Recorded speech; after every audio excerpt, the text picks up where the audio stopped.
When I was around 7 or 8 years old, I lived in Norwalk, California, with my mom and my soon-to-be stepfather in a 2-bedroom apartment.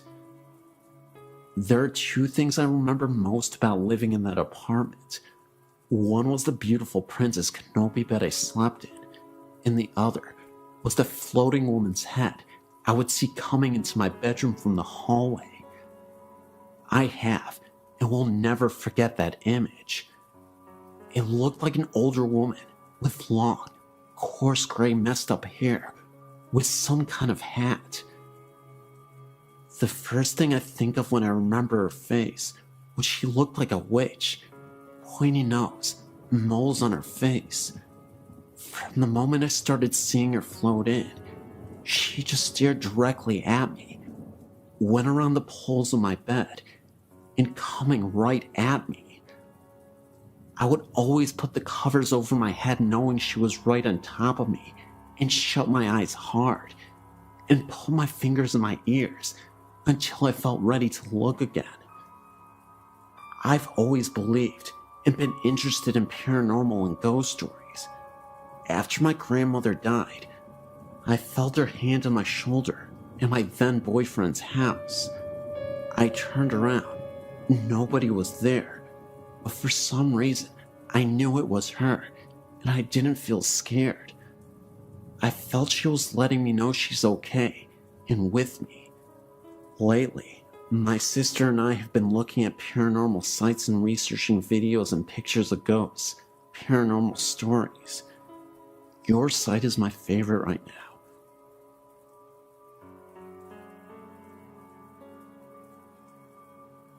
A few years back, I was at the White Horse Bar in Maloa and was doing a gig.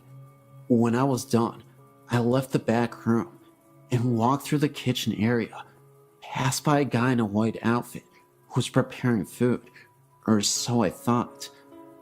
I put my stuff out of my vehicle, came back in, and was going to get a bite to eat. I asked for a menu, and a barmaid gave me one. I ordered food, and the barmaid headed back to make me my food. After a while, she came back with my food. Her and I talked, and we started dating shortly after that. Well, a week or so later, I met the whole crew, 3 girls, and the owner. I asked where the chef was, and the owner told me they're right here. I laughed and said, "What about the guy?" They all gave me a funny look and said there is no guy. I had explained the guy I'd seen a week back that appeared to be a cook dressed in white clothing that's similar to a chef and was facing the kitchen stove that I walked by. They all gave me a weird look, and from there, the owner talked about seeing shadows going across the back room area late at night, and no one was there. He told me the owner prior said a ghostly head was said to appear down from above the bar one time in the past. There was a time that I had to change the light bulb, and it had to be replaced. The old one was loose and burned out. I tightened the new one in place and tightened down the fixture, and we were sitting down my girl at the time, and the owner and another of the bar ladies and I joked, the ghost will probably be here to flicker the lights, and the light will burn out. The crazy thing is, a couple seconds after that, the light flickered and went out. The owner got another light bulb, and I took the fixture enclosure off to find the bulb loose, but still good. One of the barmaids researched the property and told us the place a long time ago, back in the past, was a feed store, and that a guy in his teens got crushed to death from fallen feed sacks. I was born in Singapore in 1951 to British and Australian parents. We lived in various cities in Malaysia during the 1950s, 60s, and 70s. In 1957, we arrived in Kuala Lumpur, where we stayed until mid-1975. We moved into a company-owned house at Freeman Road, Kuala Lumpur, Malaysia. The history of the house is as follows. It and the house next door, number 17, were built just before World War II by the late Dato Gunlay Take, a then well-known architect, who became an early Malaysian High Commissioner to either Australia or Canada. He built them for his daughters. During World War II, the two houses, along with a large semi-detached house immediately behind, on what was then known as Gulfview Road, were taken over by the Japanese Army's secret police, known as the Kenta Pai, equivalent of the Nazi Gestapo. The two houses behind were used as compilation offices, and the three in jail in Freeman became senior military officers' brothels. The women in the brothels were both Asian and European, the latter being drawn from a pool of captured civilians and military nurses. Comfort women was the term used by the Japanese. Male military POWs were used as gardeners and cooks, etc.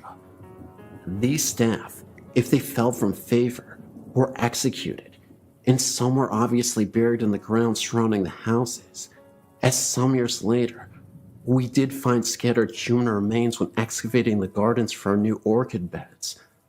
On the advice of our doctor, who identified them as human in origin, we quietly reburied the remains.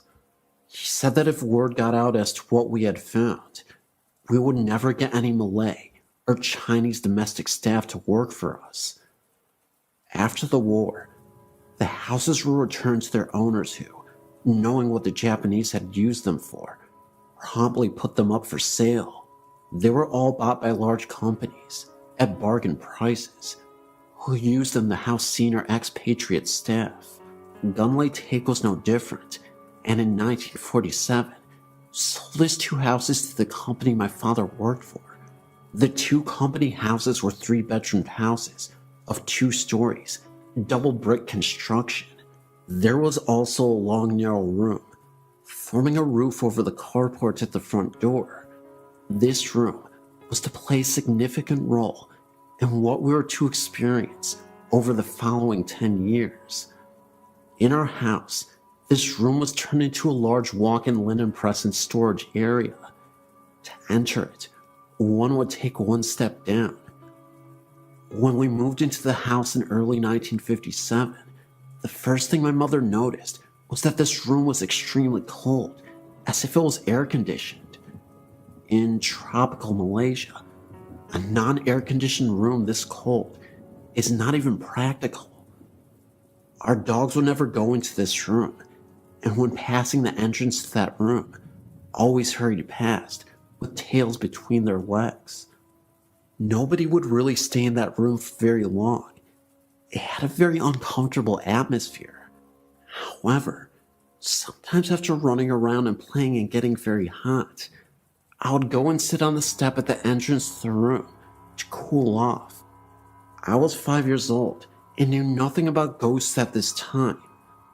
The main bedroom, on the extreme right-hand side of the upstairs part of the house, as one faced out towards the main road, had its own full bathroom, and the other two, also upstairs, shared a bathroom via separate doors leading from the bedrooms to the bathroom. These latter two were adjoining each other.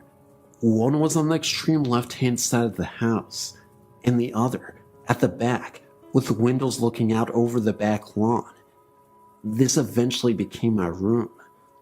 All the doors were heavy solid, with solid brass latches.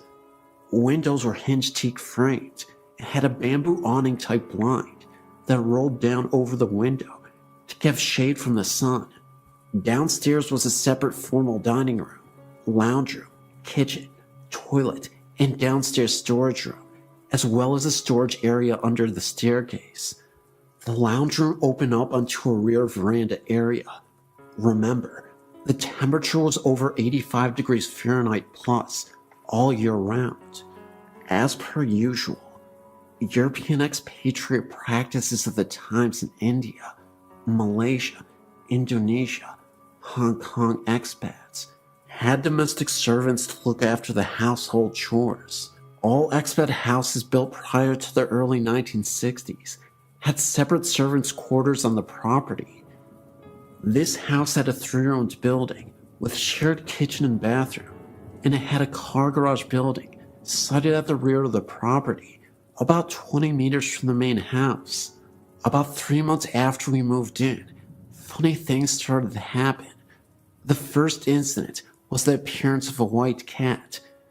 Interestingly enough, it always followed the last person who went into my parents' bedroom at night, the bedroom at the right-hand side of the house. This cat made no sound, but appeared from nowhere and scuttled into the room as the door was opened. This bedroom was air-conditioned. A thorough search of the room failed to find the cat, but next night, there it was, entering again. At the time, we had no cats. This cat was seen every night until my parents moved to the middle bedroom, which was nearer to the room that my younger sister and I shared. Their old bedroom was then turned into a guest room. Over the years, visiting guests who stayed overnight with us also saw this cat.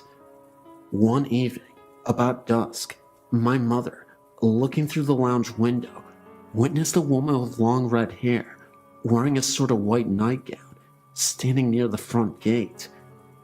She thought that this was unusual and walked out the front door to go talk to the woman. As she walked across the lawn, the woman walked away and went behind the hedge, which formed our front fence. When my mother got to the gate, she looked in the direction that the woman had walked and saw nothing. 3 nights later, my father saw the same woman walk into the entrance of the servants' quarters. He followed her, but found no sign of her when he entered the building. She was never actually seen in our house, only on the front and back lawn and in the servants' quarters, but she was regularly seen in the house next door, number 13, and also in one of the houses behind. The occupants of both these latter houses often saw her sitting on the edge of the bed brushing her hair, but there was never a reflection in the mirror. When spoken to, she would turn her head, smile, and slowly fade from view. We also saw an emaciated man in a military uniform. He was seen in our house, both upstairs and downstairs, as well as outside. One evening, my mother saw what appeared to be a body lying under a shroud in the front garden. About 8 years later, I also saw this figure, for lack of a better word, on the back lawn at first light one morning, and again at about 3 a.m. on another morning. From time to time, we would also see an old Chinese woman in the lounge room. She was wearing a white starched linen top with black pajama pants, cut in a traditional Chinese style. This used to be the standard Chinese domestic staff uniform in the immediate pre- and post-World War II era. We referred to them as black and whites. By the 1960s, the next generation of Chinese female domestic staff had abandoned this tradition for more colorful pajama suit type clothing. One would look up from reading a paper or a book and see this old woman standing in front of you smiling. She would then fade quickly from view. She was only seen in the lounge, in broad daylight, but never when there were a lot of people around. One evening when in my mid-teens, I arrived home from visiting a friend. As I walked down the drive, I noticed that the lounge room was lit up and a man with shiny, neatly combed black hair and wearing a khaki uniform was sitting in a chair with his back to the window and reading what appeared to be a newspaper. I got the impression that he was Asian and thought he was a friend of my father come to visit. Later, I recollected that the furniture in the room was different to what we had in there. When I entered, I found the whole house, including the lounge, to be in darkness, the rest of the family having gone out and the servants retired for the night. Thinking back, I think this man was probably a Japanese military officer.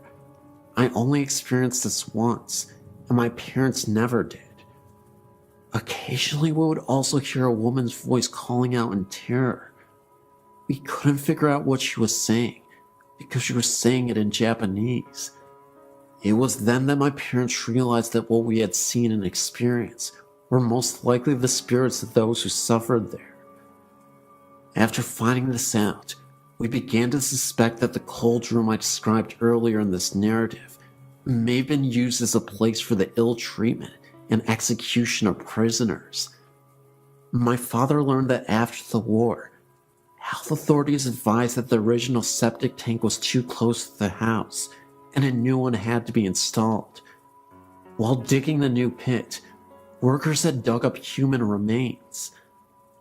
We left the house in 1967 to move to a new house nearby.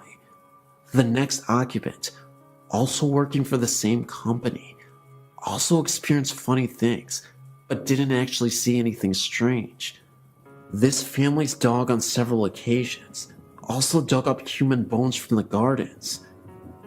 In the interest of preserving the local peace, they also quietly reburied the remains and said nothing. I didn't find out about what they experienced until many years after they had left Malaysia and returned to England. The company sold the houses in the mid-1970s after my family had left Malaysia. The houses at 15 and 17 were torn down, and a large mansion was built across the boundaries of both properties. However, this was demolished after a few years, and since then, the 2 blocks have remained vacant. In 2008, they are still vacant. This is a prime land in an inner suburban area, but the land is still vacant. The house at number 13 is still standing, but is abandoned and half the roof is collapsed. We wonder just what was found when the site was excavated for the new building. Also, the reason why the new mansion was also demolished and the blocks left vacant. Maybe the souls of those poor victims still occupy the site and are not at rest and reappeared in the new building.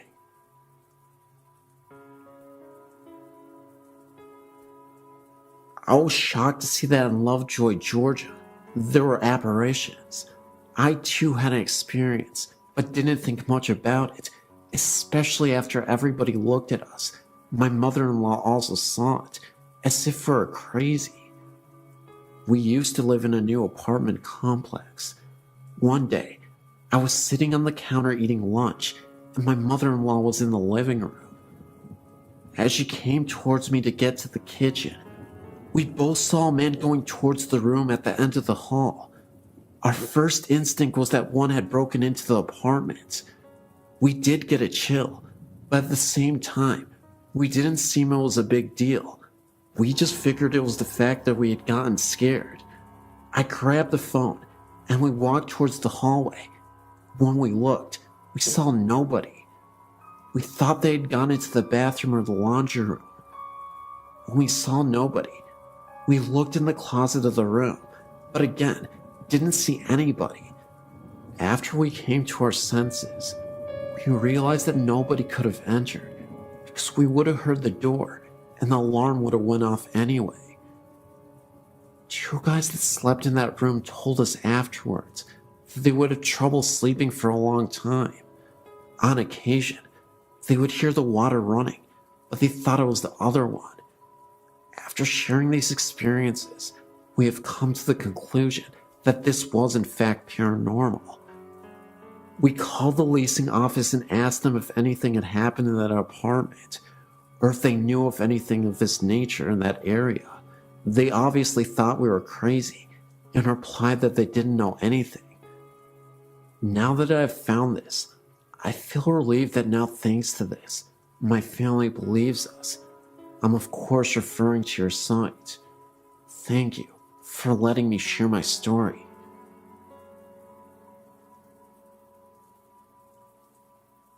There's a lot of things in my life I've seen over the years, but nothing has disturbed me quite like this.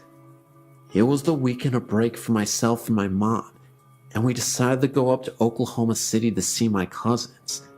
Everything was great. I got to see some relatives, and nothing seemed quite out of the normal. That is as far as normal went that night. While taking the 4-hour drive back, I noticed that the moon was very huge and blood red. Of course, I didn't know about the eclipse that day, so it was cool to watch as we drove to Ferris, which is a tiny town between Lane and Antlers. I remember that my mother pulled into the Veterans Bridge in Aloka when a couple miles down the road, I happened to look up, and an elderly couple was standing on the side of the road, staring across as if watching something. It reminded me of the Grant Wood painting of the farmer. I remember looking at a clock a moment before and saw it was midnight. The moon was still out and still red. What makes it even worse for myself is that my mother also caught a glimpse of them. I turned around shocked, and I felt like if I turned around, they would be flying behind us screaming. I've passed by several times since then, and every time I get a shiver up my spine, remembering what happened that night. I still get teased a bit about it, even to this day, even though my mom was pretty spooked out herself. My dog and I have been traveling the mountains of upstate New York and Pennsylvania for 17 years. So when he left me last February 2007, I brought him to his favorite spot. There was still snow on the ground, and tracking through the woods at this time was very difficult. I tried to break ground with the pick that I carried, but the ground would not permit me. I found a nice spot and laid him under some brush beneath some trees. I told Dylan I would be back. 3 weeks passed before I was able to get back to him. When I was driving up the dirt road, all I could think about was how I was going to find him. Being where I'd laid him down, I thought I'd find him in pieces. Was getting sick to my stomach. He was my boy, and this had to be done. When I reached him, it was just like I had laid him down. Thought this was weird. He wasn't even stiff. It was like he was waiting for me to come back. It was nice being with him, even though he had passed. The rest of the afternoon off and on, I dug his grave, going very deep so the wild animals couldn't dig him up. I took off my coat and wrapped it around him and laid him in the grave. Dusk was setting in, and all of a sudden, I heard children moving all around me, laughing and giggling. I knew this wasn't natural for children to be where we were, for the closest house was at least 10 miles away. I still dismissed this in my mind, as the circle we were using around me kept getting smaller. I would stop every now and then and listen, but I would hear no breaking branches, which should have been happening. Thank God I already had a cross I made, for night was now upon me. When I was tracking up the mountain towards my car, these spirits were in a horseshoe behind me. Every now and then, I would turn around to keep them behind me. This still didn't stop the giggling. Never heard this type of laughter before. When I made the clearing where my car was, the noise finally stopped. I popped the trunk open to put the pick and the shovel in. Then I leaned over the hood of my car. There stood 5 solid white entities at the edge of the woods. They were not children. For the past 11 months, I've been visiting his graves to make sure his resting place is kept up and comfortable. Once, I saw a dark figure that drifted across the opening. Another time, this figure was floating 7 yards from me. I even heard bullfrogs croaking. I'm an educated man. I'm not crazy.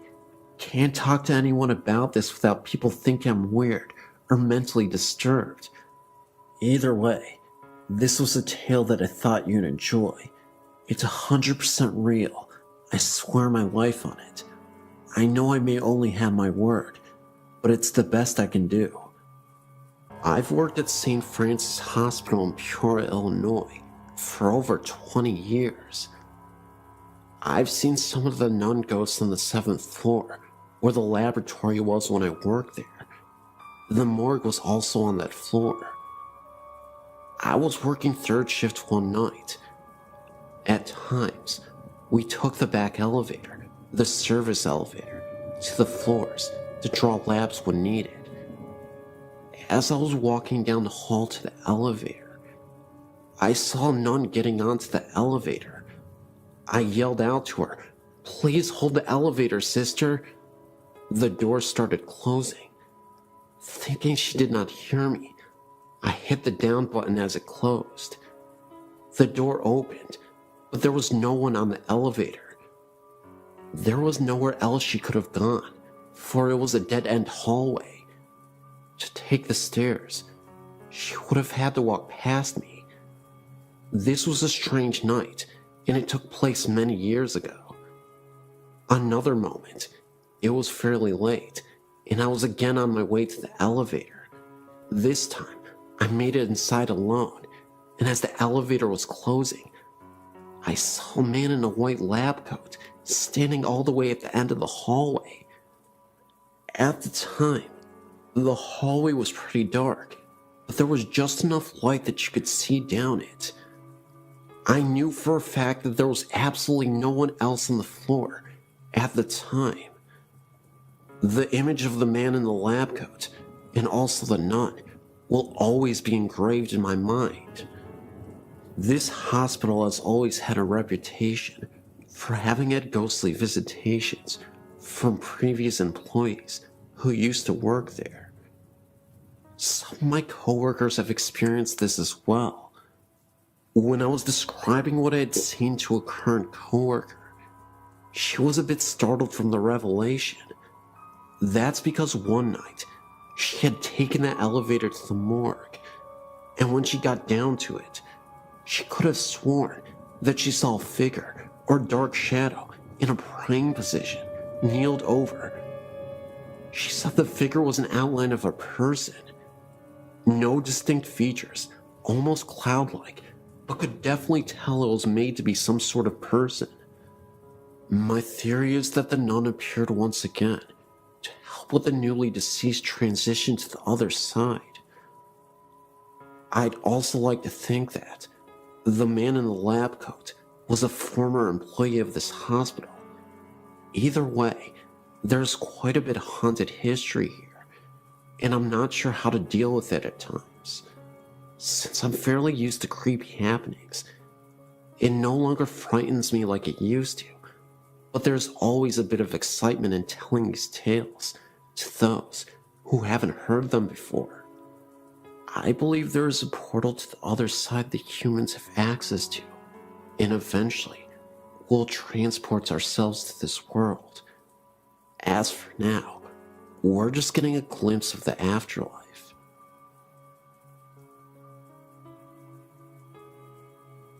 This is an authentic story, and it happened to me. I've already posted this on allaboutghosts.com, but I've not heard anything about this place other than my story. Maybe someone out there has had a similar experience, or even paranormal things happen at this place. What made me want to add my story here is when I read the story about Tacoma, Point Defiance Park, 5 Mile Drive.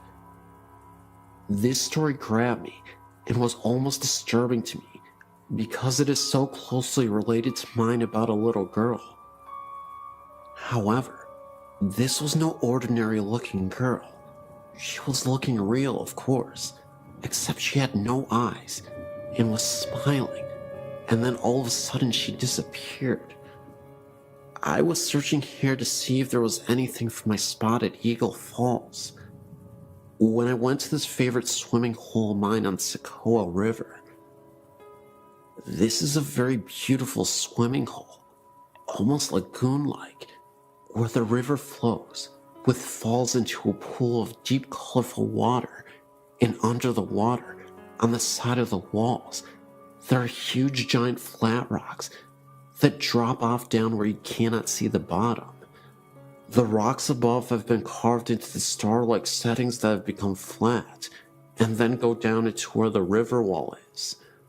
Across the river, which is only about 50 feet or so, there are rocks where people can climb to. There is a rope swing tied to a tree on the side also. It's a popular spot for people to swim in the summer. I really like this place for swimming and floating on my raft with flippers, so I can move faster to swim up the currents of the falls better and ride the river down. This brings me to my story. I was headed towards the place where I was going to do just that, and noticed there were two people to the right of me, a man and a woman, one sitting next to the rope swing, and the other climbing up the rocks. And to the left of me, there was this little girl, about 6 or 7 years old, and standing about 3 feet away from me, on the edge of the rock by the water with her head turned slightly, and just smiling at me.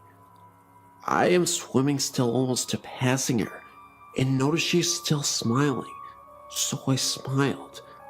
I waved to her and said hi. She still smiles at me, but says nothing back. I looked at her again, this time into her eyes. We locked eyes for a second, and that is when I noticed her eyes were very dark, to the point where I couldn't see her eye color. They only looked like black holes, almost hollow-like. Everything about this girl seemed normal, except for her eyes. She had a cute little swimsuit that was lime green, with little white flowers on it, and a little ruffle around the waist. She was tan, and had golden blonde shiny hair that came down past her shoulders, and also had bare feet. She was alone. There was nobody above her, or next to her. I was thinking that maybe she was standing there watching her mother swing from the rope swing, or something. But as I swam a little bit past her, I suddenly turned to look back, because I feared her being too close to the edge, and wanted to let her to know to step back. But as I turned to do this, she was gone. Now, I was wondering how she could climb the rocks that quickly, and how she could be completely out of sight when I only turned for a second, then looked back. Surely I would have noticed her walking away, at least if she did climb the rocks, or even if she had fallen in, I would have heard the sound of water splashing. I was only a few feet away from where she was standing, and I quickly went to the area where I saw her, and nothing. I looked above and further back where some people were sitting by some trees, and looked down along the banks where other people were sitting, and with kids, and no one looked like her, or had blonde golden hair, or the same bathing suit on. At this point of feeling very confused, I felt a cold chill come over me, and my hairs and my arms were standing up. I felt a sadness and chilling feeling, and had a vision of the same girl falling into the water and drowning. I even felt some pain and a little bit of anger type emotions, right there where she stood, while I was still trying to see if I could find her. I thought, where are her parents? Why is she all alone? So I swam back up to my spot by the river and told a friend I was with what happened, and I pointed to the rock she was on. He said it sounded and even looked like I saw a ghost from the way I was acting. I asked him if he would go back with me to look for her, and he said no way, that is way too creepy. I don't want to go over there with you. I'm thinking about how this situation is so crazy, and the fact that it's daylight even. I'm going back to see if I can see her, I said.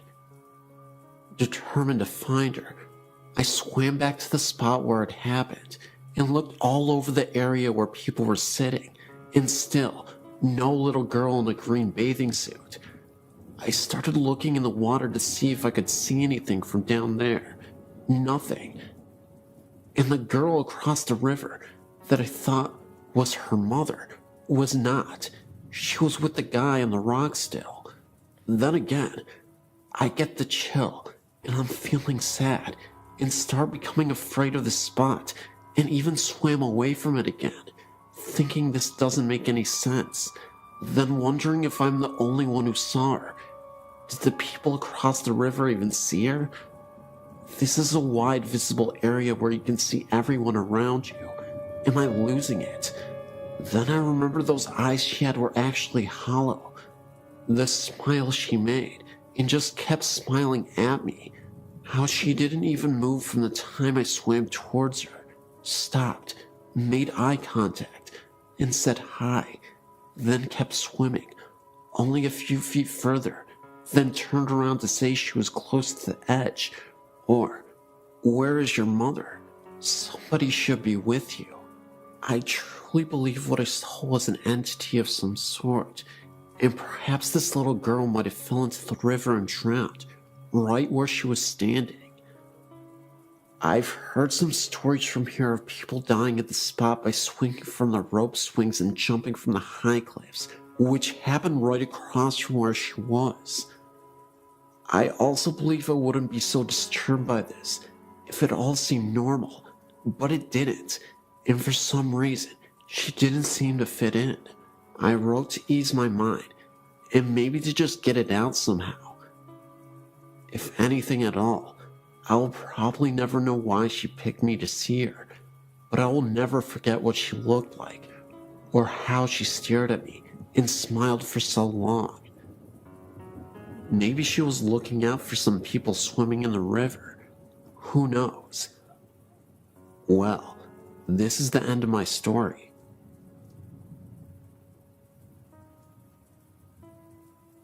Up until I was around 10, my mom, sister, and dad and I lived in a house called Fielder's Green, which was in Lanark, Cornwall. The house must have been around 50 years old, and was originally 2 cottages joined together, meaning it was fairly big. To begin, the only things that would happen would be the odd cold spot, and often I felt like I was being watched.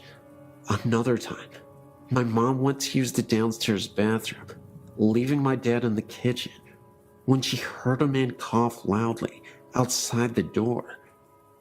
Thinking it was my dad using the study, she shouted something, only to hear no reply.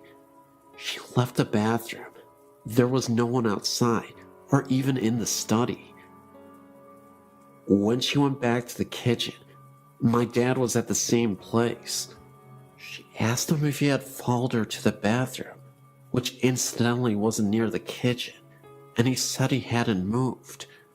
There was no one else at the house at the time, apart from me and my sister, and we were in bed. Another thing that happened was when my mom, my dad, and my dad's friend were sat in the kitchen late one night, when they suddenly heard an almighty crash from my bedroom upstairs. My mom said it sounded like a full-grown adult being thrown to the floor. Thinking maybe my wardrobe had toppled over, or I'd fallen out of bed, they ran upstairs and found me fast asleep, with nothing out of place. Later on, they even got someone to check the chimney in my room to see if a stone had fallen down it, but they found nothing. To this day, we don't know what the crash was, or indeed who made it. The most unexplained incident, however, was the sound of a singing lady. My mom and dad were asleep in bed, and they were woken by a tuneless humming outside their bedroom door. There was no way it would have been me or my sister, as we were only young, and it was quite clearly the sound of a woman. The sound came along the corridor from my room and gradually disappeared downstairs. Another time, my mom, sister, and I were inside my mom and dad's bedroom, helping my mom fold up some laundry.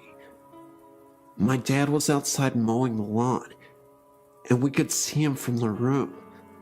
After we had finished, we went to open the bedroom door, which was shut.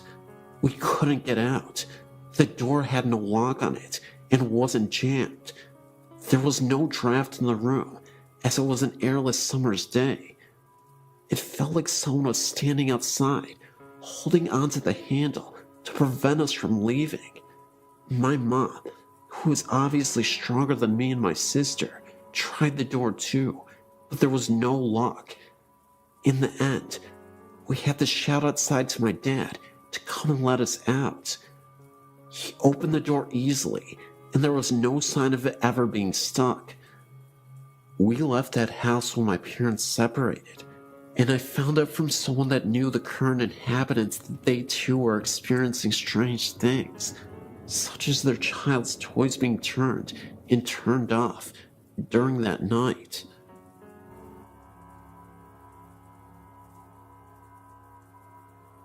My friends and I went to Cypress Valley Cemetery in Villanova, Arkansas.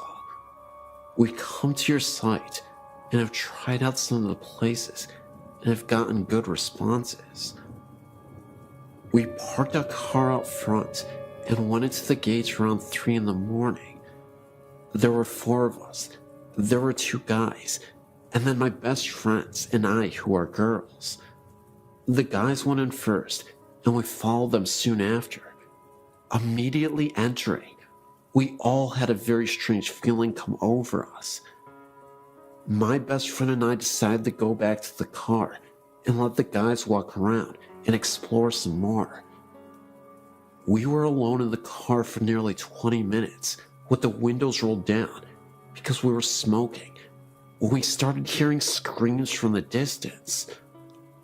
They sounded like they were coming from a woman. We saw no one else there. Then a few minutes later, my best friend saw the outline of 2 men walking on one end of the cemetery. She assumed it was our guys, so she called their cells, which when they answered, the lights from the phone showed us that they were on the complete opposite end. There is no way that they could have made it over there that quick. When we finally decided to leave, they got in the car and we sat for a minute. We had the windows rolled down, but it was about 68 degrees outside, so it wasn't cold at all. We all felt as if the air conditioning was blasting on us, but there was no source of air. It was very strange. Strange things kept happening to us later the next day. We go ghost hunting almost every weekend, and have been to many places, and this one was by far the scariest place. It just felt very uneasy, very dark. Just thought I'd let you know.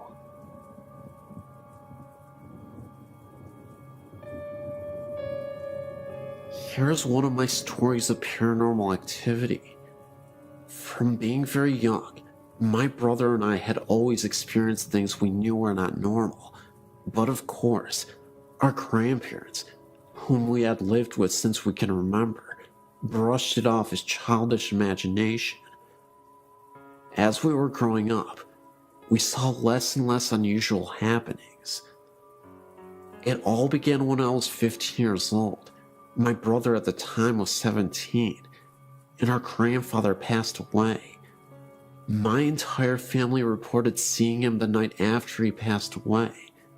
Now, my family has its skeptics and its believers, and every one of them reported seeing him laughing and looking much younger and healthier than they'd ever remembered.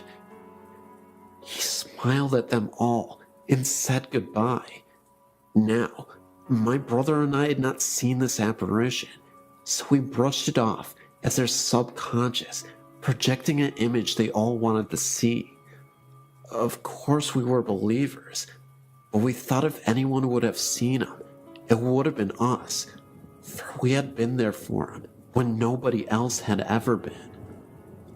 Well, our thoughts came to reality one night, around 5 months after his passing, and this supposed collective haunting. My brother and I were up in his room playing on the PC. My grandmother was out, and my little sister in bed. Now my grandfather, or Daddy, as was his nickname, always enjoyed his music and always had it on extremely loud. We were laughing at something on the internet when John Lennon, Imagine, began playing very loudly downstairs. Well, at first, we thought it was a cruel joke by our neighbors. This particular song had been his first choice for his cremation, and so I, being the braver of us, stormed downstairs to find it was indeed coming from the office room that was my grandfather's. I walked into his old room to find it was freezing, and there were no windows or doors open, and the CD player was not on, and the music was still going. Then, there was a knock on the back door. Usually our neighbors used our back door, and the music stopped. My brother was now downstairs with me, and we thought it must have been our neighbors there to complain, and the noise, so he unblocked and opened the door. Opposite the door was an outside toilet, and as my brother opened the door, he froze. His face paled, and I could tell there was something wrong. I looked outside to see nothing, but incredibly shaken by the music, I slammed and locked the door, turned every light on in the house, bar my sister's, as she was seemingly sound asleep, and sat downstairs, waiting for my grandmother. To this day, my brother will not tell me what he saw outside, but I doubt it was the friendly spirit of my grandfather coming to say goodbye. The reason I believe this is because the morning after, my little sister said, "Do you believe in ghosts?" I didn't react and merely asked why. She then replied that the night before Daddy had been in her room when she was crying about his passing, telling her to shush, that everything was okay and he was happy. Also, my neighbors, who were really quick to complain, never mentioned any loud music coming from our house. So I really want to know why only us heard this music, and more importantly, who had been outside when my brother had opened the door. There is a 2-story house right in the center of town that I lived in 1958 or 1959. It is known as the Old Van Delzum House. Both my cousin and I experienced odd things in that house. There were many times that we would hear footsteps, such as a man wearing boots walking from the upstairs front bedroom towards the back bedroom to the left of the stairs. My cousin also said that she saw an old apparition in the backyard. I went to see the psychic Carol Pete this week and showed her a picture of the house. She said she felt it was a soldier from the Civil War era. Also, she said that many horrible things happened on the property. No one ever died in the house, so it is connected with the land it sits on.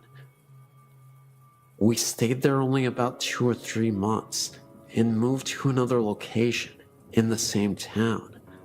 I also found out that I am a psychic medium, have had many unexplained things happen through the years. This soldier is not threatening. He does not know he is dead.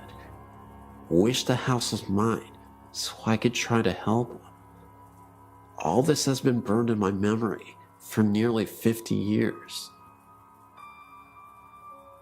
Hi, my name is David. I'm a French student, and I wanted to share some eerie things that happened to me and to some of my friends with you readers. My grandfather died last year. He was a total atheist and believed that supernatural was just some bullcrap, and that people who got interested in it were pitiful fools. What's more, he was a convinced internationalist communist and often led some speeches against God and the church. I was the contrary of my grandfather, a conservative Christian loving God and fatherland, so the situation often led to arguments between my grandfather and me, as we were obviously on a different wavelength, but it didn't matter. He was my grandfather. I was his grandson. He loved me, and I loved him as well, and we would often laugh together. Well, as a Christian believer, I believe and still believe in hell, and I feared that my grandfather would go there after his death because of his resolute anti-God feelings. So I said a lot of rosaries so that God would put him on the right way. One day, as I went back from the university, I got a phone call from my mother. She told me that my grandfather had been sent to the hospital in order to cure a little pain in the knee. But when the doctors started to inspect his general state of health, they found out that my grandfather had a generalized cancer, and that is why he felt so tired. I got so upset hearing that I rushed to the church and put a candle to the Holy Virgin so that she would get the forgiveness to my godless, communist grandfather. I went to visit my grandfather in the hospital, where he was sadly ending his life, and I could notice no changes in his mind and moral, and his Calvary in the hospital bed lasted for months. Here's the moment when my story becomes interesting. In my prayers, I would always ask the Holy Virgin to save him and let me know by a sign that she had taken him to the right place, near the God and far from hell. It was an ordinary night. I was reading in my bed with my bedlight and listening to the outside noises as usual, and I closed my eyes to sleep afterwards. Oh God, I can never forget what I lived this night. It was about 5 a.m. because it happened just a moment before I woke up. I had a very powerful dream, and it looked so real that it is still sculpted in my memory. I dreamt about a giant curtain of red velvet with a portrait of my grandfather hanging on it. I looked at this picture, and my eyes looked leftwards and saw that the curtains were open like on a theater. Behind these velvet curtains, I could see the sky filled with orange clouds, lit like on a wonderful sunset, or dawn, I don't know. And suddenly, I saw a boy kneeling in the darkness in front of the scene, and I recognized myself. I can't figure out why, but I know that the boy in this dream kneeling was me in person. A short moment after, a young woman went out from behind the curtain, from the lit side. She had a blue dress and a blue veil. Both were blue, one dark, the other clear. She looked like Raphael's Holy Virgin in the painting.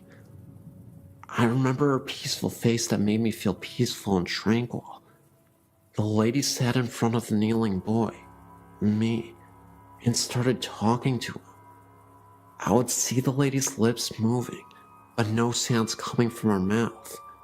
But I distinctly remember her beautiful eyebrows.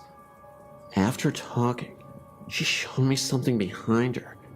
It was a ladder, a beautiful multicolored ladder that went in the orange clouds.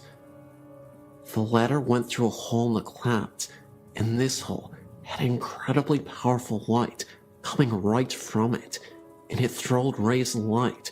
It was noisy like a storm, though not frightening at all, not at the contrary.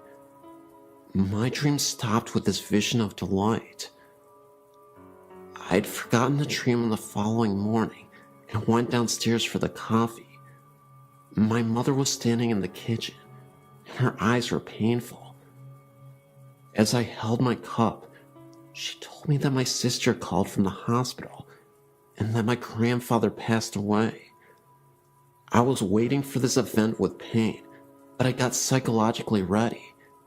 Anyway, tears began to go out from my eyes, and I began to cry and go in the garden to think. And as I was walking through the trees in my garden, I suddenly remembered that strange dream of the night, and I was thinking that it was the sign I was waiting for, and that I beseeched the Blessed Virgin to send me. I was so grateful. I went to the church and told the Holy Virgin thank you, but I wasn't expecting such an intervention, but another prayer of mine had been made. However, If you're thinking that this story is going to be about light and positivity, you thought wrong. Because one day, a few days before the funeral, I was visited by a spirit with horns. That's right. I was lying in my bed asleep when the door slightly opened a little bit, and I was greeted by this creature, this horned figure. It was definitely a black mass, but it was just standing there as I was trying to regain consciousness in the middle of the night. It stared at me with its red glowing eyes. That's all I remember, the dark outline of this dark mass and the horns protruding out of its head.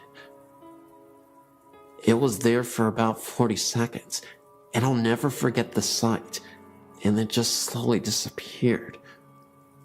I have no idea what connection this is to my grandfather, or even if it means something, but it definitely rattled me to my core. I started to get a lot less sleep, and on days that I would get sleep, I would have these terrible nightmares of the same horned figure. In one of those dreams, the horned figure would be seen off into the distance, with again those glowing red eyes, and there would be candles scattered about, with the only source of light coming from the candles. They were all lined up row by row and in a line that eventually led to this horned figure. I remember waking up instantly after that dream and crying profusely. I yelled out to my grandfather. I said, "Please save me from these nightmares. I'm sick of these nightmares." Fast forward a few days after the funeral, and the most spectacular thing happened, though it was a little unsettling, not even going to lie. And I feel like this was truly confirmation that God was answering my prayers. We have this massive full-body mirror that rests in the living room. This is where I saw my grandfather in the mirror, standing right behind me. It happened so fast, and it disappeared so quickly, that I had to regain my composure and not freak myself out too much, because I knew deep down inside that my grandfather was here to tell me it was okay, and that I shouldn't fear evil. Was it a possibility that I was so distraught over losing my grandfather that I thought I was losing my mind in the process, and I was just imagining everything that I was seeing? I don't know. I can see why people would think that after this story, but what I do know is that I contacted my grandfather and maybe some unruly spirits, maybe deep below the surface, that we can't always reach. And it's truly terrifying, but also comforting to know that my grandfather has my back, even in the afterlife. One early morning, I'd been sitting in my family room, reading the newspaper. It was a very quiet morning, and I was all alone. The sun was coming through a bedroom window off the family room and shining down the hallway. It was one of those extremely bright sunrises, the kind where you can see dust particles floating through the air. I glanced up as I was turning the newspaper page. I then saw in the sun rays the outline of what looked like a man. It had a light black to gray color. It had no details, just the outline of its body. It was about 3 feet off the floor and had no legs from around the knees down. I could see the arms. It had no hands either. I just remember telling myself, "Wow, it's a ghost," and I took it all in. I told myself not to turn my head or blink. The ghost appeared to be looking into the bedroom. It turned its head slightly to the right. At that point, I had to blink. My eyes were drying out. When I did that, it was gone. I then got up and put my hands through the spot where it was. I guess I wanted to see if it would be cool or something, but it was the same temp. I just stood there in amazement of how cool that was. I also needed to add, it was no one's shadow, and it's hard to describe, but it was not a shadow. I could see the dust particles going through the figure, and the figure was in the middle of the hallway. It was three-dimensional. It actually looked like a hologram. I really love those rare ghost encounters.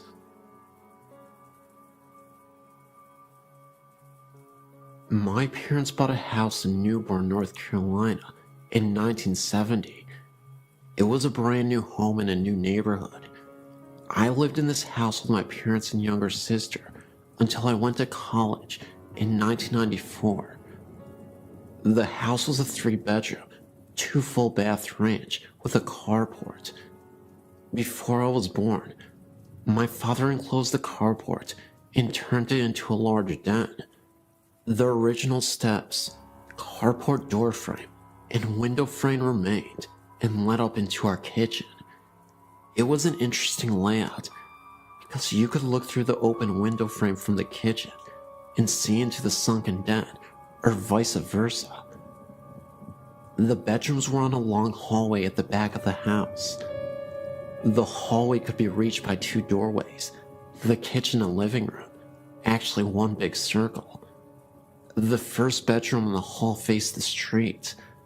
The bathroom was next, another bedroom, and then my parents' bedroom at the end of the hall. The room next to my parents' room was mine until my little sister was born. I was 5 years old. I was moved down to the first bedroom. This room gave me the creeps. The closet door would slide open a bit on its own, which my parents said was probably a draft from the heat or air conditioning.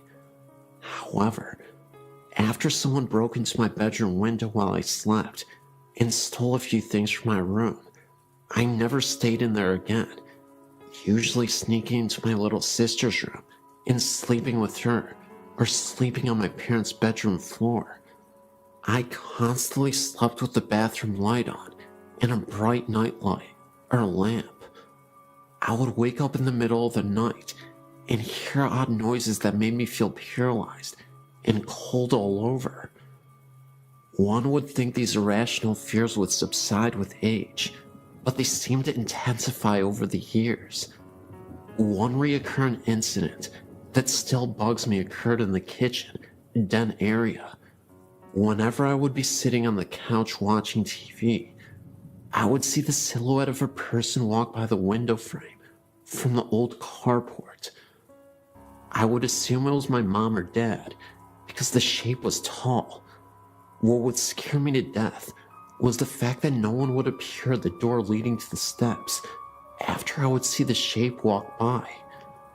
Many times I would call out to my parents, thinking it was one of them, but no one would answer, and then I would walk up the steps and look into the kitchen. There was never anyone there. Most times, this would happen when I was home alone. On numerous occasions, my parents would come home to find me sitting on the front porch steps or sitting in my car with the doors locked. This went on for years, and I was very excited when I moved out to go to college. Years later, I went to visit my little sister and stayed with her in her college dorm room. We were telling ghost stories with some of her friends when I told her my accounts of the shadow. I was in mid-sentence when my sister finished my thought and described the incident in perfect detail. I had never told my sister about this because she was much younger and I didn't want to scare her. Needless to say, we were both shocked and had goosebumps. We compared stories, and it seems we had very similar experiences in that house. My parents eventually built a new house about 10 miles away and sold that house. I wonder to this day if the new owners have ever experienced any of the oddities that my sister and I did.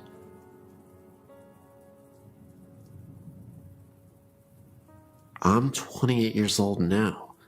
The paranormal has always interested me, but only recently have I started to research it. I've come to believe now that some things I've experienced as a child were probably more than nightmares. I believe my encounters were that of the paranormal, edited with a touch of child's imagination. Contrary to what you might believe, I think my touch of a child's imagination is what scared me the most. I decided to share with you those experiences that could be considered nightmares for your entertainment, but also those that I truly believe are paranormal. At the age of 5 to 7, I can't recall for sure. One night, I was lying in my bed, asleep. I felt something moving at the bottom of my bed, and the next thing you know, I felt like I was being dragged out of my bed. My covers had tightly wrapped themselves around my legs, so tight that I couldn't move them. I yelled, "My bed is eating me! Help! Mommy, Daddy, help!" By the time it stopped and parents got into the room, half my body was hanging off the side of my bed, while the other half was hanging on for dear life. You know what my parents' response was? "That's what happens when you don't fix your bed every day. Your bed eats you." No, really, I still never fixed my bed after that. I disproved that theory fast. It never happened again. I look back now and realize that whatever it was in that house had a weird and somewhat morbid sense of humor. Check it out. Several other times, I would wake up from a rather deep sleep, turn over, and open my eyes, as if something told me, "Wake up, Steph." Sure enough, I would open my eyes, and one of two things would be sleeping next to me. A. Bo Duke. He was like a hero to me at the time. Or B. An orange mummified witch with a cone-shaped hat and empty eye sockets.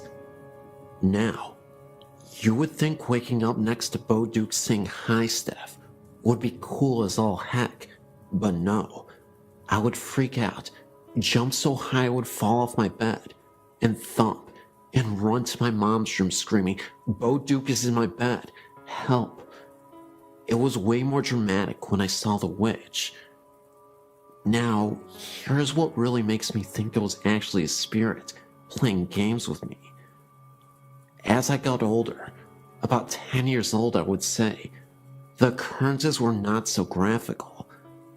I would still hear a voice say, "Wake up, Steph." I would open my eyes and see a pitch black silhouette of a man standing in the far corner of my room, about 6 feet tall. I would blink my eyes a few times. He was still there. I would pull the cover over my head and then peep out. He was still there. Of course, I then freaked out and ran to Mommy's room screaming, "The boogeyman is here to get me. Help, Mommy, the boogeyman is here." This would happen several times a month, for a good year or so it seemed. The last occurrence was years later, when what believed to be the same silhouette mentioned above ran across my room. First, I saw a blur run down the hall to my left and stop at the middle of the wall near the footboard of my bed. It took a moment for it to take shape, but it was definitely the silhouette of a human. I started to dart, and the moment I moved, it darted towards the other wall and vanished. I freaked out and flew to my dad and told him that there was someone in my room. Years later, when I was old enough to understand, my dad told me of the ghost of an old lady that dwelled in the house. She was a nice, but sometimes grumpy old gal. However, that doesn't explain the man that was in my room. I still can't figure out if the Bo Duke witch thing was truly a nightmare, or a spirit messing with my head, using the touch of a child's imagination.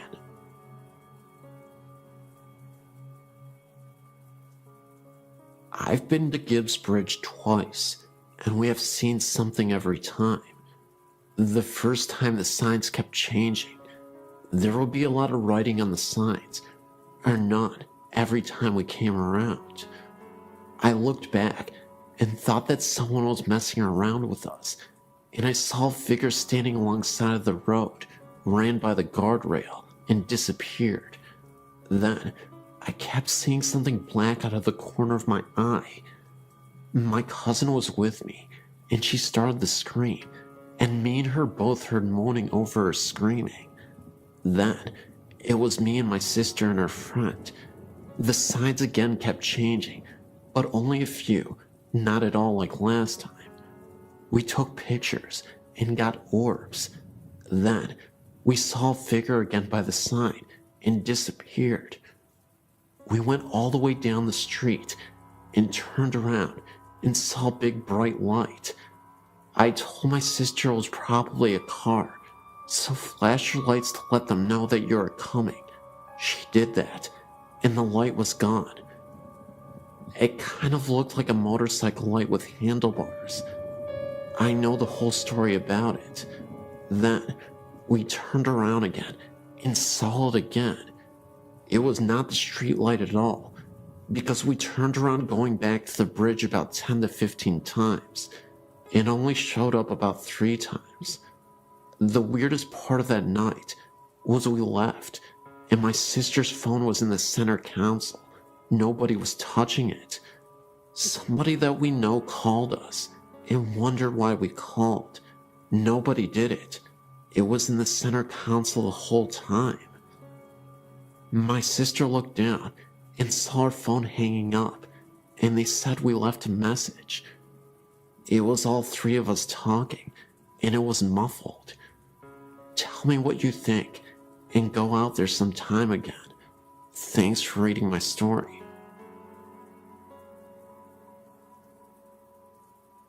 Back in the early 90s, a wealthy family who lived in Corona owned 2 homes. One large home they owned was on the south side of Corona, overlooking the 15 freeway. The other home, used later as an office, was the old in-town district on Corona's famous Grand Avenue. As the story goes, before the husband and wife met and got married, the husband lived in the large house on Grand Avenue. The house once been a funeral parlor, and almost nightly, the husband would hear talking and other noise coming from the room next to him. He would check the room, only to find it silent and nothing out of place. After he met his wife, they purchased the large house on the south side and turned the Grand Avenue mansion into an office. One of the children of the family went to my school, and he claimed that their family had experienced all kinds of strange phenomena in the old mansion. One instance, a soda can was completely knocked off of a nightstand right next to a bed that he was sleeping on, and constantly they would hear footsteps upstairs. And the mother once said she was in the bathroom and the door suddenly flew open. All of the windows were closed, eliminating any chance of a drift. Another night, the family drove past a mansion, as they often would, to make sure it was secure. Remember, nobody lived there at this time. It was only used as an office. As they drove past the house, they noticed every single light in the house was turned on. They went in, turned out the lights, and left. They checked with everyone who had a key to the house, and everyone assured them they had not turned on the lights. It is claimed that the atmospheric pressure in the backyard is different from the rest of the area. These stories were all interesting to me, but I still had some skepticism, until one year, the family was going to go on vacation to visit relatives in Texas, and they asked my mother and me if we would watch the mansion for them while they were gone. Keep in mind, neither my mother nor I knew anything about the house, including the strange phenomena. So Monday morning, we got to the house, and settled in. My mother, a school teacher at the time, was grading some homework assignments, and I, only about 5 at the time, was fast asleep on the couch. My mother got thirsty, so she stacked the homework assignments in a pile, went to the kitchen for some water, came back, only to find the papers strewn all over the table and on the floor. I was still fast asleep, and there were no open windows.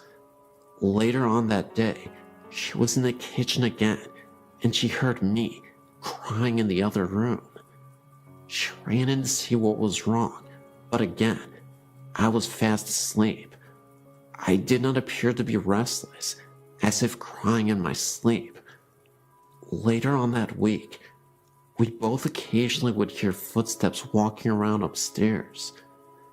It is a very old house, as you can see from the attached photo, so naturally, the floors are very creaky. These were definitely solid footsteps. We constantly went upstairs after hearing the steps, only to find the place empty. After the family returned from their vacation, my mother had mentioned to them the phenomena we experienced. They laughed and explained to us that it happens all of the time. They described the entity as a friendly ghost who likes to play pranks on people, hence the bathroom door flying open. The family eventually moved to Texas and sold the mansion to somebody else. I never returned to ask the new owners if they have experienced anything. Perhaps somebody around this area might want to. My name is Prenta. I lived in Hamtramck, a suburb of Detroit, Michigan, in a 2-story flat on Grayling Street. The apartment itself has a long and bloodied history of violence and death. Not only did I experience multiple ghostly apparitions, such as a man in a long beard that resembled Abraham Lincoln, but demonic possession, as well as poltergeist activity. The demonic possession was incredibly startling. It wasn't something that occurred inexplicably. I had a boyfriend who was connected to negative energies, and an evil spirit named Harold latched onto him. My boyfriend had never been once an aggressive or temperamental person. However, after staying together in that apartment for a lengthy period of time, our relationship began to sour. He would often talk in his sleep, which was something he had never done in the 7 years previous, and we had lived together for a long time. One night, he was sleeping right next to me. For some reason, I remember I had a difficult time trying to rest, so I was tossing and turning in bed. My boyfriend was dead asleep. Not a second later, he starts whispering. He keeps repeating, "Harold's here. Harold wants to play." Although it scared me half to death, what he said after that truly shook me to my core. He uttered some unnerving words, something about how he was going to take care of my suffering soul. At that point, I couldn't take it anymore, and I woke my boyfriend up. He was in a pure state of delirium. I told him he was talking in his sleep, and when I told him what he said, he looked at me as if he were terrified. That's because he said he had a dream about a man named Harold. My boyfriend told me that in his dream, he was in the mafia, and Harold was his mob boss. He wore a pure white suit and looked like a traditional mobster from the 1920s.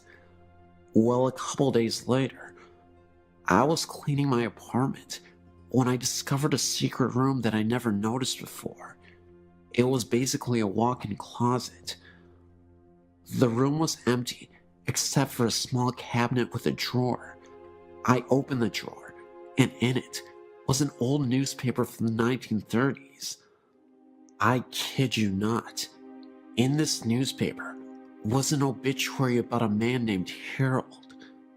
The obituary didn't say he was part of the mafia, but he was a World War I veteran. I believe that Harold used to live in this apartment. My boyfriend told me that Harold appeared once while he was in the shower, and I was away at work. I often worked the night shift at a hospital, so I'm often away at night. He heard a crash coming from the kitchen that startled him. When he went to investigate, the dishes that were on the countertop somehow fell to the floor. He then returned to the bathroom to brush his teeth, when he saw the face of a young man staring back at him in the mirror for a second, right behind him. It was so quick, but long enough to notice. He then had an idea to photograph the bathroom, a picture directly facing the mirror, and then the bathroom itself while standing from the doorframe. What he saw was incredible. It was an orb, clear as day, appearing right in the mirror. Either way, I was convinced that later on, my boyfriend was possessed by Harold. He became a shell of his former, laid-back and friendly self. He transformed into a vicious, aggressive, and easily agitated person. We eventually had to have a priest come over to bless the apartment and to perform a prayer on my boyfriend to release the spirit who could be inside of him. After we moved out of the house, the feeling of intense rage and negative energy seemed to subside almost entirely. He stopped talking in his sleep. He was more easygoing, and he started to become the man I fell in love with years ago. Still, there was one experience that I had while in that apartment that I'll never forget as long as I live. It was the evening, and I was starting to settle down on my first night off from the hospital in days. I walked to my bedroom to change. In the bedroom, there is this huge mirror that I often use. As I was walking through the bedroom, I was looking at myself in the mirror. That's when I saw a woman dressed all in black with a scarf. It must have been some kind of babushka woman.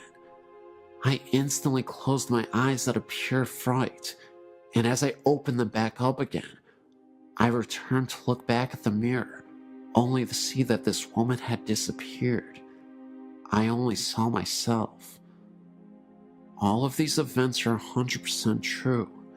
I know sometimes when people tell these types of stories, they are often met with a high degree of skepticism. I should mention, though, that I have high integrity, and I think it is foolish to tell pointless lies just for attention or to have a good story. The possession, Harold, the poltergeist activity, and the babushka woman were all signs that something awful wouldn't leave that apartment. At this point, I'm just thankful that I don't have to experience that ever again, and that my boyfriend isn't being used as a vehicle for paranormal entities.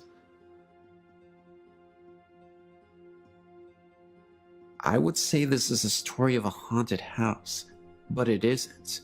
Until about 10 years ago, it was just a haunted house in my book. I met my husband over 30 years ago. He told me about a house that he used to live in that had some very strange things happening in it. It was local, but he never wanted to go anywhere near it. He said that it was very old and had been built by a young person who had some of the wood and granite that made the fireplace sent from Ireland. Anyway, the story is that when he married his wife, she came with her mother, a real shrew. She harped at him and distressed his wife to the point where he went mad and killed them both, then ran screaming that the demons of the house had made him do it. My husband's family moved into the house in the early 60s. During the years they lived there, they heard doors closing and footsteps on the stairs, as well as the smell of coffee and frying bacon in the middle of the night. His mother was quite a gardener, but could never get flowers to grow in the yard. He said the whole family was quite uncomfortable in the home and eventually moved. We had been together for a few years when we heard that the property had been sold for a mini storage lot.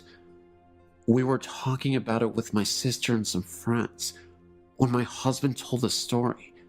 The friends asked to see the house. I'd never seen it to this point, and I'll admit, was more than a little bit curious. We finally talked him into going, and away we went. When we turned onto the street, we got a really creepy feeling, but when we pulled up to the house, I was absolutely terrified. There was not a living blade of grass or anything else on that lot. We live in Washington State, and this was March. The house was dark and very ominous. I refused to get out of the car. So did my sister. The guys, 3 of them including my husband, took a flashlight and headed around to the back of the house to see what they could see.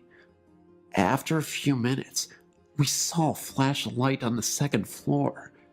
A few minutes later, we saw the front door open, but nobody came out. After a few minutes more, they returned to the car. We commented on the fact that we had seen the light, and they told us that they had never turned it on. Then we asked them why they didn't come out the front door. They told us it was locked, and that they tried it before going around back. I was always skeptical about the stories connected with the house, but after they tore the house down, the mini storage was plagued by problems and eventually went out of business. The property sits abandoned and barren. Still nothing lives there, and it's still as creepy as it was years ago.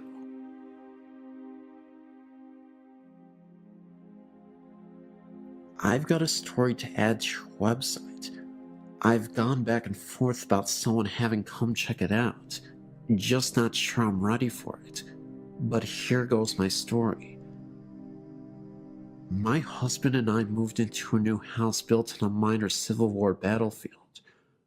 We know there was another house in the vicinity. There was also a tree that was referred to as the hanging tree, not far from our backyard, on which about Union soldiers were hung. Soon after moving in, we noticed odd shadows and white lights that seemed to move across rooms with no apparent source. We tried to account for them by cars passing on the road, but never could pinpoint anything. One evening, we were watching TV when a shape ran past a door to what eventually would be our deck. The door was a good 4 feet off the ground, but the person running past ran level with the door itself. My husband and I ran for the door, flung it open, and my husband jumped down and ran in the same direction. At that time, we were the only house on that end of the street, and, being a very small town, it's very quiet at night, and sounds carry for quite a distance. We didn't hear anyone running, nor did we see anyone. We were spooked, but figured it was a kid, and our eyes played tricks on us. Not long after that, my husband jumped off the couch and ran for the door again because he said someone was standing there looking in. Again, level with the door and no deck. There was no one we could see when we went outside. Some months later, I was up around midnight cleaning the kitchen. My husband had gone to bed and shut the bedroom door. The bedroom was at the top of the steps and the door in plain sight. I was watching TV across the great room when I saw out of the corner of my eye a man leaning around the corner of the hallway wall and smiling at me. As I turned my head, I was ready to yell at my husband for sneaking up on me when I realized the man's hair was long and blondish, and my husband's is dark brown and short. I also realized the man was wearing a white t-shirt with full sleeves, nothing my husband owned. I couldn't see anything from the waist down. While I stood there staring, he simply vanished. I immediately ran to the hall and noticed that the bedroom door was still shut, and if anyone had gone out the front door, I would have heard it. There was nothing, no sign of anyone. When my husband got up for work, I told him what happened. He said it was my imagination. I didn't think so, but we left it at that. However, I started turning on the lights when he left the house for work, since he left at 3 a.m. A few weeks later, though, my husband was in the front room at the computer. To the left is a table with an antique mirror hanging over it. My husband saw movement in the mirror, in turn thinking it was one of our cats on the table. Instead, he saw a man's shoulder and arm, wearing a white shirt, walk past in the mirror. My husband simply got up and walked outside until I got home. During this time, my son, who knows no fear, would never stay downstairs at night by himself. He said he was creeped out, like someone was watching him from outside the door. My daughter, a typical teenager at the time who kept to her room, would often come downstairs to hug me and sit close to me.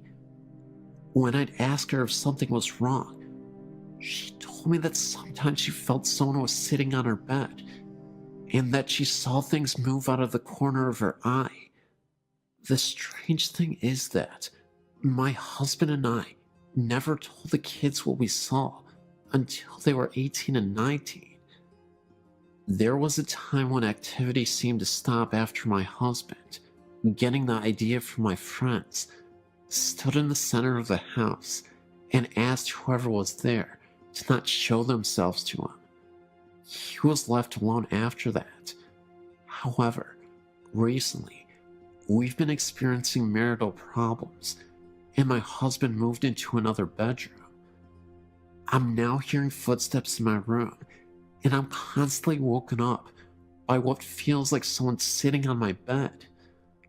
I'll roll over, but there won't be anyone there. One night was unusually bad, and I had to get up earlier than normal the next day for a class.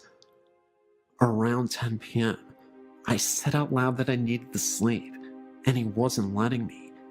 If he wanted to bother someone, to please go harass my husband. Strangely enough, it got quiet, and I fell asleep, only to be woken at 11 p.m. by my husband, who was in the bathroom, frantically looking for someone to stop an area on his leg from hurting. He has psoriasis, but this particular time, he said it felt like someone was poking him with needles. The area was deep red and gave off heat. A very odd coincidence to say the least. We've also had things go missing: a tablecloth, a 15th century style costume, and various little things that turn up in different areas. We have yet to track down the tablecloth or the costume. I did tell the ghost not to hurt my husband.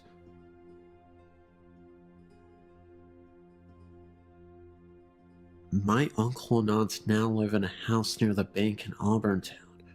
When I was a little girl, my best friend Steven and his family lived there. They bought the house and were told that the previous owner, an elderly lady, still haunted the house. They put little faith in the story and never let it bother them. I remember playing in Steven's room and smelling an old lady smell, like medicine and lilac perfume. We never felt threatened by a presence at all. The smell would usually fade away just as quickly as we smelled it. However, one night, after the family had gone to bed, Steven's mother was awakened by the sound of toys making noise in Steven's room. Steven had one problem. He was highly susceptible to nosebleeds. The slightest bump would set off a massive flow of blood. Steven's mother thought it was strange that he was awake and playing with so many noisy toys at once in the middle of the night. Also, the rocking chair in his room where she would often read him bedtime stories was rocking so hard that it was banging against the wall. She ran down the hall to his room, and when she opened the door, the toys went silent. The rocking chair slowed down. She looked at Stephen in his bed and saw that his nose was bleeding very badly, and it was going down his throat. He might have drowned in his own blood if the very sweet lady's ghost had not raised such a racket that night.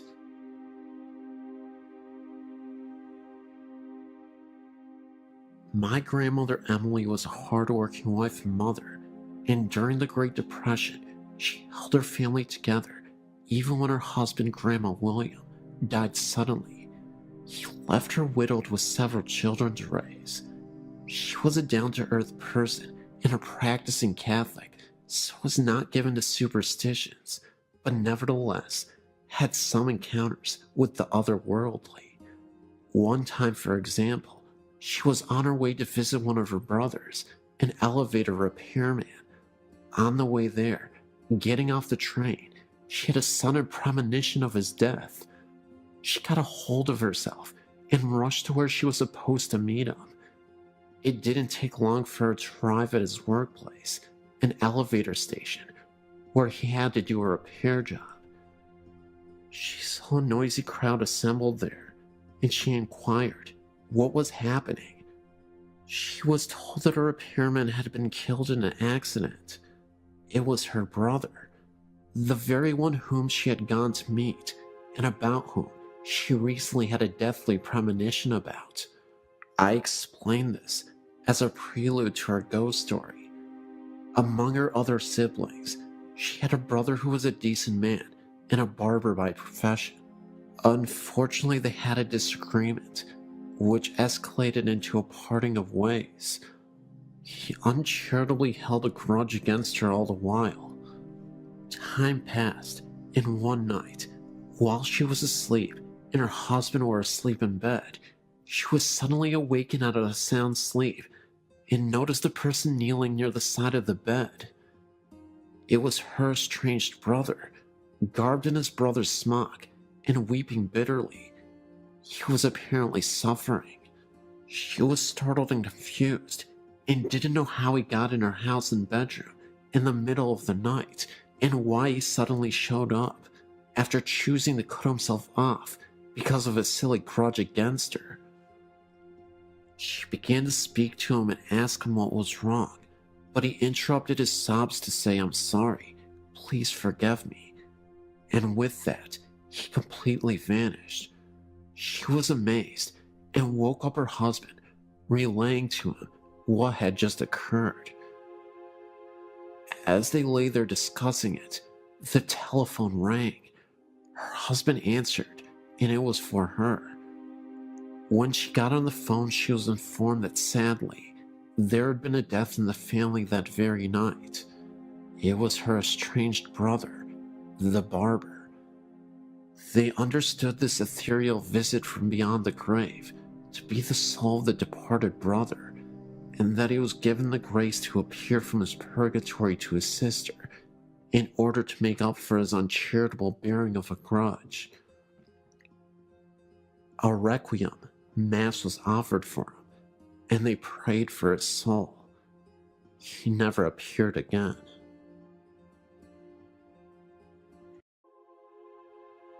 I come from a long line of psychics, and I must have been about 7 when during an afternoon nap, I woke up after a very frightening dream.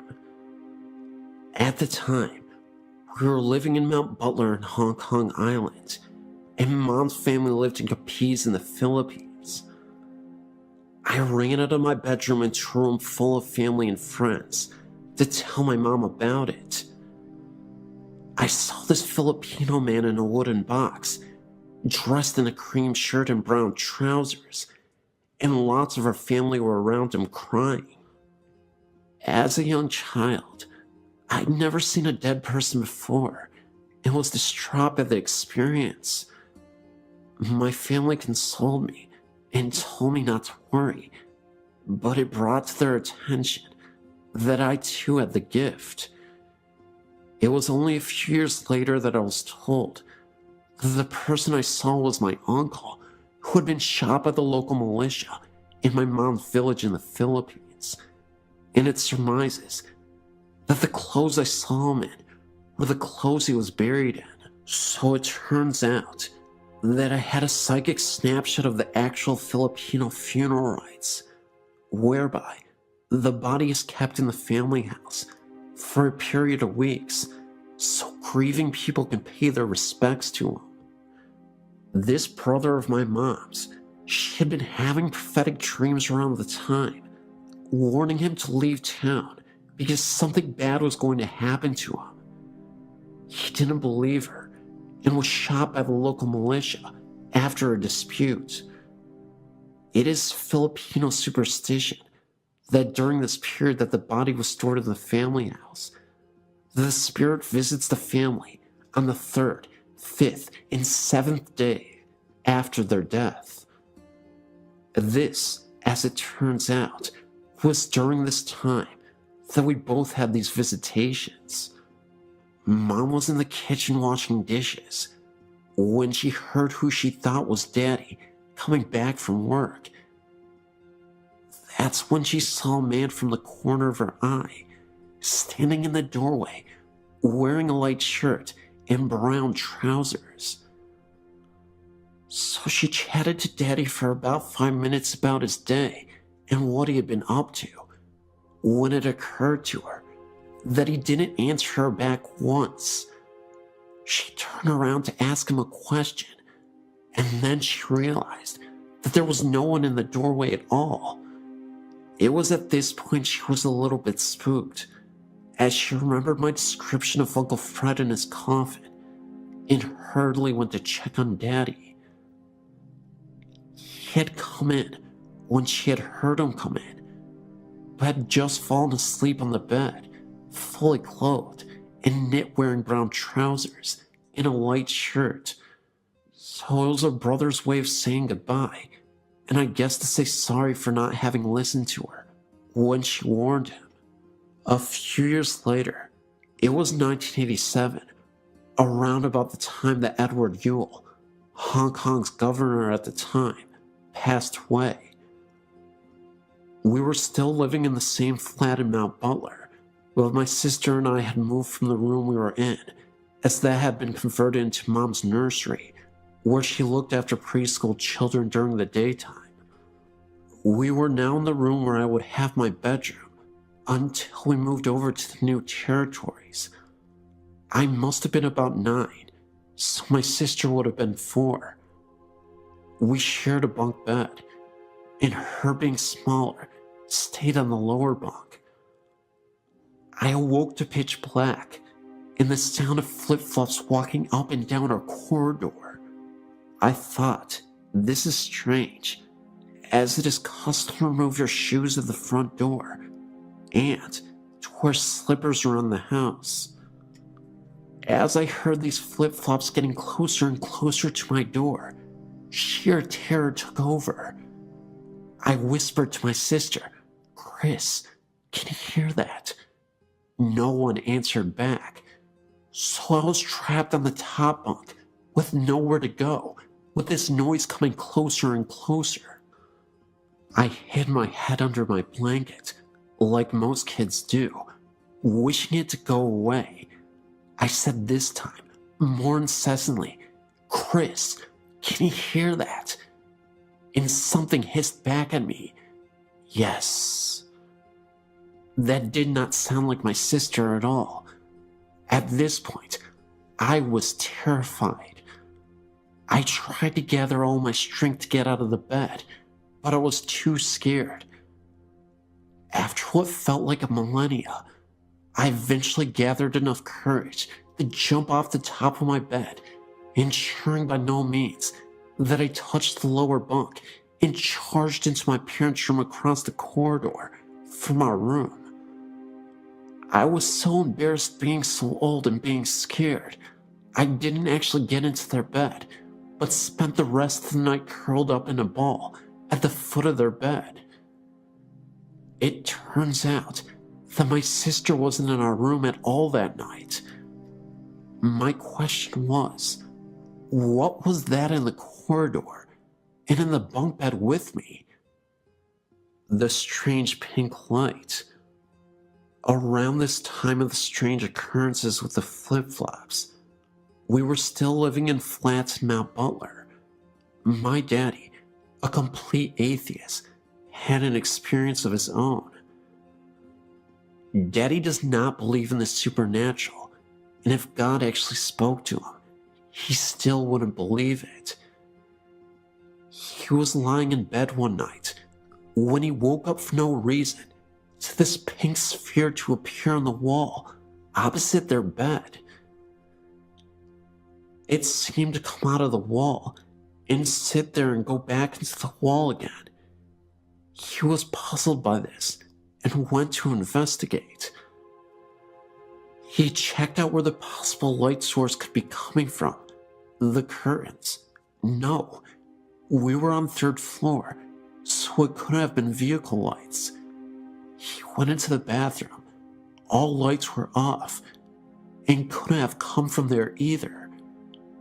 He got back into bed and tried to wake Mom up to show her. She was having none of it and kept her head under the sheets.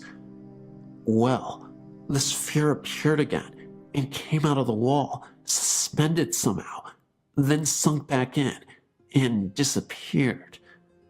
He never did figure out what that was or where it came from. Running ghost. When he was working in the Royal Hong Kong Police, he had another experience. At this point, he was the superintendent and managed a section of the traffic police. They were doing their rounds when a speed camera on the road flashed for no reason. They went to investigate, and it flashed again with no cars in the near vicinity. They thought nothing more of it until the pictures were developed, and on one of the photos, there is a distinct picture of a person, blurred, apparently running very fast. So fast, it set off a speed camera. The ghost dog. When we were living in Mount Butler, I had one other experience that reaffirmed my belief in the supernatural, and 2 other people I was with experienced it also. I must have been about 14 when my sister and my best friend at the time decided to go for a walk in the countryside. So where we lived was surrounded by Hong Kong countryside, which was perfect for me as I was a tomboy and spent as much of my time as possible out and about, exploring and climbing trees. Just before I started university in the UK, I was visiting some friends in Cardiff. I was feeling very odd that night, and as we were heading out into town, a premonition hit me. I turned around to my friend and said, "Something very big is going to happen tonight." He just looked at me like I was stark raving mad, so I dropped it. So when we went out and had a lark and came back, thinking nothing more of it, imagine our surprise when we woke up in the morning and splashed all over the news was coverage on Diana's death. This, of course, being the famous Princess Diana of Wales, who died tragically in a car accident. But I predicted it the day before. At least I feel like I did. Could be a coincidence, but I don't think so. Udalexer Cemetery experience. So, I started uni in Derby in the Midlands, and where I was living was student digs on Ulexer New Road. I was heavily into my goth influence back then. Not so much now, but I still love old cemeteries and dramatic clothing. There was this beautiful one on our road that I used to visit regularly and read and draw, with many beautiful statues and old gravestones. One day, my ex-boyfriend and I went to visit it. as it was a lovely day turning to evening. So I wandered around looking at all the gravestones and the statues, trying to find the oldest tombstone we could find. It must have been coming up to winter time as the sun set quickly, and we realized in a panic that the gate had been closed, so we were locked in, and I had to find another way out. So we walked along the perimeter, looking for a likely tree to help us over the wall, when the sun just disappeared, and we were pitched into almost complete darkness. Then, for no reason at all, the mist appeared over the headstones, so it was hard to avoid the graves themselves. So it suddenly looked just like a horror movie set, trying to avoid broken tombstones and holes in graves and that danged mist in the dark. By this point, I was pretty panicked, frantically trying to get out, with this feeling of overwhelming dread descending over me, and all cells in my body telling me to leave right now. We eventually scrambled over a wall into the student bar, and that feeling just lifted, just like that. It's only a few months ago that I was looking online about ghosts in Derby that I found out that very cemetery is haunted. Brilliant. My dreams. I thought that was the end of my experiences, but looking at the dreams section, I've remembered some more I want to share with you. I've always had very vivid dreams, some not necessarily all coming true, but all seem to have symbolic importance in the coming days, weeks, or even sometimes years.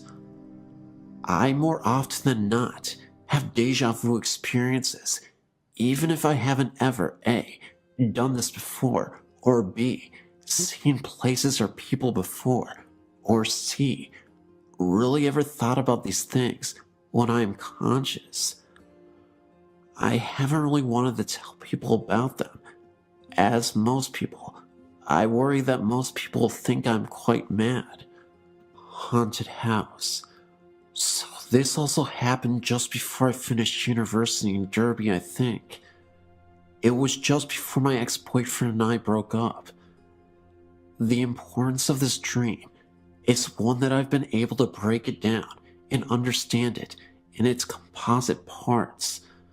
So both of us were walking around this dark woods, and I was taking all that I had learned from watching horror movies into mind, and was very careful of not wandering off on my own. Made sure I had a weapon in hand in case anything happened. We eventually came to this clearing where this ominous house stood at the end of this garden. However, I needed the bathroom, and even though we knew it was a haunted house, I was not one of those people who would go to the loo in a haunted forest. So we walked in, and there were people there.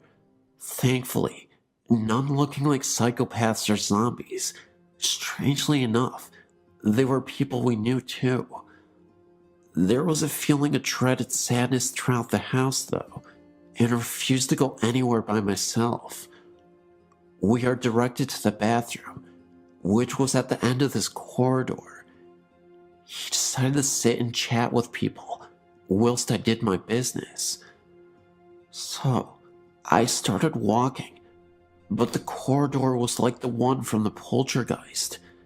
It just kept getting further and further away, until I had to break into a run, desperately needing to go, and leave this house as soon as possible.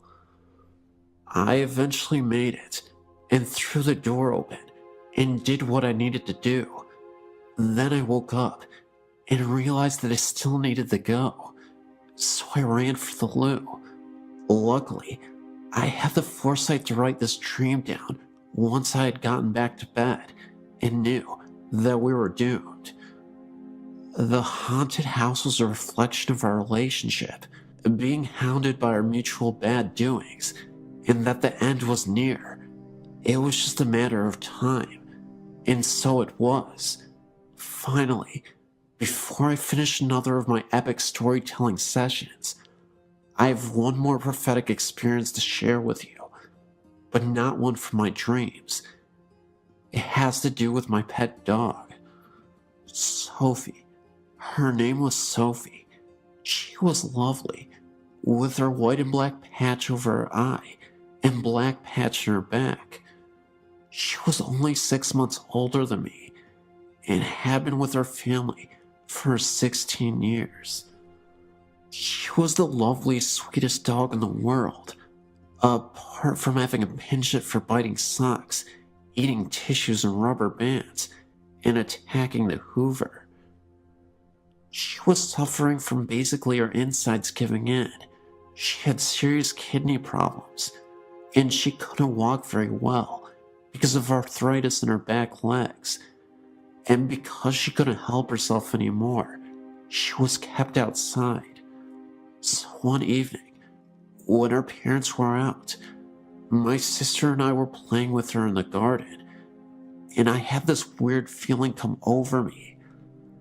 I seemed to be able to predict death, unfortunately, amongst other things.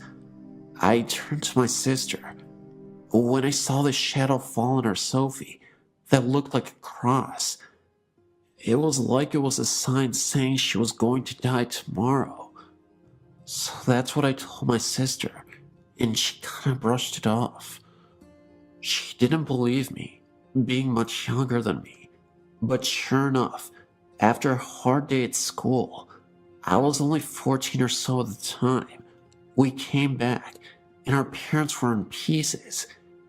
And that's when I knew it had happened.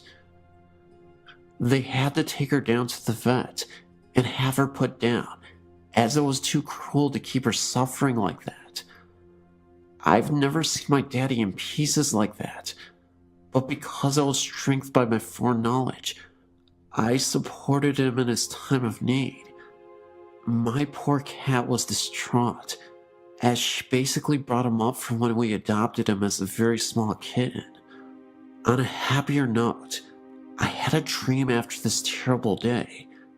I was watching my crazy dog run from the front of the house, in and up the stairs, with much zest and energy, like she would have had as a younger dog, running up to our level of the house, looking like she was having the time of her life, back and forth, giving little yips of happiness, grinning in her quintessentially silly Sophie way. As because of her health problems and her incontinence, she was not allowed in except for very cold weather. I think this was her way of saying that she was free and happy at last, and I knew she was in peace. She still does come and visit us occasionally when we walk by the front of the house, and you can, still after all these years, smell her, and we know she's still looking out for us. I keep meaning to write a dream diary. I'll do that this year, as these dreams seem to be too important to miss.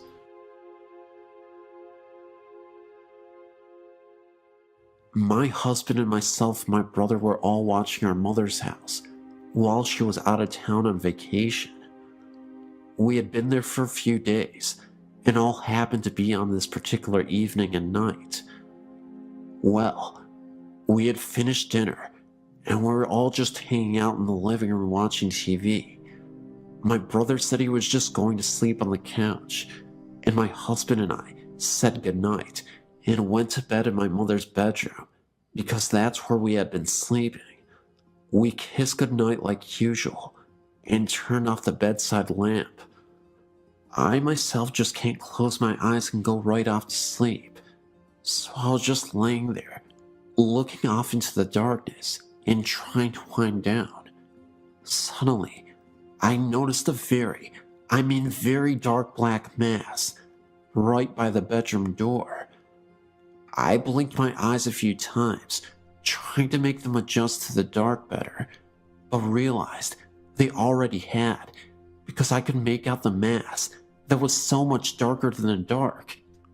I began to feel afraid when I saw it moving. I laid there and watched it approach the bed over our bodies. It looked larger than it had by the door. I began to nudge my husband, but I decided to lay there a little bit longer to see if it continued to move or even get larger. I laid there and marveled at its darkness and its extremely dark color as opposed to regular darkness. It was pitch black and just floated there above us. Unbelievably, I fell asleep. The next day at lunch, my brother said, "Hey, last night I saw the weirdest thing when I was trying to fall asleep. A large black mass was hovering above my head and scared me half to death." I stuck my hand in it and it was freezing cold. Before I had a chance to speak, my husband said, "Me too. I thought I was seeing things."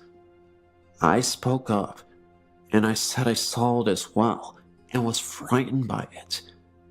They both said, "Wow, I wonder what it was." I had read somewhere that these could possibly be evil. Needless to say, we didn't spend the night there again.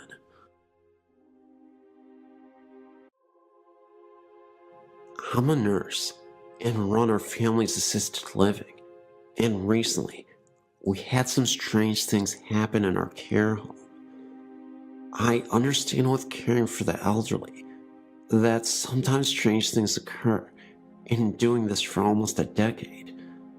Recently, I had a resident that started to decline at the age of 93. One night, after helping her get into bed, she asked me if Bernie, her husband, who died 10 years before, knew where she was. I reassured her that he did. It caught me off guard, since her mind was intact and she was not forgetful. A week went by, and again, I assisted the woman into bed. She says to me, "I hear Bernie in the hallway. Can you tell him that I'm in here?" I told her to call for him and he would come in. She refused and asked me to. So I went out to the empty hallway and said, "Bernie, E is in here if you would like to visit with her." As a nurse, sometimes you do things out of the better judgment for yourself, as long as it helps your patient. Later that night, I heard the elderly lady talking to no one quietly. I've had some odd things happen in my personal life through the years since childhood, but that is another story. I was once told by an elder Japanese woman not to talk to the dead or invite them into my home. Another week goes by, and my resident took a drastic turn for the worst by refusing to eat or drinking fluids. After a week's stay in the hospital, she returned on comfort cares in hospice. The end was near, and we knew it. However, while she was in the hospital, I received a frantic call from one of our nursing assistants asking if I would please come back to work because she was really scared. When I got to work, all the lights in the house were on, and she was sitting on the couch with her back up against the wall. When I asked what was wrong, she told me wide-eyed and pale that she had seen a mist down at the end of the hallway and was hearing weird popping noises coming from the residence room that was in the hospital. After checking the entire house and silently saying the Lord's Prayer, the house felt calm. Eve spent her last days being pampered and showed care and compassion from staff and family. Many of the staff came in on our days off to sit with her, including myself. The last couple days of her life, she was sedated for pain and hallucinations. When no one was in her room and she didn't know we were checking in on her, she was reaching up towards the ceiling and mumbling. The day before she died, we had XM music playing on our TV. A couple of the nursing assistants were performing for their evening cares when the TV changed to CNN for 30 seconds and turned back to the music by itself. The TV remote was on top of the TV.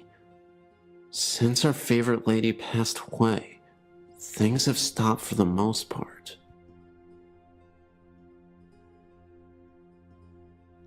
My mother passed away June 5th, 2007. Me and my husband were in New Jersey at the time, waiting to get unloaded.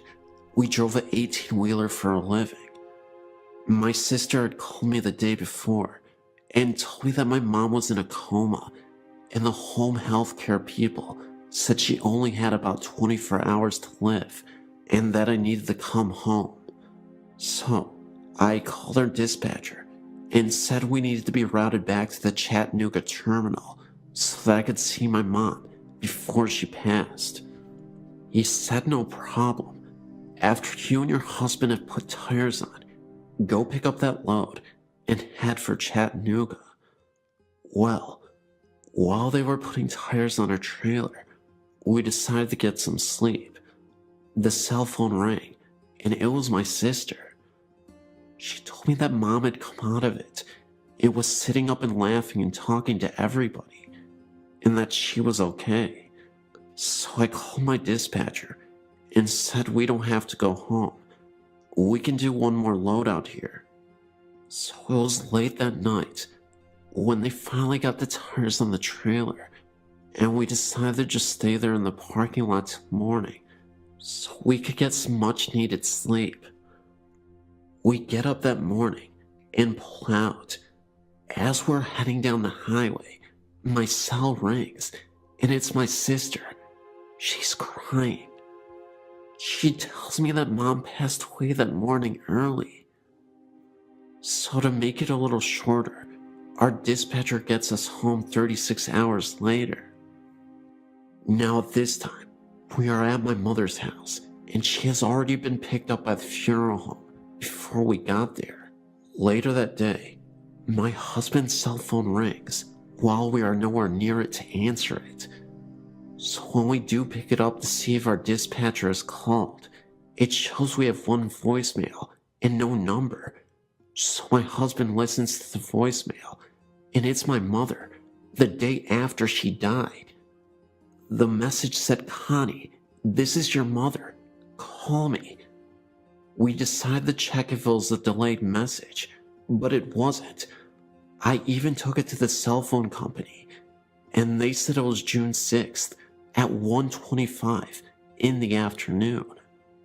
My mom died June 5th, 2007, at the times between 1 a.m. to 3 a.m. It has really bothered me that we missed the call, even though she was already dead. She might have been trying to say goodbye to us. A few nights ago, a friend and I took a drive up Angeles Crest Highway. It was a clear night and wasn't too cold. As we entered the parking lot, we noticed there were no other cars there. As I made a U-turn in the lot to face the small building, there, we saw a man walking. What got my attention was the fact that my headlights shined bright on the building, yet we only saw the person from the waist down. The rest of his body was a shadow. The man was walking around as if he were looking for something. It appeared he had a flashlight in his hand, the way he was moving, but there was no light coming from it. The closer we got to him, the smaller the image got. When I shined my brights on him, it looked like he went down a small hallway. Even then, we could not see his upper body. We went back the next day to see if we could find anything. One thing we did notice was the hall we saw the figure walk through was now a wall. Not a wall that was just put up, but one that looked like it was part of the structure since it was built. 3 separate spirits are said to walk the halls of the soon-to-be abandoned Middle Tennessee Medical Hospital in Murfreesboro, Tennessee. as a new, more modern hospital is being built right across the city. In the older section of the third floor, one room is said to be haunted by the ghost of a mental patient who jumped out of a window in the 1960s in the psychiatric ward. 30 years later, in that section, administrative offices were constructed, and employees reported hearing running down the hall of someone with bare feet, and a light outside the room where the man was said to have jumped turns on and off periodically on some nights. The switch that turns that light on can be found only inside the room, which was not even in use at the time. When the lights were checked by maintenance, they seemed fine. Later, some orderlies enjoying lunch on that same floor reported seeing an IV stem being rolled up the same hallway. They left their food there and didn't return. In what was the pediatric area, the ghost of a red-haired girl in her early teens in a white hospital gown has been spotted at one point by a nurse who also had long dark red hair when the room was used for pharmaceutical storage. She claimed to see the spectral image of the girl staring at her through the glass observation window of the room. The nurse was also a redhead. Finally, the third spirit has been chronicled by the hospital's own sad history and has been spotted in a newer section. A young nurse who had just started was leaving for the night to go out with friends. As she hurried down the stairwell, she dropped her purse over the guardrail, a lunge too far, and fell down the center of the stairwell, landing on her head. She died 3 days later due to massive brain trauma. Ironically, one of the hospital's employees who had the task of cleaning up the bloodstains was the son of the woman who had seen the red-haired girl's ghost, as her family worked in the hospital. It is sad that sometimes you can see the girl repeat her fatal fall.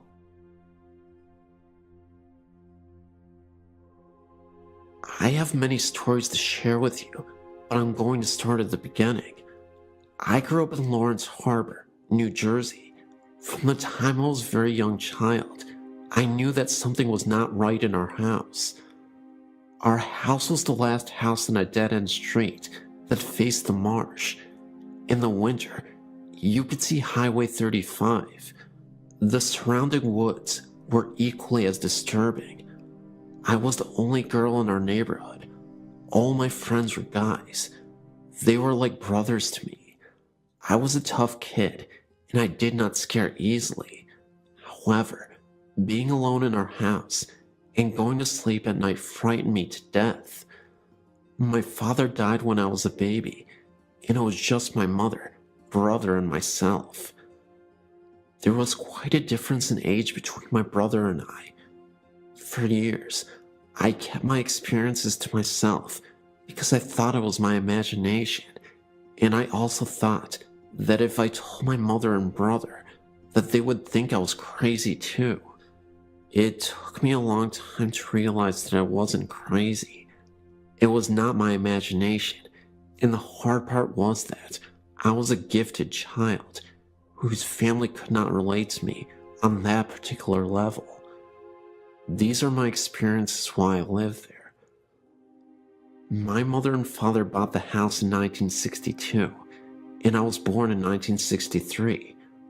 We owned the house right up until 2005. To this day, the events are burned into my memory. From the time I was about 5 years old, there hardly was a time that the house was at peace. I would lay awake in bed at night and watch orbs dance across the walls and ceiling. Then, I could feel someone sit on the corner of my bed. It was not a faint feeling either. In retrospect, as an adult, you could actually see the corner of the bed being pressed down. My heart would pound in my chest so loudly that I couldn't hear anyone else, and I could feel every hair stand up on my entire body. I would pull the covers and pillows over me in such a way that only my eyes and nose would stick out. even in the summer with no air conditioning. Shadows were commonplace everywhere in the house. You could smell flowers in the middle of the winter as well. Then, just as I would start to fall asleep, I would be jolted awake because something pulled the covers of me so violently that they were on the floor at the foot of the bed. That would send me screaming out of my room to my mother. There wasn't a time that you didn't feel as though you were being watched, or that you didn't feel that something was following you from room to room. If you came home and put your car keys down, turn your back for 2 seconds, they were gone, and then after searching the entire house, they would suddenly reappear where you originally put them in the first place, and you were the only one home the entire time. When I was in high school, I would come home and shower because I played sports. I always locked the bathroom door. Every time I would pull the curtain back when I was finished, the door would be wide open. Once again, no one was home, and our interior doors had no keys. Until now, I've been very vague with you about my experiences, but now I will tell you in detail my most frightening experience. I was engaged to Mitch. We were just both out of high school. My mom was out, and so was my brother. Mitch and I decided to go to my house, watch TV, and eat some pizza. From the time we entered the house, I could feel that something was really wrong, really out of sync. The air seemed electrically charged. It was as though us being there had interrupted some unseen gathering. I ignored it, even though I was goose flesh from head to toe. Even with all the lights on, my mother's house always seemed dark. Mitch was sitting in the room watching television, and I went into the kitchen to heat some frozen pizza. We were having a conversation as I did so. My back was to the living room as we were talking, and I was placing the pizza on the baking sheet. I heard what I thought was Mitch leave the living room and walk into the kitchen. I became aware that he was standing directly behind me as I was still talking. I turned around to ask him something, but to my shock, it was not Mitch standing there. I felt all the blood drain from my face. My knees went to jello, and I gasped and screamed at the same time. Standing face to face with me was a huge black solid apparition. I could make out a head and shoulders, but the rest became more see-through as it went towards the knees and feet area. It felt like slow motion. I think that when I turned around and screamed, I scared it as much as it scared me. As I stood there screaming, the black figure literally whooshed through the kitchen wall. Mitch ran into the kitchen. I was shaking and white as a ghost. It took me a while to collect myself. I shut the oven off, and we left and went to the local pizza place, where I told them what happened. We didn't spend much time at my mother's house after that. This is just one story out of countless stories that I would be glad to share with you. I'm now 46 years old. My entire life has been one foot in this world and the other in the spirit world. Years ago, I'd contacted Sylvia Brown, who told me that my mother's house had many spirits in it, but two stood out. There's the ghost of a baby and its mother. She also said that I was a medium and a psychic, and she was right. This is what I now do. I'm no longer afraid. It gives me pleasure to be able to connect with grieving spirits with their departed loved ones. I consider this wonderful gift that I will not trade for anything. Thank you for listening.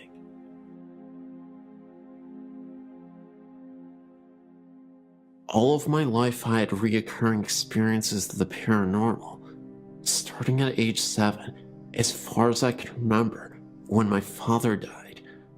I used to believe the experiences were dreams or imagination until recently.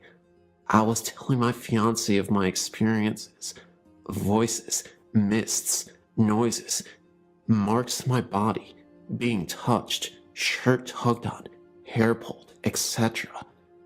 His suggestion was that maybe I am a sensitive. So, I started thinking about this possibility and decided to explore it further. My fiance and I previously tried going to paranormal meetings, which would go on ghost hunts. There was one in particular that appealed to me, and we signed up. The building the group was going to was in Newcastle, Pennsylvania, at an old building that was previously the Elka Club, built in 1914.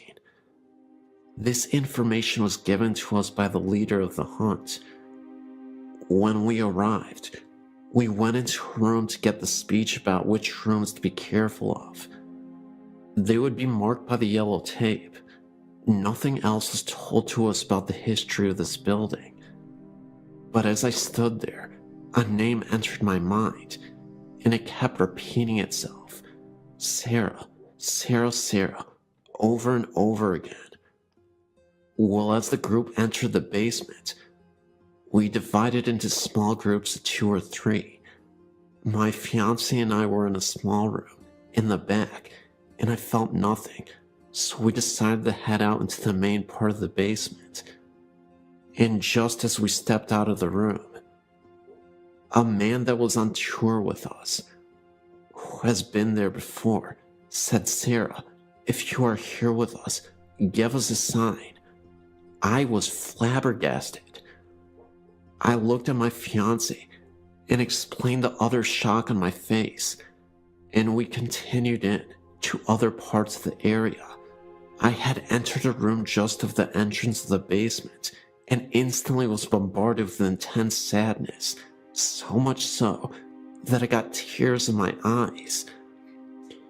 I informed the group leader, and they took pictures around me, but by this time, I already knew that what they were searching for in the building wasn't correct.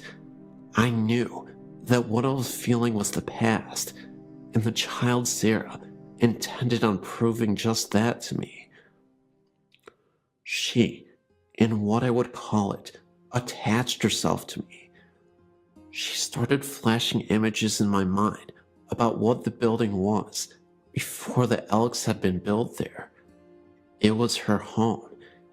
It was a beautiful Victorian with a large porch, parlors, a library, you name it, she showed me. She told me that she was sad because of the remodeling that was about to happen in the building. She got her point across by telling me certain rooms did not belong. I also picked up a persistent man in a room on the first floor. I was flashed an image of a podium and people sitting and listening intently to this man. In the ballroom, I was given images of people dancing, only black shadows of such. And at last, the third floor, I approached the end of the main hall and was shoved by something not seen. I took a moment and continued on into a grand circular room with benches attached to the circular walls, and had the feeling of being watched. And I kept saying, "This feels like judge and jury."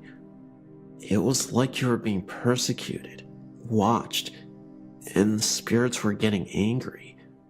So I wanted to step out of the room for a moment, and I took a step forward towards the door and received a sharp blow to my middle back on the left-hand side. I went out of the room and was telling the group about the incident and decided to give it another try. And as I entered, I again got another blow to the right side of my back. At that point, I wanted out of there for good, so the group agreed to leave the third floor. And as I entered the hallway again, I got pushed in the same spot as the first time, which happened to be in front of a very large window. The interesting part was, I said before, I knew nothing of the place, but when we were leaving, I told the owner all the stuff Sarah had told me. I told her of the man in the room that in my mind, I'd seen the podium. I told of getting pushed and hit in the back. Well, she surprised me. Not only, but many in the group as well. Come to find out that this is where Sarah's home was. The rooms I was seeing were the rooms in her home. The man at the podium would have been the black preacher that occupied that room after the Elk Club closed down. That night, I came home exhausted. I fell asleep and dreamt of Sarah. In the dream, she told me her last name, so I searched for her on the internet.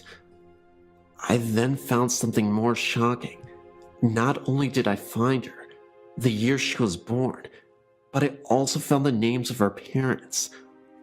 Well, I'd spoken with someone that has been to the club and knows things about it, but they never knew her parents' names, which happened to be the same names I came across. And as far as the room on the third floor, the owner informed me that this room was the judging room for the Elk members and where they would hold their remembrances to the dead brothers. The interesting thing was, the women were not allowed in this room, and there was also an EVP that picked up stating, "You are being judged." So needless to say, I'm no longer doubting my ability, and am more open to my experiences, which have been many since that night. Growing up in rural Michigan, I had several what the heck was that experiences. Most were minor, a moving shadow or an uneasy feeling, but one stands out. I was 8 to 10 years old in the mid-80s, and my family had just returned from a vacation. When we got out of the car, my dad headed to the mailbox, my mom to her garden, and I lugged my suitcase inside the house. All of the windows were shut, and I pulled the garage door closed behind me. Walking through the house, I passed the bay window, from which I could see my dad still on the road, and my mom picking some vegetables.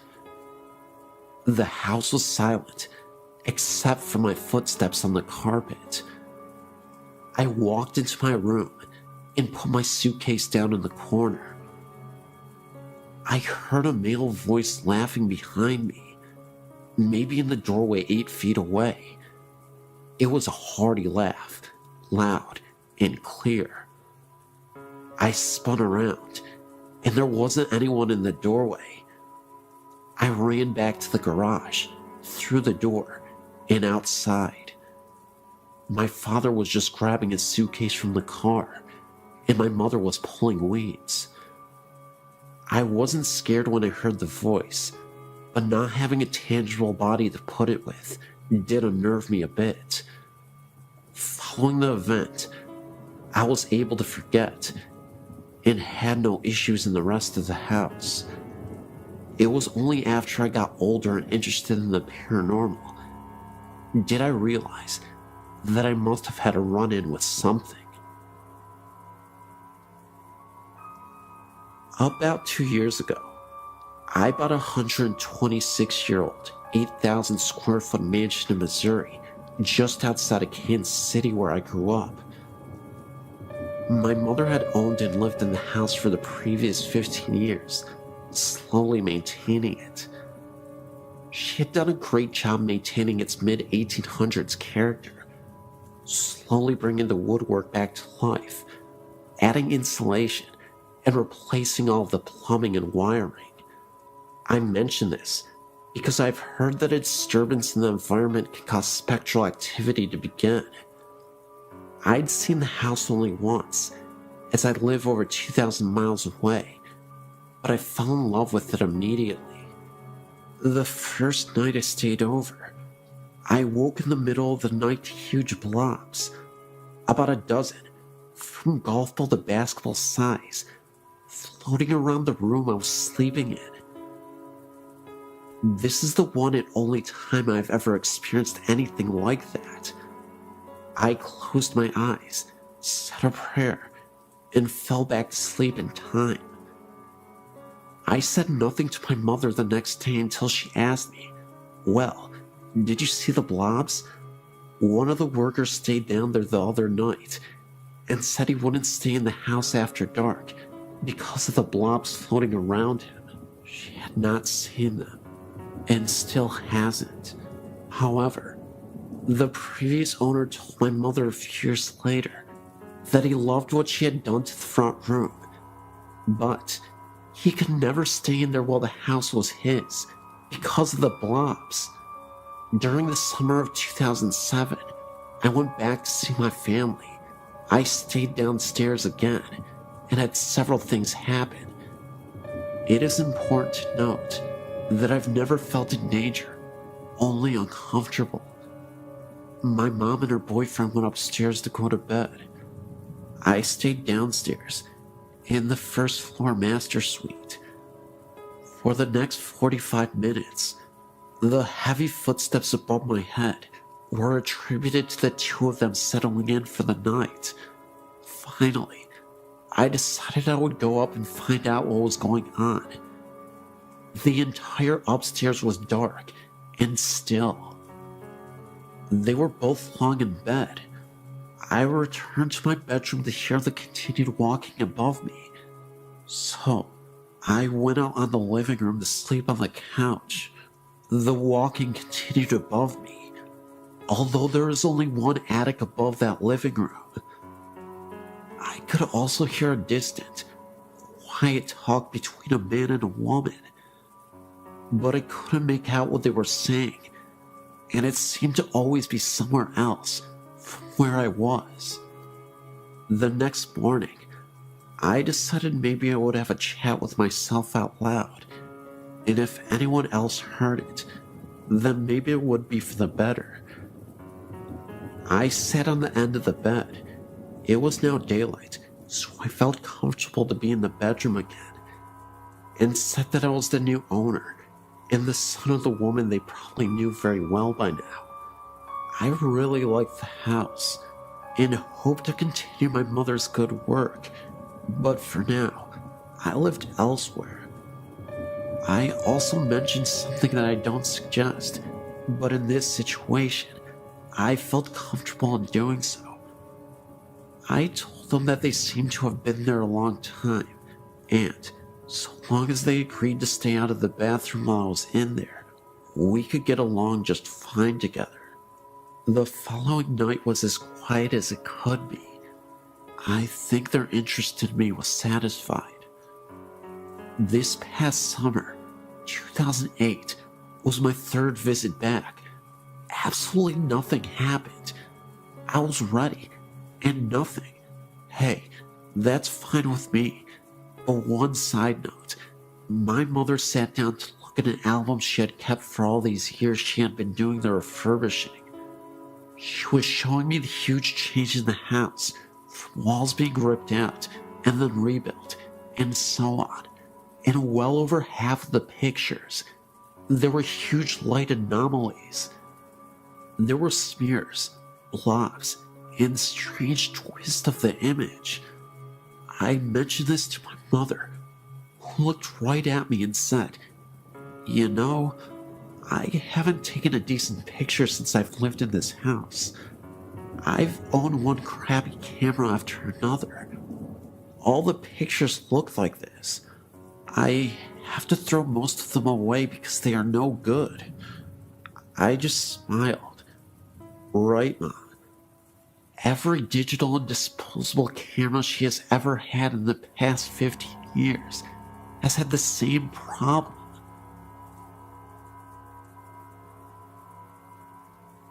I grew up with a mom who is wicked, and she is very psychic. She has told me accurately if a lover and I will break up, when, if I'll meet someone new, and accurate descriptions of people I'll meet. My mother told my roommate that the child she was having would be a girl, and she was correct. My mom, to my amazement, is the real deal. On Halloween, our house is the most popular because the altar my mother sets up outside is very real. It's very fun, and I grew up with an easygoing view of the paranormal.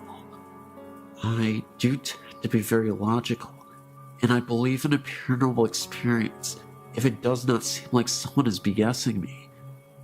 I keep my mind open. My mother does have headaches if she is around haunted houses. She has migraines that will make her sick for days after being in one. She's had this happen to her several times in her life, including once when I was a kid. A few years ago, when I was 23, I started having heart palpitations and tachycardia. At one point, my heart rate went up to 181. I spent night after night in the emergency room, and I was recommended to a cardiologist. I went through that for several months before finally someone realized there was a sedative that I took that helped me sleep. The doctors took me off the sleep medication, and I soon found out that I'd become dependent on sleep aids. At the same time, I had to get on a Greyhound bus for a 2-day trip to move back with my parents because of the health problems. If you've ever traveled on a Greyhound, you know it's really hard to sleep on it. I was sleep deprived. I was told that I was sleeping, but I didn't realize it. I wasn't sleeping through the night. I was exhausted. I was depressed, and I developed a phobia of the sound of a beating heart medication commercials, etc. In short, my mental health was suffering. I had to make the choice to go into a psychiatric ward because it took a month to get an appointment with a psychiatrist. I didn't want to wait that long. The ward was in a regular city hospital. All the patients were quiet and were there to heal. Nobody was dangerous. There were patients with bipolar and other types of mental illness, and nobody was dangerous. There are different levels of hospitals. This was a ward for anybody going through emotional difficulties. I started to sleep the first 2 days I was there. I was not dangerous, but they did have to give me something to sleep. I was having dreams in which in my bathroom, patients had bathrooms in their rooms. I could hear a woman crying and throwing up all night. It was horrible and nightmarish. I could never see her because in the dream, I was laying in bed. How can I describe this? Even though I was asleep and dreaming, it felt like I was aware of everything going on.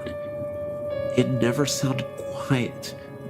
It sounded like patients were throwing fits, and that someone would go by my room and rap on the wall with a walker, and that poor woman threw up and cried. She sounded miserable. The ward was actually always quiet. Nobody threw fits at night. My mom had taught me how to interpret dreams. I figured mine showed my anxieties. I'd been through hell. I wanted to sleep, and I never gave one thought to the idea that the place was haunted or had residual hauntings. I had greater concerns at the time. However, my mom came to pick me up, and she refused to enter the ward. I didn't think anything of that either. We were driving home, and she asked me how I had slept, and if I did at all. I told her about the nightmares, and how I was completely loud, and I was still very exhausted. My mother was shocked, and it showed on her face. She said, "Sarah, those were not just dreams. This psychiatric ward used to be a cancer ward. I was getting a migraine because there are patients who have not moved on. Wow, that shocked me. I never heard doctors mention that I had been a cancer ward. The idea was never put into my head. Like I said, I wanted to sleep again and to feel happy. I was concerned for my health. I believe my mom. She's usually incredibly accurate about these kinds of things. I honestly have gotten tired of finding out if me and a potential lover are not going to work out. She's that accurate. However, I could not tell you if that ward was the former cancer ward. I simply don't know because none of the doctors ever mentioned it. I was sleep deprived and going through hell at the time. My emotional state could have been reflected in my dreams. However, if I've learned anything about the paranormal, is that it can be a very small world. The hospital in question is in Iowa. It is a regular city hospital with an emergency room, surgery room, etc. It is not a psychiatric hospital only. If a former nurse ever writes you, or even a former patient, I'm here to tell you that there may have been something to their experience. The ward in question is still open. This was a few years ago that I was there. This is just a quirky experience that I wanted to share.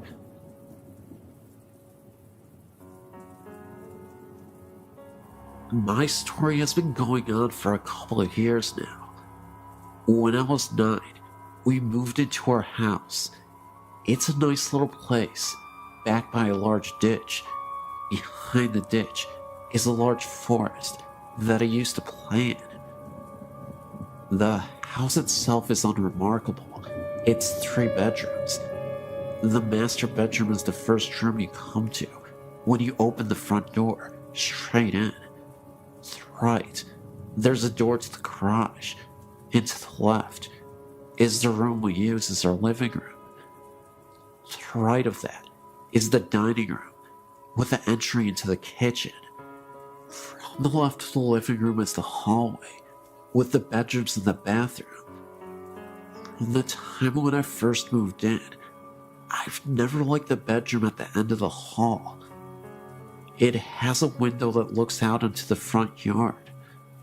The room I shared with my sister has a window that looks out into the backyard. I'm not sure what it is about the room, but it's a creepy feeling. I was around 11 when my older sister moved out.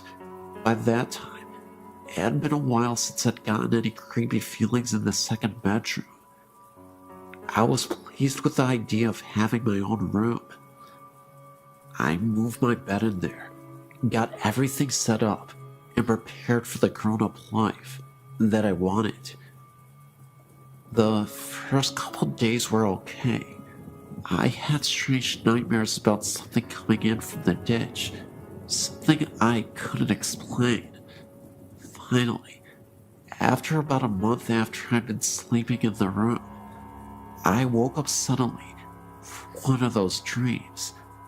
I laid there for a while, not really sure of what woke me up.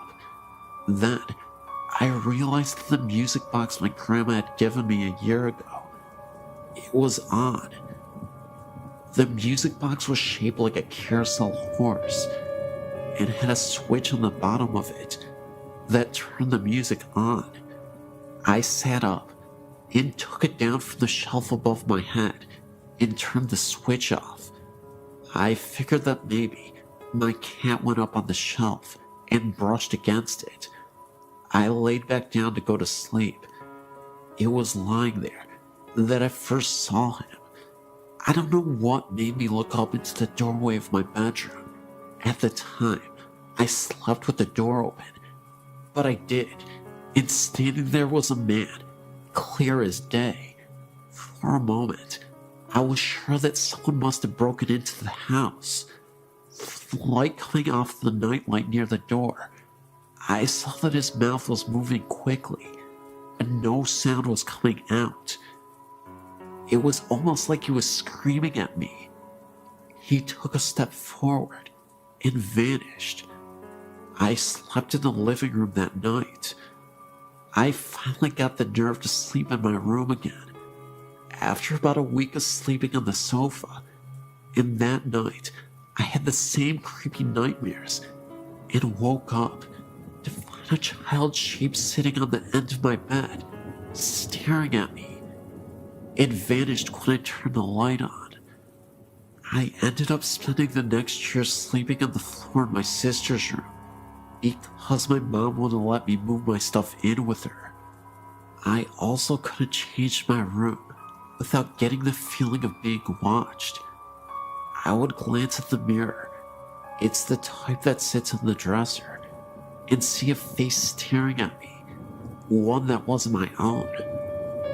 My older sister finally moved back home, and I ended up back in the other bedroom with my sister.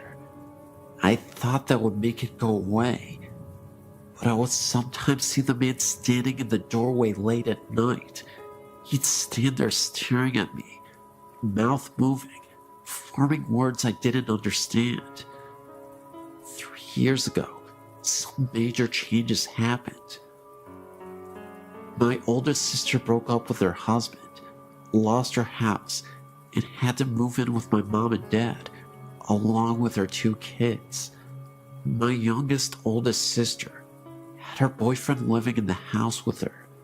The living arrangements were this: my 2 oldest sisters slept in one room, along with my youngest nephew, belonging to the first sister I talked about.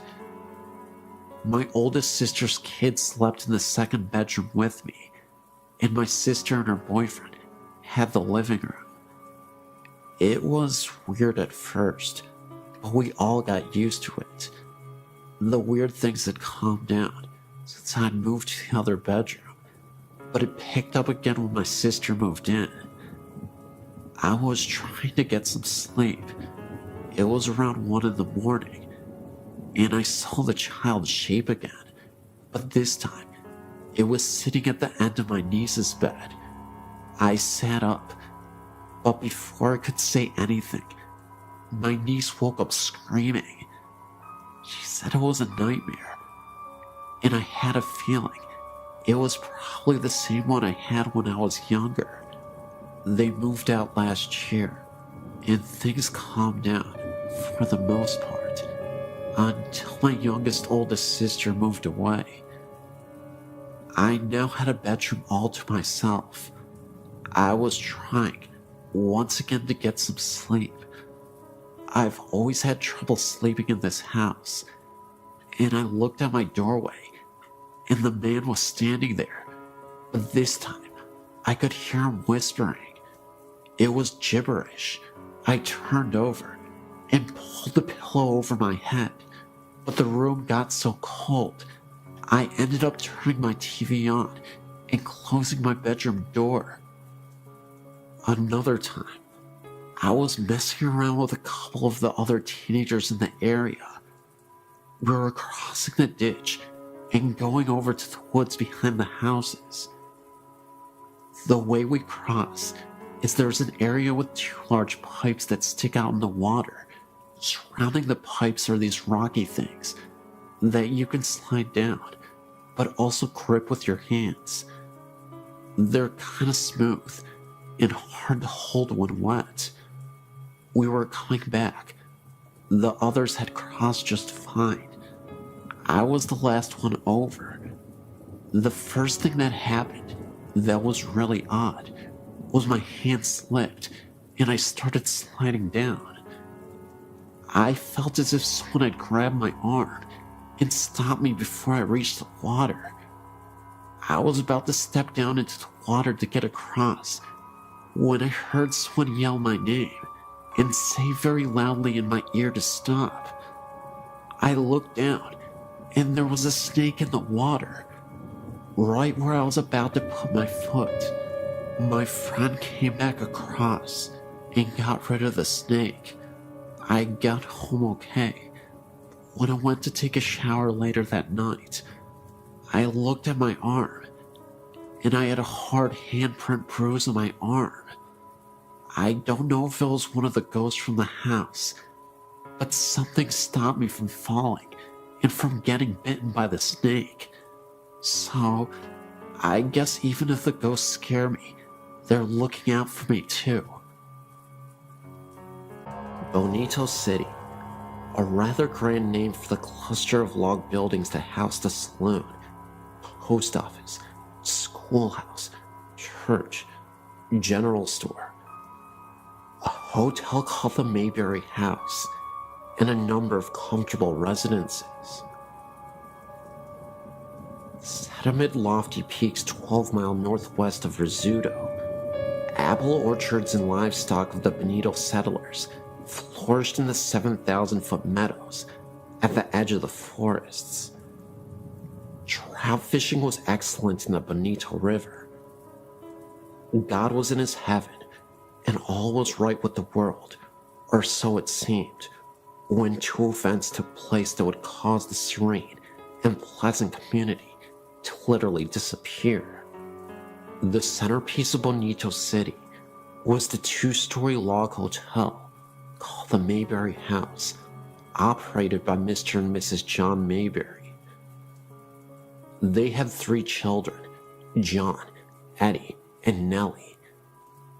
On the night of May 5th, 1885, the Mayberry House leaped into the record books with one of New Mexico's most bizarre crimes.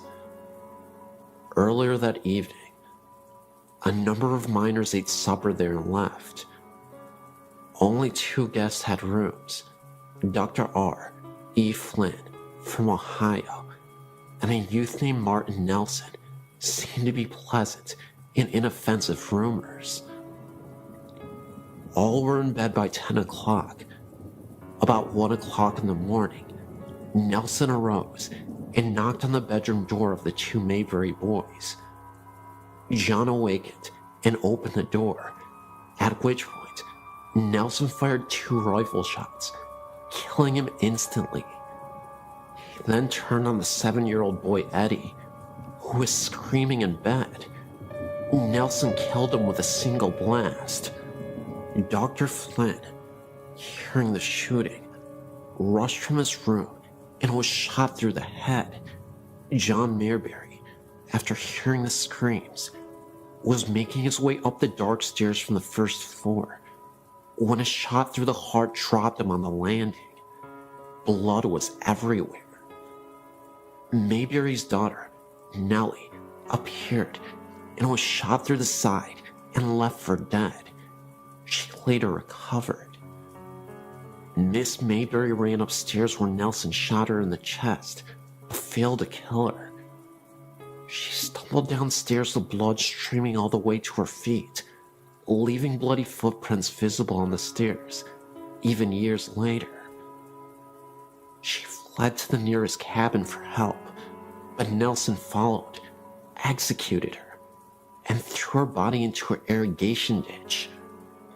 Nelson, the saloon keeper, no relation to Martin Nelson, appeared on the scene, grappled with the youth, who was no match for the murderer. Mark Nelson shot him to death and left his body bleeding in the sandy street.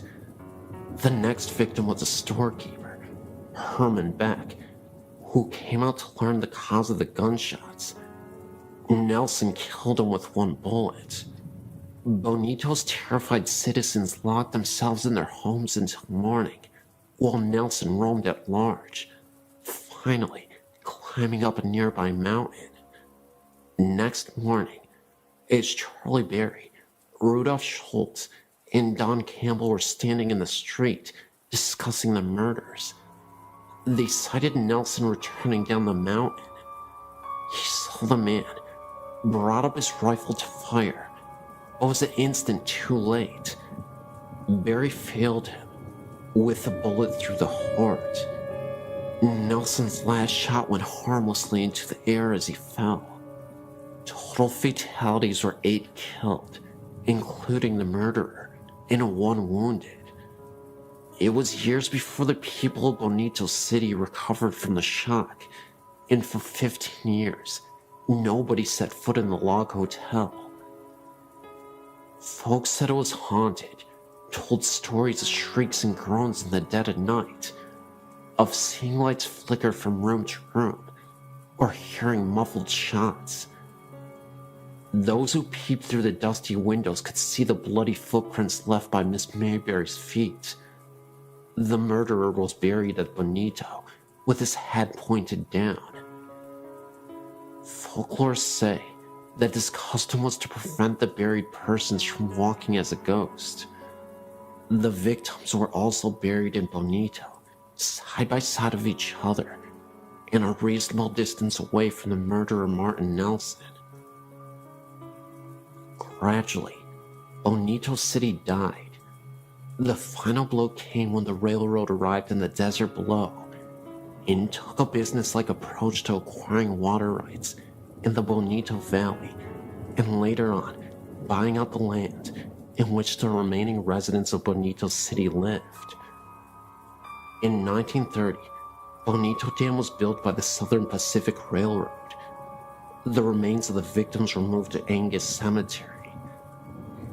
A large stone marks their resting place, and as for Bonito City, it is presently resting under 75 feet of water that is now known as Bonito Lake. Since then, Bonito City has become an old memory and a murder mystery of the past. Some people have claimed that during a well-moonlit night, they can see the top of the church steeple shining below the serene resting water of the night. Is it really the church steeple being seen 75 feet below the water's surface? Or is it a haunting image, reminding us of the presence of the city below? You decide.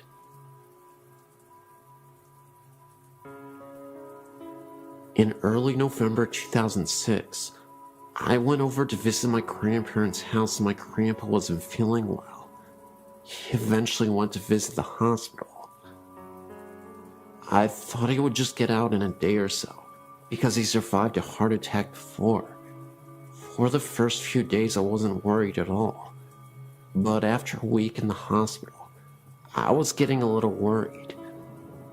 About 2 weeks later, he passed away. I was absolutely devastated.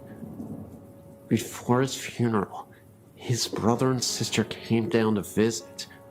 While they were sleeping in my grandparents' house, this is 2 days after he had died, my uncle was leaving. He looked back to see if things were all right, and saw a rather tall figure, wearing a hat, walking in our room. At first he thought it was my grandpa's brother Robert, but he was fast asleep in a different story of the house. He went looking in the room, and the ghostly figure was gone. We all think the figure was our grandpa. He was about 6'1", and always wore a hat. Every time my grandma went to go get food, or to pick up my little cousins, we would get a feeling someone was watching me, but in a good way.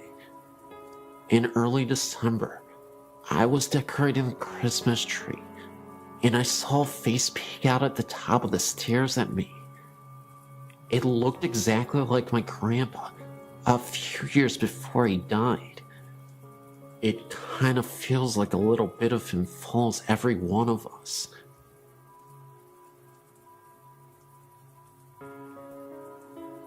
All of these accounts have happened in Lake Havasu, Arizona, each in a different house. My mother and I were driving around town, looking for a house to rent, when we found a large house in Bayou Drive. This house was an old bluish color, with vines creeping up the outer walls and into the fireplace, with a large overhang on the front porch.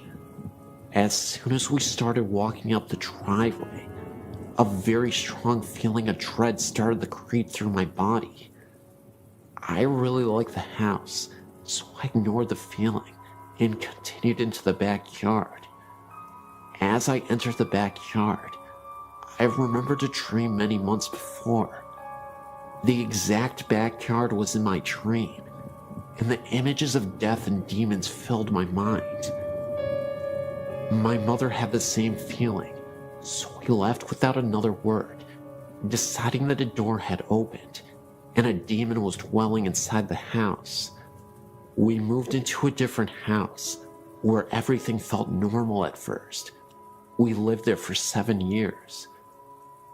I soon felt eyes watching me in the shower, which then led gusts of freezing angry wind rushing past my face and arms. Later I learned my mother was going through the same events, only she experienced only one of the gusts of wind.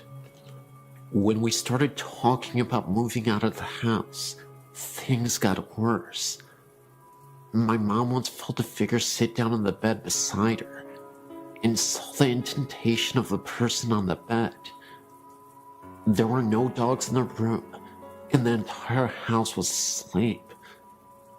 I saw blinds move with nothing in the room, and a shadowy figure walk across the kitchen. I was cleaning out a house, just about to move into it, when I repeatedly saw a figure of a little girl out of the corner of my eye. I could sometimes hear her talking softly to no one in particular. Later investigation proved that a little girl had drowned in the pool years before.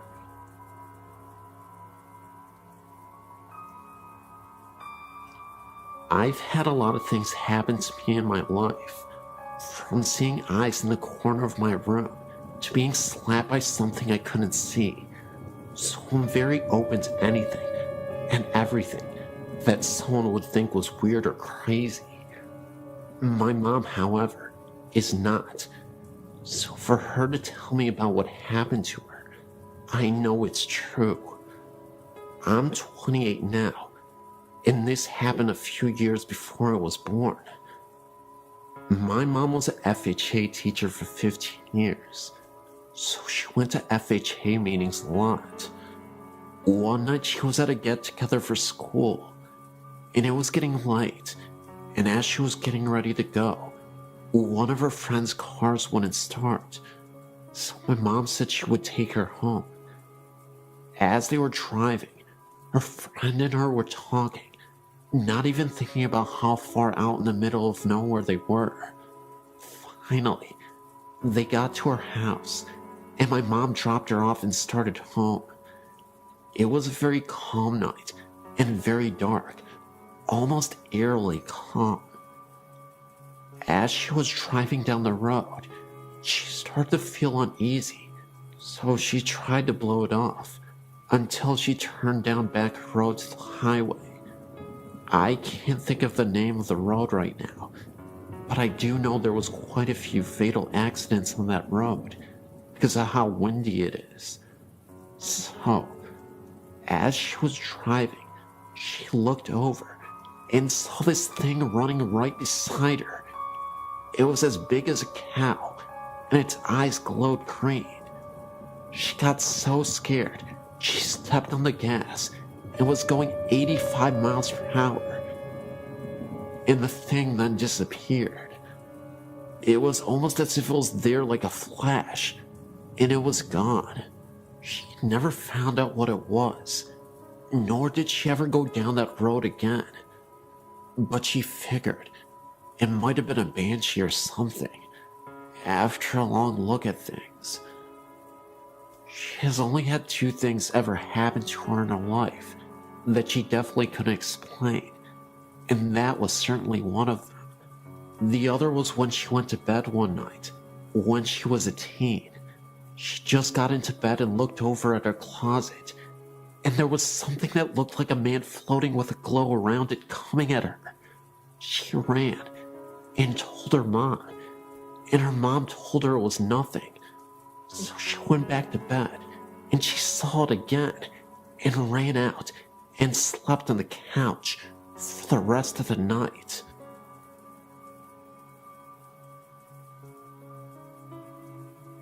I'm a clairvoyant, and I'm used to not being alone. The last house I lived in had a number of distinctive entities, and will only share a couple of my experiences with you now. There was a young girl, probably around 4 or 5, who was very prevalent around the time my son was 3. One night, I had a contact dream. Usually my dreams are surreal and nonsense, but when I contact someone, they're usually set in whatever house I am in, and are more out-of-body experiences. I walked to the end of my hall and looked through the dining room into the kitchen, and there was a small girl with waist-length dark brown, not black, wavy hair. She had a flowered white nightgown on, and she was pushing buttons on the microwave.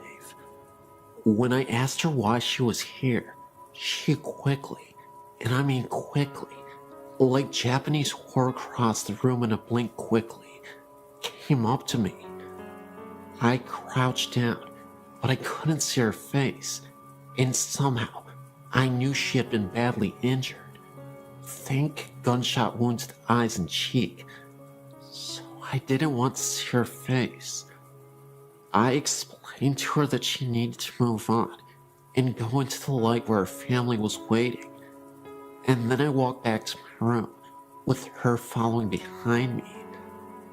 I woke up, then went back to sleep, and a while later my son woke me up, halfways anyway, enough to answer him and kinda remember.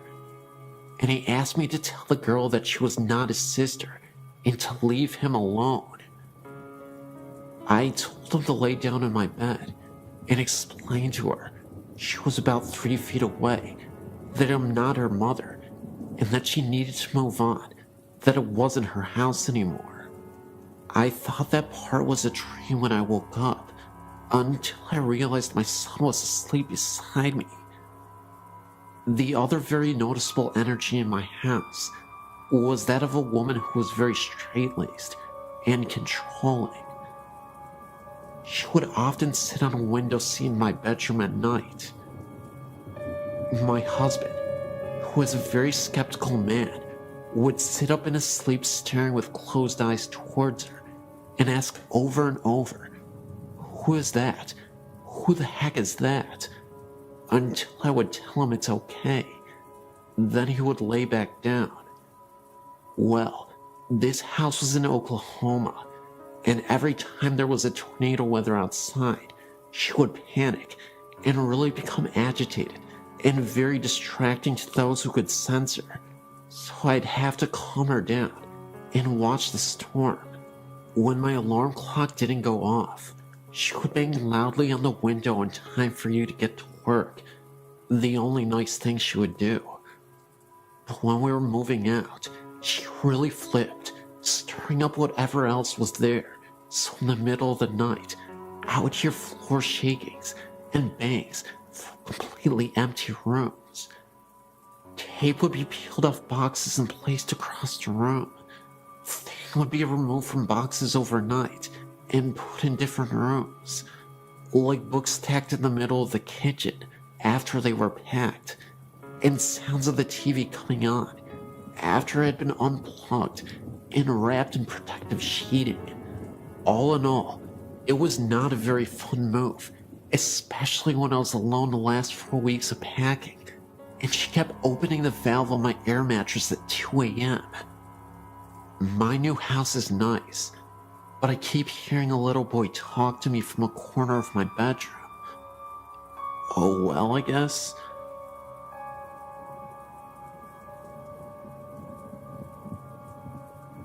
I'm 25 now, and have had strange experiences which, though I'm very analytical and skeptical, can't seem to find out how, or why, or what these things were.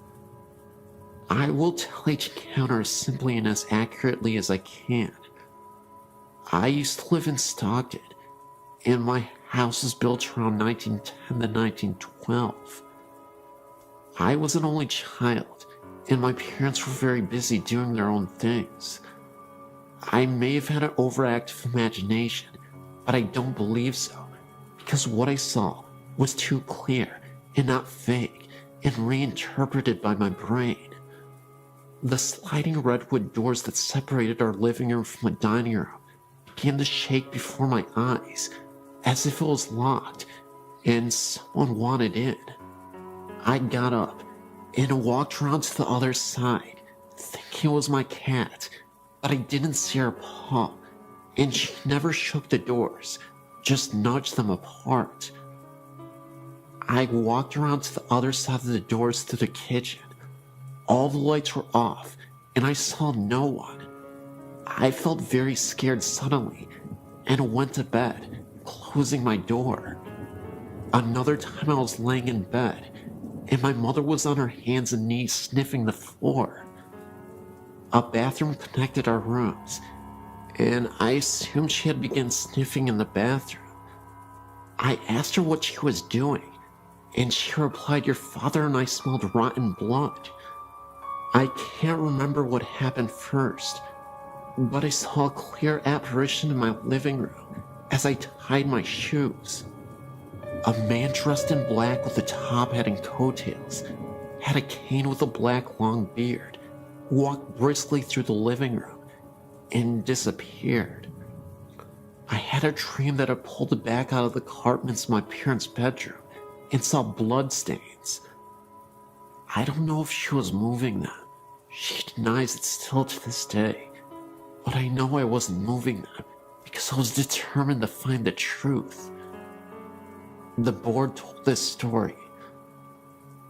A married couple named Mark and Melissa Twain lived in the house with a woman's sister. One day, in jealous outrage, she killed them both in the room with a shotgun. I thought it was very fishy the wife had my name, and the husband's name was Mark Twain. Like I said, my cousin says she didn't make the Ouija tell the story. I was under the house one day, bored and playing around, when I found a small handful of large brass bullet casings. Not as large as a shotgun casing bullet, I don't think. Other things have happened. I heard a knock on my door late at night. One huge knock, but I was too scared to open it. I told my father in the morning, and he got very angry and shouted at me that I was too stupid. I don't know why that angered him. I surmised the knock was from my dog changing lying positions on the porch. Once a baby bottle just sitting on the counter just seemed to be thrown in the floor. My father said it was because I stomped into the kitchen. Perhaps. But the powerful way it fell, I doubted it. I was never able to tear my parents' carpet or find any information on the house that could point me in any direction. Though I did get all the paperwork on who owned the house, and no name Twain ever owned the house. My aunt, who claims to be a psychic, came over to the house and said that several ghosts live here. That was something I didn't hear myself. Another family member told me that. The house, which was always a bit odd, had a stained glass window on the front, not very large. It was of a cross.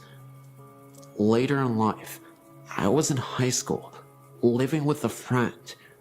I was trying to go to sleep and heard someone say my name very clearly right next to my ear. I got up and asked my friend what he wanted. He was in my grandmother's room, which they shared. "I didn't call you," he said. The voice didn't sound like his voice. It had a lisp, as was very girlish sounding. We went to the house in the Delta, abandoned and run down, as well as vandalized. I walked ahead of everyone, always ready to take on whatever. As I walked past a bush, these birds just exploded from it. Before, I heard no bird song, and they surprised. The house was elevated with a basement, that had openings for water to flow through. Everything was pretty much ruined. A door opened nowhere, as the staircase had been brought down. It felt like a cemetery, not in a morbid sense, just so quiet and hollow. We went to the basement, where trash was everywhere. On the door, which had been removed then, placed back up, was a crude black painting of a devil or satyr. Being mischievous, I took a wooden bed frame topper. It was painted brown with a carved flower on each side, and it was painted red as well. After I took it home, that's when I heard the voice. My room was cold, and I saw something in the garage, and I had a really weird nightmare. The kitchen was being renovated, so we had to wash and get dishes in the garage. I went out to get a cup and felt very nervous in there. As I was walking to leave, I heard a loud boom in the wall to my right. I looked, not too long, but long enough, and this will be a very hard to explain situation and sound crazy, but this energy waved and glistened in the shape of something human, turned its head and looked at me. I ran out, scared for my life. I'd never been so scared. I took the bed knob back, and nothing happened like that again. The site has long since been destroyed. I'm not sure what any of this means, but I do know one thing for sure. I experienced it.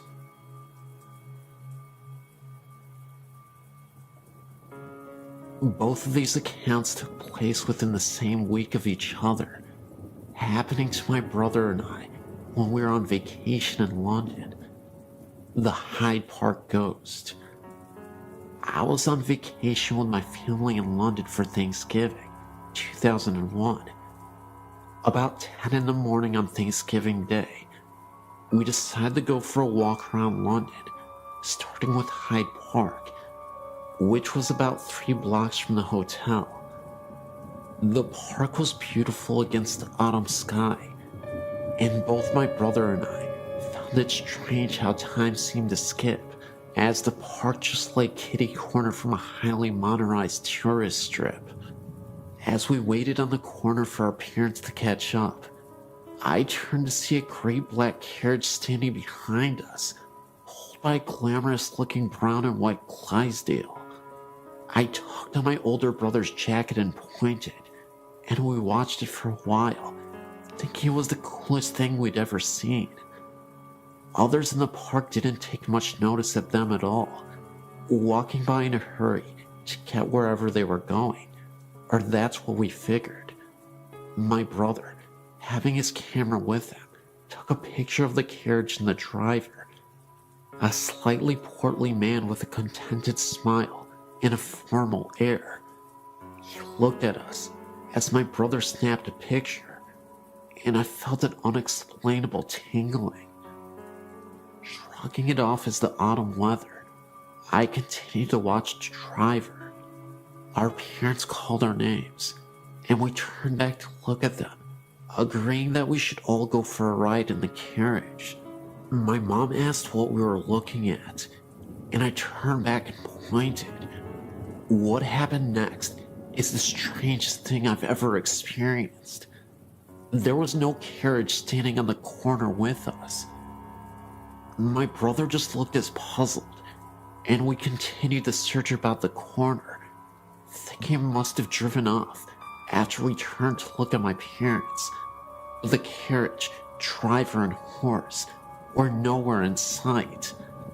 I found it odd also that we had not heard them drive off, as one would think a horse walking on stone could not be terribly quiet. A week or so later, we got the film developed. My brother and I searched through the pictures at least 3 times, trying desperately to find the one he had taken off the carriage. But though all the exposures from his camera were present, we could not find the one of the gleaming black carriage, Mary Driver, and the Magic Clydesdale. We did, however, find a startling shot of the corner it had been on, with a little glowing orb just right center. My brother and I prickled. The real start, however, did not come until about 2 days after that, when I was reading a book about the ghost of London I'd picked up at the Tower of London for some light reading. I felt the same familiar prickle as I read about a popular ghost in Hyde Park, that of a man driving a gleaming black carriage pulled by a huge brown and white Clydesdale. The shadow in the chapel. A few days after walking in Hyde Park, my brother and I were wandering quietly through Westminster Abbey, enjoying the sights. We walked into the chapel that was open and sat for a moment, waiting for our parents to catch up. While we were there, he said he smelled something burning. I sniffed the air, recognizing the strong smell of incense. We looked around, not seeing anyone else in the chapel. My brother poked his head out the door, and he looked around, informing me that no one was there, and no one was burning anything nearby. Thinking this was strange, but not terribly creepy, we hung around in the chapel a while longer, chatting quietly. Our conversation was broken, however, when we heard someone chanting from in front of the chapel. We jumped, thinking we were alone. I looked up towards the front, certain we had been alone. The chanting continued in a foreign language I didn't understand. My brother, a Latin student, said later the chanting was a prayer or something. We stood there, watching the front of the chapel, looking around for anyone who might be chanting. I nearly fell over when I saw someone flicker to my left. A figure, wearing a dark robe and moving slowly, walked in front of us at the head of the chapel. I remember taking a sharp step backward and falling into my brother when, after a moment's reflection, the being looked up and straight ahead. We couldn't see its face as its profile was towards us, covered by the robe's hood. That didn't matter, however, as in an instant, the being was gone. There was no more chanting, no smell of incense, nothing but me being supported by my pale and terrified-looking brother. We didn't know what to think, neither of us thinking too much of ghosts before, but neither of us could really explain it. One minute, someone standing right in front of us, and the next minute, it was gone, completely and utterly gone, not a trace of it.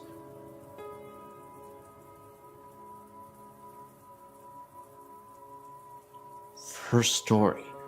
I was 11 when this happened. I was spending the night at my best friend's house. It was a pretty Victorian house. It still had the original barn. It was in the back.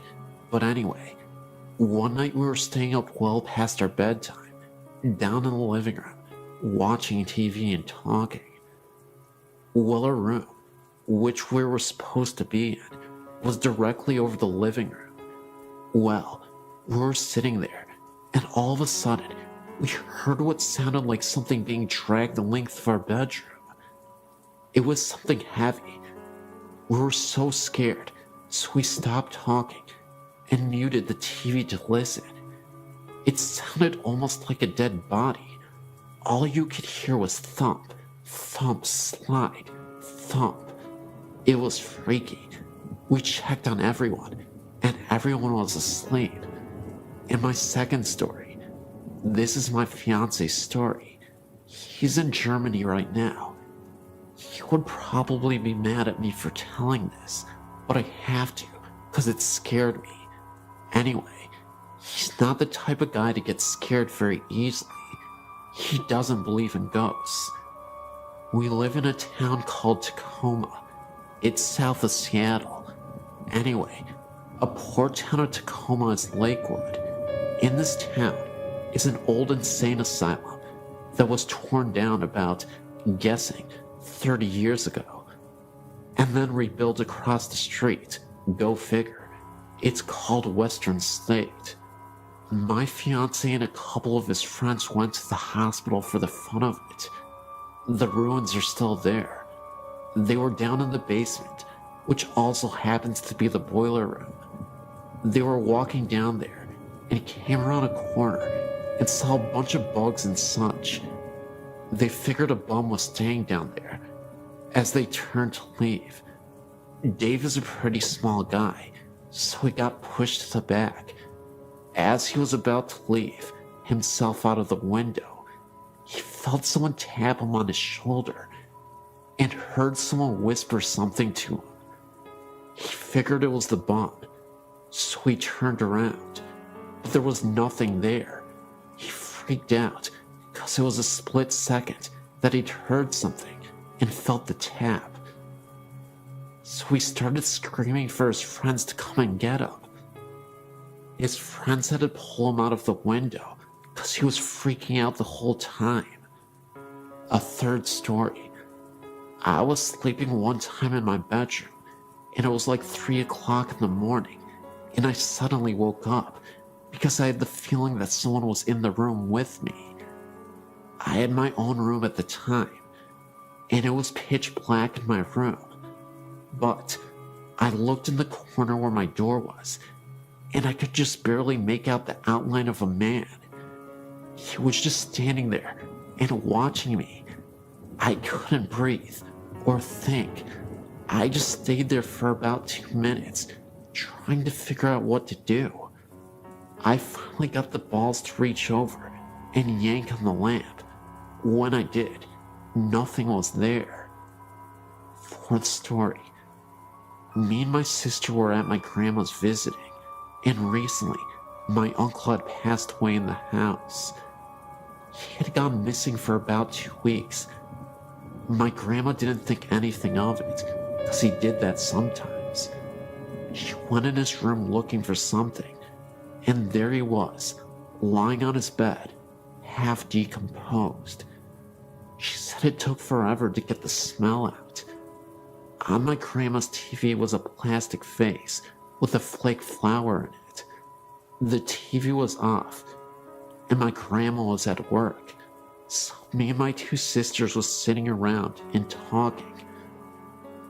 I believe we were talking about my uncle, when all of a sudden, the vase went flying off the TV. When I say flew, I mean flew.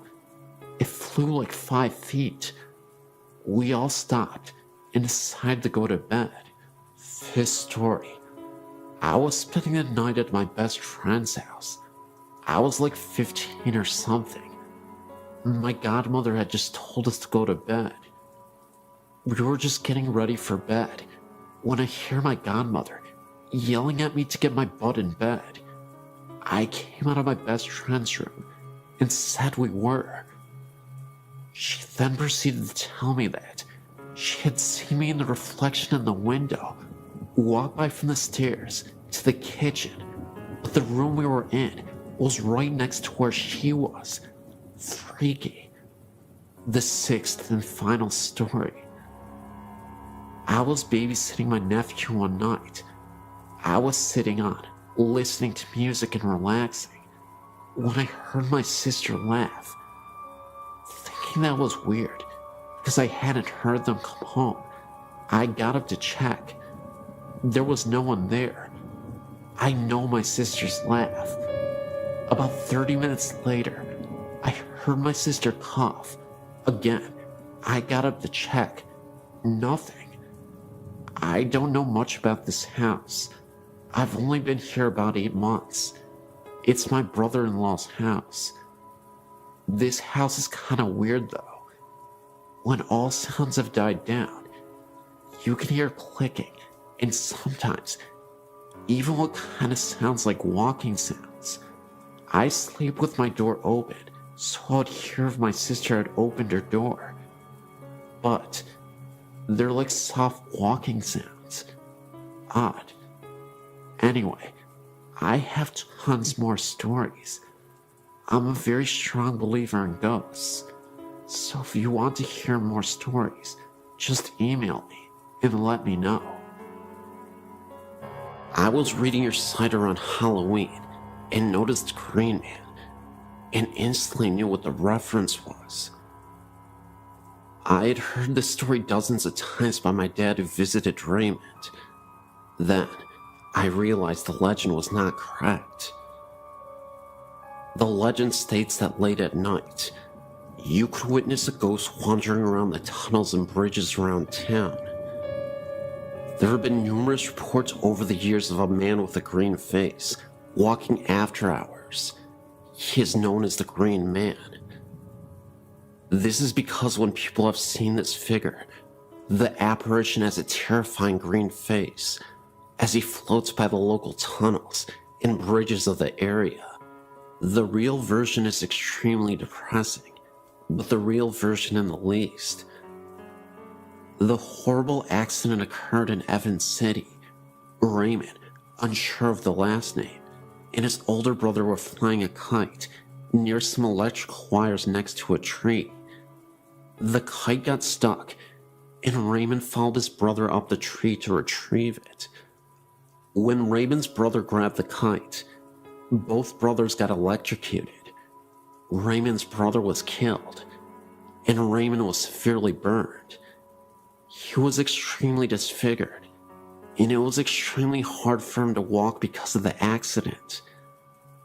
The residents of Evans City collected nearly $30,000 for the boy for his care.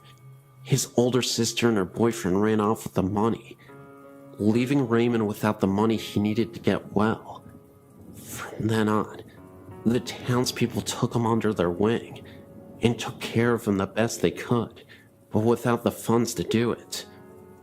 My dad's grandmother, who lived in Suiki, told my dad and his brothers and sisters the story of the Green Man when they went to visit her.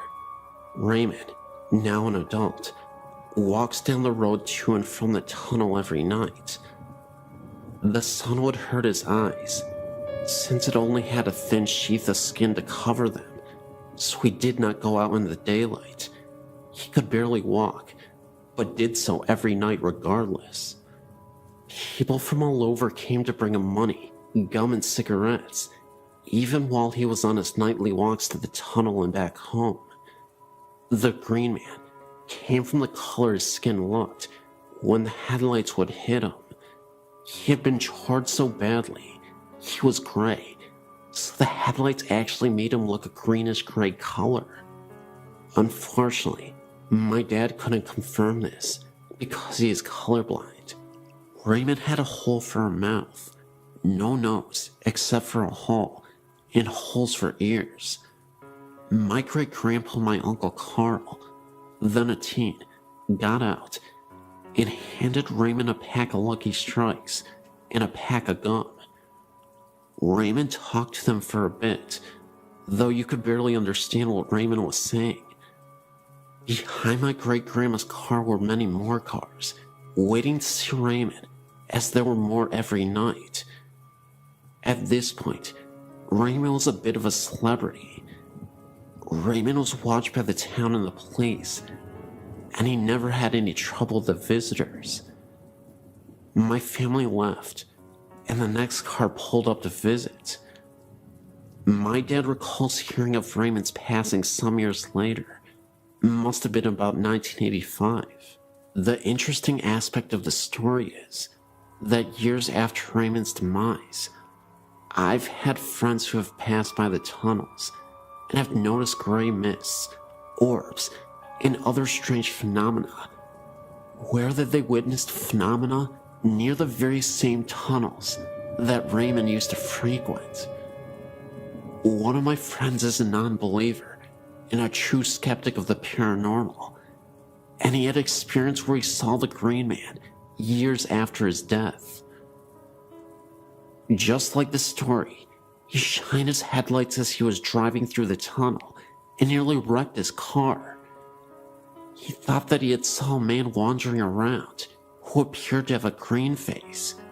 He appeared so quickly that my friend had little time to react. His car came to a complete halt, but there was nobody in sight.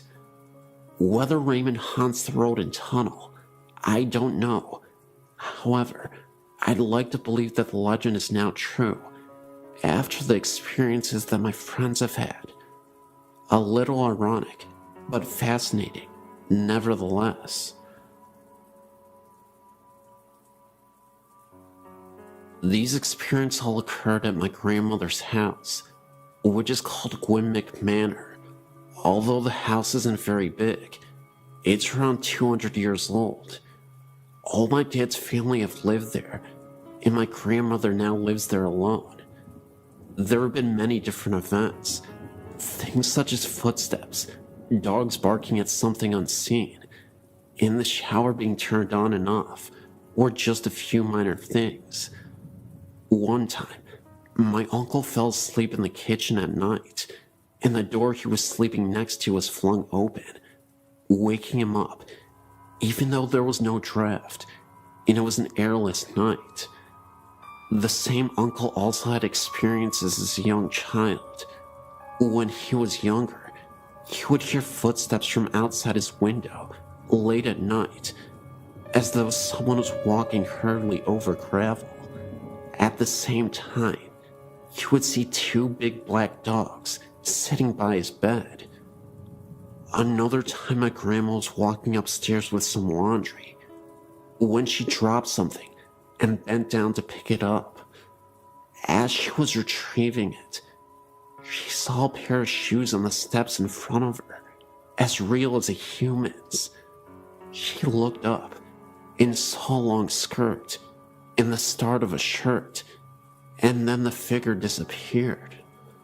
My grandma swears to this day that the story is true, and says although she didn't feel threatened, she certainly wonders who this woman is.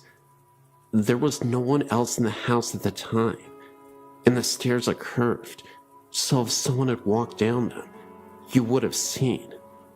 Most recently, my sister and I were in the corridor opposite the dining room, which is locked when it's not in use.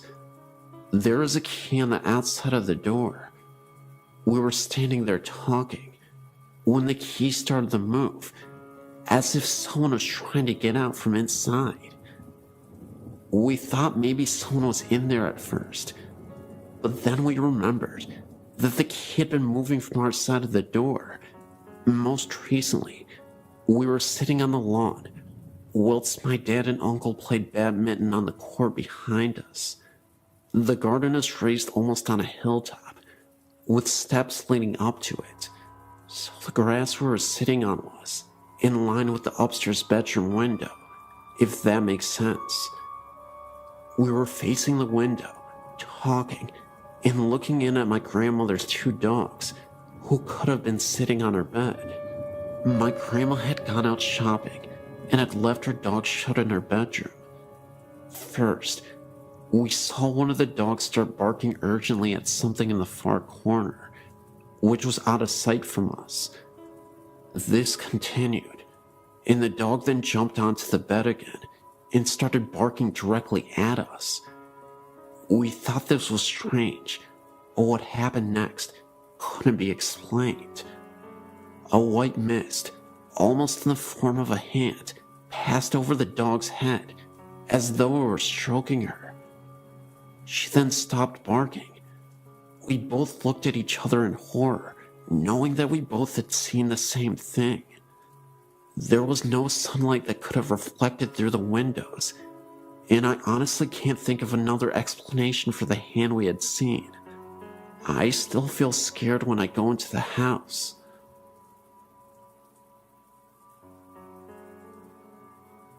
January 1999. I'd been working for an American company in Evesham in the UK. The company was based in a small industrial estate called Briar Close End East. On the edge of this estate, is a small pub called the Oddfellow Arms. We all used to go to this pub now and then for a quick pint of a lunchtime. I personally used to have a pint, perhaps once or twice a week there. Anyway, as you go in on a fairly regular basis, you tend to get to know some of the locals. There was one couple in particular that the story is about. They were an old couple. He was an ex-counselor and had to use a frame to walk with.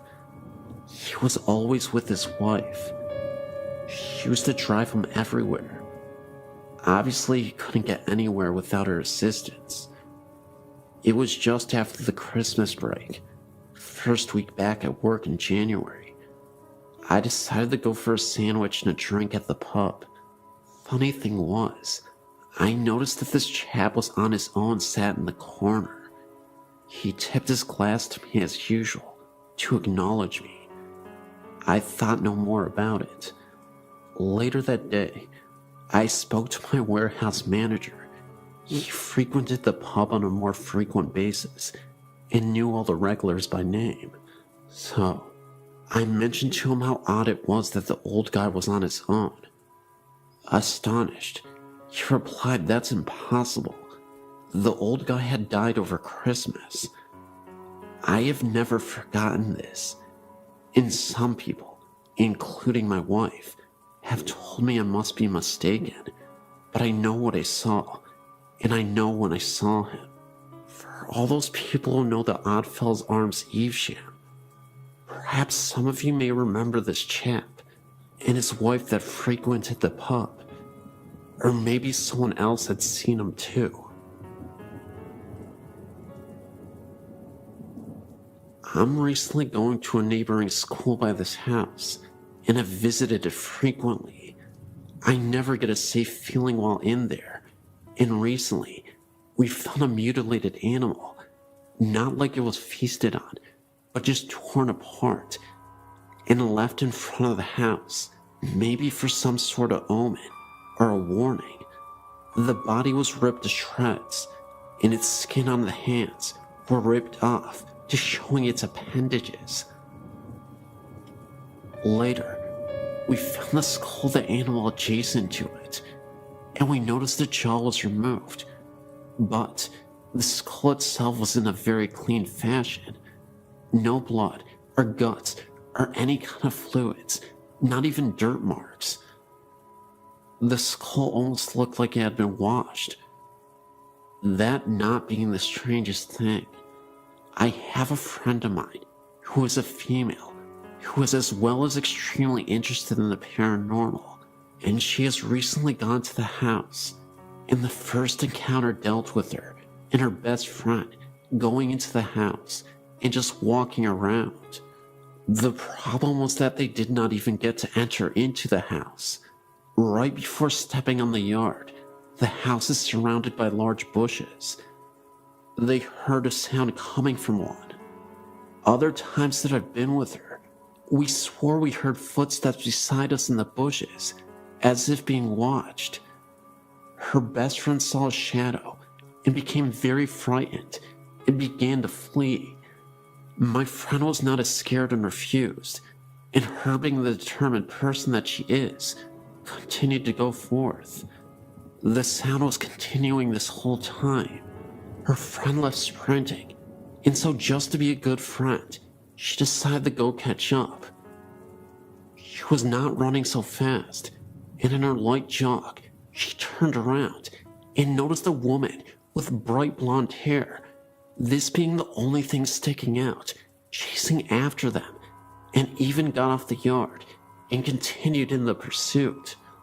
When seeing this, my friend began to run even faster and eventually ran to the church where they parked their car. She called me while this was happening, I guess to help us believe, and also she knew I was very interested, and I could hear the fear in her voice.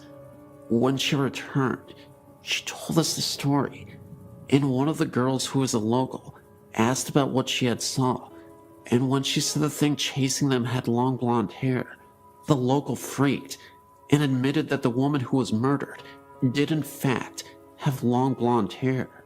This scared and excited all of us because my friend who was chased had no idea how the woman looked or anything of that sort. Not being enough for us, we decided to go back with another group of kids who swear they know much about demons. We weren't allowed to go on because the demon group refused to get on because they swore they could just feel the evil. Well, they went back, and we ended up going another day with other friends. We just heard small sounds and footsteps. Other friends' stories deal with the chair in the living room that has two missing legs would be dragged across the living room. But one day, my friend, being the brave girl that she is, went into the house by herself one night, and she was walking around and really did not notice anything.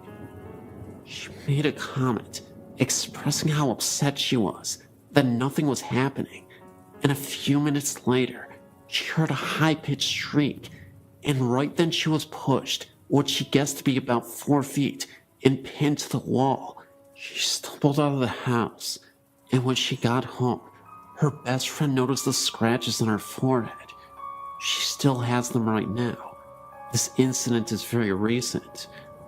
That same night, her friend later called me saying that she had fallen asleep and was not responding, and that she was breathing normally, but her body was extremely cold. We haven't gone back yet, but we noticed that activity is much higher when fewer numbers are around. I look forward to giving you updates. Also, I'm from McAllen, Texas, and there's a building in that area that is rumored to be haunted. There's this building, and it is extremely haunted on the 3rd floor. I'll go ahead and check that out as well, and I'll give you an update as soon as possible.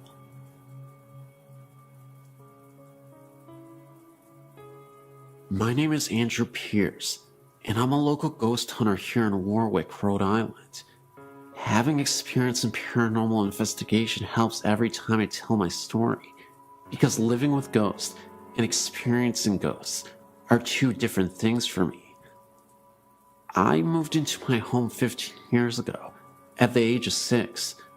The first night in my new house, I slept in what is now my mother's room, and before waking that night, I had nightmares of bloody murder, massacres, and deadly beatings.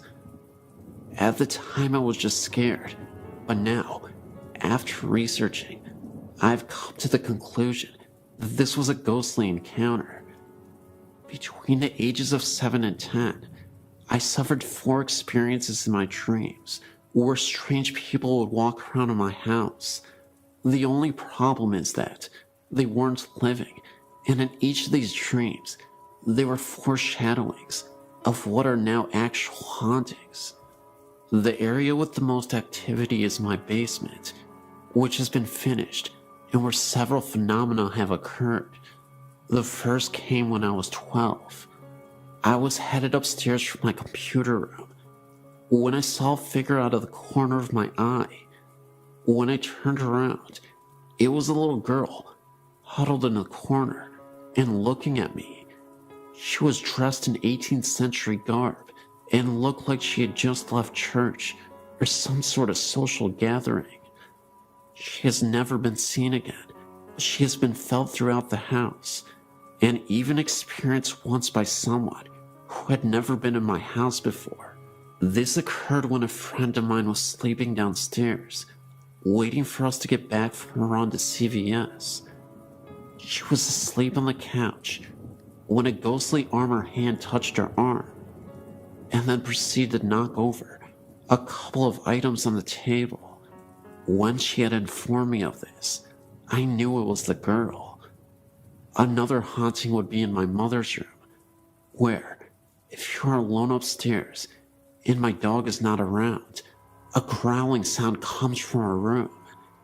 It is entirely inexplicable, but I have a feeling an angry ghost lives in there, but cannot gather enough energy to support anything other than making sounds and haunting dreams.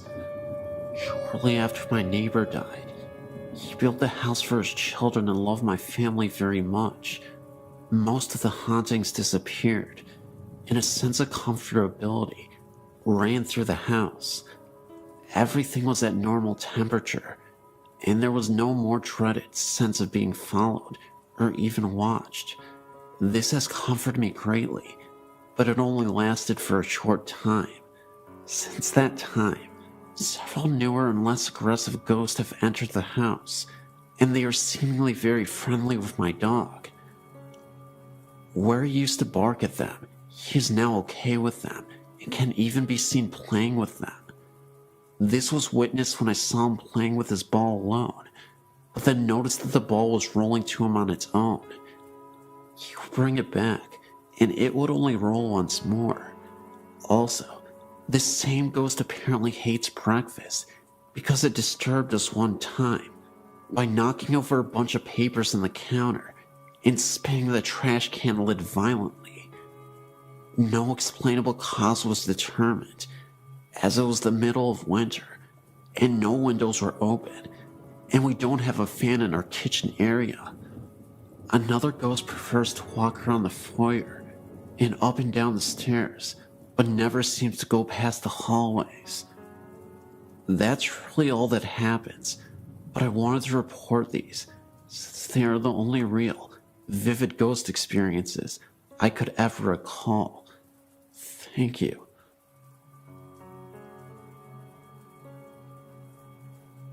We bought a house in Yucca Valley in 1988, built during World War II, from what we were told, 2 bomb shelters. House added on to the years to come. Interesting old place, but nothing special other than the fact we thought we could turn it into our dream house. 2-story, white picket fence, etc. A couple weeks after moving in, my husband and I were in the kitchen, talking, when I thought I saw something. A fog, an image of a lady going through the dining room, not saying a word, thinking my husband would think I was nuts. He said to me, "Did you see that?" My husband and I choose to sleep in the downstairs bedroom, and the girls upstairs at that point. We were in a king-size waterbed, framed firmly on the floor, so it's not logically possible for something to be placed underneath it. After we began renovating the upstairs, we moved our bed up there, and the girls had the downstairs to sleep. Full-size beds, sitting on regular bed frames. There was nothing on the floor when we moved our bed out. A few weeks later, one of my daughters informed us that something was under her bed. My husband investigated and found a black and white photo, as well as some silk scarves. We called the former owner to ask if he knew who or what it might be. He came to look, said the photo was of his dead wife, and the scarves had belonged to her. A few months later, my husband found a painted portrait of a young man in his workshop. Again, called the former owner. He said it was of his dead son. A year or so later, one of my daughters saw the same image, the fog, image of a lady. He or she never caused us any harm, except for the fact that money we hid in one place or another had disappeared. After living there a while, we met the neighbors. They informed us former owner's wife had died from cancer in the bedroom photo, and scarves were found. His son, portrait found, had offed himself at the Yucca Valley Inn. Ashes had been spread on the property, according to them, the neighbors, but these facts were not disclosed to us at the time that we bought the house. After living there some 19 to 20 years, we decided to move, not because of spirits, just now that the kids have grown up and moved out on their own and wanted to downsize.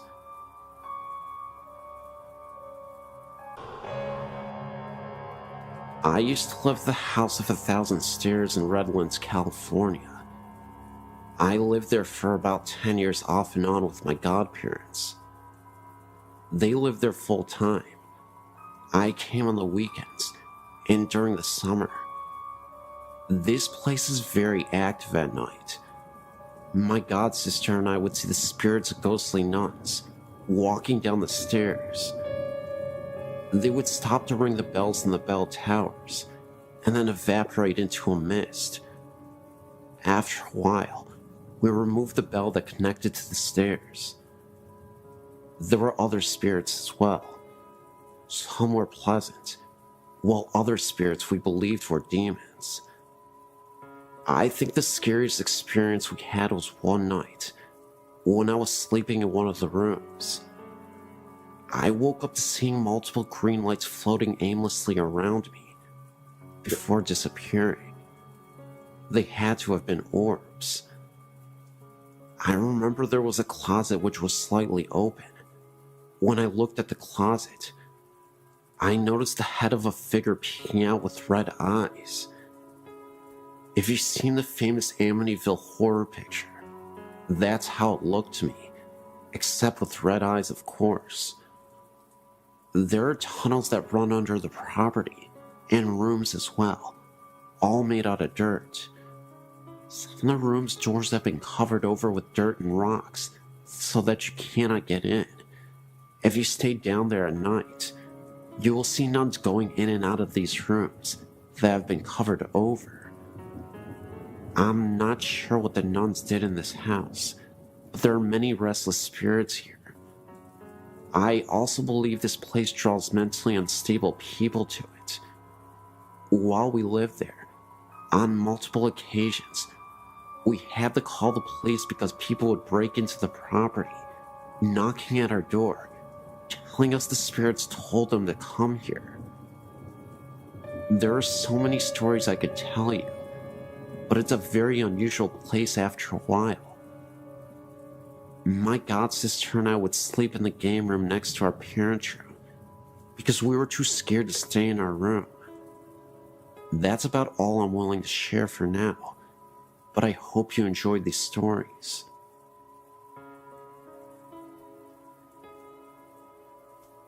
I know that most high schools claim to be haunted. My old alma mater has everything from restless Indian spirits, students that died on campus, as well as the spirits of some priest that passed away at the campus.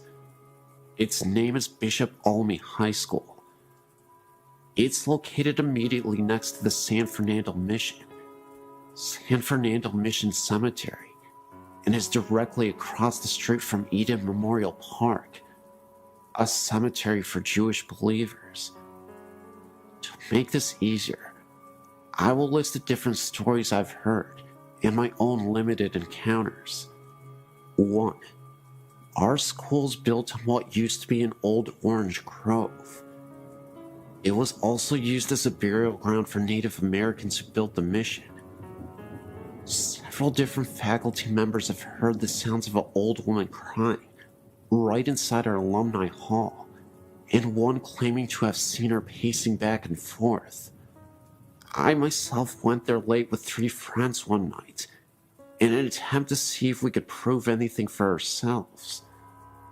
We heard the same crying noises and saw a brief glimpse of a black silhouette through the all-glassed walls of the building. Other faculty members have claimed to see an Indian chief in full ceremonial garb near the school's chapel and the hallways behind it. 3. Members of the water polo, swimming team, and marching band have heard a young boy crying from the old archives located underneath the buildings on the west side of campus. The water polo and swimming teams used to use the old showers that were built for the priests when the school was a seminary, and the band used to store its equipment in spare rooms down there. One story of an eyewitness who saw the spirit is one of the creepiest our school has. A few of the girls on the swim team went down to the showers after practice and found all the shower heads on and a little boy standing in the middle of the room. The boy didn't respond to any attempts at conversation. The girls left to get a coach to try and get the boy to talk, When they got back, all of the shower heads were off, and the boy was nowhere to be found. This part of the school is directly next to the graveyard. Only a chain-link fence separates the two properties. Our pool is technically rented space from the graveyard. In the new school archives, located on the second floor of the building over the old archives, there have been reported sightings of a priest in his uniform, reading or filing books. This same hallway, nicknamed the Forbidden Hallway by students, because it has all the permanent records in school's computer's mainframes and is off limits to any student without permission, was once the dorm rooms for the young priests in training when the site still served at the cemetery. A lot of men of God passed on at this location. 5. The hallway behind the school's chapel has had several sightings. The Indian chief, the little boy, and shadowy silhouette have all been seen here. The boys' bathroom is a hotspot for strange happenings late at night. I would be there late for extracurriculars or what have you, and one night when I was there, the door to this bathroom closed and opened twice. No one else was there to do this, trying to test the spirit. I said, "Is someone here?" And the stall door I was in flung open. It didn't feel like a bad spirit, but it was definitely wanting to make itself known. There are plenty of other stories at the school from all different sources. Those are just the ones I've heard the most, in my own little 2 encounters. I really hope this haunting hotspot gets a slot on this website, because I don't think spirits are going anywhere. Yes, great website.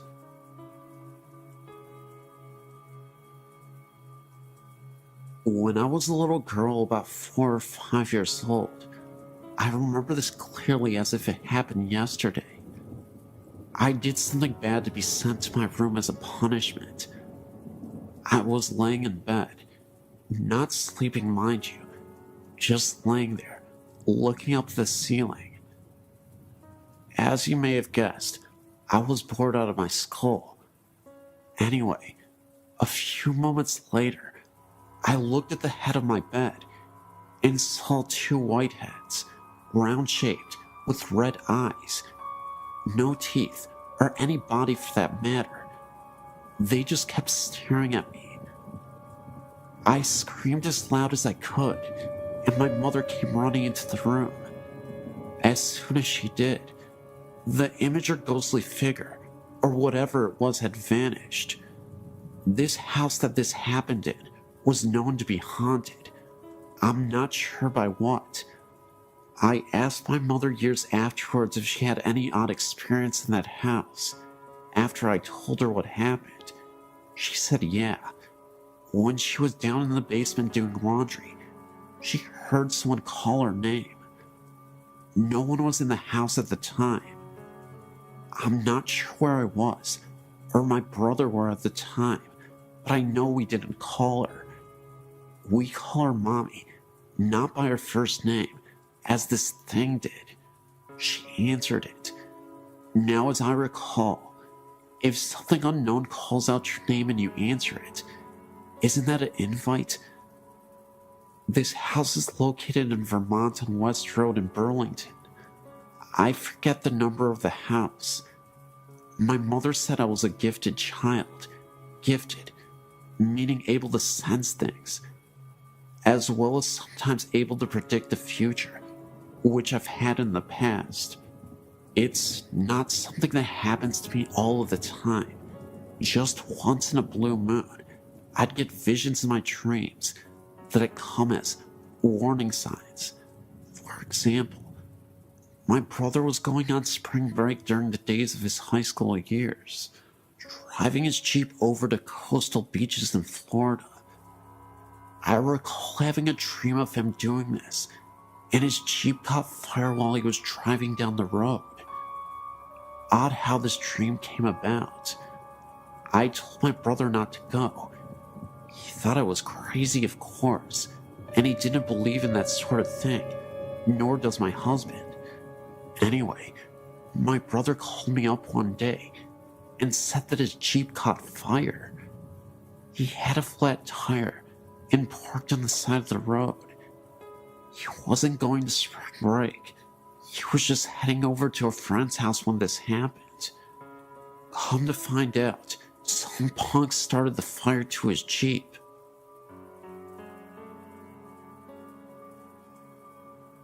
In 1977, my friend and I were driving on Old Pleasanton Road during the night. We were heading south when we came upon a woman wearing a black wedding dress. All she was doing was standing there, not moving an inch. We decided to pull over to see if she needed assistance, but didn't go too close, in case it could have been an ambush. No response from the woman. We didn't see that she had a vehicle anywhere around. It was beyond sketch, so we ended up not helping the woman out and continued to drive down the road. As we were driving down the road, we could have sworn we saw the lady through my rearview mirror. She was following us. The only difference was, she was not walking. She was floating towards us. This was after we had driven a mile from where we originally saw her, and there was no way she could have caught up with us in time. Within seconds, the lady disappeared, and she was nowhere in sight. We had to stop the car on the side of the road to gather ourselves, because it almost felt like something out of a movie. When I got home, I told my grandma what happened to us, and she was stunned just like I was. A week after this incident, around the same time period, I received a phone call that my friend was found murdered with a knife through his heart at the same location where we spotted the lady a week ago. My grandma told me that it could have been death coming for him. I still tremble at the thought of reliving all that happened that dark night in 1977.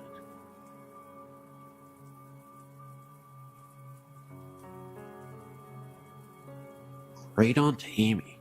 She lived in a small two-room shack in the middle of a very remote wooded area in northern Michigan, next to her brother and his wife. I remember her writing to me in the mid-60s and telling me they had a road name and a sign now. My younger sister and I loved going there to visit. We would walk in the woods and explore an old cabin and trailer in the woods north of them.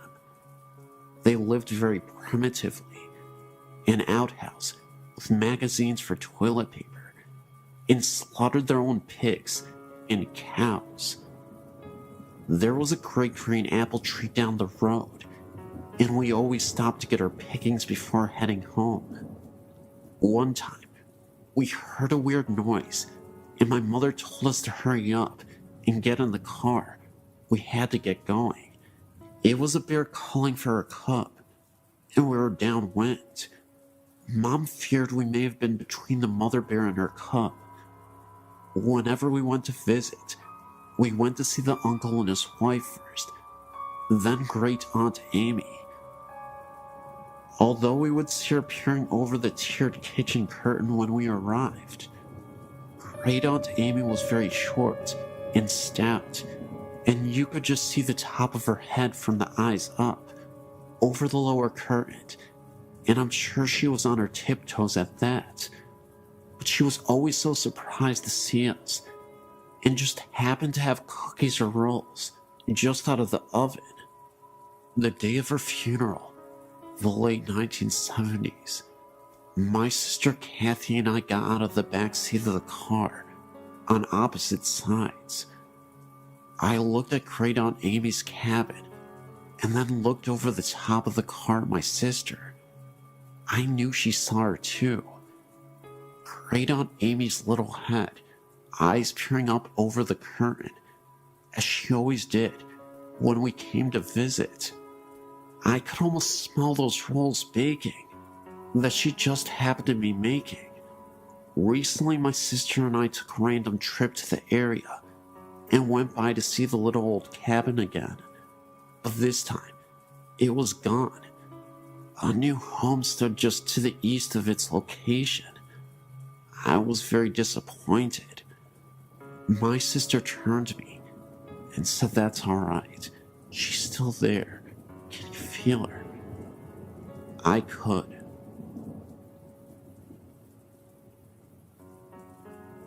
My father remarried 3 years ago, and when we moved into his wife's house, I began experiencing paranormal things. I've experienced things ever since I was a child. My mom and siblings were always sensitive to the paranormal. My siblings were pretty used to it, but I'd never seen anything significant until we moved into our new home. It started slowly. I couldn't sleep well at night and had been hearing bangs. I dismissed it all at first as being in new surroundings, but it continued. My sister moved in, and we began sharing stories about things we had heard in the house. They were matching up pretty well. One night I was laying in bed, and I heard hand slams against my window and slide down it. I freaked out because my window had a screen on it. So I went into my sister's room to sleep with her and kept hearing banging from my room. There was no one in there.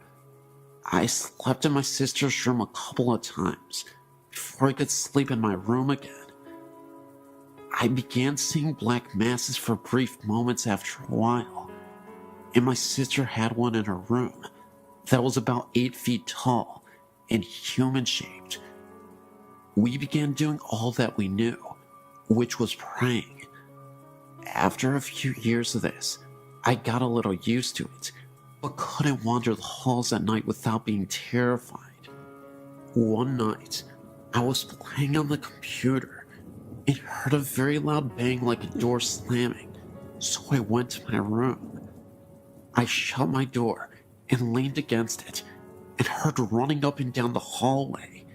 Things like this began happening on a regular basis, and at the time, I felt like my sister was the only one I could talk to. Then one day, something on a different level happened. I was in bed at night, and I had a bunch of glass carousels on my dresser.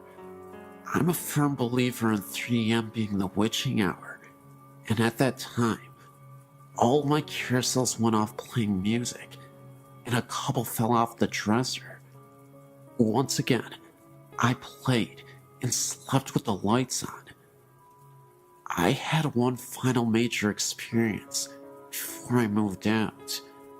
My dad's room stayed locked during the day, so when we heard scratching on the walls, it sounded like something was scratching the walls and the ceiling. I ran to the bedroom door and it stopped, but could see a shadow moving around under the door. The scratching then continued, so I went outside. I moved and don't experience things like that anymore, but sometimes hear noises in my apartment. I just ignore it because I know my family and I are skeptical to these kinds of things. Just keep my faith and know that I know it's human in my apartment. My dad's house, I'm not so sure.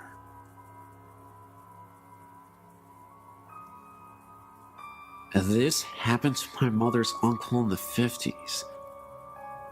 Her aunt and uncle were coming back to San Antonio, Texas, on Highway 87 when their car broke down during the night. Uncle Steve went walking during the midnight hour to get help before he told my aunt to lock all the doors. She did just that. About 3 a.m., 3 men in a car stopped to help her.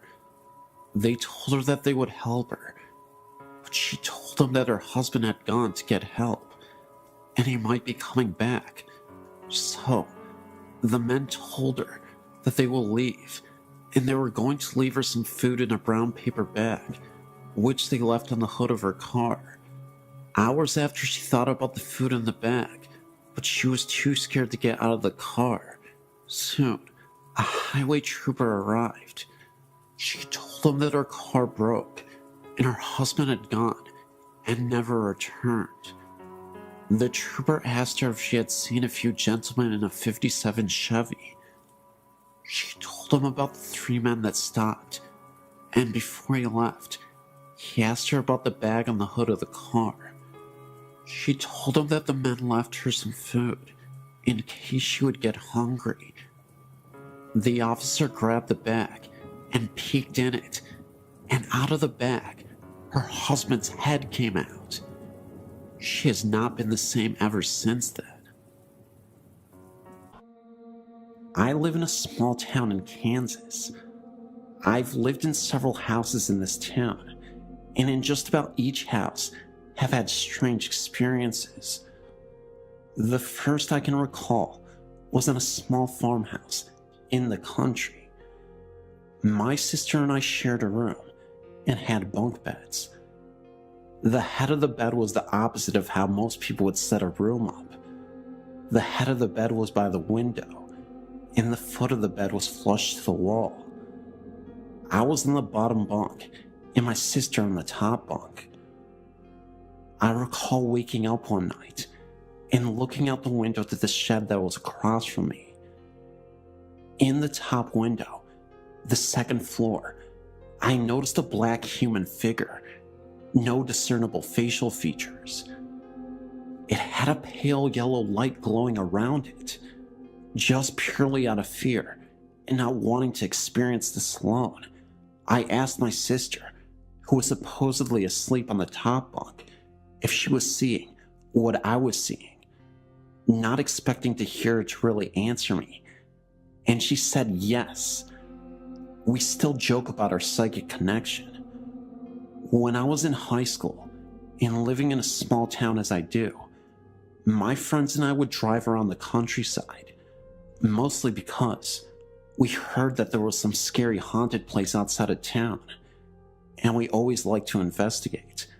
But one night, I was sitting in the front seat of my friend's car and noticed that there was a small boy running in the road ahead of us. It was rather late at night, at least sometime after midnight. A very strange hour for young boys to be running out in the country. I noticed that he had on a red and green striped shirt and brown pants. What was really creepy though was the way he just kept looking back at us, almost begging to be hit. I could only see this boy at the middle point of the curve in the road. Just as we were rounding the last corner, he would disappear. It would only last several seconds. I questioned whether or not I was losing my mind, or if I really saw it, because no one else did. Another story I have was when I bought the house I live in now, still the same town. I'd fallen asleep on the floor in my living room. My dog was sleeping next to me.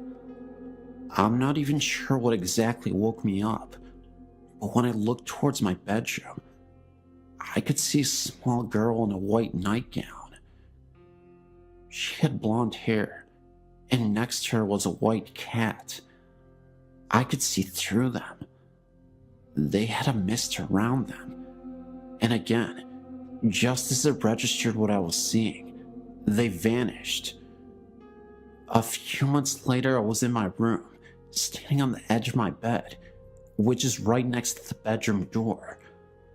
I was reaching for the light fixture to change a light bulb, with my arms extended.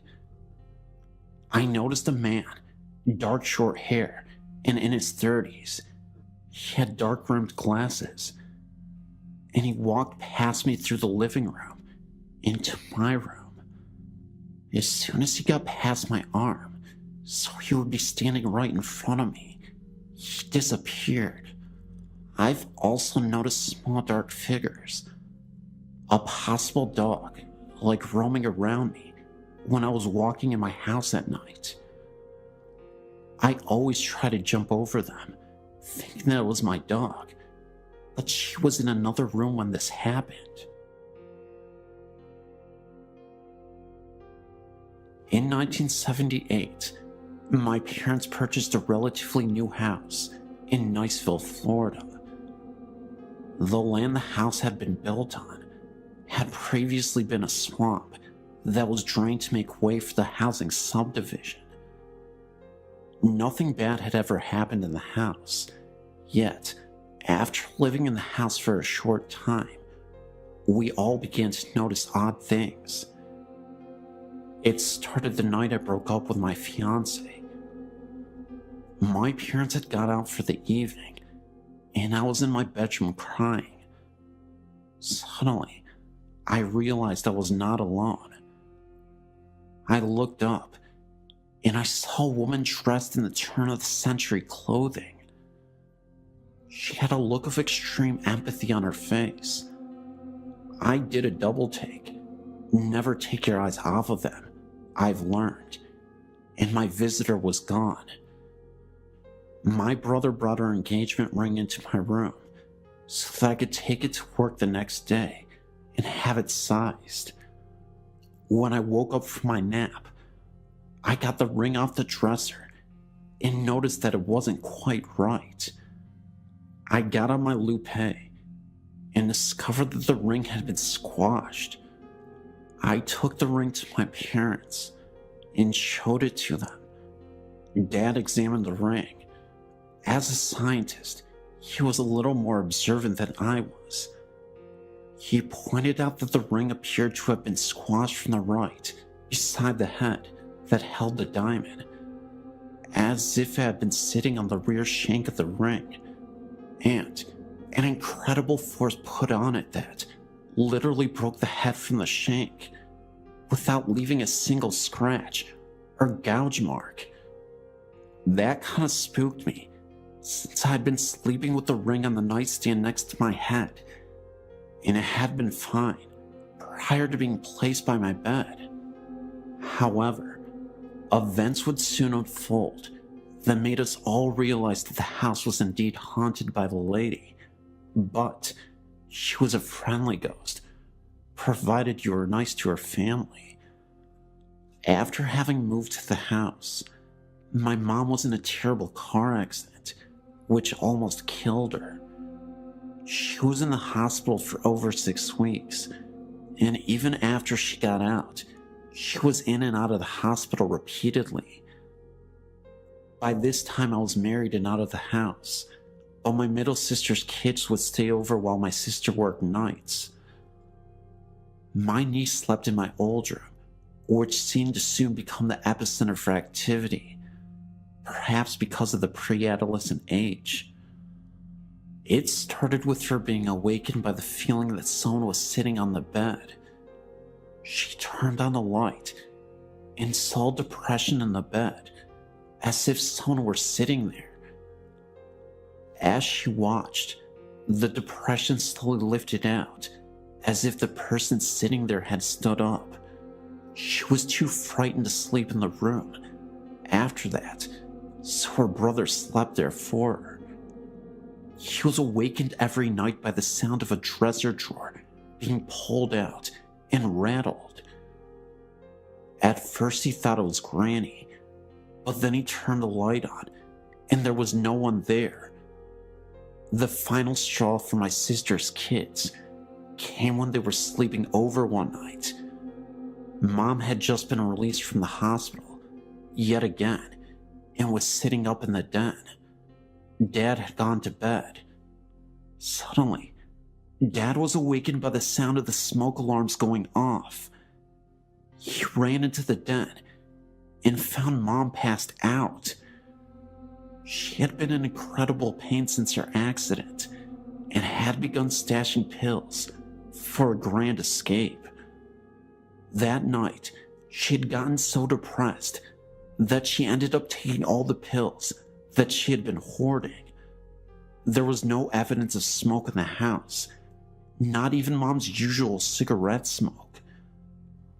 By this time, the smoke alarms had stopped blaring their alarms, but Dad stood there, surveying the scene, and thinking about how much pain Mom was in and how horrible her life had been since the accident, and even going as far as to whether it was even right for him to decide that Mom was not entitled to escape the horror her life had become.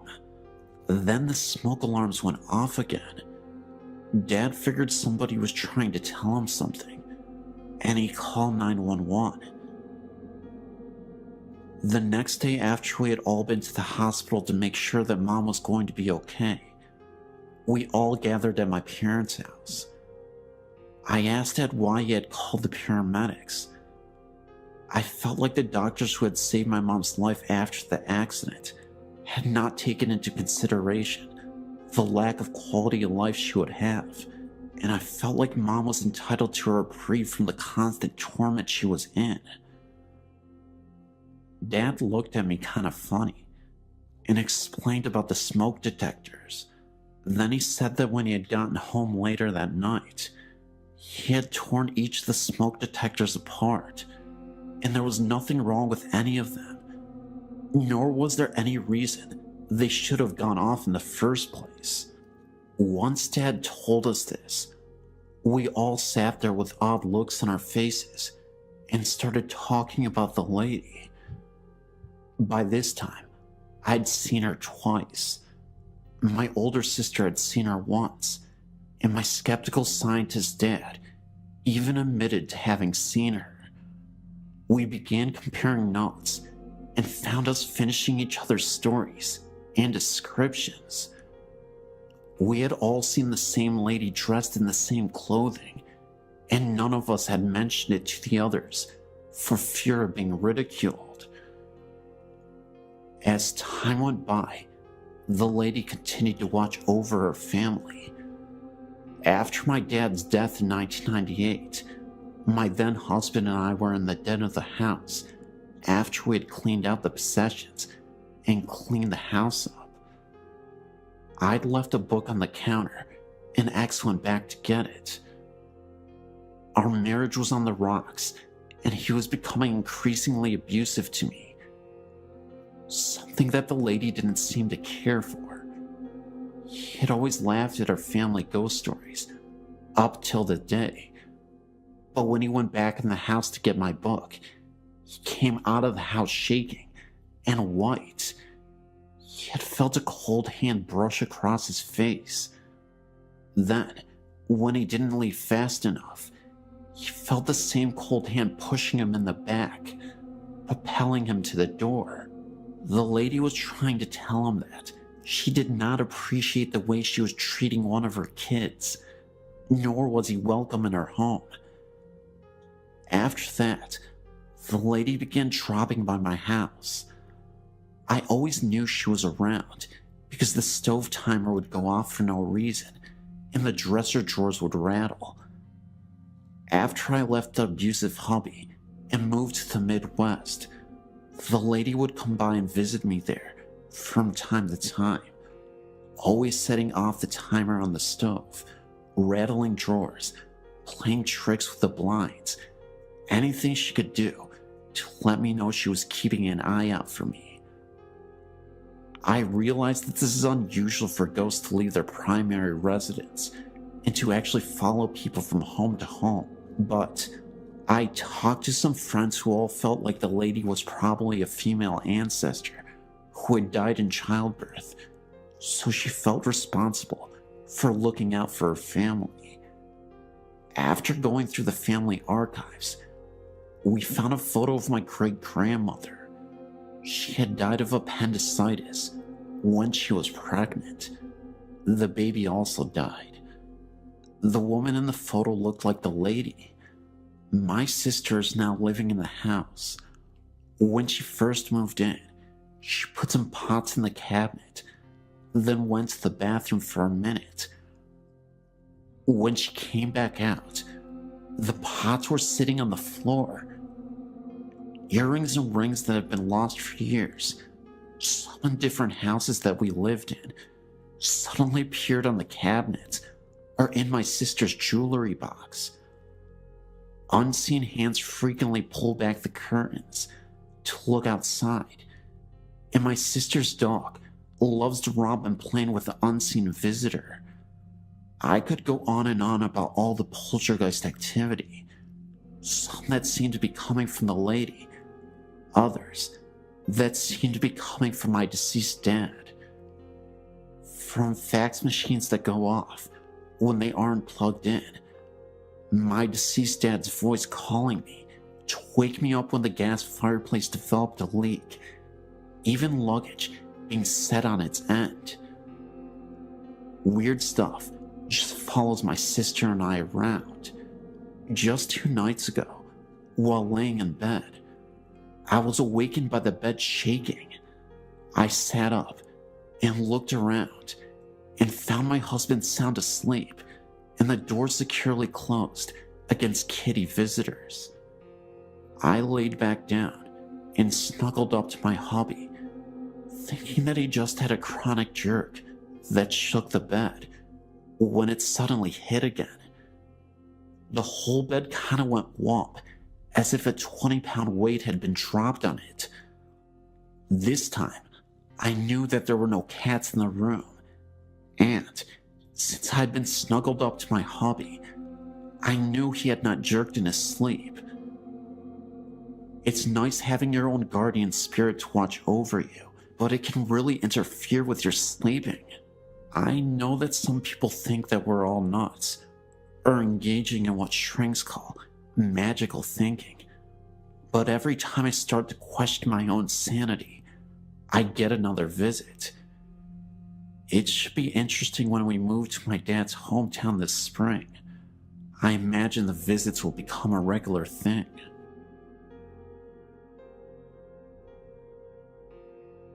Growing up in rural northern Wisconsin, there were few opportunities for earning cash, aside from service positions and agricultural work. Coming from a farm family myself, as a youth, I would hire myself out to farmers to help with the work on their respective farms, mostly crops and dairy cattle. If you never have this experience, it may come as a surprise that these farms are usually isolated and could be quite unfriendly, creepy, and sometimes dangerous. Physical injuries like losing an eye or a limb or even a life are not uncommon. This is the setting for my story. One January, I was a hired boy at a dairy farm owned by an elderly couple with whom I was acquainted with through a parish church. The farmer's house was heated by a wood furnace in the basement, where I was lodged, and among my other jobs, I had to bring in the wood and tend the fire. One day, while carrying wood down the steps, I felt pushed, which caused me to slip and fall down the stairs, landing on the concrete floor, which knocked me out temporarily. I must have been out only a minute or two, as I woke in pain and found the wood scattered all over. The farmer was very stern, and I feared how he would react to a mess and me not being busy with the work to which I had been assigned. When he did see me, he asked where I'd been and what I had been doing, and so I explained it to him. As I suspected, he was cross with me. Later that night, over supper, he told me a story which made me rethink my staying there. He related that some time ago, his wife, although a Catholic like me, had been dabbling in the occult, things like divination, astrology, cards, etc. Odd things began happening around the farm, and it was no longer prospering. He told me that the last straw had been when he awoke to find her levitating above their bed in the middle of the night. They decided to call the parish priest. The priest, whom I will call Father X in the story, was a mature, spiritual, and virtuous man whom I knew and respected. His brother was likewise a priest and an exorcist. The couple explained what was happening on their farm and house. Father X had to get rid of the occult books and the paraphernalia, and after hearing their confession and absolving them, offered to bless and cleanse the house with a kind of minor exorcism. Before getting out his handbook of rituals and his stolen holy water, he had them close and lock the doors and windows for some reason. He went through the residence, leading the couple in prayers and reciting the house blessing and minor prayers of exorcism, all the while sprinkling each room with holy water. When they reached the last room, which was the kitchen, Father X was finishing the prayers, and after everyone said amen, the kitchen door, which led outside, unlocked by itself, opened and then slammed shut. Father X then explained that this is why he had locked the doors previously, to make sure that by the door opening and closing by invisible force, he could tell by that sign that the spirit had really left. The farmer went on to explain that he liked the instruction that Father X had left him with, namely, that the devil is like a dog on a leash. The demons are all restrained by the power of God, he said, chained, as it were, and they cannot really hurt you directly unless you come within their reach. Occult practices, blasphemies, and even grave sins can put people in places within the perimeter of the influence of evil spirits, and so if you want to avoid being harmed by them, don't come near them any more than you would approach a vicious dog that has been chained. I asked the farmer if the basement where I was lodging was also blessed. The farmer thought for a moment and said he did not recall that it was. The door to the basement was right outside of the kitchen door. After the experience with my fall that day, and the story that the farmer told me about what had transpired, I determined that I would not stay there another week. I left and didn't return. I didn't explain why, except to say that I wanted to be closer to the parish church and I wanted to go to daily mass. I did not have my own transportation at that time, except my bicycle. The farmer was unhappy that I left, as I was hardworking and well-behaved, but for me, there were plenty of other farms where I could work that did not have such problems.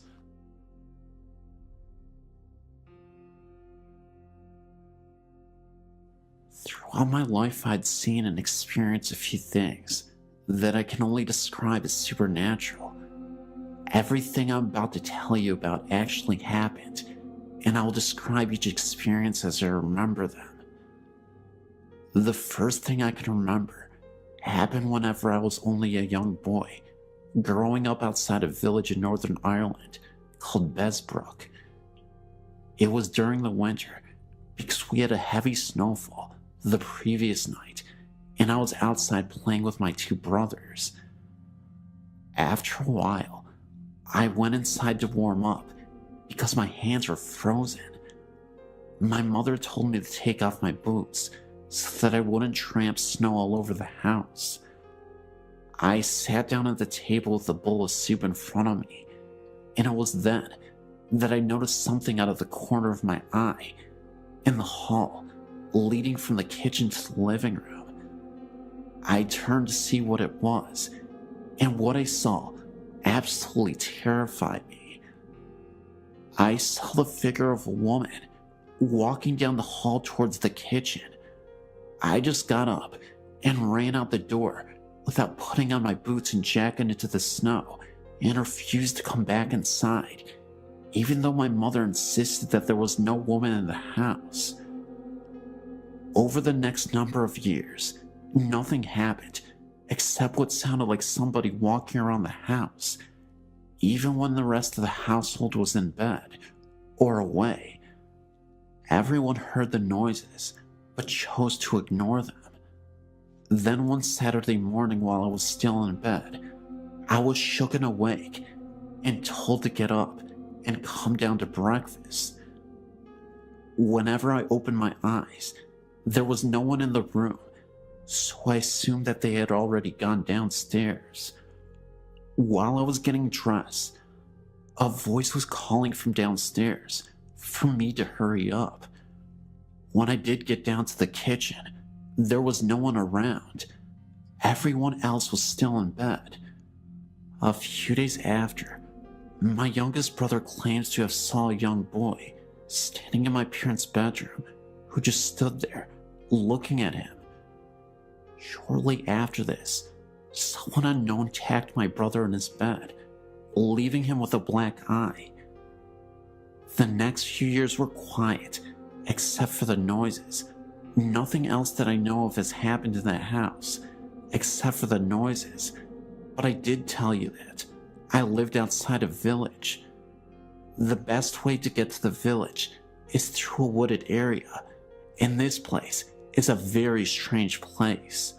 I could distinctly remembering a moment when I had to walk through these woods to get to the village, and all of a sudden, in the middle of the night, I saw a circle of people in white robes just standing in a circle and holding hands.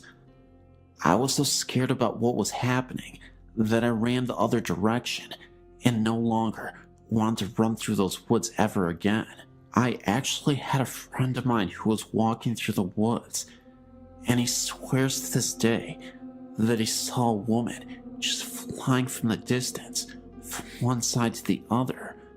Looked like a witch, but she was floating, had really dark black hair, and it just looked like she faded out.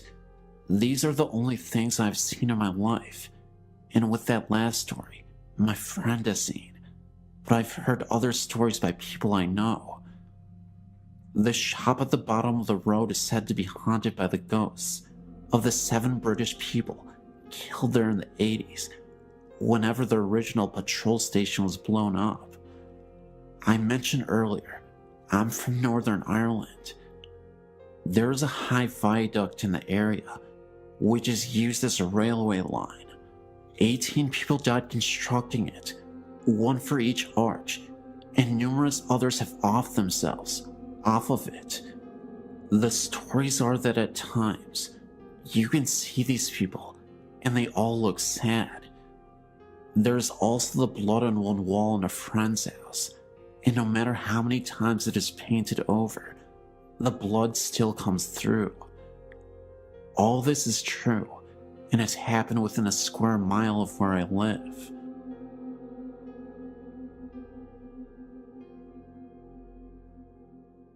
My friend from Arizona and I made our first trip to the Queen Mary together. We happened to run into a paranormal researcher when we were on a tour and decided to stay the night. We rented a room with 2 beds so the researcher could stay with us and show us around the old boat in the middle of the night when the most activity had been reported. We attempted to fall asleep around 11 p.m. I managed to sleep quite easily and wasn't scared about sleeping in one of the reported haunted rooms. About 5 minutes after I fell asleep, my friend wakes me up. The first thing I remember was hearing a staticky voice and thought it was a radio. It wasn't until she asked me if I heard the voice. That was when I realized there was no radio anywhere in my room. My instant reaction was to turn on the light and look around the room. I reached up and tried turning on the light, and nothing happened. We were really freaking out now. The light had just been on. My friend finally turned her light on, and we laid there in bed for a few more minutes, and I decided to try the light again, and this time, it turned on no problem. We tried to fall asleep again because we wanted to wander around the ship at 3 a.m. to avoid security guards. As soon as we turned off the lights and laid down, I saw my blanket pushed down and felt something on my arm. My friend also reported feeling things brush against her arm. As tired as we were, we just decided to ignore it all and go to sleep. 3 o'clock rolled around and we went to the pool room, reported to be the most paranormally active area on board. We took several pictures, and the researcher and my friend called out to the known ghosts. I didn't want to because I really felt like I was intruding. I felt sad and angry feelings throughout the whole area. I was looking around when we all heard a man moaning. My friend and I booked it back up the stairs and stood against the wall. After a few minutes, we joined the researcher again, and he continued to call out to a little girl named Jackie. I wasn't paying attention at the time, but I heard my friend gasp, and I looked over, and she asked me if I heard that. I missed it. The researcher heard it too. It was the voice of the little girl. She was singing for them. I will never forget my experiences at the Queen Mary, and actually plan on going back soon. I came aboard not believing, and left a member of a paranormal research group. My girlfriend Liz and I haven't been together for very long, but we share a passion for ghosts and hauntings. On our second date, we went to a couple sites in our county that are supposed to be haunted. The scariest one has to be the Jericho Covered Bridge, located in either Falston or Jarrettsville, depending on who you ask. As Liz and I drove up to the bridge, a heavy fog rolled in, almost like the ones you see in the old movies, set in places like London. This was weird, because Liz and I have been driving around the county for the last 2 hours, and we had only encountered fog in this one place. Maryland was a neutral state during the Civil War, but racism ran deep here. The Jericho Covered Bridge is a grim reminder of that. It is a well-known local legend that runaway slaves were hung from the rafters of the bridge, and sometimes left there for days. As we drove over the bridge, we both felt a chill and a sense of terror in the air. Like the bridge had been, in fact, the scene of unspeakable horror. Neither one of us really wanted to leave the safety of the vehicle to take the pictures we were so willing to take just a few minutes prior. Eventually, though, we did take the pictures, and when we got them developed, we found only 2 pictures had turned out. In the first one, you can see some kind of disturbance in the air towards the rafters, and in the second one, we can definitely see an orb in the area where just a minute before, the unidentified disturbance had manifested itself. A couple of months ago, I was living in a house with similar history as the Hanging Bridge. It was a super old Victorian-style home, very big, wide and spacious, multiple rooms. A few things happened that I thought was very spooky. The first incident happened when I was sleeping with my girlfriend in bed. In one of the rooms upstairs, we had an old music box that was in the dining room. It came with the house. I was awoken by the sounds of the music box playing by itself, and could see that the door was slightly opened. Needing answers, I hopped out of bed to investigate, not understanding how the music box could play by itself. Needless to say, I made a gigantic mistake. As I opened the door and faced the stairs, I saw a dark shadow move directly up the stairs and then disappear. I froze for a second, almost chickened out, but decided to go downstairs anyway. To my surprise, there was nothing there, and all was silent. The music box had stopped playing. Another time, I was standing in the kitchen with one of my friends, and we were the only 2 people in the house at this time. we decided to use a spirit box and play with the Ouija board to conduct a session. I was fairly convinced that there was a spirit that needed guidance and was lost. We asked the spirit box multiple questions, but at first, no response was given to us. After nearly an hour, being frustrated, we nearly gave up. That was until we asked the spirit to give us a sign that they were still there. My back started to hurt, like some kind of pressure was being applied to it. I said to the ghost, "Is that you on my back?" Now get this. The spirit box sounded like it said death on the bridge. This immediately startled us, knowing that down the road was the hanging bridge. We tried asking it follow-up questions after that. The spirit didn't say anything, and just like that, the pressure on my back disappeared. I was starting to think that the ghost was trying to tell us that they were one of the ghosts that tragically passed on the bridge. The last incident happened in the kitchen. The kitchen door was slightly opened, and all of a sudden, I heard what sounded like a girl's whisper in my ear. As I looked towards the door, I saw a lady, I think, walk past the door. At first I thought it was my friend Laura, who always used to wear jeans. So I popped my head around the corner to try and scare her, but there was no one there. I wasn't scared because it was in the middle of the day. I actually found the experience quite exciting, but also unexplainable. To this day, I've always thought these incidents were all related to the hanging bridge. The Job Corps in Albuquerque, New Mexico.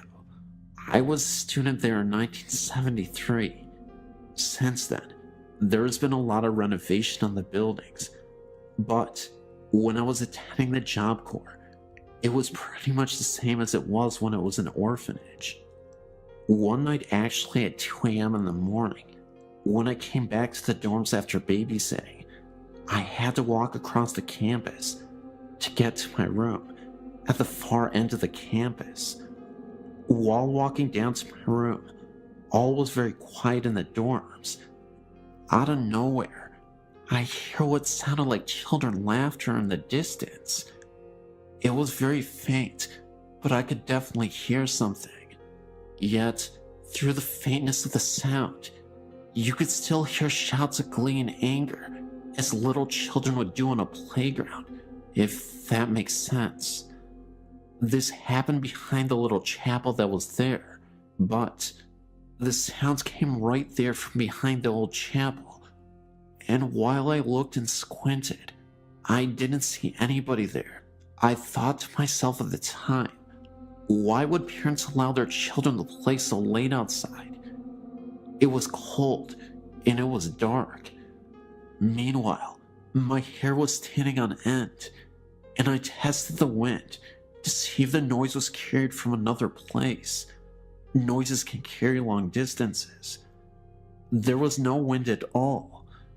At the time, I didn't know that the Job Corps used to be an orphanage until the next morning, when I was talking to my friend about hearing those children. This service worker told me that she used to work there as a service worker for the orphanage. She told me the voices I heard were probably the little children that died of broken hearts while she had worked there. Her face went pale as she told me that the children she thought were treated cruelly.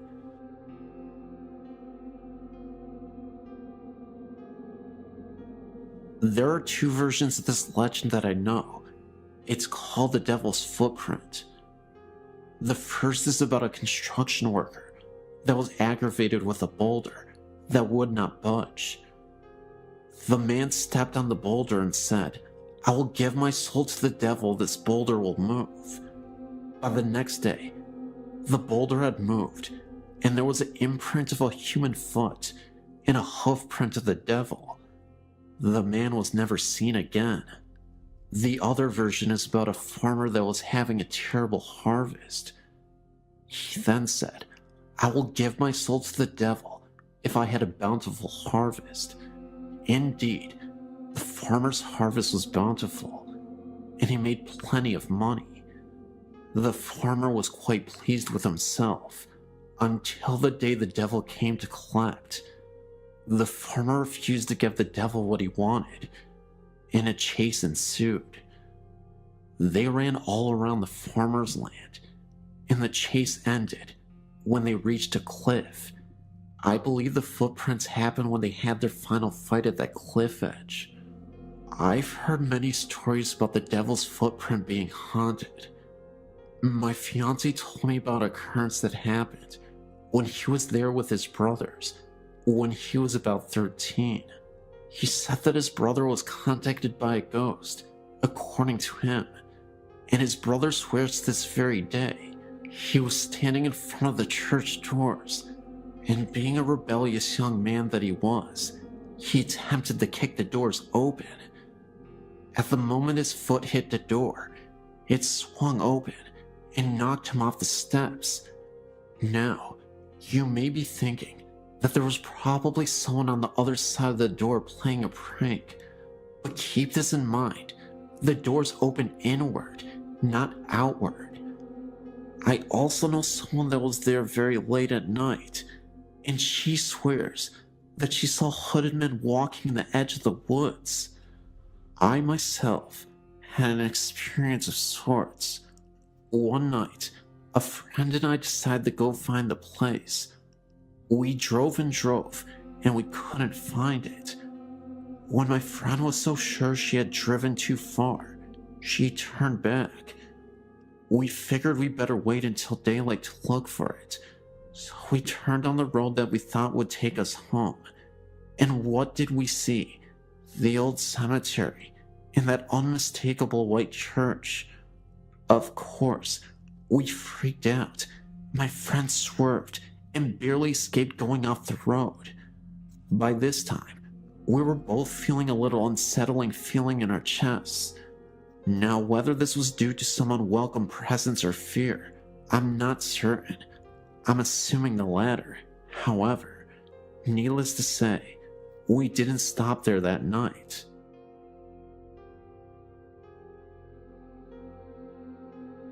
My name is Bobby, and I was checking out your website, and I decided I should send in my own story.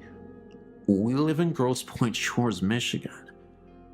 This event happened on Monday, August 15th, 2005. One day, my brother named Vince was on the computer at about 4 o'clock when he heard a scream. He ran upstairs to find me and my older brother named Sam.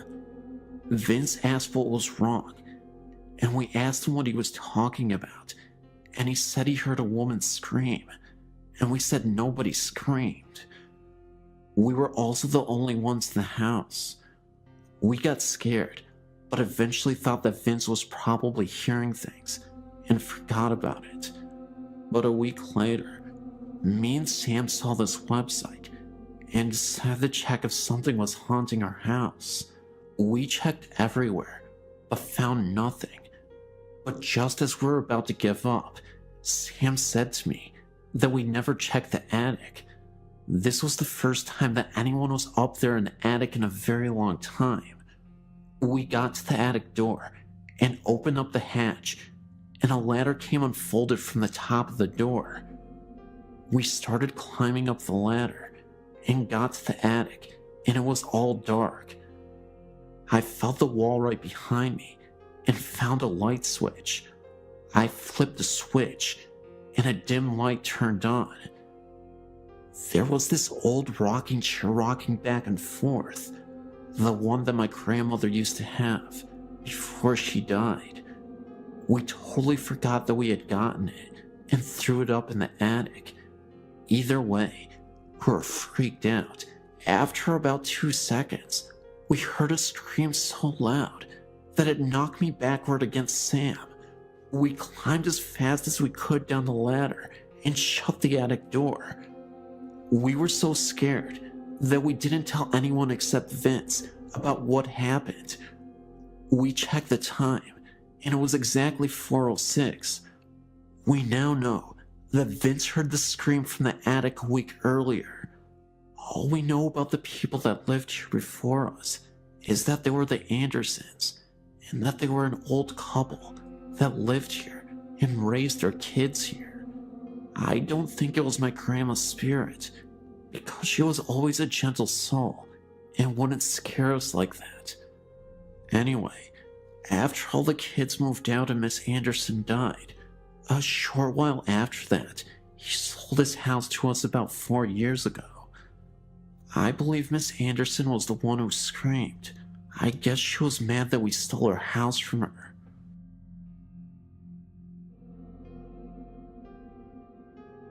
When I was a freshman in high school, my parents moved us from the city in central New York to a big, empty house in the country. Little did we know that the house is haunted.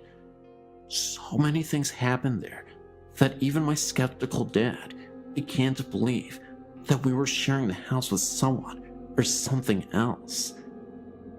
My best ghost encounter occurred in the middle of the day. I walked into the bathroom and saw, from the corner of my eye, someone that I thought was my youngest sister. I said, "Hey, Lori," but she didn't answer me.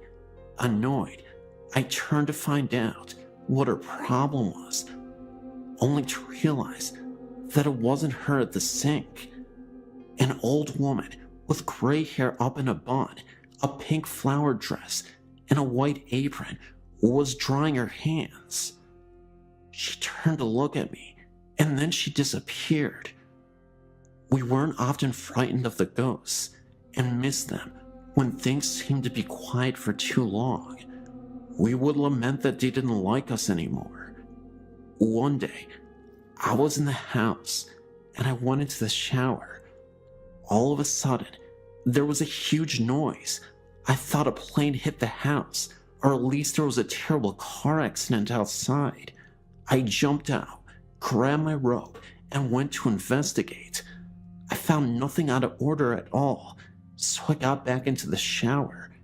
Not 2 minutes later, I heard that huge noise again. I jumped out, shaking this time, and checked everywhere, but again, there was nothing to find. I decided to skip my shower. I had a ghostly nightmare about this house before even moving in. My family moved into the house, and from day one, things were creepy. People before had moved out in a hurry, and their family broke apart almost instantly in 4 months. They all spread to 4 different places. When we moved in, we all got terribly sick within the first month. My mom had a life-threatening experience. My sister ran away. All the pets in the house died mysteriously, with no known cause of death. My parents divorced. All of this happened in only 4 months. I walked into the house after school one day, and I heard my name being called. I knew no one was home because none of the cars were in the driveway. The voice calling my name sounded exactly like my mother, and I looked all around for her, even though I knew that she was presently in the hospital.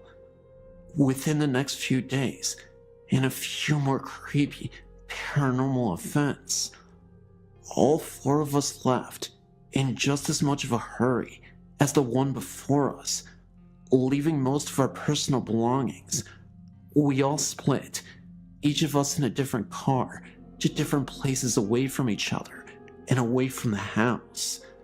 I will never go back to see it, nor would I wish the haunting of the house on anyone else.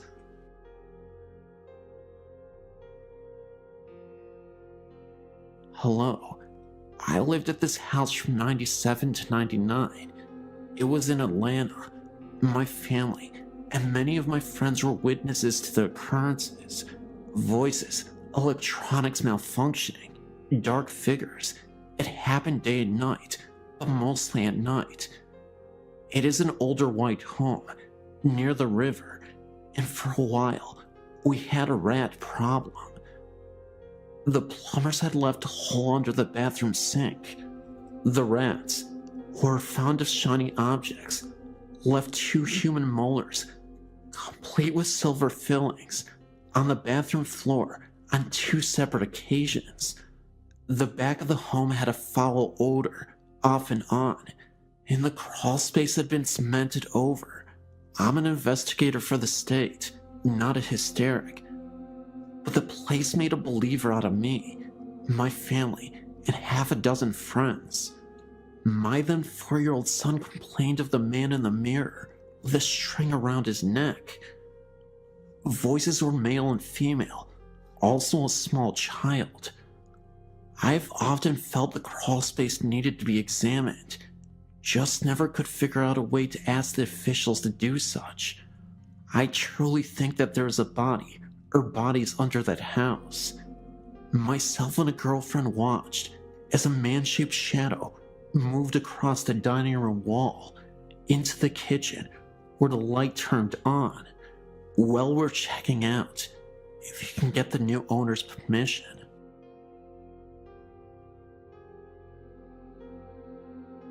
So when I was about 17, my family had just moved back to Canada from living in the USA. It was a bit sudden, and being a family of 6, it was a little bit of a scramble to find a place to house all of us before the snow hit. So, my mom and dad decided to live in an old house that my grandpa had on his property, just for the duration of the approaching winter ahead. The house was my great uncle's, and my grandpa skidded from my brother's property to his place. Now my grandpa has 2 quarter sections, and this house is tucked way back away from the main house, so the powers ran from the main house, and with it being so far away, there is no running water. This house is old, so to add to the running water, there also isn't heat, only a wood stove. Just to give you an idea of where we were living in. Me, being a 17-year-old, I often stayed in town, and didn't stay there very often. I specifically remember the first time it happened. I was in my bed. I was the only one who would stay downstairs. With the wood stove, everyone wanted to sleep upstairs since it was warmer. So I was just starting to fall asleep, and I started to feel the room get really heavy. I remember the feeling of not being alone. The doorway didn't have a door on it. It only had a beaded curtain, and I could feel it standing there. I then remember having the feeling of total fear rush over me and froze into my core with it.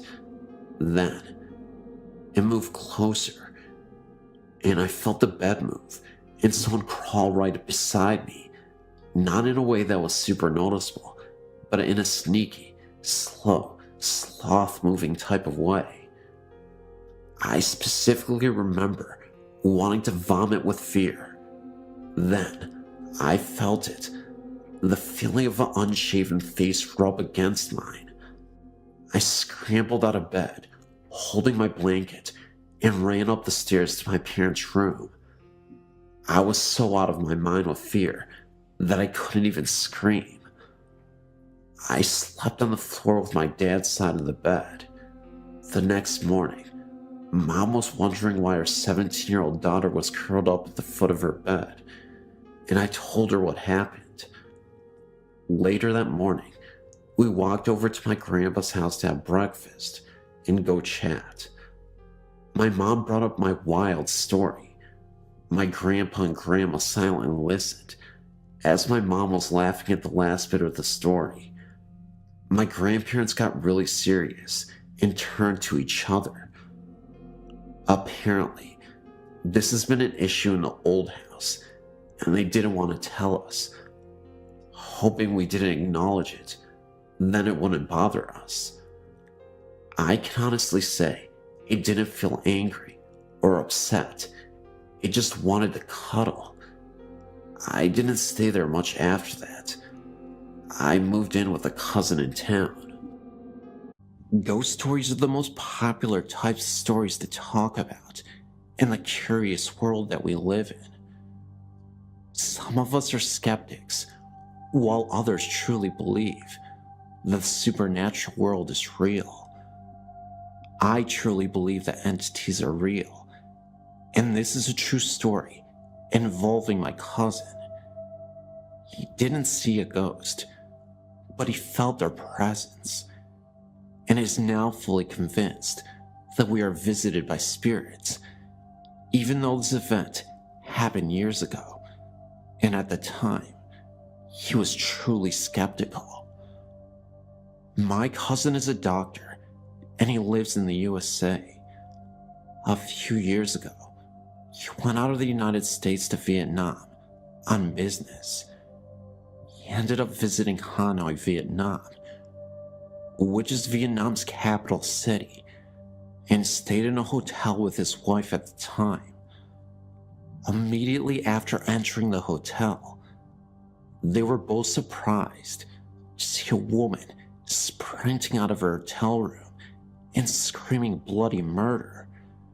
It was such a shock to us at the time, it immediately gave them bad vibes about the property. Nobody knew what happened to her, and for a while, she refused to speak to any of the staff about why she felt so horrified or what happened. She looked sickly and pale, as if she had just seen something grisly. She was breathing heavily and hyperventilating. My cousin, out of curiosity, came up to the front desk and asked what happened. The staff said they weren't sure exactly what had happened, but my cousin mentioned that he was a doctor, and if they needed assistance, he would be happy to help. After a few minutes had passed, she collected herself. My cousin approached her and had a little chat. She swears that she wasn't just having a wild episode of hallucinations, and insisted what she witnessed was real. It was early morning, and the sun was barely starting to shine through the windows. The room was still dim, and the light was off. The woman had just woken up from her sleep. Again, still dark, but light enough to see the room.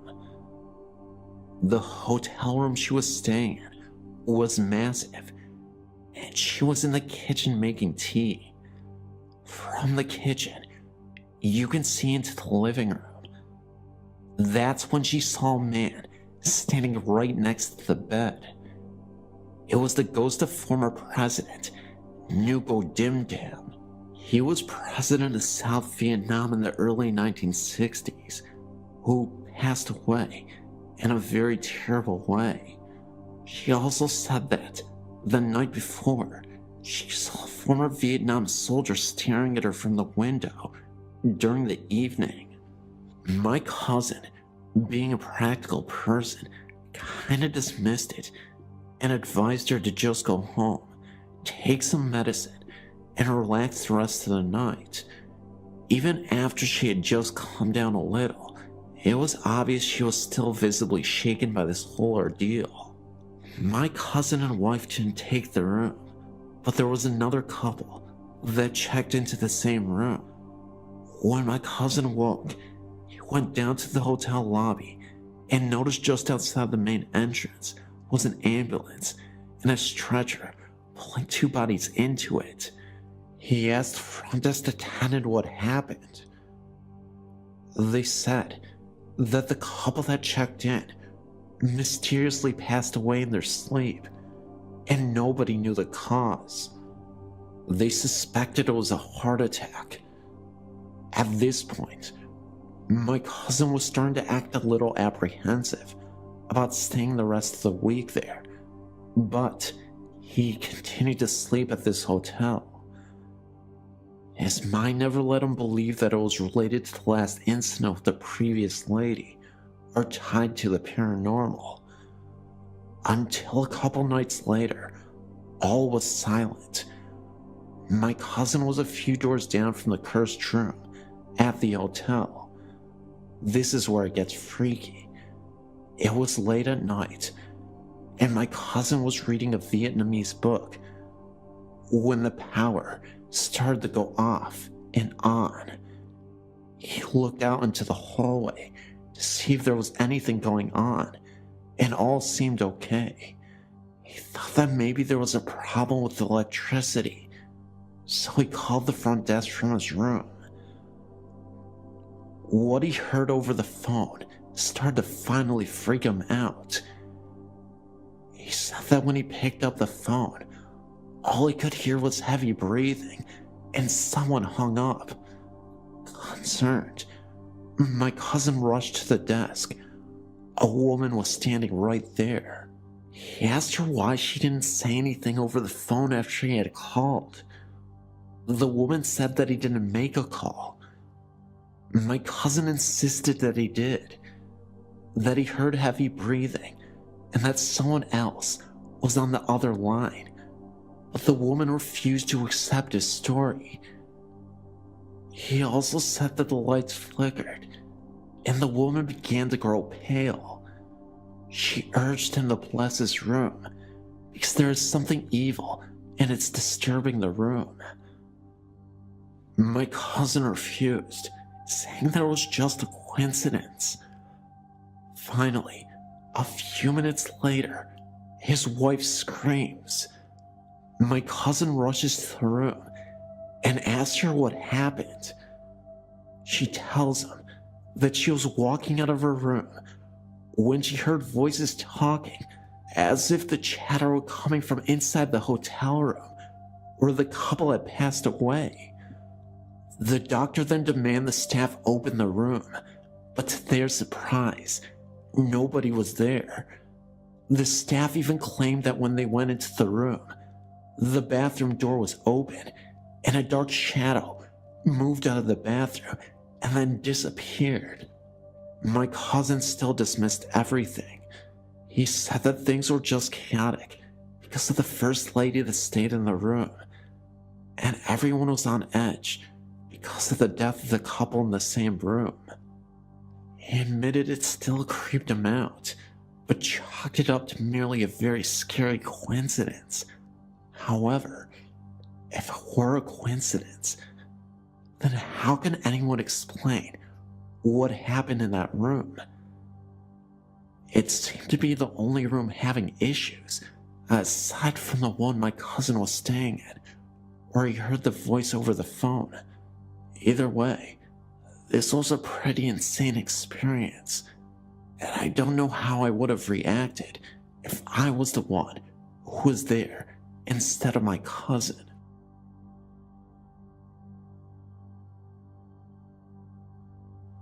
I don't remember the year that this happened, nor the age that I was. I still remember it though, as if it were yesterday.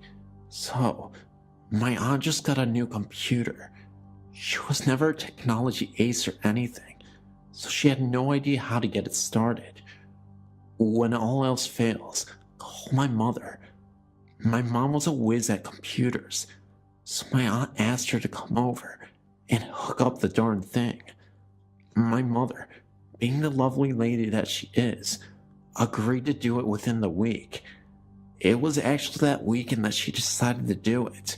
So, Mom decides she wants to go over my aunt's house, kinda late for some reason. I was very young and couldn't stay by myself, so she took me along, since calling a babysitter at the last minute would be very rude. We finally got there. I look up at the house, admiring its large size. I did think it looked pretty scary though. We struggled getting inside because my mom couldn't see the keys. As soon as we did get inside, I was frightened. All of the lights were off and nobody was there, or so I thought. My mom wanted to get started with her work since it was maybe 9 o'clock already. She told me to stay upstairs and watch TV while she was in the basement, hooking up the computer. After a while of whining and staying upstairs all alone in the large house, I totally agreed. My mother stayed with me for about 5 minutes, showing me how to work the TV. I begged and pleaded for her not to go, but it was her duty as a sister to fix the computer. She finally went downstairs, and I was left alone in the huge living room. I decided to turn on the cartoons, thinking it would cheer me up a little. I finally started to calm down and even laughed at the silliness of the cartoons. Then, all of a sudden, I heard the loud noises in the kitchen. Apparently, my mom didn't hear it, and to me, she was God, so anything she said went. After she said nothing, I proceeded to ignore the noise, but then it happened again. I ignored it. It happened again. I ignored it again. It happened once more.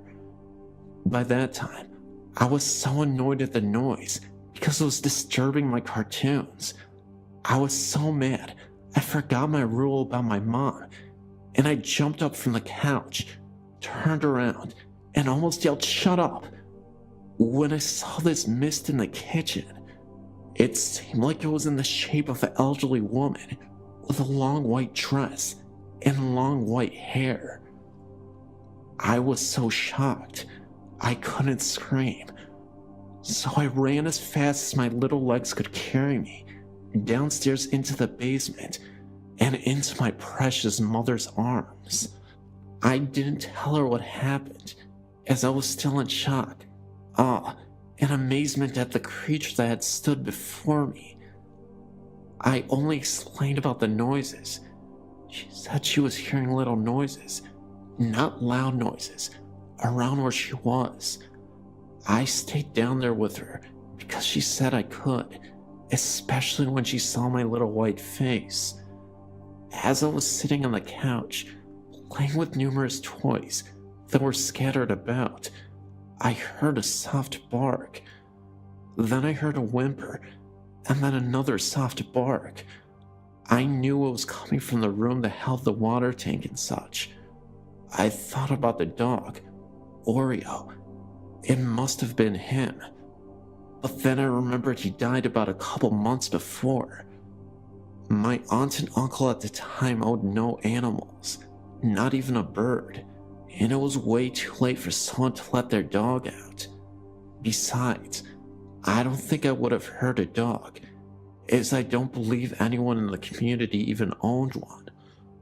What frightened me the most was that poor little Oreo, a dog that had been banished to live outside for no reason and was never fed, died on the ground right above where I had heard the noise. I told my mom about this. She said that she heard nothing. I told her to hurry up with the computer, which she did because she was hearing things too. We both ran up the steps and out the door. After we looked, we ran to the car and got in.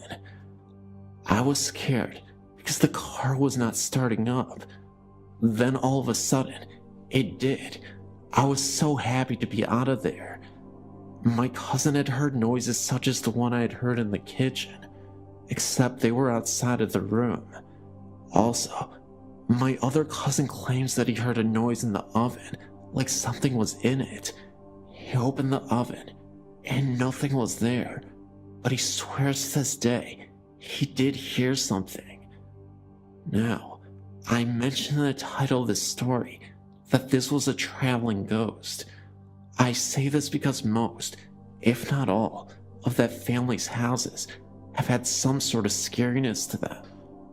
My cousin's current residence is just as haunted. Doors will open and close by themselves. One time, we were watching a movie. It was over, and I wanted to turn the lights on. When I turned them on, I heard a strange buzzing sound in the laundry room. It sounded like when the dryer is done drying clothes, only it was a steady, non-pausing sound.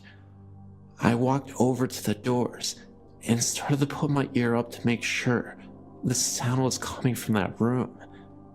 As I did so, all of the lights went off, and the DVD player suddenly turned on, much louder than we had it on. But the thing was, the DVD player had been turned off the whole time. When everything came on, I jumped 5 feet into the air onto my poor cousin, where I proceeded to scratch her neck, holding on for dear life. I don't remember ever watching a movie down there ever again. Later, we asked his mom if she was doing laundry. She asked why, and we told her about the sound. She said she didn't even think about doing a load of laundry. To this day, I'm still scared to stay over my cousin's house.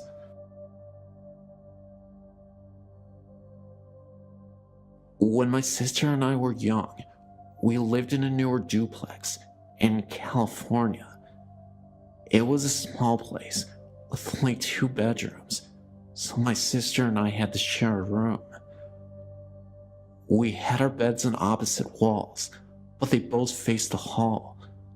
On one side to the hall was my parents' bedroom, on the other was the bathroom, and in the middle of the ceiling was a big square fluorescent light. I think that's where it lived. I can't exactly remember when it started. All I remember is waking up in the middle of the night and seeing what I remember as the electricity man. It seemed to come out of the light, which my parents left on to help us sleep. It looked like a person, but seemed to be made from the light. This happened several times over the next few years we lived in the duplex. I never told anyone about what happened until about 15 years later. My sister and I had come to visit my parents. We're all sitting in the living room talking about our childhood when my sister had asked if I'd remembered anything strange about the duplex. I asked what she meant by strange. She asked if I had ever seen anyone in the wall. I then told her about my experience with the electric man. Turns out, she saw the same thing.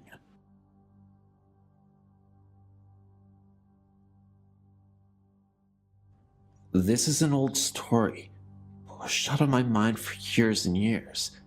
It was 1964-65. I was 4 or 5 years old. Our family, because of my mother's recurrent mental illness, bounced around from apartment to apartment, from shelter to shelter, with or without one or both of our parents in tow. There were 4 of us, and I do not recall if any of my siblings were with me when this happened. It might have been at a foster parent's house. I just don't know. I remember sitting on the side of a small cot in the waning light of a Chicago winter. There was an odd, really dark shadow on the wall to the left of me. It was the size of a small man, and I stared in disbelief, because it had a hat on and was in profile. The outline of the lips, the nose, the forehead was perfect. I was a pro at discerning what was real and what was not real even at that age, because of my mother's problem. And I tell you, I knew that what I was seeing was real, that I was not asleep, and that no shadow could have occurred that so accidentally duplicated the perfection of the human figure that I saw before my eyes. We stared at each other for a very long time, the figure never moving. I never told a soul, as I didn't want to be thrown in a loony bin too. This is the first of many encounters over the years. My mother had the gift. My sister really has it, much more than I. In 1977, I was 8 years old and lived with my parents and my younger brother in a big house in the northwest suburbs of Chicago. There, I had an experience that I remember like it was yesterday. One night, I was awoke feeling cold. I sat up in my bed to reach for an extra blanket that was folded at the foot of my bed. When I did so, I saw a ghost standing several feet from the foot of my bed. The figure I saw looked like that blue dot you see in your vision after looking to a flash from a camera, but it had the distinct shape of a person. After looking at this form for some time, I jumped from my bed and ran down the hall into the bathroom, turning on the lights and shutting the door. Eventually, I got the courage to look down the hall and turned on all the lights. The blue man had disappeared, and I eventually went back to sleep with all the lights on. I told my mom, and only my mom, as I did not think anyone would believe me. The strangest thing about this is that a week or so later, my mom was talking to the neighbor, who told my mom her son had told her almost the exact same story, describing the ghost in the same way. I never discussed my sighting with the neighbor kid or anyone other than my own mother for years. My mother still lives in the same house, and has had several strange experiences since then, but no more sightings of the blue man.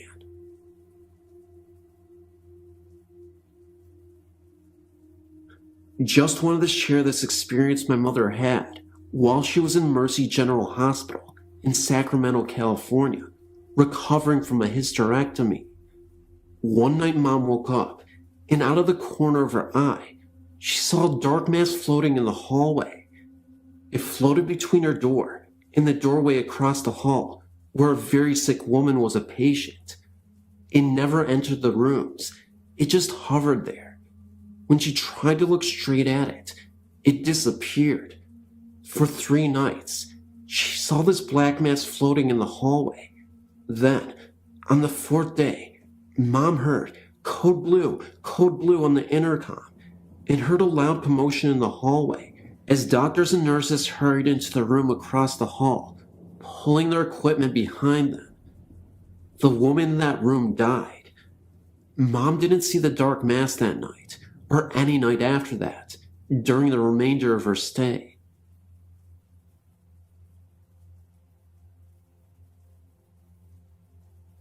My name is Minsu, and I would like to share my supernatural experiences with you, because no one is willing to believe or accept my encounters. It all started about 3 days ago, at about 2 in the morning. I woke up to hear some very loud and disturbing footsteps. This probably wouldn't have scared me so much, except that the footsteps came from the first roof of my house. I didn't know what to do, so I just lied there scared. But 10 seconds later, whatever made the footsteps on the roof was breathing loudly at my window. At this point, I jumped out of my bed and ran into my mother's room. I looked out her window and saw absolutely nothing. The next day I told my mother what I had heard, and of course, she just snickered and thought nothing of it. Next night, I was determined to stay up and see what was going on. At 3:30 in the morning this time, I was startled by a loud thump in front of my window and quickly shot out of bed to see what it was. Again, I see nothing. At this point, I was scared and puzzled as to what this was. I climbed back into bed and continued to listen.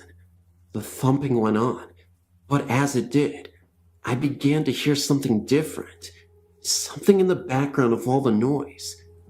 It was laughter, not normal funny laughter. It was hysterical, mad in a way. The thumping continued, and the laughter faded, and I began to slowly doze off. When I awoke this time, I immediately told my sister what I heard. Unfortunately, she was the only one who believed me. Although this thumping and laughter was very frightening, it may have had some connections to the encounter I experienced just a few weeks ago. I was in my sister's room, looking for a book I had lost. Under the bed, I was sure. when all of a sudden, I saw a woman dressed in blue standing over me. I let out a scream and ran downstairs to tell my mom. We went back upstairs to check things out. Nothing was there, but this time, my mom was considerably worried. She thought it maybe have been a burglar and frantically checked under the bed and in the closet, but found nothing. These two experiences may be connected, but for now, they will remain a mystery.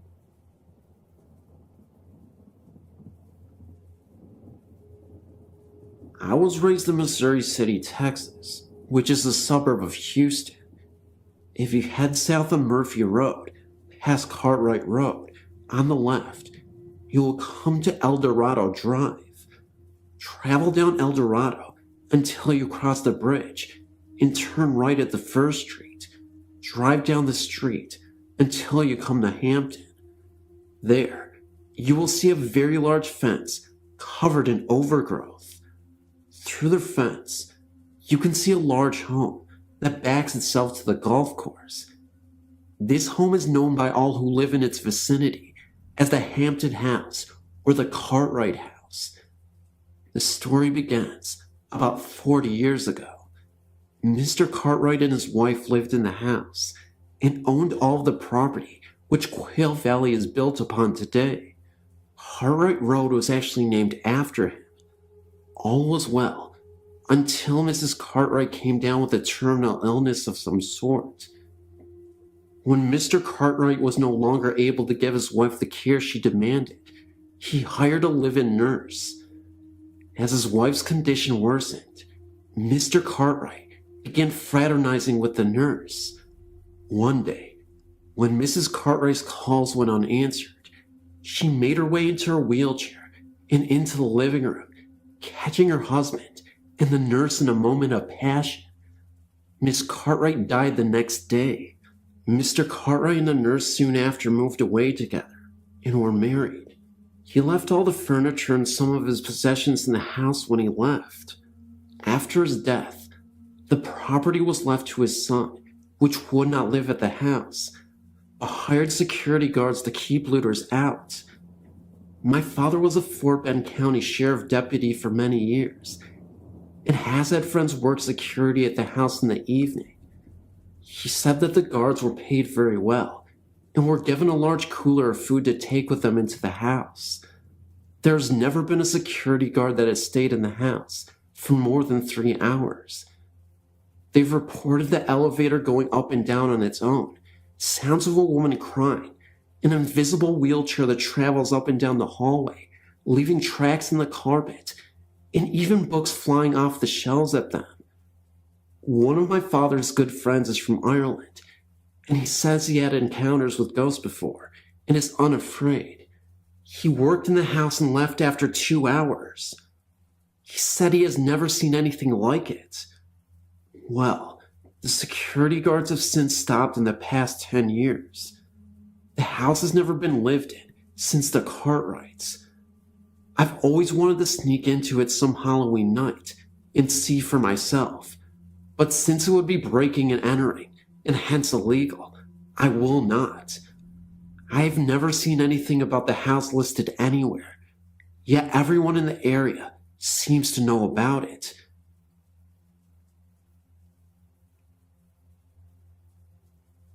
I have several stories that I could tell, and I'll probably post another as time goes on, but this is the most recent. In March 1998, my stepdaughter was pregnant with her first child, and at the same time, her father-in-law was in the last stages of cancer and dying. Her husband spent about 3 weeks at a Central Georgia hospital by his father's bedside. He died on March 23rd and was buried on March 25th. She had the baby on March 26th. It was a boy, and he was named after his deceased grandfather.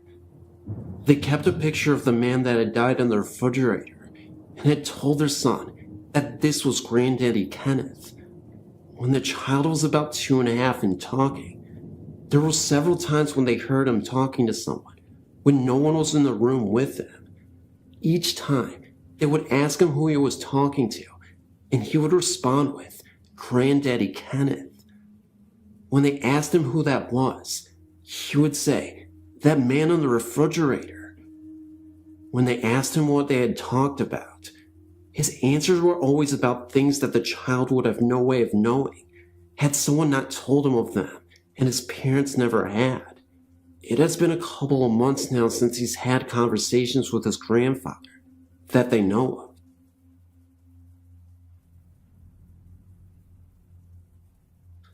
I was stationed at Fort Air Base between 1999 and early 2003. During my time, I'd heard many stories and had been witness to something I can't explain. Most of the incidents I heard concerning the old Fort Cook section of the base, including the base lodging office where I worked at, in Quarters 13, which was on General's Row and was used as distinguished visitors' quarters. I encountered something I can't explain at the lodging office one night.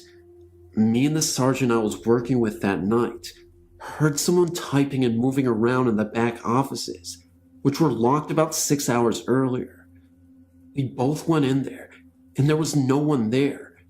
Both doors were still locked. Neither of us could explain it, and both of us had heard it. Another night, we heard the same thing and heard a radio turn on. We both ran back there, and once again, nothing.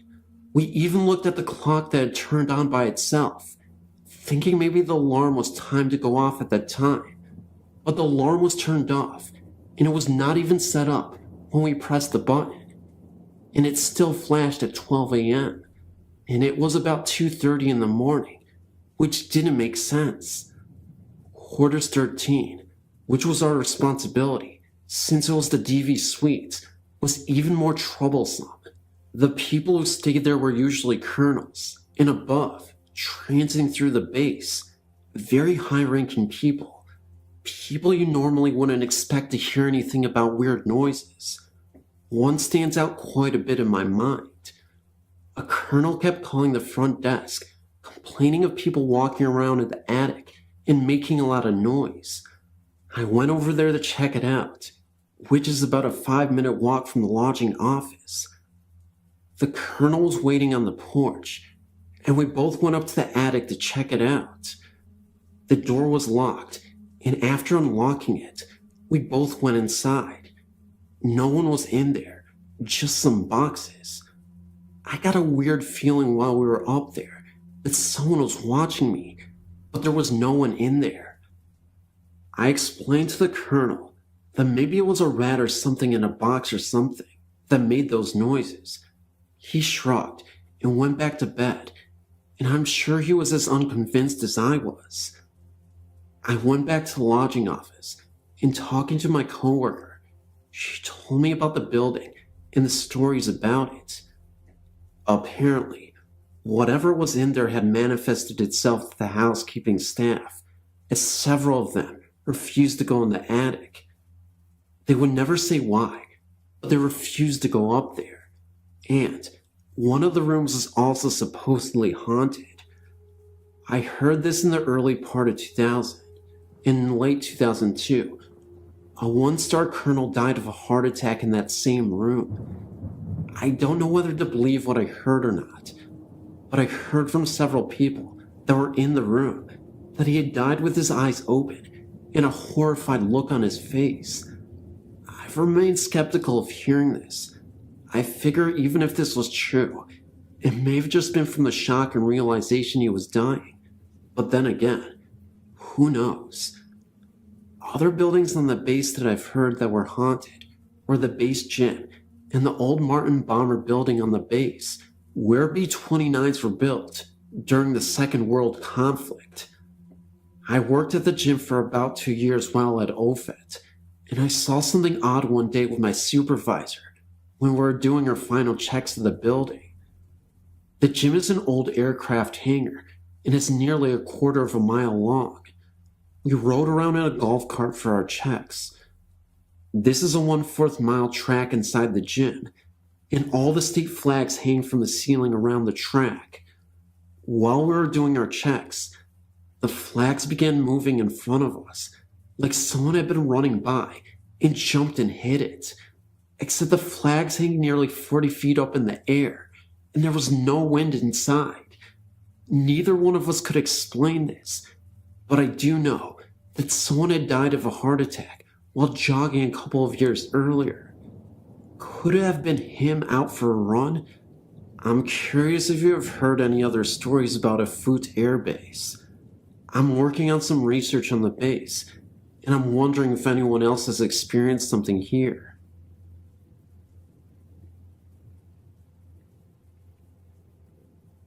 I felt compelled to send in a few of my strange experiences that I had at my grandparents' former house.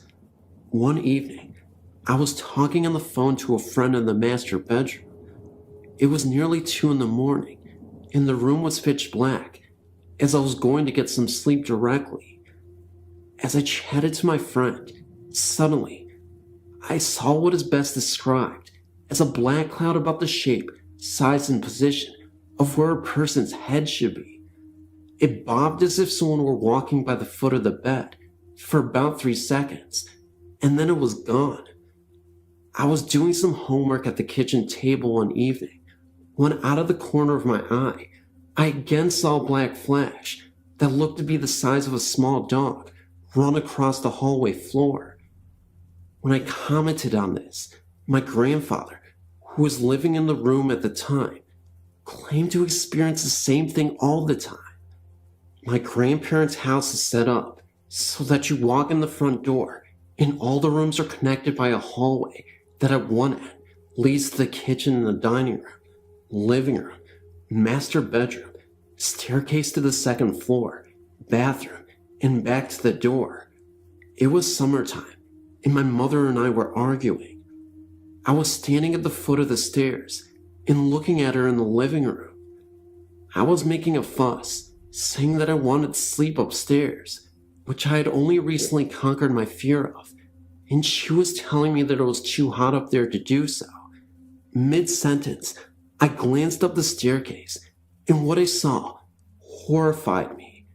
Staring back down at me from the top of the steps was this hazy, cloud-like figure of a human. I believe it was a male. It was only the second time I was ever truly afraid. I was cleaning my room on the second floor one day, and it was very hot, being that it was summer and heat rises, so I opened one of the old weighted windows. It was not an easy task due to old paint, which had practically glued itself shut, and it only budged after I pried it with a screwdriver. I tried to pull it down to see if I needed to prop it, and it wouldn't move, so I carried on with my cleaning. I nearly jumped out of my skin when I heard the window shut with a loud bang behind me. Again, I opened the window, only this time I propped it open with a paint stirrer. After about 2 minutes, the window again banged shut behind me, this time so hard that the glass broke. The paint stirrer was at least 8 feet across the room. I said, "You win," and ran downstairs. I was a staff assistant in my sophomore year at St. Michael's. What this meant was basically, I watched the doors coming into one of the dorms to make sure that the only people coming in were the residents. I sat at a desk from 11 p.m. to 4 a.m. a couple of nights a week. One night, I was making the rounds from floor to floor to make sure all was relatively quiet. I got to the top floor of the building, and that is, of course, when the proverbial strange things started to happen. I began walking down the hall, and I heard the wind howling through the recycling room on the floor. It had been a quiet night weather-wise, so this was a little odd. I passed it off as some random New England weather patterns and continued to walk on. When I stepped in front of the first resident's door, it started to rattle like someone was going to come out. I stopped and waited, but the door just kept rattling, so I moved on. Then, the next door on the other side of the hall started to rattle as I passed in front of it, and then another door started to rattle also. Now there were 3 doors all rattling away, and it only started when I walked in front of them. I hadn't done this earlier in the evening, and I was wide awake, so it wasn't my imagination. What really startled me was all of a sudden, in the midst of all this door action, I had a feeling that someone was right behind me. I turned around me, and from the distance, I could have sworn I saw the fading image of a priest in all black slowly fade, but the doors kept on shaking, and the wind was screaming. So I ran the rest of the way down the hall and back downstairs to my desk. A check of the outside revealed that the weather was perfectly calm. I believe this is the oldest dorm on campus, so who knows what otherworldly beings reside there. The other thing that happened to me while I was there was sort of a strange religious experience, and I'm probably one of the last people something like this would happen to. I was driving home from my then boyfriend's, now husband's house, and heading back to my dorm at St. Mike's. I was at a stoplight, alone in the car, when I heard this deep, low, and gravelly male voice tell me that the second coming was going to happen soon. The voice filled me with dread and danger. It sounded like a lot like a voice that had been altered to sound lower, like when documentaries try to disguise voices of the people they interview. The light turned green, and I drove off. I then looked into the mirror without thinking, and I could have sworn I saw the same priest from the hall sitting in the back seat of the car. I stopped the car immediately, looked back, and nobody was there. I felt like I was going crazy because I knew I saw someone in the back seat of my car. About 2 minutes later, I started to think about what just happened and got very scared. I talked to one of the priests at school the next day, and he felt this was a normal experience within the realm of St. Michael's. Partially because it was getting near Christmas time, and partially because he felt the campus was a center for both good and evil, the good being the chapel on campus, and the bad being the portal that was never shut in the boys' dormitory. He confirmed the story about the pentagram and my location discretion without me bringing it up. I've heard this godly voice once or twice since the original incident, but not to the degree that I heard that night. I once heard of an experience my boyfriend had in that same chapel. He told me that on one occasion he was alone. He walked into the chapel, and under the huge statue, he saw 2 figures in cloaks praying silently under the statue. He's a complete skeptic when it comes to hauntings, and he insisted that there was nobody there at the time.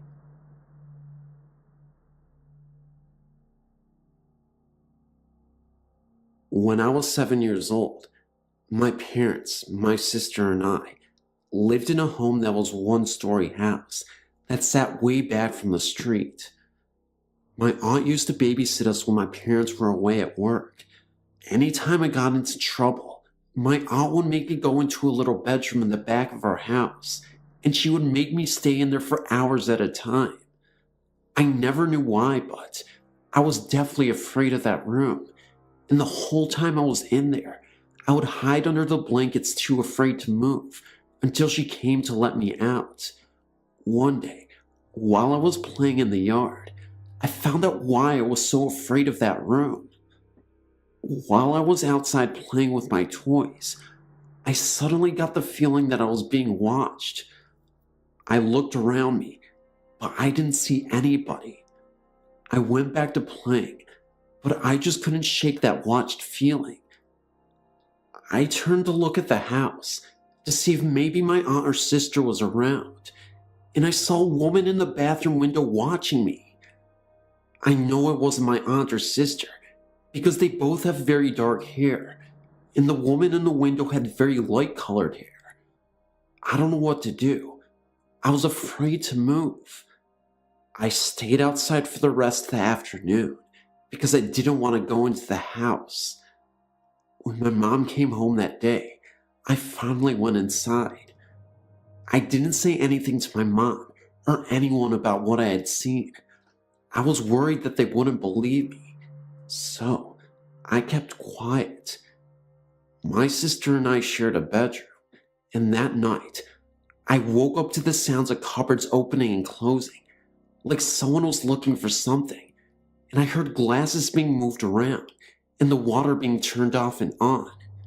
Well, being a little kid, I figured I was just imagining it, and as I lay there listening to this, I looked over at my sister, who was sleeping through this whole thing. The next morning, I asked my mom if she was up last night getting a drink, and she said no, but she looked at me kind of funny. That night, my mom had some friends over, and she sent my sister and I to bed early. My sister fell right to sleep, but I just kept thinking about what I saw in the window and what I had heard the night before. My mom and her friends started talking about a lady who had hung herself in the back bedroom of our house. I could not believe what I was hearing. My mom then went on to tell her friends that she hears noises in the kitchen at night.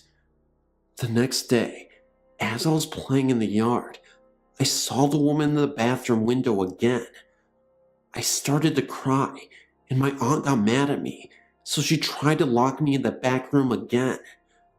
I was kicking and screaming that I did not want to go back in there, but she wouldn't listen to me. As I sat on the bed, under the covers, I heard the door swing open. I thought it was my aunt to come let me out, so I uncovered my head, but nobody was there. I then started to hear a squeaking noise, kinda like something heavy hanging from a window bar. It sounded like it was coming from the closet. The closet was a really big walk-in one. There was no way I was going to look in there. I just sat on the bed, listening to this noise, until my aunt came to get me. I later found out that the lady hung herself in the closet of that back room. I'm just wondering if anyone knows why she did this, and when it took place. Well, that's my story, and believe me, it is all completely true.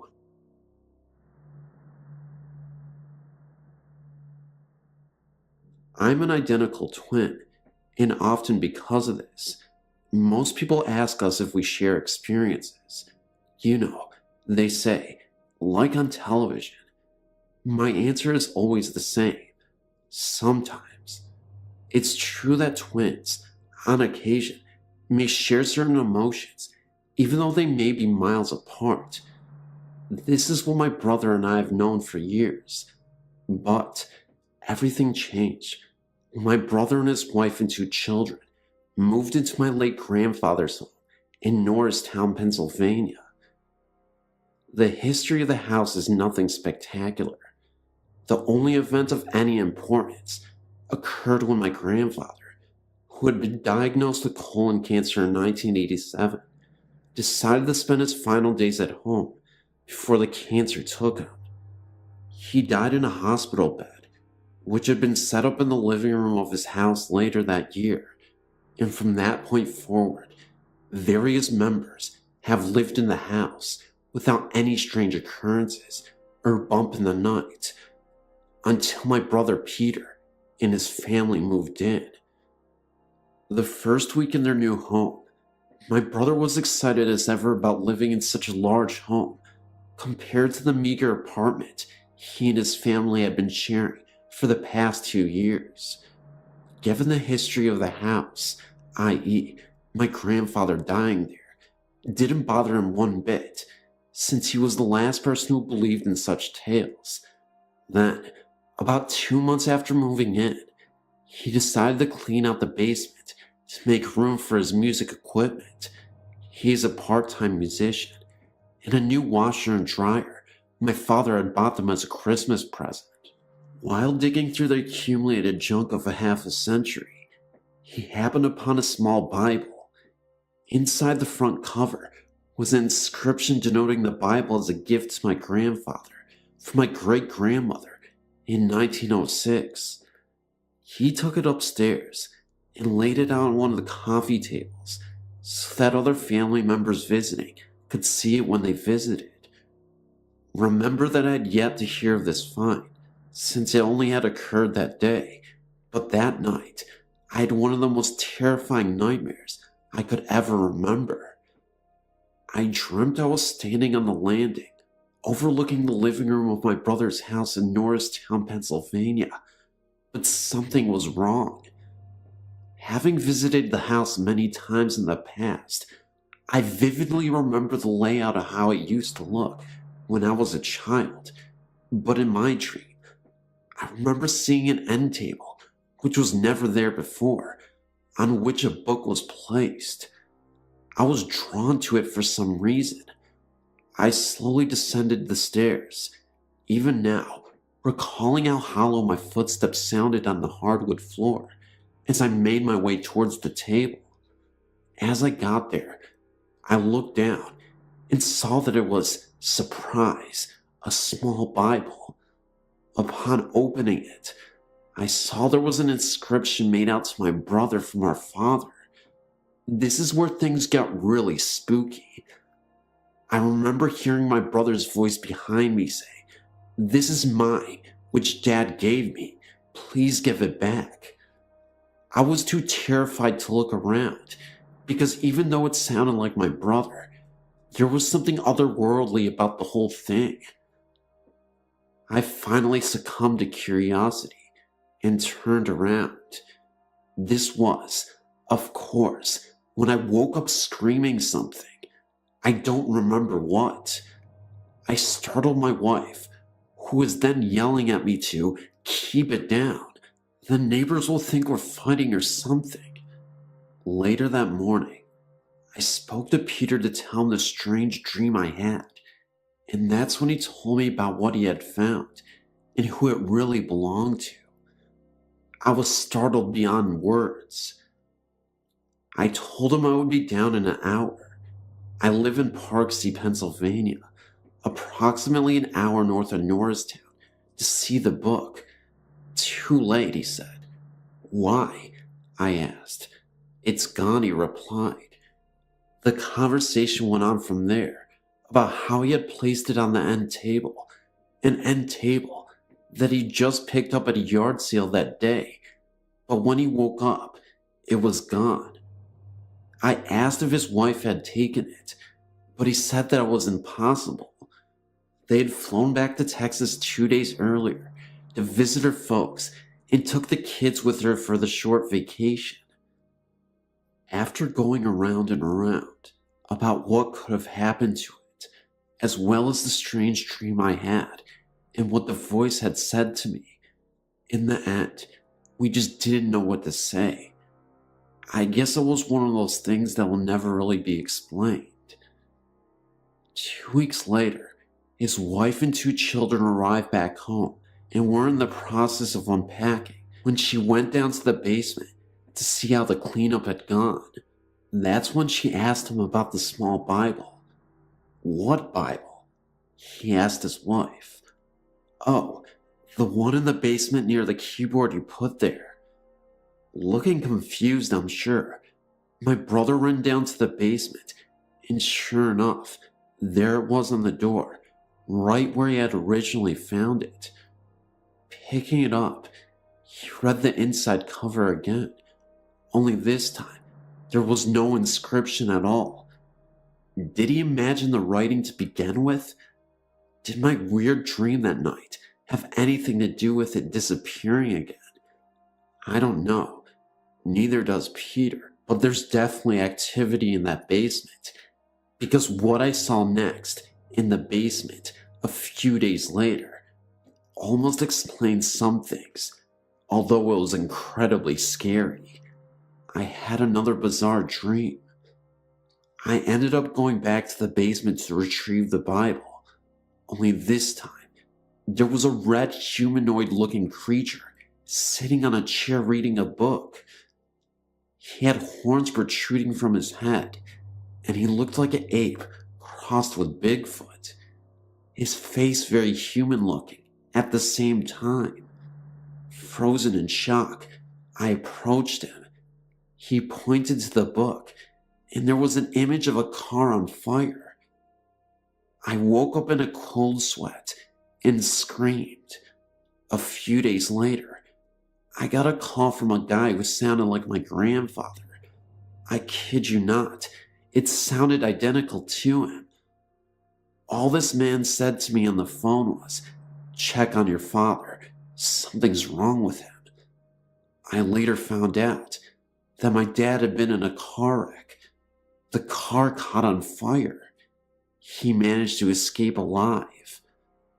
The most shocking thing, my twin brother had the exact same dream on the same night, same exact creature. I guess they say twins are inseparable.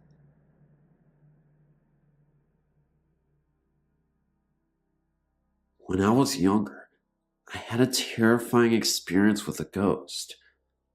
I was fast asleep, and then I suddenly woke up. Something told me to wake up, and I just did. I looked at the clock, and it said somewhere around 3:28 a.m.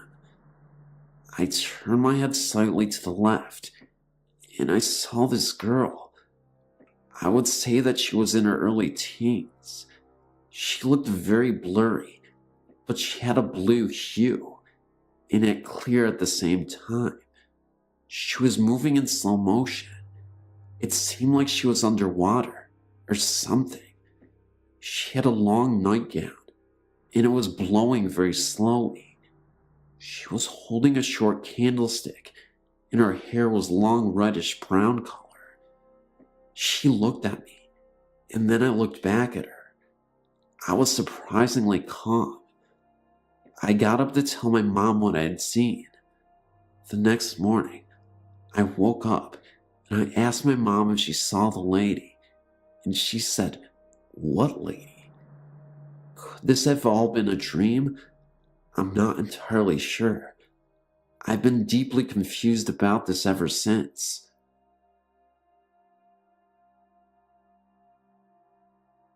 My house has always had extra company.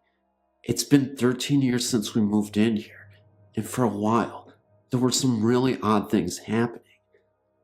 I was 10 years old when we moved in, and fell in love with the huge, empty attic upstairs. I would bring my toys and little sister up there to play with.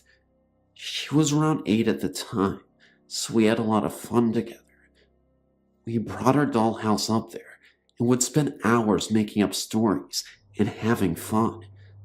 I would go up there and read by myself a lot because it was quieter than the rest of the house. Nothing out of the ordinary ever happened while my sister and I played up there, and I felt very comfortable. In the far end of the room were little racks where clothing must have hung before. One day, I was up there alone playing when I discovered this old-fashioned looking gold purse with a painting of a deer and a medal on it, and being a lover of old things, I was psyched. I brought it to my mother, and she said it looked like a pocketbook from the 1920s that her grandmother used to have, sort of a flapper type style. We hung the pocketbook in the back of the closet to keep it out of harm's way. About a year later, my father and a friend of his transformed my attic playroom into a bedroom for both me and my sister. My father had left a quarter of the room where the pocketbook had been found alone, and put up a wall and a door separating the rest of the bedroom from that area. My sister did not like her bed being up against the wall of the back room. Then, what I felt next was unexpected and unbelievable. I was laying there with my eyes open, frozen with fear. I felt as if someone was watching me, but I was afraid to move. I'd never felt like this before. I was never afraid of the dark as a child. My sister said, "Can I please come over and sleep with you?" Now, I usually said no to this and stopped being a baby, but I wanted her to come over, pretending to be reluctant. I said, all right, but don't hug me, even though I really wanted to be. She ran over and squeezed me, and I squeezed back, and she said, I'm scared, and I said, me too. And then boom, boom, boom. 4 loud knocks right on the wall, which our heads were practically up against. I could actually feel the vibrations from the wall. Then my sister, crying, said, what was that? I made it up. I said, me. I said, don't worry. I was trying to tell myself that it was me when it happened again. Boom, boom, boom. We both jumped up and ran downstairs at this point into my parents' bedroom, and my father went up to see if there was anyone hiding up there. No one was. However, my sister refused to go back up there and slept with my parents. I, however, went back up there scared, but mad that my favorite place was trying to kick me out. I felt almost betrayed and hurt, so I stayed up there for the whole night, refusing to leave, but hoping it would not try to scare me. It didn't. My sister would make attempts to sleep up there later, but would always run downstairs at some point. I couldn't blame her, since most of the time I really wanted to join her, but never would. Over the next several years, I often heard whispering and the doorknob being wiggled as if someone was trying to get in. At first, then it became a game. The doorknob would wiggle really fast, and I would say, I'm trying to sleep, and it would stop, and then I got used to the weird noises. It's 13 years later, and in that time, I've had many friends tell me that they heard whispering or tapping on the wall, or someone breathing in their ear.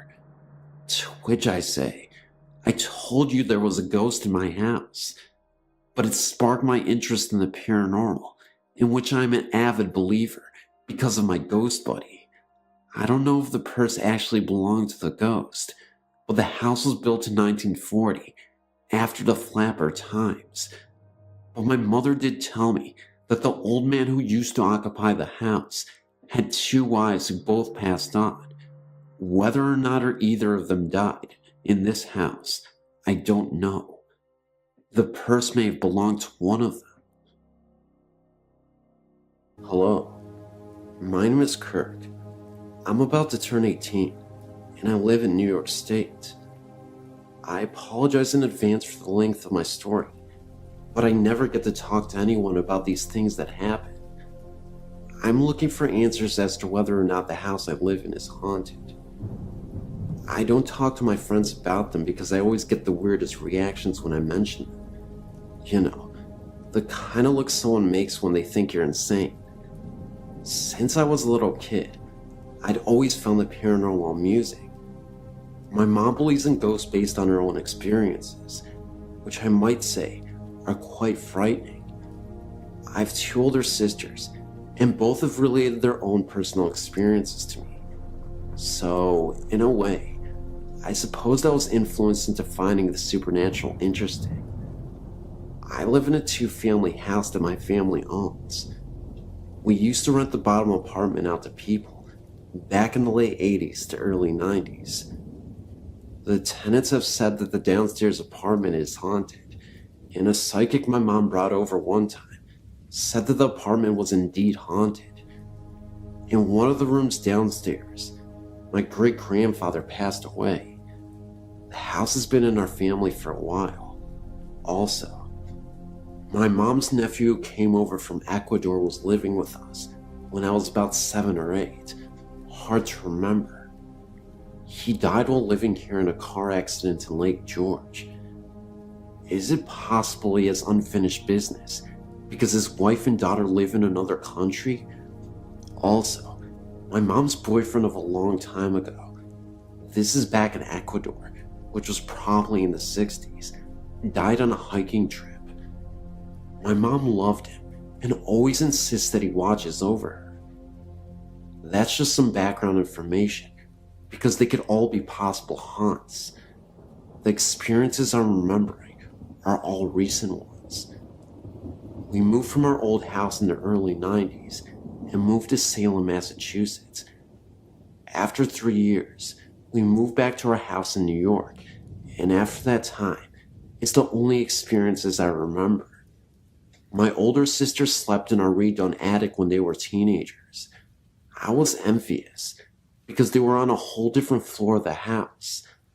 I used to think the attic was cool. Both my sisters have had stories about the attic. My sisters moved out long ago, which gave me the advantage of choosing a room up in the attic, being older and all. I chose the room which was my oldest sister's because of its size and location in the house. It was the last room and had stairs in the room going down and leading into the second floor apartment. The first night I slept up there, a good friend of 10 years stayed the night with me. He's the only one I talked to about my experiences with. It was about 2 a.m. and we were lying awake, starting to doze off. He had his Discman with him and was playing a CD with the headphones off of his head, so we could both hear the music. I was lying there, when all of a sudden, I heard the distinct and startling noise of a marble rolling down the stairs that was in my room. It finally hit the bottom of the stairs, and I asked my friend if it was him that did that. I remember thinking, great, the first dang night I'm in here, and something weird has to happen. I definitely would have seen if my friend had thrown the marble down the stairs, but he didn't. By the way, this actually happened one more time before, not happening since. That story can probably be explained easily, but there are other weird ones. In the same room I was sleeping one night, I'm 95% sure I would have closed my closet all the way before I went to bed, because a thing like that would bother the hell out of me, and I wouldn't be able to sleep. I woke up suddenly in the middle of the night to a very strange noise. It was a quick and harsh boom mixed with a whoosh sound. I looked around my room to find the source, and my eyes focused on my closet door. The door was open. I sort of stood up and chuckled because it was 3 in the morning. I closed the door and went back to sleep. I later analyzed the sound because I remembered when I woke up, what it sounded like was the closet door being pushed hard from the inside and rubbing on the carpet as it opened, which would account for the whoosh. I was never scared, just sort of curious as to whether or not it was insane. The next experience was definitely an odd one. It was the morning.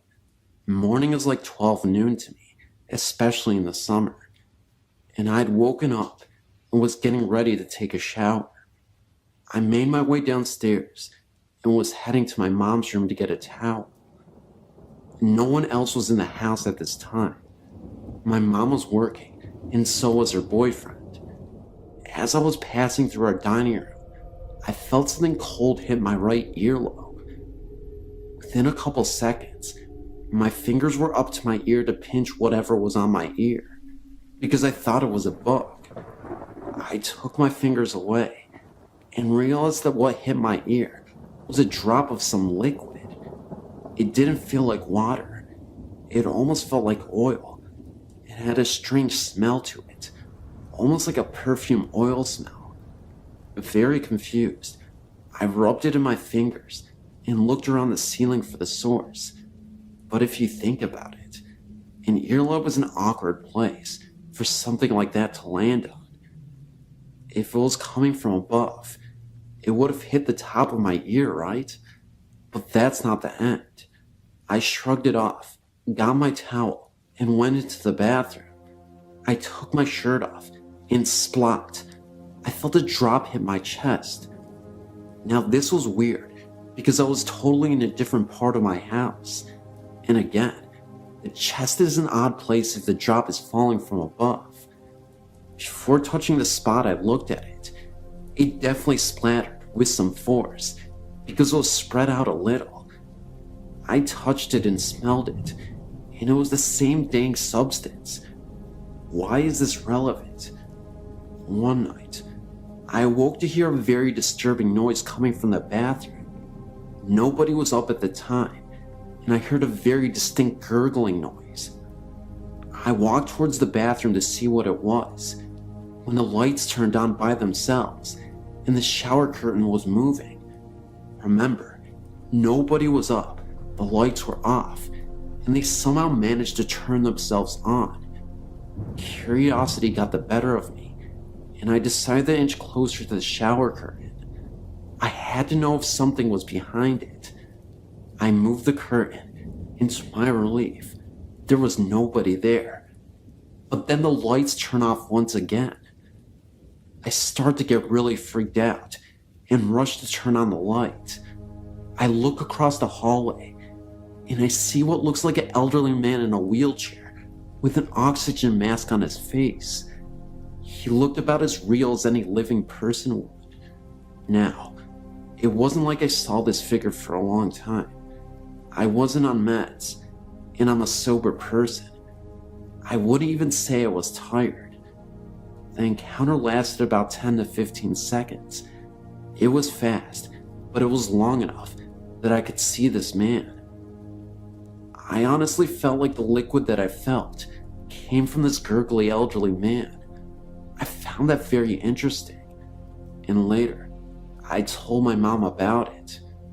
She thought I was joking and laughed it off, then grew very concerned after I insisted that this was something I saw. She thought I was having hallucinations and wanted to take me to the doctor, but I urged her that I was of sound mind. Although she did later tell me that something similar happened to her, where she could have sworn she felt the presence of an elderly man, but she never saw anything. Lastly, there was an unexplained experience that happened in my room. One of my cats was sleeping on my bed, and I was sitting in this love seat I have, watching TV. My lights were off, so I couldn't see anything clearly other than the TV. Something startled me when I heard something hit my wall, as if being thrown, like a hammer hitting a wall. I then started to notice that my cat uncharacteristically started hissing at the window and moaning. She's usually a very quiet cat, but something really seemed to bother her, and she wouldn't keep quiet. She kept meowing for what seemed like 5 minutes. I didn't see anything in the window, and the cat for the next week persisted to meow in terror before she just gave up. She never did that ever again, and it was quite bizarre. It really started to scare me. On a separate day, I've heard cabinets opening and shutting. These things terrify me because I still have no explanation for them. Is my house haunted by a timid spirit who wants to know that it's there? Any comments or advice would be appreciated. Hope you found my story interesting.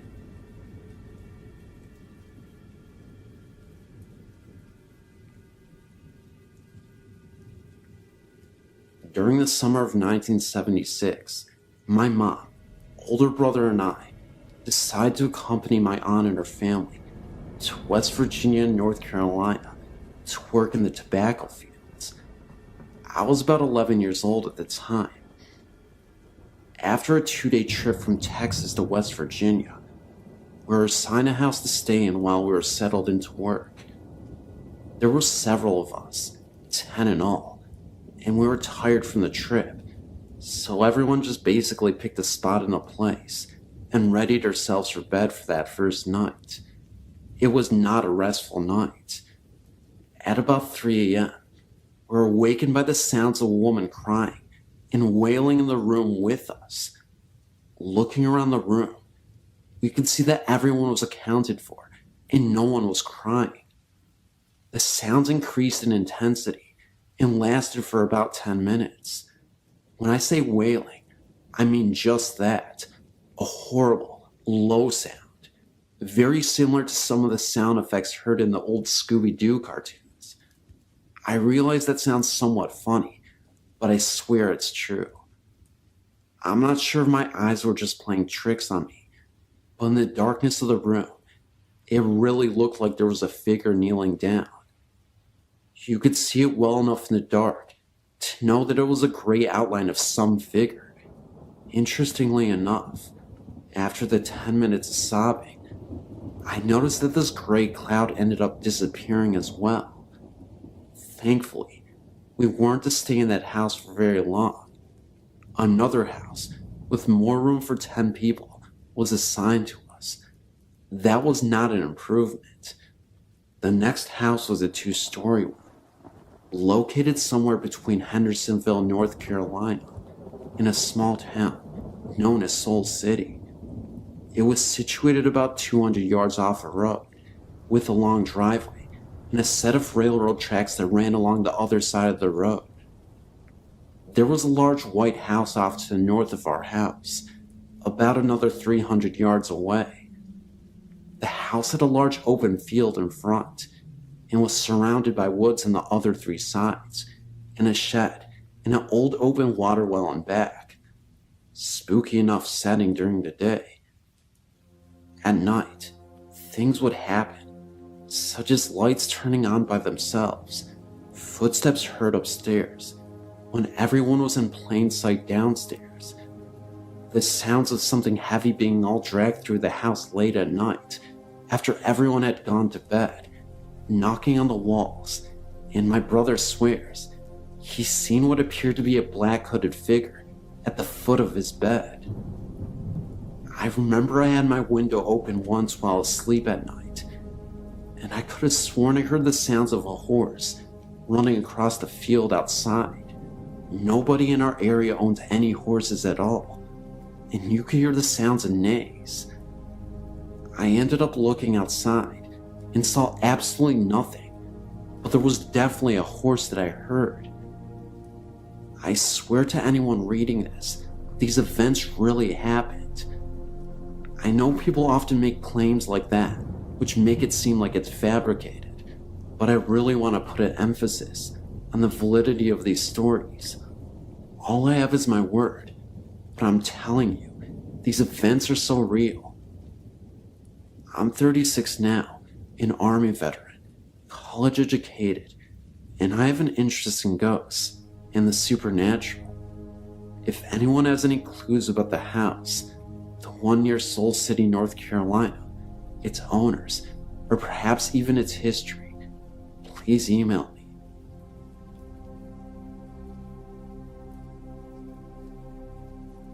When I was in 8th grade, my mother, younger brother, and I moved into a rental home on Grace Drive in Wilson, North Carolina. I'd always been interested in ghosts, but never had any experience. This house would change that fact. As soon as we moved into the home, I had a very uneasy feeling, only in my room. I always felt like someone was watching me from my closet.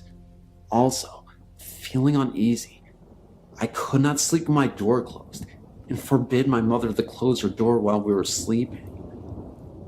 I also started sleeping with my pillow on top of my head in order to feel safe and secure in this room.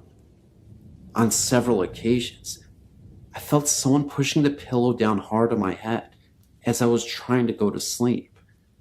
It was not sleep paralysis because I had just laid down. At first I thought it was my brother playing with me, to the point where I yelled out his name for him to stop, because the pushing hurt. However, when the pushing stopped, no one was in the room, and I was all alone. One evening around dusk, my mother and I were sitting on the front steps that were located between the bedroom and the home in the living room, where my brother was alone watching TV. My bedroom was located on the front of the house, with only one window. I had a lamp sitting on my bedstand, in front of the window, and beside the bed. I stood up in order to illustrate a point to my mother now facing the house with my bedroom window in sight. All of a sudden, I saw movement in my window. It was a shadow in the act of sitting on my bed. Once it sat down, the shadow seemed to fade into the shadows of my bedroom. I stood there looking at my window and said to my mother that my brother was in my room and that he needs to get out. I immediately went into the house to find my brother still watching TV. I asked him what he was doing in my room, and he just stared at me like I was crazy, saying that he had not left the living room. Of course, I went to my room to find no one there. We lived in that house for about 2 years, and only when we moved into our new house was I able to sleep with my door closed, but with my mother's door closed. However, this new house was where my mother saw her first ghost. This happened about 2 months after we moved into the house. She said that she was laying in bed one night, unable to sleep because the streetlights in the city were so bright. She said that she looked over to her window and saw an old man standing in her room in front of the window. The old man walked over to the bed and looked down at her and then backed away, only to disappear. She smartly did not tell me the story until I'd been away at college for 3 years. We are assuming that the old man was Mr. Barnes, who we think may have died in the house and was just checking in on the new occupants. That was the first and last incident that occurred in that home.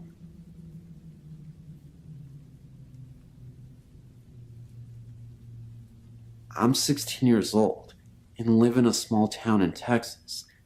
It's about 28 miles south of San Antonio. When I was in 3rd grade, my family decided to move down here from Corpus. We began living with my grandfather and soon decided to buy property of our own. My mom and dad bought the property located right next to my grandfather's, which just happened to be the entrance to a coal mine that was very active about the 1900s. We built our house right next to the entrance to the coal mine. Our back door opened right on top of the entrance. By the time the house was built, I was about 13 and finally had my own room. One night, I was struggling to sleep and heard footsteps. Of course I was frightened, but somehow I went to sleep. I kept telling myself it was nothing. While I was sleeping, and this part of the story doesn't make sense at all, I had a dream that I was part of a well-known Jewish family in Europe in the Great World Conflict. I saw soldiers take my husband and I to a ditch in the middle of nowhere, where they got rid of my husband. In my dream, I understood German. Next, they got rid of me also. As I died in my dream, I woke up in real life. As I awoke, I heard more footsteps marching. They sounded like soldiers, Germans I assumed. They marched through my kitchen and some by my bedroom door, kinda like they were watching me. This is the first thing that happened to me. It didn't make sense because I thought they would be dead miners or something. About 2 years ago, I became very depressed, as many young people do, and I tried to off myself. My mother came home from work and found me passed out and throwing up in the kitchen sink. They rushed me to the nearest hospital, where they thought I was going to pass away. I saw my mom crying next to me and became relaxed. I was in total peace. I felt completely happy. Suddenly, I felt 2 men walking around me talking. I tried to turn my head to see them, but couldn't. I heard them speaking to each other, and one sounded older than the other. They said, "Look, it's so sad she's so young." And the other one said, "Look at her mother." At this point, they quit talking and continued to walk around us staring. Then, the feeling of peace was gone, and I heard 2 other voices. I kept saying, "Who is that?" And it was scaring my mom to death. Right after that, I passed out, and when I woke up, I was in a hospital room. I didn't tell anyone exactly what it was I heard. I did tell my boyfriend of the time. I'm not sure he believed me. After that, I would hear voices at my house, people talking to me, but there was no one there. I heard them almost everywhere I went, but I didn't tell anyone. After a while, I tried talking back, but never got a response. The voices were never really clear. There were many at one time. It just sounded mumbled. I tried not to tell people about my voices because I was afraid they would not talk to me anymore. I felt I had a gift. They have stopped talking now. I haven't heard them for about a year now. I know it all sounds weird, but it's true. I also live next to a graveyard, which is weird, I know. It's where most of the dead miners are buried. I think they try to talk to me sometimes. There's also one last account I had more recently. I was trying to go to sleep one night in the house all by myself. I looked out into the living room and saw a solid black figure running around. He looked as if he were hiding. He ran behind furniture and walls and really just scared the heck out of me. It was the only time I saw him though. It was the last of all my encounters. Hi there. I believe that I had a true experience with a haunting. I used to live in apartment 205 in Kingswood Apartment in Fresno, California. A lot of weird stuff used to happen there while my family and I lived there. I'm a homog. My religion is not Christianity, although I do not doubt that there is a God. I do believe in Jesus Christ, but I was simply not raised that way. My family on both my father and my mother's sides are shaman. Many do not believe our customs and ways to be valid, but you'd be surprised by how much sense it makes to us. I grew up around shaman all my life, listening to chants and stuff. It's awesome. Well, enough talk. Here's my story. When I was a little girl growing up in California and being in a homog family, I grew up with spirits and ghosts and hauntings all around me. I accept it, for it is real to me, although I've never experienced an actual haunting myself. Being around my family of shaman focused me to acknowledge the supernatural. But when I was 9, I did have an experiment on my own. Our apartment has always been rumored to be haunted. As a child, I never really paid too much attention to it. Weird things happen at night. Things go bump in the night. Dishes rattle, and doors slam. I woke up every night from a nightmare I couldn't remember and crawled into bed with my parents. My sisters complain about seeing dark shadows moving across your walls. In our culture, hauntings happen because it is caused by some or something that is associated with the family or someone in the family. In our case, it was my mother. I remember one time, my mother was cleaning the tub, and I was standing out in the hallway watching her. All of a sudden, the door slammed, and the lights went out.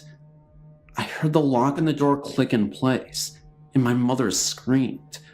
I stood frozen in my spot, unable to comprehend what I just saw. I banged against the door, and then it opened. The lights were back on, and my mom was still in the tub. Naturally, she accused me of doing it. To this day, I still don't know what had happened. There was a time that something happened to me, not long afterwards, that scared me so bad I forgot about it until a couple of years ago. I remember it being around noon, and I was off on summer vacation. I just finished the 3rd grade. I was laying on my mother's bed reading a book, given me by a former teacher. I started to have this funny feeling all over my body, more like an awareness that something was watching me, or something was near me. All of a sudden, the bed started to shake. I felt something, hands maybe, holding me down on the bed, and I was unable to move or even say anything, not even a scream. The bed literally shook for a few seconds. It was over in a matter of minutes, but it scared me terribly. I jumped off the bed and ran into the living room. To this day, I've never told my family or hardly anyone. Those that I've told thought I was joking. Was I?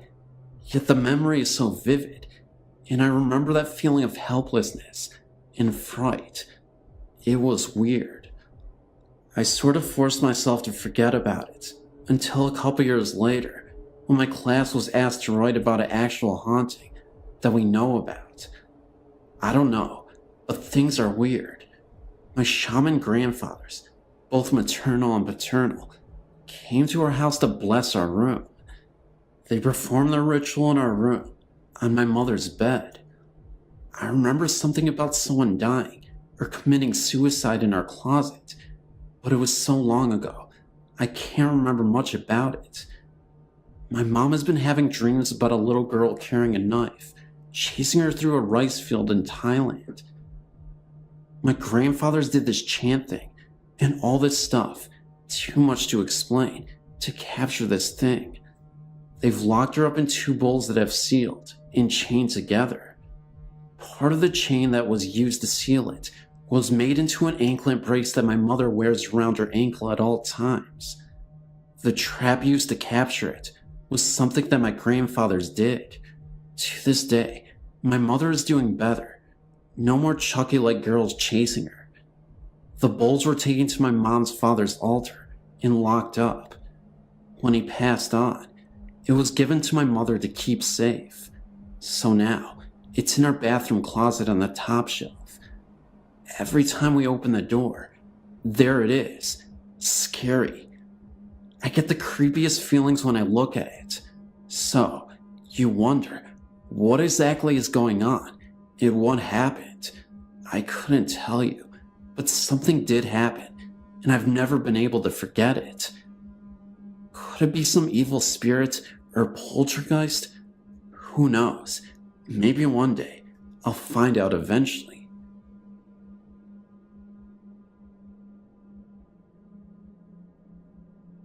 Being a Catholic, I believe there is an afterlife, heaven, etc., and spirits occasionally visit people here on Earth.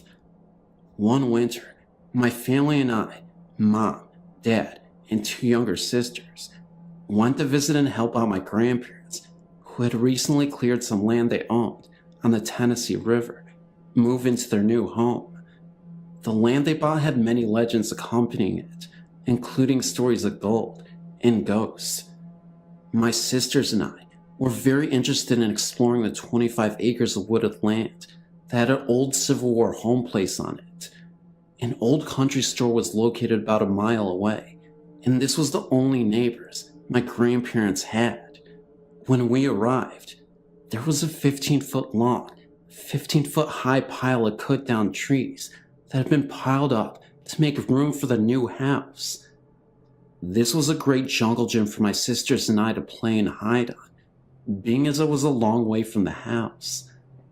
One day, my mom took my youngest sister on a walk around the woods, while my other sister and I stayed on the wood pile looking into the woods. I saw this black, 4-foot-high figure scrambling from tree to tree. At first I thought it was my youngest sister running around, so I called her name. She answered from the opposite direction of the figure that I saw. By that time, I was really frantic, in tears, and running home because I could still see the figure moving extremely fast.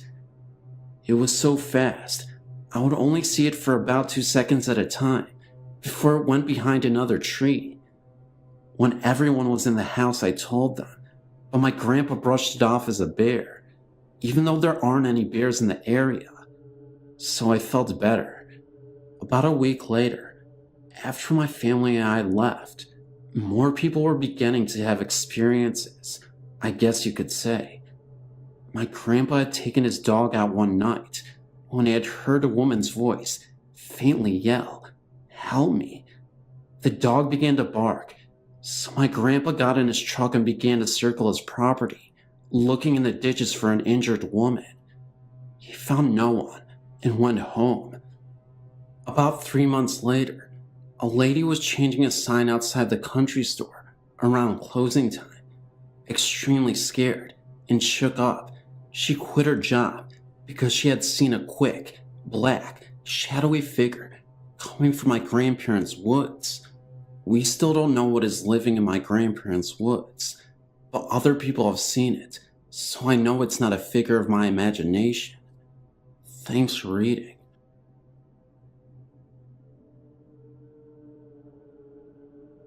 One night, about 13 years ago, my brother and I were Christmas caroling with friends around our block. We were about 10 or 11 at the time. After ending the night, my brother and I said goodbye to the last of our friends who had turned in for the night. We were riding doubles on a bike that night, my brother pedaling. We approached the edge of the driveway when he suddenly stopped. We both looked across the street. I said, "Do you see what I see?" He replied, "Yeah." Happening very quickly across the street was a dark shadowy figure, void of prominent features, approximately 7 feet tall. When it began to approach us, we threw the bikes down, and we were able to slide under the electric garage door, still in process of closing.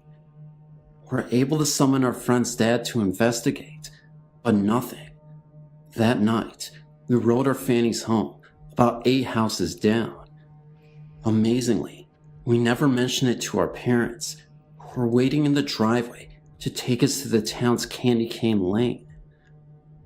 We have since told them about everything, and to this day, when I visit home and happen to walk that corner of the block at night, I am constantly looking over my shoulder and feel as though I'm being watched.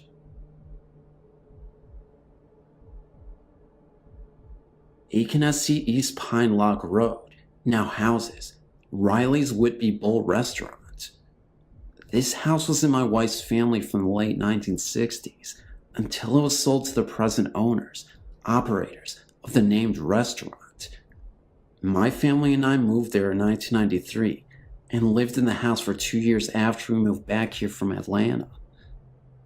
This house was in my wife's family from the late 1960s until it was sold to the present owners, operators of the named restaurant. My family and I moved there in 1993 and lived in the house for 2 years after we moved back here from Atlanta. This house was built in the late 1800s, estimated from the style, and was remodeled in 1914 when indoor plumbing was installed, and this date appears on the tax records, which would be correct. They used the latest remodeling date for effective date. Archaeologists from SC State Highway Department visited the site in the winter of 1994 when the road in front was being surveyed for widening. I took them under the house, and they showed me where the curve marks in the big supporting beams evidenced that the original part of the house was either built before the war between the states or wood from that era, which was recycled into the house. In any event, the home is an old, large, rambling affair of an old southern home that, like I said, is now a restaurant. It's unusual in that it is the Second Empire style, with a mansard roof and a large wraparound porch with Doric columns. On to the story. We frequently heard footsteps when no one was there, and had strange feelings that we were not alone. I could be in the front room, which I used as an office, and hear someone come down the stairs and stand at the large open pocket doors. When I turned from my computer, no one would be there. I got used to it. One day, I was relaxing in the upstairs bathroom in the old 6-long iron bathtub. It was in the middle of the day. I had some time to relax. My wife was away. The kids were in school. I had no pressing work, so I took a midday soaking bath. I was lying quietly in the hot sudsy water with water up to my neck, stretched out with a washcloth across my face. I heard someone coming down the hall. I slid the washcloth away. opened my eyes and listened carefully because I knew I was alone. The footsteps came slowly down the hall towards the bathroom door, which was at the end of the hall.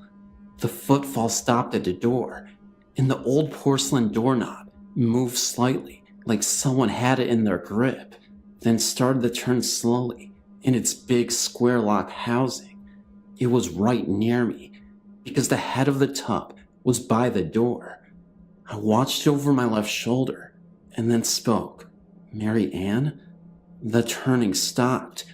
I jumped up in a torrent of steamy water and snatched the door open, and there was no one there. No one down the hall. No sounds of anyone running or jumping down the stairs. Just the sounds of dripping bathwater. I grabbed a towel and ran down the hall, down the big hallway stairs, and jumped to the landing. The front door was closed and locked. I could see down the hall to the old Victorian carved door leading out to the back porch. Nothing. I sprinted to the kitchen. Nothing.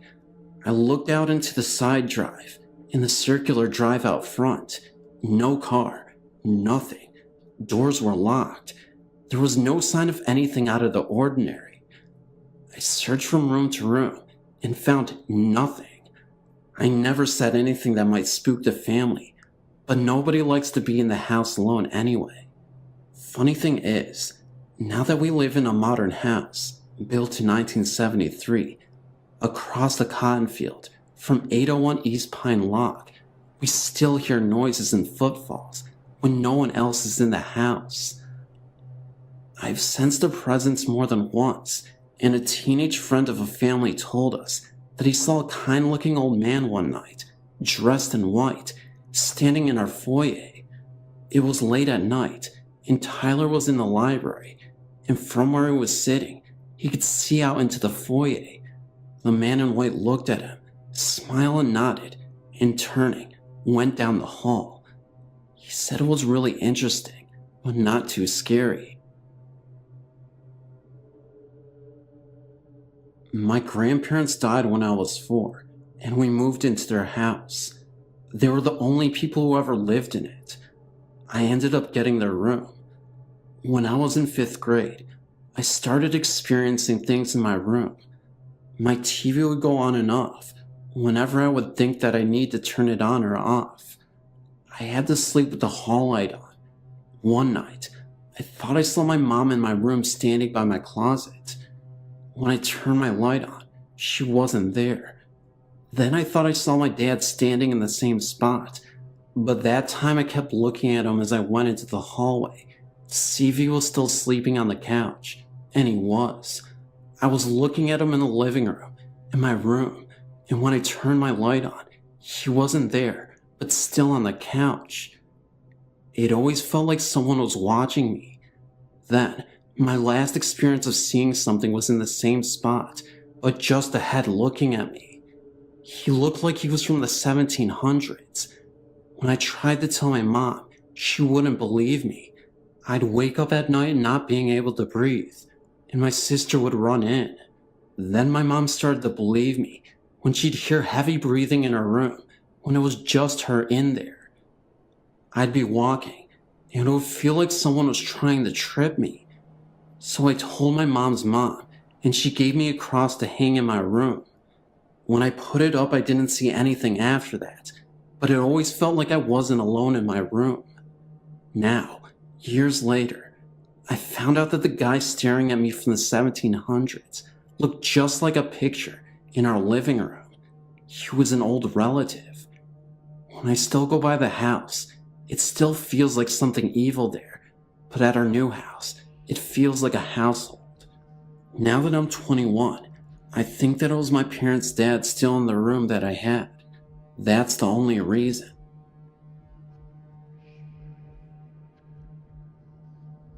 A long time ago, about 20 years or so, there was a car crash in front of my driveway.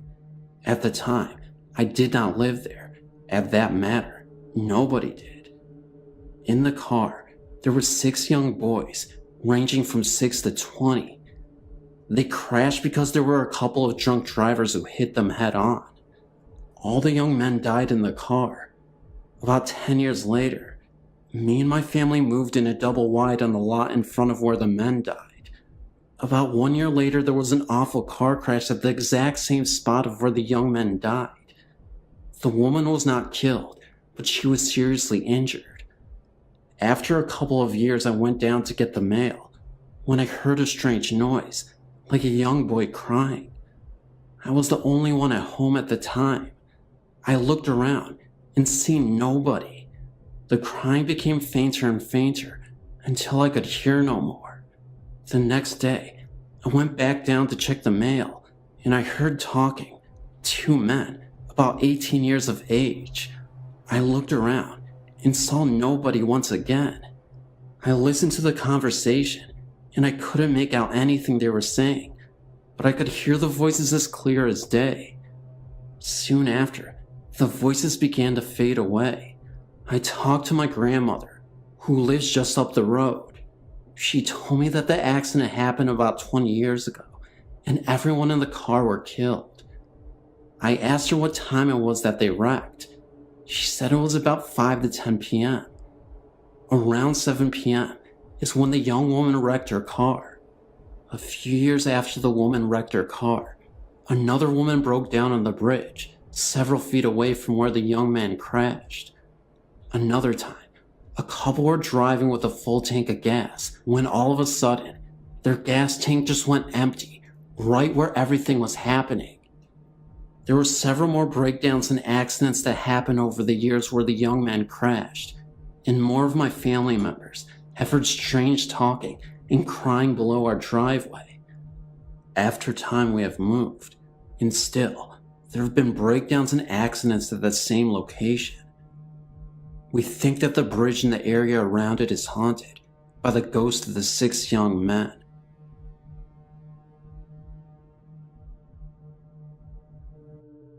I want to post something that happened to my mother, Marie, my uncle, her brother David, and my aunt, her sister Gail. A little background first, please. Marie was living in Arkansas, David was living in Florida, and Gail was living in South Carolina.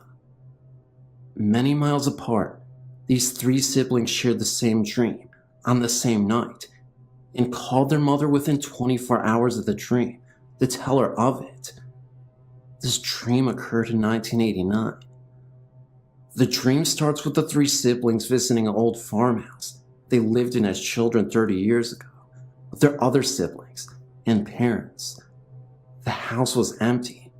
Marie, David, and Gail all got out of the car and walked completely around the house, recalling climbing an old oak tree that held a tire swing, recalling the farm area and what used to stand there, etc. When the 3 returned to the front of the house, there on their steps sat their dear old dad. Dad passed away in April of 1974. Shocked to see their father on the steps, they called out to him. Dad stood at the 3 with a malevolent grin.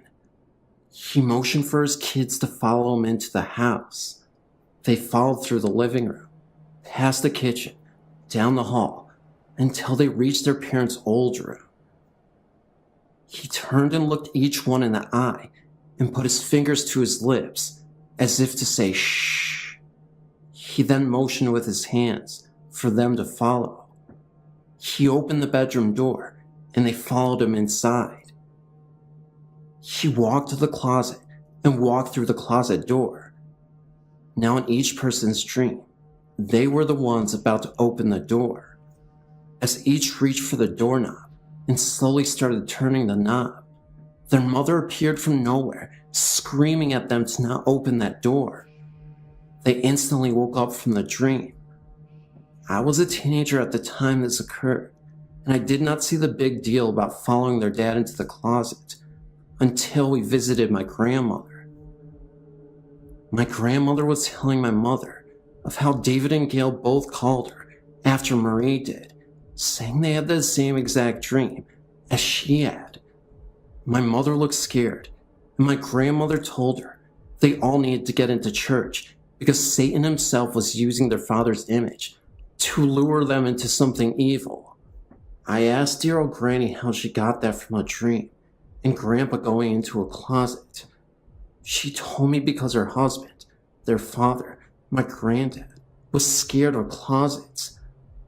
I thought she meant he was claustrophobic. She assured me he was terrified of closets. The whole time they were man and wife, she would have to get his clothing out of the closets and lay them out for him. She would have to put things into closets. He refused to open them or go into them. My grandmother believes that Satan used Granddad's image to lure the three siblings down a path of evil. I know this isn't much, but I love to hear the story.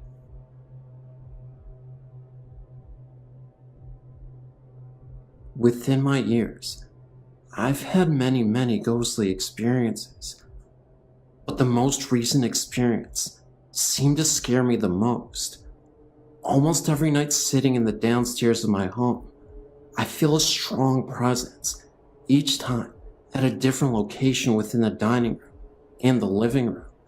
First, you may want to know how my dining room and living room are set in my house. When you first walk into my home, you enter a little narrow hallway, where you then have to go through another door to get into my living room. Then, to get to my dining room, we have a huge opening, and there's my dining room, and my steps to go to the second story in my home. The other night, I was sitting on my couch closest to the two living room windows, but something just kept telling me to look over at the window in the dining room. Sure enough, I saw a black mist that looked as if a face was watching me, but then it disappeared. I passed it off if it were nothing, and that I was seeing things, because it was around 11:30 p.m., and I was quite tired. For some odd reason, my shades were semi-open for 5 blades, and then the rest were closed, so no one can see. I then moved my brother to the other couch, and we sat together, and I just could not keep my eyes off the window in the hallway entrance. Within an hour, I was getting finally comfortable. My brother was sleeping. My mother and stepfather were sleeping, and my older brother was home upstairs, with his car parked outside. I gazed at the window, and the black mist was back, but this time, it was more clear and bigger. It seemed more like a body and a face, but turned to gaze out of my window. Then it sounded like someone was trying to open my front door.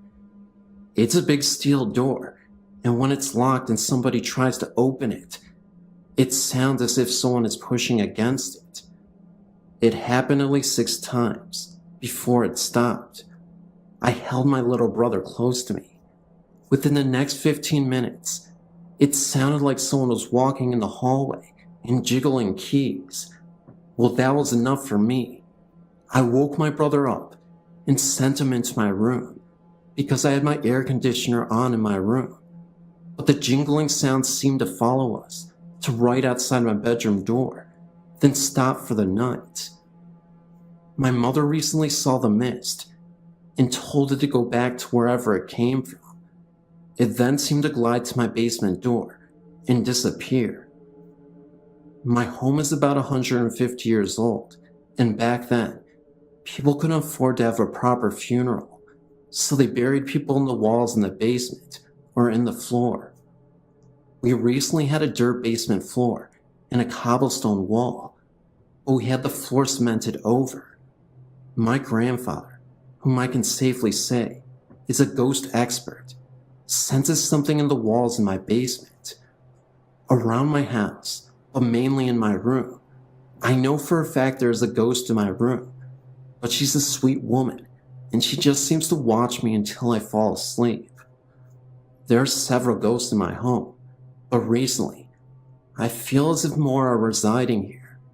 Just the other night I was drifting to sleep in my room, and I heard the sound as if someone was breathing.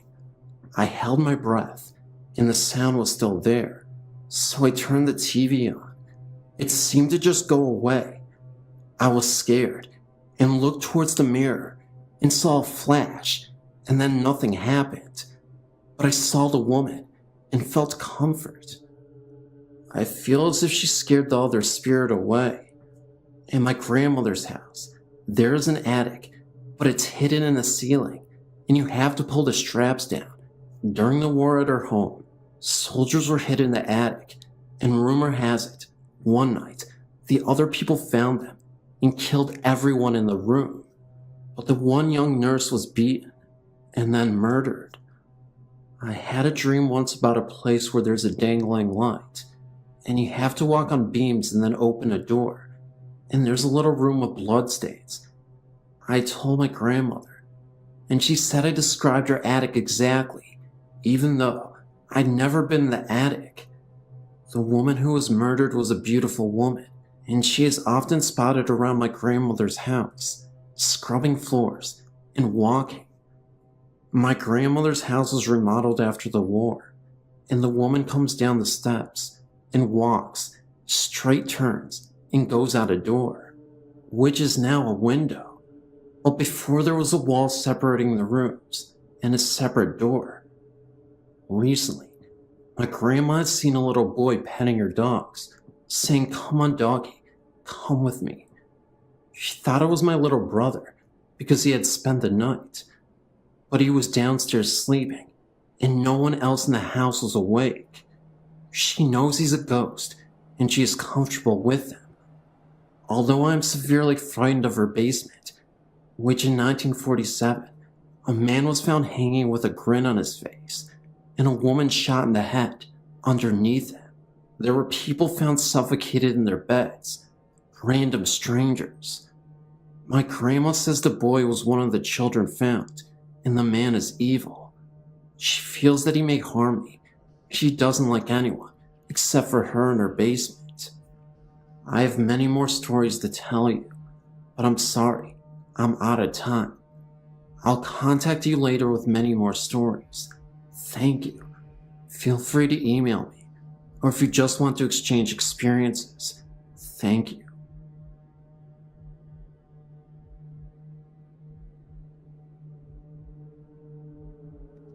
Although this is a true tale, it's not one of your spine tinglers, just something odd that cannot be explained.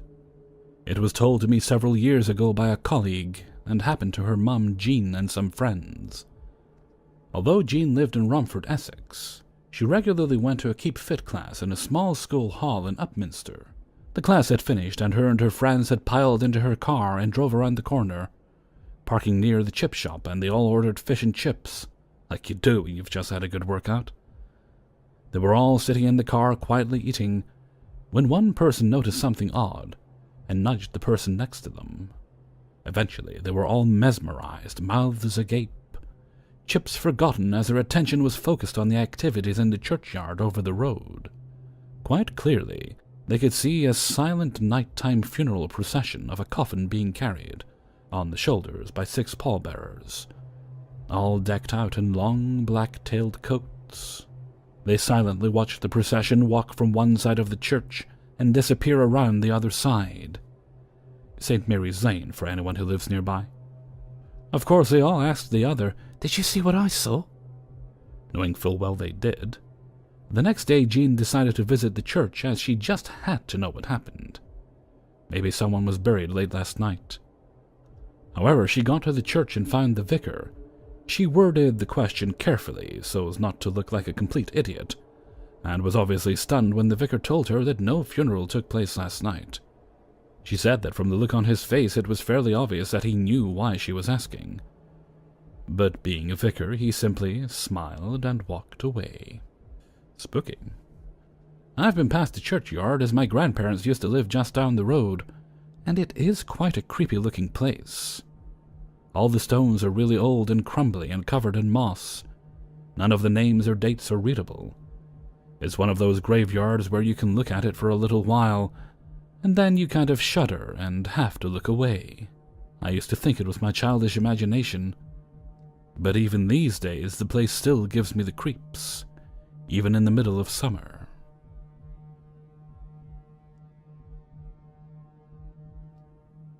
My story has to do with things that happened to me as a child. When I was 6 years old, my parents bought a very old house, probably around 100 years old, and that was back in 1976. It was a very large house, and some of the original wallpaper was still in it.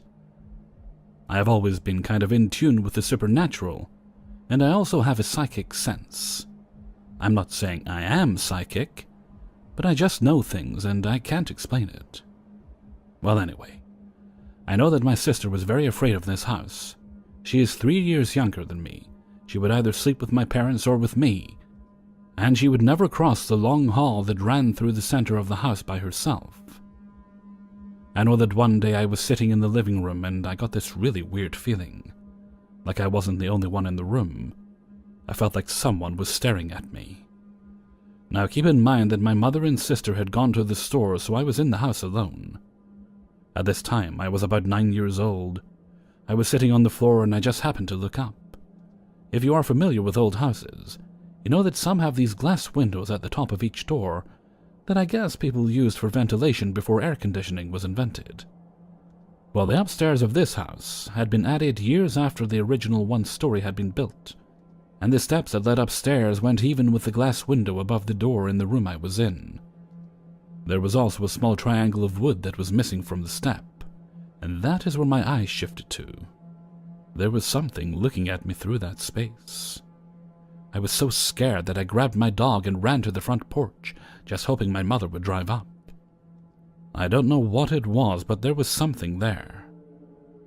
People in the neighborhood were always asking if the house was haunted, and one time an old woman I had never seen before asked me if I knew of the girl that had been locked in her room, in my house, and she had died there. There is also another story that happened in this same house. My uncle was living with us. He was 70 years old, and I was about 10 at the time. One night I heard him calling my father. He was shouting, and that is what woke me up. My father went running into his room, and this was my uncle's reply. I know you're not going to believe this, and I know I shouldn't be seeing this, but I do. There's a black woman standing in front of the fireplace holding a little girl's hand, and she's wearing a red coat and hat. Then my father said that my uncle's eyes followed something around the room, and then my uncle began to scream again, "No, go away! Don't come near me!" Then they disappeared. My father said that he had never been so scared in his life, because his uncle was being rational about it.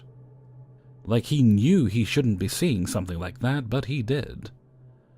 I knew there was something in that house.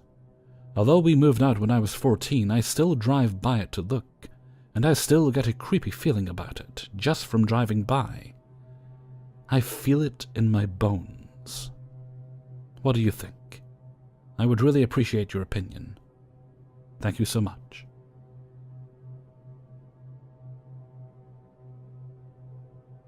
In the summer of 1999, I bought a house in a small town in Washington state. I'm a California native, so as you can imagine, I had a difficult time adjusting to the calmer settings. It was almost too quiet for my liking. About 3 weeks after I moved into my new home, an old colonial-styled house, I decided and began looking for a roommate. Soon after I placed the ad, I got a phone call from a very willing young lady who said it sounded like the perfect location for her. I took her name down, and she said she would call me the next day to set up a time and place to meet.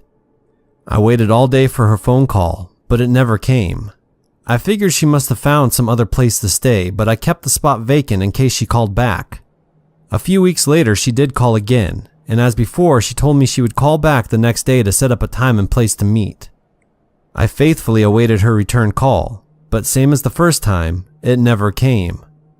I began to get suspicious as to whether it was a prank caller or a real person of interest. I thought it was odd how she'd given me a name without a number. My attempts to find her in the phone book failed, so without any other place to turn, I gave up on the search. About 3 months later, I was up in the attic storing some Christmas decorations I wouldn't be needing for some time when my eyes fell upon an old stack of newspapers in the corner. I was somehow intrigued by a particular paper lying on the top of the stack. As I thumbed through it, I was quite shocked to read an article printed about a young woman who died in her house, the house I was currently living in, at the age of 22. Even more shocking was the name of the woman. It was an identical match to the woman who called about sharing my home. I couldn't catch my breath. I went down to the local historical library and discovered that this woman did indeed live in the very house I now owned in the late 1800s. My visit to the library occurred close to 6 months ago. Since then, late at night, I've heard crying downstairs in my living room. My aunt and uncle used to live in an old log cabin. We think it was by an Indian burial ground, but it was definitely haunted, and the spirit there was not good at all. One night, my aunt and uncle woke up to find they couldn't move. They were being held down by something, but that's not my story. My 3 cousins all shared the same room. It was the only room on the 2nd level. I hated going up there by myself. I never had to before, but this time I did. I was about 6 or 7. My sisters and I had been playing board games with our cousins up in their room. When we went downstairs to watch movies, I left my shoes up there. When the time came to go, I couldn't find my shoes. I looked everywhere. Then my sister reminded me I left them in my cousin's bedroom. I went upstairs and planned to run into the room, get my shoes, then run out and down the stairs as fast as I could. I ran into the room and picked up the shoes, but as I was turning around, I felt something behind me. I was so afraid to turn around, but at the same time, I wanted to run down the stairs, right out of the house and into the car. So I slowly turned around. There I saw a small little Indian girl, maybe about my age. She was surrounded by a blue and white light. I just stood there until she vanished.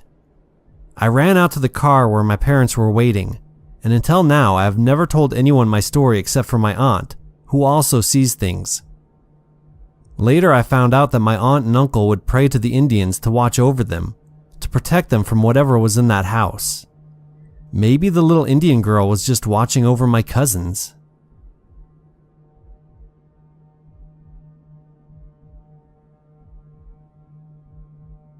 My wife and I had moved to the naval station at Mare Island of Vallejo, California. I was attached to the personnel support office. About 4 months after reporting, I was sent to the Combat Systems Tech School's command to process new students. I hadn't heard about the school's past until my encounter. One day in the fall of 1993, I was typing up a report about 0730 before the other 3 civilians and 1 other sailor got there. The typewriter was next to the door to my office, so I didn't miss anyone coming or going. There also was just that one main entryway into the office cluster.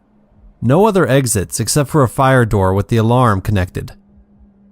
Anyway, someone walked by my door and I thought it was my shipmate, so I asked how he was doing. I got no reply, so I thought he hadn't heard me and I decided to go bug him after I finished my report. I went to his office and found it locked. Then I noticed the light on down the hall. The light was moving ever so slowly and getting closer to me. It was then that I realized that it was actually a translucent figure of a sailor. It terrified me so much that I ended up passing out from a panic attack. One of the civilian computer programmers walked into the hallway at work, noticed I passed out and shook me awake. I told her I saw something in this hallway and she said that I probably was just overworking myself from stress. I also told her that I thought Brian had walked by. She looked at me and said that nobody had moved from their computers since she got there at about 15 minutes to 0700. She did tell me something fascinating though. She said that at times she could have sworn she heard a whistling and a crying sound coming from the hallway. It sounded a lot like a little girl. It was then that I learned that the school was a fleet hospital for the San Francisco Bay Area built back approximately 100 years ago. The night watch detail would find locked doors open and hear footsteps at night. There were stories told about people hearing sounds of a little ghost girl playing ball near the main staircase. I never had the chance to witness her, and the base is now closed, but it was very interesting. As for the sailor, I have absolutely no clue as to what the story behind this guy was. To spare myself the anxiety, I just revert to thinking it was only my imagination, although it felt as real as anything I could ever see. One other experience was shared by my wife, myself, and my mother-in-law at Hickam Air Force Base in Hawaii in 1995. My wife had been flown to Tripler Army Hospital due to complications with her first child. My mother-in-law arrived a day before I got there from my ship. Anyway, we were put up in the guest house at Hickam for a couple of nights before being moved temporarily to an officer's quarter in the corner of the base. It was a well-furnished room and had a pleasant air about it. That was until the night arrived. My wife was awoken that first night where she heard multiple whispers. She then went to get herself a cup of milk in the kitchen of the house when she saw the presence of two figures crouched down as if they were praying. They both wore brown robes like they were monks. This whole ordeal must have lasted 30 seconds and they faded away quickly. In the morning, we both got up and discussed what we had felt that night. That's when she told me about what she witnessed. The crazy thing was, while she was experiencing that, I told her that I could have sworn I saw the face of an elderly man just staring back at me in the mirror when I used the bathroom. He had scars on his face and was balding. I'll never forget the sight of it. It was an extremely uncomfortable feeling. This is a story that will always live with me for the rest of my life. My mother and father used to always take lengthy trips over the weekends to visit my grandparents in Ohio when we had lived in Michigan. We would drive about 4 hours, and we usually would get there by the evenings. My grandparents lived in a huge Victorian estate on top of a hill, surrounded by woods all around. The house had 6 bedrooms and was extremely spacious, so whenever we slept over, I got a room to myself on the second floor. At the time, my dad suffered from terrible sleepwalking episodes, and they only seemed to trigger at this house. I can remember one night, I was sleeping in the room and had my window open. That was when I was awoken by soft sounds coming from outside of the window. It sounded like hymns and chanting, as if it was a lullaby. At first, I checked to see if the television from downstairs was accidentally left on, but it wasn't. I was starting to get really freaked out when I went back in my room, because I noticed my dad was walking towards the trail path into the woods. The house lights were shining bright enough so that I could see the woods well enough from the window. In a panic, I ran downstairs and outside as fast as I could and grabbed a flashlight, then chased after my dad into the woods. He had managed to walk so far into the path of the woods that we got to be a mile away, and the further I went into the woods, the darker it got. We just kept getting further and further away from the house, and it was really starting to get cold and scary. I started to call out for my dad, shining the flashlight straight ahead in the now pitch black woods, when I had lost him. For a split moment, I felt someone whisper my name in my ear, and the rustling sounds of leaves behind me, as if someone was walking right behind me. For some reason, I thought maybe my dad was behind me instead, so I turned and pointed my flashlight, and there was nothing there. I kept going and continued to look for my dad. That was when I once again heard a voice, but this time in a low and guttural voice. I could have sworn I heard the voice say, "Let's play." At this point, I actually thought my dad was playing a practical joke, so then I yelled out to my dad and told him this isn't funny and to show himself. Even though the voice sounded nothing like him, I just kind of assumed, maybe to ease my mind in my panic state. Literally a split second later, I see a cloudy mist and what looked like an orb hovering from the distance of the woods and slowing going in my direction from afar. It then disappeared. I heard my dad's far off distant scream, and I started running faster into the woods to try to locate him. When I finally found him, he had fallen into this well that none of the family had any idea had existed. I quickly helped my dad out of the well, and he had asked me what happened. I brought him back into the house and told him that he was sleepwalking and managed to wander into the woods. The creepiest part of this whole experience was this. He said that while he was sleepwalking, he had dreamt that a woman in pioneer clothing urged him to find her missing son in the woods. She told him to run to the well and he will find him. When my dad told me this, I told him about hearing some soft singing before I rushed into the woods to get him, and that I heard voices and whispering into the woods.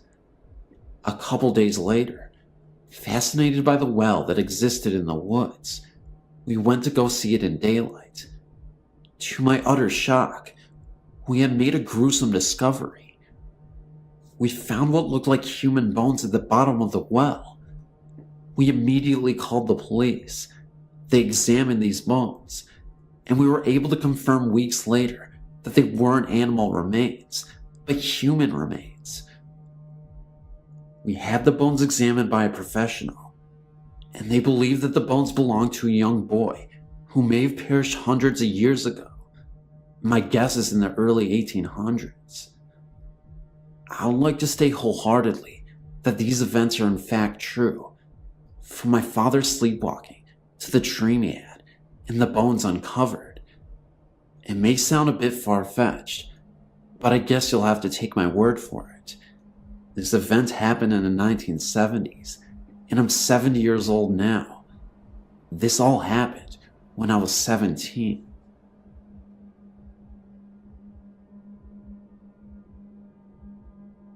I have a rather bizarre ghost story, or maybe it just appears that way to me, since I've never experienced ghosts before. It was many years ago, when I was 14 years old, and spending a few weeks at our lake home. One night my friend and I decided to spend the night in the den, rather than our bedroom. The den has a lonely view of the lake, and has a wall of windows. It is a very large room. As we were in our sleeping bags, I noticed what looked like a man sitting in the armchair. The apparition was black. You could not distinguish any features, but you could see a bowler hat, or a similar hat, on his head.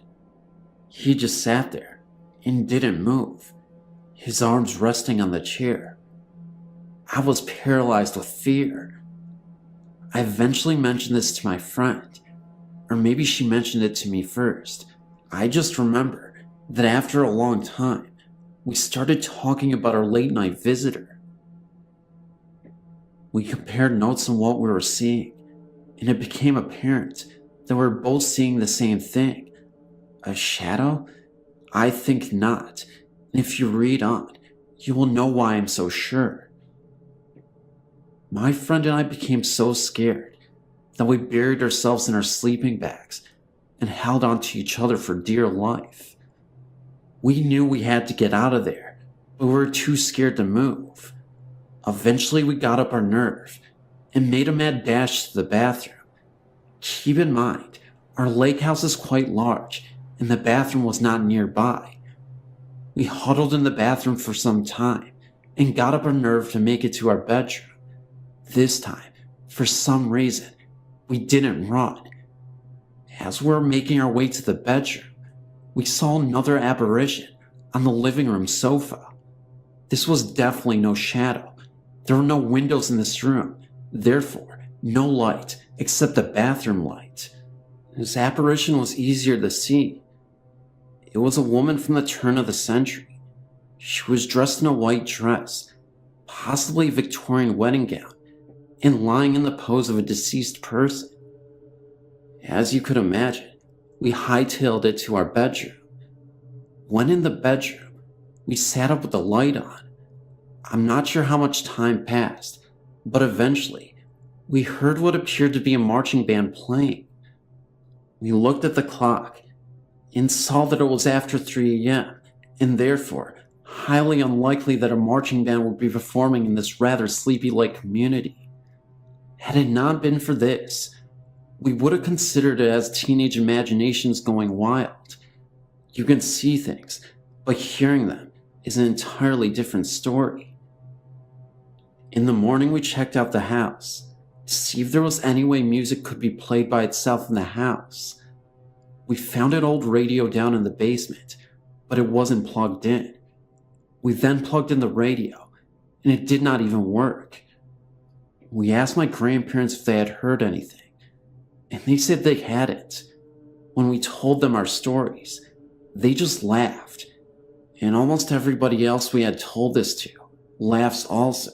If they don't laugh, they listen and nod their heads, but we can tell they are just being considerate and patronizing us. We are now both 30 years old, born a day apart, and live over 1,000 miles apart. When we are together, we still talk about this and stand by our story and memory. We still agree about what we saw and heard. I have no explanation about this, but I will not sleep alone in this house. I don't even visit often, but when I do, I'm still scared to death.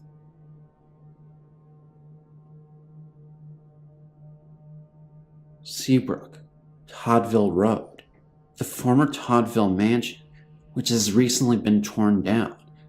The property turned into apartments or condos.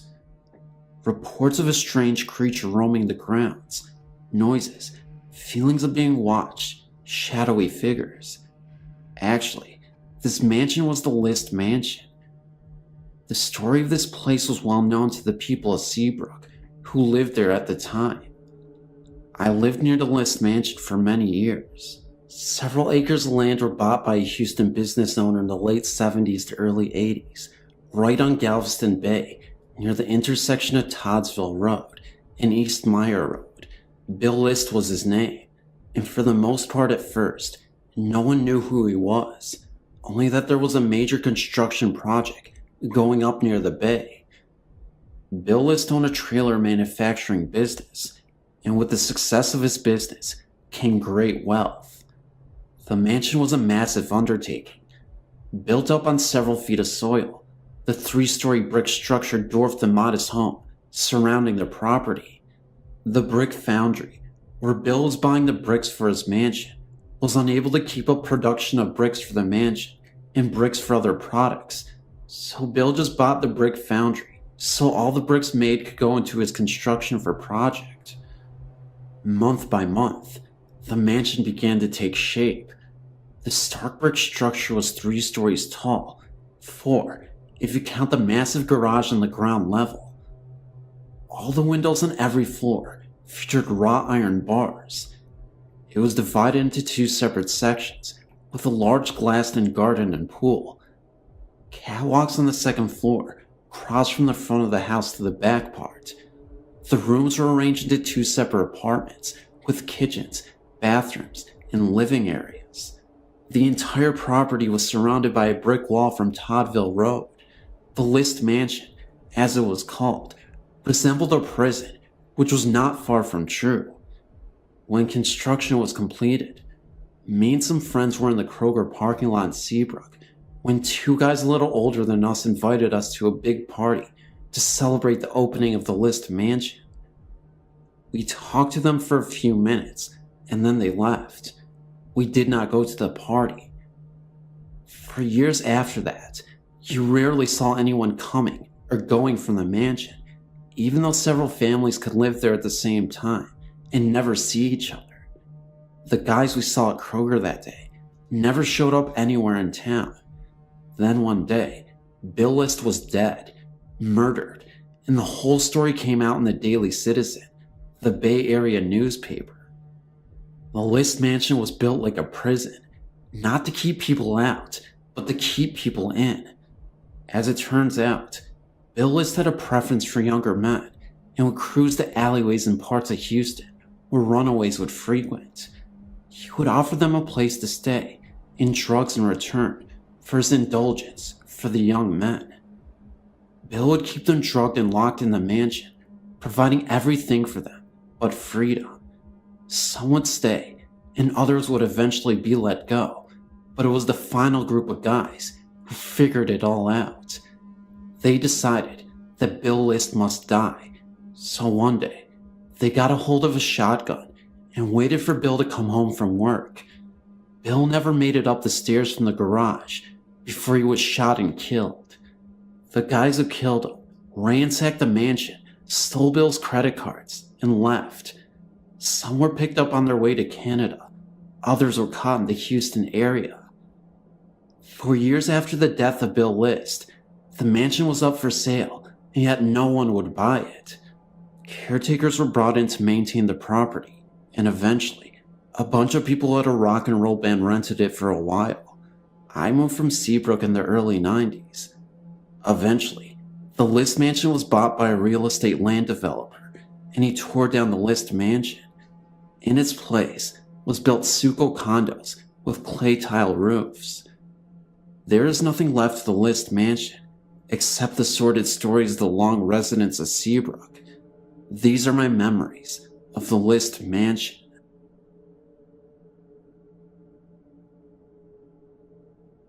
I grew up in a small town, and for about a year, we lived in a haunted house when I was just 2 years old. In other words, I don't remember specific things, just feelings. It all started when my mother and father moved from South Carolina to Kentucky. They rented an old house with a huge basement. This was told to me by my mother. I don't remember much about the house, so this is all secondhand information. They had lived there only about a month when my mother and older sister started to notice things. They told me that I was the focus of the spirit, as it would do things to me or around me. Here's a few of the things that happened to me when I was little. One time, my mother and sister was sitting in the living room watching TV. I had a little wooden rocking chair that I loved to sit in. My father was at work working a night shift in the coal mines. Mom said, all of a sudden, things got very cold, and my little rocking chair started rocking very fast, and the rocking tossed me out onto the floor. Then, the chair fell backwards against the wall, with no one in it by the way, and my mother and sister both heard a very dull laughing. My mother said that the thing in the house would push me, and a few times when she was watching me play on the front porch, would pick me up and drop me down hard on the ground. My mother says that she was terrified to leave me alone. Then another time, my big sister and her best friend were playing with me in the front yard, and my mother said she heard them screaming for her. When she went out in the yard, my sister and her friend was holding on to me and crying. I was trying to go down the little hill into a little field below our house, begging to go play with it. My sister to this day swears that she and her friend saw a big black figure hiding behind a tree and motioning for me to come to it. And what was scary was that I was going. My sister's friend refused to come visit her at her house after that episode. My mother told me that I told her its name. I won't repeat it here, for it makes me have anxiety attacks, and that I lived in a deep dark hole in the ground, down in the field below our house. My mother went looking for a hole in the ground, and she found an old well that had been boarded up, and the weeds grown over it pretty bad, so it was very difficult to see. She didn't tell me if she experienced anything there or not, but she wouldn't talk about it with me. She kept begging my father to move. My mother said it would laugh at her, and she was constantly scared. Finally, one night when my dad was home, something happened that made my dad rethink and take my mother seriously. My parents were in bed, and it was pretty late. My father looked up and noticed the shadow of someone staring at him in the darkness. My dad at first thought it was my sister, so he raised up and asked her what was wrong. The thing laughed, and my mother screamed that it wasn't my sister, because the shadow was too big to be my sister. When she screamed, my dad jumped up to turn on the lights, and it laughed again and disappeared. From then on, my dad took what my mother said seriously. After a while, my dad was able to buy a piece of land, and we moved, and according to my mother, not a minute too soon. To this day, my mother refuses to talk about it. I didn't find out about this until years later, when I was watching TV about 15 years old or so. I saw a commercial for cat food with the same name of the thing that had haunted us for years before. I had no idea about this because my mother didn't tell me about it until afterwards. As soon as I heard the commercial and some of the cat food, I had an anxiety attack. When I told my mother what happened, she turned very pale and told me some of the story. Some history of the house after we moved out. There was a man and his daughter who moved into the house. He was a single father, so he had his mother move into the house with him to help him take care of his daughter while he worked. Within 2 years of them living there, the man went crazy and one night killed himself with a gun. The daughter and her grandmother moved out at the night of his suicide and moved away to another state. No one ever lived in the house again. It stood empty for years, and the house started falling apart. The owner had since died a long time ago, and everyone just sort of ignored the old house. My mother never told anyone of our experiences. Finally, about 6 or 7 years ago, they tore down the house in the basement and they built a community fire department on the property. That building isn't exactly where the house was. It stands about 30 or so feet from where the original house stood. Anyway, that is my story. I've had other experiences as an adult, but I will save those for another day. Thanks for listening. I live in a 2-story townhome. It was the middle of July, and it was very hot in Kansas City. I was sleeping on the couch downstairs, as the upstairs is hot in the summer months. I was sleeping, and I remember a low, heavy, dark voice saying I must help Laura, my cousin, understand. I woke up startled by the deepness of the voice. You could even say a little bit scared. My dog, which hardly ever barks, was looking into the kitchen and growling, and then slowly he started to bark. He was watching something, and when I looked in the direction he was looking, of course I couldn't see anything. The light from the outside street lamp was beaming through the window, so it was somewhat light. He started to back away and follow the presence into the den, and then to the wall that was straight across from me. He was watching something, but of course, I still couldn't see anything. But from the way I woke up, in a startled state, I was somewhat scared to move. Like an idiot, I just stayed still and watched my dog follow this presence that only he could sense. He then started to go to the door, located on the wall across from me, and which opens to my garage, growling at the door.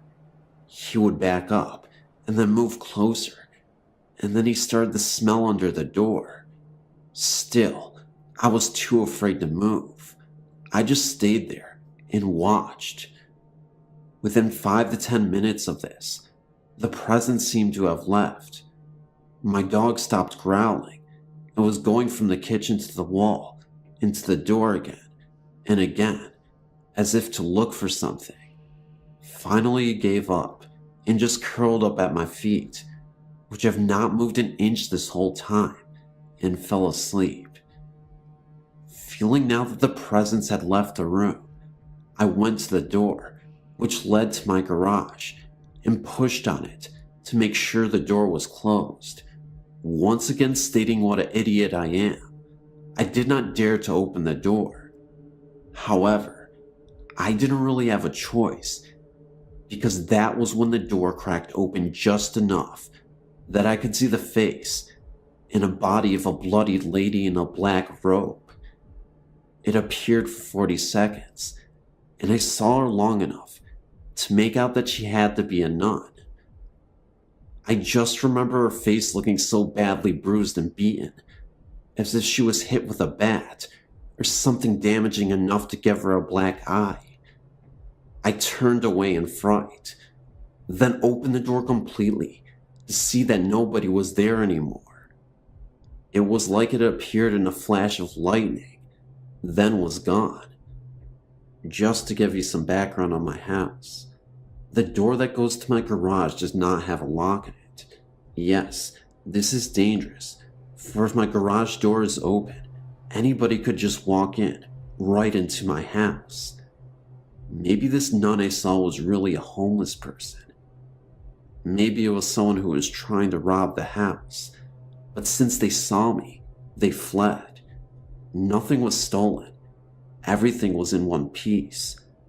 Feeling somewhat safe that the presence had left, I joined my dog and soon fell asleep.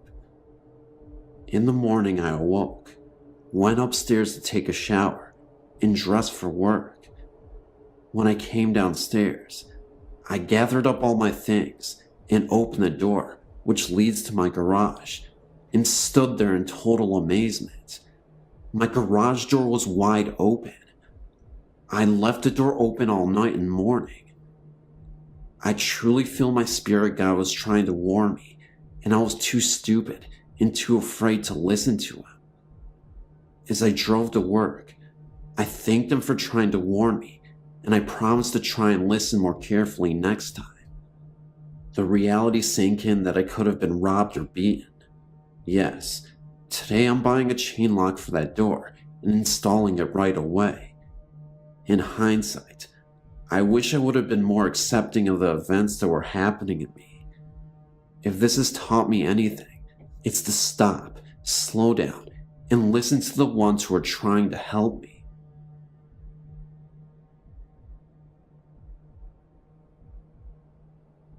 As a youngster, I was playing with my toys in the lounge, and suddenly, I had this great feeling of fright around me. So I went running into my mother, who was washing the dishes. She told me not to be frightened, as there was nothing to be frightened of. So she assured me, and took me back into the lounge to carry on playing. But as she walked back to carry on washing, she saw a figure standing still in the hallway. It looked as though it appeared to be a monk in a brown habit, with his face covered by his hood. All you could see was his feet, which had sandals on. My mother walked towards it, and it disappeared into my mother's bedroom. But my mother always said how I must have sensed the presence of this ghost. Another time in the same house, it was nighttime, and I couldn't sleep, so I was just looking into space when 3 squares appeared on the wall. I thought that it must have been some kind of light shining in from the window, knowing full well that no light normally shines through, as we had blinds and curtains up at the window. I kept on staring at the squares on the wall. They didn't move or anything, but I felt really frightened like in the other story. I must have fell asleep, thinking about the lights on the wall. In the morning, when I awoke, the first thing I did was get out of my bed and go straight to the wall, hoping in the back of my mind that there wouldn't be any kind of marks on the wall where the square was. But I was wrong. Where the squares were, there were deep-lined marks, like holes that were pressed into the wall, around where the shapes were. They looked almost like claw marks and definitely weren't there before. There is no logical explanation for this story, not that I can explain anyway. It was not possible for any light to come through the curtains, and there were no other kind of lights or anything on in the room or in the house. I've tried to come up with some sort of explanation, and I don't have one. And that happened about 23 years ago.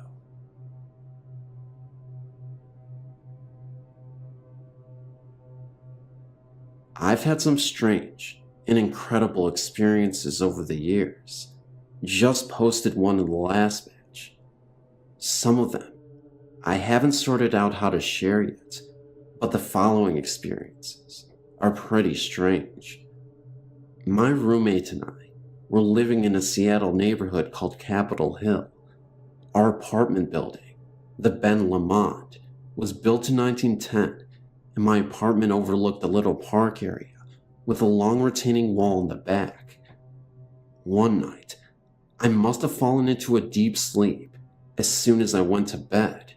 When I woke up the next day, I immediately told my roommate about a disturbing dream that a menacing, sinister black figure had climbed out of a hole in the ground, right against the retaining wall. He seemed full of rage and anger, and was coming closer and closer to our window and meant real harm. It was a very real, fearful thing. After hearing my dream, my roommate said she tried to wake me up soon after I went to sleep, but I was out cold. She said she heard something like a gunshot outside in the park and walked through a darkened apartment to the living room's bay window to see if she could see anything. She said she saw a man who was built like a tank, but fitting the physical description of the man in my room to a T. He appeared to be staring up at her. For whatever reason, I don't understand why she did this, considering she thought she heard a gunshot, but she shined a flashlight on him. When she did, she could no longer see him. Although she saw everything else, the trees, the ground, bushes, everything where she was standing was illuminated, but he had vanished. When she covered the light, there he was again. I guess she did this a few times until he really vanished. Very, very strange. Another time I was staying in an artist's loft in San Francisco that was in a really creepy area on Market Street and 6th. I was in bed, just starting to get that semi-lucid feeling, when I woke with a frightened gasp. The only way to describe it is a flash vision. I thought for sure my throat had been slashed with a deep long knife from left to right, and all this blood was pouring. I remember sitting up gasping, knowing it was fatal. Then on the news the next day, chills went up my spine when the anchor person said that someone's throat had been slashed at a hotel on 6th Street, right around the corner from where I was staying. Somehow, I must have picked up on the victim's fear, anxiety, and shock. Not really a ghost story, but still weird. Another time, a friend and I had an interconnecting dream. I dreamt one part, and she dreamt the other. They matched perfectly, and since we both dreamt this right before we were waking up, we assumed we had these dreams at the same time.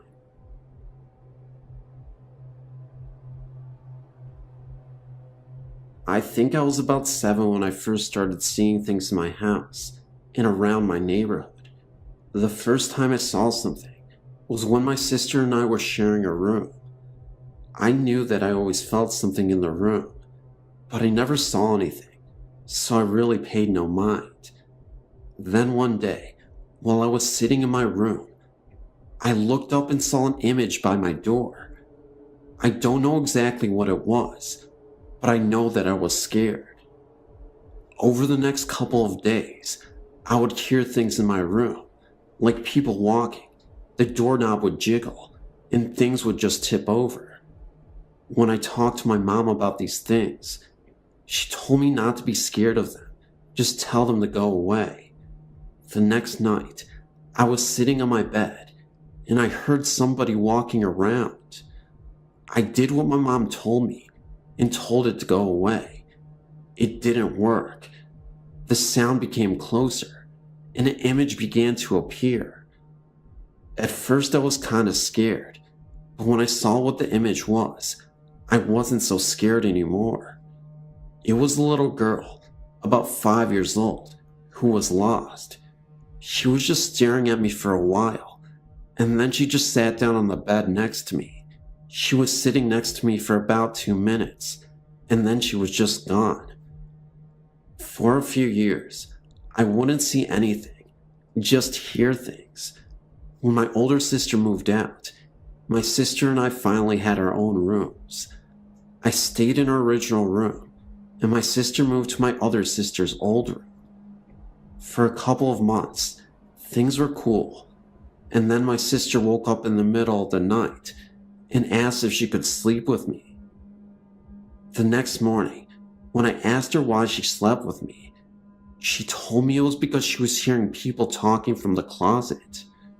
Me and her had to switch rooms because she wouldn't sleep in her room.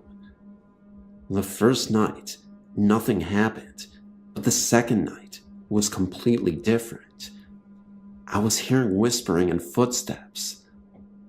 At first, I thought I was scaring myself, but when I heard someone ask why my sister and I switched rooms, I knew I wasn't imagining it.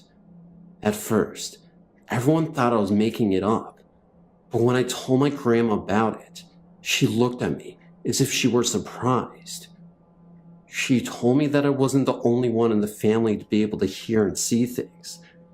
It was something that actually ran in my family. After that, things started happening more. People would talk to me. I would feel them touch my arm, face, or even feet when I was sleeping. And sometimes I could feel someone sitting at the end of my bed. I think when I really got scared was when I decided to sleep with my light on so nothing would bother me. But when someone said turn the light off, that was it. I ran to my mom's room and fell asleep on the edge of her bed. That was the last time anything happened to me for about a year. I thought it was just something I went through, but when I turned 14, it got bad. Not only was I seeing things at home, but I was seeing them outside occasionally. I learned not to say anything, because when I would, people would just laugh at me.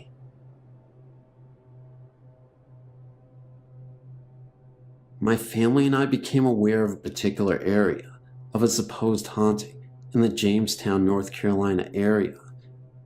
We were intrigued by the article and wanted to investigate, even though we are people of faith. The article, which made us aware of the haunting, was in a local magazine and caught my two sons' attention after my wife read the article in a restaurant. The article described the following. In the 1920s, there was an accident in Jamestown near a certain bridge underpass involving two high school students returning from the local prom. From time to time, locals have reported driving by the area where the accident occurred and spotting a young woman dressed nicely standing by the roadside, needing a lift. The stories tell of a young woman named Linda entering the car and describing where she needed to be dropped.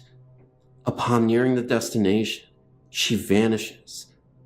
Of course, my wife and I are skeptical, to say the least, so, unaware of any peril, or should I say for a lack of knowledge or fear, we thought we would investigate with our two young sons, of 5 and 8 years. We arrived at the location, which is off the main road into the woods, about 100 yards. There is an old stone-blocked railroad underpass, located next to the now regularly used underpass. Both of the underpasses have been covered with graffiti in tribute to the stories of Lydia. The old underpass, however, has been overgrown with ivy and weeds and is relatively secluded to say the least. Nevertheless, we were determined to investigate despite the spooky nature of the claims. As we entered the underpass, the air became distinctly colder, which we all noticed. We all felt frightened and left after only a few moments. We got in our car and drove home. We thought nothing of the event until that evening. Strange things began to occur at about 2 a.m. Of all things, an old woody doll with a pull string began to speak in a toy box and would not stop. The electric van door opened and closed several times without any provocation. My boys thought someone was in their room. We thought we were frightened from our prior experiences and let our logical minds control. The house still seemed strange to me, and I had difficulty sleeping, even though my male ego would not let me admit my fear. Time went by, And although the supposed haunting events were less dramatic, they nevertheless continued for about a month. It came time for the van to have a regular tune-up, and we took it to the dealership. When my wife returned with the van, the trouble ceased. I don't know what we experienced exactly over that period in 2001, but it seemed real. My wife and I still question the validity of our haunting, but our youngest son still maintains that Megan, as he refers to her, often talked to him and was very nice. Anyway, it's a nice little story we often tell family members who don't think we're lost on cozy evenings. Hope you will enjoy.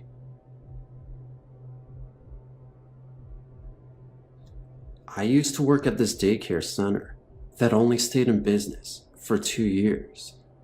The building that we worked in had many owners and many businesses, but never stayed in business for longer than 2 years. Usually, bankruptcy would follow. Anyway, I had worked there for about a year and had always been scared of the back of the building. There was a long dark corridor that always gave me the chills, and I always felt like I was being watched. I had the early morning shift, so I had to be there at 6:30 and get ready for the kids to arrive. One morning, I had an infant who was only 4 months old and was asleep at the time of the incident. We were in our room, and I was writing out papers for the rest of the day when I saw a toy out of the corner of my eye being thrown across the room. I didn't think anything of it and played it off as my imagination until a week later when another coworker told me what happened to her. She was in the sleep room changing a child's diaper when she looked right and saw a little girl standing there staring at her. She looked back at the child she was changing and back, and the little girl had vanished. There were no children besides the one she was changing in the room with her. It freaked her out, and when she told me, freaked me out, because then I realized that the toy that I saw thrown across the room wasn't my imagination. Neither one of us had another experience, but those two were enough for us.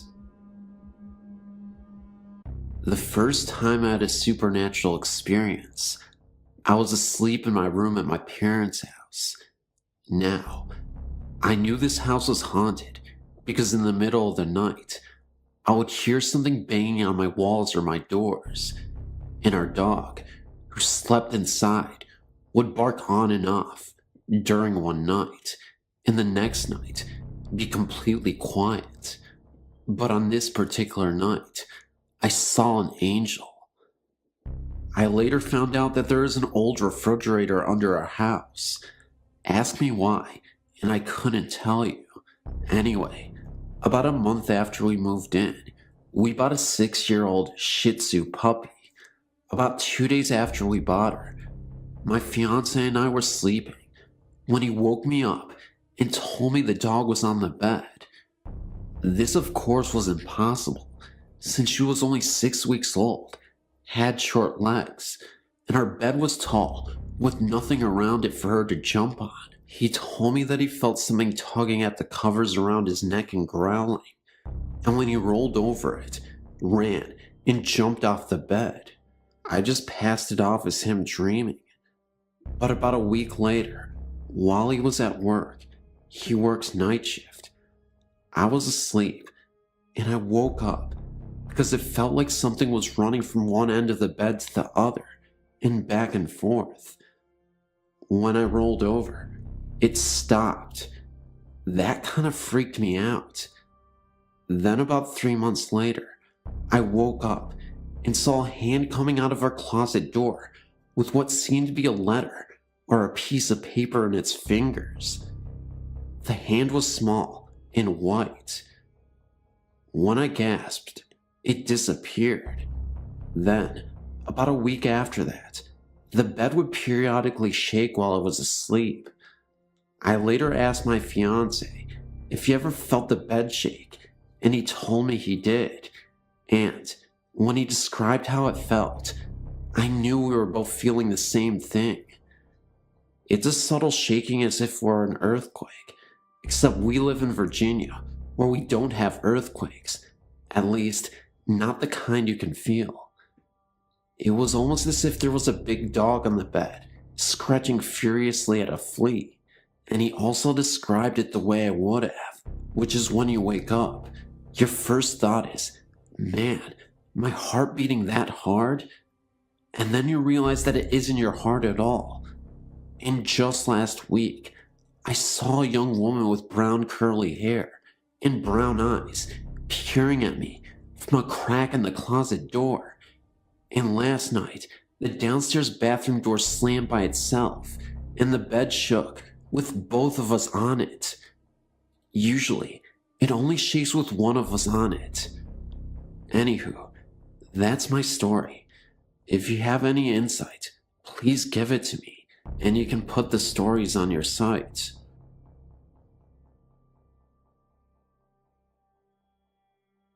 I've had the special gift of seeing those who passed on to the afterlife, often seeing those who have long departed Earth.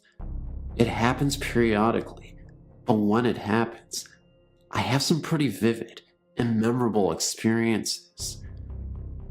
This has been happening since I was 8 years old. One of the scariest ghost encounters I had was when I was 23. I was a teacher at that time, and when I first started teaching, it had gotten very late, and I was in school grading papers. I remember it started to violently storm for a few minutes, before it stopped after some time. At this point, it was so quiet. I was the only one in the school at the time. I had left the classroom door open when I heard a loud banging on the school lockers right outside the door. It startled me so much, I flinched so hard. I wanted to make sure it wasn't a break-in, so I went outside in the hall to investigate. That's when I was floored. Standing all the way down the hall near the lockers was a man in blue overalls with a long beard. He was holding an umbrella in his hands and looked so deranged. He honestly looked like a homeless squatter to me. I told him not to move at all and that I'd be calling the cops, that I was armed with weapons, so if he tried anything, I'd attack, which wasn't true at all. I was bluffing, but I needed to scare him anyway. The next thing I know, the man starts charging at me full speed. I run back into the classroom I was just in, slam the door, and hide under the desk. I remember hearing the most intense scream for a second, coming from the hallway. The lights go out, and it's pitch black for a moment's time. I started to hear a couple footsteps. Then, silence. It wasn't until about 2 minutes later, the lights went back on.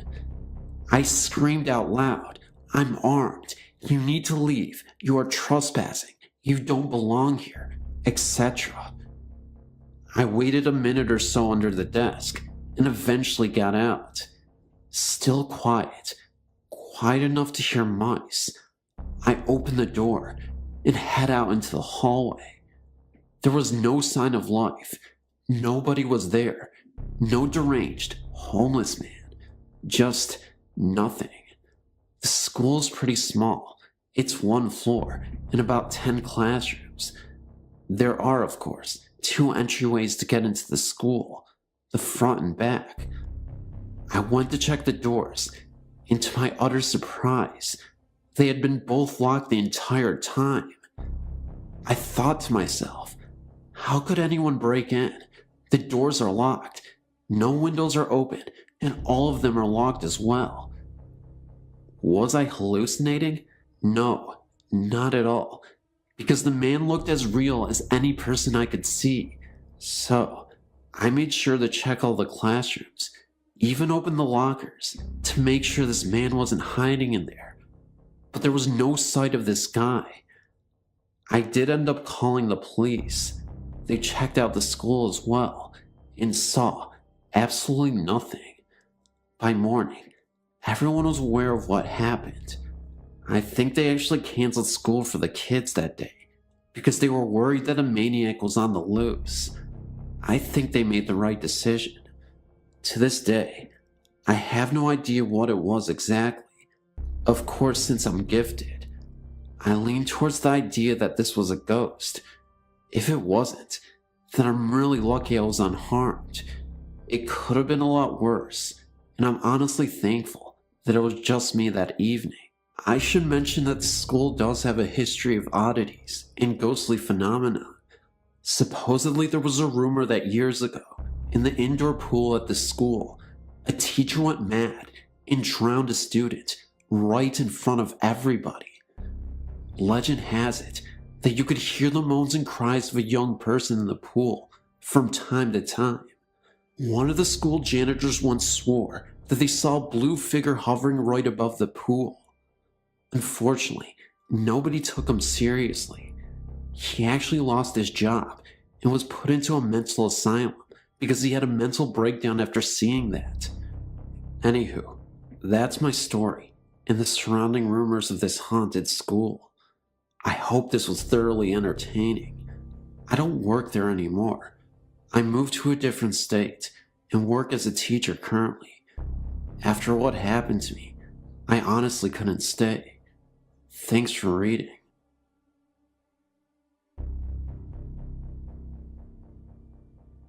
I'm from Dublin, Ireland, and when I was a boy, I forget how old I was, maybe about 14 or 15.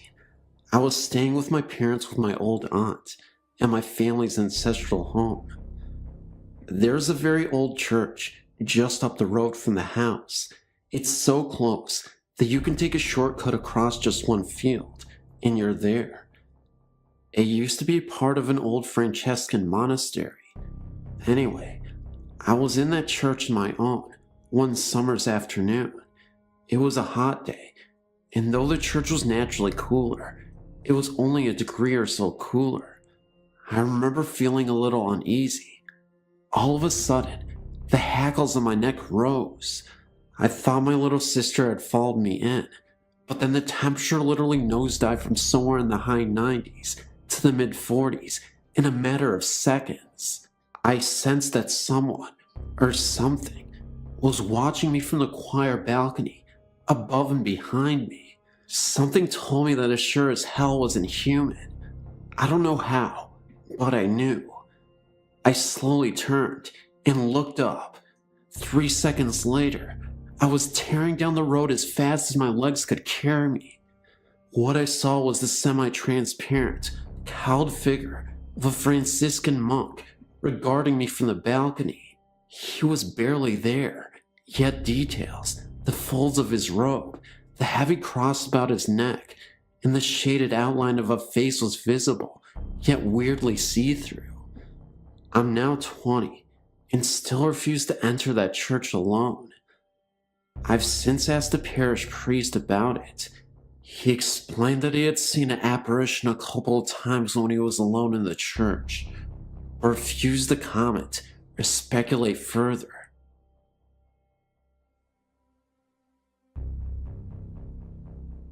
I still feel funny talking about this because the only people that seem to believe me are the children around here.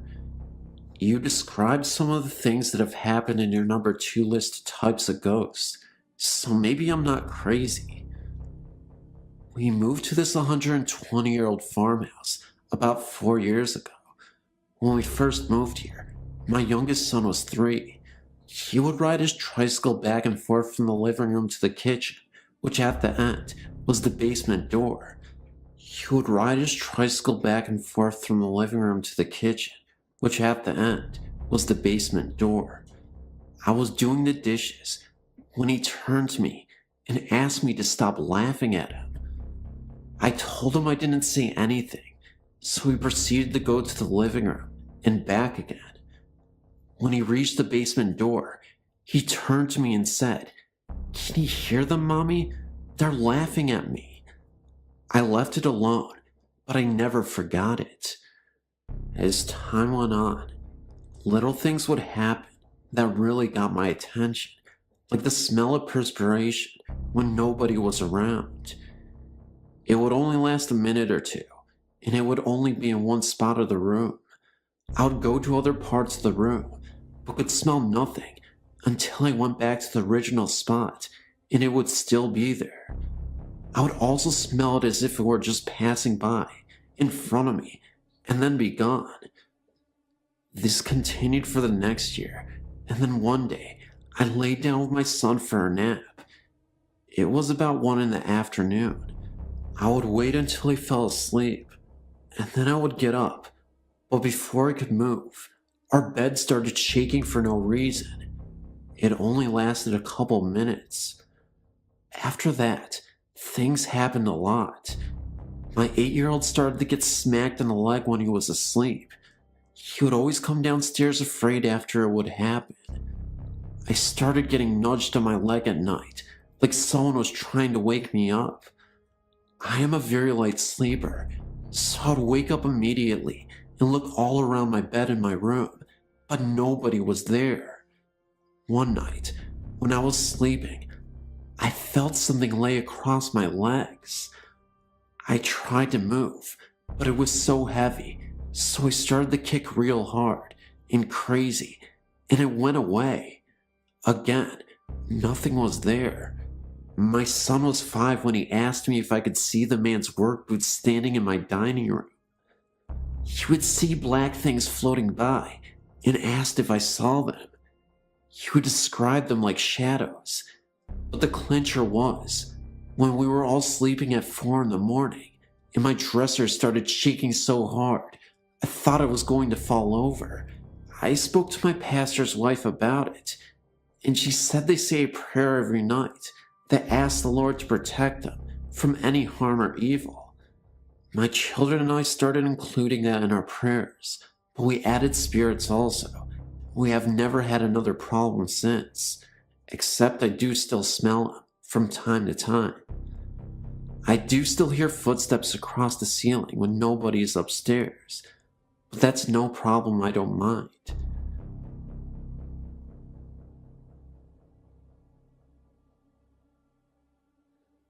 My mother, brother, sister, and I moved into an old house in Cambridge, New York in 1995. They had the intentions of refinishing parts of the house to make it more modern.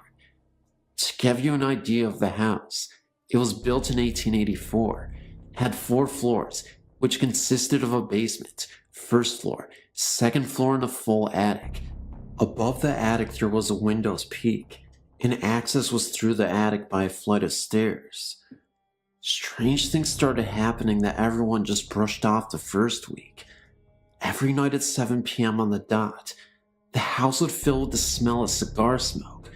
Nobody in the house smoked cigars. We could hear voices of adults upstairs and people running around. When we went up, no one was there. We heard knocking on the walls all hours of the day. People were heard whispering. It would get so intensely cold in the kitchen, and appliances would randomly turn on and off. My sister was coming down the stairs when she looked to be pushed from behind, and luckily my mother was at the bottom and saw the whole thing. My mother was never bothered at all.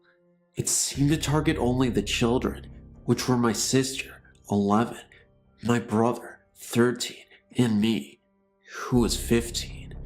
She did hear things, and she also felt things, but never scared out of her mind. One day, my mother came to me and said she had to show me something.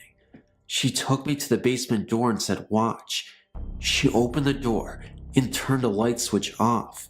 Then she shut the door, waited for a few seconds, then opened the door, and the light was back on, and the switch was up. We then proceeded to do this over and over again, and the same thing occurred, so we duct taped the switch off. We left that night to visit family friends, and when we returned, every light in the house was on, even the basement, where it looked like someone tore the duct tape from the wall. We left the light on. From then on, everyone in the house had seen shadows and felt presences, but my brother was the one who saw and felt the most. One day, He was home alone and said he saw 3 men in the backyard digging by the garden. He watched them for a few moments when one of them looked up at him and all 3 of them disappeared. He said the men looked as real as he did. He woke up one morning with 3 scratch marks down the front of his chest, and he said he didn't feel it, nor did he wake up during the night. My closet doors in my bedroom one night rattled uncontrollably while I was trying to sleep. This creeped me out so bad, I refused to sleep or even go into the room. The room became a used office, and me and my sisters opted to share a room. My sister said she felt something watch her whenever she was in the bathroom, and on one occasion, she said the shower curtain whipped open. I do believe her because she ran out of the shower screaming and straight onto the front porch.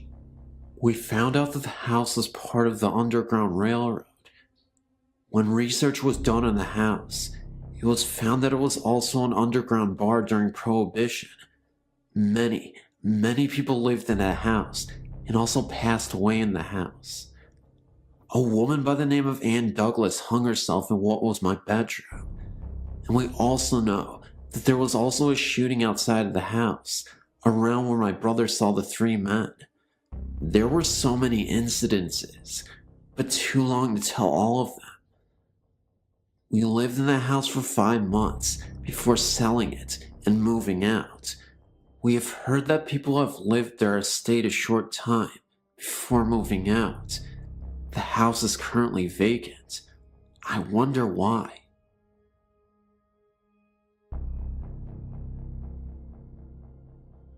I had many paranormal experiences when I was young. As I grew older, I dismissed them as fantasy of the young mind. As I grew older, they became less, but 2, as an adult, stand out in my mind. One happened when I was in Germany, and the other didn't happen to me. The first time was when I was in Mittenfing, Germany. I was about 23 years old. I was new to the country, military, and looking for a place to rent. My ex, an atheist, and I found one. Our apartment was on the 2nd floor.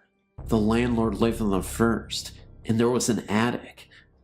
The first night we stayed there, I had a dream about a person named Caleb.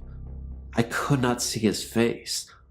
All I could see was a shadow behind curtains. He was asking my ex to come with him, and I kept saying no. I had the dream several nights, but I never told my ex my dream. About 1 month after we moved in, I started experiencing phenomena. We had a bathroom with a skylight. I had this unnerving feeling that someone was looking at me while I bathed. Keep in mind that this was an old German house, and showers are hard to come by. I also had the feeling of being watched when I went into the kitchen. Several months passed by, and winter came. We had a lot of snow, and it was piling up. One day, I was in the living room when I heard this sound in the attic, like someone was dragging something across the attic. I dismissed it as snow piling up on the roof and falling. The only problem was, the snow really was falling north to south, roof pitch, and the sound I was hearing was from east to west. I ignored it for about 2 weeks, and the sound got so loud that I had to leave. My ex found me sitting on the landing one day and asked me what the problem was. I told him what I was hearing, and he laughed and told me it was the snow falling off the roof. I told myself, giggling, "You're losing it." Several days went by, and I kept hearing the sound. I did ignore it, but one day, I tried to lay down on the couch when I heard this sign next to me. I left the apartment again, but one night, we had a party, and my ex told people that I was hearing things. They laughed, and I was embarrassed, but I told them open the attic door. which was between the bathroom and kitchen, and see what was up there.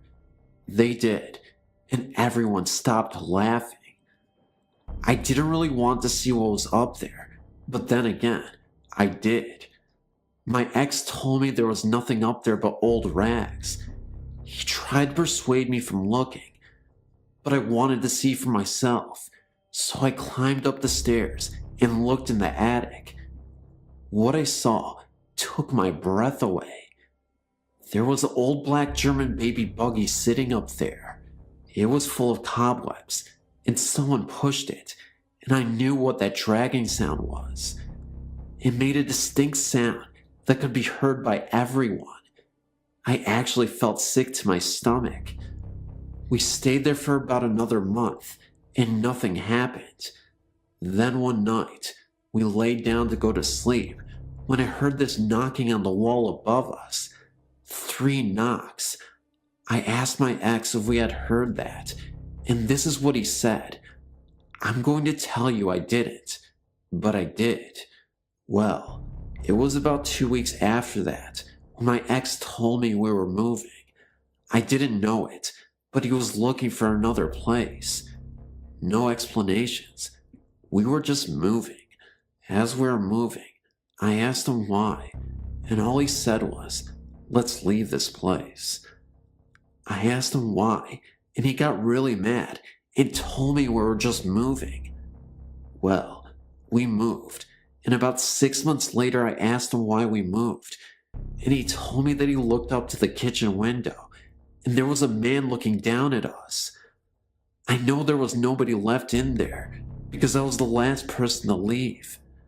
He also told me he was experiencing the same things I was, but wouldn't tell me, because he was afraid to scare me.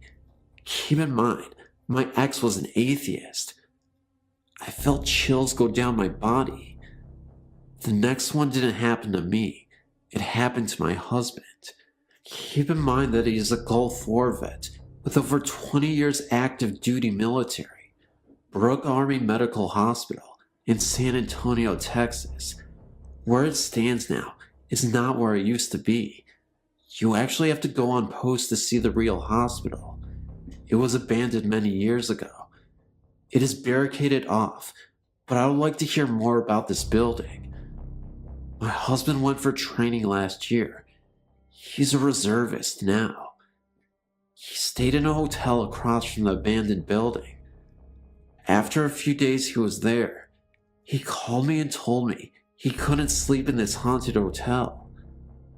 He stated he woke up several times to find his stuff from his closet strewn across the floor. He also said his closet was extremely cold. He also told me that there were roaches as big as tanks. I laughed most of it off until I went there. He told me that several soldiers complained about things happening to them, but no one believes them. Well, I didn't believe him until he drove me by the old hospital, and it looked like an abandoned building, barbed wire, and chains with locks. After a few passes by the hospital, he told me I needed to see the hotel. He got me into the hotel pretending I was a soldier. I felt more like a prostitute, the way the CQ looked at me. I will tell you, this place looks as if you stepped into the 30s. I swear they haven't changed the wallpaper since then. He kept telling me that when he looked out his window, the hospital would have lights on and the windows would be open. Keep in mind, this is an abandoned building. He took me to the room he stayed in, and yes, the whole room was cold. I could see the hospital from the window and no lights. When we left, I looked up at the hospital and I saw a room with lights on and a window open. I got the creeps. As we were leaving, he drove closer to it, and there was no way anyone could have gotten in there. Firstly, I guess I'm what you call a sensitive. I regularly see things, hear things, and feel things that others don't. I'm usually the first one to point out when something doesn't feel right, and I've been like this all my life. During my first year at university, I stayed at Hillhead Halls, and I had the strangest experiences. For about the first month of being there, it was fine. One day, I was walking by the kitchen, and I felt a huge blast of cold and loud whispering, which really frightened me. Seeing strange things doesn't usually bother me, because it happens quite regularly, but this really bothered me, because it felt so bad. I asked my flatmate if she had heard anything, but she said that she hadn't. Just after the Christmas holiday, I came back to the worst time of my life. Firstly, there was a man walking around my flat. He was very tall, wearing all black, including a black hat or hood, and you could not see his face. I saw him outdoors and inside the flat. He frequently had a black dog with him, which often walked by my bedroom door. My flatmate got really scared of being alone in her room, as she felt there was someone watching her from her door. It was about a week after seeing this man that electrical appliances in my room started to go wrong. My electrical alarm clock, for example, would just start to beep much louder than anything it had ever done before, and did not stop when I pulled the plug out. It has no battery backup. My printer would just print out random rubbish, even if it was not switched on, and light bulbs will blow if you looked at them for a long time. The electrical stuff would only happen in my room. Objects would disappear from my room, reappearing elsewhere in the flat. An example of this is that we lost a bread knife out in the kitchen, bearing in mind that I don't eat bread much, especially not in my bedroom. We found it on top of my wardrobe at the back, about 3 or 4 months after it got lost. At night was the worst. Me and my flatmate would drag our mattress through to my room and sleep there because we're too frightened to sleep in separate rooms. I would have the most horrendous nightmares, which I never got before and have never got since. At night there would be constant bangings, tappings, and scrapings, which sounded like they were coming from the space between the walls. I think about the worst thing that I experienced while living there was getting up one morning and walking to the window at the end of the landing and looking out at the trees that are above the river Don. On the larger branches, there were hanged people, as in dead, with a rope around their neck, swinging in the wind.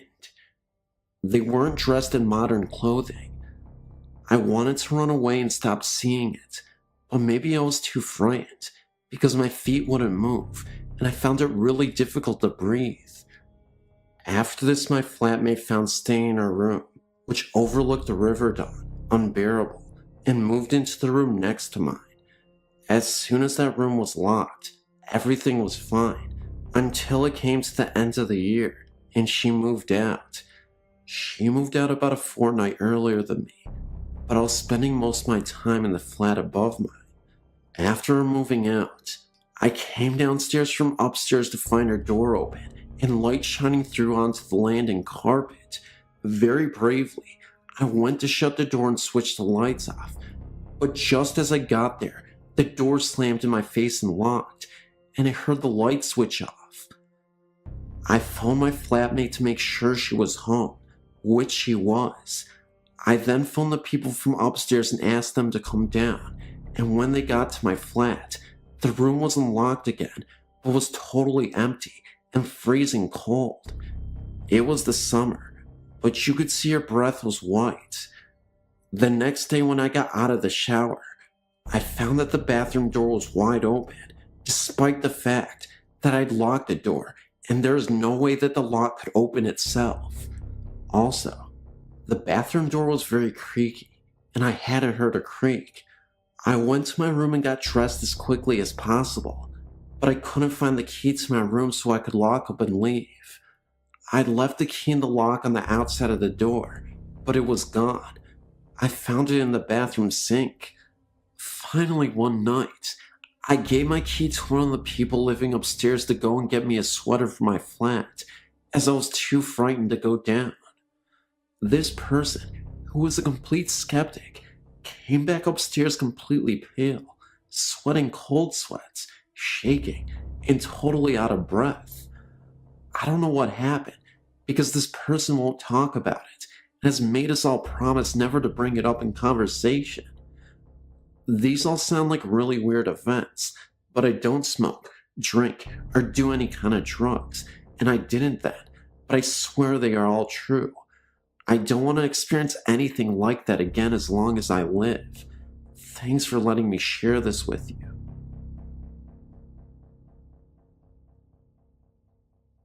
My friend and I went to Alabama during our senior year in high school to visit my grandparents. Now, my grandparents lived in the middle of nowhere, little town. You blink, you miss it. Anyway, there wasn't much to do, so one day we went exploring. Down about a half mile from my grandparents' house, at the end of the road, was a huge pasture. It hadn't been inhabited or cared for years. There was a large gate with a no trespassing sign. This made us curious to see what was hiding back there, in the middle of nowhere.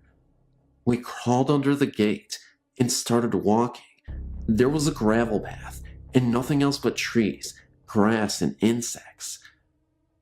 We kept going for about a mile until we were in a fully wooded area.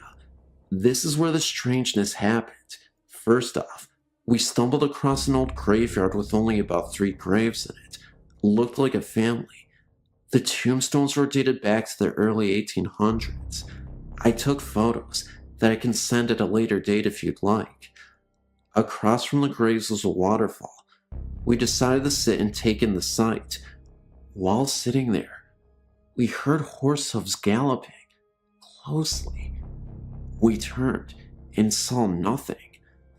A little while later, we heard what sounded like something being swung through the air near our heads. Nothing visible though. It spooked us, and we decided then that we should probably head back to the house. On the way back, we heard the horse hooves again, and this time we ran, got back to my grandparents' house, and replayed our story to my grandfather. This is where it gets spooky. He said that a while back, he stumbled across the waterfall too, and decided to sit and fish at the bank. He heard the horse too, and heard the swinging, which he described as a hatchet or something similar.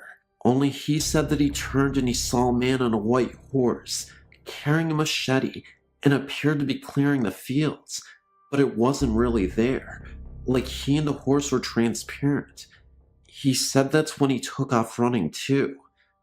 The only thing I can think of is that at one time, someone lived on that land, which is why they were buried there. I can tell you one thing, it spooked me then, but now I just realize that people just stayed there where their home was. I haven't had any opportunities to get back to that area, but if I do, I may go visit them.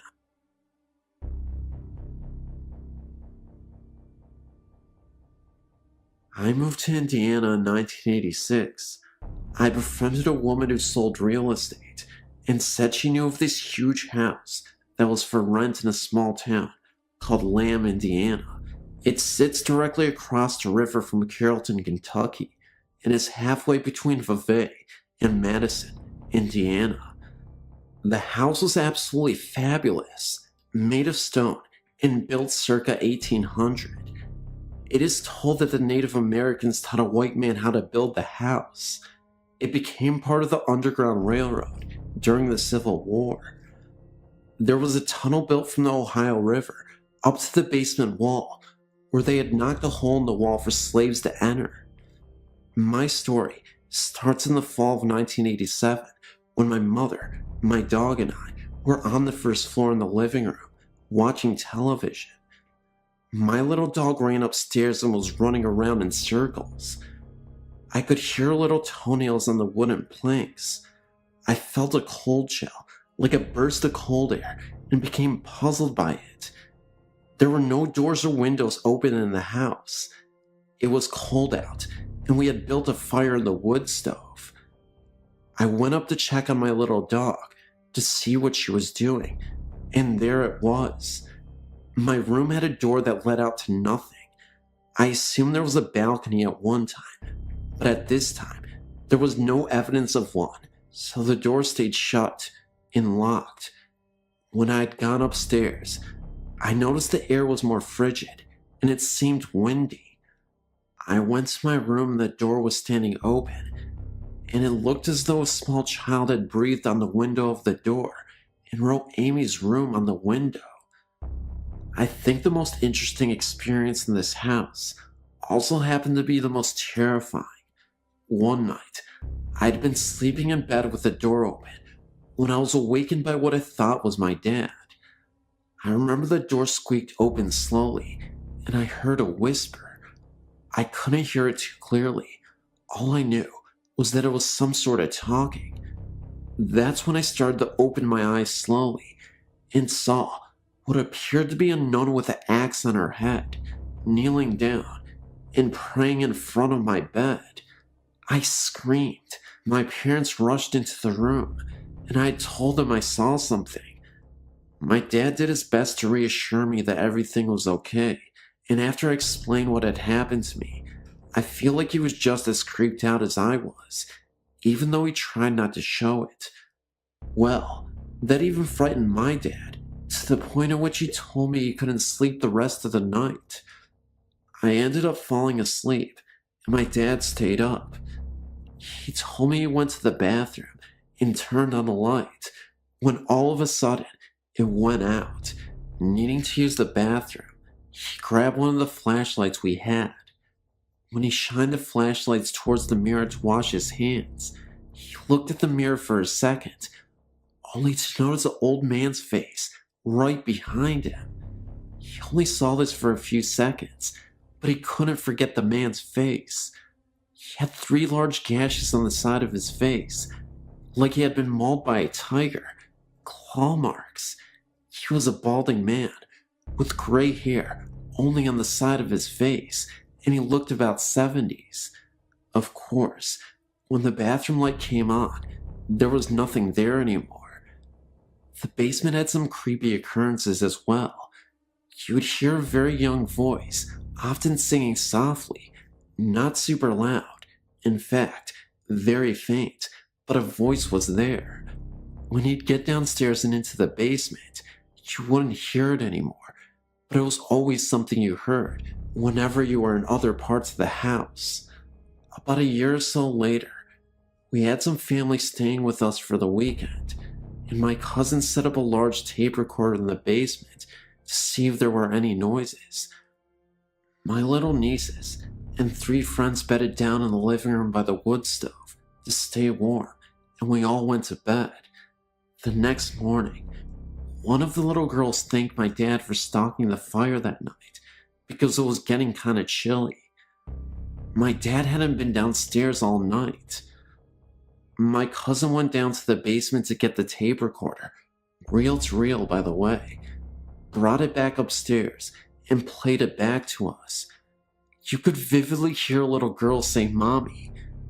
My family lived in that house for almost 15 years.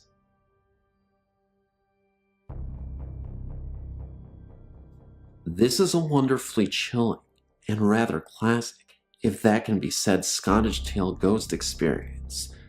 My mother, who was attending university in St. Andrews, Scotland, was walking home from a party.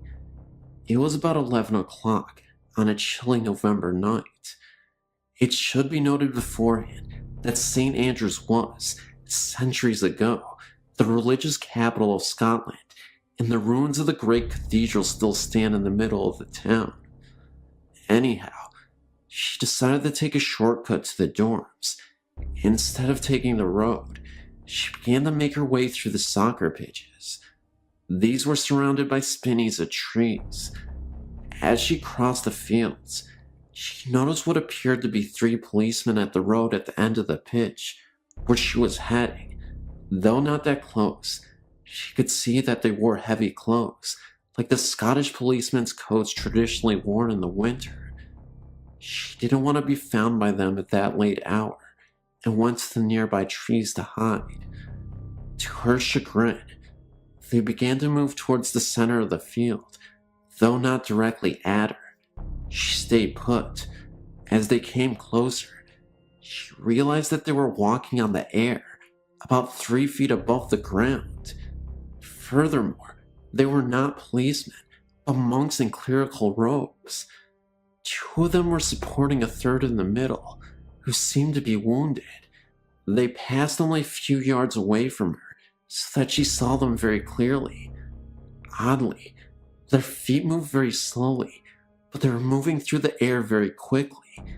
When they came about parallel to her, my mother, mad with fear, ran as fast as she could back to the dorms, clearing a fence that was as high as her, with one leap on the way.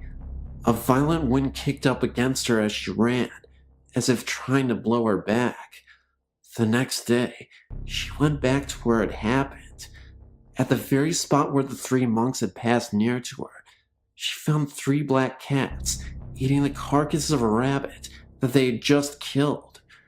In another note, the mystery as to why the apparitions were floating is easily solved.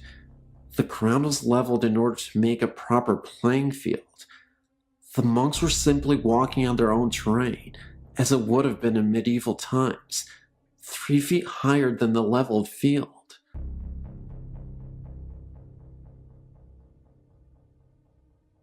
My family has had many paranormal experiences. When my mother was a child, they purchased a house near Martins Ferry, Ohio, that had some strange occurrences there.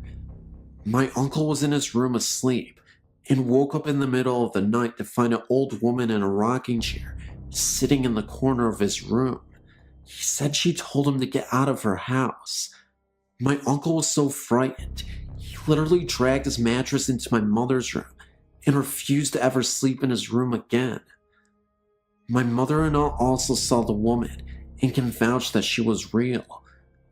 My great-grandmother would also see a small black devil-like creature with glowing red eyes outside her window at night. None of my family's pets lived very long in that house either. Their fish were found dead in their tank one morning. All of them. Here's the thing though. The water was somehow boiling hot. My mother's hamster was found dead in its cage too, and I've been told it looked like something had maybe scared it to death from the expression on its face. Also, every night, my grandmother would dream that the house was on fire and they couldn't get out. After living in the house for 6 months, they moved out. The day after they had moved out, the house caught fire and was almost burned to the ground. To this day, my aunt still has ghost experiences. At one of their old houses, they would turn out all the lights, lock the doors, and would come home to find that every light in the house was on. I never felt comfortable being alone in the house upstairs. I would feel like someone was watching me when there was no one else upstairs. And in the house they live in now, they were in bed one night when they heard a blood-curdling scream coming from their living room. They ran into the living room to find nobody there, and all the doors in the house were unlocked when they knew that they had been locked before they went to bed. Also, my aunt was in bed, and someone told her that her baby's daughter's face was covered by her blanket, but no one else was home. I swear this is absolutely the truth. I wanted to share my family stories with other people, so they can know that maybe they are not alone out there.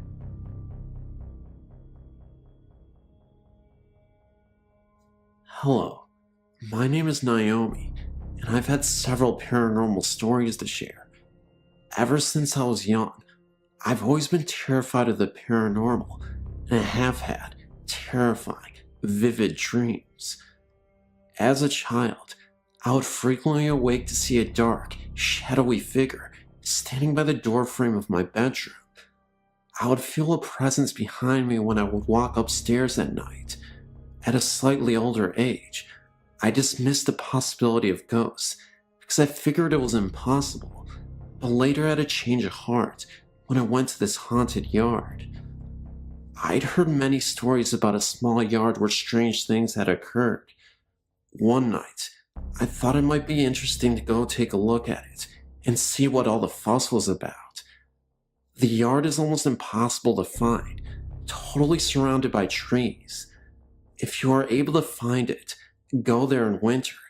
The snow is always perfect, not a single flaw.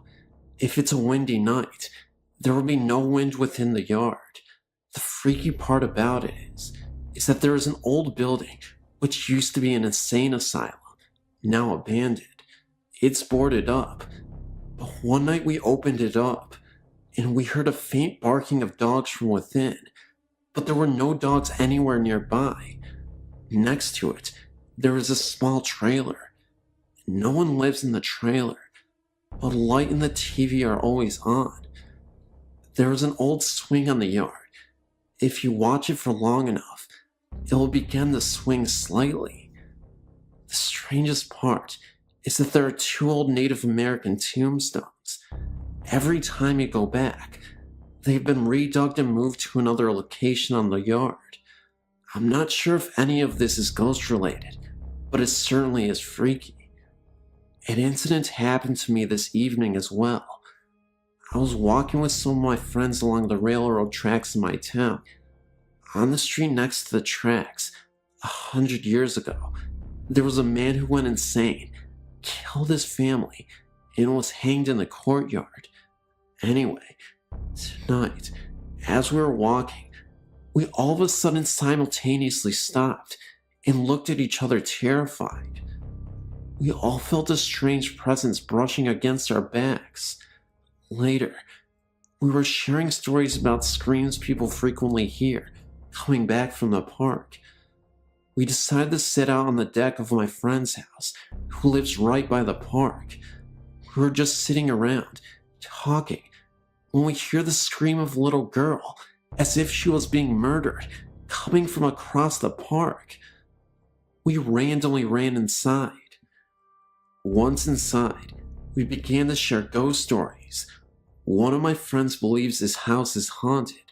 He always feels things in his room when he is sleeping. With one particular experience, back in winter, he would wake up in the morning with claw marks in his shirts and slight scratches on his back. This happened about 6 times.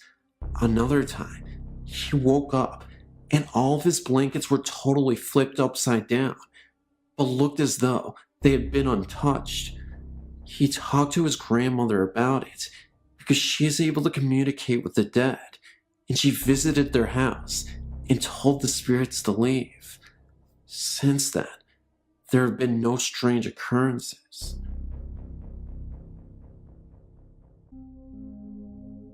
I work in a nursing home and didn't believe in ghosts till I was offered a night shift position. One of the girls said that the home was pretty bad with spirits, but I thought because of my age, 19, she was just trying to scare me. I was walking alone after answering a buzzer past the dining room when someone touched my shoulder. I turned around and no one was there. I was convinced it was the other 2 girls, but they were in the lounge and couldn't have got there without me seeing them. Later, we were sitting talking when the door, which is a fire door and doesn't move, was slamming and opening for about a minute and abruptly stopped. We all got out of our seats, don't know why, and then a black figure appeared at the door and just stared at us for about a minute and walked off. The eldest girl went after it, so we followed, and no one was there. We sat down to calm ourselves because we were pretty freaked out by that, when the emergency buzzers started going off simultaneously from one room to 30, but there are patients who can't reach them and others on medication, so we went and turned them off and checked our residents. We went to one lady who was dying of cancer, and I turned off the buzzer when my coworker said she was gone. We could only think this was her having a laugh because she was a great lady, or she was trying to let us know she was gone. That also wasn't the first time someone passed away before we were aware of it. I had a coworker once who could have sworn she was talking to an old woman at the clinic that had been at the nursing home for nearly a decade. This coworker had gone on vacation, and this was her first day back. There was a figure laying in bed, in a room alone. She was facing away from my coworker, and she had the door cracked open for a second to see if the woman wanted anything to eat. There was no response, so she figured the lady was just cranky and didn't want to be bothered. A few hours later, she went back to the room, and nobody was there. My coworker asked another why the patient was missing. The other coworker looked puzzled. Did nobody tell you that Miss Noble passed away in her sleep while you were on vacation? My other coworker said, well, then why was there somebody in the room a few hours ago? She found out that nobody moved into the new room since Miss Noble passed away. They tried moving a patient in there for a couple of days, but we would hear him scream bloody murder for no explicable reason. But again, they took him out right away, and way before my coworker returned to work. My coworker insisted that she saw a figure in that room, and that she wasn't tired or feeling unwell.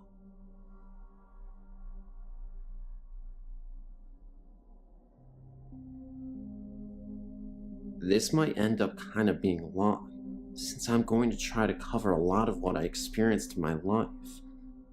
I will start with the first thing that I remember. I was about 4 or 5 years old. I was sitting in my bedroom getting some coloring books. It was summer, and the window was open. I heard this noise, and at first, I couldn't tell where it was coming from. I looked towards the window, and the sound faded. It sounded sort of like a lawnmower. Well, I went back to what I was doing, and the noise just got louder.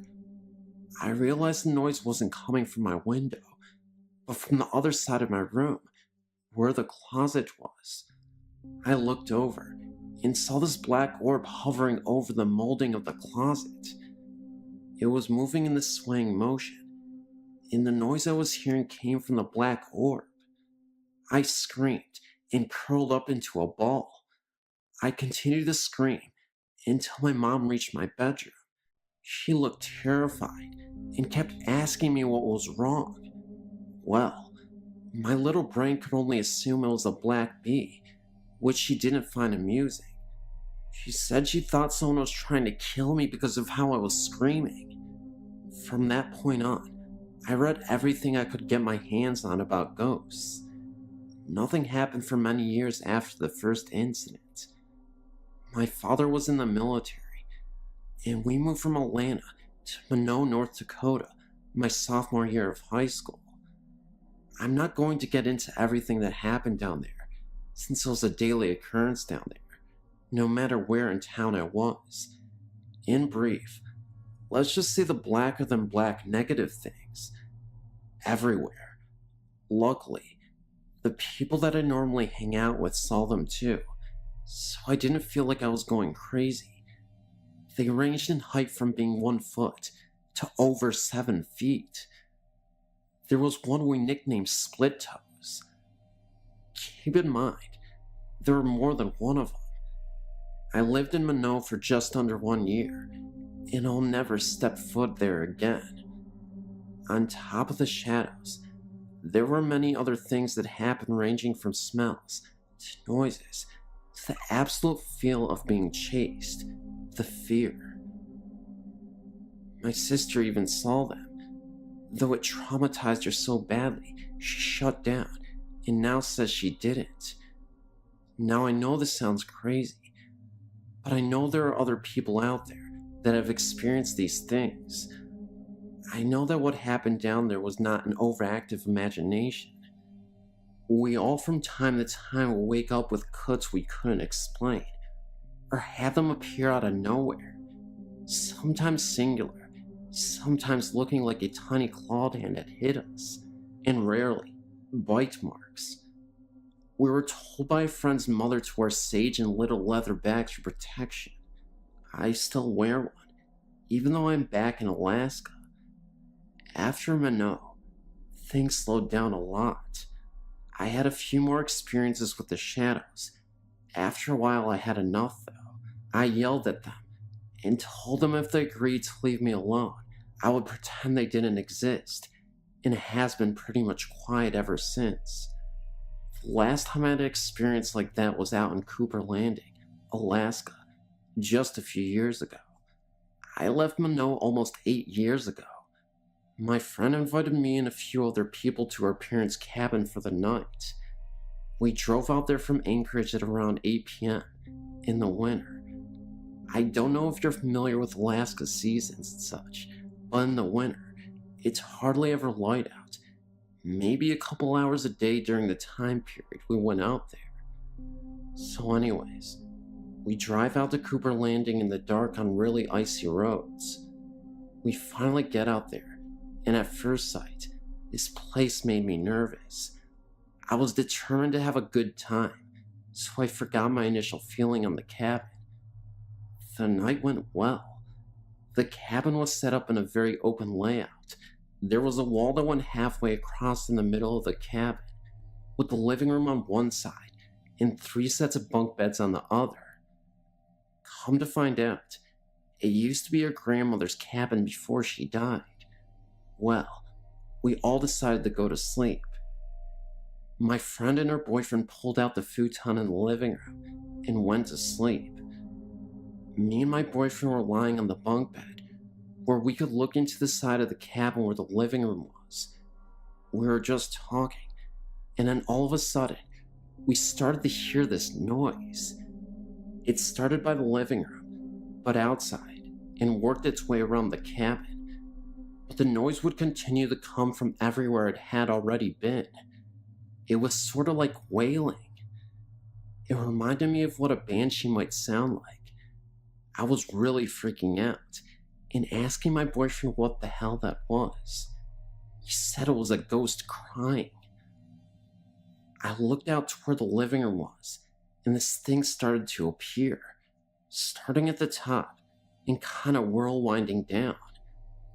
My boyfriend saw it and leapt to the bunk bed directly across and was freaking out. I started demanding he go and turn the light on. It wouldn't stop until he did. Finally he did, and the thing disappeared. My friend woke up and told us things like that always happen out there, and we just needed to get used to it. I was really upset she didn't tell me. Neither me or my boyfriend could sleep till it got light outside. Nothing else happened that night, but I have no desire to try my luck again. Since then, I haven't had any encounters with anything that appeared as a shadow. I've seen ghosts that appear like people look, in color, and they don't scare me at all. I'm not sure what the black things are, and I'm not sure I want to know. I do know that as long as I don't think about them, I don't have any problems with them. Oh, I almost forgot. Oklunta is a really creepy place up there. Not the cemetery, but the village, or what's left of it. I only got to spend about 15 minutes out there, but that was more than enough to feel it out. Very bad vibes out there. And as we were leaving, I saw something back in the trees. As soon as I looked at it, it darted behind a tree. It was dark out, so I didn't know what it was, but it didn't look like a person. And when we were driving back to Anchorage, on the outbound side of the highway there was an accident, and this huge bull moose was on the side of the road dead. But none of the vehicles looked like they had hit it. A moose hitting your car would crumple it like a soda can. Well, that's all I have for this morning. Maybe sometime I'll go more in depth about my experience in Minot, but not yet. I don't like talking about it when it's dark outside.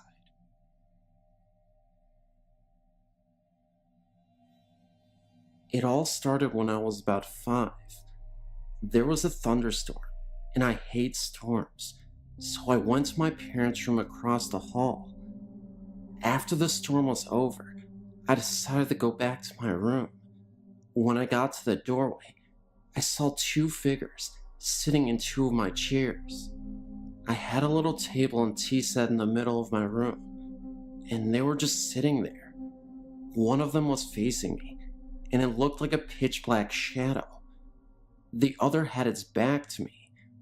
I wasn't sure if it was real, so I blinked my eyes very tight multiple times. The one whose back was facing me slowly turned around to look at me. It was white, kind of fuzzy looking, like the way your TV looks when it gets all snowy in the TV set, and had two black holes where the eyes should be, and an outline of the nose and mouth. I think the best way to call it is a static man. I got scared and ran and told my father what I saw. He told me that our grandfather tends to watch over us. He passed away years ago. He even said he saw this dark shadow hovering over his bed one night, although it was pretty dark, so we could barely make out anything. I later found out that an old couple originally lived in the house before my parents bought it in the 70s. The original house is small, 2 bedrooms, and a kitchen, a small living room. It was only 1 story, and when my parents moved in, they said the old man died. They heard voices a few times, but didn't think anything of it. Then, when me and my brothers were born, they built a basement and 2nd story where the bedrooms are. My bedroom and my parents' bedroom are right above the original part of the house. My room used to be the attic until we built the upstairs. I think the ghosts were my grandfather and the old man, but I keep seeing the same ghosts when I go places. I'm never scared though. Also, we've had things fly across the room. Things shatter out of nowhere, hear noises, and I've had experiences where I felt a presence in the room, and then I saw a crease in the couch right next to where I was sitting. I'm not scared though, because I just have a feeling they don't intend on hurting me. It actually makes me feel safer at times.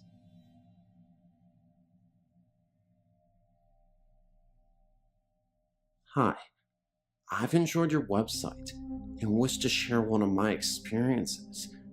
This is all true, and if you have any comments about ghosts or questions, please feel free to email me, as I'd like to know what it might have been.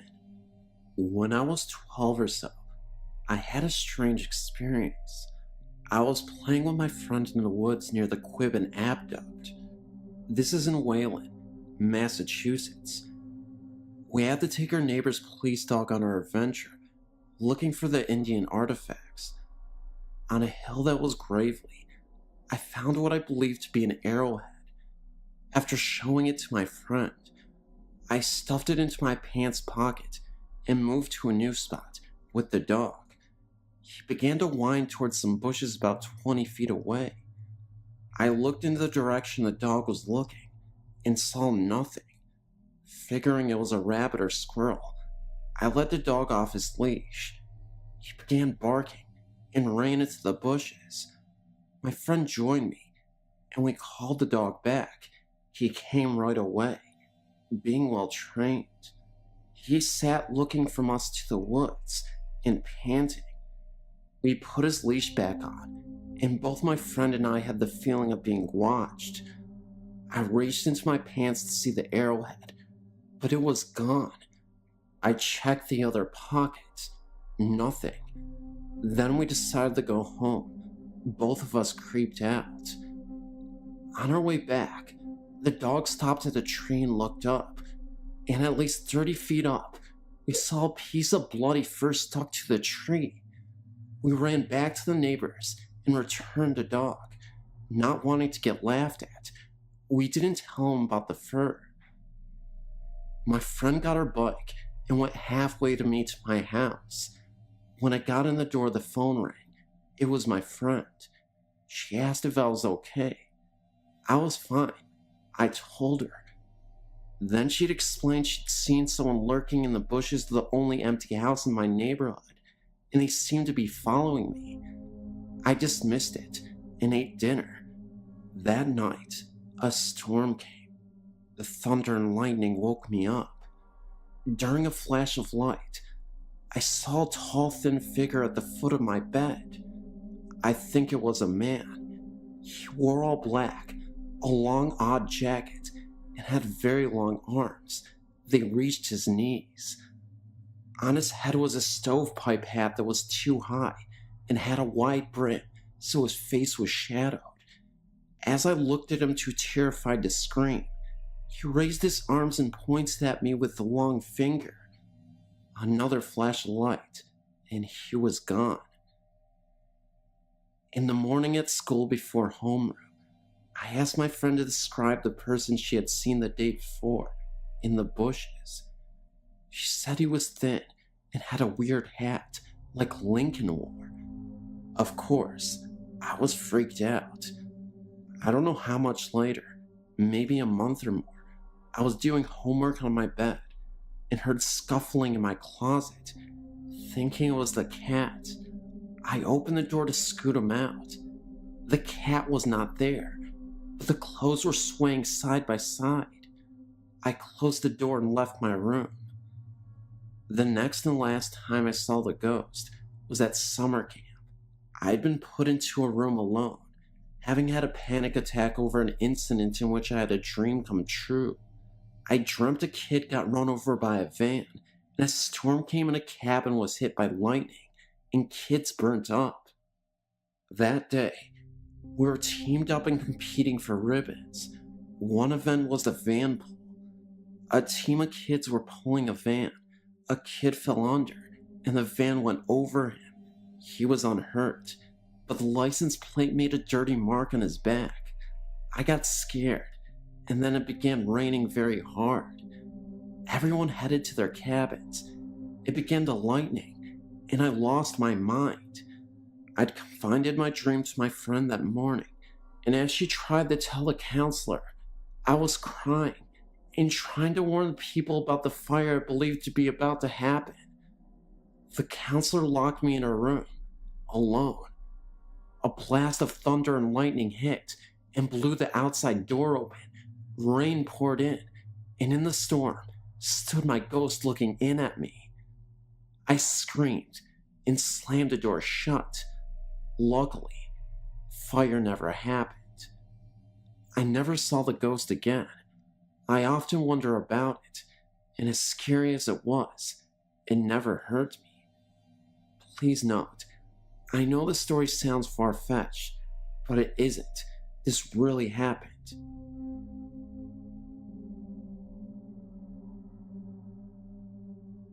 Hi, Sam here. I've apparently spoke to a ghost when I was 2 years old. To cut a long story short, I moved to Invicta Road in Charnes, Kent when I was 2 years old, with my dad.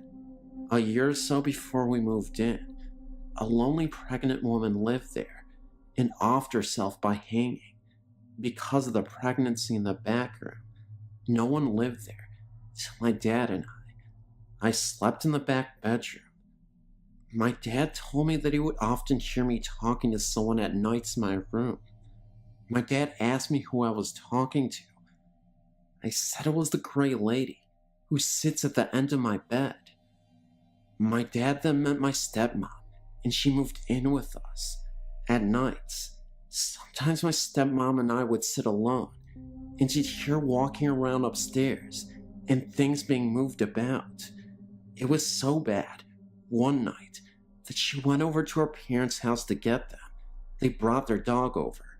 The dog started growling and barking for no reason.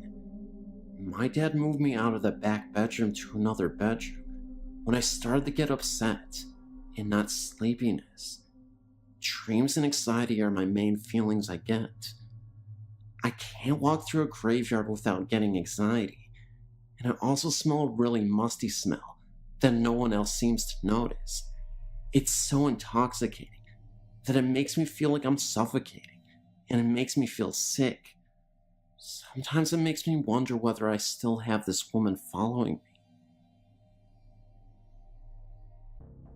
I was recently staying at a youth hostel in Cornwall, England. The manager warned me jovially when I arrived that there were 3 ghosts in the hostel, all linked to different areas in the building. He added with a mischievous grin that one of them had a particular dislike for the new computer that had been installed and seemed to keep switching it off. He chose to tell me this because the reason I was there was to do some work with that very computer. After an evening of unproductive work on the computer that obviously wasn't working properly, I retired to the small private room I had been given. I dropped off to sleep fairly quickly, but woke up after about an hour feeling cold, the reason for which became clear very quickly. The duvet from my bed was lying in a heap on the floor around my feet. I picked it up and covered myself, but then had trouble getting back to sleep as the couple in the next room were being very noisy. Eventually, they quieted down and I started to relax, but before I managed to fall asleep again, the duvet began to slowly slide down the bed as if pulled from the bottom. I let it move about 6 inches to see what was happening, then got hold and pulled back. Whatever was pulling gave up with relative ease, and I was soon covered again. At this stage, I can remember that rather than being frightened, I felt as if some silly game was going on, and I was almost giggling about the fact that some impish ghost had chosen me for an adversary in its little game. As a result, after a half hour or so, I had no trouble getting back to sleep. It seemed, however, that I hadn't taken things seriously enough and had managed to cause offense. The next time I woke up, it was with a startle, as the duvet began to quickly slide off the bed, again, in the same direction towards my feet. This time, I decided that enough was enough and started to feel very afraid. You know what it's like in the dark at night. A simple duvet can seem to offer so much protection and security, and the potential lack of it made me feel very vulnerable. I think I managed to move about an inch before I found myself suddenly unable to move anymore. I couldn't actually feel any force or weight holding me or pressing down on me, but I was totally unable to move my arms or any part of my upper body except for my head. In fact, it felt like it was suddenly made from lead. I was then greeted by an old man's laugh. I had literally heard a very slow guttural sounding laugh, and it sounded far from pleasant. I fought and eventually managed to get my fingers to move slightly. As soon as I achieved this one small movement, everything was fine. The inability to move evaporated quickly, and I was left back in full control of my body. I stood right side up, surveying the entire room, and what I saw next terrified me. There were a pair of red eyes looking at me by the door for about 30 seconds before fading away. Just then, the door opened, and there was a light mist that moved through the door and then evaporated. I screamed, "I'm not afraid of you, and that tonight's rest will be a peaceful night's rest."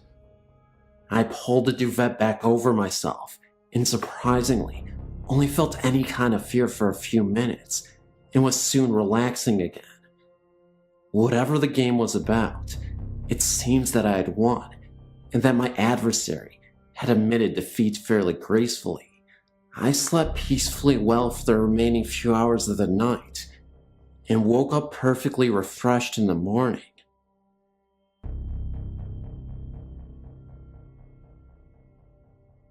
Since I was a little girl, my sisters and I have had frightening experiences with spirits. When I was 6, my family and I moved to a fairly new house, only 8 years old at the time, in West Texas. As far back as I can remember, we had strange things going on in that house. First off, at night, if you were to go through the hallway to get to my parents' room, you would always hear what sounded like a TV. You could hear voices and sometimes music. Most of the time, my parents' TV was off. If you left the room and stood in the hallway again, the sounds would be gone. Secondly, when I would try to go to sleep at night, I would always have that classic someone's watching me feeling. I always blamed it on me being a young child. The house was a very scary place to be at night. Wherever you went, someone was watching you. Friends who have spent the night rarely stayed twice. The areas of the house that scared everyone the worst were the hallway to my parents' room and my older sister's closet. The closet always had a feeling of hate radiating from it. I tried to spend a night in there with my scared sister, and it didn't last. I was sleeping on the floor with my head next to the closet, and that just wasn't a good feeling. I went back to my room after she fell asleep. A couple years after we moved in, my younger sister had a frightening experience. Her and I shared a bedroom with our beds parallel to each other, with a nightstand in between us. We were about 3 feet apart. One night, I woke up to her screaming my name. I woke up and asked what was wrong. She told me that, for no reason at all, she woke up and looked over at my bed. Laying at the foot of my bed was a light blue glowing figure of a woman. Her eyes were gone, and her mouth hung open. My sister described her as looking dead. My sister also added that she couldn't see me anywhere on the bed, so she started screaming my name and closed her eyes. When she opened them, I was awake, asking her what was wrong. She told me, and I looked down at the foot of my bed, and my huge stuffed animal that I had there every night was sparking like it had really bad static electricity. I took it off my bed and threw it in my bathroom sink and ran water over it. Being young, I thought it would help. Years later, my family and I moved to southern Louisiana and moved into a gated subdivision. One night, my two sisters were mad at me and left the house to go on a walk. I followed them without them knowing. I followed them up to the front gate of the subdivision and talked to them for a minute. They quickly left in a huff, being that they were still angry with me. For what? I don't remember now. I stayed by the gate for a couple of minutes afterwards, and then decided to run to the end of the main street and hide behind some bushes that faced the gate. I waited for my sisters to walk by, and when they did, unaware where I was hiding, stopped remotely in front of the bushes. I heard a younger sister say, "What is Jenny, me, doing, sitting on top of that stop sign? The stop sign is located next to the gate." After that, they walked on. I was a bit confused and was about to chase after them, but then, through the leaves, I saw a shadow of someone running past the bushes I was behind. I could also hear the sound of footsteps. I stood up quickly to see who was there. No one was in sight. After this, I ran to my sisters and told them what I had seen. They then told me that they saw me, or what looked like me, sitting on top of the stop sign. They said I had a very angry, disfiguring grin. After we traded stories, we ran home quickly. Later, my younger sister told me that the ghost she saw in my bed and the ghost she saw on the sign both looked exactly like me.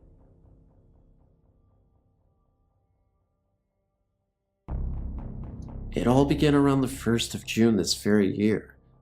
The incident took place in my grandmother and grandfather's home. My grandfather had been diagnosed with cancer. In the summer of 1998, I didn't know that those last few months would be the last time I would ever see him alive. During that period of time, I had spent a whole lot of time with my grandparents, and it felt like I had actually gotten a little closer to them both, but particularly my grandfather. At the end of the summer, I left and went back home. Subsequently, about 5 months later, our family received a disturbing phone call. It was from my grandmother, informing us about the passing of our grandfather. He had passed away in the hospital, which was the very last place that our grandfather lived in before his passing. A month and a half after we had been staying there, I noticed that something just didn't feel right. The whole atmosphere had changed. I decided to take the guest room. For some reason, I always got the feeling that I was being watched in the guest room. Then, other little occurrences started to evolve. The very first was, I always felt like somebody was standing over my shoulder. I started to notice scars on my back after I would awake in the mornings. I would feel like touches on my back. My mom and brother both complained about the door handles being rattling and opening and closing really fast. Cabinet doors would fly open, and the pots and pans would all fall out. My hair would get pulled in the night. Diminutive objects would fall from midair, such as paper, hair clips, and coins, and I would hear voices, one of which said, "Wake up," very loudly in my ear. I would see mists and rays of light shoot past me extremely fast. So fast, in fact, I would hear a whoosh of air. I would notice some of my belongings missing, such as my CDs, jewelry, money, to name a few, usually belongings that I would use around the house. I would feel my bed move, as if someone were to bump into it during the night, flickering lights, and last, but certainly not least, since animals can sometimes see things humans cannot see, my cat would turn her head really fast and just stare at something, which I would not be able to see for a significant amount of time. A little while later, about a month after being there, I saw the unthinkable. After I'd been sound asleep for about 7 hours or so, I woke up suddenly to a spirit at the foot of my bed, and it was my grandfather. I could not believe what I was seeing, but I will describe this to you in full detail. There was no doubt in my mind that this was actually a spirit. He was shadowy like, but his clothing was colored. He would always wave at me, and sure enough, he was waving my direction with a smile on his face. It was plain to see that he was trying to get my attention. He just wanted to see me. I was too afraid to move a muscle, in fear that in spite of everything else that he would approach me. I'd never seen anything like this before in my entire life. I didn't want to tell this to anyone though. I thought that maybe nobody would believe me or listen. About a week later, I was in the kitchen with my mom, and she told me that the guest room was where our grandpa had stayed in before he died, because he was too ill. That explains the reason why that very room felt like the most eerie room in the house. I almost fainted when I discovered that, but I knew that a spirit can travel anywhere in the home, even outside or in back of the house. But it wasn't until a month later that I decided to come out with the news. I first confided in my mom and my brother, and my mother believed me, because she said that before I brought up anything that I'd said, our grandmother had experienced the exact same thing, that he was at the foot of the bed watching over her and smiling. I had a phone conversation with her, and I let her do all the talking first, and everything that she told me measured up with my experience, and it only happened to my grandmother and I, whom he was the closest with before he passed away. Everyone was wondering why I didn't scream or attempt to run out of the guest room as soon as I saw him, but I was too afraid. Whenever you're that close to something like that, it just takes your breath away completely. I was in my own little calm. It felt very uncomfortable. It wasn't until I started sleeping on the living room sofa that I felt appeased, albeit this has not been my first experience. Ever since the age of 5, my family and I started traveling around a lot, and we would move here and there. I've went to 9 different schools total. I'm 17 now. In previous homes, I've experienced a whole lot. I lived in a haunted house for a total of 3 years. Not only by all of the experiences that I've endured, I've been doing many researches involving the paranormal. I'm really good at picking up on things too, which I've found out. There was this one house that we went into that we were thinking about purchasing, but I felt like something was wrong. There were several rooms in the home that I could just not stop venturing off into. The main ones were the master bedroom and the study. After I left the house, I told my parents that someone from the house must have passed away. So my mom went to go look up the history of the house, and sure enough, the owner and his wife on a trip to California got killed in a car wreck, and they lived in the master bedroom, and the owner spent most of his time in the study. After I was enlightened with that information, I was in disbelief. I still am to this day too. My mom told me that it goes back to her being Jewish and Indian. She said that she can pick up on and see things too. She claims that it's an Indian thing, but I don't know. Maybe it is. Anyways, God bless everyone, and thank you for your time. Great website, by the way. I'm a current visitor.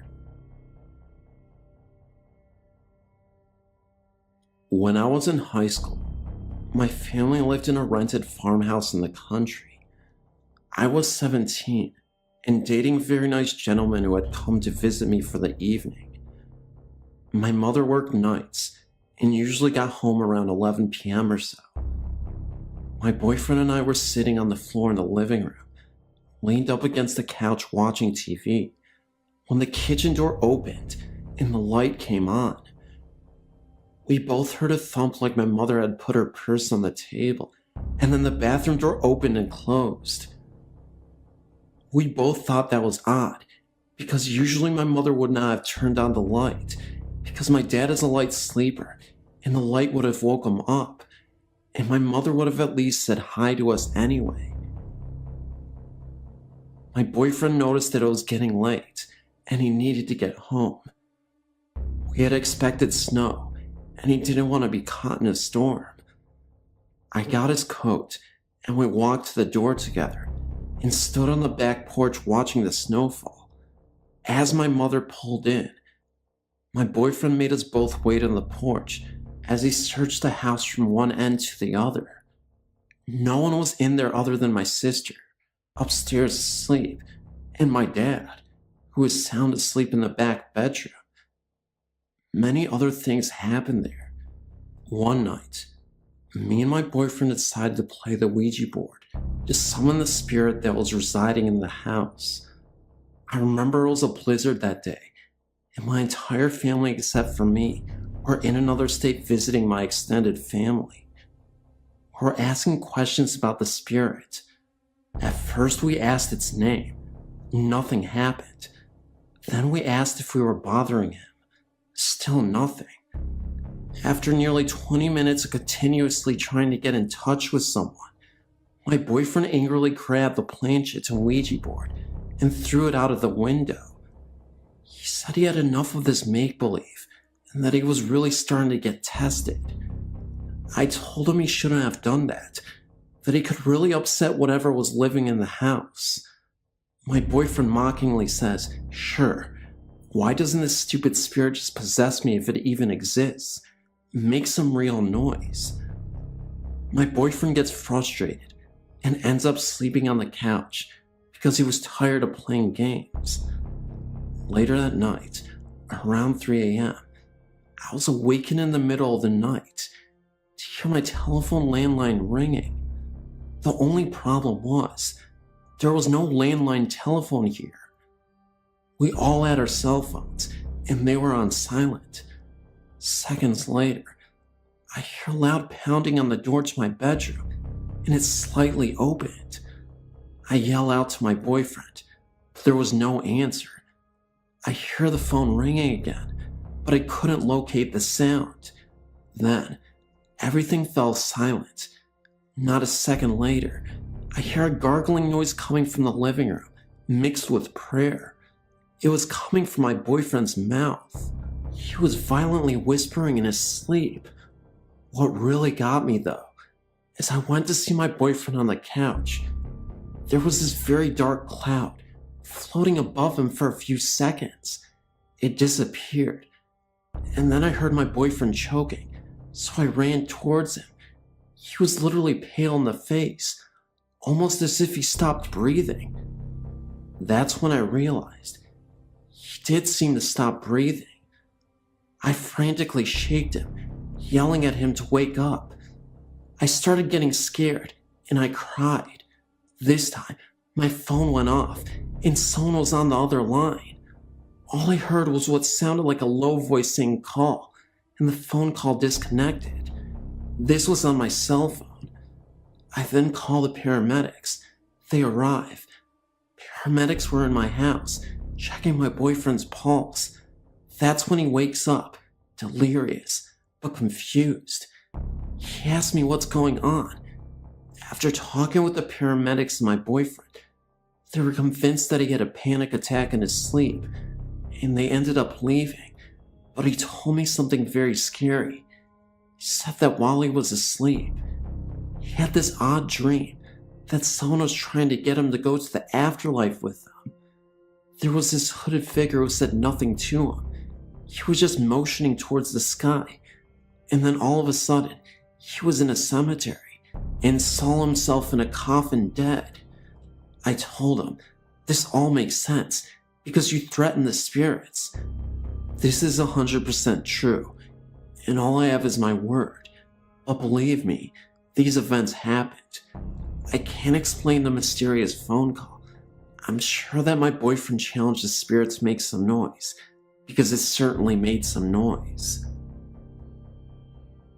This is an incident that happened to me in the Pacific Northwest, Seattle, Washington state area, long ago, in the 1960s.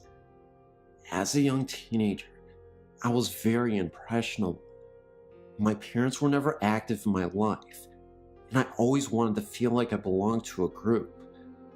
It didn't matter who gave me the attention, just as long as I got it from somebody. Feeling neglected, I ended up running away from home at the age of 19 so I could join a satanic cult. The cult was pretty serious. We would often meet up at this secluded building in the middle of the woods that was abandoned at night to gather around in circles, drawing pentagrams and praying to evil. We did a lot of drugs and even sacrificed animals as part of our ritual. We would decapitate squirrels and place them inside the pentagram, and other times we would cut ourselves and write our names on the walls with our blood. It was definitely not a good environment for me, to say the least, but at the time, I was thinking of how much of a bond we all had together, the 5 of us. The building itself actually felt very haunted, but because I was so stoned out of my mind, I wasn't sure if it was hallucinations or legitimate spirit haunting this old building. I remember one night, we were injecting each other with needles, and we ended up passing out for a few hours. As I started to regain consciousness, everyone else was completely out, and I swear I saw the presence of an old man in a brown cloak, hood on, and with white eyes that glowed in the darkness of this building. He was there for about 30 seconds, then vanished. He was watching me from the stairs inside the building. We were all in the living room at the time, and there from the living room, you can see the stairs in front of you. The people I was with would sometimes hear voices, evil whispers and laughter so subtle, but quiet enough to hear. I vividly remember another night where we held our bloodied hands together after sacrificing a deer. I could have sworn after 3 minutes of chanting the devil as our leader, we heard the door from the upstairs of the building open and slam twice. We kept going, and I remember one of us blurted out, "If the devil is here, please show yourself." Nothing happened, and we ended up doing drugs again and passed out. The next time, all 4 of us were awakened to one of the cult members convulsing and choking. I was very alarmed by this, panicked, and told the rest of them that we needed help. All of them angrily told me no, leave him be. I yelled at them to help him, that he needed medical help and he would die, and 2 of the cult members proceeded to tackle me and pin me down to the ground to prevent me from doing so. They told me that this is what our Lord wanted to happen, that this was natural, and if he loses his life, the devil will want a new companion. What happened next is something that will always haunt me. I watched this guy die in front of my face, and not one single person gave a crap, except me. They kept trying to tell me that it was natural, that this was supposed to happen. The next thing I knew, the 3 of them were tying me up to keep me from escaping. They told me that I wasn't a worthy member of this cult, and because of my reaction, they couldn't trust me. I told them that I was definitely worthy, that I wouldn't tell a soul, but it was like my words were being ignored.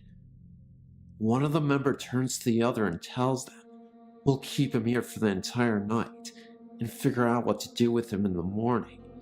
So, they ended up tying me up and leaving me alone for the rest of the night at this old abandoned building that looked like an asylum. They had left for the night. They ended up drugging me and I passed out until I ended up awakening. As I awoke, I was still reeling from the shock of everything that happened. I actually gagged a couple of times. They didn't even move the body. I was tied up in the hallway, and I was forced to look across at the body that was still there. The man's eyes were bulging open, wide, and lifeless. Now here's where the paranormal part kicks in. After a few minutes of being awake, I look across to where the body was, and I could see a group of hooded figures in a circle around the body, cloaked apparitions. I blinked a few times, and they were gone. Was I hallucinating from the drugs? I'm not sure, but it gave me yet another thing to be afraid of. Anyway, not long after that, and I don't even know how this happened, but as I was trying to free myself from the rope that had my hands tied up against the banister of the stairs, I managed to somehow free myself. But that's when I heard voices getting closer to the building. It was the rest of the cult, and they were coming back. At this point, the sun was starting to rise, but it was still dark, so I did my best to flee, and I left out the window in the main room and ended up running through the woods. I just bolted and ran as fast as I could. I never ran so fast before in my life. It must have been from the adrenaline. Eventually, I was able to pass through the woods until I ended up on the main road. When I saw an auto dealership, I ran into the dealership, told the workers to call the cops, that I was abducted, and that there was a group of terrible people who let a man die at the abandoned building a few miles into the woods. They called the cops, and they eventually ran out to the building.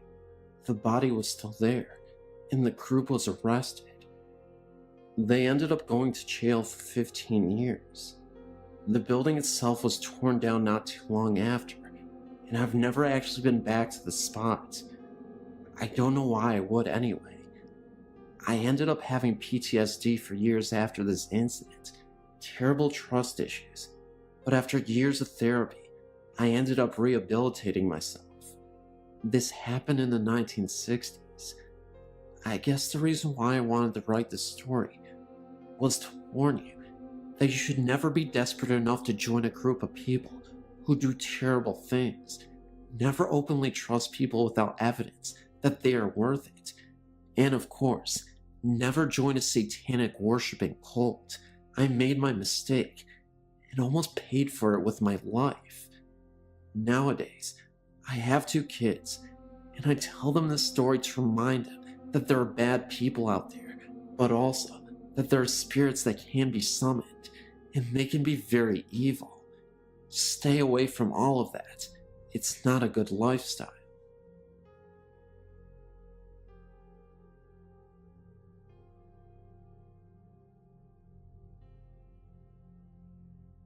What I'm about to tell you happened during the summer of 2015.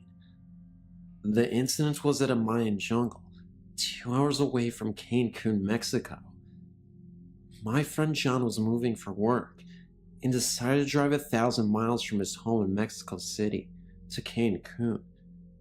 To an adventurous girl like me, it rang in my ears as a fascinating road trip. I offered to go with him, as he'd be going through some of Mexico's most dynamic and breathtaking sights. In Cancun, with its beautiful coastline, covered in powdery white sand and deep turquoise blue waters, was not only worth the 1,000-mile drive, but would be the perfect destination to complete my vacation before flying back home to California. Cancun is situated in the Yucatan Peninsula in Mexico's southeast. The peninsula is a region covered in deep rainforest and jungles where the Mayans once erected their great empire. The first leg of the trip was as expected. Great sights, great food, great places, great music, great people. However, the rain and terrain soon started changing as we started going deeper into the jungle. Roads were less illuminated, towns and villages scarier. We had enjoyed the road so much. The next leg of the trip was going to be non-stop all the way to Cancun. The night hit us as we drove through one of the deepest parts of the jungle. The road started narrowing until it became a 2-lane road, with the only light coming from the full moon ahead of us, and the dim headlights from the mid-90s hatchback John was driving. He estimated we would be in Cancun in about 2 hours. It was 2 a.m., and the moonlight could let you appreciate the thick vegetation on each side of the road. John was telling me some more folklore about the region and legends about the Mayans that once lived in the region, when suddenly, the car started slowing down. John would press on the gas, but the car would struggle to go. Shortly, the oil indicator lit up. Something was wrong. But to our relief, we saw lights up ahead and what seemed to be toll booths. We decided we would park by the booths and call roadside assistance. Our relief was short-lived when we realized the toll booths were under construction and they weren't functioning. There was nobody on duty, so we decided to keep going, but about 25 yards past the booths, the car completely stalled. Luckily, the road was well illuminated from the booths on, and the car stalled right next to a light pole. John gets out of the car to see what was going on. It was leaking a lot of oil. He calls roadside assistance to no avail due to bad signal. He decides to try to fix the car. He goes to the trunk, gets some tools and a bottle of oil, and gets to work. After many attempts, the car wouldn't start, so John decides to call roadside assistance and finally gets through. Unfortunately, they tell him it would take 3 hours to reach us. I told John we are less than 2 hours from Cancun. Isn't there anything they can do? He put his tools away and gets back in the car and tells me there's nothing we can do but wait, to get some sleep and wait for roadside assistance. He then reclines his seat and goes to sleep. I get out of the car instead and start looking at the road, the vegetation, admire nature. A few minutes went by. Something caught the corner of my eye. I look back at the booths, and I can see the silhouette of a man peeking from one of them. I call John, but he doesn't respond. I look at him, and he is fast asleep. I look back at the booths, and the man leaped from one booth to the other. I yell at John that there is a man at the booths. He wakes up and tells me not to talk nonsense. At this point, the man leaped from the last booth and stood in the middle of the road. Dressed in a khaki long-sleeve shirt, and khaki pants. Pretty normal, but there was something weird about it. His stance was abnormal, arms wide open, but lowered with hands open, and that, when I felt a cold shiver down my spine, when I noticed his arms and fingers were too long for his body. I insist on John, and he decides to get out of the car and sees the man standing back there. He looks at me, then at the man again, and yells at him, "Hey." The man shook his shoulders, put his arms forward like a sleepwalker would, and started walking towards us slowly. John and I looked at each other in disbelief and asked me what's up with this dude. We turned back to the man, and he was now about 10 yards away. I could really see him now. He was of heavy build, about 6 feet tall, short black hair, light brown skin, but I couldn't see his face. It was like an empty space. As he drew closer, we saw in horror that he had no face, just flat plain skin with no nose, no eyes, no forehead, nothing. At about 5 yards, he stopped with his arms still forward like a zombie. He had long arms and bony hands with long fingers. The area was well illuminated that we could see him clearly, that there was no mask, and we were no doubt in front of something paranormal or otherworldly. The faceless man tilted his head side to side, and that's when panic set in. I rushed into the car and told John to get in and let's go. He was in shock and took all my screaming to get him back. He rushes close to the hood of the car, and I can see the faceless man walking towards us again. John was getting back in the car when I noticed the oil lamp on the car's hood and yelled at him to put it on. He pops the hood of the car and puts it on. The faceless man had taken 2 long steps and was now 5 feet from when John was rushing back in the car. He turned the engine to no avail. I could see the torso of the faceless man through the driver's side rear window. I was totally panicking. Then the car finally started, and we took off as fast as the car could. We look ahead at the road, and we hear what sounded like a hit on the rear bumper. I screamed at John that he is probably hanging off the bumper. John, short of breath, tells me he doesn't think so, as he would feel the weight on the car, and that I might have to get back to the back seat to check. I was about to, when I looked back and see the faceless man standing back there in the middle of the road, fading with the distance as we speed away. In a couple very long hours of shock and silence, we reached Cancun's city limits. We stopped at the gas station to collect ourselves. He had no face. John would repeat this over and over for a while. When we were calm and rested enough to keep going, John turns the car engine and the car does not turn on. We look at each other with horror, but then remembered we were safe away from the scene, and we smiled, slightly in relief. I want to express that we did not see Slender Man. That's an internet creepypasta. The body of the man was like a normal heavy-built guy, just long arms with bony hands. He even had hair. This experience changed my view about risks and scary parts of being an adventurer, but I will continue to have adventures in the deserts, forests, and jungles of the world. I just hope I don't ever run into the faceless man again.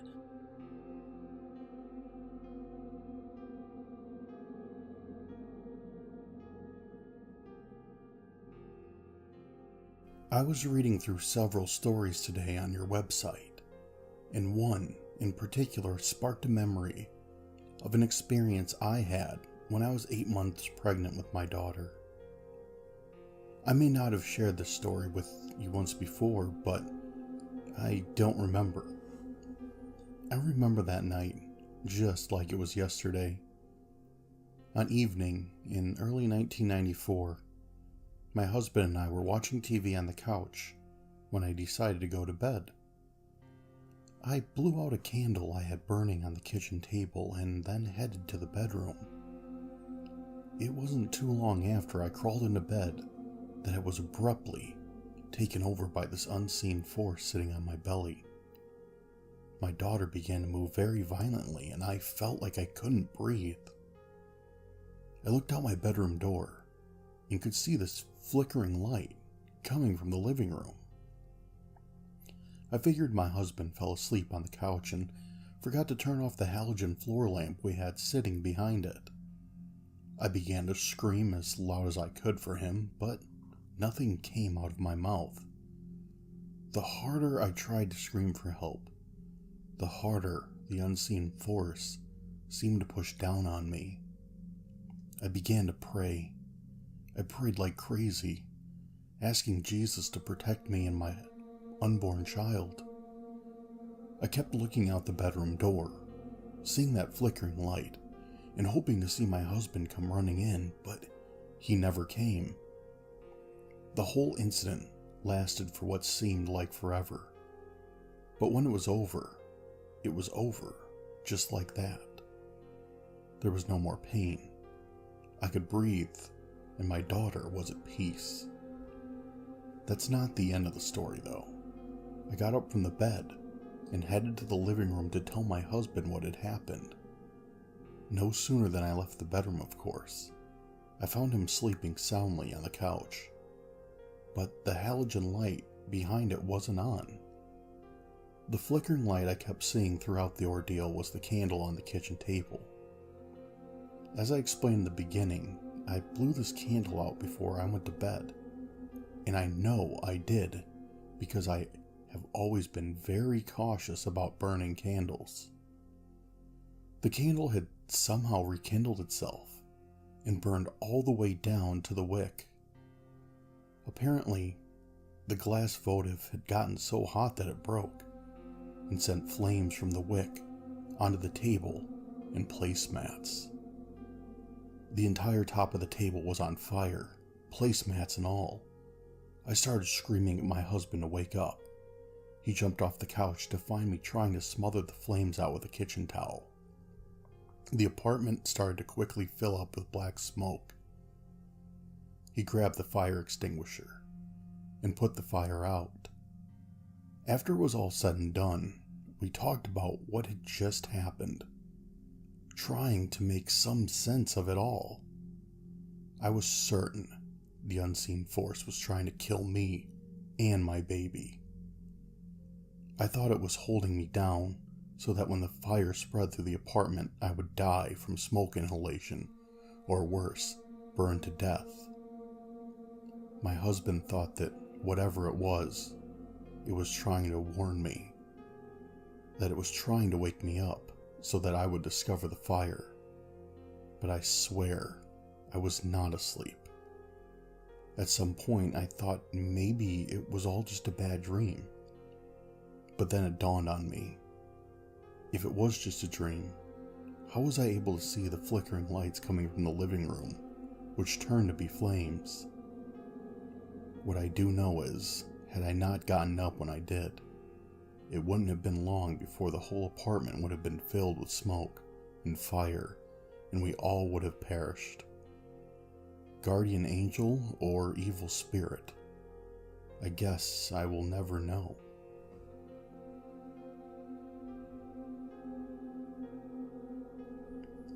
These particular experiences occurred when I was around 8 or 9 years old, and it happened to be my first encounter with the paranormal. I grew up in a very religious household, and my parents were strict disciplinarians. Unfortunately, I was subjected to a lot of physical abuse at the hand of my stepmother. My biological mother died when I was only 3 months old, and my father remarried a little while after. She was an absolute witch to me. And to this day, I don't know why my dad even found her to be remotely compatible. She would call me a filthy animal because I wasn't praying enough at times. The first experience I had with the paranormal was also toward the end of my dad's relationship with this woman. I can remember a moment I was crying because my dad had been working construction all night and didn't come home until late night. I'll never forget how she spat in my face, told me that Real ladies don't cry about daddy working late nights. I told her specifically that I really wanted daddy, and she told me if I didn't calm down, she was going to throw me into the pantry closet and lock the door, which was this huge empty space that could fit 2 adult-sized humans in.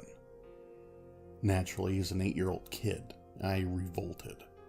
She kept her word and threw me in there for an hour. This is where something creepily paranormal happened.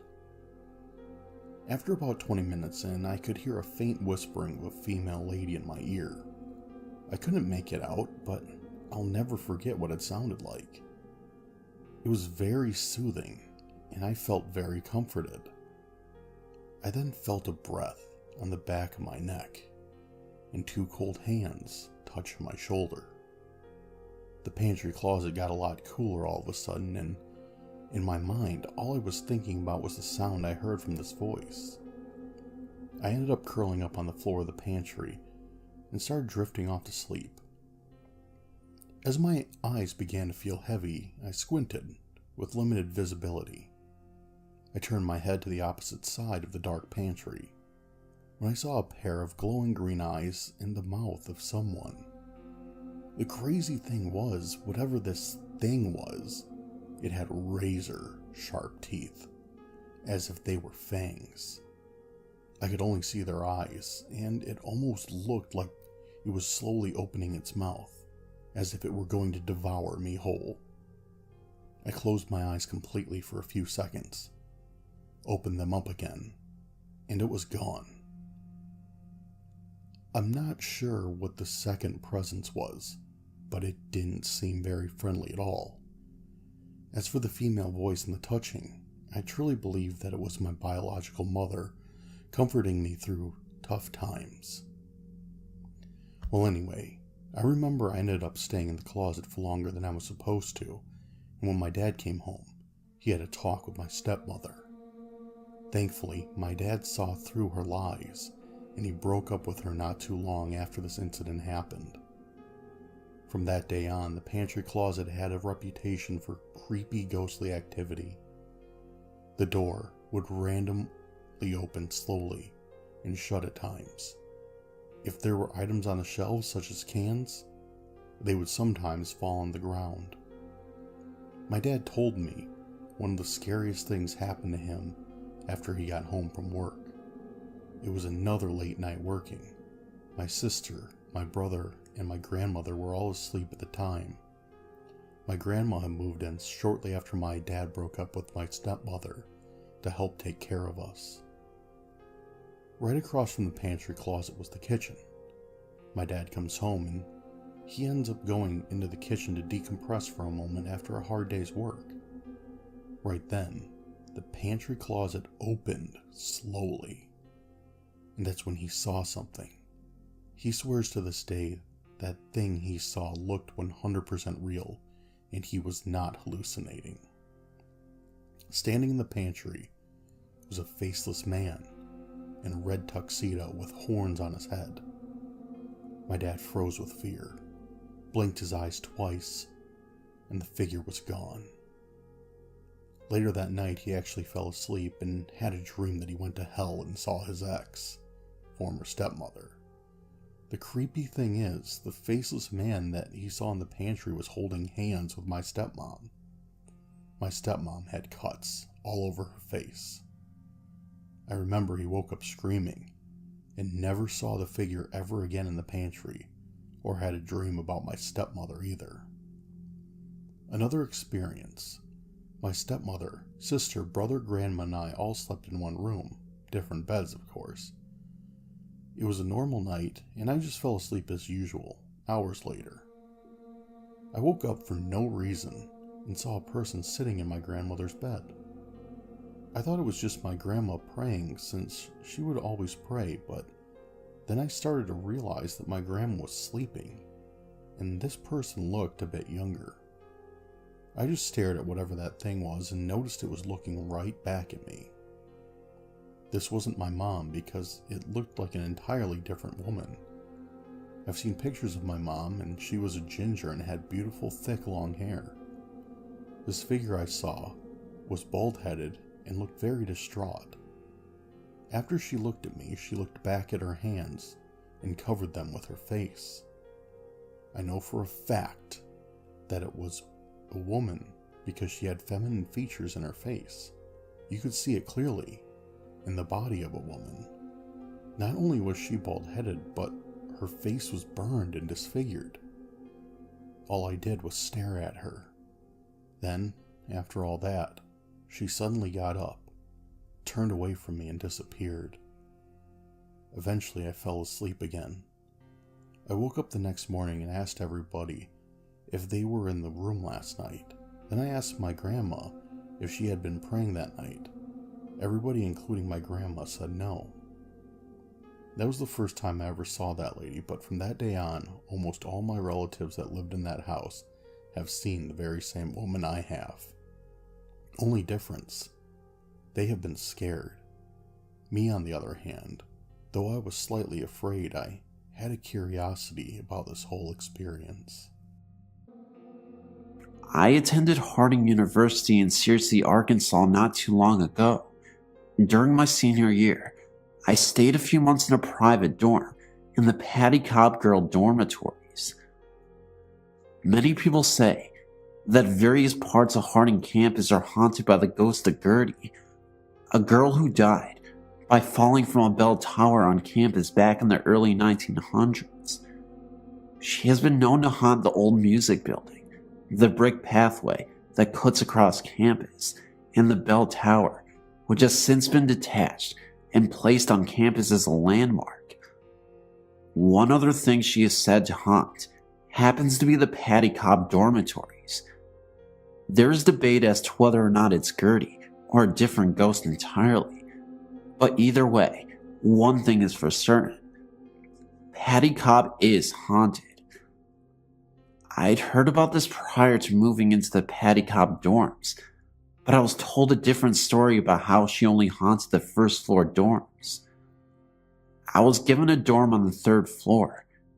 It was a private dorm that had no connecting suites to it. I had my own private bathroom, and the room was not shared with a roommate. At first, I was thrilled with not having to share a bathroom with anyone. Then I started having strange feelings at night.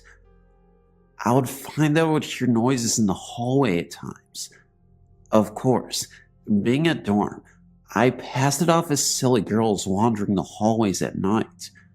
No biggie. But then I started having strange feelings in my room. There were times I would feel as though someone was sitting at the edge of my bed. Sometimes I felt as though someone was standing there staring at me. The doorknob would also jiggle at various points during the night.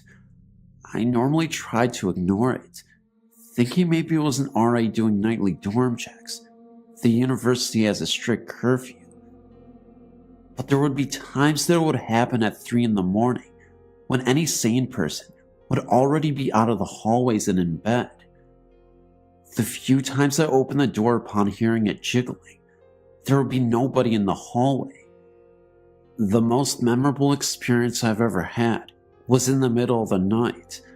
I was soundly sleeping when all of a sudden I was awoken by a knock on my door.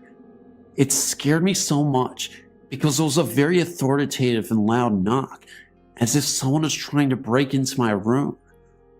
I looked inside the keyhole, and I see this old man standing in a security outfit outside of the door.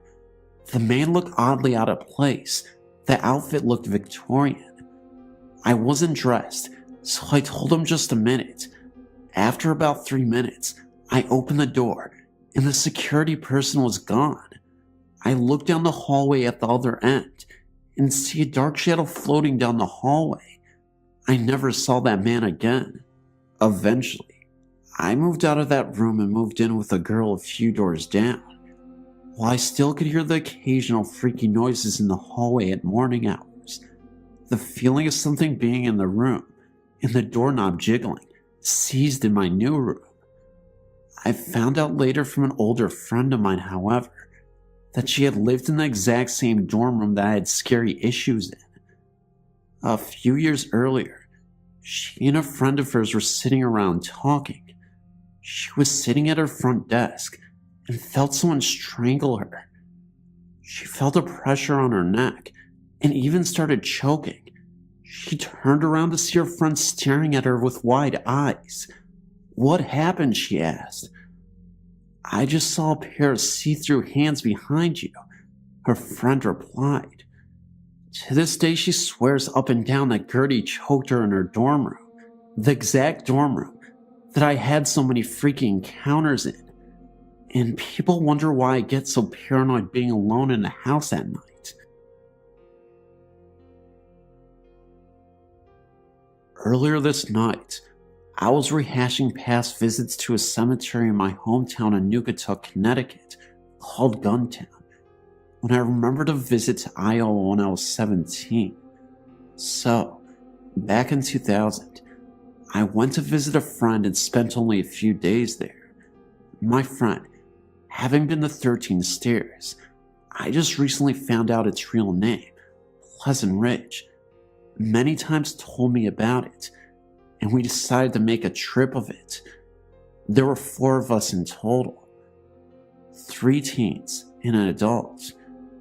My friend told me the stories about bodies being buried in the steps, about the graves being mostly young children, about possible Satanist activities, and the like, before we arrived, so I was prepared. We left a little after 11:30 p.m., arrived there shortly after midnight without any problems finding it. I think there was a gate, but it was open.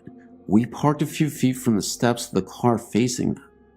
The moon was out, but it was still fairly dark, so we brought flashlights. We went to check it out only to look around some and take some photographs. It was around winter, so it was cold and windy. We were the only ones there. No other cars in sight, at least. We made our way up the stairs and into the cemetery. It was eerie. I kept getting those deep chills up and down my spine that kind of make your body jerk, and a definite feeling of being watched. I know my friends complained of the same and wanted to leave minutes after arriving. One claimed to have heard their name being called and being touched, like someone was tugging on their clothing, and seeing shadows move around the tombstones. I didn't experience any of that myself, but I was weirded out all the same. We walked around a bit, not too far from the stairs themselves, and took some photos of the graves. After about 30 minutes, and it being well after midnight, the others were ready to leave. This is where the freaky thing happened. To our knowledge, we were the only ones there. There weren't any other cars visible, nor people. After having a somewhat disappointing time, in my opinion, we made our way down the steps and towards the car. We had the flashlight on by then and lighting our way, when my friend saw something black on the ground. He rushed back to the car and turned the headlights on, and right at the bottom of the steps in the parking lot was a huge pentacle traced out in what looked like black paint. Look, I'm not crazy, and I know it wasn't there before we climbed the steps. The car was parked so the headlights would light up the bottom of the steps so we could see them. There was nothing on the ground beforehand. By then, my friends were screaming and crying and pulling me into the car. I snapped a photo or two, and then we sped off. I do recall the car stalling once before we left. I waited until I got back home to develop the film, only to find that there was nothing at all on the roll. It was a roll of 24, all of which were of the cemetery, and the roll was completely blank. That irked me. The pinnacle thing was crazy. We weren't drunk or high or anything stupid like that, and I know the 4 of us couldn't have imagined it, and it definitely was not there when we first arrived. I'm not saying ghosts did it either. For all I know, there could have been some kids there already and decided to mess with us. I heard it gets vandalized a lot. It's just what we experienced that night. And my friends who are from that area were horrified for a few days about what happened and mentioned some rubbish about going to hell. It's a little hard to believe, and I wouldn't have either if I wasn't there, but I thought it was interesting and felt like sharing. I'd love to go back one day. I'm not sure if this is a haunting or anything. More of a strange happening at a haunted place. Anyway, thanks for listening. I wonder if anyone else ever experienced that. I thought it was strange. I have a sister Janet who's dealt with paranormal experiences over her life. She sent this site to me via email. I in return thought that I would share my feelings and some of my encounters with you. Some of the stories I read from your site were very convincing, while others sounded a bit like a hoax. Although my experiences would sound like the latter to many people, I swear that I believe that all I've seen to be true, although inexplainable. As many of your stories, my experiences also started in childhood. Mine, I believe, may be a result of troubled years, reflecting child abuse and fears of daily trials. Perhaps my apparitions were given a portal because of the fears. I remember as far back as my early adolescence, living in a house that sent a chill in me and fear to go to the upstairs alone. Now, my very human predator used to always stalk me in the long narrow hallway around the wall from the stairway, which accounts for some of the fear. However, this person was not always present in my home. The feeling was always there. I remember at night I slept in an antique frame bed handed down through the family. I would lay very still, and that bed would shake like it had a vibrator attached. I heard sounds and footsteps. Once when I was a teenager, I was alone in the house. I wanted to wear a jacket that was stored in the third floor attic closet. I went up to the enclosed stairway to the top, thinking of nothing but retrieving my jacket. When I stepped onto the floor, an old wind-up antique Victoria record player started playing a very creepy song called Fernando's Hideaway. I've hated that song since I was a baby, and my brothers would play it to frighten me and make me cry. I ran out of my house frightened by the song and about 10 blocks to my best friend's house. When I got there, her mother, known as the Gypsy Lady, was having a seance in her kitchen. The table these people were standing around rose off the floor just about an inch. I bolted from there too. To this point, most of my experiences were sound and physical experiences. I had not seen any apparitions. During my second marriage in my late 20s, my husband and I bought an old log cabin, which was hand-built with logs and stone from land it stood on many years earlier. It was beside the Chilisy Creek on old Indian grounds. This is where I began to see apparitions, both frightening experiences and enlightening experiences. Many things occurred. An unseen force put a large dent in a metal cabinet in the laundry room right before my eyes. My little 3-year-old stepdaughter would not stay in her bed. She would crawl under the bed to sleep or hide in a closet. One night, I found her under clothes in a laundry basket in the laundry, just outside of her bedroom. The area of the house seemed to be the most affected. It was here that one afternoon while putting clothes into her washer that I felt a cold hand on my shoulder.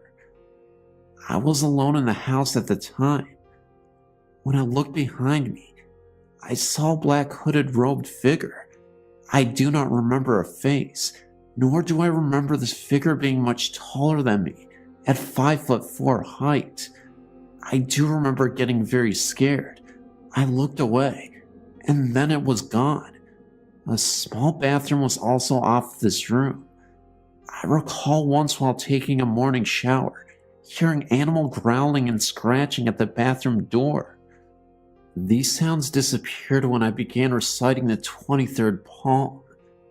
One night while I was sick with the flu and spending the night on the sofa, I remember awakening to an apparition copycat that looked exactly like my husband in his pajamas in the bedroom doorway, but he was transparent.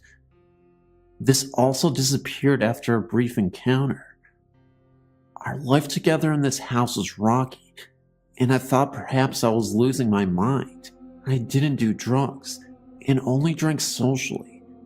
Everything that was happening was very real.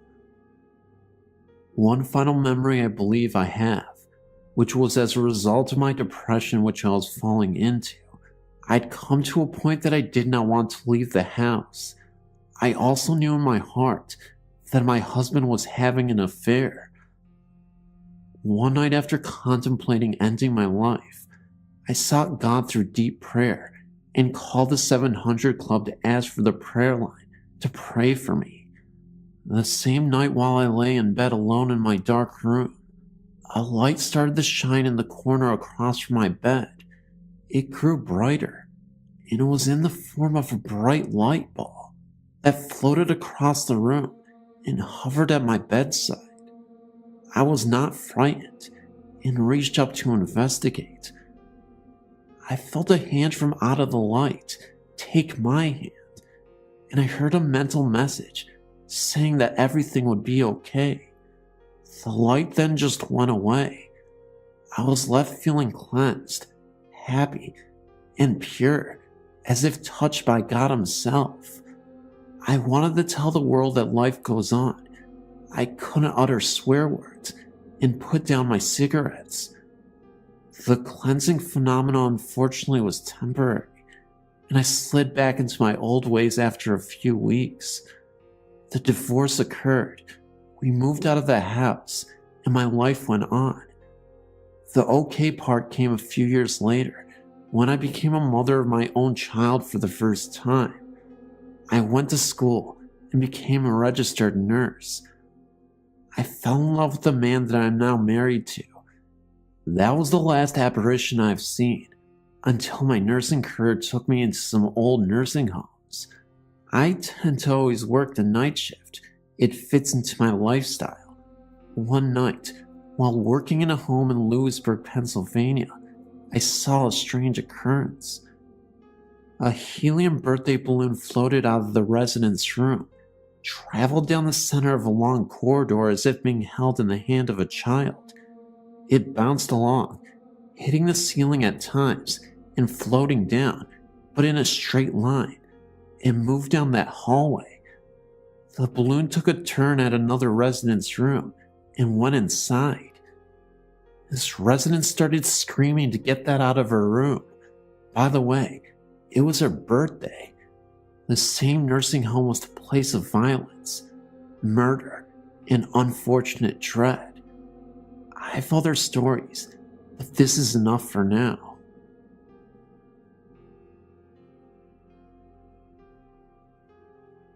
The Willard P. Hall Mansion on Hall Street in St. Joseph, Missouri, is haunted.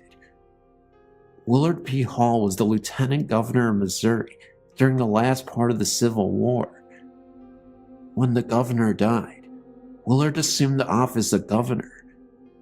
With the Civil War raging, he moved the state house from Jefferson City to St. Joseph. I don't know why he did that, because St. Joseph was pretty well known to favor the South. After the mansion was used as a residence, it became a rectory for priests who served the St. Peter's and Paul Catholic Church parish next door. As parishes were closed in the Diocese of Kansas City, St. Joseph, one priest took over the St. Peter and Paul Church and the Immaculate Conception Church, a church immediately west, about 3/4 mile away. The pastor leased out the first floor of the house, at that time, to United Cerebral Palsy and allowed me to live upstairs to oversee the property so it would not be vandalized. Most of the walls throughout the house were solid brick and stone construction, yet sounds of large rats could be heard scrambling within those walls. The light switches in the old servants' quarters upstairs, where I lived, were not up and down switches, but to be rotated in a circular manner. Those switches were observed rotating on their own, turning the lights on and off. Dark shadows frequently covered doorways, eliminating all light outside those particular rooms. Once, when that happened, a loud scream, like that of a wild cat, lion, or tiger, could be heard, and it was ear-shattering. The room on the southwest corner upstairs that was my bedroom became so cold that ice actually formed thick in the corners of the room, and the walls were frosty. Sounds of music, like a very soft harp, was heard on occasion by a number of people.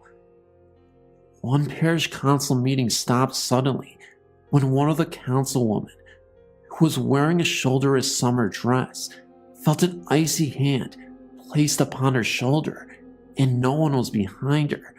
And finally, many times, when it was very late at night or very early morning, one could hear footsteps throughout the house, followed by a conversation that always turned into an argument, and then was followed by the soft crying of a woman. The basement of the mansion appears to have been used by either slaves or prisoners, and there's a rumor that there's a cave entrance hidden somewhere in the basement that leads down to the Missouri River, a distance of about 1.5 miles. I never found it. When I called the pastor once in the middle of the night and asked him to come over and experience some of the things going on, the icy room, a darkened doorway, and the sound of a screaming large cat, he told me no way. Do you think I'm nuts? I'll come over first thing in the morning. He never showed up, and I moved. The place is still standing, but I haven't been back.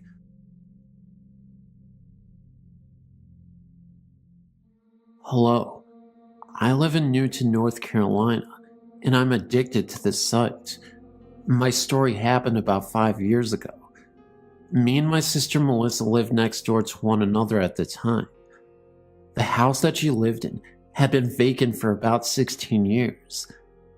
The previous owner was, according to the neighbors, a very mean old lady who had been sent to live in a nursing home and refused to allow her home to be sold.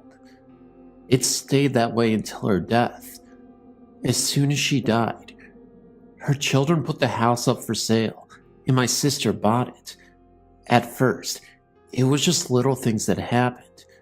Melissa and my nephew, he was 3 at the time, were sitting in the living room with no TV on, and he asked her who was there because he heard people talking on the stairs. They were alone in the house at the time. The stairs were a hot spot in the house. When she was pregnant with my niece, she fell or was pushed down 3 times. Her family had went on vacation for the week, so I was left to take care of the animals.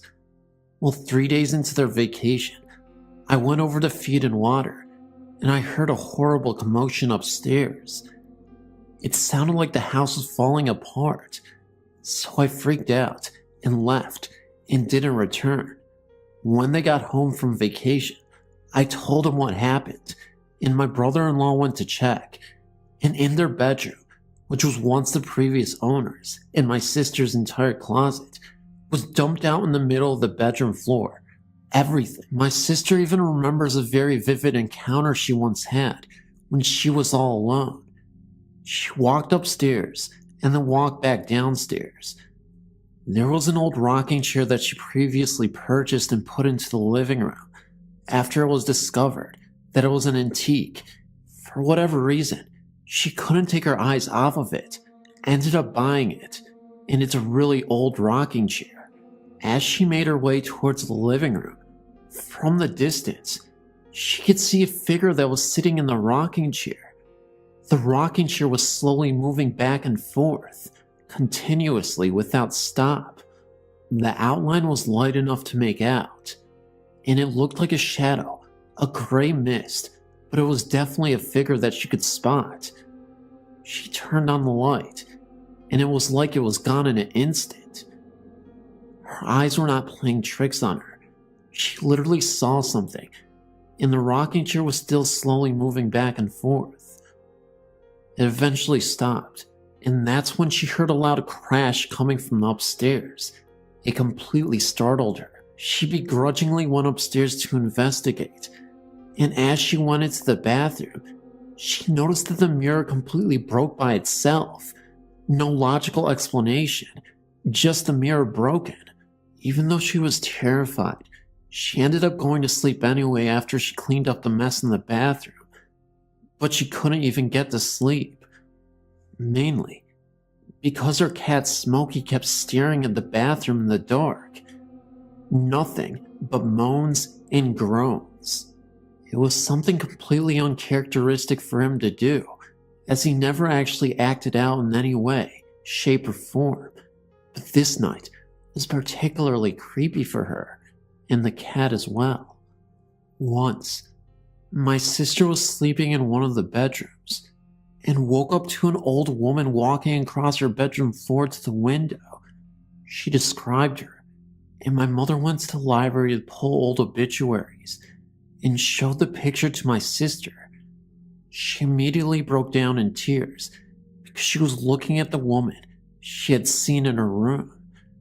She immediately started packing and sold the home. The new owners now have similar things going on. Their daughter was pushed down the stairs, and their son has seen a man in one of the bedrooms on numerous occasions.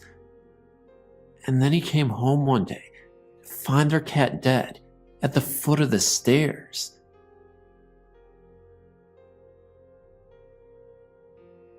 My mom had about 3 years of on and off visitations.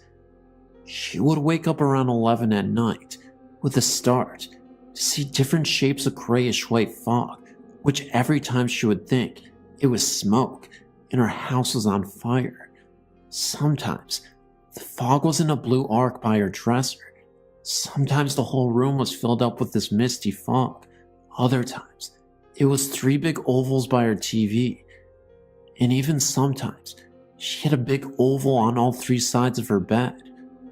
The one that really scared her was when she woke up to see the fog by the foot of her bed.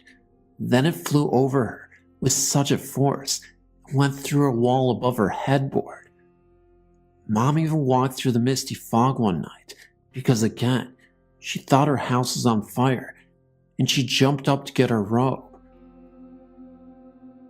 I asked her if it was cold when she went through it, and she said that it wasn't, and it didn't smell either. She did see one apparition of a boy of about 18 years old. He was standing next to her bed with his head down. Mom said he was grayish looking, and she did not talk to him, but she felt an awful sadness emanating from him.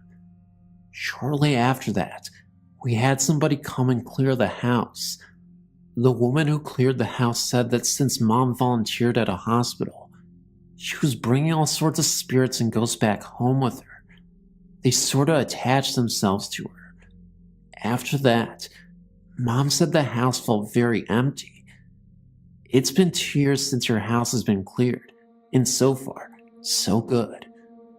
I think we also brought stuff in, because when we were kids, we used to play with the Ouija board in the 1960s. Now I know just how dangerous it is to use one of them, unless you really know what you're doing. But in the 1960s, you really didn't hear anything about the dangers of Ouija boards. It was just plain fun.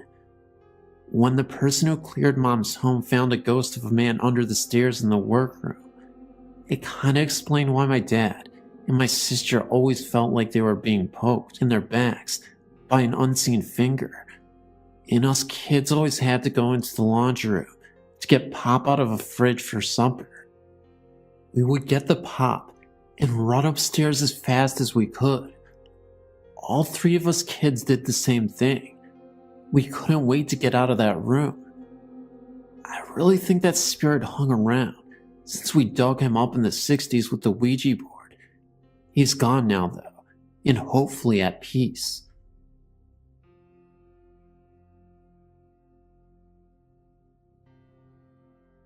A few years back, I was in a car outside Worcestershire State Hospital in Worcestershire, Massachusetts. The building was all boarded up, and I had a vision. This was the first time this happened to me, and it scared the wits out of me. In reading your website terminology, I think it was a residual haunting. I heard blood-curdling screams and saw a man in a striped nightshirt, like the nightgown type shirts worn in the 1800s, and wearing a derby hat. He had dark hair and a mustache. He was levitating near the ceiling of a hallway. It seemed to happen quickly, but the screaming was heart-wrenching. After we left, I was quite shaken. Sometime after, I discovered a website called opacity.us. A photographer posts photos of haunted abandoned mental health hospitals and other old abandoned buildings.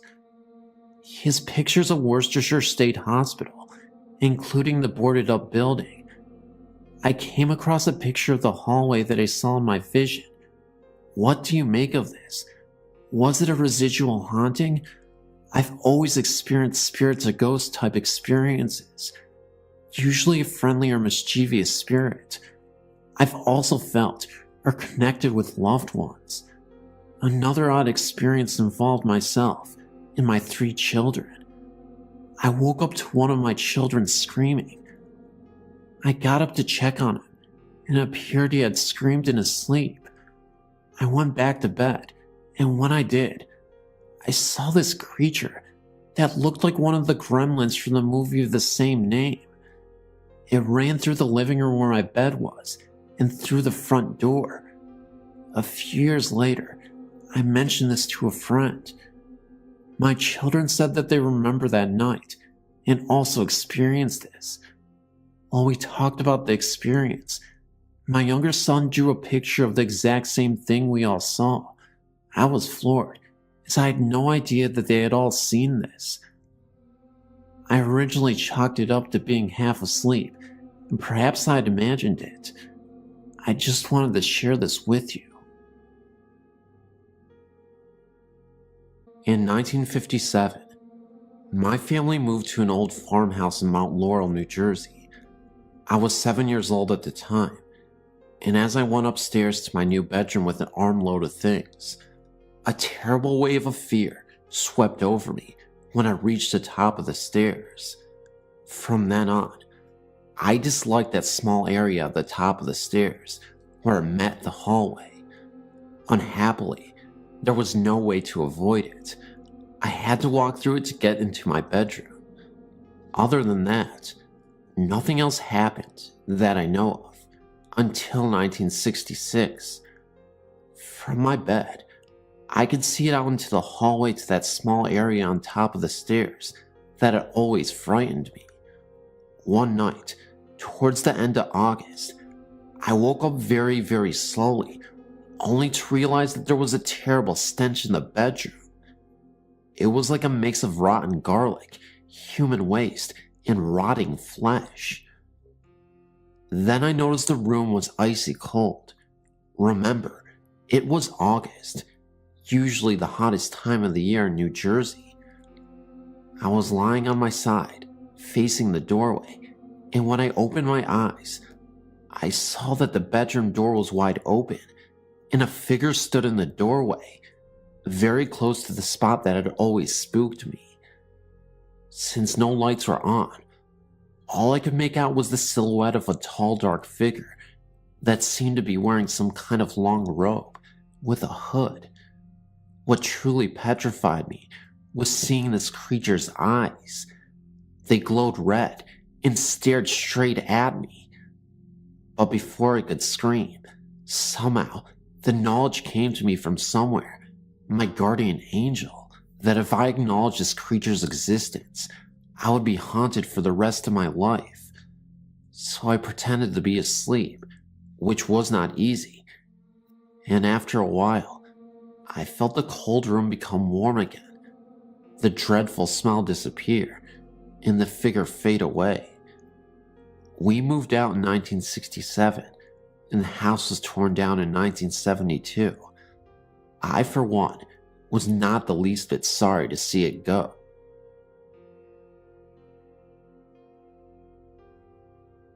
As a child living in our old cotton mill house, raised by my grandmother, great aunt, and her daughter, my cousin, I had many frightening paranormal experiences. I will elaborate on some of them as time goes on, but this story is a recap of many of the things I've experienced living in that house as a young child. I heard the classic footsteps, sounds of papers being crumbled, sounds of books falling when nothing was out of place. Everybody in the family, including myself, heard our names called. Once, I woke up and heard a soft, echoey female voice say deep magic. By way of explanation, deep magic was a facial moisturizer. I once woke up to see a tiny pinpoint of light in my room, which expanded until the entire room was bright as day, and then faded quickly back to darkness. Once I crawled under my grandmother's bed while everybody was outside, something I was not allowed to do, and heard a gruff voice beside my ear say one word, gray. I had then, and still have no idea what that could have meant, but I got the heck out of there from under that bed, and never went back under there again. I had an encounter, a long conversation in the house with a strange unknown elderly woman who called herself Granny Grunt. I saw a little black imp, the shadow of a skeleton, and a handless arm which came up from between the bars of my iron bedspread, and saw blood drip from the ceiling. When I was about 4, I saw a shadowy figure that at the time I thought was the Easter Bunny walk through the living room and disappear into the wall. I now suspect there might have been some sort of gateway in my cousin's room, because much of the activity seems to come from or disappear in that direction. One night, I had gone to bed early and had a dream that a being, who looked what UFOologists nowadays call an alien gray, was trying to force a full-sized apple down my throat. I awoke, gasping for breath, crying and choking, with that feeling still lingering in my throat of something big being forced down it. My grandmother had an old rocking chair with a woven cane bottom, which creaked loudly whenever you would sit down in it or get up. When my great aunt broke her hip and later died of cancer, for 2 nights in a row, I heard something sit down in that chair, squirm around a little bit, and then get up. I once heard the sound of the chair rocking in the night. Additionally, while my great aunt was in the hospital dying of cancer, I was awakened 3 nights in a row by something banging on the front door. Of course, nobody was there, but my great aunt died 3 days later. Later on, when I was in my 20s, still living in that house, I awoke to see a short woman with her hair in a bun and a white apron over an old-fashioned dress standing by my bed, who quickly vanished. I had many experiences of being in that half-awake and unable to move state, while hearing voices talking and people moving around in the house. Once, while I was in that state, I felt and heard something leap quickly into the bed beside me and lie there, growling menacingly.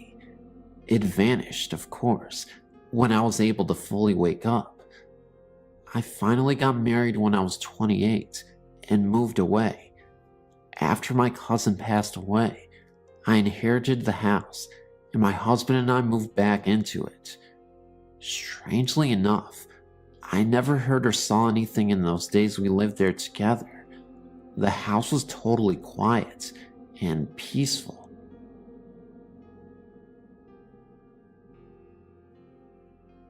My wife and I lived in Ringgold, Georgia, and have lived there for 25 years in the log home that we built ourselves, with a lot of help from friends and family. This was about 1983. About 3 or 4 years after we moved into our log home, some strange things began to happen. We would be watching TV when all of a sudden, the TV would go off, and when we found the problem, it was unplugged from the back of the TV. You have to turn the plug on the power cord to unplug the TV, and it was lying on the floor behind the TV. After this happened, we started to hear Indian music and some very low volume chanting in the bedroom when my wife and I would be sleeping.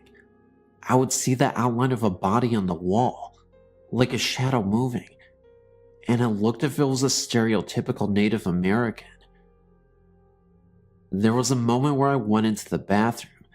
In the mirror, I saw the presence of some dark face behind me.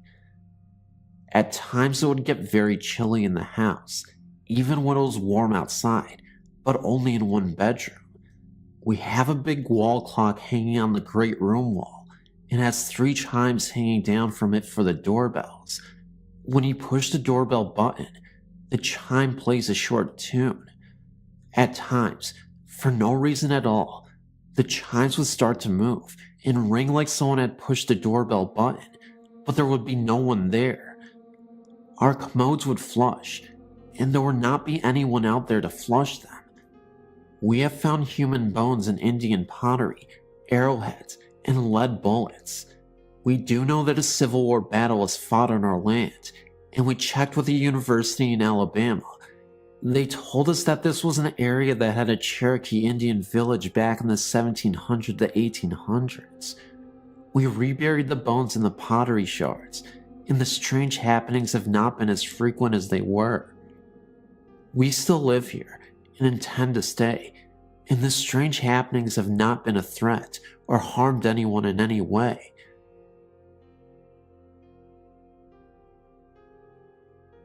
This is an account of events experienced by a close friend of mine. I've changed the names to protect the identities of the people involved. These events took place in Manchester, England.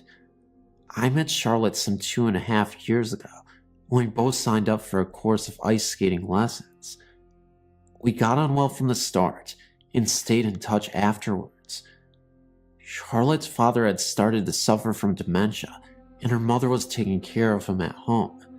Unfortunately, her mother suffered a stroke in November 2008 and was unable to return home. Therefore, it fell on Charlotte to look after her father. Sadly, Charlotte's father died in his sleep in February 2010. This was a big shock as, although 89 years of age, he was very sprightly and in good health. As you can imagine, Charlotte was devastated. One of Charlotte's sisters came up from down south to stay with her in the days afterwards, and while they were arranging the funeral, they both slept in their father's bed. A couple of days after he died, Charlotte had a very vivid dream. In it, she saw her father as a young man in rolled up shirt sleeves and a tank top. He was running down a hill, and hot on his heels was a dog, like they were having a race. She said her father looked very happy and full of life. She has never experienced anything like this before and felt it was her father's way of showing her where he was now. I asked her if she recognized the dog. She said her father used to talk about a dog he had when he was young, but she had never seen a picture of it. It was obviously a very profound experience because it eased her grief, in that she'd felt he had gone to a better place. It is now March 2010. I saw Charlotte over the weekend, and she told me what else had been happening. Charlotte, her sister, and her brother-in-law had been in their father's house clearing it out and decorating. Charlotte was in one of the bedrooms and came across an organ her father bought her when she was 16. She plays the piano. Anyway, she sat down and started playing it. The moment she did this, the phone started ringing. Bear in mind, the phone was disconnected some weeks ago. Her sister answered it, but there was no one there. While the 3 of them were upstairs in separate areas, Charlotte's brother-in-law asked who was making a drink. Her sister replied that they were all busy and that he should make his own drink. Her brother-in-law said that was not what he meant and asked who was boiling the kettle. When Charlotte's sister went downstairs, the kettle had just boiled and switched itself off. No one had put it onto a boil. A day or so later, Charlotte began playing the organ And once again, as soon as she did, the phone rang, just like before, still disconnected, of course. Charlotte said that one night they were sat around talking about their father, and the lights in the room started flickering. This has never happened before.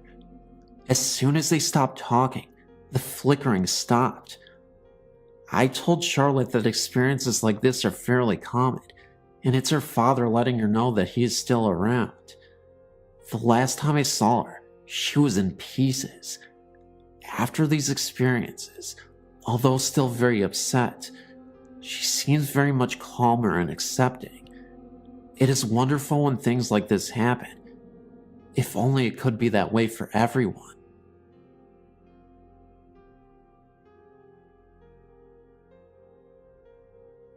Hello. I wrote to you a while ago about the house I grew up in, but I had something happen to me back in 2005 that I could never explain.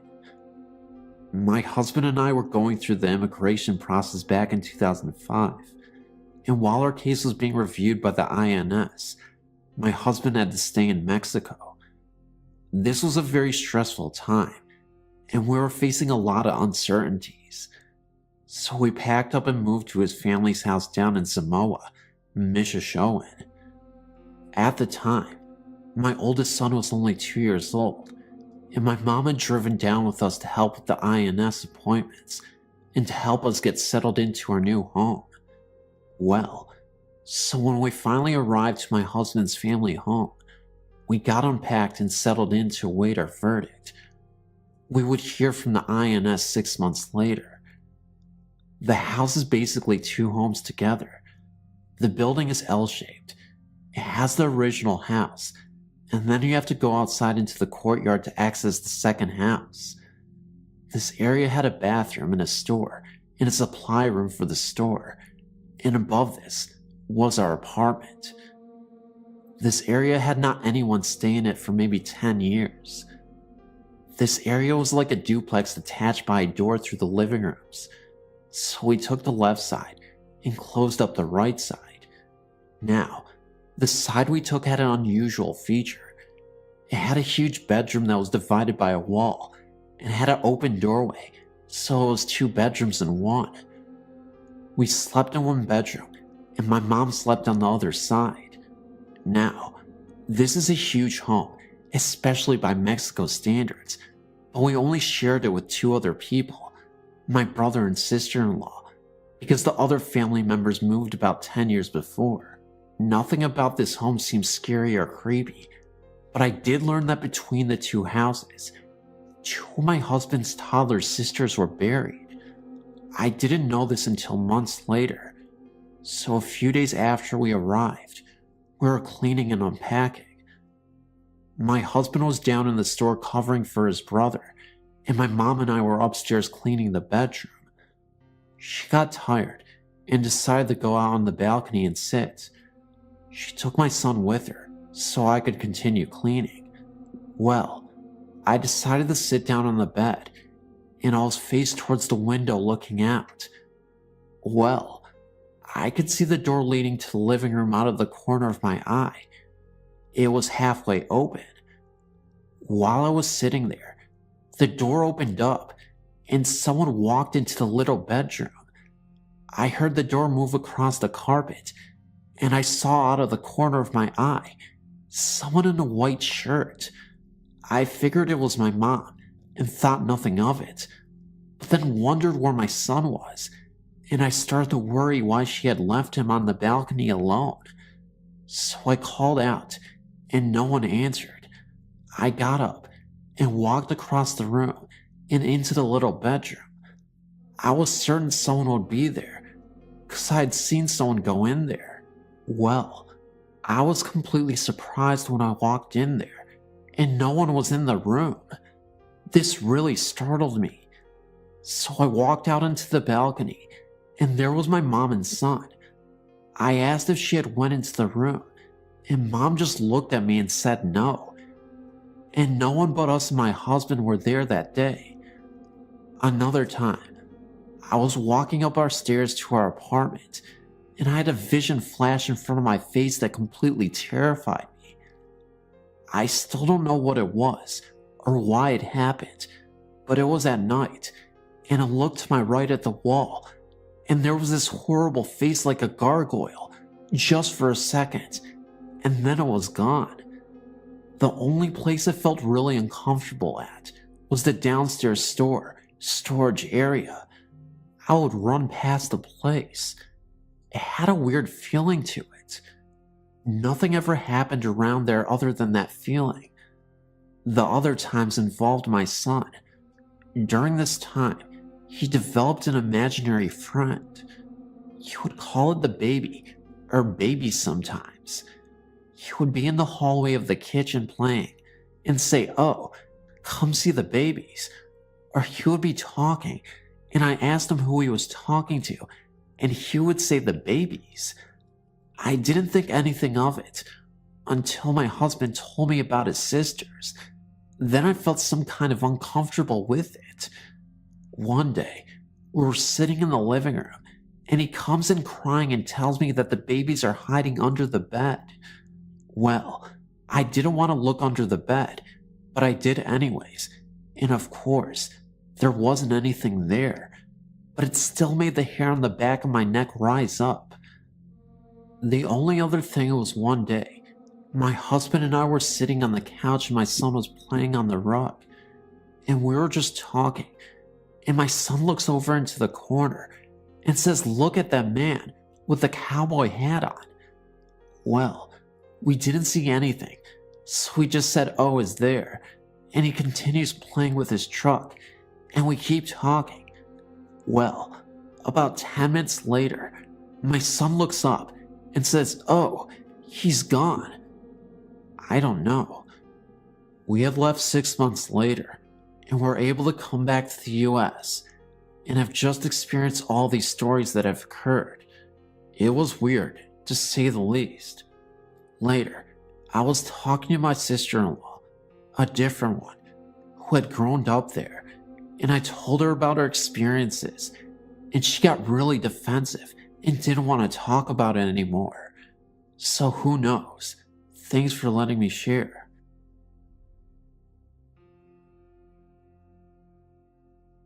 I had recently moved from our old apartment. We were visited there by an unknown presence. A couple of years ago, I'd won some haunted dolls I had bidded on. One was a doll owned by a murdered teenager. The obituary article about her murder was included with the doll. This is the one that I think may have brought on much of the phenomena. My sister heard knocking on my bedroom door from the inside. We live in the same apartment. I didn't tell her that I had the haunted dolls until she told me that. Gave more credibility to it that way. I tried to debunk it by saying that I may have knocked on the door while I slept, but she said no. She heard me up, getting ready for work, getting my clothes on out of the drawers. I didn't hear it from the inside though. It happened one more time the next morning, but she asked the spirit to leave, and then it stopped. But other things started to happen. Our music box mysteriously came to life with a full wind. Even though it was wound all the way down, it wasn't played for over a year.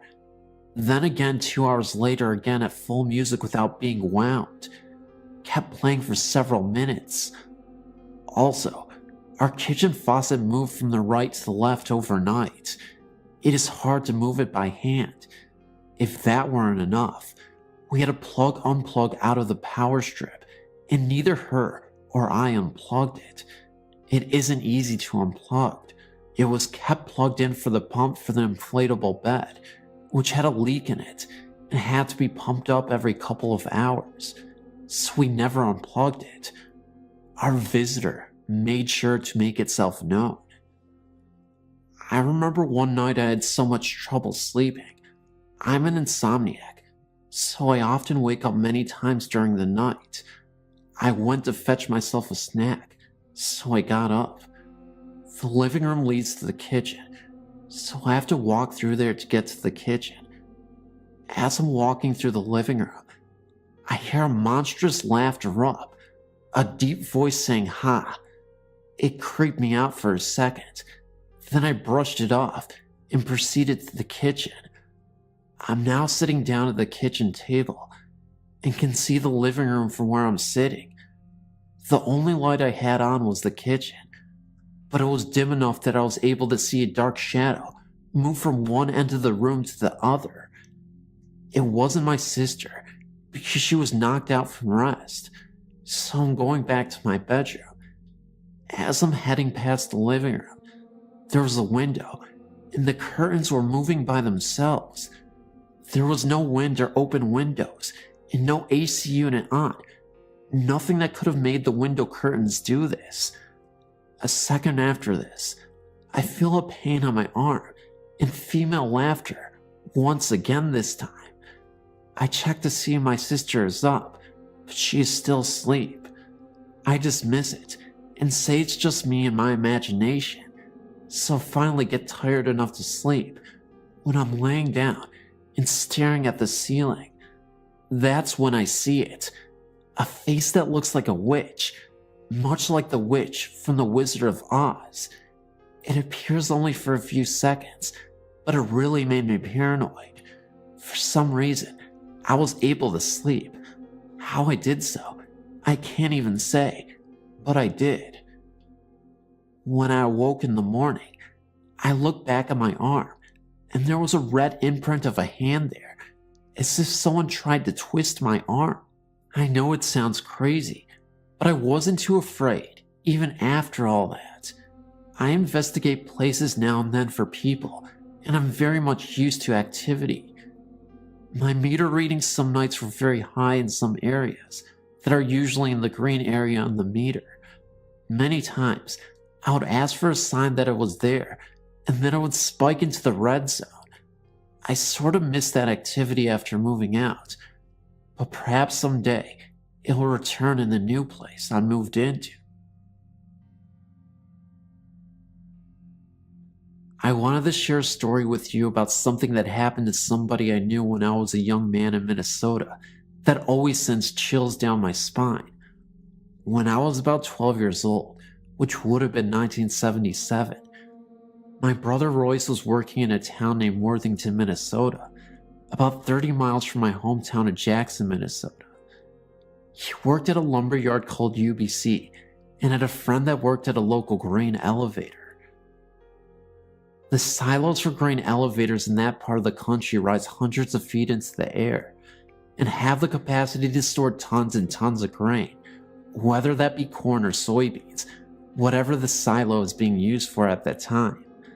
Occasionally, the employees of the elevator climb a ladder on the outside of the silos and get into the silo via an access door at the very top in order to inspect the grain inside, making sure it's not too wet, rotting, or whatever.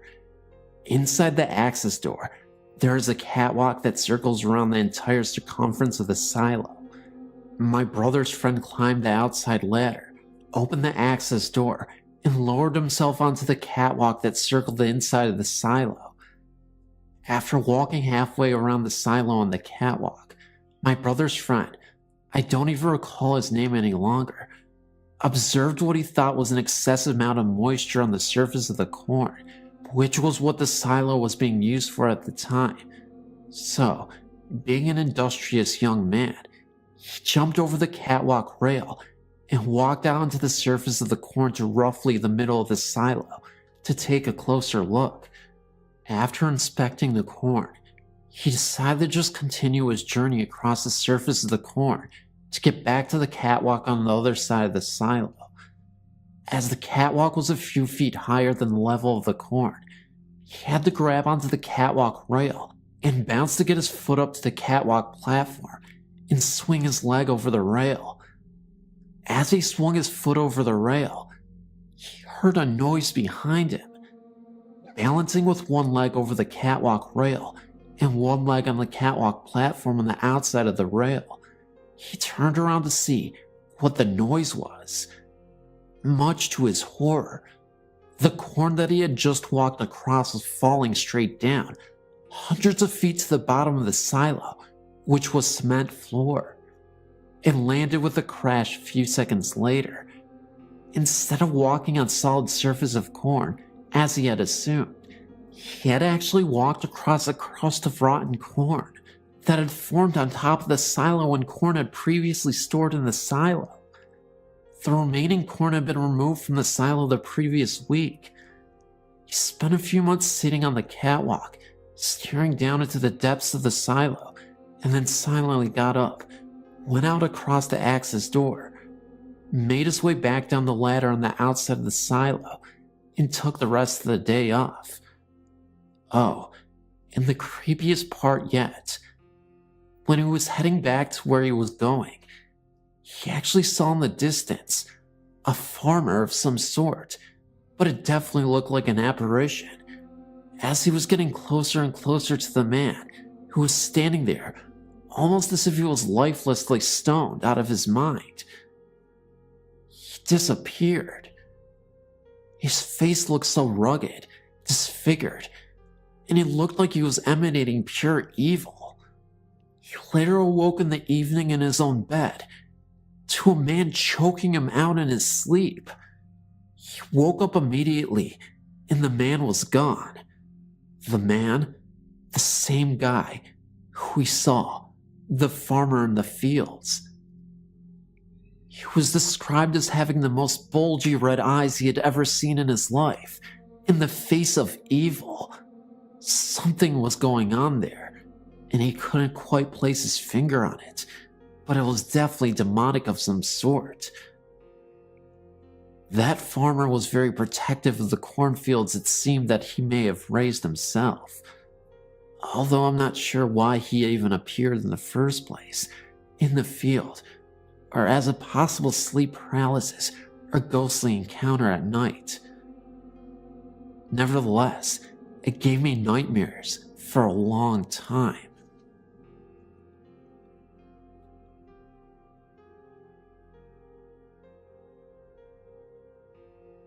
I've known about this Ghost Stories website for a long time, probably since the late 90s.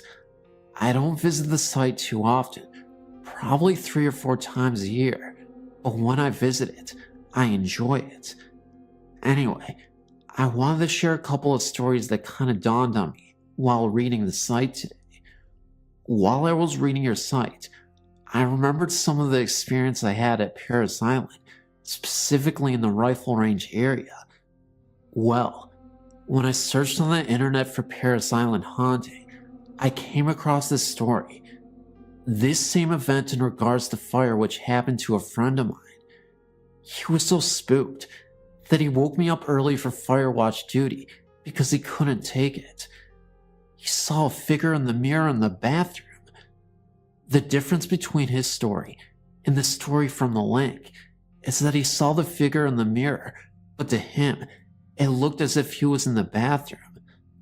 The bathrooms were in the large area we call the squad bay. The drill instructor's office was typically there. My friend had me go in the bathroom, but I didn't see anything. I took over his shift and worked mine. I recall hearing sounds like someone was moving in the bathroom. I checked a few times, but I didn't see anything. If I'm being honest, I was hoping that I would, which is why I didn't mind taking a double shift. My second story is an interesting one, because it was an experience we all witnessed. Again, this was in the same barracks where we stayed for the rifle range. We had all entered the barracks after lunch, and we were all standing in front of our foot lockers as our drill instructor, Sergeant Minix, was yelling at us over something. He was standing right at the door that we always used to enter and exit the barracks. We're on the second floor of the 3-floor unit. Well, while he was yelling, there were 3 distinct knocks on the door. It was the 3 knocks that all recruits had to do in order to approach the drill instructor at his office, or when a recruit has to enter another squad bay. By knocks, they were not traditional knocks on the door, but more like hand slaps against the door. As soon as the 3rd knock was heard, he flung the door open. Now, if someone was standing there, they would have had a door to the face. There was no one there, and there was absolutely no possibility that someone could have jumped out of the way or hid. They would have had to run up or down the stairs or jump over the railing and taken a very high and nasty fall, and would have been obvious just hearing footsteps. Looked up and down the stairs and said, "Must have been a ghost." It was the time of day where all platoons would have returned to their barracks, so it wasn't some recruit falling behind or a drill instructor late. That just doesn't happen. Paris Island is very orderly in everything. Of all the ghost stories I've heard, I've never read or heard one where a room full of people experienced the same thing. I read many of the stories on your site and decided to tell one of my own. This is the scariest and most unexplainable thing that has ever happened to me. First, I'll give a little background information. I grew up on a farm in rural South Georgia and spent a great deal of my free time fishing, hunting, and exploring, and always doing this by myself, since there weren't a lot of other kids around and I only had a younger sister. I never really experienced any fear of anything, other than being late for dinner, all the years I was growing up, and I can't recall any paranormal experiences other than the one I'm about to share with you. I had a best friend from school that I started hanging out with after we became old enough to drive and got our trucks, which are required for country boys. For the next 2 years, we did most of our hunting and fishing and troublemaking together. After we graduated from high school, we even went to the same local college and continued to hang out.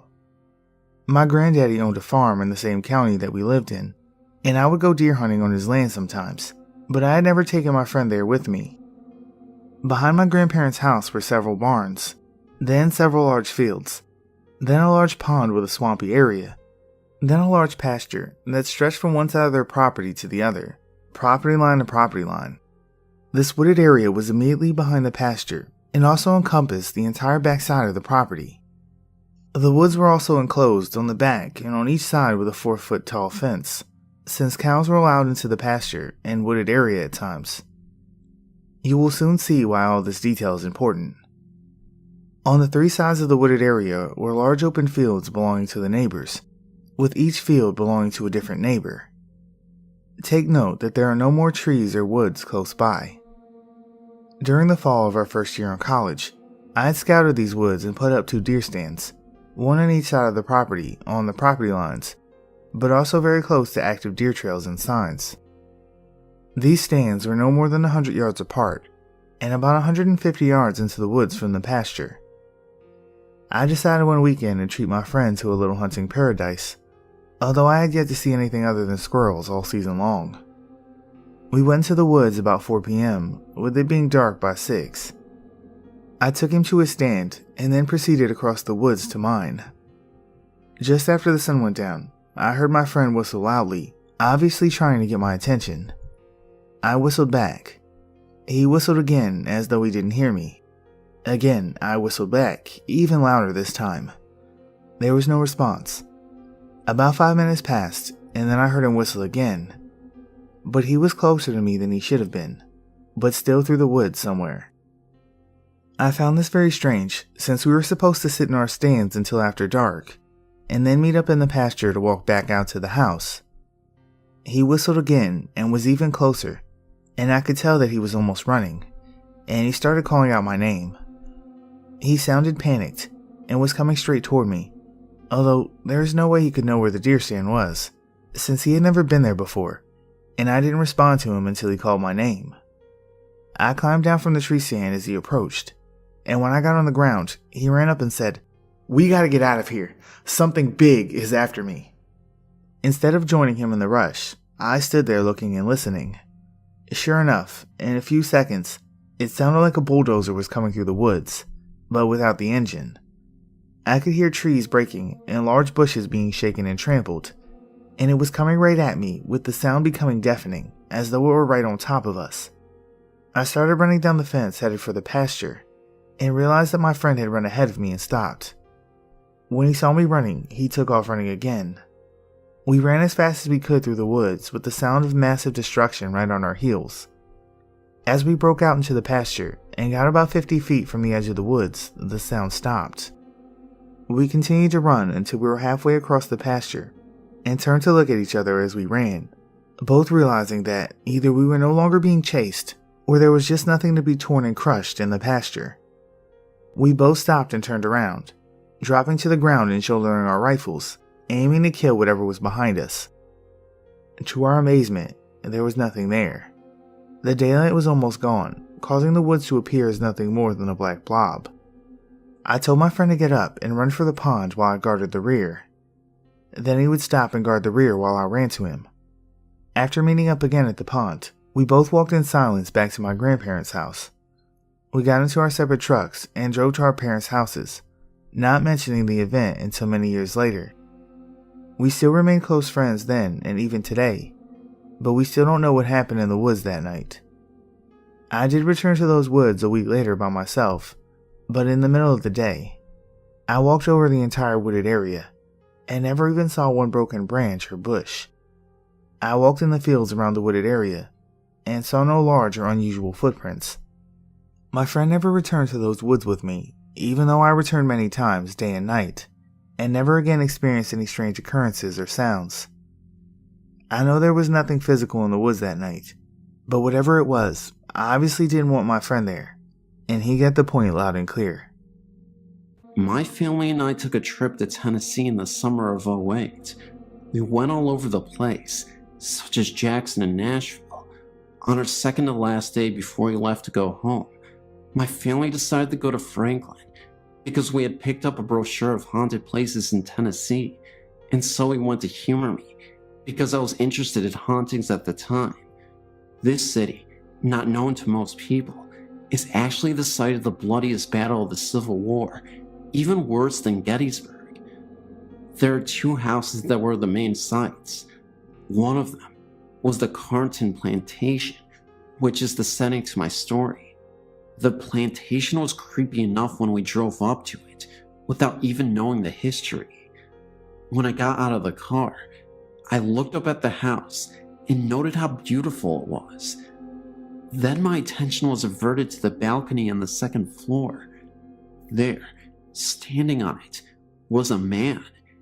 He was clearly dressed in a Civil War uniform, though I quite can't remember which color, and I could clearly see that he had a beard covering his jawline.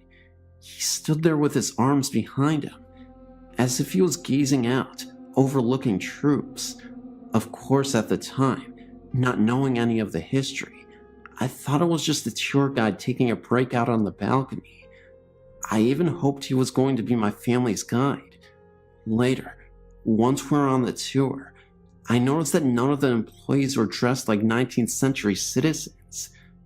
Of course, then we got the history of the place, and I understood why this place was considered haunted.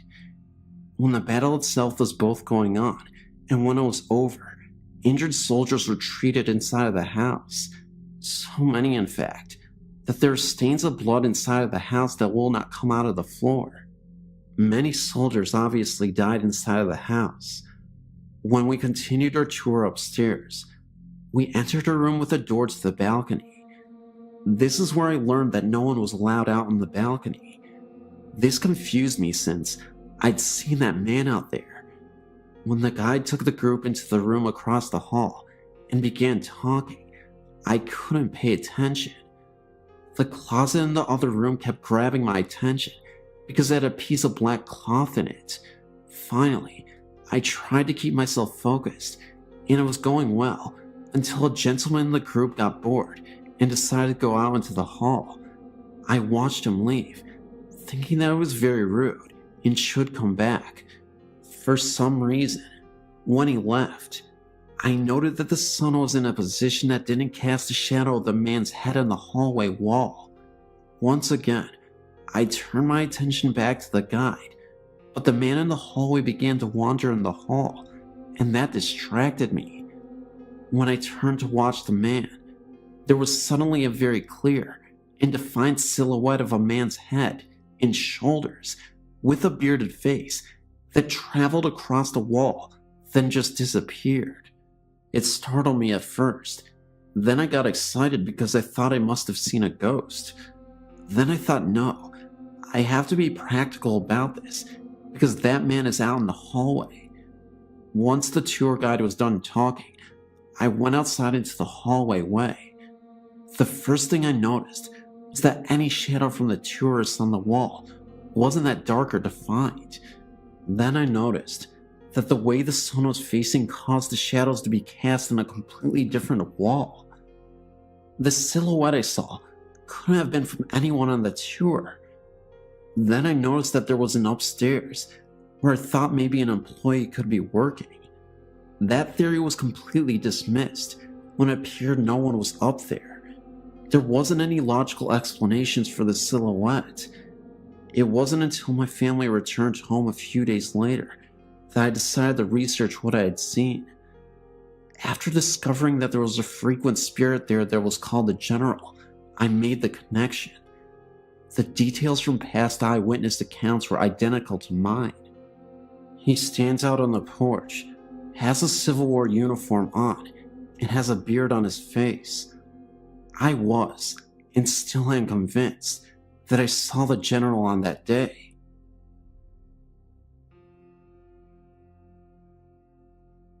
This took place shortly after I had turned 16. My dad was working up in Oregon and Washington, but was based out of Rainier. I went up to live with him, I guess, just to do something different.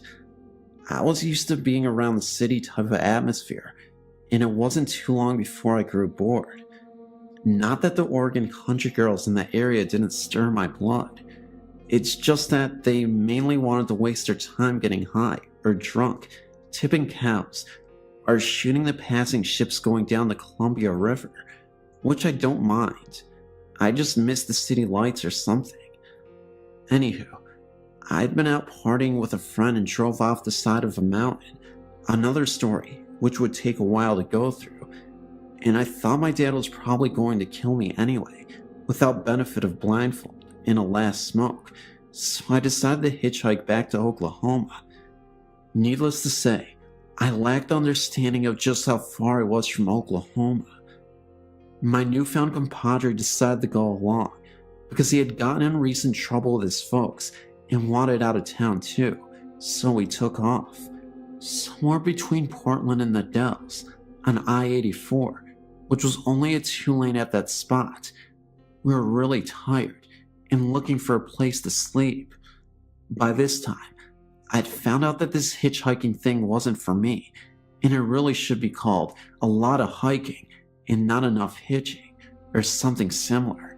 And what seemed weird was that out in the middle of nowhere, the fences were really well kept, and I didn't want to get cut up climbing one. No houses, no anything. It was simply just nice fences. Anyway, we found a rather peevish-looking fence about 3/4 of a mile before a bend in the road. The moon was out and actually lit up the area pretty well. There was about 3/4 of a mile behind us from the last turn in the road, and like I said, about the same in front of us before the next one. We were in a valley or whatever they're called that the road went through, and it was really a beautiful sight. Just as we were fixing to jump the fence, a car came around the bend from in front. Of course it was too far off to see us when it rounded the bend, but we didn't want it to see us climbing the fence when it came abreast of us, like the owners of the land are out cruising in the middle of the night. The sides of the road in that area sloped down at a very sharp right and were gravel, at least on our side of the road, so you didn't have to go far to be below the grade of the road and out of sight of passing motorists. It went down probably 15 feet though, well below the road. Come to think of it, I don't think I've ever seen anything quite like that since. Just as we were sliding down the slope out of sight, I caught sight of something way down the road, just the side of the curve. The lights of the oncoming car caught it, just as it was making the curve. Whatever it was, went down the embankment on the opposite side of the road from us. I asked my friend if he saw it, and he said yes, he saw something. After the car passed, we peeked over the top of the road, and right when we started to climb back onto the roadway, because we decided we didn't want to sleep in that area anyway, we saw what appeared to be two guys pushing a motorbike climb up where we saw it go off before. This was still about 3/4 of a mile at least off, down the hill near the curve. We slid back down the slope, out of sight. I really don't know why. Then we kind of just looked at each other. A motorbike? We both looked at the incline behind us. If you pushed a motorbike off the side of the road down this embankment, you'd have a heck of a time stopping it before it went all the way down, and the river was on their side, and even a harder time getting back up. I couldn't imagine trying to get it back up to the road, assuming it didn't go into the river. We both peeked over the top, breathing really quiet and shallow, watching for another couple of minutes, when all of a sudden, it stood up. It wasn't two guys pushing a motorbike. It was something that had been on all fours and stood up, and it was huge. At least twice as tall as us, and by the way, we weren't midgets. I almost crapped myself. I started looking around, and the fence, by this time, was looking mighty small. Thinking really fast in that fight or flight mode, and the flight was definitely the way I was leaning towards, I realized that, thank God it had been his turn to carry the backpack, which would slow him down, and had the only food we had in it, and on top of that, I thought I could outrun him. Maybe it wouldn't want both of us. I looked at him, saw the panic in his eyes, and knew he was thinking along the same lines. I knew I couldn't run. I also knew that I had to sense us when it got directly across from us. I pulled out my little pocket knife. I knew that we're going to die, and all I could think of was, Lord, please let it be quick. I peeked over the top again, and it was almost even with us. I might have whimpered, silently of course, but I also noticed that the wind was blowing in my face from his direction. There might be hope. We ducked back down, and we could hear it almost stop right across from us for a moment or two, then start on up the road again. It was almost to the curve up the hill from us from the direction we had originally came from, when another car came around the bend downhill. I thought about jumping out in front of it and yelling for help, but if it didn't stop, then whatever that was would know that we were there. We waited, and it disappeared below the other side of the road, like before when the other car came. This time, it didn't come back up. I don't know how long we waited, but we finally climbed back up and continued down the hill and around the curve. We didn't say a word or breath, anything about a whisper, till we cleared that bend in the road and was a mile or two away. When we called the Dallas, we called our parents to come and get us. We'd had enough of the open road in Oregon. I don't know what that was, but I still think about it sometimes. I've had a few other things happen to me in my life, but that really scared me.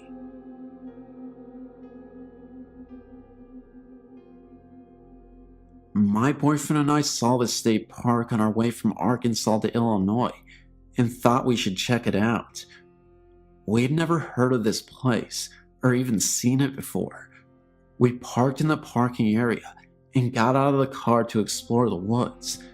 Naturally, I had to use the restroom, so I went to the bathroom, and once I got to the toilet, I had a terrible feeling of being watched, and I truly felt like someone was in the bathroom with me, but obviously, I was the only one. The feeling of this presence was so unbearing and evil that I ran out of the bathroom the second I finished with my pants down. Once I got out of the bathroom, my boyfriend and I started down the path. Within 30 seconds of walking, and still within 30 feet of the bathroom, my boyfriend and I heard a loud footstep, crunching the leaves. In fact, it was multiple footsteps.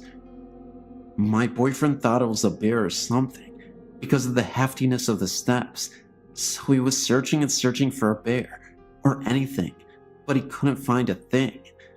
I didn't mention the bathroom to him, but but after not too long, I insisted we continue.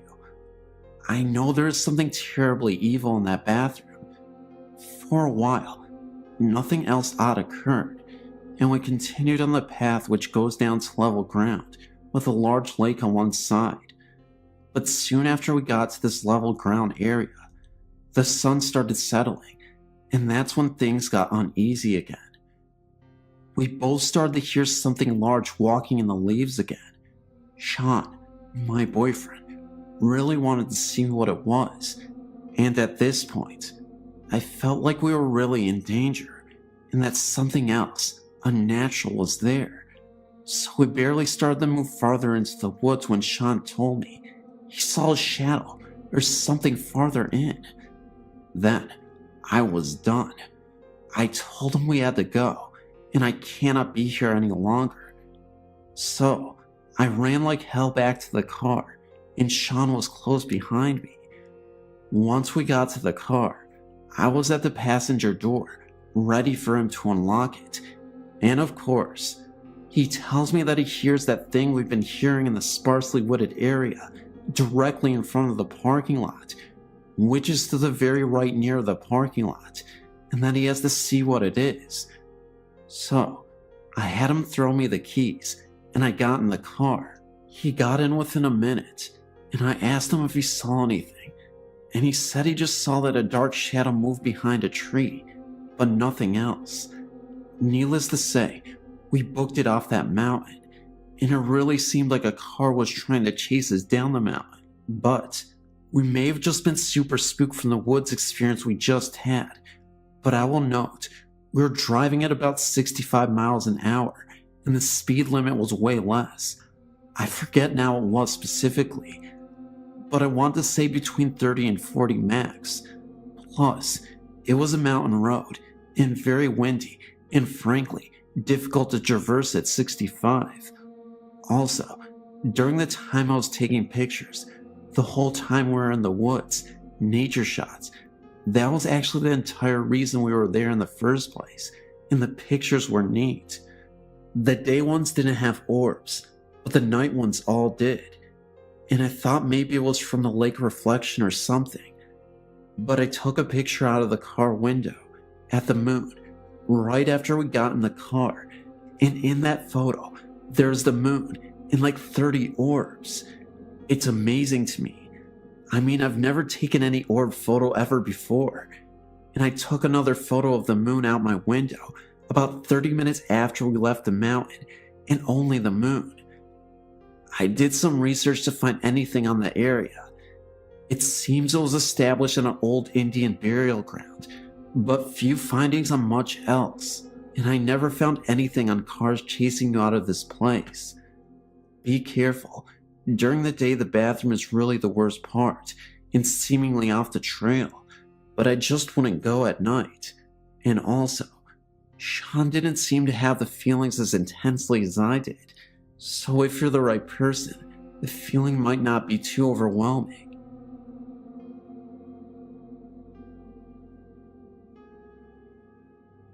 I was thinking about my dog last night, as he was put away a few years ago, and the immediate remembrance of a very weird experience me and my dog had in my home, in Tallahassee.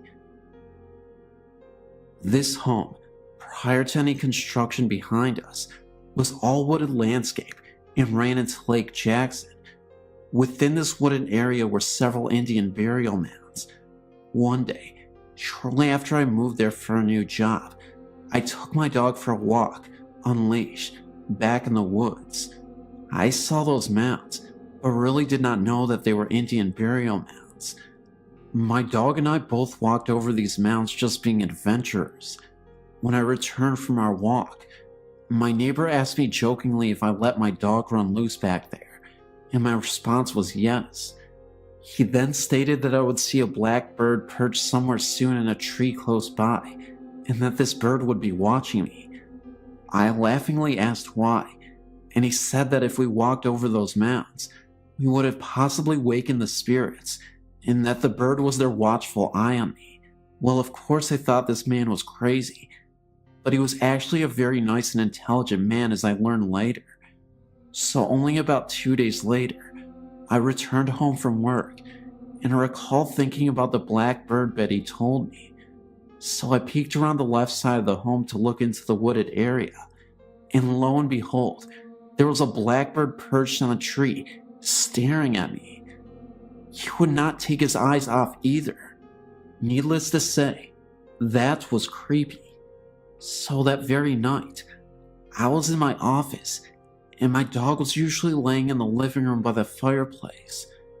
As I was doing my work in the office, my office chair was budged about 2 to 3 inches forward with a force that felt like someone actually pushed the chair. I instinctively reached by, looking over my right side, expecting to see my dog. No dog, nothing. So I quickly went into the living room, only to see my dog laying down facing the hallway entrance, which is where my office resided, as well as 2 other bedrooms. And he had his head between his paws, staring and growling at something in the hallway. Talk about getting freaked out. So I grabbed my dog by his collar and tried to lead him down into the hallway, and he resisted every attempt. He was scared, obviously, and he definitely saw or sensed something. I did not see anything at all. As I walked into each room through that hallway, I did not see or sense anything. Then I walked into the bathroom and the master bedroom to find that my candle, which was lit, went out. So that night, I kept all lights on. The following day I came home and looked again for that weird bird. He was not there. So I took my dog outside to do his thing, but then noticed he was limping. Then he fell to his side with pain in the backyard. As I made the observation, I noticed that in his groin area, he had a large tumor-like bulge coming from this area. I immediately took him to the veterinarian, and I recall she had no explanation for it, but prescribed medication to reduce the swelling. Within 2 weeks or so, the swelling went away. Looking back at that, I really feel that the spirit, or whatever it was, made that happen, as my dog was still young and very healthy.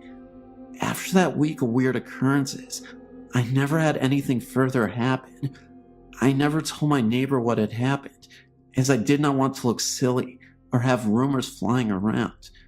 But for sure, I can tell you that I know in my own gut that what that neighbor told me came to life. Dogs can definitely sense or see these spirits, as we cannot apparently. Between the bird, the bump on my chair, my dog growling and acting scared, and the bulge in his groin area, all made sense that something was in that house. Never walked in those woods again. I no longer reside there either.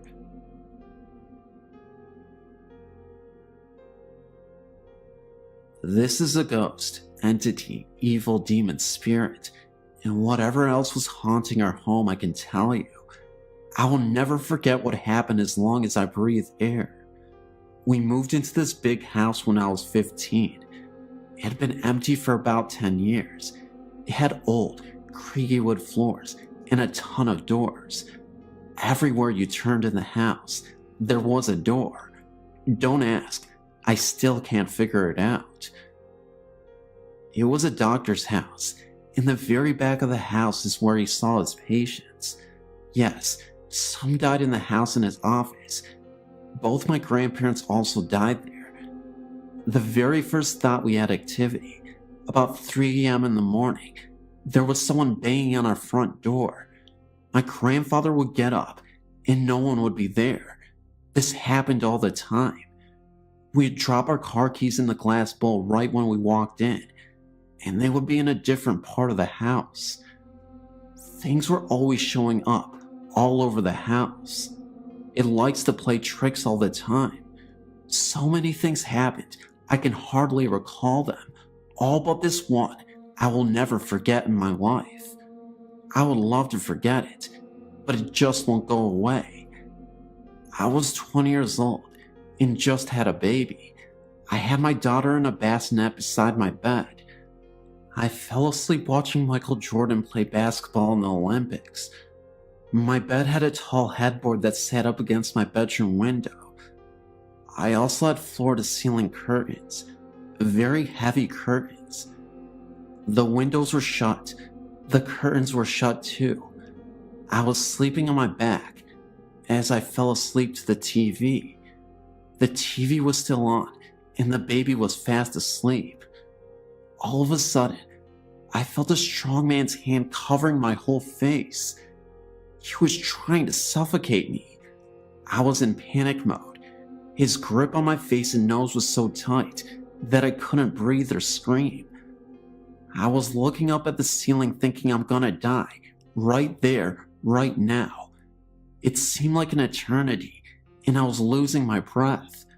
Then, the phone beside my bed rang. It stopped. I jumped so far out of the bed across the room and looked back thinking I was fighting off an intruder, and no one was there. I looked out the window. Nothing. I looked in the mirror, and I had a bright red handprint on my face. It was evil. It was an evil something. I was praying out loud for whatever it was to get the hell out of my house and leave me alone. I've never been that terrified in my life. Never. I looked out the window, and it was pitch black. I got the feeling like something was out there laughing at me or mocking me. The baby never woke up. It was her father on the phone. I told him what happened, but he thought it was a dream. I know from the start it was as real as I'm sitting here telling you today. Not long after that, my grandmother and grandfather died in the house on 2 separate occasions. I was left in this huge house all alone with my 2 children. They were 1 and just months old. The house was always freezing, no matter how high the heat was on. I would hear talking that I could never make out. Footsteps up and down the hallway, pinching, grabbing. The lights never worked. I changed the bulbs all the time. When I did the laundry where the old doctor's office used to be, I could feel a breath on my neck. I could see shadows of people out of the corner of my eye. It was a living nightmare. The energy was so thick and heavy, even on the brightest day. I was scared to death to be there alone and go home after work alone. I would just sit up with the TV on until I could fall asleep and pray to God that I didn't have to go to pee in the night. I was so scared to get up. The day I moved from that house was the happiest day of my life. I could have stayed there forever in that big house, but I wanted out. I still to this day, 19 years later, have vivid dreams of what happened. All the things I heard and all the things I saw. I've only told a few people this story. I've seen and felt both good and evil from a very, very young age. My nanny told me I had the gift of seeing and hearing spirits, like I was a light to them. I've had so many experiences I can't count. Most are very bad, but I have a couple that are good. I'm terrified of the afterlife. I pray that God carries me to heaven. If you don't believe, I'm telling you, there are things you can't see, but they can hurt you and make you so depressed you want to die. They can touch you, hurt you, and mock you, and laugh in your face. I know.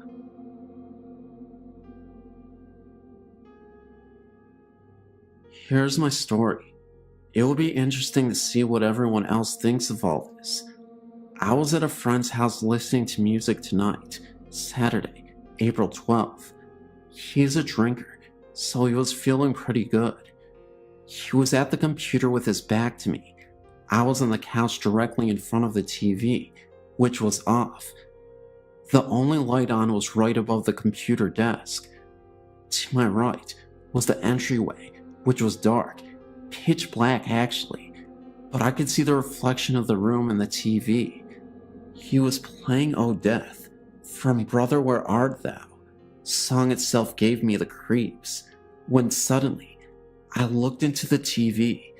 and saw a solid black figure of a tall man start to step out of the darkness of the entryway and into the living room.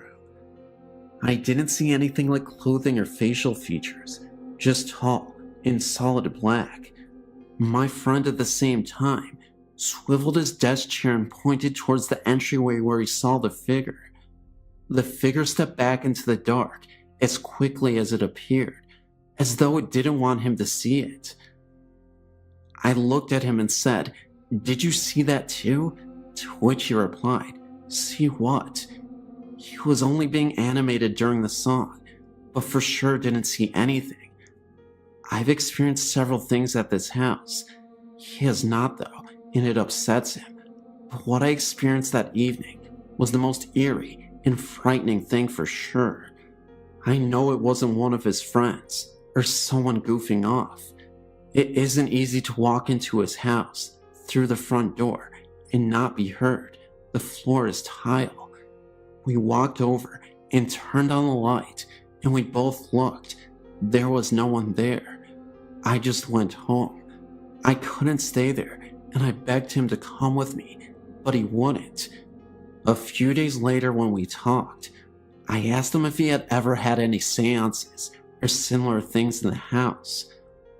He had first said no because it was his grandma's house, and he moved in about a year after she had passed. But then he paused, and then he said, "Well, remember when we cleaned out the attic? There was a Ouija board up there."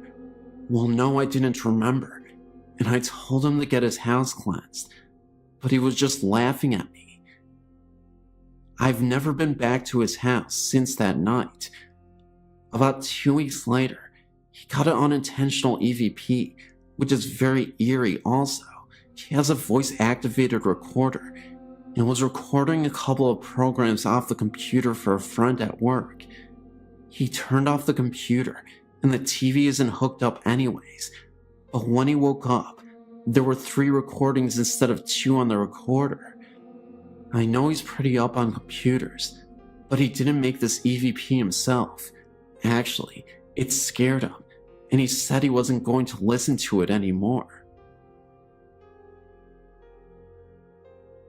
Even though I'm not sure whether I do in fact believe in ghosts and the supernatural, I must be the Ghost Stories world's biggest fan and relentless reader, and have been a patron of your site for many, many years, at least a decade now.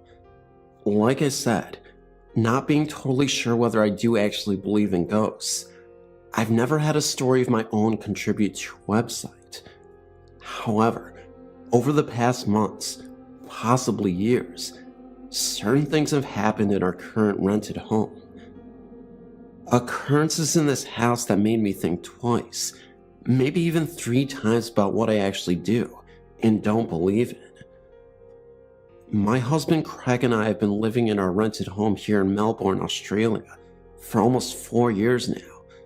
We rent privately and know very little about the house and its history, apart from the fact that we are private renters and the rent has always been almost ridiculously cheap. The house isn't that old, however. It would only be about 15 or 20 years old. We do know, however, that several of the last tenants that lived here, families with children, by the look of the wall drawings in the study and backyard, moved out fairly quick after moving in, which has always puzzled me, as the house isn't in that bad a shape. The neighborhood is okay, and the rent, like I said, has always been ridiculously cheap. Any questionable incident that has happened in this house has either taken place in the lounge room or the nursery. My daughter is now 3 months short of turning 3. I remember one time when my daughter was tiny. She would have been 6 months old at the time. We'd put her to bed in her cot in her room. She's always been a fire alarm screamer, and on this particular day, after screaming for about 10 minutes, she quite suddenly stopped dead. Assuming that she had just fallen asleep, I walked outside into the backyard about 10 minutes later to feed the dog. I looked through her window subtly to make sure that all was calm in her room, when I noticed a very strange thing. My daughter did not look close to sleeping at all. she was in fact staring intently at the ceiling. I watched her eyes move from left to right and so forth, as if she was watching something very closely, but there was nothing there. Not thinking all that much of it, I went back inside and continued on with whatever I was doing, thinking that she was just boring herself off to sleep. A few weeks later, something very similar happened to this again, except this time, it was in the lounge room.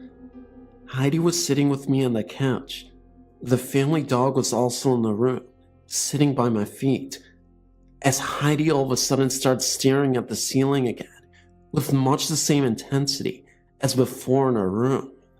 This time, the dog joined in and was making much the same eye and head movements as Heidi was, as if they were both watching something on the ceiling move from side to side.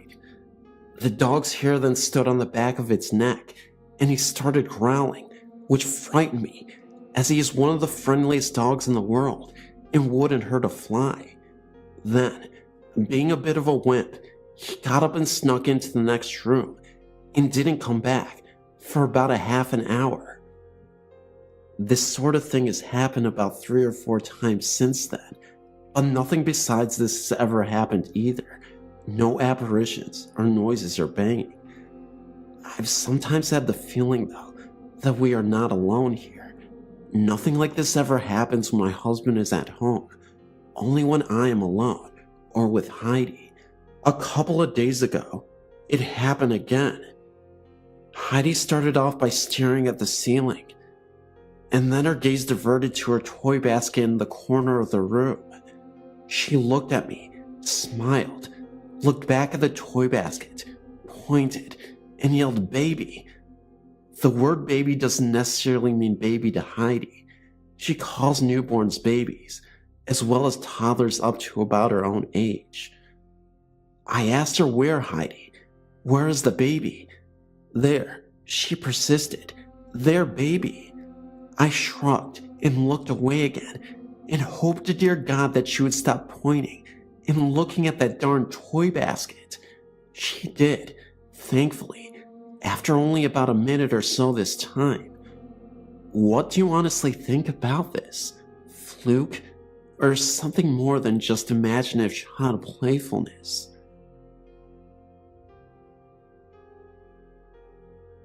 This website has mentioned dark, powerful energies such as imps, and I noticed the creator of this website has seen what could be called imps.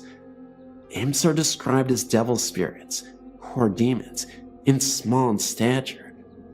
I've had many experiences throughout my life like the one the web creator had growing up. I don't like talking about them so much, and do my best to keep it dormant, but I did read their story, and I've had an experience with a small black figure that sounds like one of the imps described in that story. Me, my daughter, and my wife all used to sleep in the same bed till our little girl was 1.5 years old. Around the time my daughter was that age, I remember staying up till close to 1 or 2 a.m. watching a long movie. When I was finished, I went to the room and turned on the bathroom light to brush my teeth. Our room was well lit from the bathroom. Since around the age of 3, I've had dealings with spirits as well. So, when I was about halfway through my brushing, I pretty much knew from that feeling I had that something was happening. I looked in the room where my daughter and wife were sleeping, and called from behind my daughter in a fetal position was a small black figure. It looked human, but it moved, behaved, and felt like it was something else. It looked towards me, got on all fours, and scurried across the bed lightning fast. I kinda jumped back, but it disappeared when it hit the floor. The strange thing was, after I got into bed, my daughter, eyes closed, still asleep, did the exact same thing the figure did before I went to bed. Only my daughter stopped with her still sleeping face right in mine, then laid back down, and was normal again. Some other things started happening after that, but I don't know if they're related. I hope my story helps you figure out what these things are.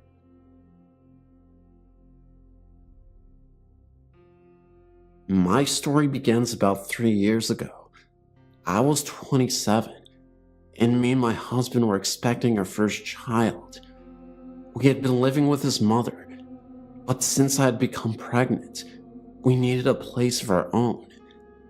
My parents owned 2 houses, one in which they lived in, and the other right behind theirs. My oldest brother and wife and children used to live there, but he bought the house right next door to my parents. Always wanted to stay close to our family. We're very close. Now that the house behind my parents was unoccupied, my mother asked me to move in. My husband and I gladly accepted. We would have more room and a place of our own. Well, the very next day we moved in, I was about 41 weeks pregnant and needed to go to the hospital to be induced for labor. We had a healthy baby boy. After our stay in the hospital, we returned to our new home. About 4 to 6 weeks after we moved in, I started hearing a noise in the middle of the night, coming from the closet in our bedroom. My husband worked a graveyard shift most nights at the time, so I was alone at night with our son a lot. The noise was that of the closet door opening. I had put a long rectangular mirror on the closet door, those that are about 1 foot wide and 4 feet long. It had 2 hooks that went over the top of the door, so as to hang the mirror. So every time you opened it, it would screech very loudly, since the metal hooks rubbed against the door frame. Well, like I said, about 4 to 6 weeks after we moved in, I heard this very loud screech at about 2:30 to 3 a.m. I woke up and realized it was the closet door opening. It opened about 4 inches. We had 2 chinchillas that slept on the floor at the end of the bed, and I just rationalized it to one of them opening the door with their paw. But I know that would have to take some effort, since the metal hooks over the top of the door made it hard to open and would make the door get stuck. I didn't really get scared. I just looked, then went back to sleep. About 2 weeks later, again, me asleep, alone, middle of the night. Then the screeching sound of the closet door opening. I woke up, and this time, sat up and looked at the closet door. What just happened? I checked on my baby in his bassinet next to my bed, and he was fast asleep. I looked at the chinchillas. They were awakened too, and looking at the closet door, but had not moved. So again, I felt no fright, and went back to sleep. Again, a few weeks later, my husband had a day off, so he was home that night, and again, about 2 or 3 a.m., the screeching noise of this closet door being pushed open from the inside. My husband wakes up and just stares at the door. Now he saw firsthand what I had told him about. The last time this happened was some weeks after that. Again, I was alone at night. I heard the screeching sound of the door opening, only it sounded like it opened a little bit wider than just 4 inches this time. I sat up and looked at the door. The chihuahuas were staring at the closet door as well. This time, they stood up. Then the closet door started opening a little bit further still. That set the chihuahuas off. One was barking at the closet door like there was no tomorrow, and the other ran under the bed crying and howling. Their reaction is what scared me the most. My heart was racing. I put my head under the covers. The closet door didn't open further, but it took me forever to get back to sleep. After that night, I was scared of the closet. I told my husband, and he put a lock on the door. I closed it and locked it every night. I didn't open it again. Only one thing happened after that. About a year later, the closet door became increasingly harder to close. It would get stuck, and I would really have to push to close it completely. One Sunday night, about 7:30 p.m. this time, I again was home alone.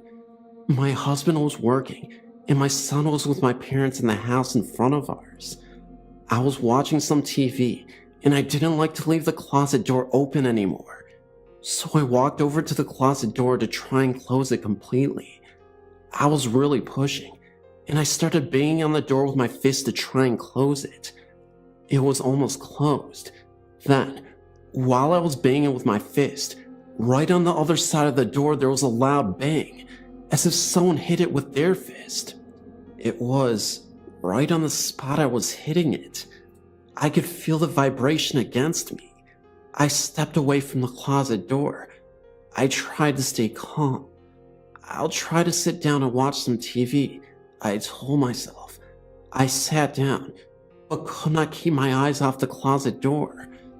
After about 30 seconds, I decided I couldn't stay in the house any longer.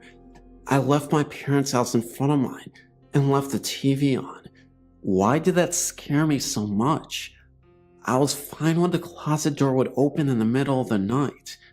Was it because I was so sleep deprived from having an infant son that it was so easy for me to go back to sleep?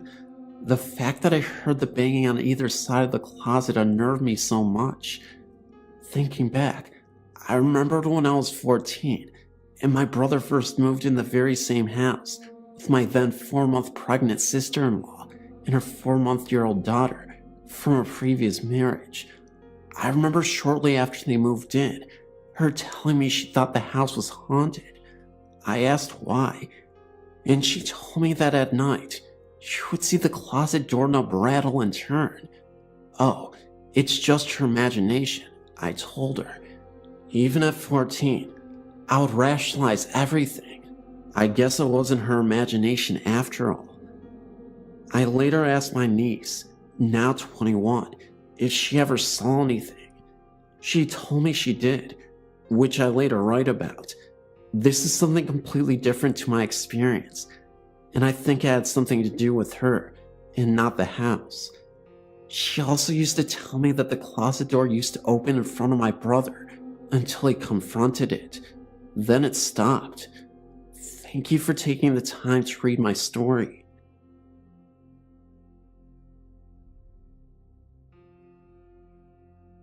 I live about 20 minutes from an old covered bridge in Mableton, Georgia. This is one of the places I've been to in the surrounding area and where I had the most happen. In 2004, we went on a last-minute hunt to the bridge. I know you're supposed to be better prepared, but I kept most of my things in the car at all times, just in case. We of course had heard the local legends and wanted to see for ourselves, so we headed down after about midnight. Even then, the traffic on the road was just heavy enough that we were unable to try the chocolate thing with the car, so we parked up the road a ways away at the Comet Trail parking lot. We walked down and took our flashlights with us. On either side of the bridge are orange streetlights, so the bridge is lit up all the way through. One in the group brought her cousin, and I didn't realize at first that he had been drinking, or he would have stayed behind. He got up in one of the bridge's windows and peed into the creek below. After yelling at him to stop, I realized I could no longer see the lights on either side of the bridge. Our flashlights also stopped working, all of them. After the temperature dropped and it became dark the way it did, I told others it was time to leave. We then saw the streetlights turn on for a second, and then in the distance, at the other end of the bridge, 2 kids dressed in formal attire, standing and hand-holding.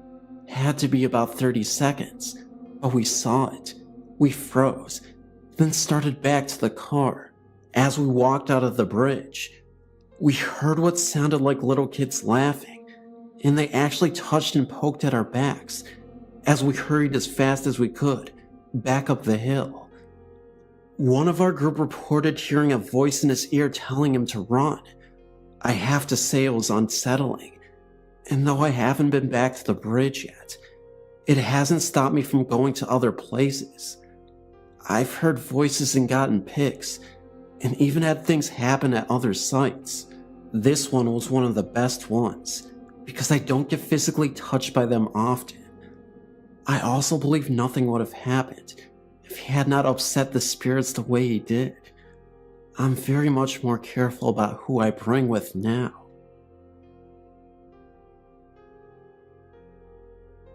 Only one town over from our home stands one of the largest and most ornate railway stations in our state. The owners worked over 20 years bringing it back from neglect in a time gone by, as their second love is antiques.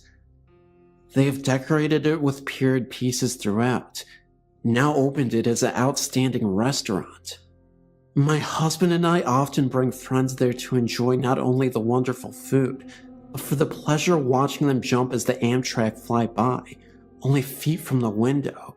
There is a very small organ that has been placed on a wall, not far from where we often sit. Several meals ago, our waitress entertained us by telling, some people have commented there is a ghost attached to this instrument. One said she saw a very small, frail old lady standing by it, saying, "This isn't right," indicating dismay as to how our organ came to be sitting in an eatery. The waitress went on to say, they never like to work alone when closing up, as there's so many unexplained noises. We enjoyed a meal there today, and as always, our conversation turned into the many thousands of people now gone that pass through these massive arched doors. Out of nowhere, I smelled a very strong odor of ivory soap. Mind you, we are eating fish, no one is passing by, and the other tables haven't changed their patrons. I say nothing, but a moment later, my husband smells it and says how weird it is. Such an uncommon smell today. It lasted for about 3 minutes. There was no explaining the smell. As we finish, we wander through the hall looking at various rail-related antiques and move on to the outside. There's an Amtrak train on the track, but it is going slow. Strange, as they usually are speeding enough for an onlooker to feel their wind as they pass, heading for Boston. It comes to a complete stop at the station. A man in uniform gets out and looks at the front and then under. Turning to us, he says he thought he saw someone laying on the track. He walks about, making a full inspection. Then he gets in and then starts going. We see the riders in their seats, but as we watch, he stops again, just down the track, and repeats the inspection again.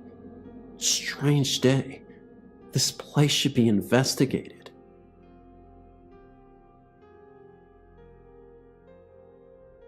This is my second entry and story.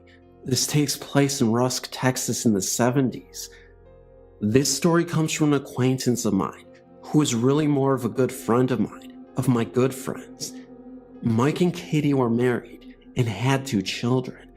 One was a 9-year-old boy, and the other was a 5-year-old girl. They moved into a house that had a shotgun-style layout.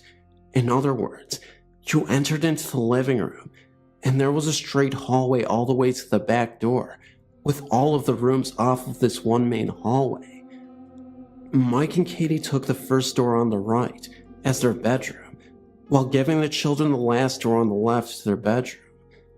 One night, not long after the move, Mike and his wife were sound asleep when they were awakened by screams of Mommy and Daddy, and turned on the nightstand lamp to find both their children wide awake and terrified.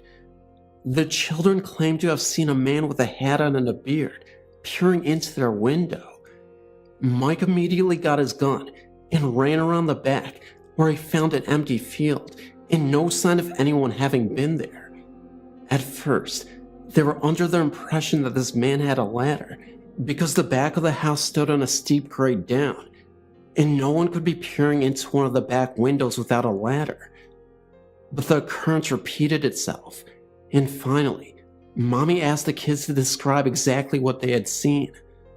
Their stories were both told at different sessions and matched completely. What had woken the children was a strange light out the window and someone walking up and down on what sounded like wood boards. They said this man leaned over and looked down into the window, and he had a shotgun in his hands. The couple moved the children to another room, and Mike did some laborious digging into the history and county files in the house. Through newspapers and files, plus some additional info from some of the older townspeople, Mike learned that this house had once been at another location, and when it was moved, it was turned around so that what had been the front of the house was now the back of the house. He also learned that the man who had died at the house had been arrested and died in prison for shooting his wife and her lover in their bed with a shotgun.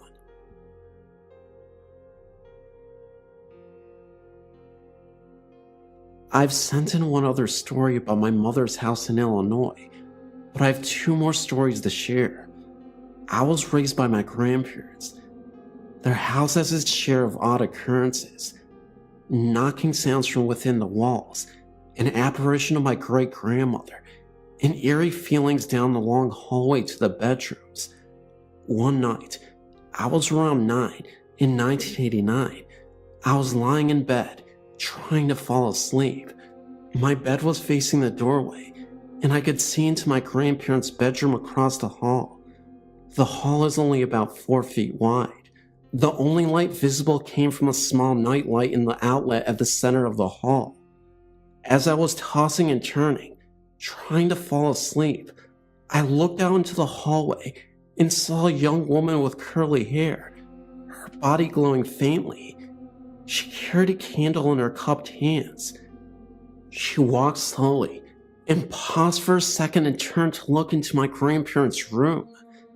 Being the nervous child I was, I quickly pulled the covers over my head and ignored it, eventually falling asleep. Years passed, and I never saw another apparition. When I was 16, 1996, I was still living there. I grew up in that house, 13 years total, and had moved across the hall, having switched rooms with my grandparents. I decided I would try an experiment. I found a dress similar to the one I saw the apparition wearing, so I decided I would put it on and sort of relive that experience.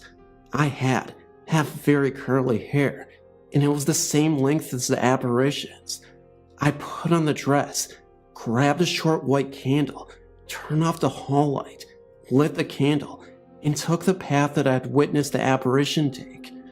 I took the same route, made the slow walk, paused at my old bedroom door, looked in, and walked into what was now my bedroom. Was what I saw a ghost, or merely a glimpse into my future? Was I seeing myself on some other intersecting point of time? I'm still trying to figure that one out. Next story. This occurred in 1997, while I was at a Native American ceremony in the woods in Nebraska. We had been out in the woods for about a week, living in our tents and teepees, ceremonies going on throughout that time. I'd heard the stories of spirits who lived in the trees, and being as curious as I am about the supernatural, I was nervous and excited to see what might be out there. For the first few days, things were normal, and I went about my business working in the cook shack, making large quantities of food for the huge number of people there. One evening, after dinner, I was sitting at a table with the aider, talking about the name he had just given me, Star Woman, for my love of looking at the stars for hours on end, when my right hand suddenly went ice cold. My mother was sitting to my left, and I said, "Wow, my hand just went freezing cold." There was no wind, and it was July in Nebraska, pretty hot, even after the sun went down. She said, "Oh, don't worry, that's just the spirit touching you." I can't recall the name for them, so I'll just say spirit. I think it was Wayne Guy, but I'm not sure. Okay, no big deal. Our tent was set up along the perimeter of the tree line, with an outhouse about 50 feet to the right. On several occasions, while walking to the outhouse, I noticed black human forms in the trees. When I'd shine my flashlight on them, they were gone. I attributed this to my imagination. A few days later, a friend who had brought along for the trip was sitting in my tent with me, talking about the day. I was on the left side, leaning back on my arms, with my lantern flashlight next to my left hand, about 12 inches away. It was the kind where you could pull up the body of the flashlight to reveal a lantern. We were talking, and we noticed the light shifting in the tent. There were no other lights, aside from a bonfire on the side of the camp at about 300 feet. I looked at my flashlight, and it was standing on its edge. All we could do was sit and watch it. It stood on its edge for about 2 minutes. Then we decided to leave the tent for a while because we were a bit freaked out. The flashlight had a rounded head, not a square one. My hand did cause the tent floor to dent in slightly, but my flashlight was nowhere near my hand or the dent I made in the floor. The light was literally standing on one rounded edge. When I mentioned it to my mom the next day, she quipped, "They were playing with you. They must like you." I wasn't really scared, just a bit nervous, considering we were out in the wilderness with no lights. I was intrigued more than anything, considering the nature of the ceremony we were attending. I'm certain the spirits were focused by our activity. I hope to return to that spot in the future.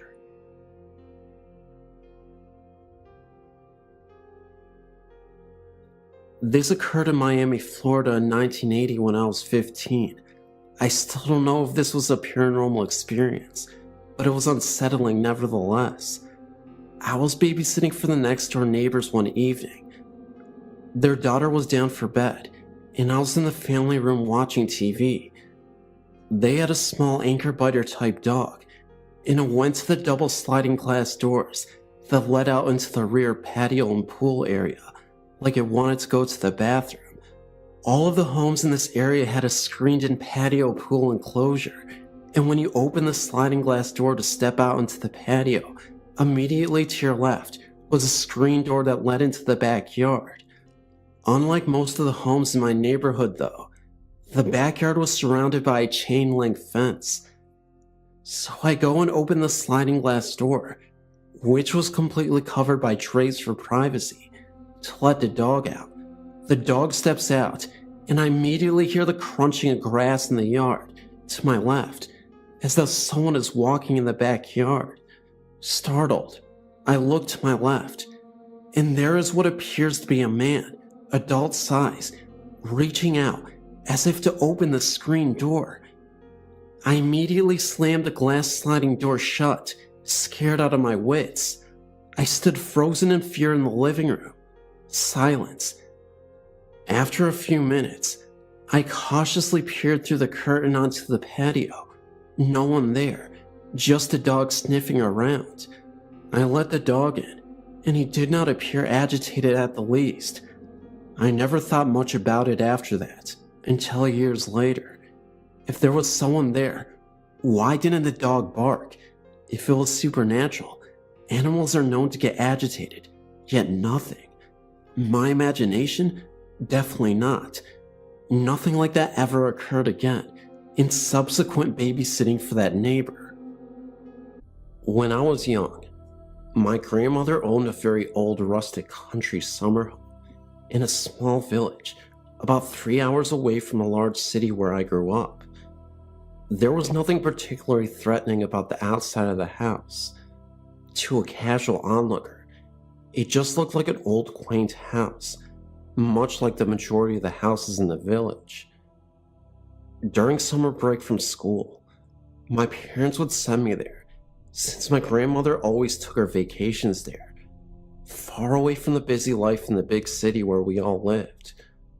Though I miss my parents a lot, and didn't get along well with my grandmother, I still, for the most part, enjoyed the large garden with its old apple trees, a berry orchard, and a large vegetable garden. The inside of the house had a very different feel to it. First of all, it was definitely very old and somewhat musty, because it went unused for a large portion of the year. In one of the bedrooms where the wallpapers was peeling, you could see several layers of different color wallpaper, which makes me think that the house was owned by many people before my grandmother, though she had for many, many years. Though it had a sink, it did not have a toilet or a shower. Instead, there was an outhouse outside and an outside shower for summer use. There was one room in the house, which was added sometime after the original house was built. It was a slightly newer, open space with many windows, painted in a pleasant pastel color. It was located at the very back of the house. For some reason, my grandmother insisted that this particular room is where I would stay. If you were to simply look at it, you would find absolutely nothing threatening about this room. However, for some reason, I was terrified of staying there. My parents always remarked that unlike the other children, I was scared of nothing. I always slept with the lights off, never had any incidents where I was scared to be alone, and never had any childlike fears such as a monster in the closet, etc. So, my parents found it highly unusual that being 8 or 9 years old, I was absolutely terrified of this room. I would beg my grandmother to let me sleep in the bedroom in the main part of the house, but she always told me that I was being silly and there was absolutely nothing wrong with the room. Yet at night, with the lights off, I couldn't help but hear unusual creaking sounds, knockings, and what sounded like footsteps after my grandmother had gone to bed. Having never been scared of anything, I would pull the blanket almost all the way over myself, except for my eyes, out of which I could see faint black shadows moving along the corners of the room.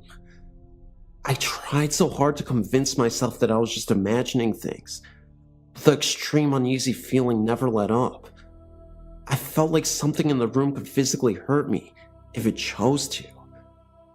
I told my parents and kept asking my grandmother about the room, but my questions were sidestepped, and I was always told that I'm just imagining things.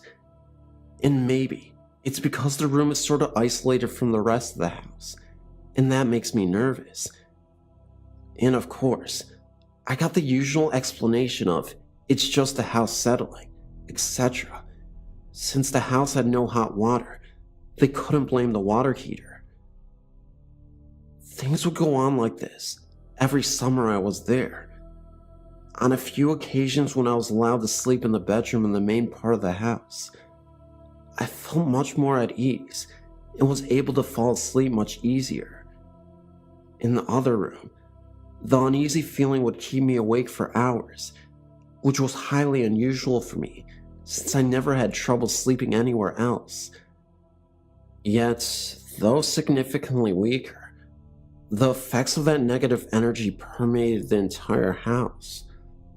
To wash up before bed, we would heat water in the kitchen and put it in a basin. On numerous occasions, when I was washing my face or giving myself a sponge bath, since the only shower was outside, I had very strong feelings of being watched, to the point where I would do what I needed to do as fast as possible and would turn to look behind me, expecting someone to be there. One particular occasion I remember very clearly. It was broad daylight, and my grandmother went to the local market to buy food, while leaving me at the house by myself. I was about to go outside to the garden when I heard a loud female voice clearly calling my name from the living room. Utterly confused since I was supposed to be the only one in the house, I went to investigate. My grandmother was still out, and I confirmed that I was alone. Then I heard the same voice again, calling out to me urgently from another room. I was really freaked out, and almost ran out of the house, but made myself go and see if anyone was there. I saw no one. When my grandmother got back from the market, I told her what happened, and she told me many people imagine someone calling their name when they are home by themselves. Even then, I thought it was an odd explanation, since I never had an occurrence like that before. And actually, I haven't had an occurrence like that in the nearly 20 years since then. Sadly, since I was still a child, I never found out the history of the house before my grandmother finally sold it after she was too old to maintain it. I don't envy whoever owns it now, though.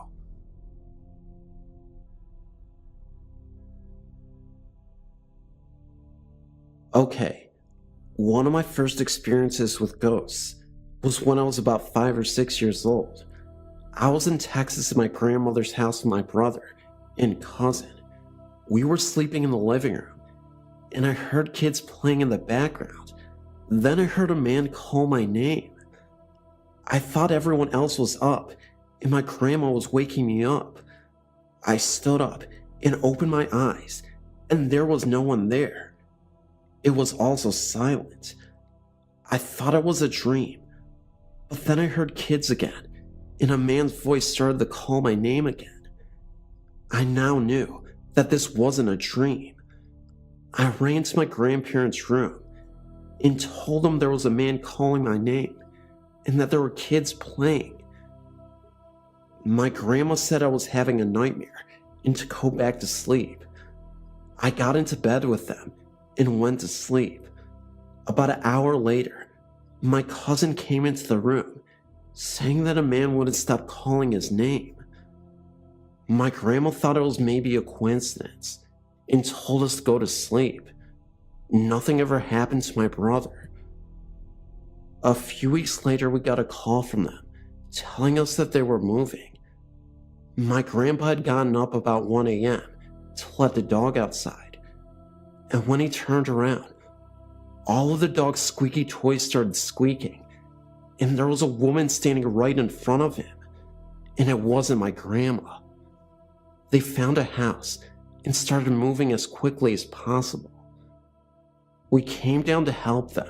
We lived in Oklahoma at the time, and my grandma told us that there was a family that lived in the house, and the dad and kids all died in the house fire.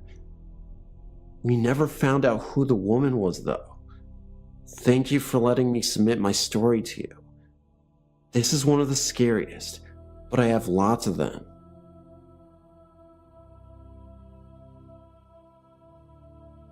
For as long as I can remember, I've been able to feel and see spirits that no one else could. It took me many years to discover what this ability was, and that I wasn't alone. I don't remember my very first ghostly experience very well, but my mother does.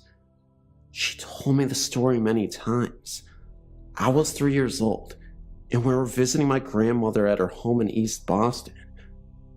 I walked into the back bedroom, my grandmother's room, and then back into the dining room and asked my grandmother about the man in our room.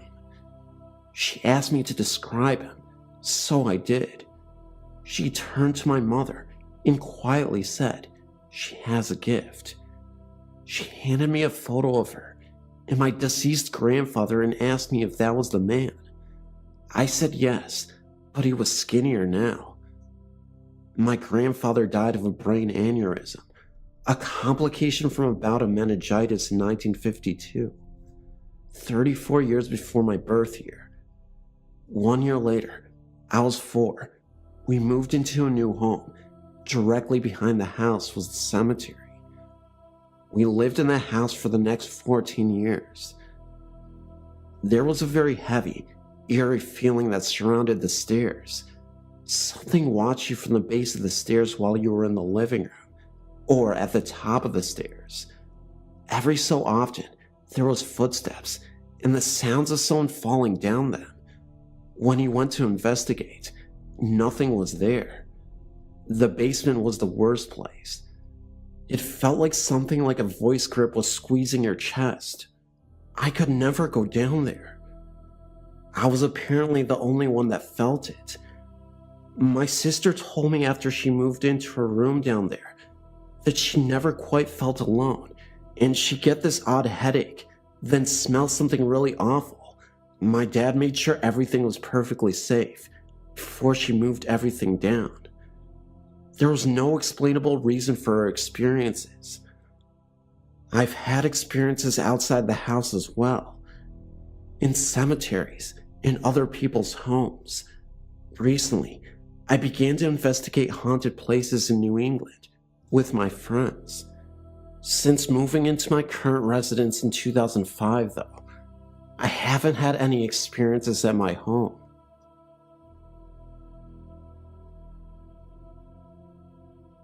We lived in a small farmhouse with a huge backyard, and beyond the fence, an even larger pasture. I was 11 years old when we lived there, and we, the kids, would always explore the backyard, especially at night, and play hide and seek all of the time. One night, in this big backyard, I was alone and looking out at the pasture when suddenly I felt as though I was being watched, and I turned my head to look at the house when I saw a transparent man looking at me, and then he disappeared a few seconds later. My uncle had died when I was 4, so I assumed it was him watching over me, and ventured into the house and went to sleep. A few minutes went by with no strange happenings when I went over to a friend's house and spent the night with her. We had a little bit of a slumber party and ended up sleeping in the living room when she woke me up at about 3 a.m. in the morning, apparently scared out of her mind, and told me she had woken up to go to the bathroom. That made her hair stand on end. Then saw a shadowy tall figure of a man with a pressed suit on, no hands or feet, and some kind of burlap bag over his head with a rope tied twice around his neck.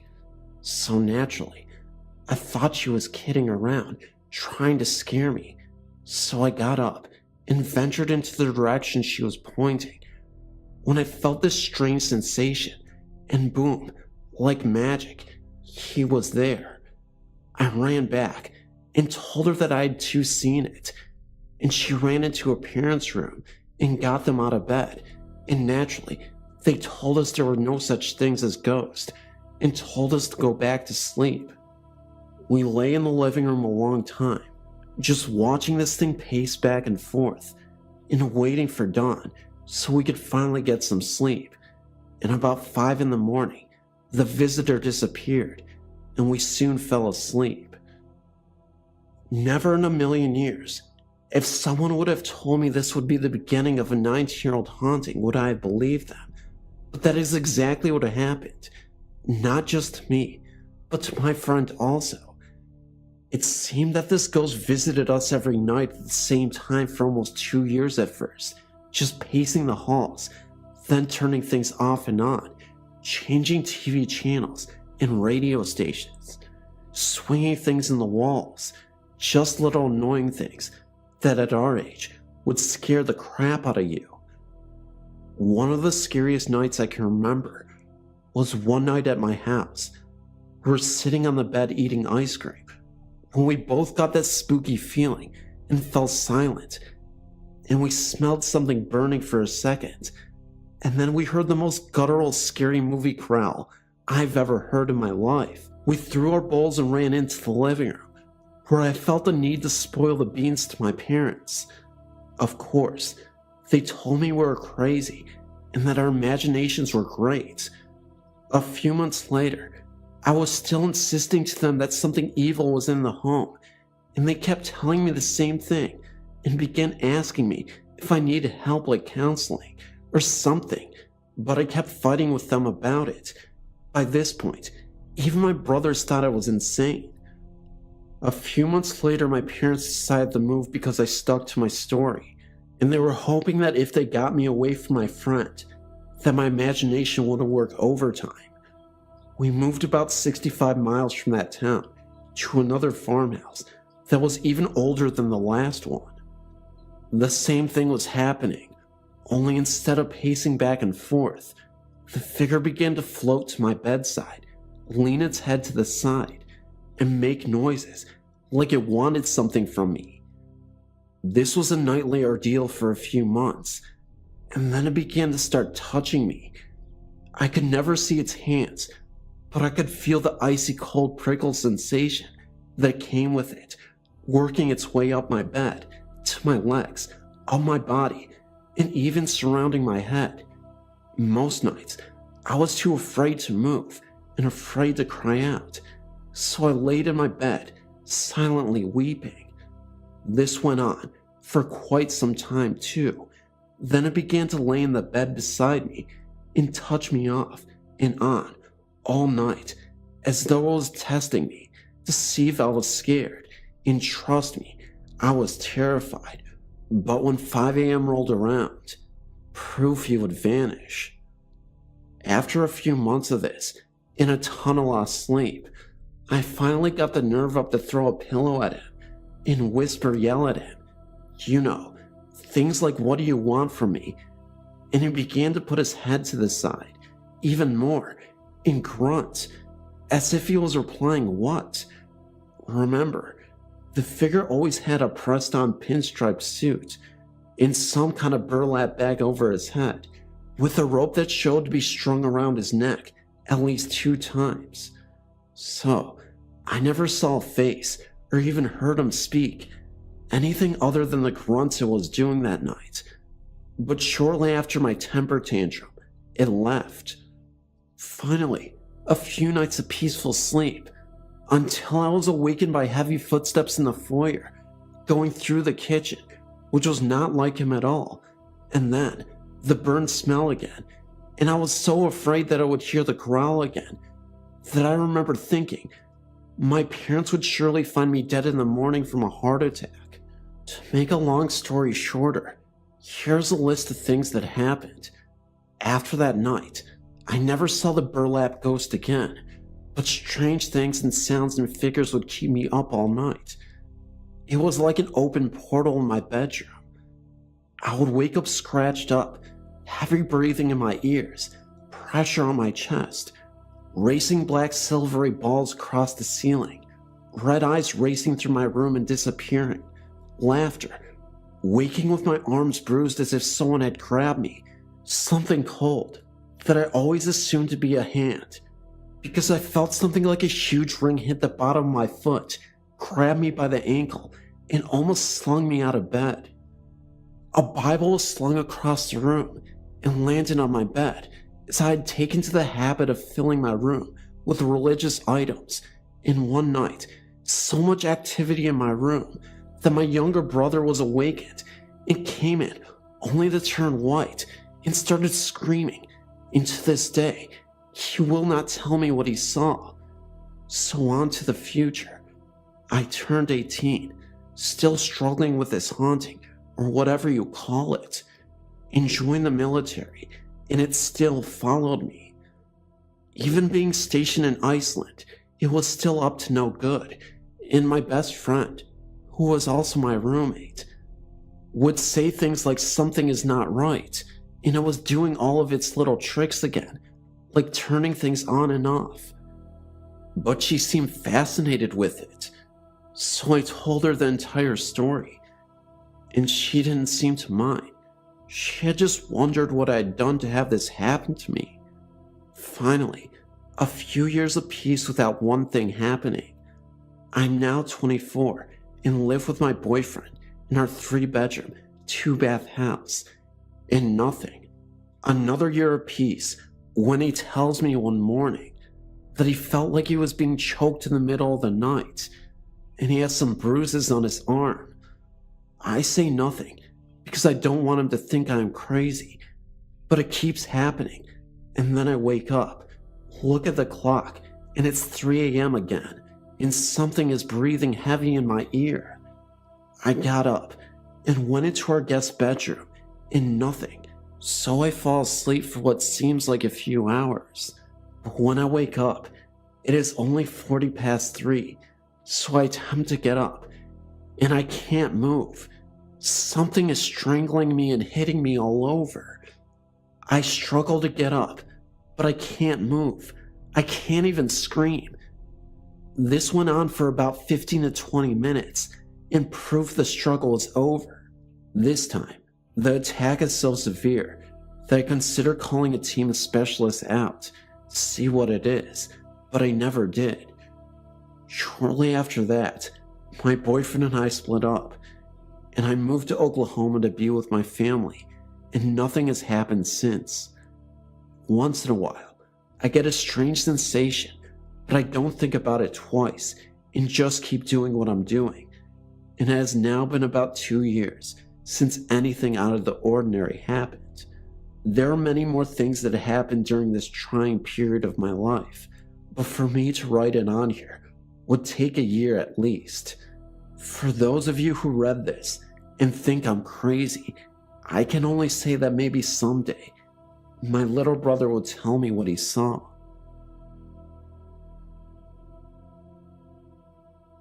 My fiance had just died in our townhouse. This was in 2002. He had offed himself in the head. I went back later because I couldn't go back there for a while after he had died. Anyway, I went back and I kept feeling a hand brush across my forehead. One night, I was in bed and was about to fall asleep when something grabbed my foot and was pulling it downward. I freaked out. I was the only one in the house. Then, I had a friend come over because I was afraid to be alone because of these things happening. My friend was downstairs and I was upstairs, coming out of the bathroom, and a dark floating figure floated right by me. It almost ran into me and would have had I not stepped back. It telepathically told me it was not here for me and that it had gotten what it wanted, and also would not look directly at me. I somehow felt like I was being protected by God, and the thing was actually afraid of me. I didn't feel scared. Later on in the month, I took a bunch of pictures of the townhouse because I wanted to remember the good times where my fiance had lived and been very happy together at one time.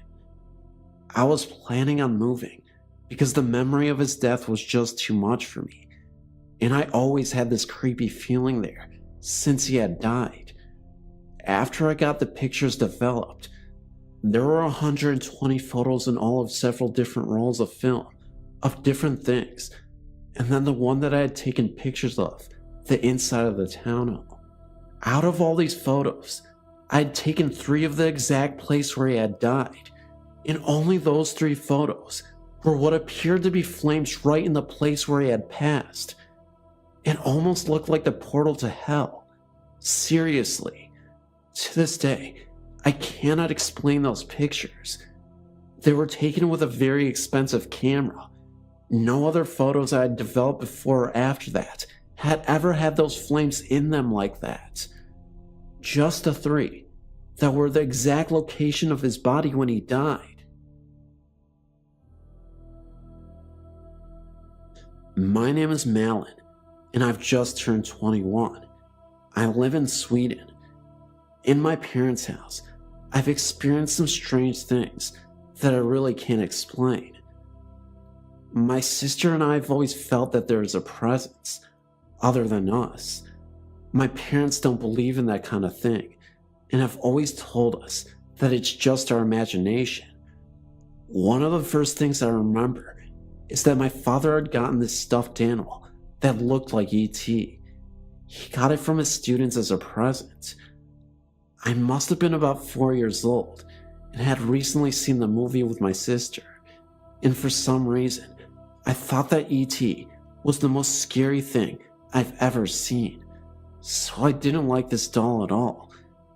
In our basement, there are a lot of different rooms. In one of them, we had a huge box filled with stuffed animals. Every time I went down there, I took the E.T. doll and put it in the bottom of the box, under all the other stuffed animals. But the next time I went down there, the E.T. doll was lying on top of the others again. This happened repeatedly, every time I went down there. It didn't matter if I waited 2 days or 2 minutes. I of course asked my sister and my parents about it, but they swore that they had nothing to do with it. Of course it could be so that they lied to me every time I asked them, but I find that hard to believe. Anyway, I solved the problem a couple years later by giving the ET doll to one of the guys in my class. I constantly heard, and still hear, cracks and other sounds in their house, footsteps, and sometimes voices. They've always been there, and I guess I got used to it, but it took a few years before the next big thing happened. I was 15, maybe 16, and had moved down to the bedroom downstairs. I didn't like sleeping downstairs, but it was either that or a tiny room upstairs. One day, I was sitting in my bed, writing in my diary, when I heard a knock on my door. I was surprised because I was alone in the house and hadn't heard either the car nor the door open.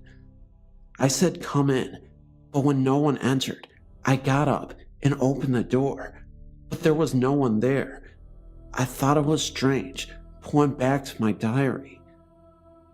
I had hardly any time to pick up my pen before I heard another knock. This happened a couple times and really scared me, so I locked the door and crawled under the covers. Then I heard scratching outside and froze, just to hear meow, one of my cats. At first I thought it was my cat who had caused the knocking, but I've never met a cat that can actually knock that hard. Another time I was in the bathroom upstairs. I just finished washing my hands and was outside the bathroom when I remembered that I left my watch on the shelf in front of the mirror. I turned to go get it and took a step into the room when a bottle of lotion literally flew off the windowsill and landed in front of my feet. The window was closed and there was no wind to speak of outside. If the bottle had fallen off the windowsill because it was placed unstable, it would have fallen right down in the cat's litter box, but instead, it flew almost 13 feet. I calmly went out of there, closed the door, and got into my room and locked the door.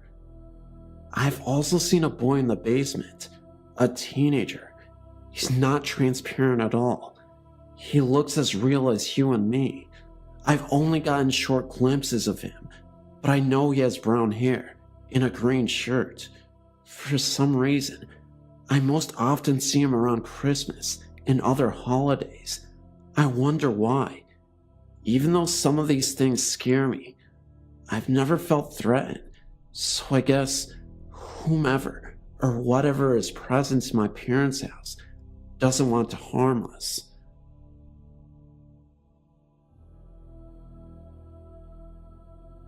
I'm one to be afraid of the dark, but there are feelings I get. Feelings that tell me to get out. Almost a communication from my location. The basement has been home to incidents experienced by me and my slightly older sister. My experience is weird. I went downstairs to retrieve something for my mom, when I was near the stairs, an opaque dark shade of gray temporarily blinded me. Whilst running up the stairs and wiping my eyes, I swore I heard something. My sister heard something too. She was on the downstairs computer once. It had basic features. She swore she heard something whisper something close to her name. My sister sprinted upstairs as well. Finally, my parents' room. I come in on rare occasions, like when the light and TV is on, or when my mom or dad are watching a good movie. My room is on the other end of the hall. I need to pass my parents' room. When I pass their room, I see strange things at the end of the bed. I see dark, almost impish figures. Once, I could have sworn I've seen red eyes. Now, for the sound, it is very creepy, yet inconclusive. I have no idea what the sound actually is. Once, when the family and I were in the living room, I heard a broom sweep in the back of the house. Weird part, there was no broom in the back of the house. Plus, just today, on 3/20/2008, I heard something in my room exhale. I know it wasn't me. That had freaked me out. The feeling. I think I may actually have been touched too. Once, when I was 8 or 9, I was watching a show on urban legends. I felt something run something gently down my back.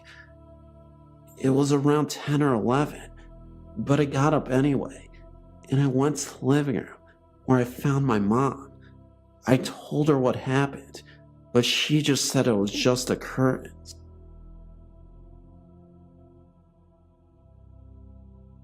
I lived in a home in North Salt Lake City that my children and myself had many experiences over the years that we never could explain other than the supernatural. My husband, myself, and 2 children lived in this house for over 12 years. There's a family that now lives in the house, and I do not want them to cause any problems by giving them out the address of the house. I will say that the house is located on 5th North. My children attended Jackson Elementary School when they were young and graduated from West High School. My daughter was sleeping and thought she heard her name being called, and when she opened her eyes, there was a man with a beard sitting in a rocking chair, holding a hat in his lap. My daughter's bed was hung from the ceiling with chains, and her bed was 4 feet from the floor.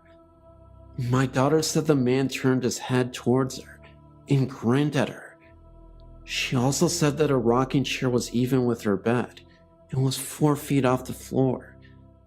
She told me she pulled the covers over her head, and when she peeked out over the covers, he was gone. My son told me of a man with a beard and a top hat sat on the end of the bed. My son heard his name called, and when he even looked in the direction of the speaker, the man sitting on his bed, the man grinned at him. My son pulled the covers over his head, and when he looked out, the man was gone. I was alone in the house for a few days, and on 2 different nights, I was awoken to the sound of music, violin, and tinky sounding piano. The lights were on in the kitchen and the front room. As I entered the kitchen from my bedroom, the music stopped and the lights dimmed, and as I entered the front room, the lights dimmed, and I found myself standing in the middle of the front room in the dark. I heard footsteps in the stairwell, and when I got to the bottom of the stairs, the lights were on upstairs.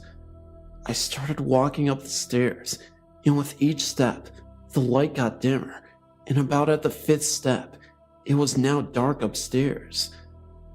I could write about many other things that happened at this house.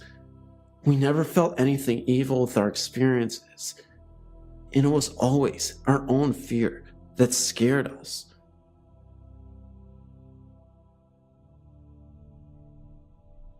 I believe the house I grew up in was haunted. My family all makes jokes about how it was just all my imagination. There were several different occurrences throughout my childhood, nothing on a regular basis, but frequent enough for me to believe that something paranormal was going on there. I lived in this house from birth until 18 years old. I am now much older, and I still believe what I saw and felt was real and inexplainable. As a child, I always woke up in the night to get a drink of water or a snack even sometimes. I wasn't overweight, but it was a running joke in my house that I always had to get up to get something to eat at night. On several of these occasions, I would walk out of my bedroom down the short hall and into the living room where we had one of those old TVs that when you turned them off, the colors would dance for a short while and then go out. My parents were early to bed, early to rise, so I know the TV couldn't just shut off, but I would go out and there would be a human face made from those colors that actually would just swim around when it was shut off. I watched the TV during the day and it shut off, and always watched to see what the colors did, but they never made the face during the day, only at night after the TV had been off for hours. The second occurrence that freaked me out completely was on one night, I was standing at the refrigerator, which was on the same wall as the doorway that led down to a small landing, which is where the back door was, and the stairs to the basement were. I always felt watched downstairs and couldn't stand going down there at night, even with all the lights on. I could do it fine during the day, but at night, it freaked me out. Anyway, the night I'm speaking of, I turned my head to the doorway. The only illumination was the light from the refrigerator, and there was a fully formed person peering around the corner from the side that would have been coming up the stairs. The horrible thing about it was that at first, I thought it was my stepdad, but then I got a look at his face a little closer, and it was his face, but almost evil looking. I swear it had red eyes, but that could have been a misinterpretation of what I saw. I ran back down to see where all the bedrooms were, and I peeked in my parents' room, and he was still in bed. I've never found an explanation of why it could have been his likeness, but I know it was definitely scary. About 2 years ago, my boyfriend Luke and I were at our friend's house. He lived about a half an hour away from us in a small beachside suburb called Two Rocks. To get there from our house, you have to travel down a road called Winero Road. It's a very long winding road and has no streetlights. Lining the side of the road are white gum trees. These stretch on for a few kilometers. A lot of people have crashed their cars on this road. Most end up as fatal crashes. There are quite a few crosses, especially in the white gum area. Anyway, it was about 1 in the morning when we decided to head back home, as we were both really tired after a long day. We turned, as usual, onto Winero Road, and were chatting to each other about what to do the next day when we reached a high-end death toll area. Luke always slowed down near here because there's so many windy, sharp turns that you have to be careful. As we were driving, I looked out of the window, and to my absolute astonishment, there was an old man walking down the road with a bag in his hand. I pointed this out to Luke, but he just thought it was some weirdo who had one too many to drink. About a minute later, Luke slammed on his brakes and we skidded around, doing a 180-degree turn. We had both just seen the same man, carrying the bag, run out into the road waving his arms. We sat dead silent watching where he had come from, but nothing was there, just the trees and the butte. Not far away from where we had stopped, there was a white cross where an old man had flipped his four-wheel drive and died instantly. On another occasion near the same spot, I saw a young girl, about 17, wearing blue jeans and standing next to a white gum tree. Luke didn't see her, but I can remember that she looked sad, almost lost. There have been a lot of claims from a lot of different people about the white gums on Winero Road, mainly about figures darting out trying to make their vehicles come off the road, or of an old man walking along carrying a bag. We don't travel down that road anymore. They've built up a new road that's more convenient for us. A few other things have happened to me in the past 18 months. I just bought a new kitten not too long ago, and she is always very alert when she is in my bedroom. Usually, she will cuddle up and purr, or go to sleep, but in my bedroom, she can't settle down. A few weeks after we got her, Luke was working a night shift, and I was home alone in bed, because I'm not fond of being on my own in a dark house.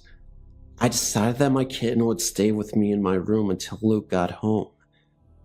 At about 11 p.m., I just finished watching a movie on the TV and grabbed the kitten and headed to bed to read a book. I was a few pages in when Lottie, my kitten, started trying to hide underneath my arm. At first, I thought she was just getting comfortable, but that's when I noticed she was hiding. She then started to walk up onto me, looking up at the ceiling. Her pupils were huge, and her ears were back, and her tail was wagging angrily. I tried to settle her, but she started to follow something along the roof with her eyes. I looked up, but couldn't see anything, so went back to reading, although I was very uneasy. Lottie kept following this invisible thing for about a half an hour. Then she eventually went to sleep under my blanket. From then on, when I'm alone in my room, I always feel uneasy, like I'm being watched.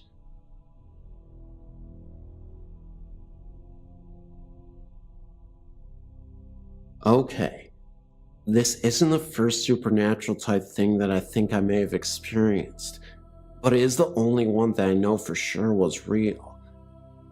My best friend moved here to Kentucky when I was in kindergarten from Chicago, and moved next door to me when I was about 10. After that, me and her were always together, and always spending the night with each other. Loved her parents to death. That particular night, she had spent the night with me, and it happened to be our other best friend's b-day the next day. Well, maybe about 2 o'clock that day, we went over to her house to ask her dad if we could walk down there, as it was just down the road. Her mom was at work, by the way. I waited outside when the door slammed open and she was screaming, "There's something wrong with my dad." I went in and he just looked like he was sleeping. He had his arms crossed and everything. I'm glad he went peacefully. He was pale, and I touched his arm to wake him up, and he was cold. At that point, I knew he was gone. We ran to my paps, and he came over and called an ambulance. The rest is all just heartache and pain, like that comes with any death. I felt like it was important to tell you all that, because it really is relevant to the rest of the story, or at least, in my opinion, it has some correlation.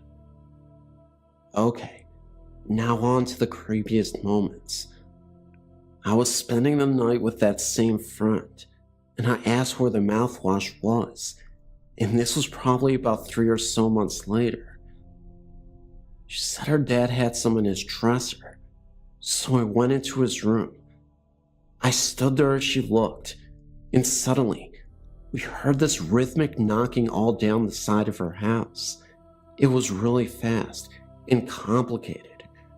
We freaked out and ran to her room. I think he didn't want her going through his stuff. Well, that's all that happened for a very long time.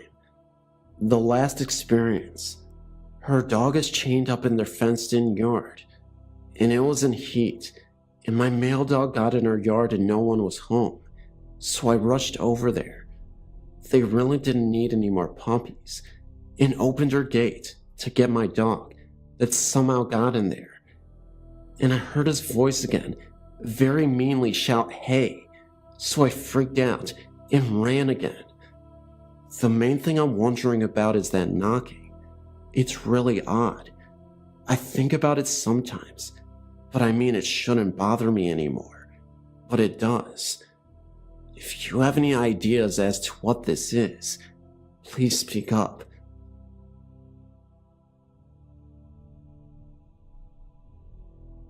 I live in a small residential neighborhood in western Kentucky.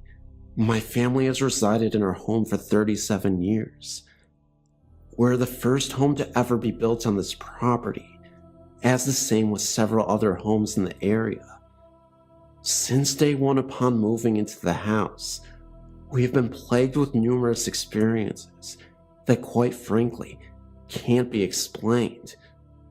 They are loud banging noises that echo from between the halls, strange odors, ranging from the distinct smell of death to a light scent of lilies and roses.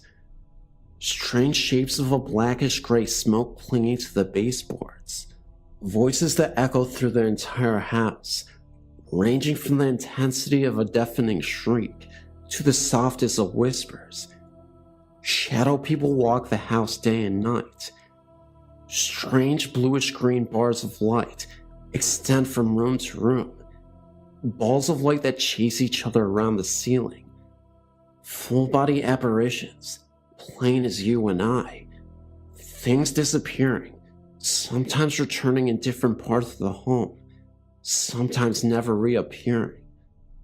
Cold breaths in your ear, an unmistakable touch that chills you to the bone. Several homes in our neighborhood have also stated similar events. Several of the people that have admitted strange occurrences in their homes have been very religious, God-fearing people, with no reason to lie about their situations. Something is happening here. Upon researching our area, it was discovered that back in the early 1700s, this area was an old Indian burial ground. In the mid-1800s, it was decided to put in a real cemetery. The old graves were destroyed, and the remains were disposed of. A new cemetery was started in its place. However, in the 1960s, it was decided to move the cemetery once again due to flooding issues, and a new subdivision was to be put in its place. Being a contractor for our city, my father was offered a reasonable deal on one of the first homes to be put on the land, an offer too good to turn down. Our house was finished on June 14th, 1972. We moved in on June 21st, 1972. It wasn't until recently that my father told us children that he worked for the crew who removed the graveyard. Some of the graves are so damaged by water erosion that they could not be moved, so they were left, and the homes were built on top of them. Even as recently as 10 years ago, less than 5 miles from my home, a family was putting in a swimming pool. While excavating the backyard, several Indian bones were unearthed. The family sold the home and moved. Mysteriously, when several homeowners started asking for copies of our area's records, the records suddenly vanished without a trace.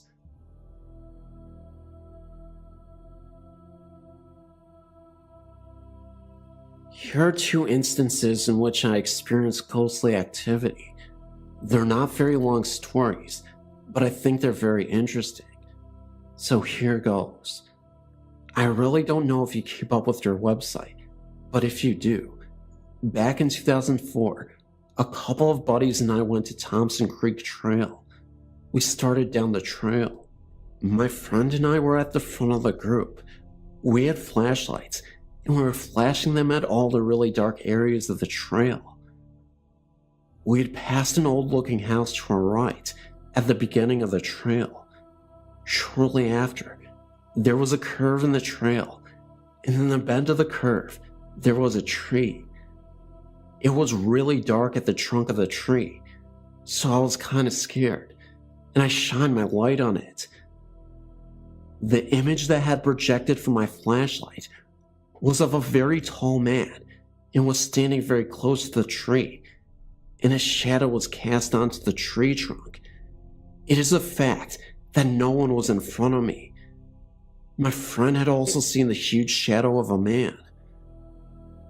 I've been to a lot of places on your website, and this was the only one where I'd actually seen something, and it scared the living crap out of me.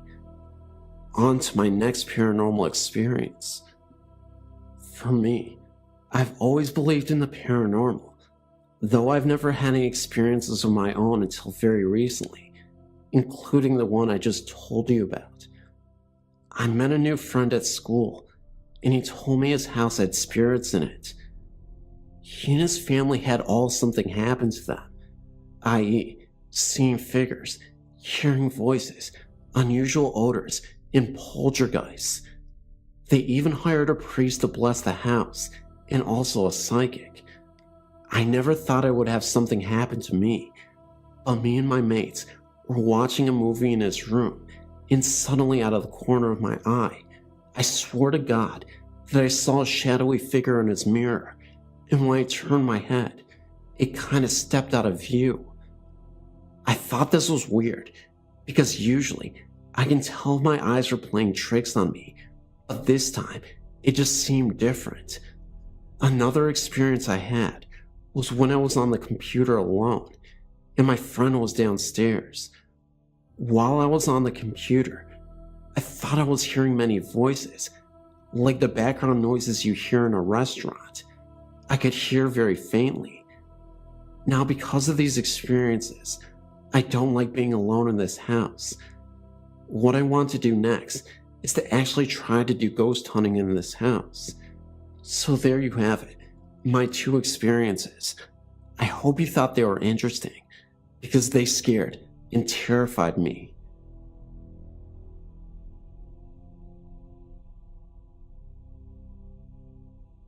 I just moved back from Long Beach, California, from Vancouver, Washington. A longtime friend named Alan offered me one of his bedrooms, in which I could stay until I got back on my feet. That night, I felt something sitting on my chest. I remember being too afraid to open my eyes. Whatever it was, it did not move. Then, I opened them and witnessed a flow of whitish-looking vapor protruding out of my chest. It went up above the bed towards the ceiling in shape of stretched-out rings. It looked similar to smoke from a cigarette. It just hovered over the bed in circles and then began to stretch and exit towards the kitchen, which was next door. I did not dare tell Alan about this experience because he is such a skeptic. I can predict his very words. "Ernie, I don't have any idea what you're talking about. You must have dreamed it. He says there's no such thing as spirits or even a god." The very next morning I told Jim, one of the tenants, what I experienced. I just had to get it out of my system. Will someone please hear me out? He had told me that a man named Ron had been staying in that very room, and that, when he discovered that he had some type of incurable hepatitis, he hung himself from the refrigerator door in the kitchen. That really didn't make any sense to me, but he explained that Ron had somehow did this by tying his belt around his neck and then somehow sliding on the floor.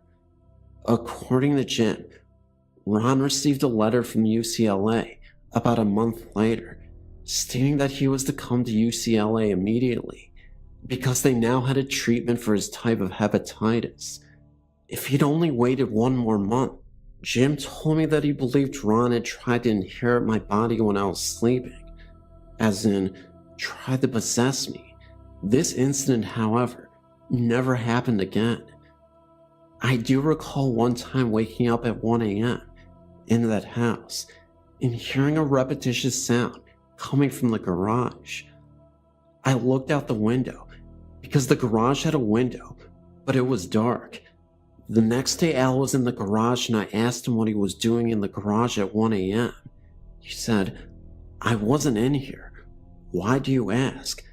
I told him what I had heard, a repetitious sound from the night before. Then, something made me focus on a small machine that sat on a shelf.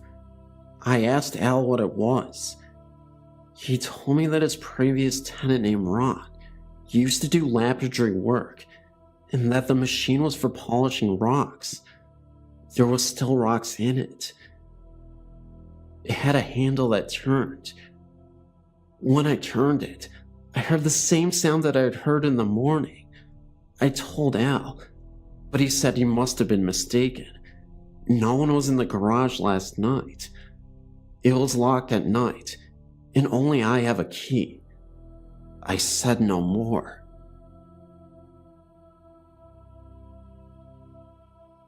After my brother had died in his home, my family gave it to me to live in. It was an older mobile home. One day, while on my PC, which faced the same wall that my door was on, in fact, my desk was next to the door. My desk is huge, and a bigger desktop than most kitchen tables are. So sitting at my desk, I could see part of the hallway while reading, typing, or whatever on my PC. One day, I just happened to look up at the door, and there came a figure of a man. I could only see his shadow on the emergency door and wall outside my bedroom. He was either bald or had some very short hair. I just sat there and stared for what seemed like several minutes, waiting for him to either come into my room or say something. It finally turned and seemed to go into the bathroom, which was on the other side of the wall, or went in the wall, towards the kitchen and living room area. They're both open, with no wall dividing them. I was there alone, except for my dog Chewy, who is very large, over 160 pounds. I got up to check it out, because from what I saw as a shadow, it didn't look like anyone I knew. I walked by the bathroom peering in, and he wasn't there, so I kept going. When I got into the kitchen, I saw Chewy on the couch, looking out the window at the kids who had just gotten off of the school bus and were walking home. He would have barked, even if he had known whoever the shadow was. He never made a sound. There was no one there, not even in my son's bedroom. I checked everywhere.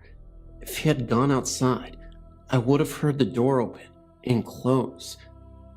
The only time my brother ever had short hair was when he was in the Marines. The only other person who had no hair or short hair was my father before he had died.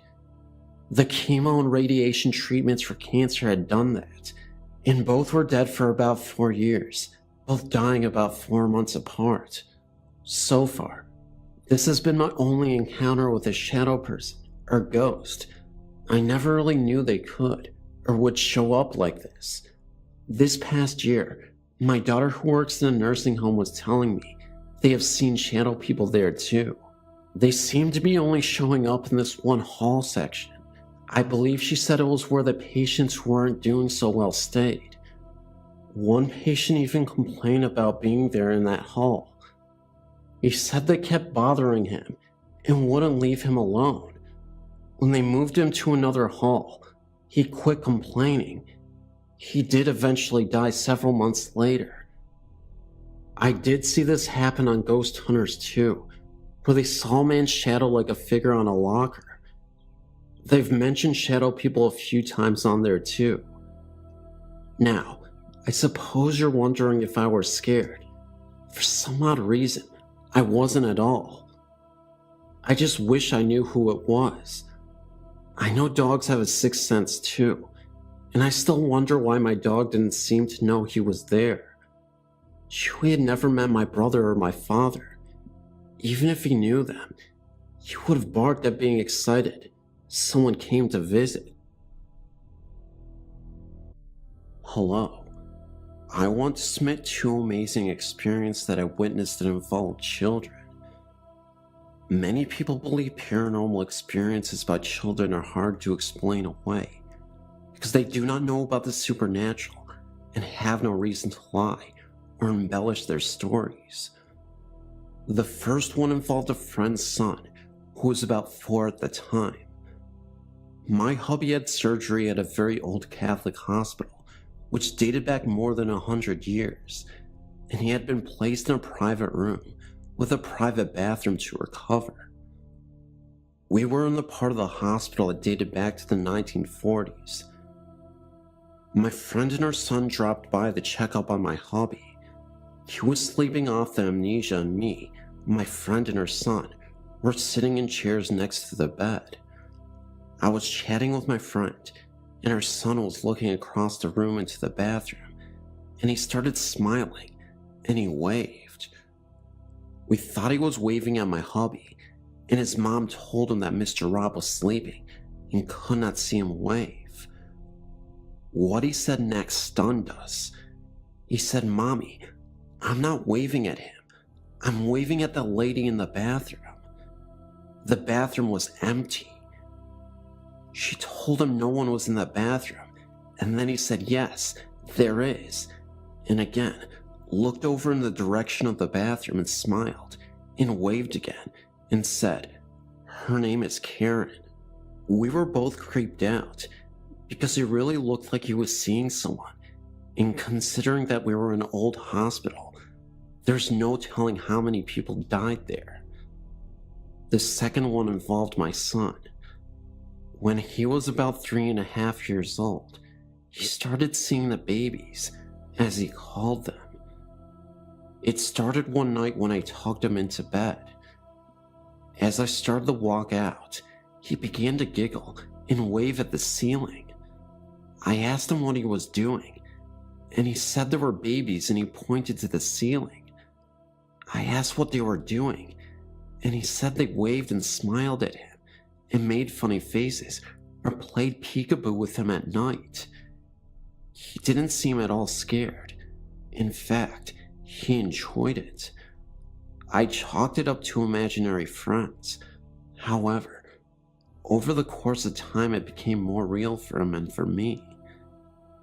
Many nights, he woke me up because he was laughing so loudly and even talking to the babies. He told me once that he never got scared at night because when he felt scared, the babies came to help him go to sleep. In fact, he never cried at night and never came to my room at night asking to sleep with me. Those of you with children this age know this is amazing. He would sometimes insist that I lie down and watch the babies, and he would make me wave and say hello to them. I would indulge him and do it, but again, I really thought they were imaginary. These visits continued for about a year, and finally one night, I wanted to push for more information, so I laid down with him and brought up the subject of the babies, and I asked him how many were there.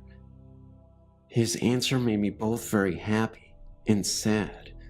He said, "There are 4, and they said they know you, Mommy." The reason this was so shocking was that what my son did not know, of course, was that I'd suffered 4 miscarriages before we adopted him.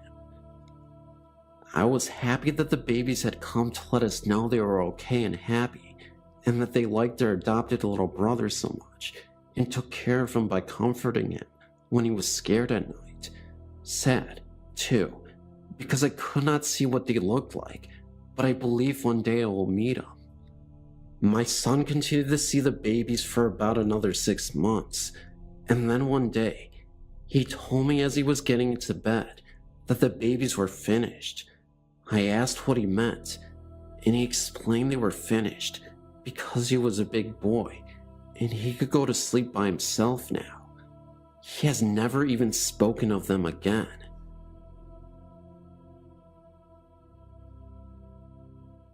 When I was about 15 years old, my dad became the manager of a pub. I won't say the exact pub, as he does not run it anymore. The pub is located near Sheffield in England and is on a county road. The pub is converted from a farmhouse and barn. To get to the pub, you come off the country road and follow a small track only about a half a mile until you reach the car park. The first night we stayed there, we all slept in rooms as the pub was also a small hotel with about 6 rooms spread over 2 floors. The first night, I stayed in room number 3. When we started to go to bed, the family dog wanted to come into my room, and I laid on the carpet and would not move, even when my dad was shouting at it to leave. The dog did eventually leave to go and sleep in the corridor, but soon after my dad closed his door, I opened mine again to let the dog in. Now, this dog is a Rottweiler with a head as big as a boulder, but the poor thing could not get any closer to me and really did not want to be on its own.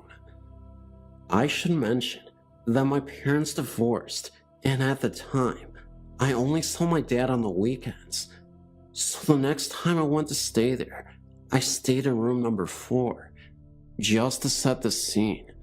If you come out of room number 4, To the right is an emergency exit with a push bar to open the door, which leads to the fire escape stairs, and to the left leads to a staircase, which leads to my dad's room and a spare room that was not being used at the time for little more than storage. Eventually, around 3 a.m.-ish, I turned the TV off but kept the lights on. My dad started leaving the dog in the pub area downstairs and blocked the door leading up to the bedrooms. I think he didn't want the dogs in the bedrooms, as he wanted to start letting guests stay in the rooms. I was not comfortable at all in the room. I did not want to turn the lights out, and I tried to keep watching TV. Eventually, around 3 a.m.-ish, I turned the TV off, but kept the lights on. My dad had started leaving the dog in the pub area downstairs and blocked the door leading up to the bedrooms. I think he didn't want the dog in the bedrooms, as he wanted to start letting guests stay in the rooms. Anyway, the dog was going crazy, barking non-stop. I was far too scared to go down and see what was up. I then started hearing the emergency exit bar on the door outside my room rattle, as if someone was trying to open it, but they were not pushing hard enough to open it. Then, I heard footsteps really loudly running down the stairs from my dad's room, and I saw shadows pass under the door of my room. I felt relieved. I thought my dad had come down to go and see what the dog was barking at. The next day, I asked my dad what the dog was barking at last night when he went down, and what he said sent shivers down my spine. He said he had no idea. He had never heard the dog and never went downstairs at all during the night. After some research, I found out that a woman many years ago had slipped down those stairs and fell down them, breaking her neck, and she died instantly. There was one instance when my dad's partner, her son, and I came home, and the pub was in darkness. This actually frequently happened as well. The lights would go out all by themselves, and my dad, who previously was an electrical engineer and more than capable of rewiring a house on his own, could not figure out why. Anyway, we come home. I can't remember why the pub was closed, but it was. We just had a quick scan around to check no one had broken in. Don't forget, the pub is in complete darkness. There's no lights. And right at the back of the small restaurant area, we could see a man sat at one of the tables, just staring at us. He was just solid black. Other things started to get lighter. The flowers on the table, for example, and the chairs, but this figure remained solid. We panicked and ran upstairs and stayed in one of the rooms till the lights came back on. It was not a burglar. The next morning, we checked everything, and everything was still in its place, and all the doors locked. The kitchen area of the pub was a big room, which was the old barn, and that was the worst room of the house. You could constantly feel like someone was watching you and walking past you. Whoever was watching felt angry, as if they were annoyed because you were there. No one wanted to be in this room alone. My dad had a few waitresses and bar staff leave because they felt very uncomfortable working in there. Again, after a bit of research, we found out that the farmer who lived in the farm hung himself in the barn, which is now the kitchen. And to be honest, I don't think he left. Objects would constantly go missing. Spoons would turn up again bent out of shape. And get this, the whole kitchen was cold. Even when we had cookers on, we still had to wear jumpers in there. My stepbrother and a family friend were staying in room number 7, the storage room I mentioned earlier.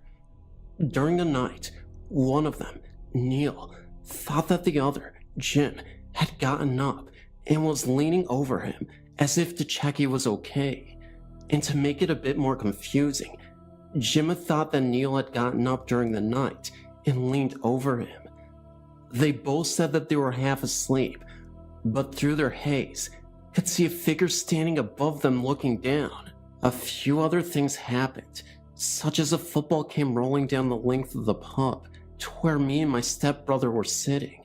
It literally then stepped on the spot, about a foot away from us. No one else was in the house. The back door to the pub was locked at night, but every morning we would find it open, but the lock was still in the locked position. The actual bar that locks into the socket was still sticking out. There is no way it would have opened. The lock was new and undamaged, but this kept happening. This happened about a month before my dad moved out. Anyway, my dad eventually gave the pub up. His partner didn't want to stay there. The dog was never the same. It became a very tame dog, but it did start to get a little better after my dad moved out.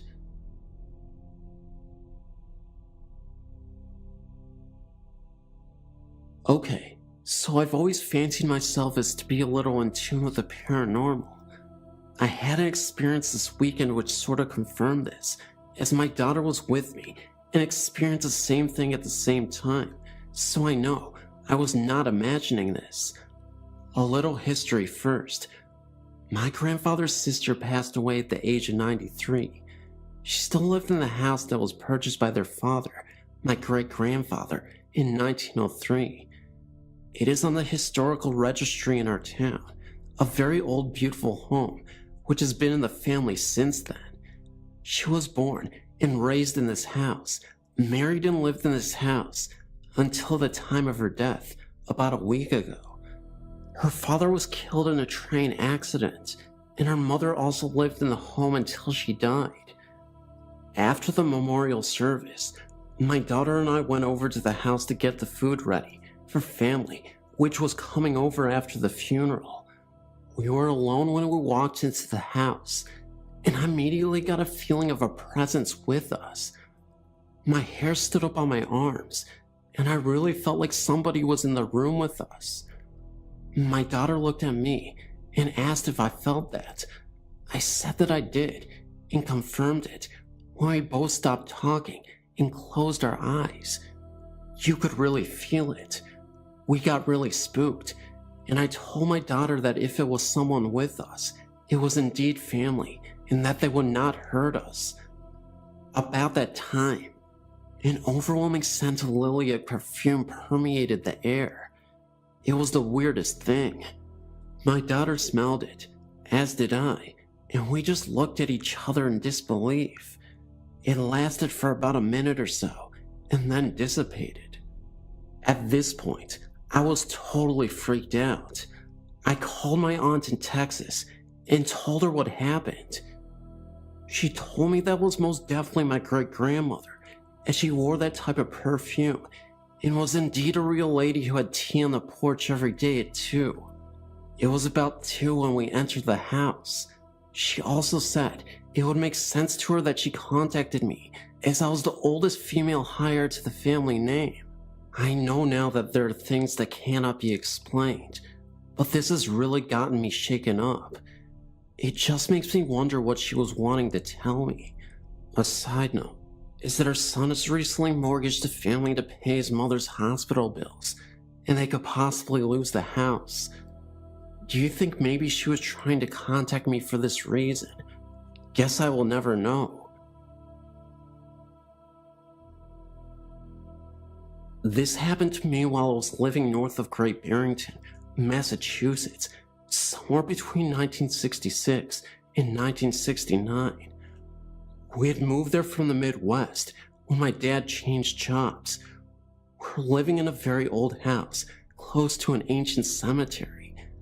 The house was 3 floors, not including the basement, enormous, and once had a vandrel all the way around it. The attic was huge, dark and mysterious, all floored with rough floorboard. It had a tiny window near the chimney and a trapdoor in the ceiling leading out to the roof. My parents forbade me and my siblings from going up there and never told us why. My bedroom faced south, the front of the house. It was the only occupied room in that upstairs wing. At that age, I was between 12 or 14 years old. The old house gave me a galloping case of the creeps. Even on the brightest days, parts of the house could be dim and drafty. Winters are very cold and dark there. At that time, the house was heated with forced hot water that came up from the basement furnace. As the steaming hot water traveled its way all over the house, through copper pipes and baseboard radiators, the noise was phenomenal. There were only 4 thermostats for the entire house, so at the far end of any hallway, there would be a sharp cracking, banging noise as the cold pipes and surrounding woodwork expanded with the inflow of heat.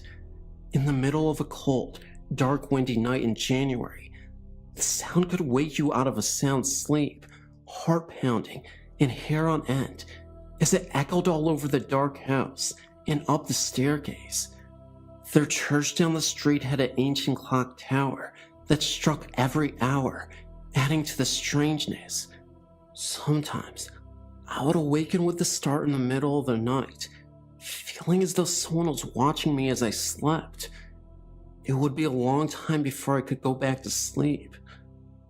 It was on one of these nights that I had a dream about a little girl, standing at the foot of my bed, watching me as I slept.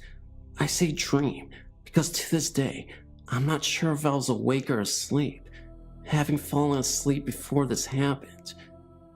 She looked to be only about 8 years old and had long, shoulder-length dark hair that was braided, plaited, and tied with ribbons in a hairstyle I had never seen before. She was wearing what looked to be a pale pink dress, so formal that it looked like some sort of party dress. It was pulled up at each side with large satin bows at her hips and all kinds of fancy laces, buttons, ribbons, and what looked like little puffy sleeves at the shoulders that went down to her wrists. The skirt stood far out, full on either side of her, and went past her knees. It looked as though she was wearing lacy pantaloons, white stockings, and old-fashioned little shoes, like slippers. She held her hands folded, cupped over the other, on her waist. The overall effect would have been very beautiful for a little girl, but what struck me were her eyes. They were large, dark, and looked like she had circles under them. She was so thin, and her face didn't look at all healthy. I could see her cheekbones. She was not smiling. She was very serious and sad. She just stood there, watching me. I was too afraid to say anything. Then she slowly bowed and made a slow, graceful curtsy.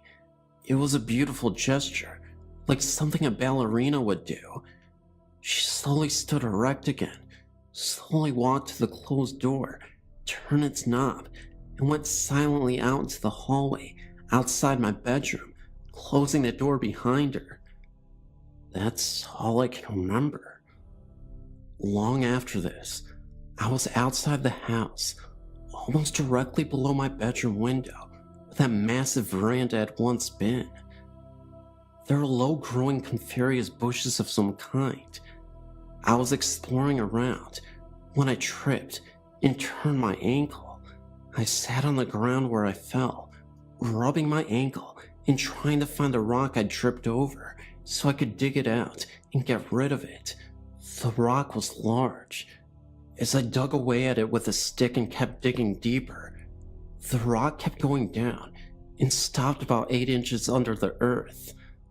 I dug all around it and realized it was a tombstone, about 18 inches long by about 10 inches across and maybe 3 inches thick.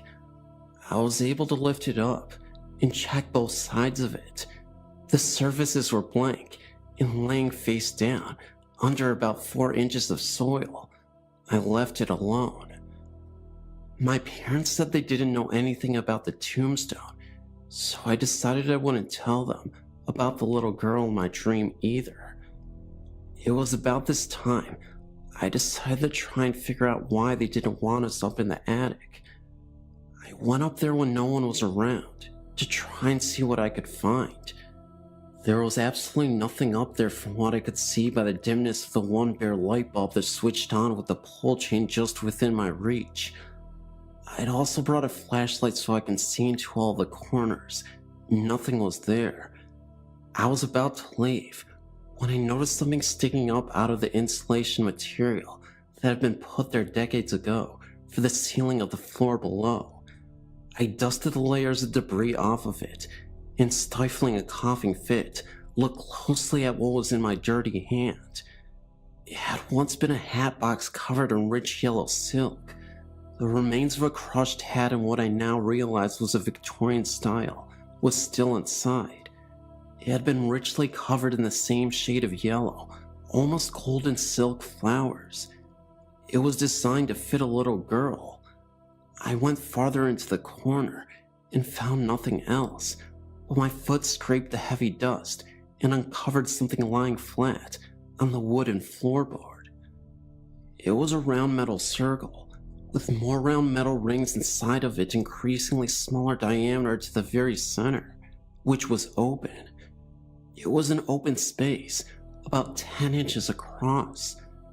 There must have been more than a dozen of these graduated metal rings, each separately covered in what had once been white cloth and sewn with 4 long pieces of heavy cloth tape from the outer ring to the smallest ring in a large X. I had no idea what it was. I put both things, the crushed hat and the hat box, and the strange ring thing, back where I found them. Sometime after that discovery, my parents were at an antique store in Great Barrington to look at furniture. While they were occupied, I went to a lady who worked there and described to her what I had found in the attic beside the hat. She said the strange ring thing was a set of hoops for a little girl's hoop skirt, and they were common in the mid-1800s. They would have been the era in which the house I was living in was built, I thought. So, something happened to a poor, sick, lonely little girl living in the house back then. No one would tell me about it, and I never learned anything more than what I mentioned here. But she had visited me late one night, in my dream, and evidently didn't want to be forgotten. We moved back to the Midwest in the summer of 1969, and never came back to Massachusetts. It's been 17 years, but it still happens to this day.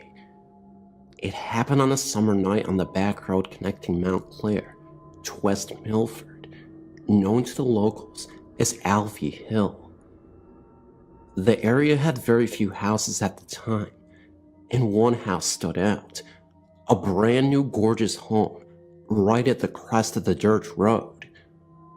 The man who lived there built it for his wife, and they had a daughter who was, I believe, around 8 years old at the time. I remember traveling the road, more of a cowpath really, and watching the home being constructed. Once it was finished, it always looked so pristine and happy. But one night, I was coming through this patch, black stretch of land, and saw the mother and daughter in the middle of the road, both in what looked like nightgowns in a mud puddle. I could see them standing there as I approached, and the moon seemed to shine on them alone. When I got to them, they disappeared in front of me. I wasn't alone in the car, so I asked did anyone else just see that, and everyone just sat there, too scared to answer. By the light of day, early, I was crossing back across the hill and saw 6, maybe 7 police cruisers and an ambulance. Crime scene tape everywhere, and one covered figure in the grass by the house, and several officers crouched by the road, beside where the mud puddle was the night before. Apparently the man had long suffered from depression and killed his wife and daughter before running to the house and killing himself. The officers said that they speculated he had committed the act the night prior to them being discovered. Still, on summer nights, You can see the girl and her mom looking down into the middle of the puddle in their nightgowns.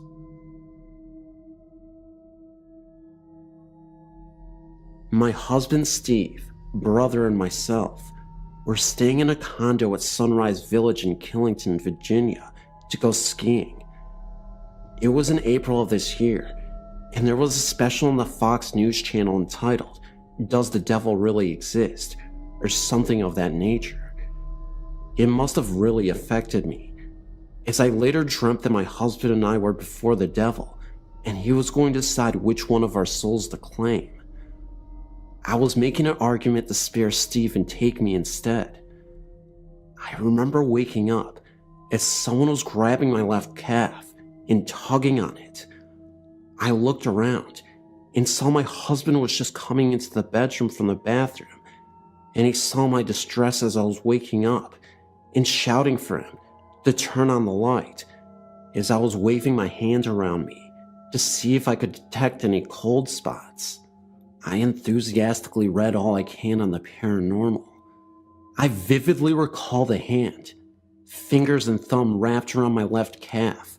It was a warm hand, and no, without a doubt it wasn't my husband's. He was in the bathroom, or my sleeping brother on the living room couch. I was sleeping, tucked in with the sheets and blankets tucked under the mattress. I think whatever it was trying to wake me up from a horrible dream. Perhaps my father, who passed away 5 years ago prior. Don't know. What I do know is that my husband believes it was a dream, and he won't accept any other explanation. This infuriates me to no end. I know it was real. Thanks for listening, and keep up the good work on your website. It's great.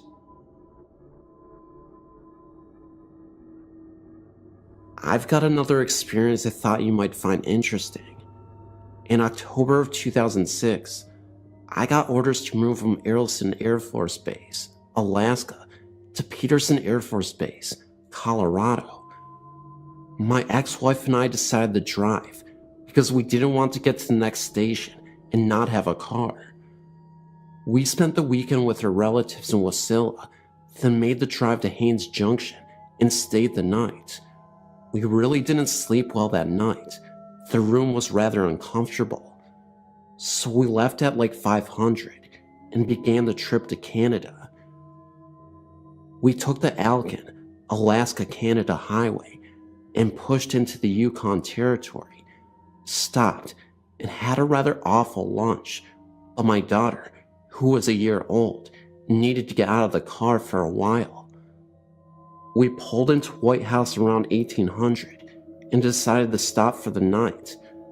We chose the Best Western Hotel, mostly due to the military giving us a list of which hotels were best for us to stay in, and that was one. As we were checking in, I noticed a rather cold spot by a cartoony statue of a Canadian Mountie. Mind you, this was October, and things were getting cooler, but not that cold. I believe we had a room on the 6th floor and let my ex-wife and my daughter get settled while I brought in the things we needed for the night. While I was making the trips to the car and back to the room, I learned that this Best Western was once a saloon and brothel. I'd mentioned the cold spot to my ex-wife, and she had stated that once she had made the trip to Alaska in 2002. This was 2 years before our marriage, and I did not know her before 2003. That she had stayed on the 4th floor and experienced similar cold spots and orbs. Well, we decided to have dinner, then turn in. We had been in the car for over 12 hours, and we sorely needed a seat after the awful night before.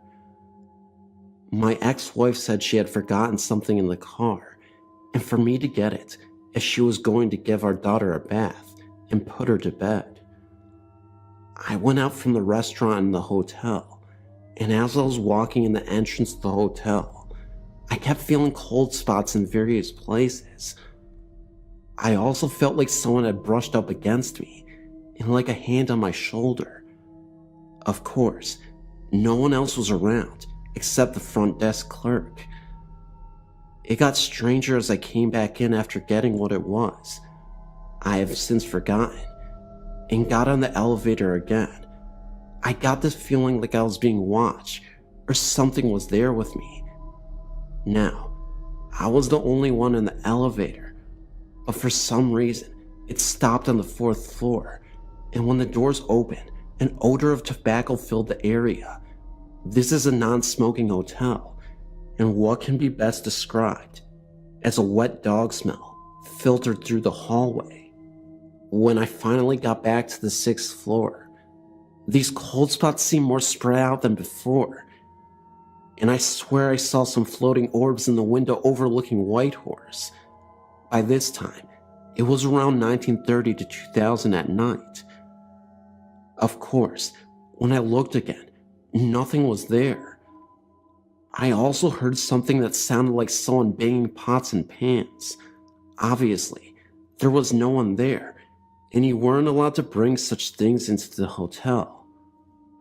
I got back to her room and told my ex-wife about it, and she said she had a similar experience in '02, without the pots and pans banging noise.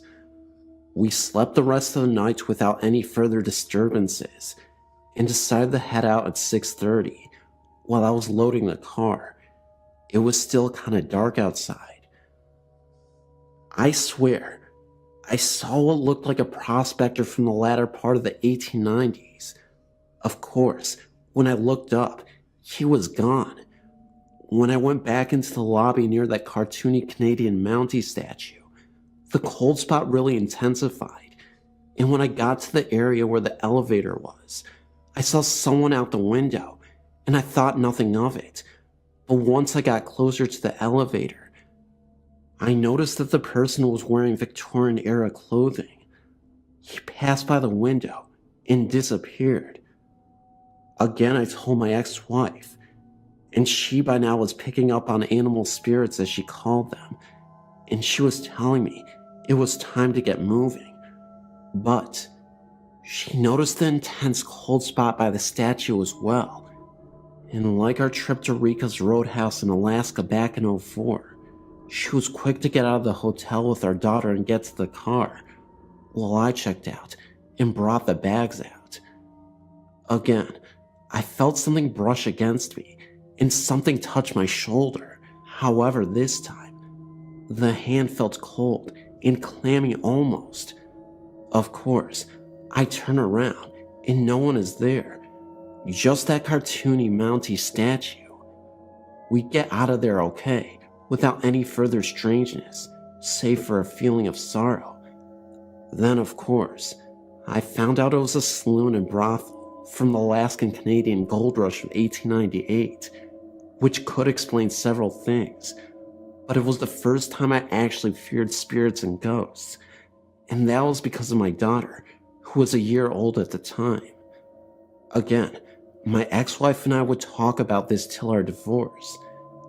It was probably the first time I've ever felt animal spirits.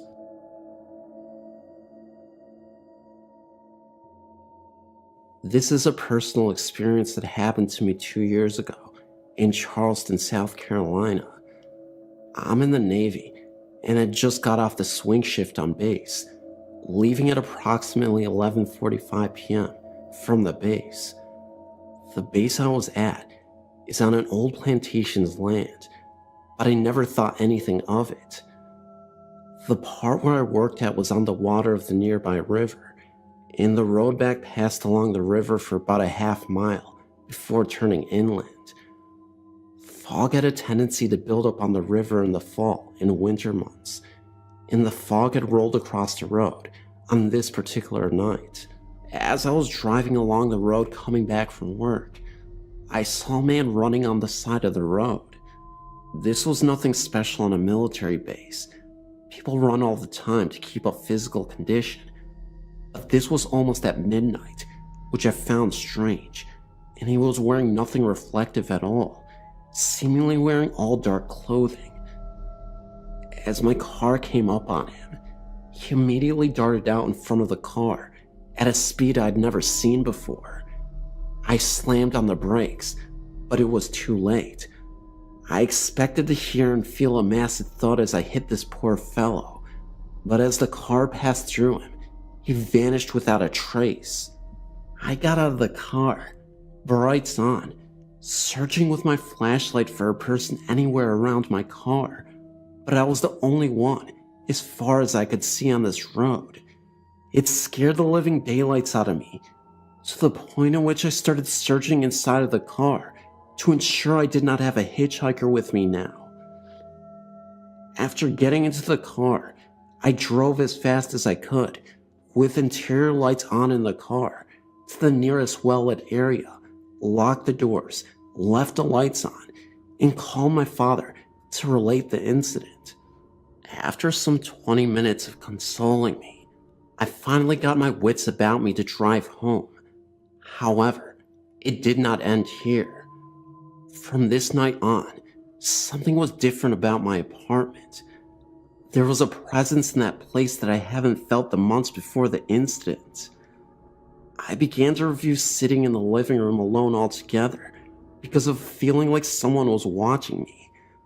Out of the corner of my eye, I would see the bathroom light on, clear as day, but when I looked over, it would be off again.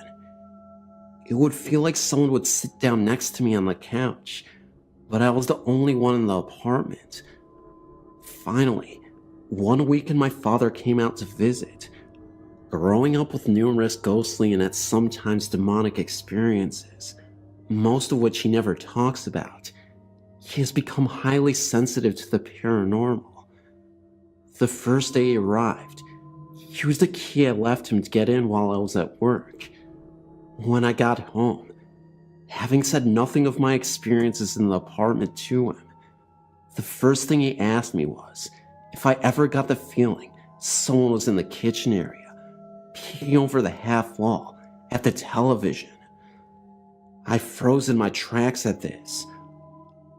Over the course of his week-long visit, he said he also thought he saw the bathroom light turning itself on and off, and felt someone else sit down on the couch next to him, as well as seeing a shadow of a man mainly around the kitchen area, who would periodically lean over the half wall like he was looking at what was on the television. But he said he never saw or felt anything or anyone in the bedrooms. I now had a reason for my seemingly unfounded paranoia of being in the living room alone. I continued living with this feeling from the night of the incident, driving home through the following few months until I received orders to leave Charleston, and have not felt the presence of the running man since then.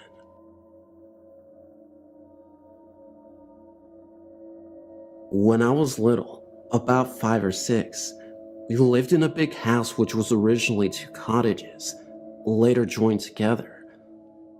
Although myself and my sister were young at the time and had no personal experiences, my parents told us stories about what happened there when we moved house some years later, as well as the familiar cold spots, creaks and groans. Some other stuff went on too. One day, my mom was in the downstairs bathroom when she heard a man's cough coming from outside the door. Thinking it was my dad going into the study room, which was opposite the bathroom, she thought nothing of it. When she came out of the bathroom, however, the study was empty and no one was outside. She went back to the kitchen and found my dad where she'd left him, sitting at the table. She asked him if he had come out the bathroom and coughed. He hadn't moved the whole time. Another time, my mom, my dad, and one of their friends were sitting at the kitchen table when they all heard a massive crash come directly from upstairs where my bedroom was. My mom described it as the sound of a wardrobe falling over or a full-grown male adult being thrown to the floor. They rushed upstairs to find me fast asleep and nothing out of place in my room. We even had the fireplace in my room checked in case a stone had fallen down the chimney. Nothing was found, and there was no explanation. Everyone in the house was accounted for. One night my parents were in bed when they heard the sound of a woman gently humming and singing. The sound came from the end of the corridor and continued downstairs, then eventually stopped. Again, this could not be explained. Myself and my sister were asleep, and even if we did get up, we certainly would have walked down the corridor singing. My second story is based in my grandmother's house, a manor house which is around 200 years old. My grandmother has a story which even to this day she swears was true. She was walking upstairs when in front of her she saw a pair of women's shoes on the step above. She looked up to see a skirt, blouse, and before she could see the woman's face, she vanished. My dad's family all grew up in the house, and my uncle mentioned that from his bedroom, he used to hear the sound of gravel crunching outside, like someone walking towards the house. On several occasions, he even recounts seeing two big black dogs sitting by his bed. Although I like the house, I always get that feeling of being watched whenever I go over. If I'm sat in the kitchen, I always want to look into the parlor, which is next in the kitchen, with the door always open so you can see in, and I always feel like someone's sitting in there. Even to this day, I refuse to go upstairs by myself, as well as seeing a key moving in a locked door from the inside when no one was in there. Myself and my sister had a weird experience. We were sat outside. The garden is kind of placed on a hill, very sloped, that you could reach by climbing some steps. From where we were sitting, we could just see into my grandmother's bedroom. She had gone out shopping and had left her two dogs in her bed. We were just watching them, talking, when suddenly, one of the dogs started barking at the corner of the room at something we couldn't see. She, the dog, then jumped onto the bed and started barking directly at us. Then, at the exact same time, we both saw a white mist, sort of in the form of a hand, move gently over the dog's head. He then stopped barking. My sister and I both looked at each other in surprise. We'd both seen it, but could not understand it. It was daylight, but not sunny, quite cloudyless. There was no reflections on the glass or anything like that, because there was nothing to reflect, no trees or anything behind us, and we quite clearly seen the mist from the inside of the window. While serving at RAF, Midland Hall, with USAF, 1993-1994, I lived with a roommate from Santa Rosa named Greg. Santa Rosa is located in New Mexico. We both originally lived in the dorms on base, but got special permission from our first sergeants to move off base together. This was due to the fact that we did not drink alcohol, and drunken parties were a constant among our roommates, and in the dorms, in general, 24 hours daily as airmen worked 3 shifts. We were both practical-minded Air Force aircraft mechanics with serious responsibilities, and not given to flights of fancy, and had no previous interest or experience in the paranormal or occult. I simultaneously dated an Englishman I would later marry named Bill. The cottage only had a coal fireplace for heating. Greg did all he could to keep the coal stoked, but the house never warmed, and coal always died out quickly, despite large piles of coal Greg stoked well often. The phone rang at various hours day and night, with a loud, hissing static. There was a faint, but unmistakable sound of someone whispering loudly through the static, but the words were always unintelligible. Calls to the operator to discover where the calls came from were answered that we had not received any phone calls at all during these events as far as the phone company was concerned. The call simply came from nowhere. Greg worked a night shift. I worked days. Every night, I heard heavy footsteps come up the stairs to the bedroom landing, 4 square feet, and back downstairs after varying lengths of pause. When I was home at night, these heavy footsteps occasionally went into Greg's room. When he was at home, he heard the steps enter my room a few times. 500-year-old stairs creaked very loudly beneath thin carpet when no known humans were using them. The human footsteps could be heard anywhere in the cottage. These phantom footsteps were much, much louder and projected a foreboding emotion to the roommate at home when they occurred. The rocking chair in the living room near the fireplace rocked off of its own accord on a regular basis. Once, Greg and I were simultaneously TDY, or assigned temporary duty, to separate bases for a few months. We locked the cottage down tight as a drum. A friend agreed to check the place from time to time, but as all doors and windows remained locked, he never went inside. I returned before Craig did. Every object in the kitchen that could be moved, such as cutlery, dishes, pots and pans, bread bins, knickknacks, whatever, were taken by someone and all dumped in the middle of the living room floor. Nothing was missing. It was simply transported to the middle of the living room and unceremoniously dumped there. At other times I was TDY, and Greg experienced occurrences more often and more intensely for him when I was gone. However, his worst experience happened unbeknownst to me while I was deep inside the cottage. One night, as Greg went out to his car to go on duty, he saw what are sometimes called a shadow figure, but in much more detail. Greg was not bothered by the unmistakable occurrences in the cottage until he met this thing. It was blacker than black, the outline of a large adult male, about 6.5 feet tall, be his estimation. No facial or other features, except glowing eyes that looked at Greg in such an evil way. Greg said he was scared to death. He claimed without hearing a sound that this thing was unmistakably evil and had ill intentions, to say the least. Greg got in his car, a true British yellow Mini, and sped away as soon as he could. There is a broken down shed directly behind the house in the backyard.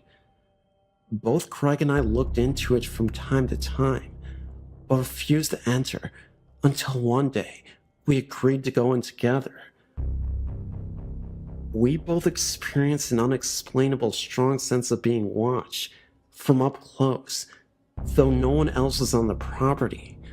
The sensation, we both agreed at the time, was an evil one. We both thought we heard heavy breathing, but neither one of us wanted to jump to the conclusion and appeared to the other one to be easily duped by what we couldn't explain. There's a storage area on the side of the house that cannot be accessed from inside the house, only by the door outside the storage area, attached to the side of the cottage. Greg and I both hardly dared to look inside after our first time inspecting the property. There were no electrical lights in the room. There was junk and building materials scattered around, as if someone dumped everything from the ceiling, and materials changed positions from time to time. Occasionally, the taps, faucets in the bathrooms upstairs turned on and off on its own accord, yet both hot and cold tap levers were always in the off position. Every unexplained occurrence was of an extremely strongly sensed nature. It always got our attention, except for the static phone calls and the chair rocking itself. Most activity took place when there was only one roommate in the cottage.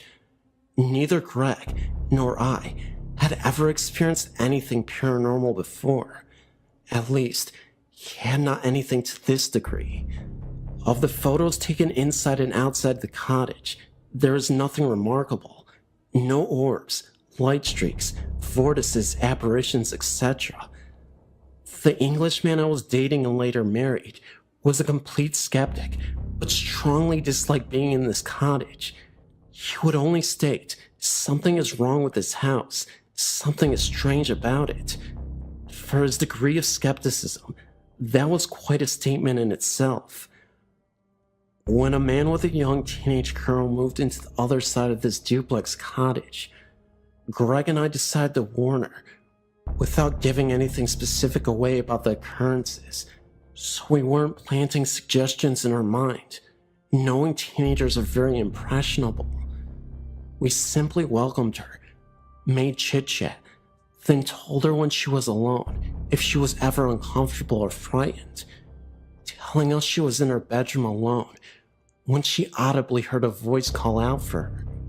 She had no history of hallucinations, swore she did not mistake it for a conversation she heard through the walls, which would not have occurred for that night Greg was on duty at the base, and that the voice was male, not matching Greg or myself.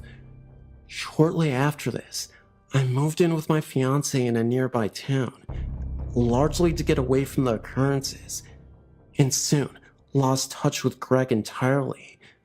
The paranormal occurrences in the cottage were constant, in one form or another, and experienced intensely. It carried a heavy pull of fear or, at times, dread or terror everywhere in that cottage that never ever left. Never anything that could be called benign or benevolent.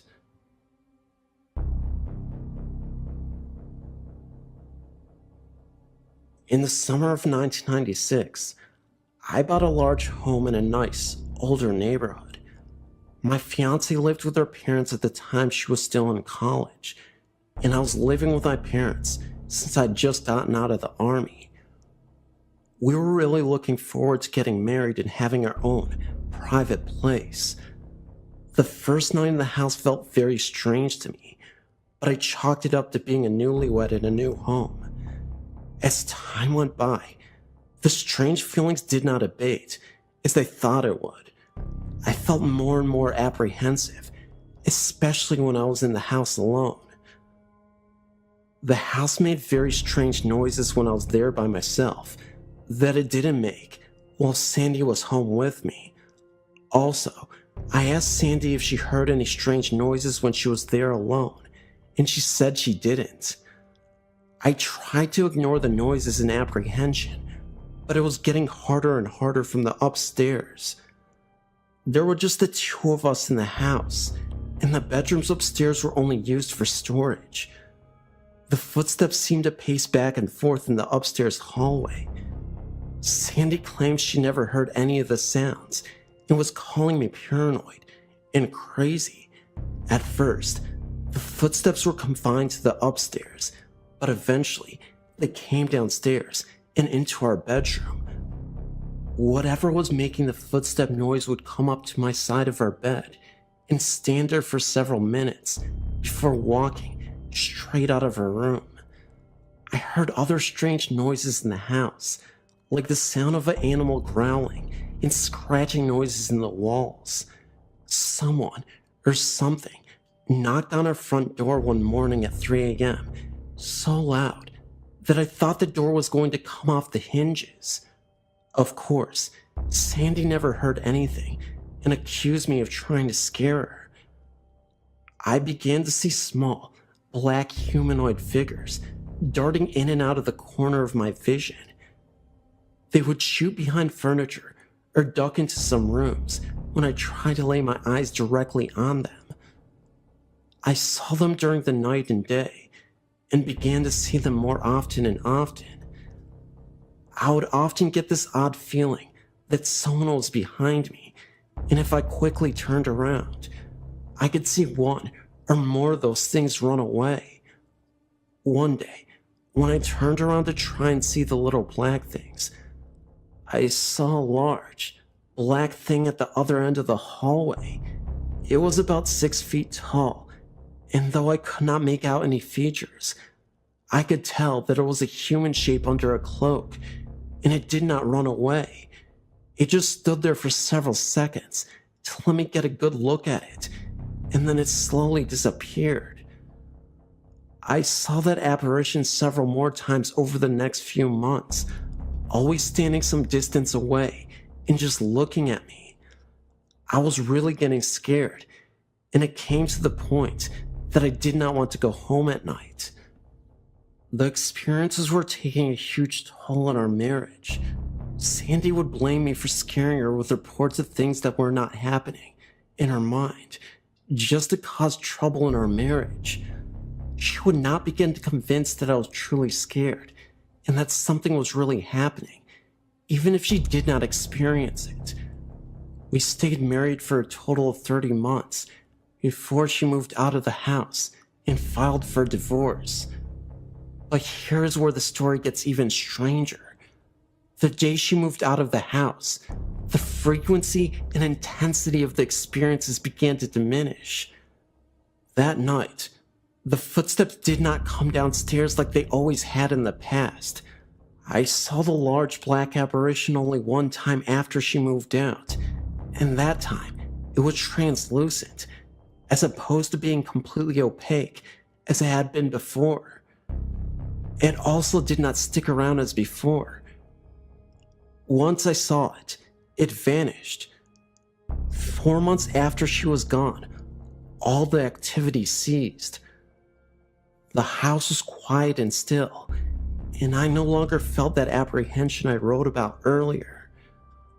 I've since remarried, and we live in the same house with our children. I thought that the experiences might return once I brought my new wife into the home, but they didn't. If they had, I would have sold the place. It had to be something associated with Sandy. Maybe she was into the occult or something. I spent plenty of nights with her in her parents' home when they were away, before we were married, and never experienced anything like what happened in the house. Perhaps it was the combination of her and the house that was the problem, but I hope not. If it were, then that means the same thing could happen again, and I don't want my family subjected to that.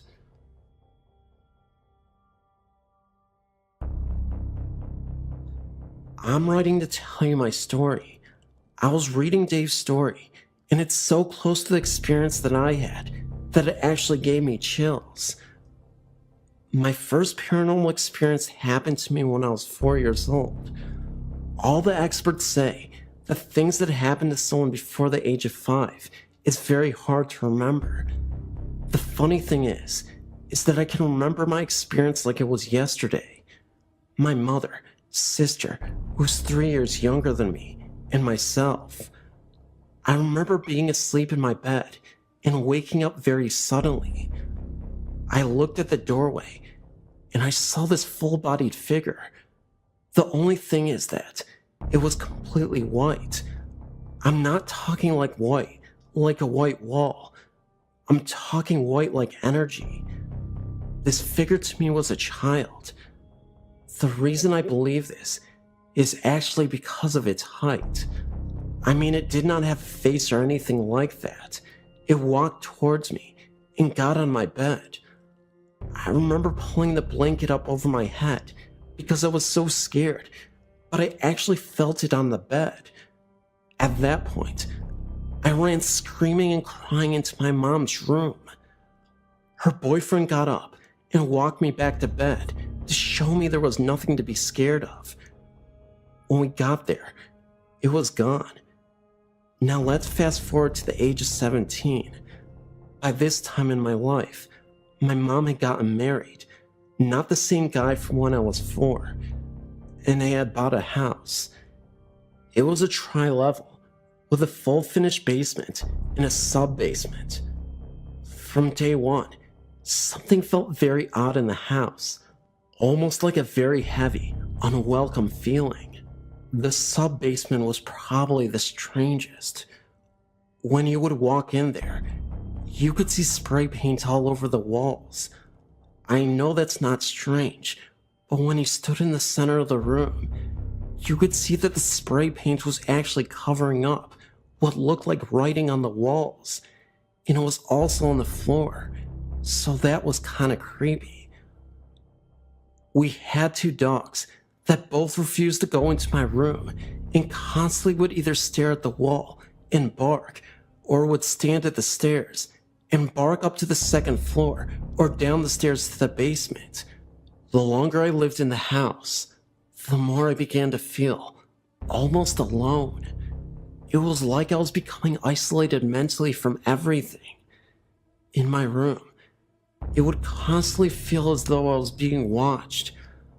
I would hear loud bangs and things sounding like they were hitting the floor, but nothing would be around. All the motion sensor lights around the outside of the house would turn on all at once for no reason. I mean, I actually began to think I was going crazy. Finally, I broke down and told my stepdad everything that had been going on. He looked at me very seriously. I remember thinking, oh crap, he thinks I'm nuts. He began to tell me about how one night, after I'd gotten home from work, he worked 2nd shift and didn't get home till around 1 a.m. We were sitting on the computer playing a game. At the time, our computer was in the front room, and you could see right up to the stairs and onto the landing where the bedrooms were. He said he saw a man walk out of my room. The man he saw was a taller man in a pair of jeans and a flannel shirt. At first, he thought it was me because he only saw the man out of the corner of his eye. But then he asked how I was doing and looked up and realized the man wasn't me. The man turned and walked back into my room. My stepdad ran up the stairs and opened my door, and I was the only one in there, and I was asleep in a pair of boxers. After my stepdad told me this, I was convinced something was going on. One weekend, while my parents were out of town, I invited 2 of my friends over so we could try to catch stuff on film. Of course, we got absolutely nothing. That is, until we tried to go to sleep. We had all decided to sleep in the basement because there was more room there. We turned off the lights and started to go to sleep. My one friend, Chris, was already asleep, and myself and Dave were talking. All of a sudden, the light to the sub-basement turned on, and we could see what looked like a shadow under the door. You could actually hear what sounded like the work boots walking up the wooden stairs. We woke up Chris, and we all stood at the door. We really thought someone had broken into the house. We opened up the door, prepared to beat the crap out of someone, and there was no one there. We walked downstairs and looked around. We checked the windows and everything. The windows were shut and looked like no one was there. There are a lot of things that happened, but it would be like writing a novel to tell them all. I just thought it was kind of creepy how similar my story is to Dave's. This experience happened when I was in my late 20s, back around late 1994 or early 95. I was laying in bed asleep. I felt something touch my face, and I woke up. I was face to face with a smiling old man. He crawled backwards out of my bed and stood there smiling at me. He looked like he was Caucasian descent, in his 80s at least. He had a glowing light all around him. He looked like he was at peace while staring at me. I have no idea who this was. Furthermore, I don't know why I wasn't afraid of him. He definitely looked scary to me, and I had roommates at the time. I don't know why I didn't go running down the hallway to get someone. I just stayed in bed and stared at him. Again, I wasn't afraid at all. It was almost peaceful. he faded away, and I looked at the clock in front of me. It was 3 a.m. in the morning. I stayed up a little while, and then went back to sleep. How do you talk about something like this? I didn't tell any of my roommates when it happened. I was fearful because I thought I would be outed as a crazy person. I did call my best friend, and thankfully she seemed to believe me. I gave her my rocking chair, and she wanted to make sure the spirit was not standing next to it. So yes, I think she believed me. I've thought about it a lot over the years, trying to figure out who this could have been. I told my grandmother. She's Catholic and thinks it was an angel. I've never met my father, and I have no pictures of him, so I don't know what he looked like. But perhaps, maybe this could have been my father? My mother is Spanish and French, and supposedly, my father was of Caucasian descent like the spirit of the old man. So again, maybe it was the father or grandfather that I never met. Who knows? Since then, I've now had a husband and children. I mentioned it once to my husband. He looked at me like I was crazy, and I'm not allowed to talk about it again. Anyway, thank you for reading my story. I know it sounds unbelievable, but it's the best I can do to tell you guys.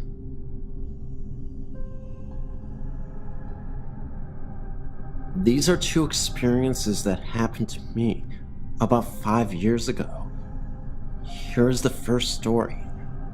My house is 6 years old and has never been lived in by anyone else. This started about 2 months ago. I'm laying in my bed alone, with the door to the hall and the door to the bathroom open. I swear I see the door open a little bit and then go back to where it was. I then see black figures with little or no shape appear in the doorway. Then whoosh, they are gone. I also saw what looked like people I knew, who will stick their heads in the door and then turn and leave. Last night I was asleep when I felt something nudge me 2 times. I woke up to see this black form standing beside me. It stood there for about 2 seconds, then vanished out the door. The most interesting aspect of this all is that these figures have no legs. They are just a black oval shape with no faces or arms. Just a black form. Last night was the first time it really scared me. I felt like it was the Grim Reaper asking me to follow him. Now on to my next experience, which was even spookier, I might add. I was working in a gym at a hotel in Moodsburn near Glasgow.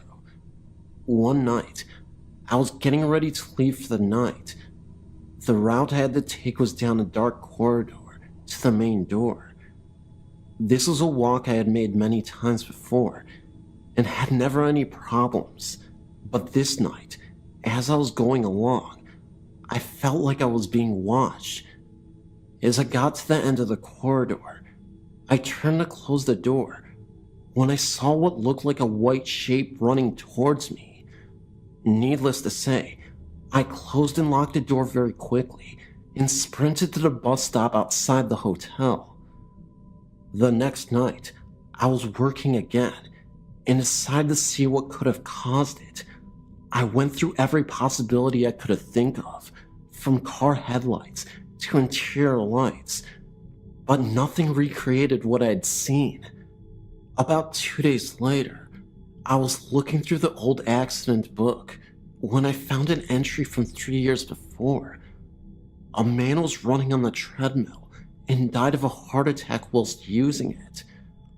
What was interesting was, it was the same date and time of when I saw this incident myself, of the running man.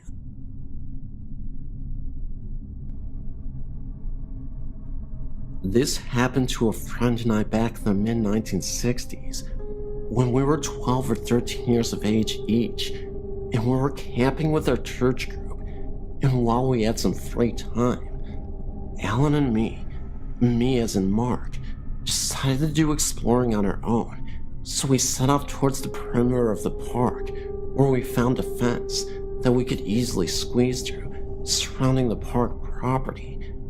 And bordering some large open cow pasture land was a grove of trees right smack in the middle of it. We set off across the pasture land towards the grove of trees, and much to our delight, for it was a hot day, we found a meandering stream in the grove of trees that was about 6 feet deep and about 6 feet wide, and it wandered all throughout the grove.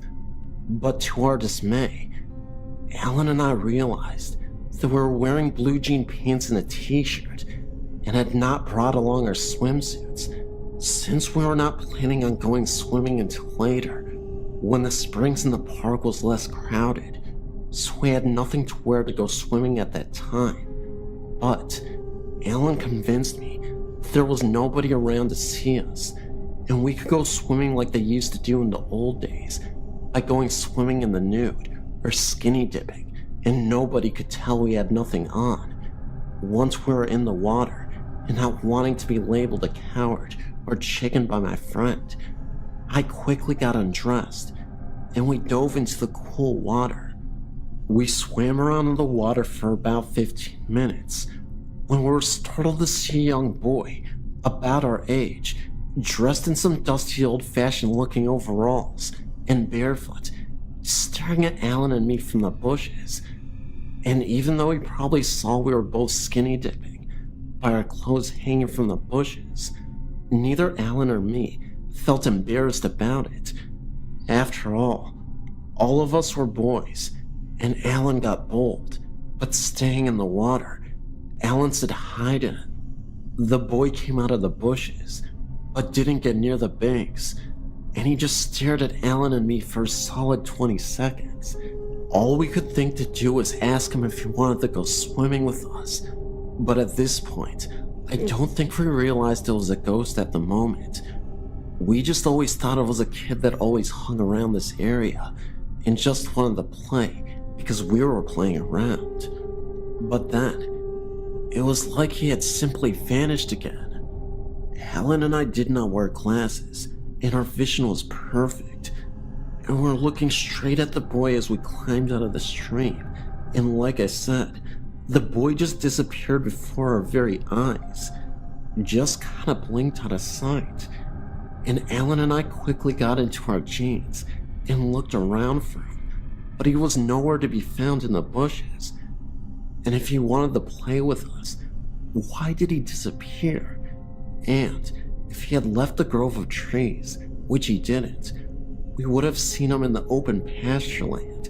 And afterwards, we talked about our experience between us, but Alan and I didn't tell anyone of this, knowing that no one would ever believe us.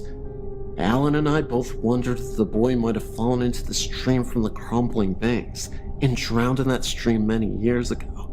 And as the kids our age wouldn't be caught dead wearing old-fashioned looking overalls, when all the kids we knew were wearing the latest looking fashions, was it even remotely possible that perhaps Alan and me saw a ghost that day? One who was lonely and just wanted to play.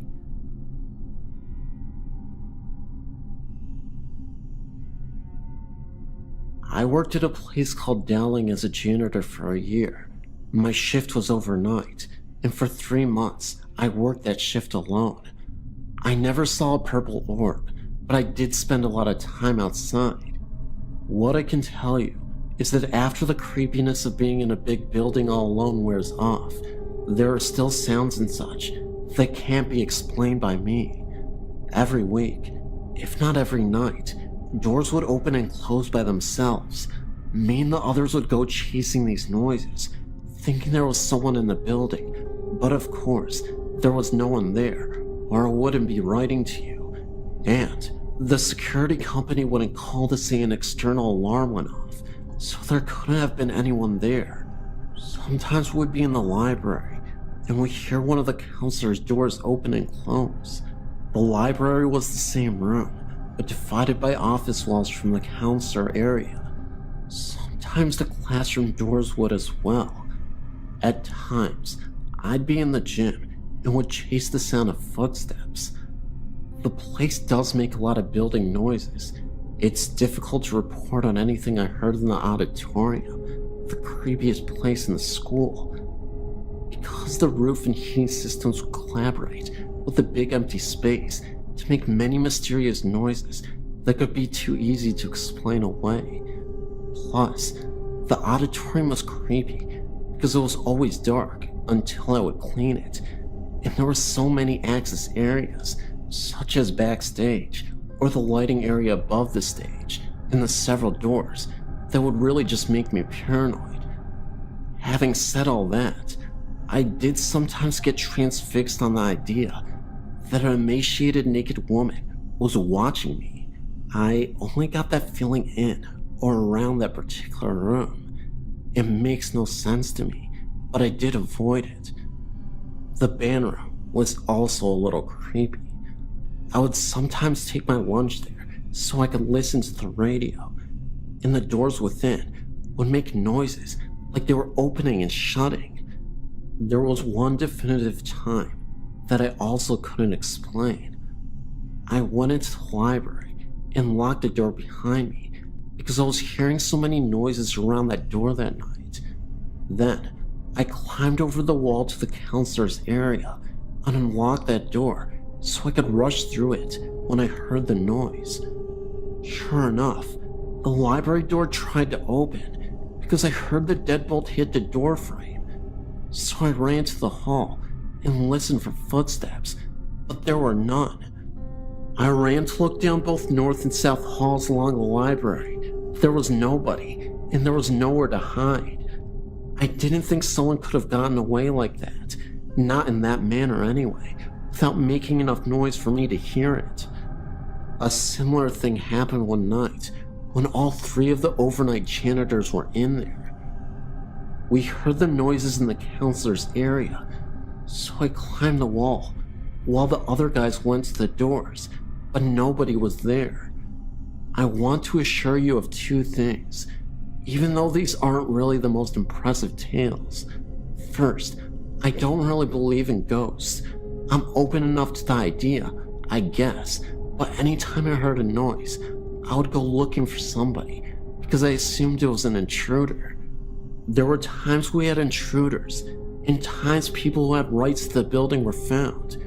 However, there were so many times that we were sure there were noises, and so little chance for whoever was making them to escape, and we still found nothing, that I thought you might be interested to hear the story of Dowling from someone who was there for a long time. The building stopped creeping me out by itself about a week after I was working there alone. I heard voices and chased them, but the air unit, the building setting, and other normal noises stopped giving me the jitters by the time they became normal for me. I don't really believe in ghosts, but I saw the purple orb listed on the website after a night of chasing these noises, so I decided to write this to you, albeit 2 years after the fact. Last thing I want to say, there are 2 creepy stories about the place from a source that I'm not sure I trust, but I'll tell you anyway. One time, this guy saw people in robes walking into the woods west of the building.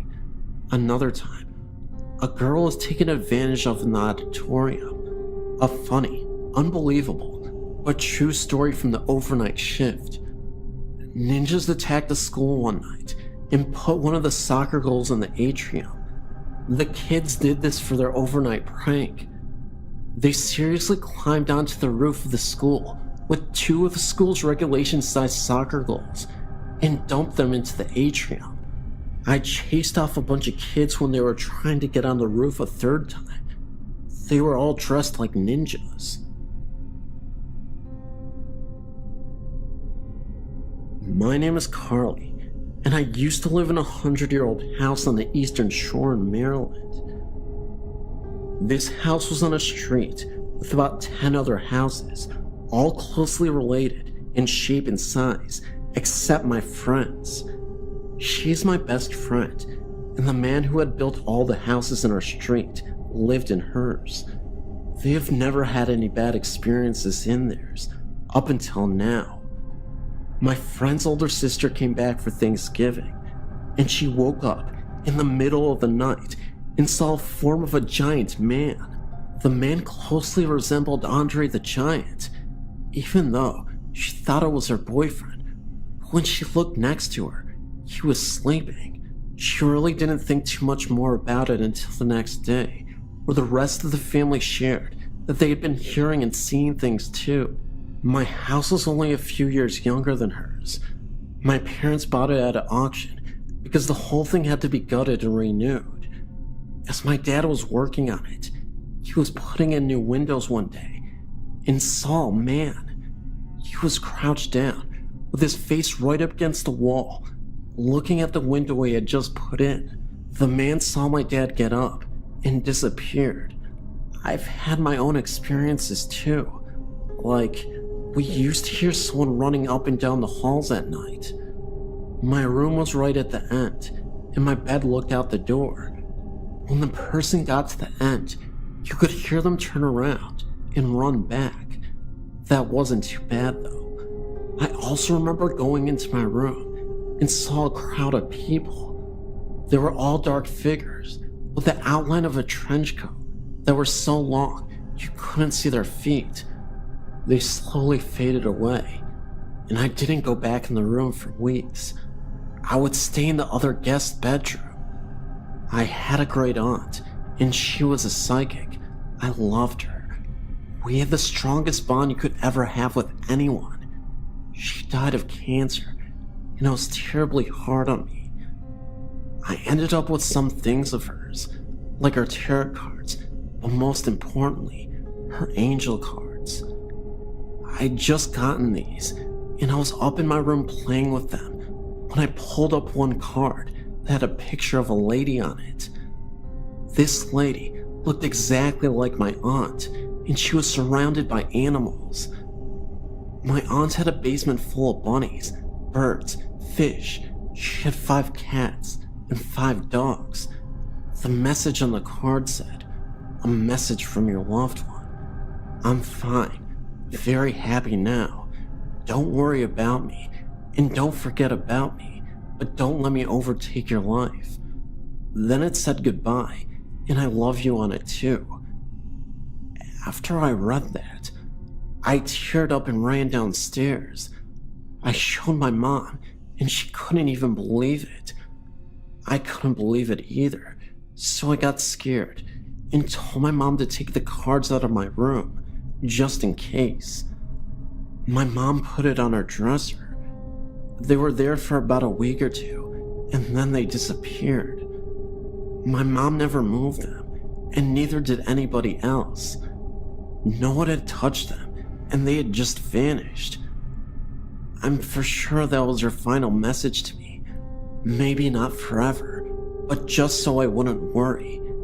It was her proper goodbye. The week before Thanksgiving, my son and I were emptying out a house that was to be torn down and this new one brought in. We were standing by my pickup truck, which we were loading, and he happened to look at a bright light in the sky and said, "Hey, look at that. Is it a plane?" I looked up, and there were no flashing lights, just looked like a wide set of headlights, no other colored lights. I thought at first it was a plane, but no sound for as low as it seemed. It came over slow and headed east, and I thought it would disappear, like over the trees, like the planes that come over do. But instead, it went up, and did so very quickly, until it was a speck that disappeared. I still wonder what it was. Was it a paranormal entity, like an orb or some sort? Or maybe something different, like even a UFO? It's hard to say. But back in 1990, my husband and I were talking outside, and happened to look at the edge of our 40 acres. There, just above the trees, was a long cigar-shaped object that covered the entire line of the 40-acre parcel. It had flashing lights and looked like windows were along the side of it. It was reported in the newspaper, as a lot of people saw it that same night. It made no sound at all. My son passed away in August of 2008, and I've had my grandson say that he sees him in my bathroom. I find that strange. Last week he came to me and his mother and said that there was a man in my bathroom and he needed to put his clothes on. When I found my son, he was naked. My grandson didn't see him that way, the way he passed away. He has told me many times that there are ghosts in my house. We have heard doors open and close, and sometimes the floor's creaking. Like last fall, I'd gone in my bathroom to turn off the lights the kids left on. I called out to him, thinking that maybe someone was still in the bathroom.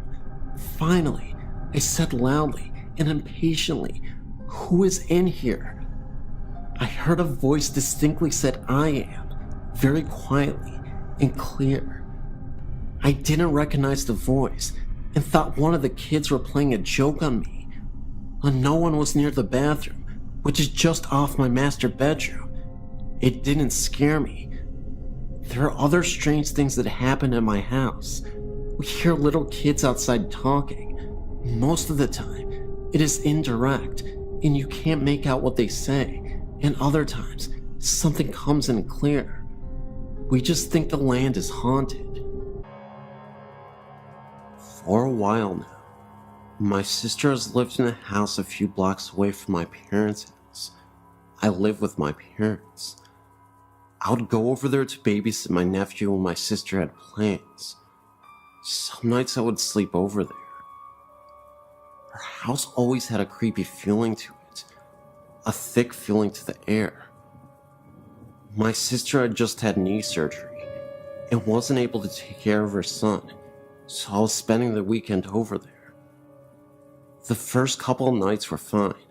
I didn't mind at all. But the last night I stayed there, I was in the living room watching TV when I caught something out of the corner of my eye. It looked like a shadow. Before I say any more, I better tell you the layout of my sister's house. When you walk in, you go to the left and down a hallway. The open doorway to the left leads to the kitchen. The kitchen has another entry as well. The first door on the left is my sister's bedroom. The only door on the right is the bathroom, and the door at the other end of the hallway belongs to my eldest sister, when she's there, that is. On the other side of the kitchen is a set of French glass doors and let out into a game room, an add-on to the house. The doors are always kept closed and locked at night. The only people in the house that night were myself, my sister, the one on the mend, and her son. So anyway, I saw a shadow. At first I thought maybe it was my sister getting up to ask me to get her something. But the shadow simply vanished before I could get a closer look at it. I shrugged it off as me being tired. I lay down to go to sleep. I woke up a couple minutes later. It was around 5 in the morning. I didn't know what had woken me. I was sweating badly, and I felt like someone was sitting on my chest. I was propped up enough to see the French doors, which were across the room from the sofa. What I saw that night is engraved into my brain. There was an old woman outside the doors. She had her hands pressed against two of the glass panels and her face against another. Her mouth was open in a scream. I was scared beyond belief because I couldn't move, I couldn't speak, I couldn't do nothing but lay there. And then the door began rattling. The woman was shaking it. A shadow came out of the kitchen, and the woman vanished.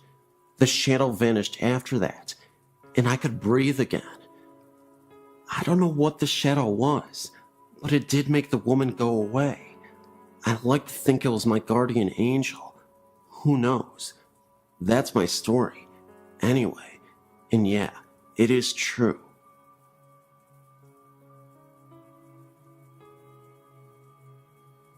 My mother was born in Austria-Hungary in 1908. When her parents immigrated to the US, they left their 3 children behind in the care of their grandparents. It was 5 years until her parents were able to return and bring the children to the US. In that 5 years, my mother became very close to her grandfather and went everywhere with him. She arrived in the US as a 13-year-old, grew up, and married my father. They were a young farm couple living in rural Ohio.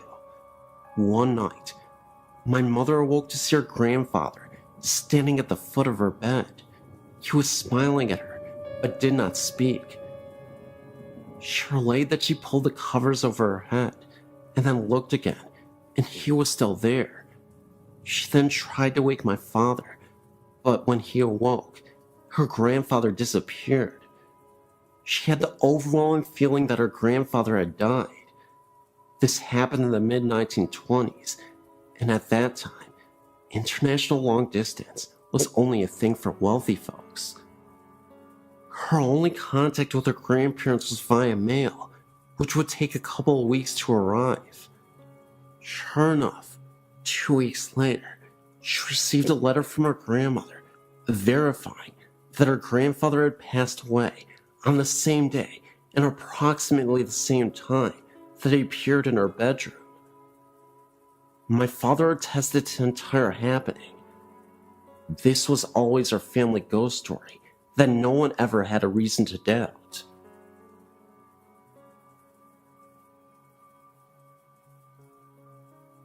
My parents live on a farm in Sugar Grove. My stepdad grew up here with his family as a child. On Christmas Eve in 1964, his dad went into town to pick up the grandma for the holiday. With him, he took a younger daughter and his younger son. On the way home, there was a terrible accident, and everybody died except the daughter. Over the years, the farmhouse was used as rental property until my mom met her husband. They have lived here now for 6 years, and have had many experiences with the spirits of this home. I, too, have had some of the same. There are many voices that we hear. Marbles rolling down the hallway upstairs, foot noises walking up and down the stairway, clouds of light and dark smoke throughout the entire house, doors open and close. Things come up missing, then are returned within days.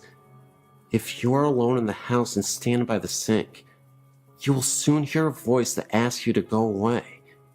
It will repeat until you walk away from the sink. Standing outside, if you look up into the window upstairs, sometimes you will see a vision of a woman standing in the window. This is believed to be Grandma. I have an 11-year-old daughter that has walked into the downstairs bathroom and ran out, stating there is a man standing at the bathroom sink. He will only turn his head and look at you, and then turn back to the mirror. He hasn't spoken yet. When my parents first came here, they slept upstairs. They had to move to the downstairs room in the winter, because no matter what room you are in up there, it is ice cold. We have used electric heat sources to try to generate heat, but it doesn't work. There are also apparitions of faces, white in color, etched into the door of the master bedroom. These appear darker at times and lighter at other times. They appear to be stuck in the wood of the door. It's believed by everyone here that the spirits and happenings of this house are all those family members that were killed in the crash. After all, they all did reside here, and I think they still do.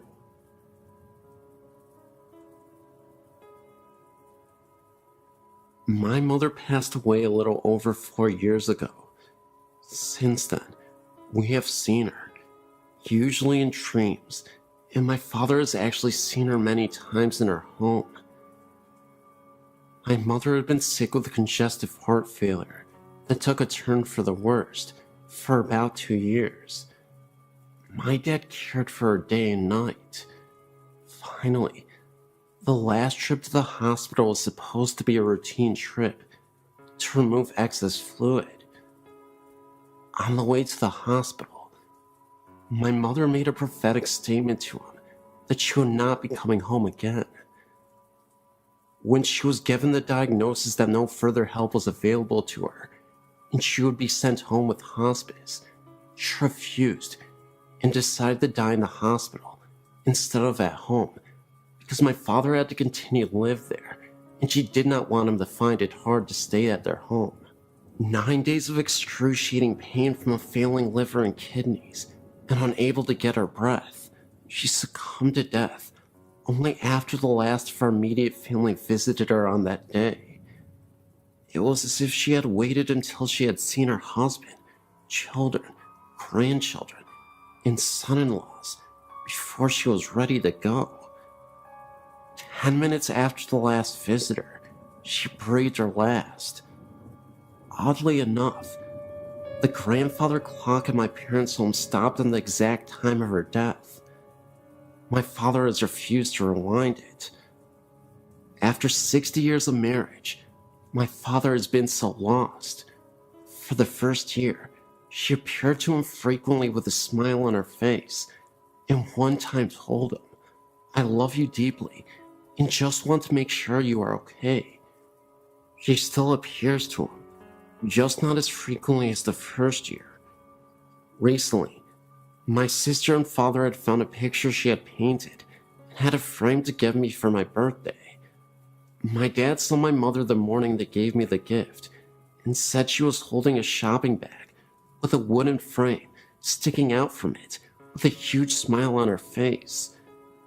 He said they communicated without talking, and he knew she was happy and proud I was getting the picture. I've seen my mother in dreams, but only one stands out as a possible contact with her. In my dream, I was looking through the picture window of my parents' home and saw her sitting in her chair with my father standing over her, talking and smiling, as if he was catching up on recent events. I went inside the house and she looked at me and smiled. I remember how peaceful she looked and so healthy.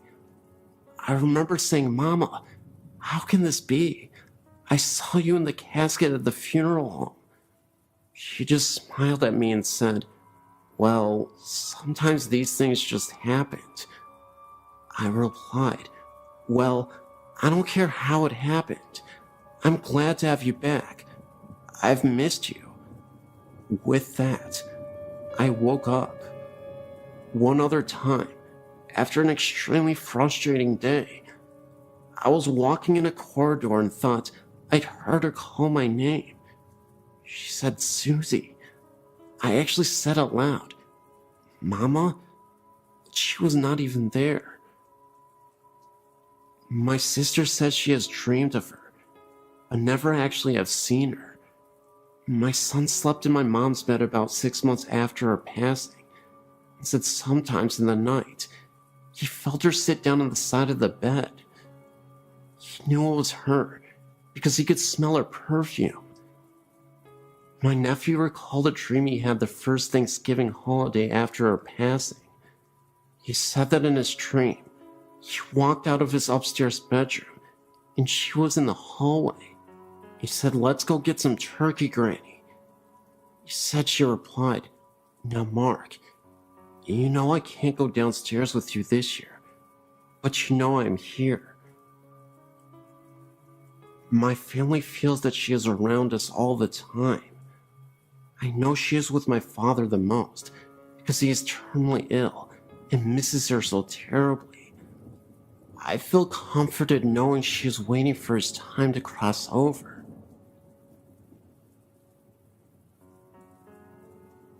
My mother is a current janitor working at Rockford College, and one of the buildings she is assigned to happens to be the Burpee building. There, she and some of the other ladies that work with her have lunch in that specific building every work night. A while back, she told us that during her lunch break, she saw what was a female figure walk past the room they were in. She said she wore a blue dress and had blonde hair. The room has a mirror that faced the only door of the small area. She said, and I quote, "I glanced at the mirror, a habit of doing when you're in that room a lot, and saw this thin, transparent figure walk past the door. I thought it was one of the other girls that was walking by, but it wasn't until I realized that no one that night was wearing a blue dress or had dyed their hair blonde. I walked out to see if it was a trespasser, but saw no one in the hall. I called security and asked them if they allowed any blonde, blue-dressed girl on the property. They denied doing so, confirming my suspicions that it was possibly a ghost. This is just one of the stories that she has told us during the last 2 years of her encounters with the burpy ghosts."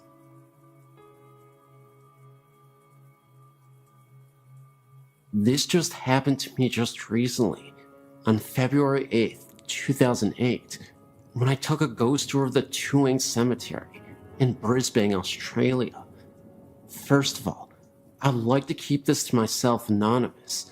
Secondly, what I saw is true, for I did some research to see if anyone else experienced what I saw that night, and, as it turns out, a few people over the years saw it too. It was cold and partly windy that night when I turned up at the ghost of the Tuang Boneyard, Brisbane's oldest and biggest graveyard. There's a lot of strange stories connected to this boneyard, like a vampire.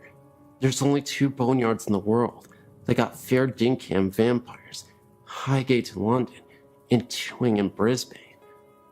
The Bleeding Grave and Walking Statue. Yes, a wandering statue. Anyway, the tour barely began as our hostess was introducing herself when I saw something standing amongst the trees. It was solid and black. It was standing there watching us. I saw it, but I thought I was seeing things. Excitement that might have sparked off my imagination. But as I walked past this spot, there was nothing there to resemble that figure, but yet it was real, as you and I. It wasn't until a few feet ahead, I heard a weird clang sound right next to me, as if someone was banging in a pot or whatever. I thought it was the signpost rattling, but there was no signpost anywhere. Now that was frickin' weird, I thought, as I hurried on, looking behind me. Most of the night I felt we were being followed by something, as I was tailing Charlie. Best place to be in a ghost tour at the end of the line. Things started to get a bit stranger, like the cold wind I felt touching me if there was no wind blowing. The same thing happened again 2 nights later, when I felt something touching my neck in my own home, or seeing things at the corner of my eyes. When I turn around, there will be nothing there. I thought I was ready for the madhouse at one point. I know that I saw something, so I researched it, and as it turned out, others saw that same black figure at the same spot where I saw him or her, whatever the heck it was, and heard the same clanging sound I heard, so I didn't imagine it at all. I hope I didn't. That's my story. I've got other great spine-chilling tales, which I'll put up ASAP, but this was the first experience I had in years, except for the ghost of my dog who came back for a few nights to bark goodbye to us.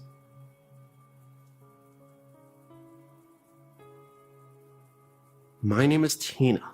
I'm 33, and I have a story I would like to share with you and your readers. I've been experiencing strange things for many years now, but I've only been sharing them for just a few people who don't believe always have the need to find something wrong with the ones who do.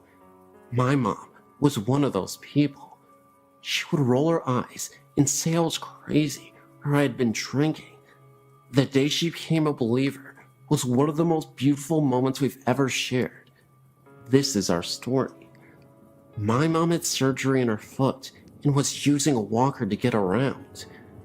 I was at her house helping her with her laundry and such, and had laid my son down in the bedroom down the hall for his nap. Mom was kicked back in the recliner and decided she would also take a nap. All my chores were done for the time. Everybody in the house was sleeping, so I went out to get into the pool. I turned on the baby monitor at the room where my son was sleeping and brought the other piece outside with me. My mom lives out in the country. No neighbors close enough for monitor to pick up any other signals from a phone or another baby monitor. It was so quiet in my mom's house, I could hear the tick-tock ticking of the clock in the room where the monitor was. All of a sudden, I heard a woman's voice so clear and loud. It sounded like she was speaking into the monitor. It sounded like peep, as in P-E-E peep. I'm not sure what that means. Maybe it was just gibberish. That's what I heard. At this point, I start to run to the door to see if my mom is still in the chair in the living room. I got to the door, snatched it open, and there was my mom, still reclined back in the chair with a really strange look on her face. I guess I had a strange look on my face too, because she said, "What? What's the matter? Who's here? Who are you talking to?" I just looked at her and couldn't say anything. She asked again who I was talking to, and I said nobody. Why? She said that she heard a woman talking. She thought she was dreaming. She opened her eyes, and the woman was still talking, so she knew she wasn't dreaming. Having to always have an explanation for things, she then assumed I was on the phone, but looked around and saw the phone and my cell phone were on the kitchen counter. That was when I came in the door, and she knew it wasn't me. I said, "Heard that too?" "Yes," she said, with a very strange look on her face. So I went down to the hall to the room where my son was still sleeping and looked around. Nothing out of the ordinary, nothing out of place.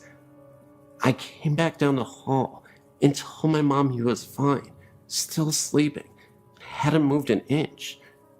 She was a little freaked out, but she started asking me questions about my great-grandmother, who often visits me, and the places that I go. I never met my great-grandmother in person, but I've had many run-ins with her spirit. My mom didn't want to believe that Grandma visits her too, but after that day, she started to believe, not only in ghosts and spirits, but in me too. Thanks, Grandma Daisy. This is a true murder story that happened around the early 1900s in the Woods and Mooring Circle, Mapleville, Rhode Island.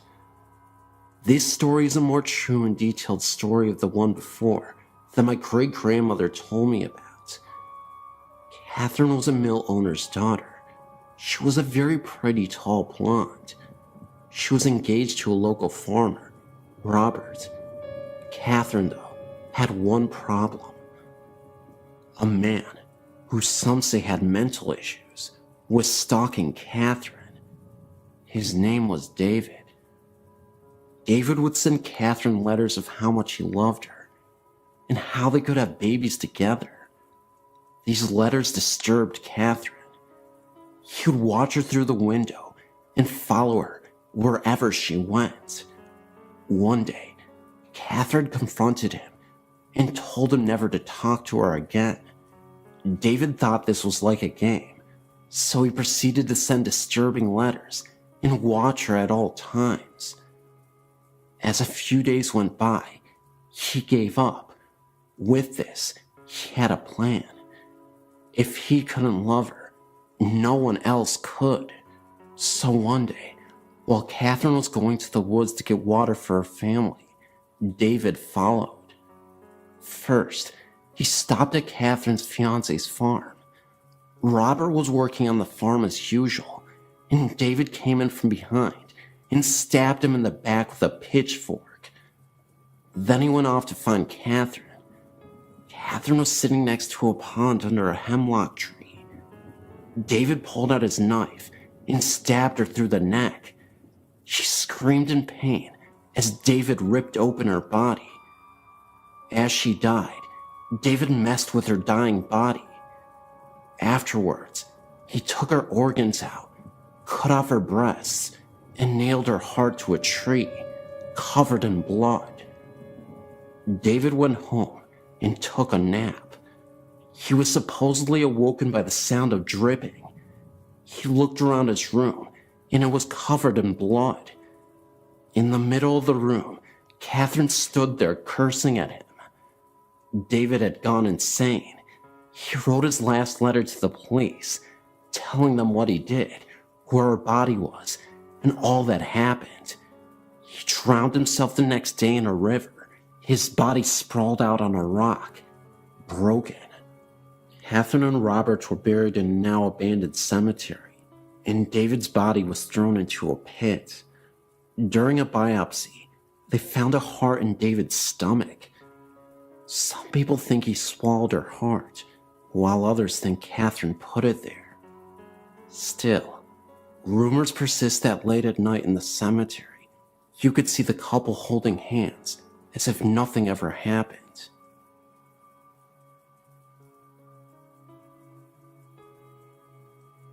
I believe I had a true experience with a shadow person. This is my story. It was maybe 11-ish at night. My boyfriend and myself were watching a movie. The lights were dim in the house. The house is more than 100 years old.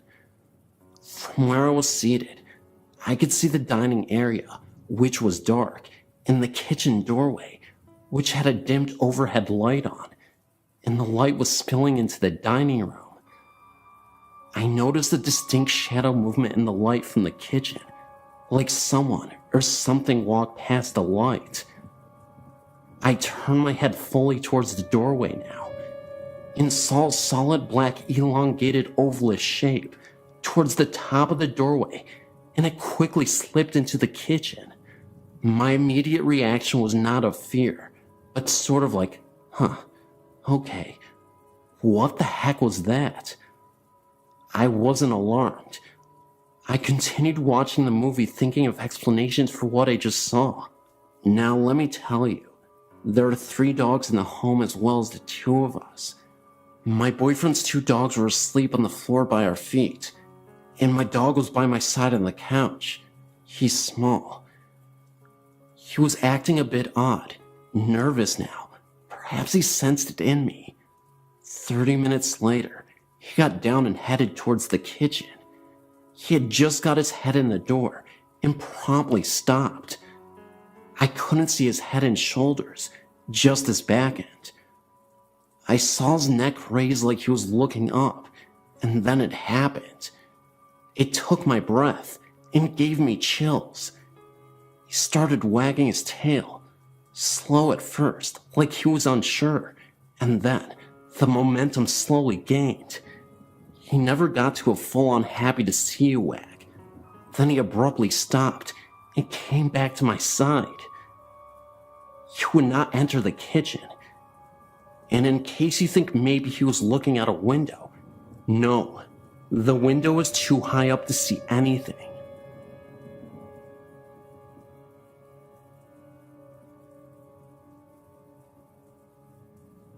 My name is Guy, and I would like to share my experience at Lambertville High School. I've been there numerous times. I live about 25 minutes away in Pennsylvania. My friends and I are ghost hunters, and Lambertville is a favorite spot of ours. The first time I visited the school was about 2 years ago, in 2005 and 2006, and I've been curious about it ever since then. I've had many comments about history of this amazing site. I've been through some of the school, not all of it though, because the building is in poor shape. The first time we went, we didn't encounter anything out of the ordinary. Back then, we had no equipment except our eyes and ears and flashlights. We really didn't venture inside until the second trip, but that was during the day, and also uneventful. The third trip back to the school was a shocker that still gives me chills to this day. We went on a summer night, around midnight, or maybe a little later than that, and not a smart thing to do, but we didn't know any better. We parked the car out in front of the steps leading up to the school. We were to go in shifts up and into the school. 2 go and 2 stay in the car to watch for cops. We were there for 5 minutes before 2 of my friends came sprinting to the car screaming, "Drive! Drive!" Me and my friend, who stayed in the car, were wondering what was literally scaring them to insanity. What they told us was pretty crazy at first. They said that while they were walking up the steps to the school, they heard the sounds of little children, little girls, giggling and laughing. At first I didn't believe it and wanted to go back to experience this for myself. I'm the kind of person that has to see to believe, but it's the hope of that proof that draws me back to this school. Anyway, that incident was about 2 years ago, and between my friends, it has been just a story with no proof. No proof until now. Last week, May 2008, me and my friends met up again, thanks to school being finished, and decided to go back. We went that night around 10 to 10:30 and stayed there for a good hour and ventured inside. Though we heard no laughing, I'm still a believer. I believe my friend's story and everyone else's stories of little children laughing because I caught it on tape. I recently purchased some equipment to help capture paranormal activity, and the most valuable tool I had that night was my recorder. It's amazingly lucky that I caught anything at all, because I only recorded audio for about 7 minutes of our hour-long investigation. In all but about a minute of the audio has voices on it that were not ours. I also caught the voice of maybe a teacher or student saying, "Does he seem okay?" in a 2-minute-long conversation with what I believe is a female and a male that answers a question that I ask. I've showed this tape to my family and friends, and they all hear talking as well, and the laughter seems to freak everyone out. I wanted to make sure that what I was hearing was, well, what I was hearing. When I heard the laughing on the tape, I thought, my God, they weren't joking or trying to scare us. They really did hear something that night, something that I would like to share with your website, if that is alright with you. I just want to know that there's something other than this life. And that is what draws me to the paranormal. Thank you for your time, and thank you for reading this. If you have any comments or questions, please feel free to ask. I'd love to share these clips with you guys and your viewers.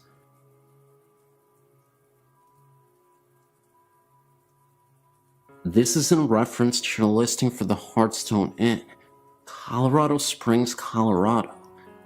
This place has much more than a little girl. As a housekeeper there in 1999, I was able to experience almost all of the hauntings.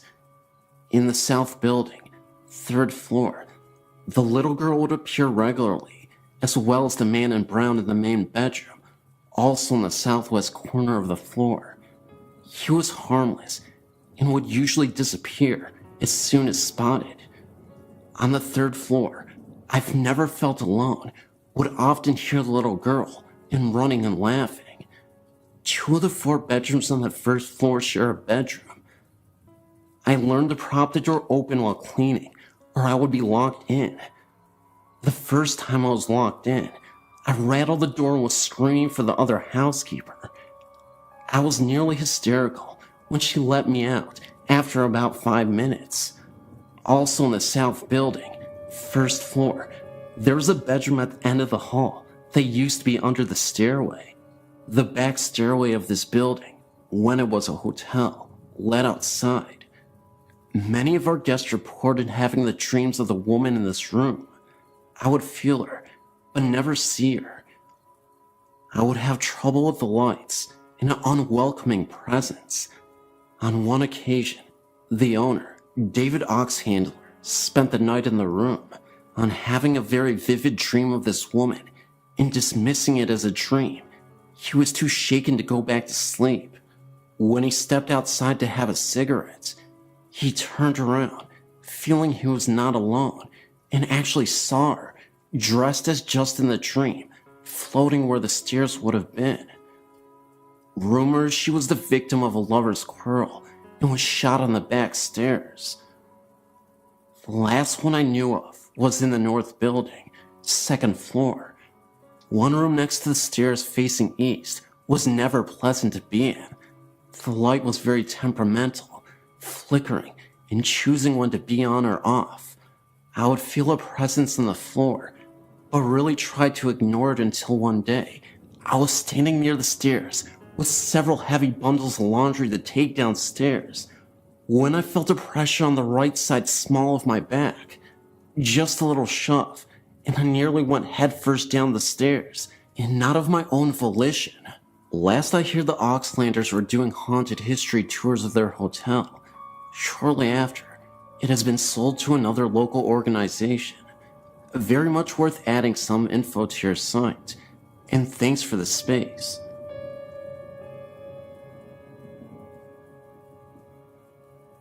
My wife and I had several experiences in our apartment over the last 3 years we have lived here. It began with hearing noises and creaks in the building early on, and slowly evolved to seeing shadows in the middle of the night in our bedroom. We both have had experiences where we thought to have seen a little boy in blue pajamas looking at things in our bedroom. 3 major events have occurred, which I'll describe in detail. Event 1. Summer of 2006. My brother was staying over because he is a minor, and our mother was going out of town. We had woken up late to eat breakfast and were playing a game of cards. As we are brothers and there is a significant age gap, we sometimes argue. I was being a little bit of a jerk, picking on a card selection he had made, when our kitchen trash can started to rock back and forth. We were the only people present in the apartment, and we were about 10 yards from the trash can. I investigated the trash can further to find that it was nearly empty and there was nothing that could have moved, so we went to the park. Event 2. Winter of 2007. My wife and I were growing fascinated with the television show Ghost Hunters. We had spent an entire day watching episodes from the second season DVD. Being cocky and joking with my wife over her growing discomfort with the mood the show was setting, I began joking about talking on the ghost of the apartment, saying such things as, "If anyone is here, come here and get me," or "You can't touch me, you're just a ghost, I don't believe in you." Later that night, at 4 a.m., I woke up quite distressed and felt that the apartment was shaking from a significant earthquake. I was sure that it was the big one and rushed to jump out of bed and pull my wife to safety in a doorway. She was in a state of shock as I lifted her out of bed and was scared of an earthquake also. When we finally got to the doorway and calmed down, I explained to her that I thought there was an earthquake but couldn't feel it anymore. She couldn't either. I began to grow very nauseous and leaned on her for support. I told her I wasn't feeling right and I blacked out. As I was blacked out, I heard sounds of people talking very quickly. At first I thought it was my wife, and I tried to tell her to slow down. I felt the sensation of running very quickly while I was hearing the rapid dialogue. I was growing angry when suddenly I awoke lying on the floor with my wife over me. She told me she thought I was having a seizure or something because all of my muscles had lightened, and I was screaming and moaning in a sense of fear. She said that I had also grown pale. All throughout that night, I felt the bed continue to shake. Event 3. Soon after Event 2. I was angered by an experience I had felt earlier in Event 2, where I had awoken to what I thought to be an earthquake and experienced what I thought to be a form of being possessed. I researched how to hold a seance to converse with spirits present within the room and invited friends over To help with the conversation, I didn't describe the experience I had felt earlier so that it would not affect my friend's experiences that night. In the middle of the seance, one of my friends began to grow woozy and sway forward when he suddenly stopped it. He said that he couldn't go on and felt like someone was talking quickly to him, and he had felt the sensation of running, identical to my experience earlier. I shared with him my experience, and we decided not to continue. Also, this night, my friend's car got a flat tire while parked in my apartment, and only needed to be refilled with air as there was no puncture to cause the flat, as if someone deflated it. Also, another friend was called by his girlfriend within minutes of us ending the seance because she felt something had happened and was worried. He had only told her he was going to see me and not anything about what we were doing that night. The friend with the flat also received a phone call from his aunt about an hour after, whom he speaks with rarely, because she had similar concerns as my friend's girlfriend. How's that for women's intuition? Ever since that last event, nothing else has occurred.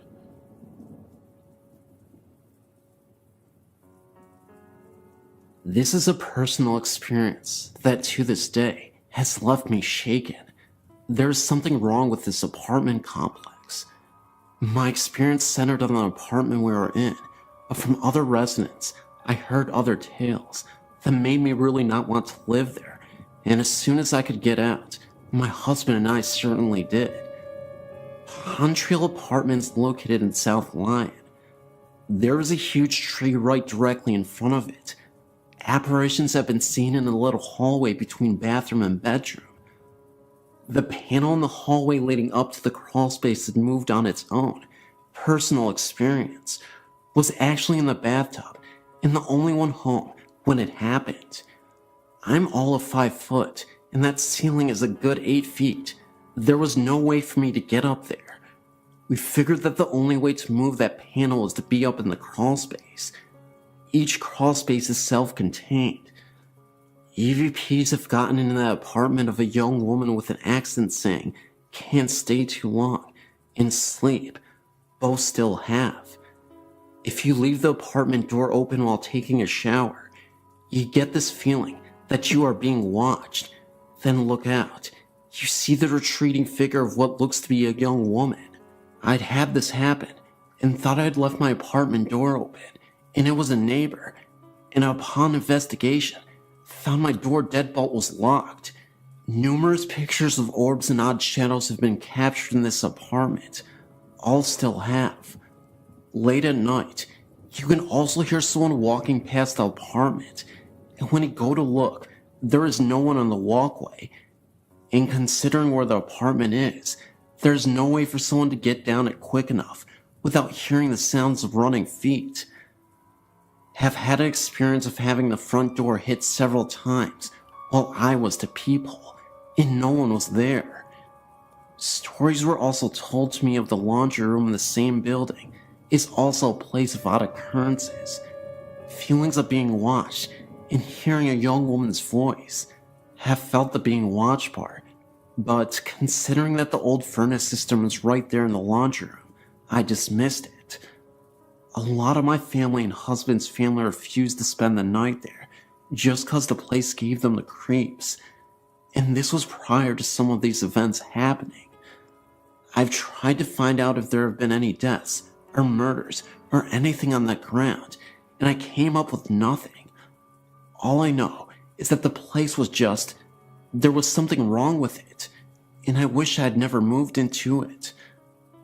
The EVPs were caught when that building had few residents. I still have them, just have others listen to them from time to time to prove I wasn't crazy with what I heard. The pictures are numerous, and some still make the hair on my arm stand up because of the experiences with them. One night, in October 2008, my friends Scott, Denny, and Steve and I decided we wanted to go ghost hunting. Scott was the only one who had experience with anything, and he had seen things and had things happen to him and other people in his past groups. We started off by going to Peace Church Cemetery and where the murderer Billy Cook is buried.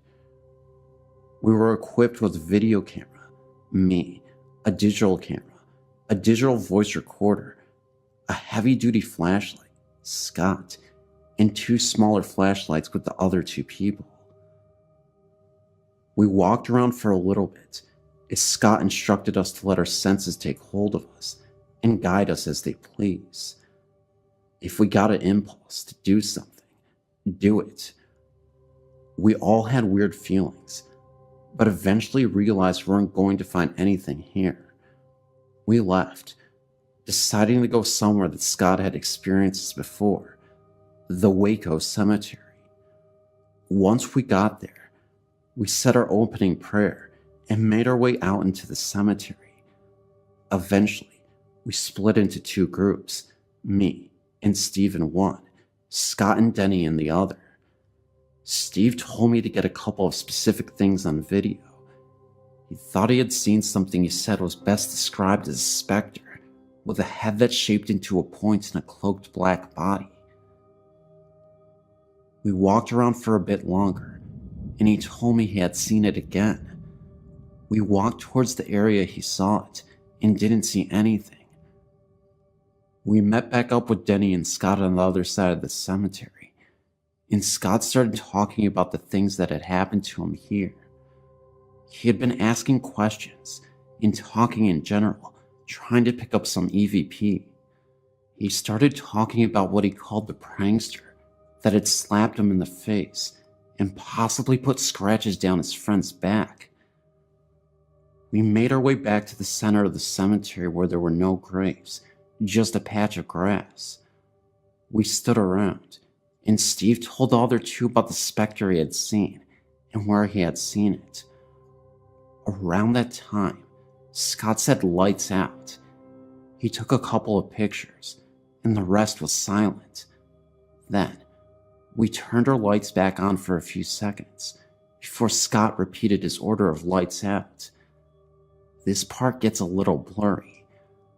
I can't remember if it was before or after we turned the lights back on, but Scott is a big guy, wide and tall. He fell backwards onto Steve, who would have fallen on me had I not moved in time. He had fallen hard. He laid there and just looked confused, and his face was red. His glasses had flown off of impact of the fall. He asked where his glasses were. Then he asked, "Did I fall?" We tried to explain what happened from each of our perspectives quickly, as we were pretty freaked out, since this was our first experience. He had asked a couple more times as the rest of us came to the conclusion that he fell too hard to have just fallen from a loss of balance. I, for one, think he was pushed by some force. Anyway, we got him up to his feet. He looked around and said, "We're leaving." Scott was shaken, and that was all we needed to hear. As we walked back to our cars to say a closing prayer, Scott started coughing, which progressed into dry heaving. We had 8 Hardee's before we went to the first place, so we knew that he had something to throw up. We stopped to wait for him, and after he felt better, we proceeded to walk to a space between the cars to say the prayer. Scott began, "Our Father which art in heaven." It was interrupted by more dry heaving. Steve said, "Scott, are you okay?" He nodded and said, "Hallowed be thy," and cut off to some dry heave some more. This time, it was so bad that he lost his glasses and was down on his knees coughing up something that wasn't there. He looked up, straight at me, and gave the most evil glare I've ever seen. I immediately recoiled in fear, with tears forming in my eyes. I asked Scott, "Scott, are you there?" He got over this fit eventually, as Steve said, "Hallowed by thy what? Finish the prayer, Scott. You have to finish it." Scott straightened up a little and hoarsely started to finish, "Hallowed be thy name." Again, the same occurrence had just happened, and he just kept coughing and dry heaving. At this point, Scott has regained his composure enough to finish and says, "For thine is the kingdom and the power and the glory forever and ever. Amen." As we each followed with a thankful amen, he said, "Now let's get the heck out of here." I was ahead of him in parking, so I started the car and drove out of the cemetery as fast as possible. We stopped into a church parking lot up the road. Scott got out of his car, and we started talking about what just happened. He claimed to have no recollection of falling or anything after that. That's the story of what happened in Southwest Missouri on a late October night. May you form your own conclusions, and I hope you enjoyed.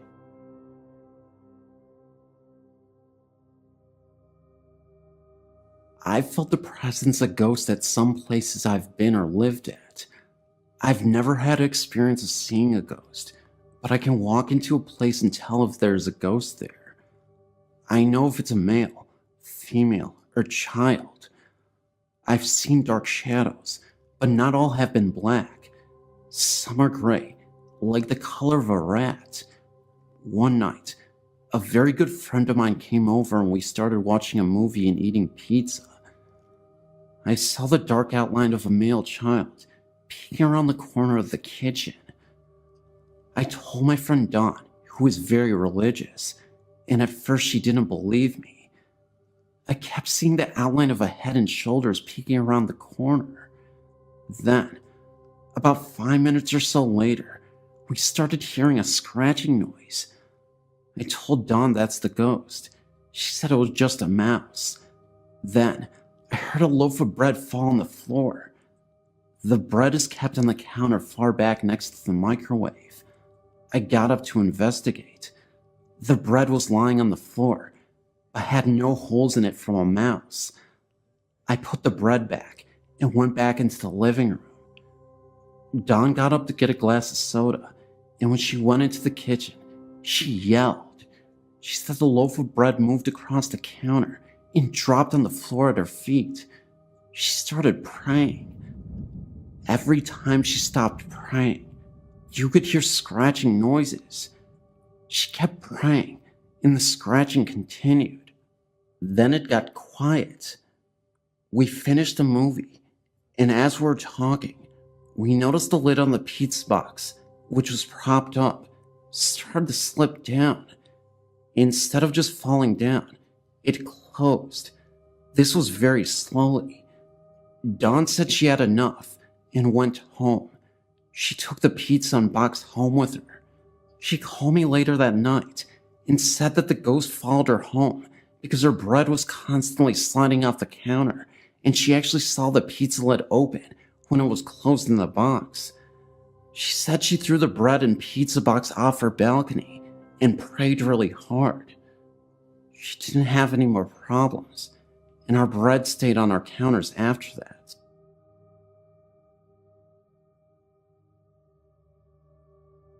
I was at the age of 12 to 13 when my grandmother bought me a rocking chair out of what she said was a yard sale.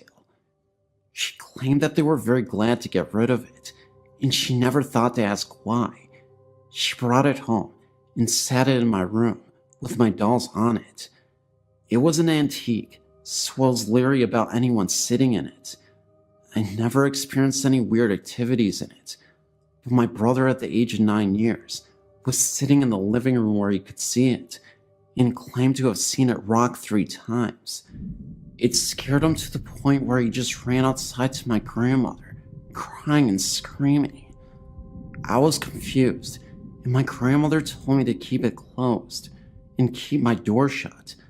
Later, my aunt said she went into my room to get something, and she also seen it move. I was getting mad, thinking that there was something wrong with my chair, and hid it in my closet.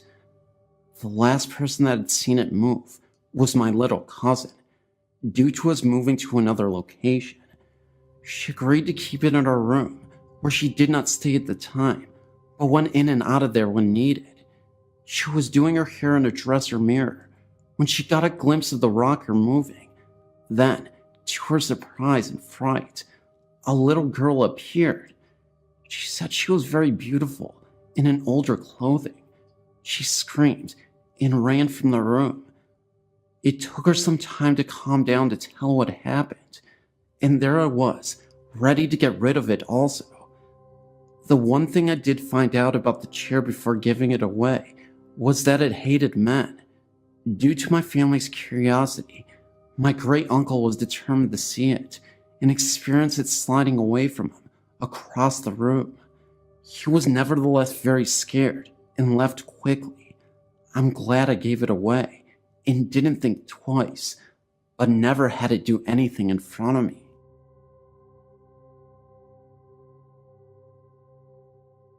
I didn't experience this myself. It happened to my mother a couple months ago, and she told me about it after it happened.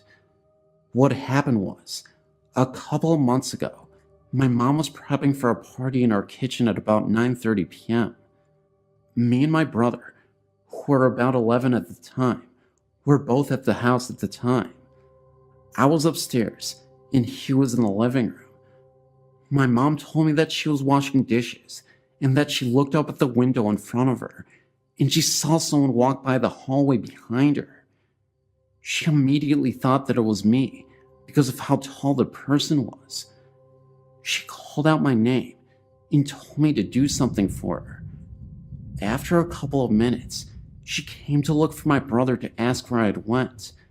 He looked at her like she was crazy and told her that I hadn't come downstairs for about an hour. She calmed me down noticeably scared because she thought someone was in the house, but we couldn't find anyone. This happened more than once to my mother, but more noticeable. She was washing clothes and had to walk through the kitchen and saw someone poke their head out from behind the counter. She of course thought that it was either me or my brother, but when she checked, she found no one. She called me immediately and told me what had happened, and now we believe that a ghost is in the house, but it doesn't show itself regularly. Two other things that have happened since then. One happened a couple months after that. Me and my brother had a friend over, and he had gone to the bathroom on the second story of the house. No one was up there at the time, but when he came down, he said that he had seen two red eyes down the hall near my parents' bedroom. He immediately ran downstairs, and we told him about my mother's experiences. The other things that happen more frequently now is that our dog starts to growl at something in the hallway. She sleeps in our parents' room, and sometimes she will get up and walk around the room, and then she will stop in the doorway and growl at something in the hallway. But when we turn on the light, there will be nothing there. It has been a couple of months since anything worth reporting has happened, but we believe that it is a friendly ghost and nothing harmful will come of it.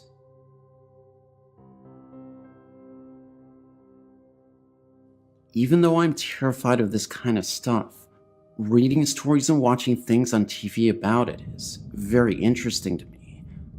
I have a story to share. It's still very fresh to me, even though it has happened many years ago that it has taken place.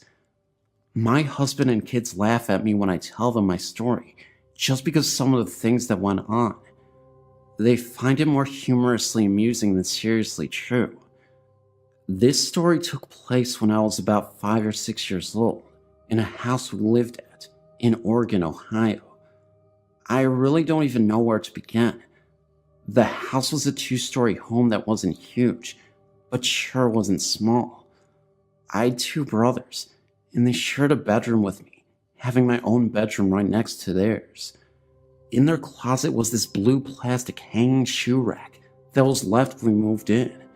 It was completely empty, except for a few bouncy balls and a metal jack in some of the pockets. Every day we would check these pockets because whenever we would empty them, there was always more the next day. I never thought anything weird about that. It was cool finding things in there. My room had a door that led to the closet. I never heard anything scary in my room, but one night, My grandparents spent the night.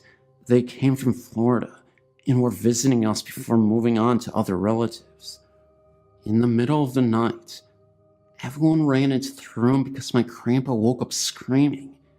He said the cat had crawled under the mesh part of the box spring and scared him. Everyone went back to bed and nothing was thought of it. Months went by and summer was here. My brothers and I used to all lay in the hallway upstairs outside our rooms in front of a box fan my dad would put up because it was so hot. Sometime in the middle of the night, my younger brother Mike woke up, I guess to sleep in my room, and began screaming. He said my older brother's Jake's face was on the wall scaring him. Jake had been laying in the hallway the entire time with me and Mike. Still, everyone shrugged it off like the other things that had happened and figured he was sleepwalking. I've heard things throughout the night on and off after the last incident, but the last and scariest part of the house that happened to me, and I'm not sure how much time in between this happened, is one night when I was sleeping with my cat. It was sometime in the middle of the night, and for some reason I woke up. My cat also woke up. My cat was tucked under my arm at my side, and all of a sudden, it opened its eyes wide and hissed with its hair standing up on its back. Then it darted out of my room. I didn't understand why the cat acted like this, and seconds later, at the end of my bed was this figure. It was definitely human, but was all white and misty. It had no features or limbs. The only feature I remember is seeing an O-like shaped mouth. It was just standing there, but then looked like it was moving slowly closer. I kicked my feet at it, and nothing happened. I just kicked right through it. I was scared to death and ran into my parents' room and slept there the rest of the night. I thought I heard sounds coming from the drawers in my dad's dresser the rest of the night, but never heard anything or seen anything since. My husband, like I said, finds this humorous, so last year, he bought some ball and jacks and placed them on my pillow and laughed. I would love to find out if anyone living in that house after or before me ever had any experiences like that. I always wondered why that thing would want to scare us like that.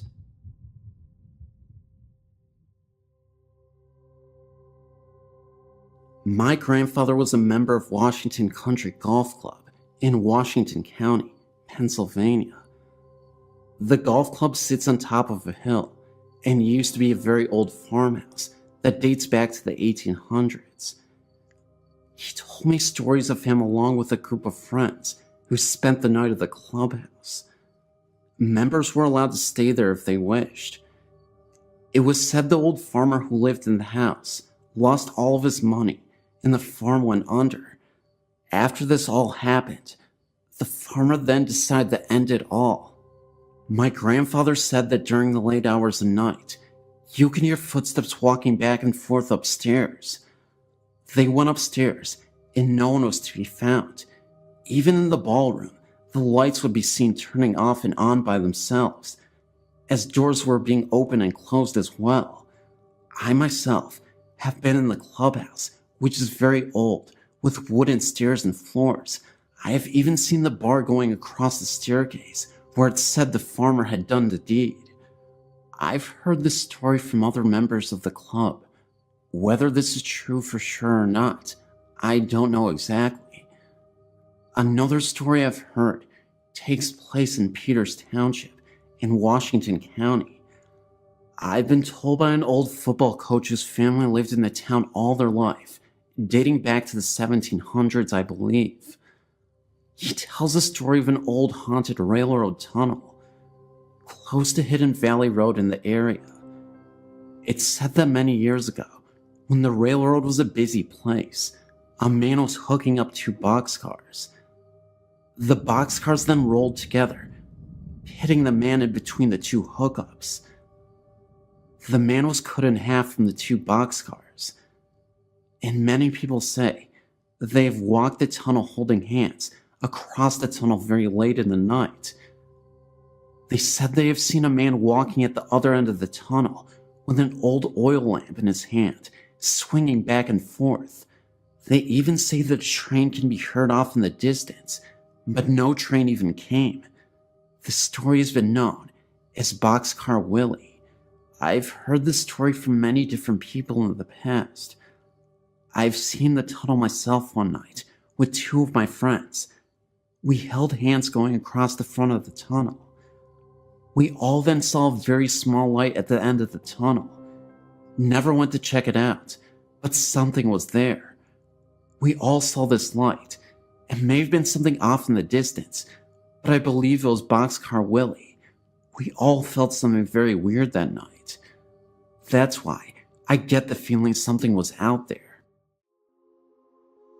I had a friend in Arlington, Texas whose house had a ghost. Her family called it George, and they laughed about it. There was no malevolence involved. Their house was relatively new, and not particularly outstanding. It was a classic 50s ranch house. Anyway, my friend's room was always chilly. The temperature was about 65 degrees. Her family had ducked people check out the ducts to her room on several occasions. Despite the blazing North Texas summers, where the central heat turned on in the winter, her room maintained this temperature. I had heard all the stories and didn't really know what to think. I spent the night, and that made a believer out of me. First, during dinner, things fell off of shelves in the adjacent den. Her parents laughed and yelled, "Stop it, George." Later, when I went into the kitchen for some water, the reflected view in the kitchen window started spinning. I was somewhat entranced, and then realized that the center of the spiraling image was the figure of a man. The figure was getting closer and larger. I ran into the den before I saw any more.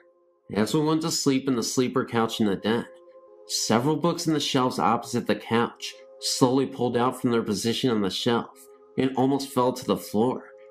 George is one of my fondest memories. My friend and I had other strange encounters after that, including many that didn't involve George. I think that some people are more receptive to energies and have more of these events than other people.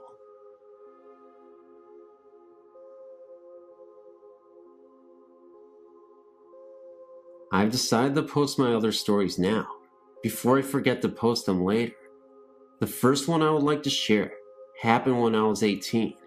My friend was living with me and my family in our house in Northeast Calgary. We were sitting in our room playing cards. There had been a couple strange things happening the last few weeks, like my TV turning on and off by itself, the volume going up and down on my stereo.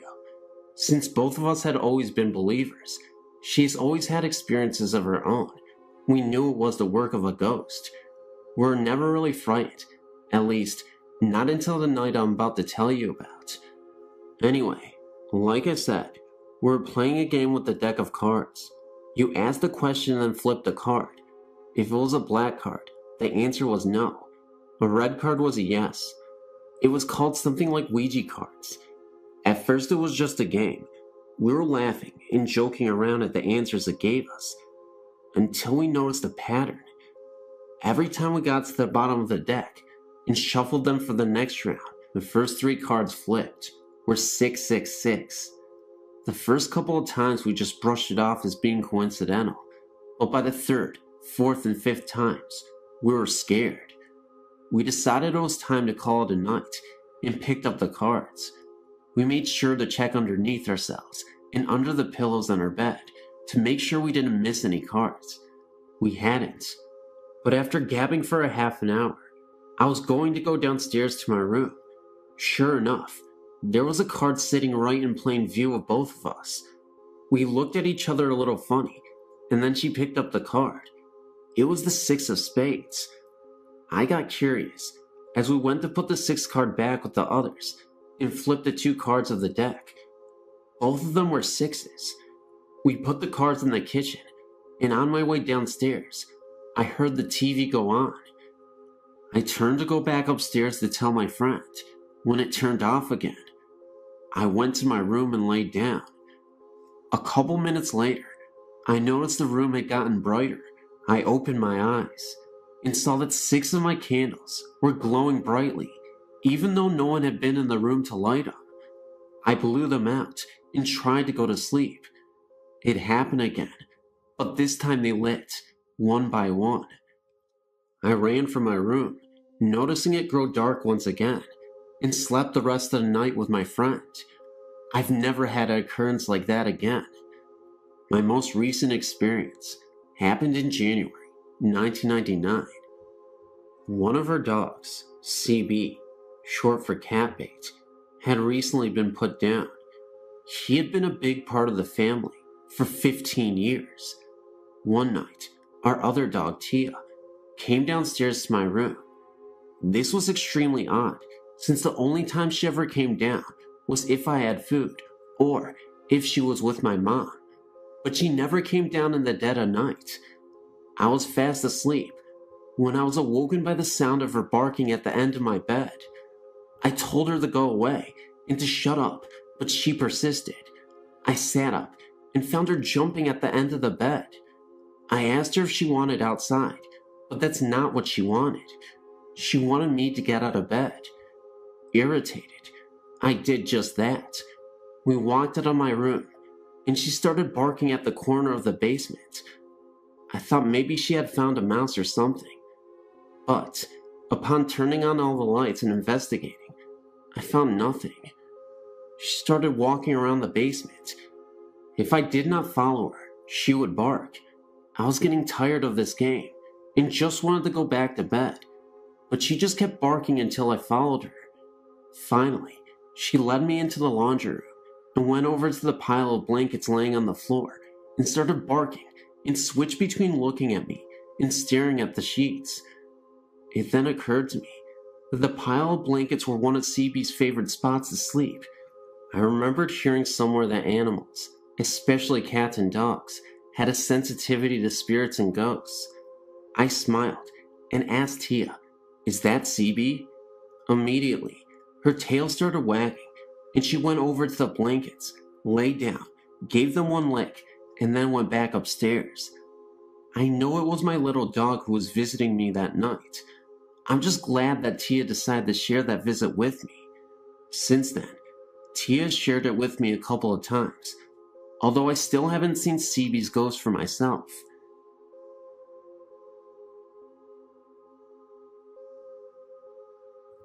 This story has several parts.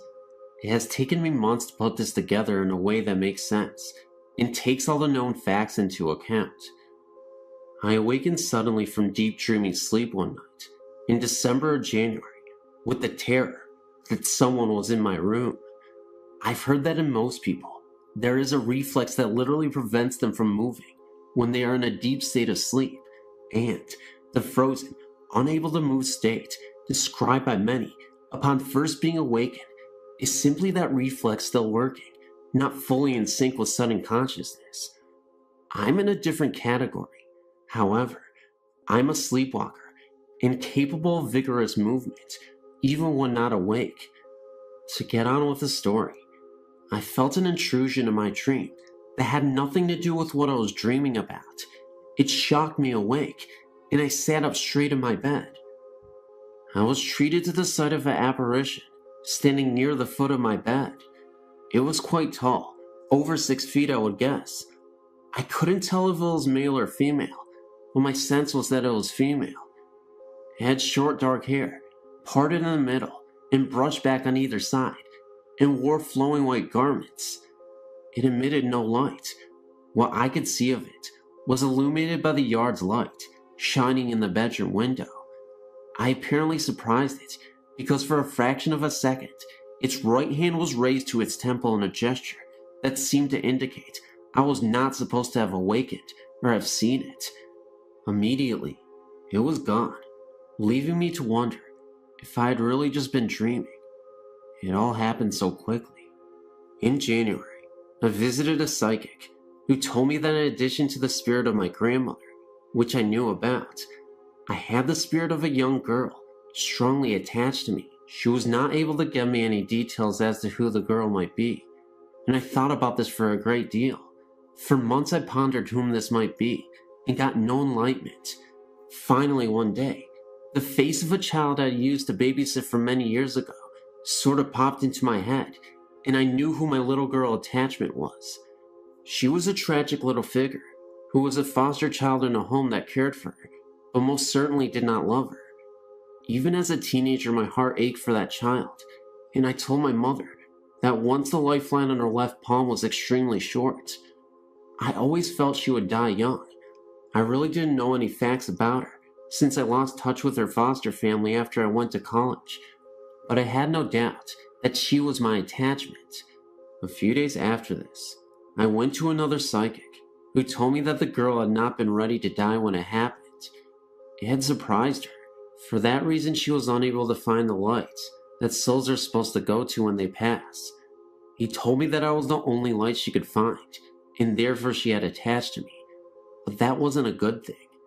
She meant me no harm, but she was draining me some of my energy, and she needed to move on for her own sake as well.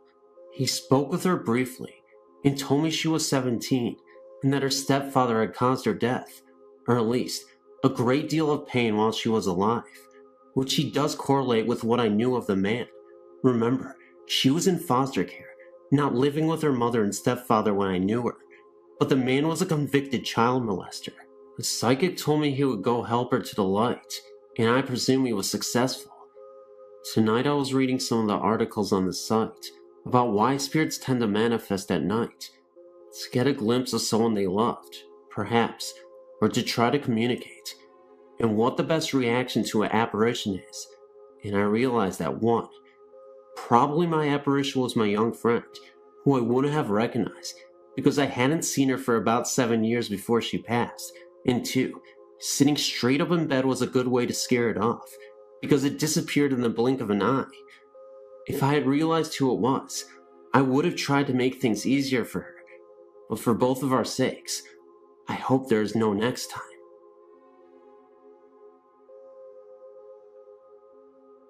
In 1975, my wife's parents and her sister Mary moved to the eastern shore of Maryland into a 100-year-old farmhouse. What made them believe there was a ghost was little things disappearing and reappearing in different places, doors locking by themselves, being touched by someone who wasn't there. Things really didn't start getting weird until her other sister Cher and her son David moved in with them. Cher had a little bit of VSP. She could tell when things were going to happen. She would have dreams and funny feelings that would mostly come true. They would hear noises in the attic, footsteps, and things rolling around. Cher would hear someone calling her name at night. She had the bedroom with the attic door in it. Once, my wife felt someone sit on her bed, and Cher felt someone run their fingers through her hair. They were all outside taking photos of each other one time, and no one was in the house. But when the photos were developed, someone was looking out the pantry window. They believed the ghost was not harmful. In fact, it was very helpful. Things that they were looking for would appear. When David was a baby, he had stuffed animals in his crib. Years later, he told us that he was afraid of these stuffed animals because he thought that they were alive.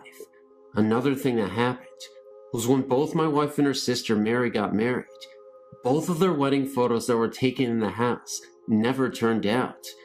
They believed the ghost was sad to leave them there. In the big foyer, there was a room that had been painted black from other occupants, and whenever they would pass the room that was by a staircase, they felt as if someone was watching them go up the stairs. All 3 sisters felt this presence. I'm now a 48-year-old professional, settled in Canada, and doing very well. In northern England, as a youth, I had many experiences, mainly revolving around the house, which my family bought when I was 12 years old. We were told by the neighbors that 3 families had moved out in the 18 months before we moved in, but the only explanation was that they had marriage problems. Within a year, we heard noises, such as a person banging on the door, or definite and very clear footsteps, which would walk up the stairs if you were upstairs, or down the stairs if you were down. When it first happened, I thought it was my brother, 1 year younger than myself, banging on the door, disturbing my math homework. But when he went down to complain, my parents insisted that he had not been out of the front room for an hour. The very next incident was I was awakened in the middle of the night by a tremendous racket from the bathroom, and I got up and put my trousers on to see what it was. As I left my room, my mother stood at her door, and we each asked the other if we had heard the sound. We agreed that it came from the bathroom and went to look. All that was there was an empty washing up liquid bottle, made of plastic, squashed and lying on the floor. Another night, my mother and I heard a crash, as if metal ladders had fallen outside downstairs living room, but again, there was no source for the sound when we checked. Over the years from age 12 to 18, I became familiar with these sounds and joked with school friends that we had a ghost called Jack. Some friends were in the house when the footsteps came down the stairs. I heard them, but I said nothing. No one else did. When it happened a second time, I heard it, and so did a young man named Mike, who had never heard of this story. He searched everywhere and would not accept my reassurance that no one was there. When I left to go to university, I told the next door neighbor, a middle-aged woman, that I was glad to leave. She told me that these sounds were the reason why the 3 families left in such a haste. The neighbors agreed not to tell us because they did not want to put ideas into our minds. A woman who lived there previously was found dead in the bath with her wrist slit. It was thought to be suicide. I had a vague and reoccurring mental image of a man coming down the curved stairway. A friend later suggested that, perhaps, this man was the old woman's son.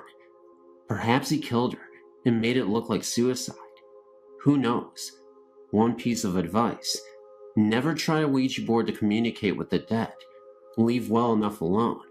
If experiences happen to you naturally, they are completely harmless, and in some cases, can be helpful.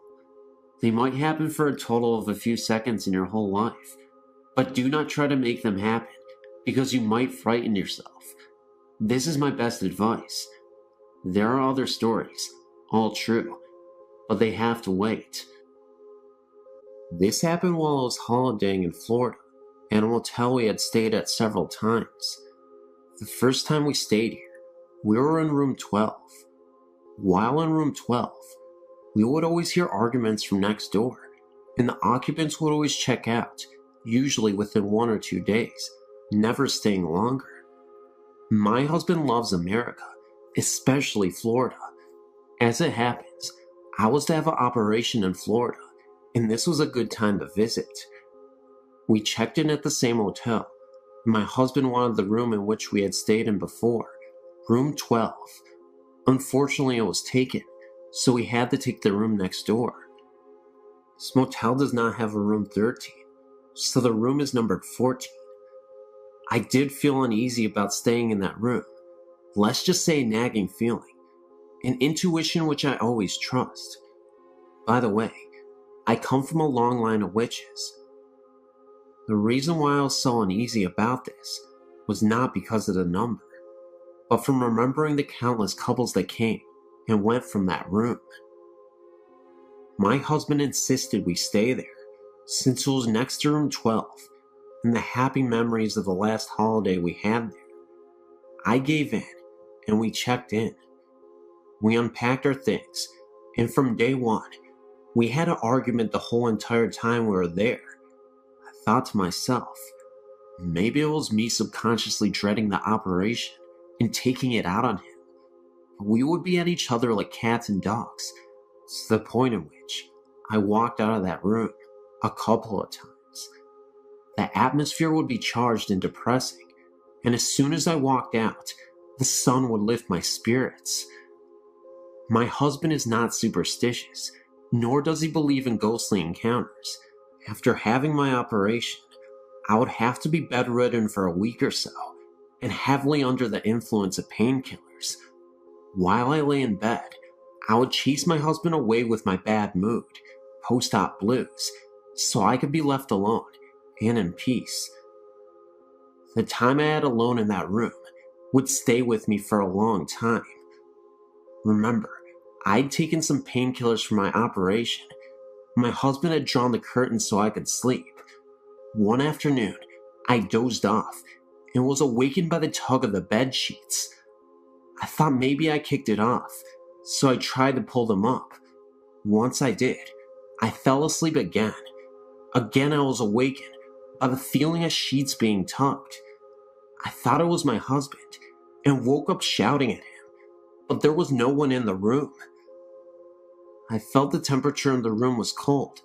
I shivered and had to force myself in great pain to get out of bed and pull the sheets up.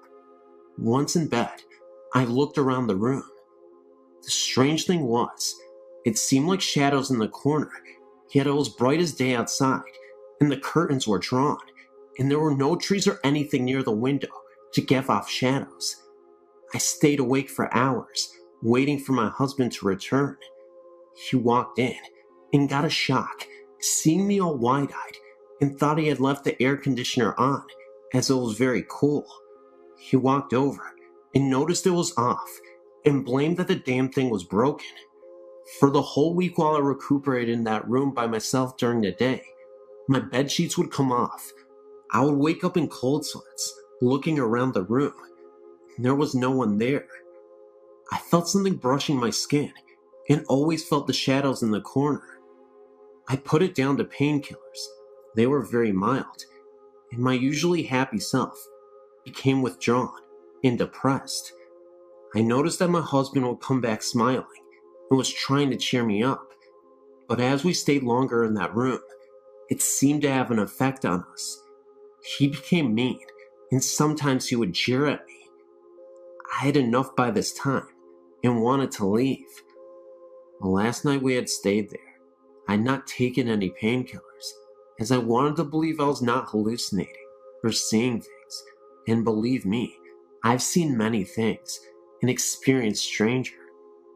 I was not sleeping well and looked over to my husband, who slept soundly. The funny thing was, he seemed to be illuminated by something. I tried to touch him, but my hand could not move. I stretched out to him.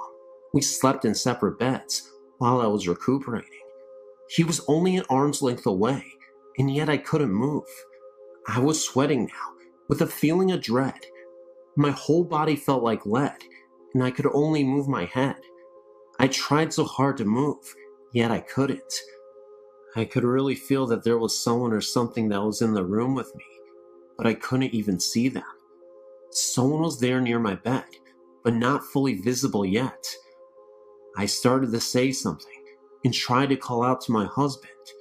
He was dead asleep and did not move. As I turned my head to the foot of my bed, my sheets were being tugged off. I really screamed, but nothing came out. I was forcing myself to say something, but nothing came. At the foot of my bed appeared a tall black outline. The figure seemed to be wearing a hooded cloak, but I had a profile view. It had its outstretched arm on my bed. I'm 6 feet tall, and my feet are slightly stuck out over the bed. I tried to move my feet to kick out, but my limbs were like dead weights. The black-garbed figure turned to me and began to walk towards me. At this moment, I was desperately repeating the Lord's Prayer. I'm not religious, but it came to mind. Over and over, and as it began to walk to me, I remember the eyes started to glow red. At this stage, I was turning my head to and from the figure to my husband, as well as stretching my arm out, trying to touch him to wake him up. I remember him sleeping soundly like a baby. As the figure approached, and I was sweating buckets, and repeatedly said the Lord's Prayer, I yelled out, "Stop!" and that I worshipped only God, and that I belonged to Him. That's when the figure was no longer there.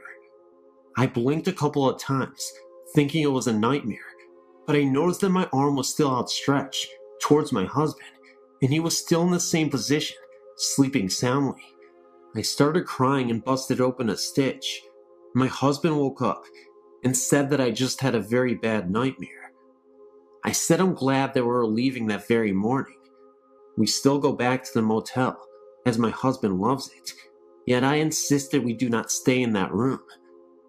Thanks for reading.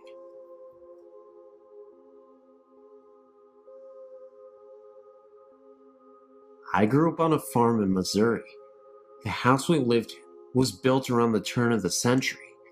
It was a big 2-story house with a wraparound porch. I shared a bedroom with my brother on the bottom floor.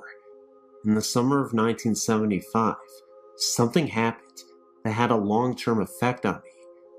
It was a clear moonlit night, and you could easily hear crickets and bullfrogs singing in the night. I was sleeping very soundly when something woke me. I had the impression that someone was pushing down several times on the foot of the bed. I looked up and was startled to see the shadow of a short, plump figure watching me. Horrified, I immediately went for the light, but there was nothing there. The figure I'd seen had no face, but seemed to have a soft glow. It was definitely trying to get my attention. I never went to sleep the rest of the night, leaving the light on and reading. The next night, about the same time, I was awake and witnessed a small ball of light zipping around the room. This time I left the light off and watched the tiny orb for about 15 seconds when it finally zipped out of the room. I talked to certain family members later and found out that apparition that I had seen was probably my great-grandmother. She had died in the same corner that my bed was sitting. In her later years, she began to lose her mind, and instead of putting her in a nursing home, the family decided to take care of her at her home. They hired a male nurse to help her, and at night, the night I saw her, my uncle said she was probably looking for him. The incident disturbed me deeply, and it was years before I could finally sleep well at night. I'm now married and live in another old house, but this one seems to have no past to disturb me. Thank God.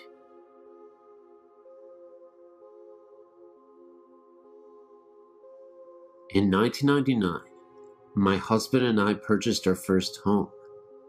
We had 2 very small children at the time, and soon found out we were expecting our third. We had purchased an old Queen Anne Victorian. It was very large, and all the homes around it were large as well. We had looked at many houses before we purchased the old home. In fact, I drove past the home to go to work every day. I'd never considered buying it, but always felt drawn to it. Things seemed fine. I was alone in the home when I heard what seemed to be a child laughing. I thought maybe our family had come home early, but no one was there. One other time, I was in the cellar getting clothes out of the dryer and heard a child call Mommy. But again, I was alone when this occurred, and none of the neighbors' children were outside. I was lying in my bedroom with my eyes closed and could feel something breathe on me. When I opened my eyes, nothing was there. I have a cat who likes to go outside at night, and one evening, my husband heard her at the door. He opened the door and let her in, or so he thought.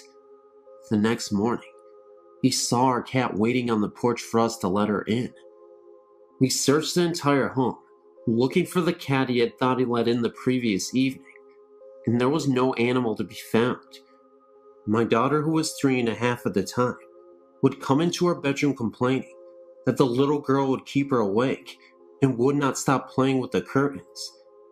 She would also complain about the man who would whisper by her closet. My mother and I were hanging wallpaper in the family room, which was next to the dining room. My mother was facing the door to the dining area. I had the door to my side. As we were hanging a portion of the paper, we both saw a figure move through the dining room area and into the kitchen. My mother said, "Oh, good, Dan is home. He can help us hang." I called to my husband and asked if he had eaten lunch yet. I got no response. Thinking he could not hear, I went to the kitchen to ask again. He was not there. I called thinking he went upstairs, and still no answer. My mother and I checked the whole house and looked outside for the car. No one was there but her and I. It was a strange feeling. Sometimes lights would go on for no reason. We would hear someone climbing the steps. It was a little unsettling, but we no longer live in the home. We are now building a brand new house.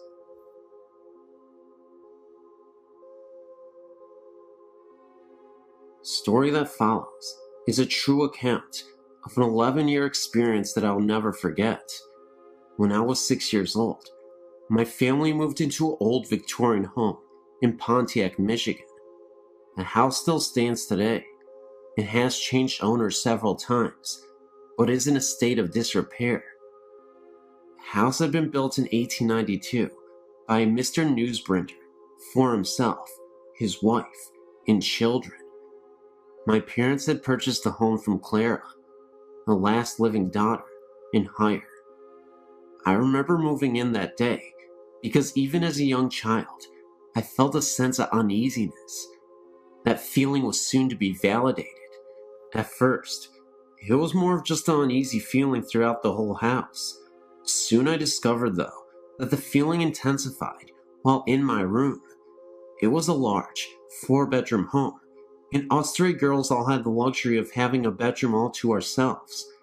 Mine was in the back of the house, next to my parents' room, and across the upstairs foyer from my other 2 sisters. When alone in my room, I began to feel as though I was being watched.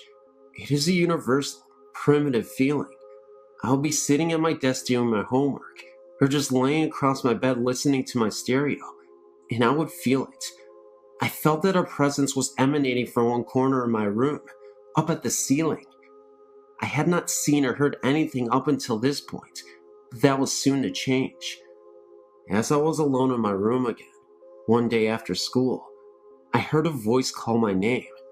It was a male voice, and I thought it was my father. I went into the foyer to answer his call, but since he was not home from work yet, it could not have been him. I went back into my room and soon heard the voice again. I say that I heard it, but it occurred to me several years after the fact that I only heard it in my mind. A sort of telepathic communication, I think. It wasn't long before this voice became an everyday intrusion into my life. It would call my name repeatedly. It would assure me that it was okay, and for me not to be afraid. It also told me to come closer to the corner from where it was coming. I remember now that I would be so drawn to it, and would just stand there transfixed, staring at the corner. I never went close to it. Call it instinct, fear, whatever, but I somehow knew better. As I was staring at the corner one day, a huge void opened up in the corner. It was the blackest black I'd ever seen. I saw nothing in the gaping hole, but it seemed to go on forever, and I would grow lightheaded and lost blocks of time staring into it. Now, I had told my younger sister all about this, but she never saw or felt anything until we actually moved out of the house, but I'll get to that later. I was afraid to tell my parents, and had been warned by the voice that this was our secret, no need for me to tell. The voice began to torment me. Even at night, as I lay in my bed sleeping, I could feel it there in the dark, beckoning. It invaded my dreams, becoming ever more insistent that I succumb to its wish, that I come into the void. It was angry at me, growling insults and obscenities, but I never would give in. Towards the end of the stay in our house, I began arguing back, telling it that I was stronger than it and would not be overpowered. Strangely enough, over all those years, I'd come to accept its presence as a normal part of life for me. No one ever saw or felt it but me. I'd even confided in my best friend Shirley, who would frequently come for sleepovers. I think she slept with one eye in the corner. The day we moved out, I experienced the most intense terror I will ever feel for the rest of my life. I was then 17. I was in my room, packing up the last few items.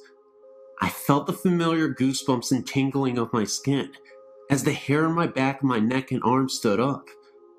The voice was at a fervid pitch now, threatening and cursing me.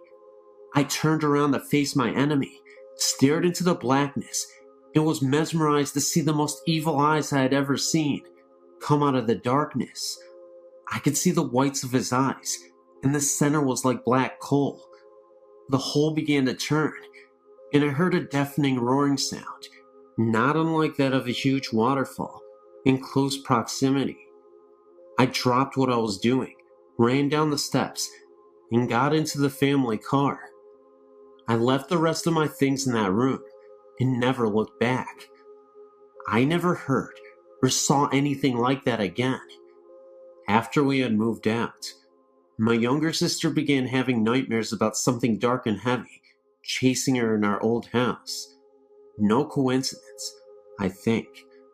I still get the chills when I think about this. I assure you, this was real.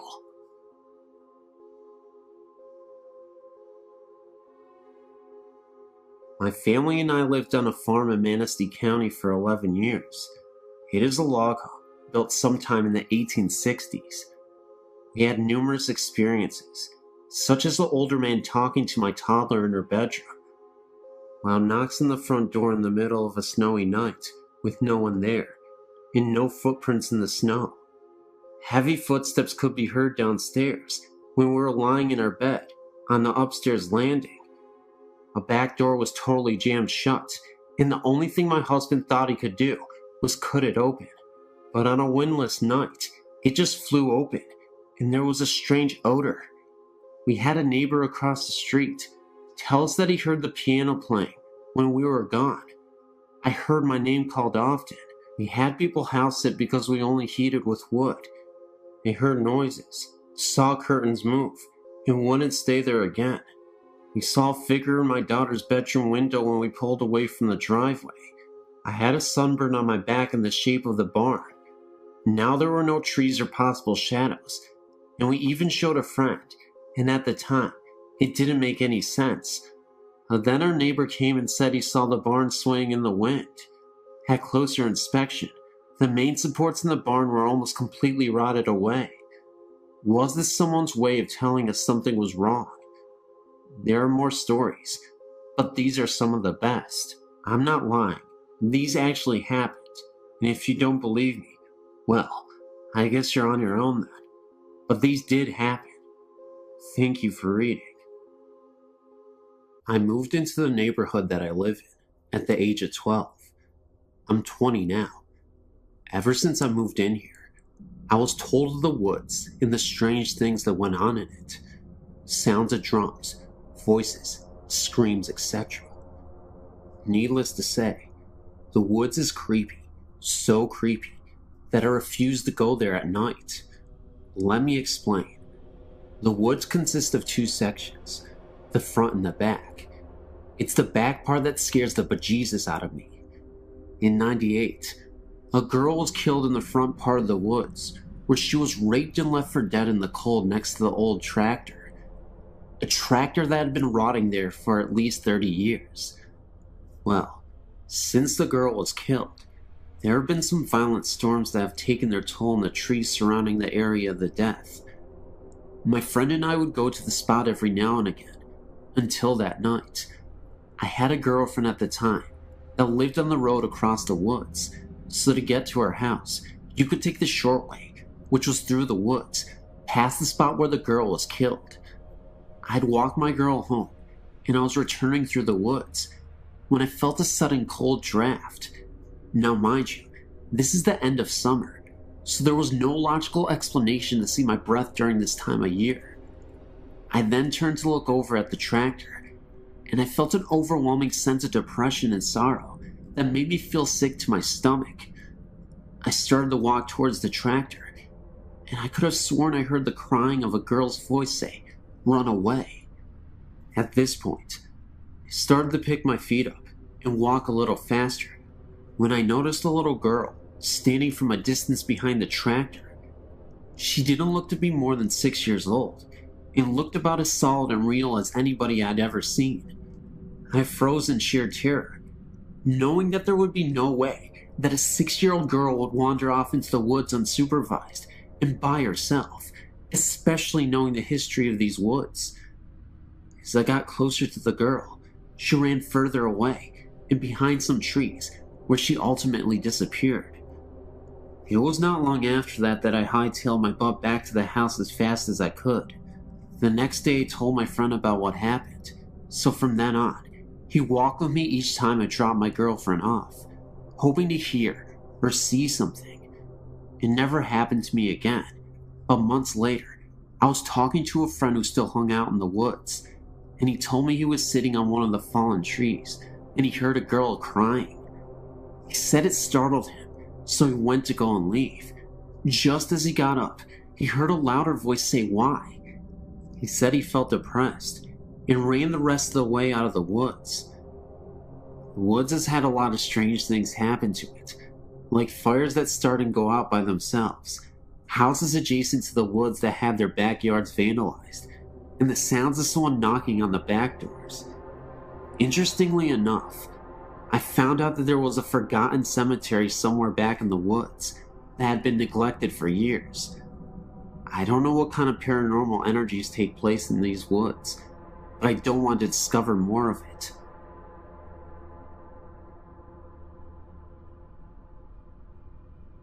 My parents still live in the same house I grew up in with my older sister. My experiences with ghosts began at about age 8. One night, I'd just gotten into bed and was waiting for my dad to come tuck me in. The lights were still on, and the whole family were upstairs. I wasn't alone or anything. I was wearing a nightgown. Suddenly, I felt two hands run quickly underneath my nightgown, up my legs, and over my body. I screamed bloody murder, and my parents came running in. I don't remember if they believed me, but I never slept in that room again. I traded rooms with my sister. Once she had begun sleeping in that room, she would tell us in the morning that someone would sit on the bed and say her name while they rubbed her head. But she never opened her eyes during these encounters. A few years later, I was getting my dad and I some ice cream in the kitchen. There was a new big bag of candy on the counter in front of me. Suddenly, it flew across the counter. I ran and told everyone.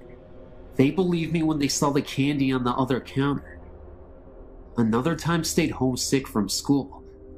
I was lying in bed watching TV, and I kept hearing what sounded like marbles being dropped in the attic right above my bedroom. I was so scared, I called my mom, and she sent her friend over to stay with me. To this day, the TV in our kitchen turns on and off by itself. My aunt reported hearing music being played in her family room when everyone else was outside.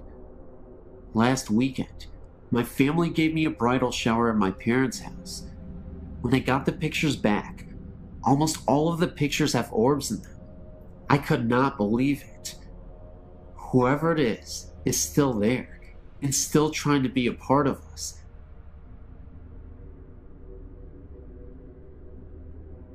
It was my first time going to the Gettysburg War site. First, we visited their museum and looked at old clothing and war supplies. Then it was time for the tour of the battle site. It started off regularly, the guide showing us all the memorials and explaining this and that. Then it was time to get out of the car and look out over a field where a charge was made. It was a nice view stretching out before us, and behind us was a slope with a grove of trees to the right. While the guide talked, I noticed sounds of what seemed like a great number of people yelling and screaming down the slope, nearer in the grove of the trees. It was quiet at first, but it got louder, then quiet again. Even the tour guide stopped for a moment to question what those sounds were, and I even asked the guide if there was a reenactment going on down there. He just looked at me confused and said no. Perplexed, I asked if he had ever heard those sounds before while giving tours, and told us that this was the first time he had heard such distinct sounds that sounded like battle cries. There was even a moment where I was standing there, and I could have sworn I saw an extremely faded apparition run across the field for a second, then completely dissolve. Somehow I was the only one who saw this apparition. We then moved on, and as we walked back to the car, I asked my mom later about it. She thinks it was where the Confederate soldiers mustered up their courage by screaming war cries before they went to battle. I've been trying to find stories similar to mine ever since, but I've found none.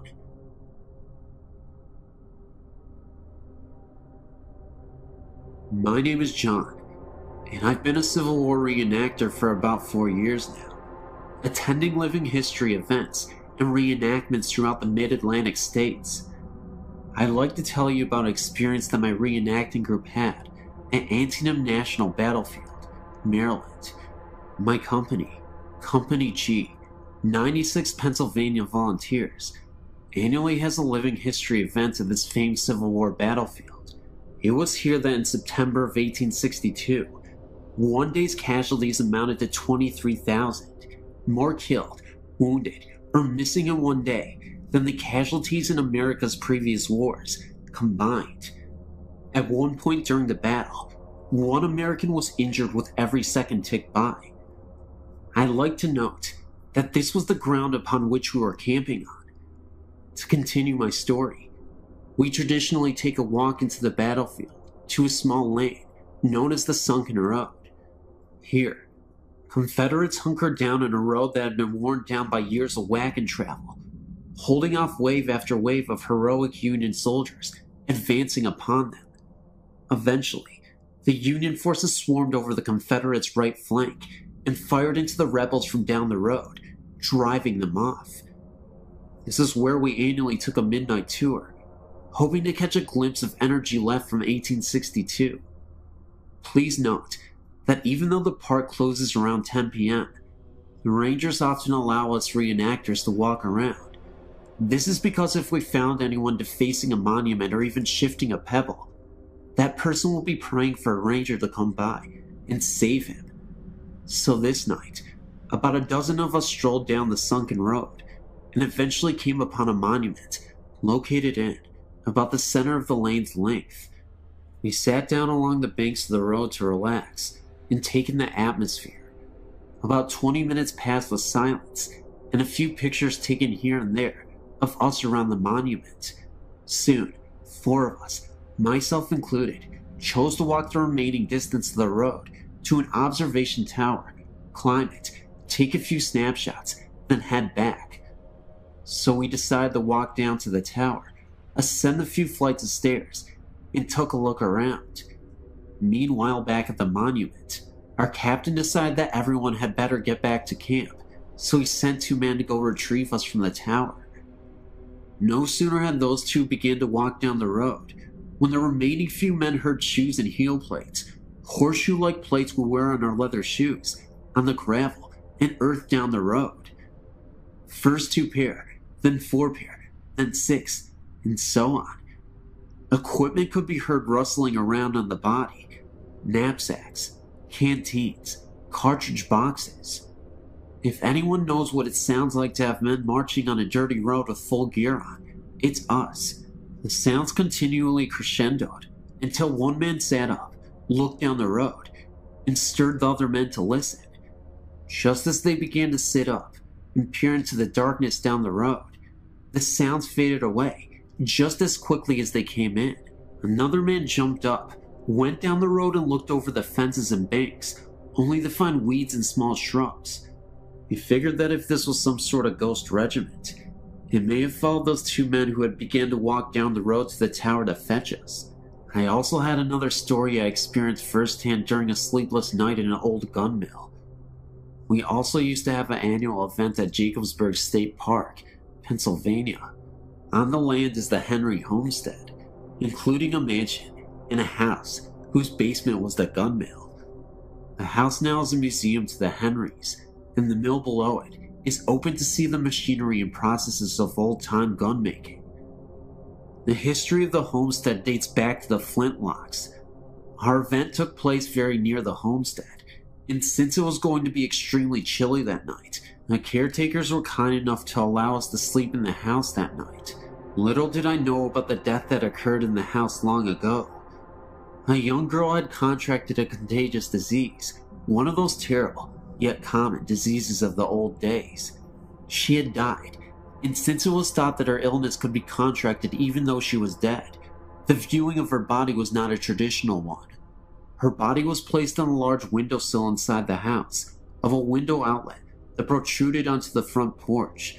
This way, the viewers could stay out on the front porch and peer in through the windows to see her on the windowsill. Of course, nowadays, ghost stories fill the house. So now it was time to go to bed. You could say, more like hit the hardwood floor. Of course, the lucky guy I am, I got a spot directly to the large window and the windowsill. I laid there half the night, listening to each hour tick away on the clock in the next room. Eventually, I had enough, so I moved to a spot further away from the sill. I laid there for some time, and then heard something. The noise was coming from. It sounded like the downstairs. The best description I can give is that it sounded like an older lady mourning, or crying, possibly over the recent death of her daughter. It was not the house settling or creaking, as it continued for what seemed like years. Okay, well, maybe a few minutes. My house also creaks a lot, and it sounded like nothing I had ever heard before. Scared out of my wits, I frantically tapped on the leg of my first sergeant, laying just a few feet away from me. He awoke, and I told him to listen. He heard the sound too, but not even wanting to ponder over it, he nervously said, "Wonder what that was," and quickly laid back down. The sound soon died off, no pun intended. Sleep was pretty much out of the question now, so I laid there another hour or so, until I heard something else. This one is easy to describe. Imagine being outside, and two other people are far away from you having a conversation. You can make out murmurs, in tones and voice, but not individual words. Almost like being underwater, and someone is talking above surface. That's what I heard. Only it seemed to be between a lady and a child, probably a young boy. Again, the sounds came from below the floor in the basement. These didn't last as long, possibly because God answered my prayers for them to stop. That night, I heard every single hour chime by, and every minute crawl past, every second tick by on the clock. Needless to say, the next morning, I wasn't a happy camper. Hope you enjoyed my stories, and yes, they're true. I told them just as I know them. Have a good one. I was in an infantry company in Germany back in 1989 to 1991. We used what is called a Bradley fighting vehicle. It weighs about 51,000 pounds and looks like a tank. We were doing live fire exercises at night, and we finished about 2 a.m. I was driving a Bradley in a convoy of about 10 other Bradleys, returning to the motor pool. The drivers used the large night vision scopes to see by. It's like watching green TV, and the Bradley commanders use that one that attaches to their helmets. While driving, a commander is to stand on his seat so that half of his body is outside of the vehicle, so that he'll have a better view of the surroundings. At about 3 a.m., I saw a man standing by the dirt road we were traveling on. I figured he was one of the German range patrolmen, and that he was just waiting for us to pass. Right after the Bradley in front of me passed, this man walked right out into the dust of that Bradley. I hit the brakes to avoid hitting him. At the exact moment, my commander said watch out, but it was already too late. I knew I must have hit him. I didn't even see him come out on either side. My commander then asked me if I'd seen a man walk out in front of us too. I said yes, and then he said that he had too. But when he turned around to check for a body, there wasn't one anywhere on the road. This dirt road was about 50 feet across, and when we returned to the motor pool, we took a flashlight and checked the whole front end, and found nothing. No blood, no piece of clothing. There was nothing.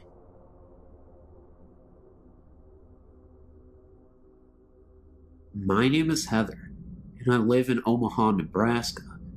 I've only seen a few ghosts or spirits in my life. Sometimes I do get the chills though, like someone or something is nearby. The first spirit I saw was when I was younger, about 13 years. My mother told me to go into our basement to get some candles, which wasn't unusual. We spent a lot of time in the basement, playing slot cars and electric trains, and my dad has a workshop down there for models. As I fetched the candles, I felt watched. I scampered back upstairs, startled and panicked, and told myself not to be so silly. I give Mom the candles. I don't remember why she needed them, and felt the nagging, watching feeling again. I opened the basement door, and a round, green-white light was bobbing slowly up the steps, I think about 3 to 4 feet off of the ground. I grabbed my jacket and ran outside to my grandma's house down the hill. I never saw it again, whatever it was, and everyone laughed at me for it, but I remember it clearly. It was green and glowing with a soft white light. Mom laughed and said it must have been a glow-in-the-dark Halloween candy bucket from the size and color, but she couldn't explain how it was floating. My house is quite old, about 80 years, and nothing like this has ever happened again.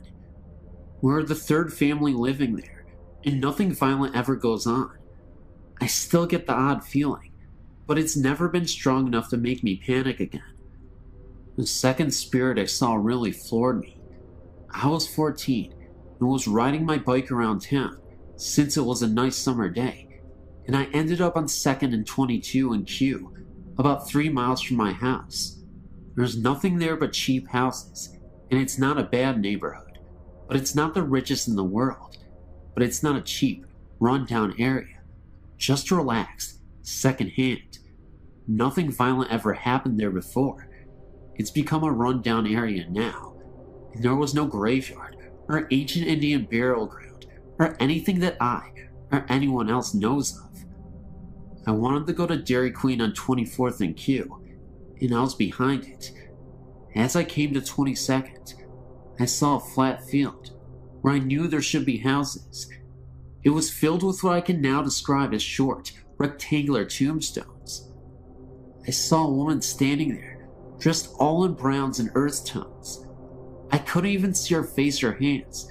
She had a headscarf on, and her hands were held in front of her, covered by her sleeves. I think she had on brown shoes, but I don't really remember her having feet or not. I'm inclined to think not. I asked her what this was, but she didn't answer. I turned back to the graves, which had vanished and replaced with the things that should have been there. Streets, houses, sidewalks, trees. I turned back to the lady, and she was gone.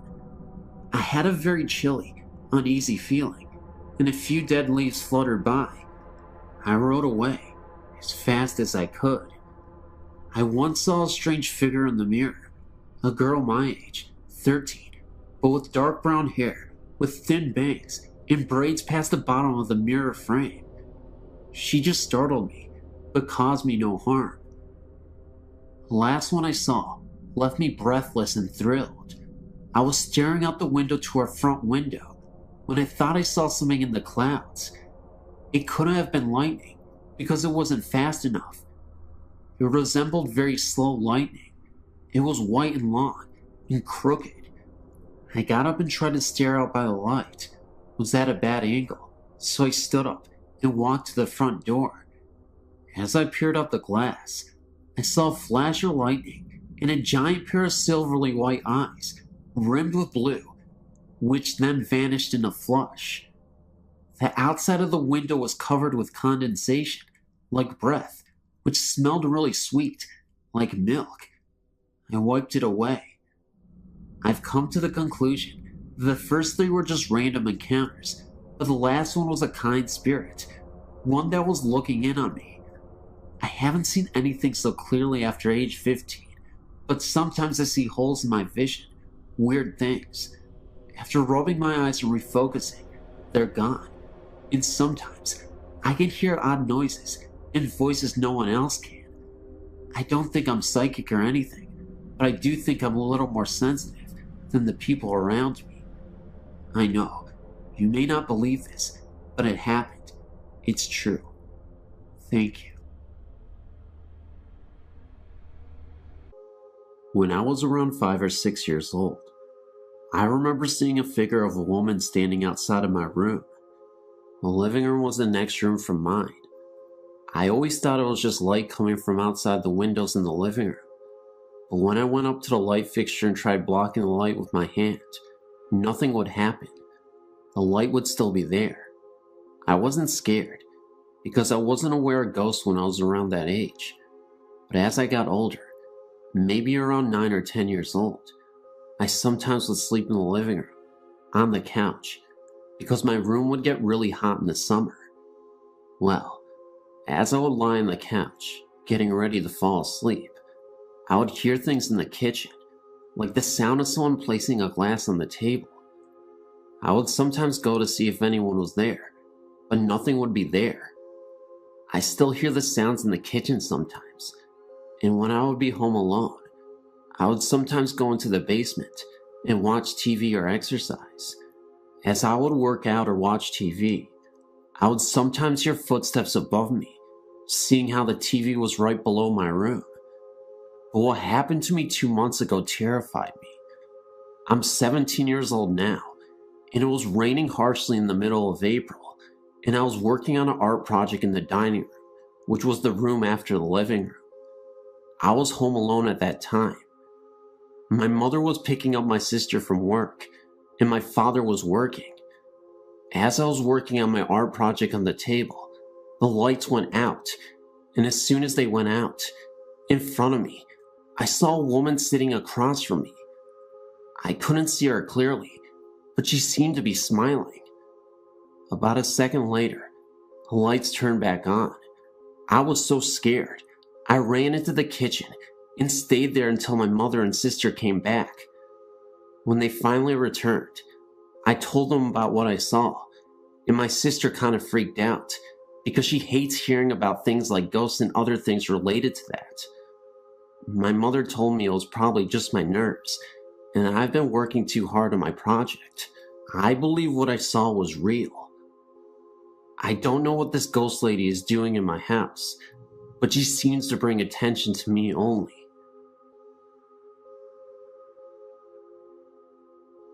This is just one account from over 40 experiences I've recorded in my ghost journal. It was a very unusual day in Chicago, only 4 days to the new year, and in the middle of winter. It was 63 degrees, yet the skies were dark, but there were tons of fluffy clouds. My friend Christine and I decided to enjoy this rare day and go walking around the park.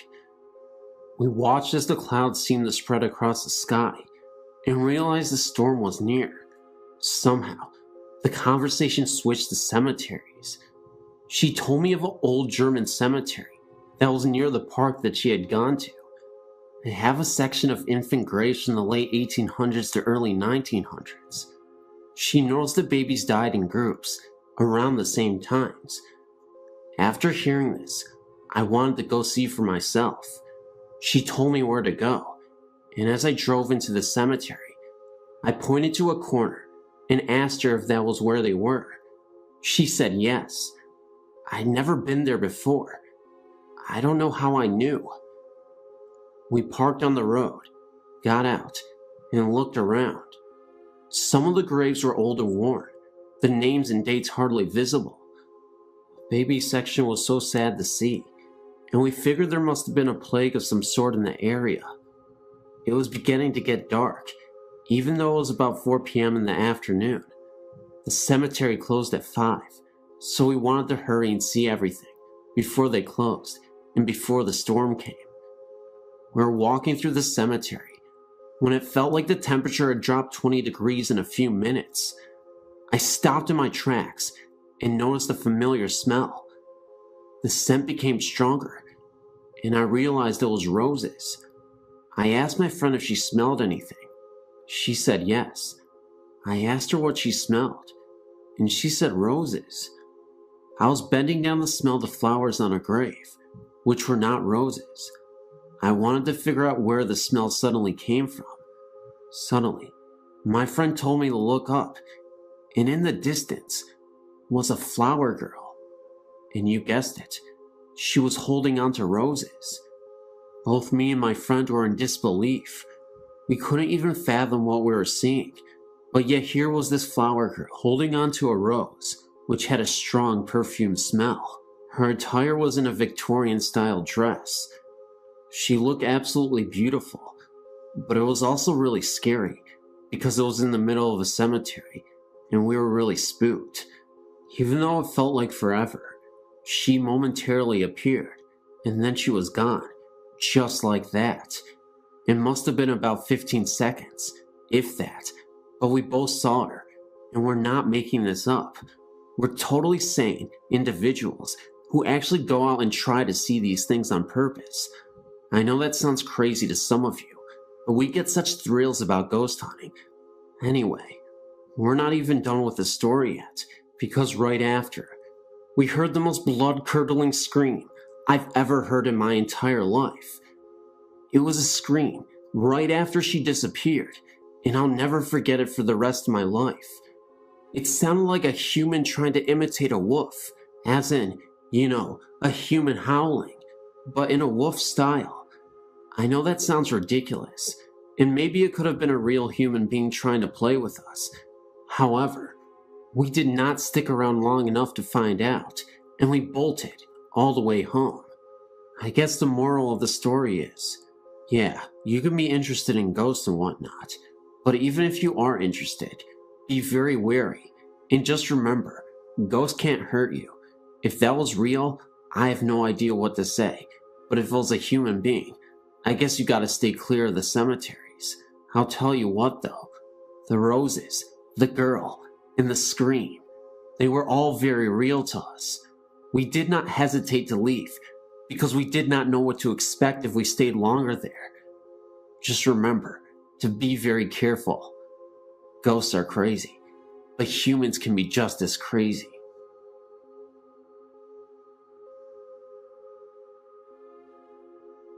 This happened to my fiance about 37 years ago in Karn City, Texas. He was about 5 years old and was attending a church function with his grandparents at the St. Paul Lutheran Church there. He was running around with two of his slightly younger cousins, having a good time. This function was taking place outdoors. Now, there were actually two church buildings there. A new church had been built, and the older wooden structure was still standing close by and being used exclusively for storage. The church had been collecting clothing and had put it in the older building.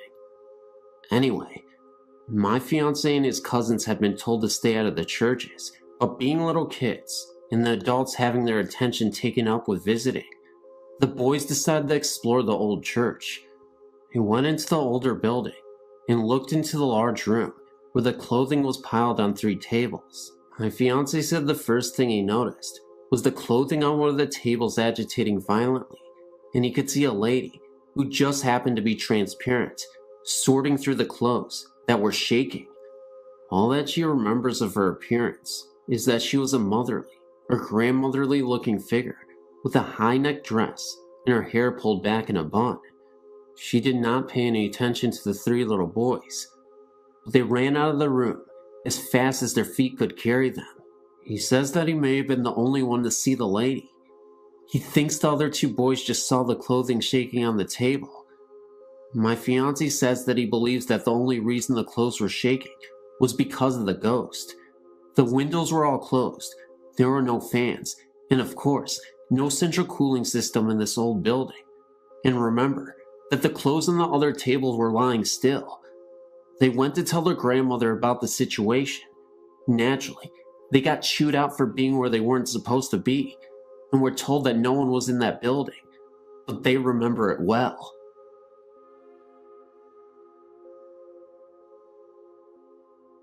This story is one that may or may not scare you. It's more of a mystery to me and my friends. When I was young, me and my cousin were always together and trying to scare each other.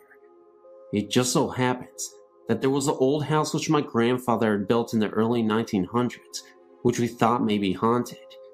It should be mentioned that I am from a small town in Virginia, and in the early 1900s, it was a pretty isolated town from the rest of the state.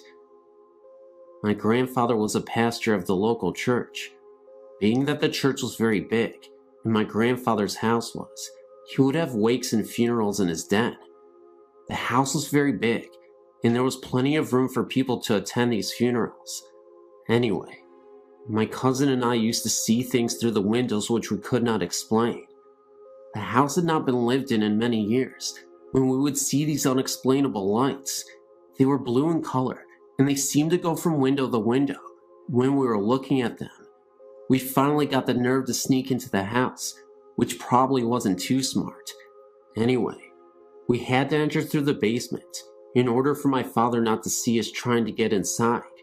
This was very scary because there was no electricity, and we had to try and make it through the dark and up the stairs to the entry of the den.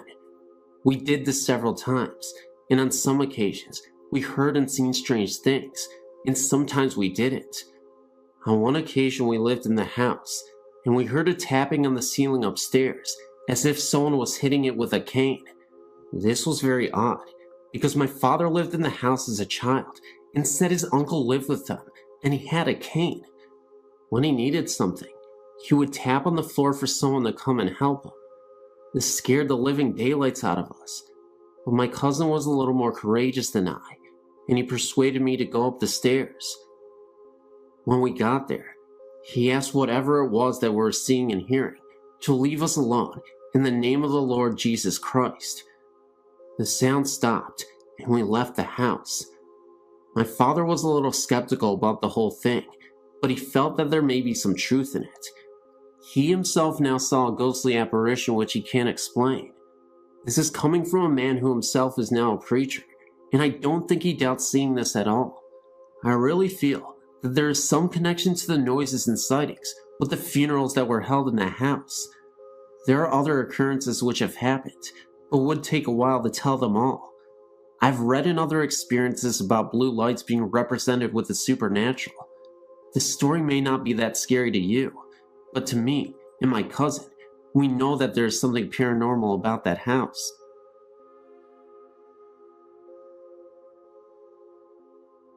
Myself and a friend recently moved into a house in Belmont, Massachusetts, right outside of Boston.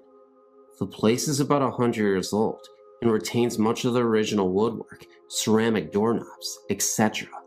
I even found an old ceramic liquor and med bottle in there.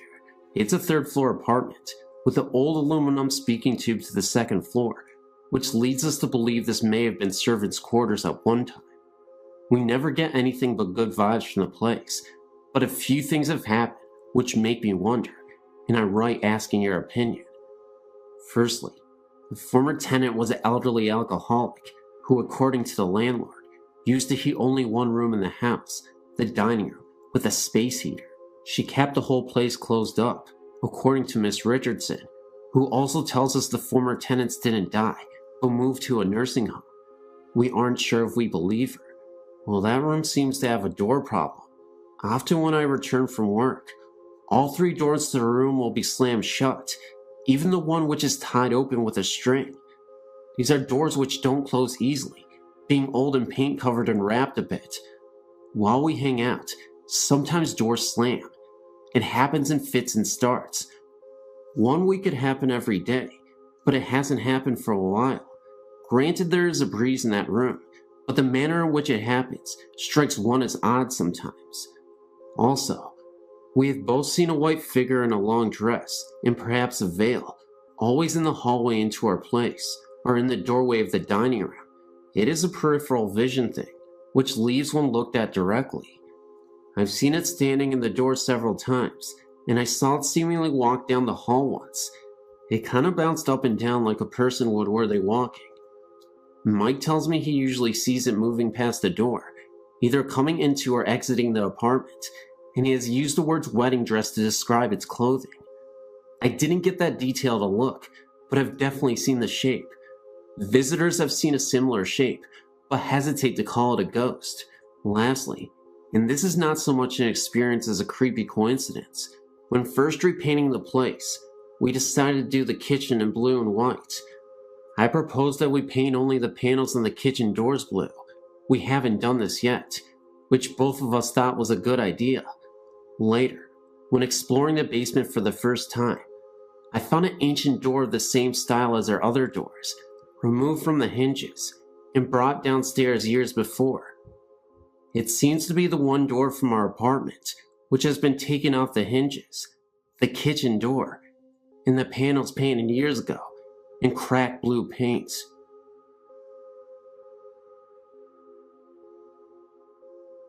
Yesterday, my husband and I toured the Whaley House in San Diego. I think I may have been present to a supernatural occurrence of sorts, but I wanted to ask you about it. Initially, I started out on the first floor, not part of the tour, and I felt a markedly weird sensation in front of the dining area that I can only describe as having a sinking feeling that bordered on nausea. I felt fine walking around Old Town and coming into the house. I hung out in the dining room area for like 10 minutes, thinking what I was feeling was so unusual, and it dissipated. I felt fine again, so I looked around the rest of the house and felt okay, until I came to the first upstairs bedroom, directly right of the stairs. I again felt that same feeling, and I stood there, just looking about the room, and that is when I think I saw something in one of the mirrors, the mirror closest to the hall. It looked as though thin white smoke was being reflected into the mirror, as though someone was standing next to the mirror with a lit cigarette. I can only describe what I saw as smoke, because it curled. I also smelled a very faint smell of cologne that reminded me of violet water. I made sure it was not me, since I was the only person in that area, and it wasn't. It seemed to blow in through the saddled wooden partition. I was a little weirded out, because I was in disbelief at what I thought to be witnessing, so I called to my husband downstairs to come up. I didn't want to cause a stir, because I was unsure what this was. I even saw the presence of a shadow behind my back, in the corner of my eye. I walked back to the area in front of the room, and looked back into the mirror to make sure that it wasn't a reflection of something outside, like a passing vehicle, but I no longer saw the smoke. I really didn't want to tell anyone about the incident, because I would have winded up scaring everybody, including myself. I've been thinking about it ever since, and been trying to find a logical explanation for it.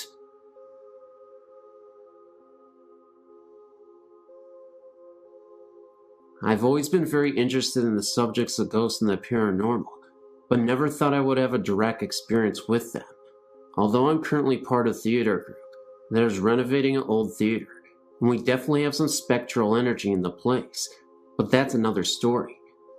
This story is about the first time I had something strange happen to me. I'm originally from a small island off the coast of Italy. The community dates back to 700 BC, so you can imagine they have their fair share of ghost stories. I was 15 and staying at my aunt's house with my sister. Our grandmother had died 3 years before, and as part of our week-long stay, we went to visit her grave. The experience was unsettling to say the least, and I think I was most affected emotionally by the visit. Trying to remember a woman who I love very much now, reduced to nothing but a picture in writing on marble mausoleum. Although it was a very hot and humid summer day, the cemetery seemed to have an unsettling chill about it, and I couldn't wait to get out of there. However, anyone who is Italian or knows of Italian cemetery visits is that they are family events that take a long time. Feeling very sentimental and depressed and somewhat bored, I couldn't help but look around and read more grave sites. With each name and picture that I saw, I thought more about the people behind them, their lives, and who they have been. The atmosphere seemed more oppressive, and I started seeing flashes out of the corner of my eyes. Nothing definite, but it was almost as if something had passed in front of me very quickly, and the experience left me somewhat disturbed. We left not long after, much to my relief, but still with this heavy, depressed feeling. Later on that night, I had fallen into a deep sleep, but was awakened at 3 in the morning by a male and female voice arguing. I was very groggy, but I immediately thought the voices were strange because they didn't sound like they were coming from anywhere, in particular at least. They sounded as if they were right in my ears. The room I shared with my sister was directly over a busy main street, and being a summer resort, there is always some activity going on. However, the street this night was totally quiet, with no one in sight.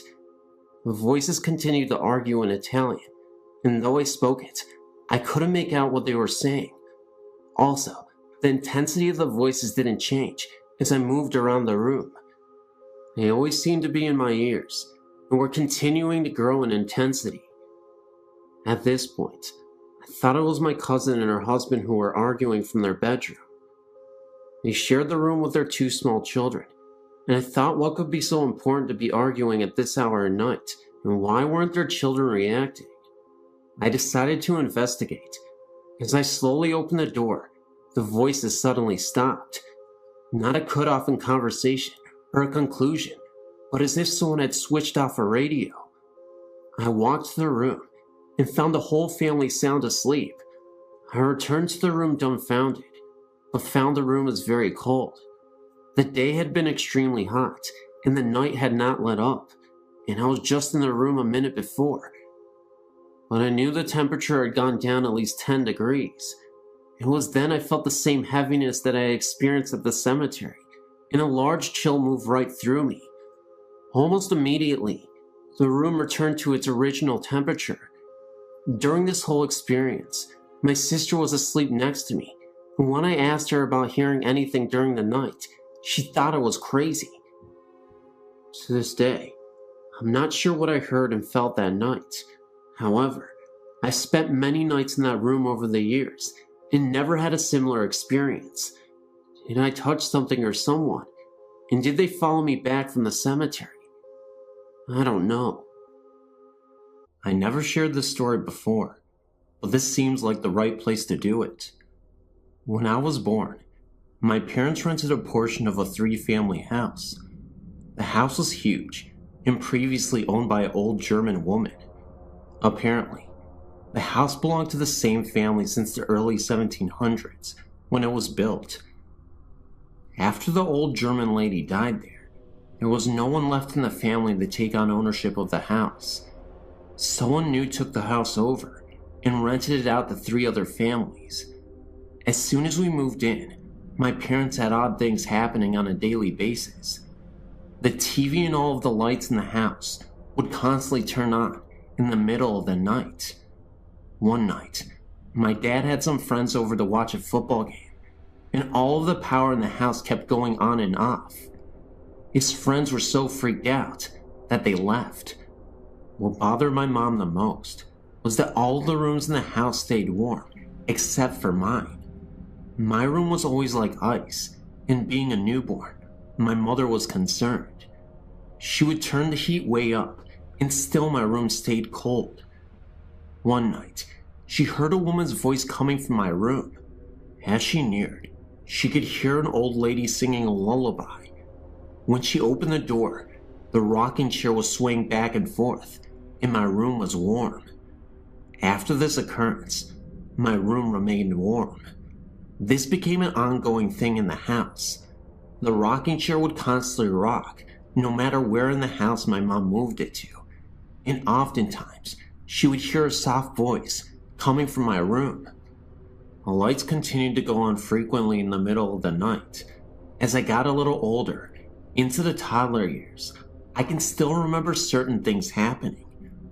My parents found it odd that I am able to remember things so clearly.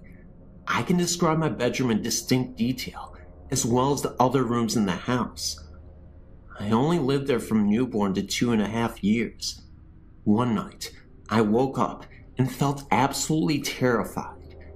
I remember climbing out of my crib onto the little table and chair set, and stepped onto the floor and dodged for my parents' room. As soon as I climbed into bed with my mom and dad, I heard my aunt, who was asleep on the couch, screaming. My mom woke up and ran into the living room to see what all the fuss was about. My aunt kept crying, I saw her, over there by the lamp." Apparently, My aunt says that she saw the old lady standing at the foot of the couch by the lamp. When my mom reached over to turn the lamp on, she disappeared. All of my parents' old friends remember the house, and everyone has a story of something that they experienced there. We know that the old lady died in the house, probably in the section where we lived. At first, I think she was angered that the house no longer belonged to anyone in her family. She was harmless and just wanted to make her presence known. We only lasted there for 2.5 years.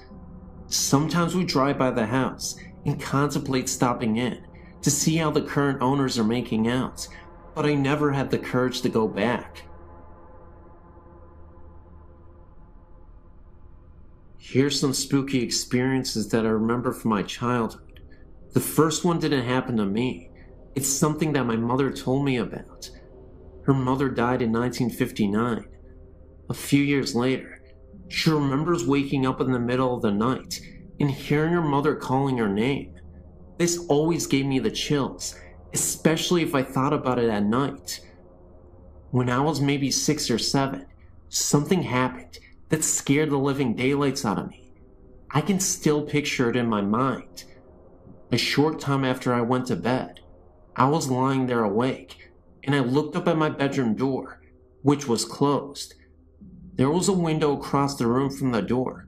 The curtains were open, and the moonlight was shining through the window, making a square of light on the door. In the middle of the square of light, I saw the shadow of a hand slowly moving back and forth. I was so scared that all I could do was just stare at it. I was trying to scream, but no sound would come out. Finally, I managed to get my voice to work, and I yelled as loud as I could, "Mom!" My mother came running in, and I told her what I saw. I don't remember if she saw the shadow too. Probably not. She didn't see anything outside, and she shut the curtains. Now, there were no trees right outside my window that were close enough that they would make a shadow. Not to mention that this did not look like a tree branch. It was definitely the distinct shape of a human hand. Looking back on this as an adult, I realized that this was most likely not anything supernatural at all, but someone actually trying to break into our house, which, quite frankly, is more scarier than a mere ghost. When I started screaming, the person heard me and ran away. Shortly after the previous incident, I asked my parents if I could move into the room across from that one. Gee, I wonder why. My new room had a little trap door in the closet, leading to an attic of sorts. My parents never used it for storage, as it was too hard to go up there through the trap door, and it most likely wasn't even high enough to walk upright in. When I was about 10 or 11, my best friend and I were playing in my room, and we noticed that the trap door was open about an inch or so. We slid it closed. Every once in a while, I'd look up there and find that it was open again. I'd keep sliding it closed, and then a few days later, it would be open. My friend and I naturally assumed that we had a ghost in the attic. I really don't remember if I actually heard anything up there or not. Around the same time, this same friend would occasionally spend the night with me. Several times, we'd be lying in bed and hear the sound of a newspaper or some sort of paper being crumpled up in the living room when we knew no one else was up. We called this the newspaper ghost. Another time, I think I was about 7, I was riding my bike around in circles in the street. This was in a housing development where there was very little traffic. My aunt, uncle, and cousins were visiting, and I recall looking at the bathroom window on the side of our house and seeing my aunt's face looking out the window. Later, I mentioned it to my aunt, and she said she hadn't been looking out the bathroom window, and neither had anyone else. Now, I realized that this could have easily been a reflection of something in the window, but at the same time, it seemed pretty spooky to me. In the summer of '69, I was about 13. We had some relatives staying at our house for about a week. One evening, after everyone had gone to bed, I was still awake. As a child, it always took me a long time to get to sleep. I was always too wound up, I guess. Anyway, all of a sudden, there was this loud crash that came from my closet, like something metal or aluminum falling on the untiled floor. The thing that came to mind was a metal vacuum cleaner hose. There was no vacuum cleaner or any other large metal object in my closet that could have fallen and made such a noise, and even if there was, what would have made it fall off the shelf? I was too scared to get up and look in my closet or go and ask anyone if they'd heard it. Now, this was a small 3-bedroom house in Levittown, Pennsylvania. If anyone is familiar with the houses, if a loud noise occurs in any part of the house, it would be impossible not to hear it all over the house. The next morning, I asked my parents, aunt and uncle and cousins if they heard a loud crash in the night, and no one else had heard it. And by the way, I looked in my closet in the morning, and nothing was out of place. This has always puzzled me. Here are a few things that have happened in the last few years, in the house I live in now.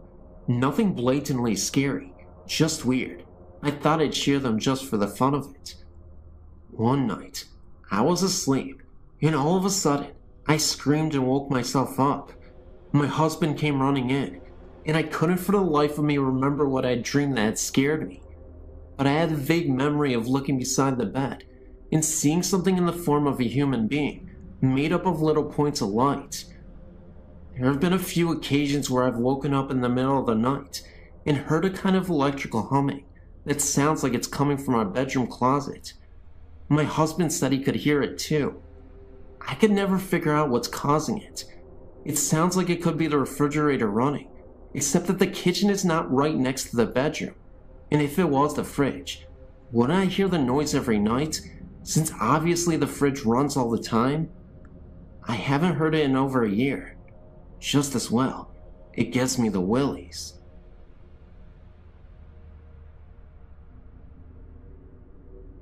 I want to say that I can sympathize with your situation, although other than apparitions, my experience varies greatly from yours. I do want to share what happened to me with you, but I do want to warn you ahead of time. I used to be a reporter, so I can get lengthy. My first experience happened when I was a child. I was 7 years old and lived a completely normal life. My parents didn't smoke dope or dabble in the occult, so I really had no knowledge of ghosts, other than the traditional Halloween experiences every child encounters. When I turned 7, my family moved from Metro Memphis, Tennessee, to rural Independence, Mississippi. We moved into a house that my father renovated.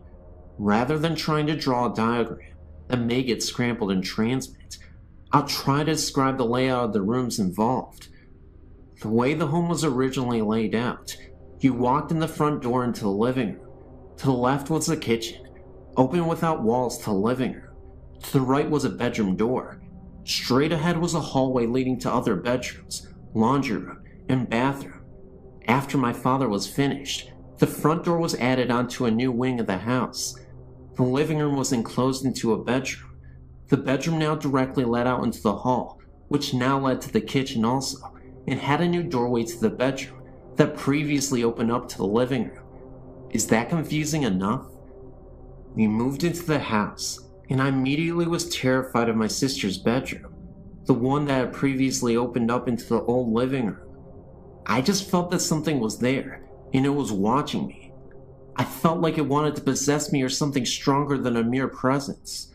Also, I never found out why, but hers was the only room with security bars on the window. No other family member noticed anything strange in the house. I ended up in the new bedroom, and sometimes at night, I'd hear noises. Being so small, I don't remember exactly what they were, but frequently, I'd see an incandescent, glowing form in the shape of a human walking across my room. What made me know that it had to be a previous occupant of the home was that it would walk from the bedroom I was so scared of, through my room, into the kitchen, the way the house used to be laid out. Once when my grandmother came to visit, my parents forced me to sleep in my sister's bedroom. I was so terrified, but I finally went to sleep. When I woke up, I saw what appeared to be an ectoplasm swirling above my head. I spent most of my childhood years terrified of sleeping. Being a middle child of an older sister and a younger brother, I'd hide my prized possessions, jewelry, money, whatever I thought I didn't want them to get a hold of. Almost every time I hide something, it would disappear and reappear later in a different location. Thinking my siblings had discovered my hiding place, I'd find a new one, each time to have them disappear and reappear once again. The really strange part came later. We sold the house when I was 13 to another girl's family I went to school with. After she'd moved in, I'd asked her one day if she noticed anything weird in the house, and she said no, but her sister refused to go into the bedroom. That scared me. Sister's explanation was that someone was watching her, and she was a middle child also. I guess there must have been some connection to middle children. I said something years later about the house being haunted in front of my aunt. She said she'd always had a feeling that something was wrong with the house. I'd appreciate your input as to what you think my experience meant.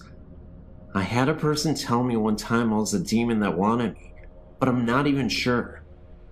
While I lived there, although I was the only family member that had strange experiences inside the house, I wasn't the only one who had strange experiences in the area. In the fall, between the hours of 10 p.m. and 12 a.m., my mother would see balls of light floating in the field and wooded areas across the road from my house. She would always ask me to come look, but I had enough terror inside the house, and as far as I was concerned, the woods were my only safe haven while at home. So I never looked and never witnessed the lights myself, but both my sister and my mom did. When I was 19, I started dating this guy who was friends with a neighbor from that house I'd lived in. Basically, he lived catty-corner from me, with their house backing up to the woods mine faced. My new boyfriend asked me if I ever saw anything strange in the woods. I said no. He told me that his neighbor's kid, who was a friend of his, told him that he'd seen balls of lights in the woods. I then told my boyfriend about my mother and sister's experiences. So apparently, it wasn't just restricted to my family. Another experience I had was when I was in my early 20s, when my grandfather passed away. We'd always loved each other very much, but didn't have a close relationship because of my grandmother, whom I didn't get along with. I was present when he passed away and was devastated. 3 months passed, enough time to allow me to grieve and get on with my life. I was asleep one night and awoke to find my grandfather sitting on the side of my bed. He told me not to be scared, that he had a message for me. He told me I needed to get my life straight, or I was headed for trouble. I remember he held my hand and told me that he was going to tell me what heaven is like, but I'm not allowed to remember what he told me. I remember him being present for a while longer, but can't remember a word he said. Now that I'm an adult and have some time and distance between me and these experiences I had as a child, I'd like to try to discover what these experiences meant, or why I was chosen to have this one. Do you have any suggestions? Also, even now, I can drive by a place or house and tell that it's haunted. Does that mean that I'm psychic or paranormally gifted? Usually I just get kinda jumpy and frightened, but one night, I was out repossessing vehicles, something I did part-time for a while, and my partner pulled up to this house. I was so terrified of that house that I told him he better turn around immediately, or I was getting out of the vehicle and running. Please help me to understand what is going on with me. I'm finally getting to a point I accept it and want to understand it, rather than how I've been so terrified in the past that I didn't even want to talk about it.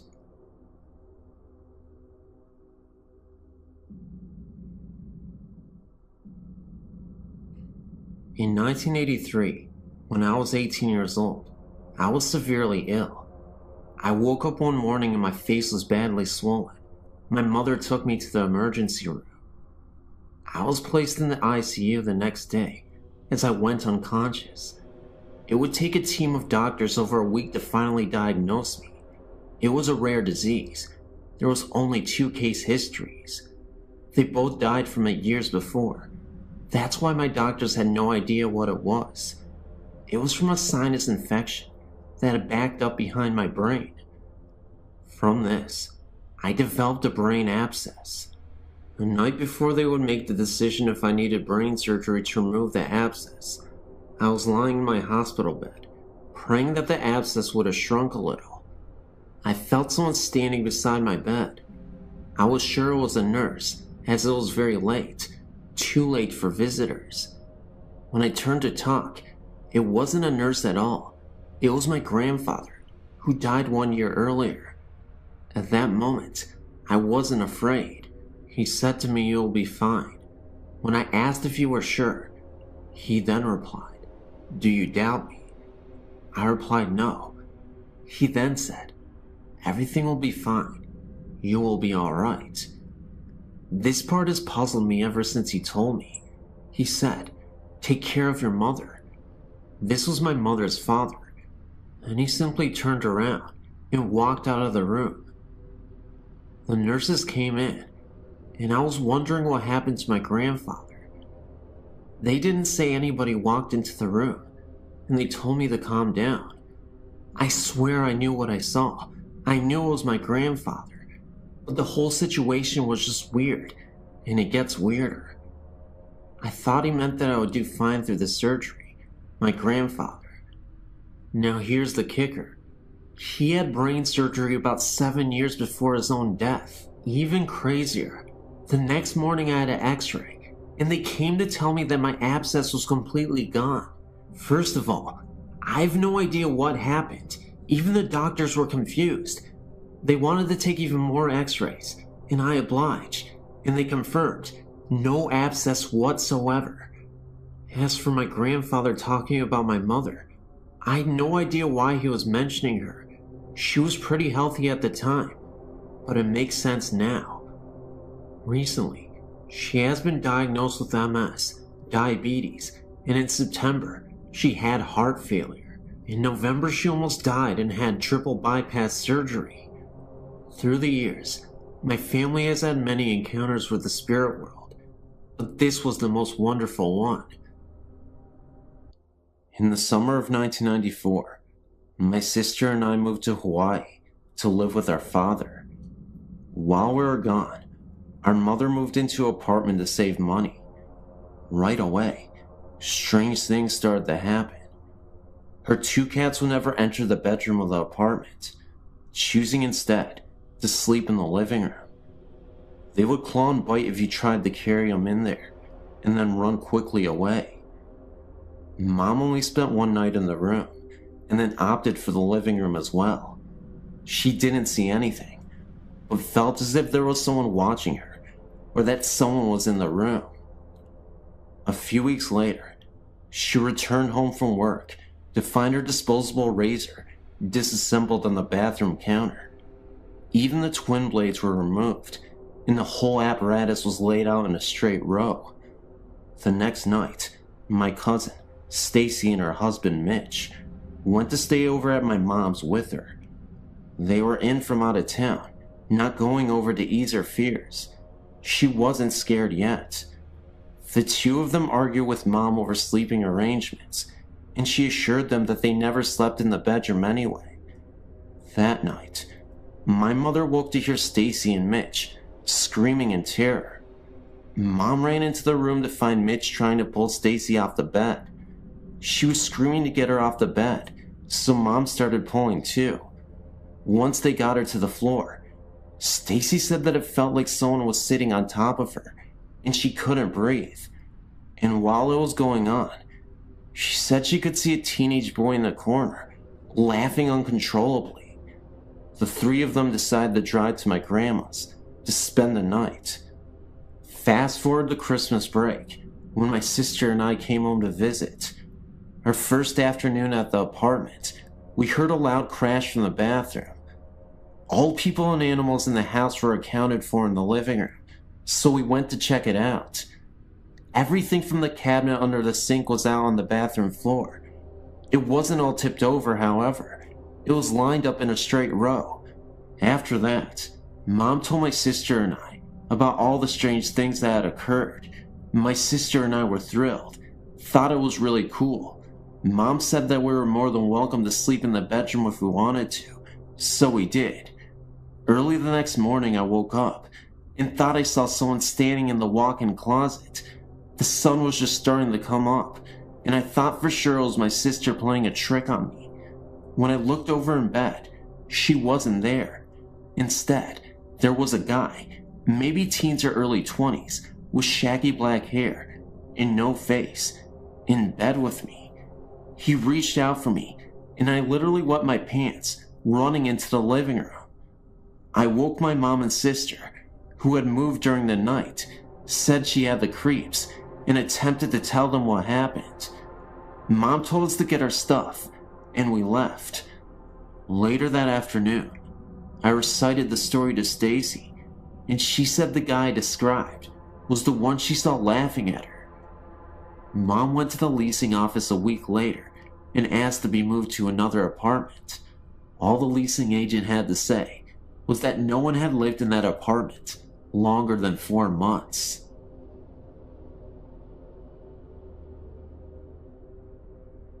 It started some years ago, and I'm happy to say that it's been over for some time now. I'm confident that I'm no longer being followed by Mage, but I would like to share my experiences with you, and if you can provide any insight or better understanding of what happened to me, I would be most happy. Some years ago, I was sleeping over at a friend's apartment. I went to bed and laid there alone with my thoughts until I think I fell asleep. I was awoken by 3 sharp knocks, similar to someone knocking on a solid wooden door, and turned my head to the bedroom door, which was 3 yards away to my right. The door was closed, yet within the doorframe was a figure.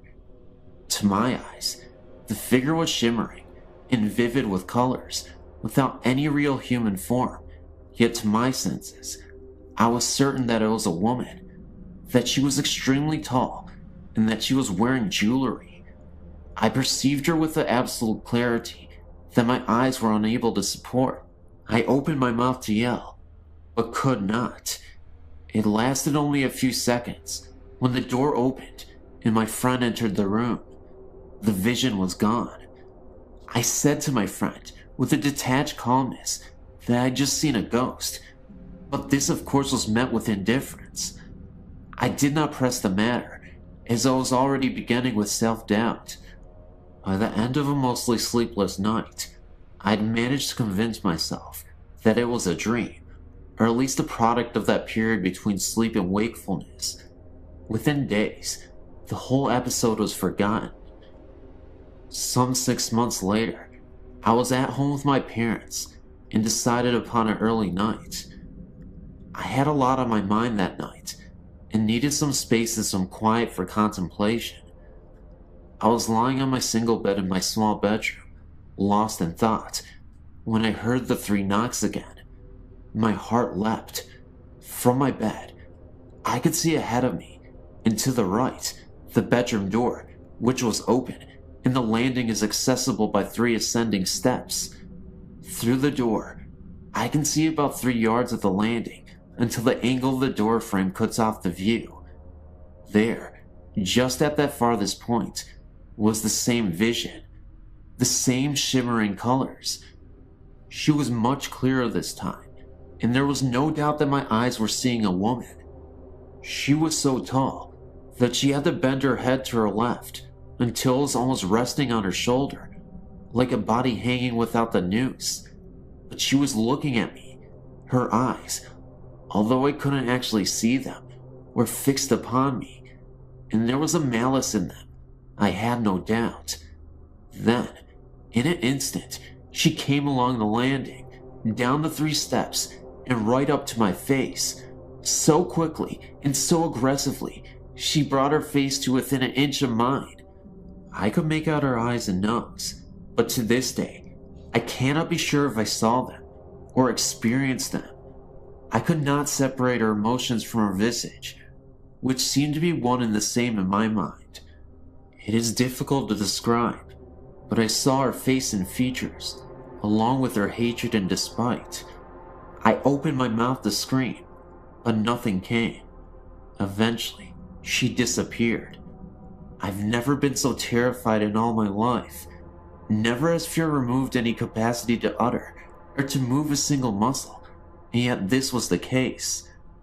I lay rigid for some time, at least until the room was light from daybreak. I was absolutely sure that I had not fallen asleep, but yet over time, I managed to convince myself that this was indeed the case. This is how I came to terms with it. Over the next year, I saw no more of her, and she was reduced to an entertaining story for friends. Then I married and moved to set up house with my wife. The third, the last, and the unequivocal sighting was during the early days in my new home. It was a bright, warm Sunday afternoon, and I was sitting on a chair to watch a television program, an old episode of Bonanza, as it happens, when I became aware of another presence in the room. I turned to the door behind me, fully expecting my wife to be there, but she was not. As I turned my head back to the TV, to my right was a settee, and, sat in the middle, was the woman again. This time she was sat on the edge of the settee, with her hand forward, cupping her chin in her hands, and her knees were also together under her chin. She was leaning forward in this position, contemplating me amusingly, or mockingly. I cannot decide.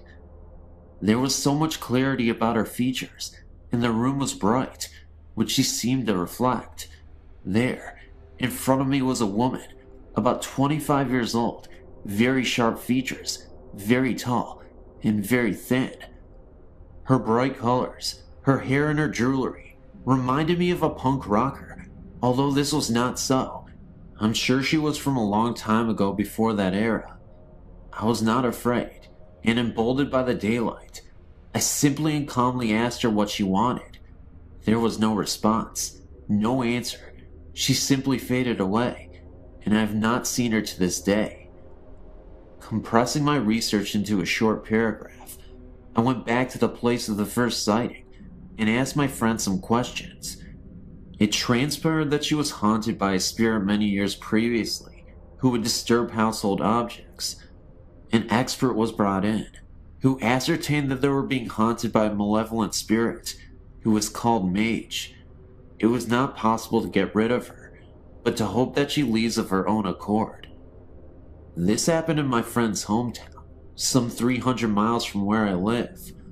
My theory is that Mage came with my friend to my hometown and took a liking to me, thereby following me to both my parents' home and onward to my married home. I don't know who has provided the vehicle for her to leave my house, but I hope that she has been gone for good.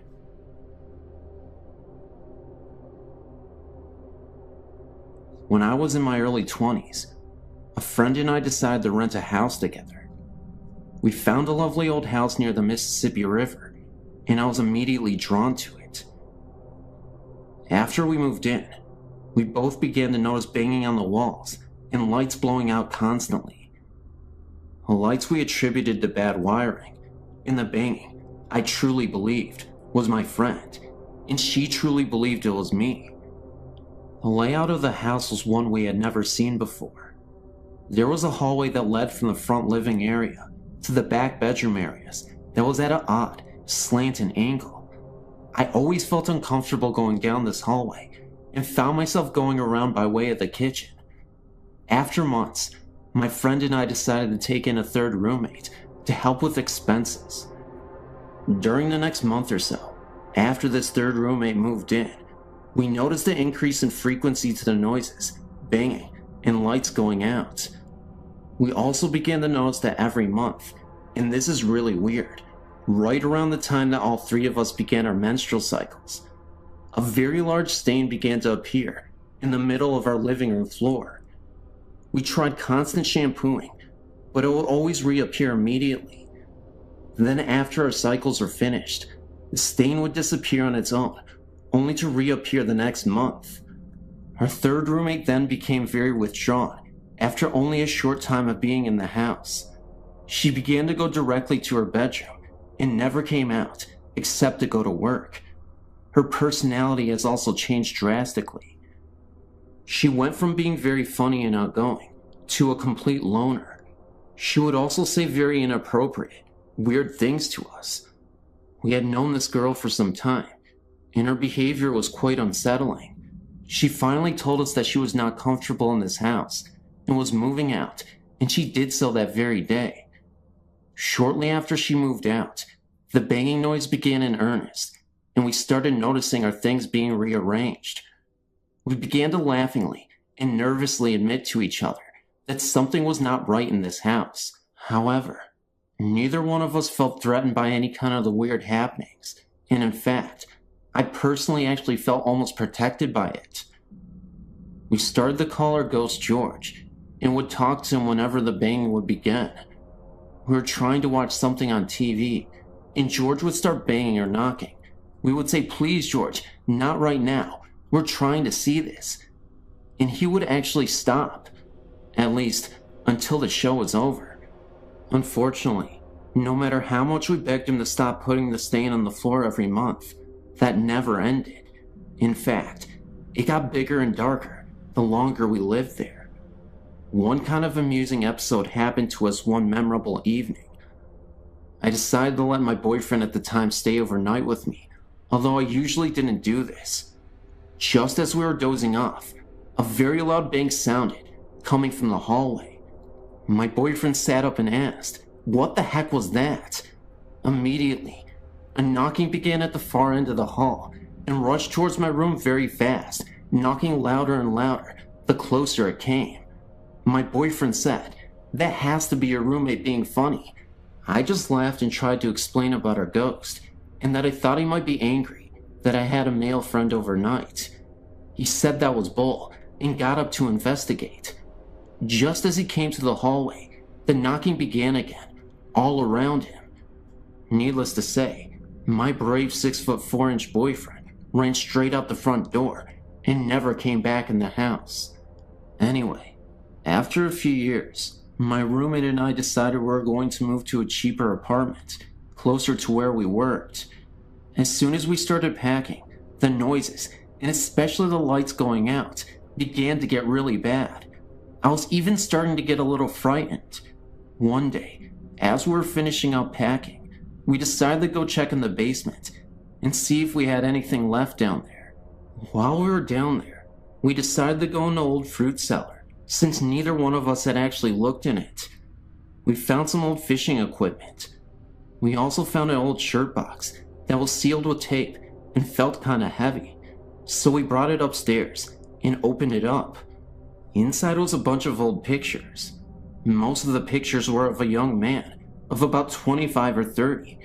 In many of the pictures, he was in our house and standing on the porch of the house. There were also some antique glass slides with pictures of him in the military uniforms. We dated the stuff around World War II. We decided to call our landlady, an elderly woman, around 80 years old, to tell her we had found the box. When we called her and told her what we had found, she hung up on us. We called back, and her daughter answered and said that they didn't want that stuff anymore, and we could have it or throw it away. We thought it was very strange, since normally our landlady was a sweet old lady, so we decided that some of the stuff in the box might be worth more money, and we would sell some of it. Some war medals, and even an old stock certificate. That night, I put the box on the kitchen table, and we went to bed. In the morning, we were going to move the last of everything, and as we were preparing to go, I asked my roommate what she had done with the box of stuff. She said she hadn't touched it. We looked everywhere and couldn't find it. Finally, around lunch, we got hungry and decided to cook a frozen pizza. We turned on the oven and immediately began to smell something burning. When I opened the oven, there was the box. Okay, I swore my roommate did it, and she swore I did it. So we left the box on the table again and left to move some things to the new place. When we got back, the box was gone again. This time, we found it immediately in the kitchen pantry, so we kinda laughed it off and put it back on the kitchen table. About 10 minutes later, I walked into the kitchen and it was gone again. I decided the heck with it, and decided to just go finish the bedroom closet I had just minutes before been working on. When I stepped up on the chair to wipe off the upper shelves, there was the box. That did it. I said out loud, "Okay, George, we promise not to take your stuff," and put the box back in the fruit cellar, where we had found it. We left that day, and have never been back, but I've always wondered if the next tenants ever heard from George.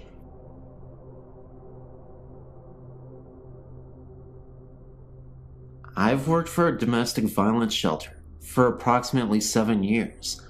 While I personally have never seen anything, there are always odd sounds and unusual occurrences. Let me start at the beginning. The house is 2-story with an attic and a basement and over 100 years old. I really don't know much else about its history. The local domestic violence center purchased the building, which had been uninhabited for a number of years, did some renovations, and began operating an anonymous shelter for battered women and their children. Over the years, there have been numerous sightings of a young couple. A woman in a long flowing dress can be seen periodically walking up the long staircase. A man in dark, old-fashioned clothing has been seen in the living room and at the top of the stairs outside the attic door. It is usual for all who went into the attic or the basement to feel uneasy and not alone. Recently, the sightings seem to have increased. A church group came over to the holidays to sing Christmas carols to the residents, and a young boy pointed to the ceiling and said, "Look, there's an angel." The only thing seen by the others in the room was a hazy, grayish fog that wasn't in any particular shape. A few months later, one of the employees' daughter was in the living room, alone, working on a school project, and looked up to see a gray, transparent figure looming in the doorway. She screamed, and her mother raced in to see the figure moving slowly upstairs. It was as if the ghost was checking in, and didn't mean to frighten the young girl.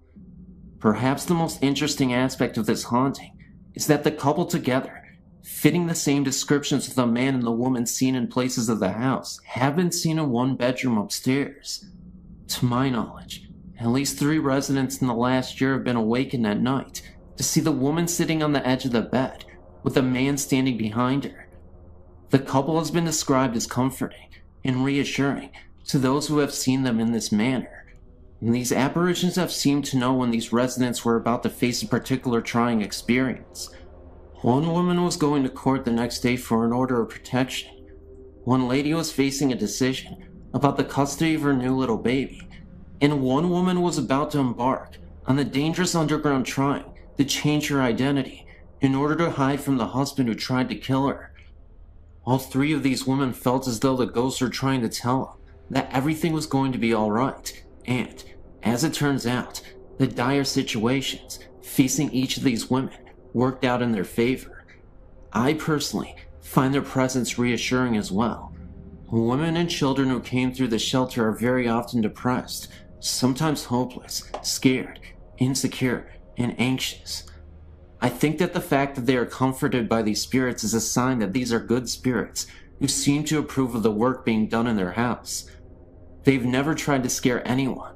Sure, lights turn on and off by themselves, and the dishwasher is forever turning on by itself. Maybe they are just trying to figure out what these gadgets are. I do not know anything about the history of that house, but I assume these spirits were once residents of this house. Based on their actions, they seem to be good and well-wishing. I hope they continue to watch over the shelter and help the current residents. Hi, my name is Tariq, and this is my supernatural experience. It happened to me when I was about 5 or 6 years old. I seem to remember it was quite a sunny afternoon. Nothing particularly unusual about that day. My mother asked me to go upstairs and wake my father, who often took afternoon naps. I remember feeling quite lazy, and I could not really be bothered going all the way upstairs to attempt to wake my dad sleeping. However, my mom insisted, so I did. I was about to walk up the stairs when I suddenly was overcome with fear, as what I had saw made no sense to me. There, at the top of the stairs, was the biggest dog I'd ever seen in my life. It appeared to fill the whole space of the landing and was near the height of the ceiling. The dog appeared to be aggressive and was barking and growling so loud that it could have woken the dead. I was so shaken and scared that I just froze in the spot. I shouted for my mom. I said, "Mom, I can't go upstairs," and she told me not to be lazy. I told her no, there was this big dog at the top of the stairs, and it would not let me pass. My mom came out to me, and she said, "Tariq, we do not even have a dog." Of course, this is what I already knew. I quickly told my mom to get over here and see what I was seeing, but by the time she arrived and looked up the stairs, it was gone. This perplexed me even more, and being the age I was, I couldn't even understand it. I started to doubt myself, wondering if I ever even saw it at all, and I trusted and believed in my mother. So if she didn't really see it, maybe I was just hallucinating, and it really wasn't there. Obviously, the dog disappeared, and after a while, I forgot about it, and never resurfaced again. However, these memories came back when I was about 12 years old, and I spoke to my mom about it. Looking back on it, I do believe I saw something paranormal, but any ideas on why my mom or dad could not see it or hear it, and why was the dog being so protective, beats me. I don't know, but it was sure a scary sight. It just sucks that I feel like I was the only one who had saw it, and it makes me crazy. But what can you do? I don't know.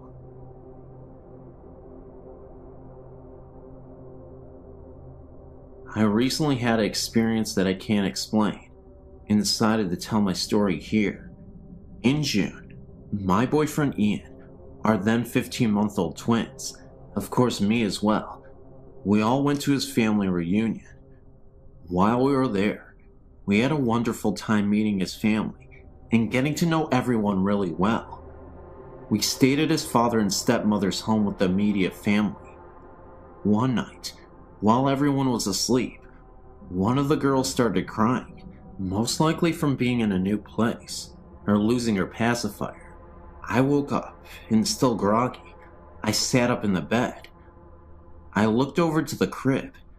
Next to the crib, there was a little old woman standing there looking into the crib. When I saw her, she didn't scare me, and I thought nothing of it. She looked at me, put her finger up to her mouth, kind of bent down, and whispered, "Shh." So I laid back down and fell back to sleep. Brianna slept through the rest of the night. The next morning, I got up and remembered what I saw. Not sure if I dreamt it or not.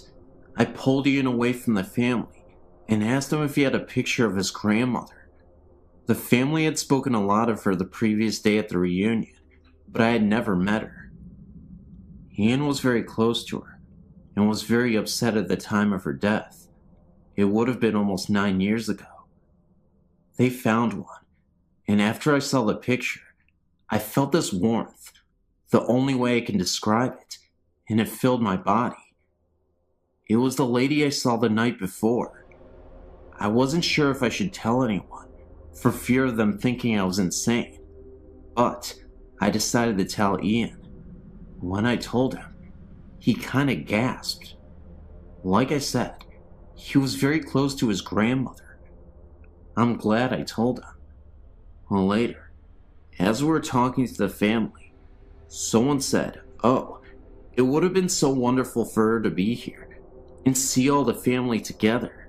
Speaking of the grandmother, Ian looked at me and asked me to tell everyone what I saw. I'm still new to this family and wouldn't want to be dubbed as the crazy one just yet, so I kept it to myself. Thanks for giving me a place to share this.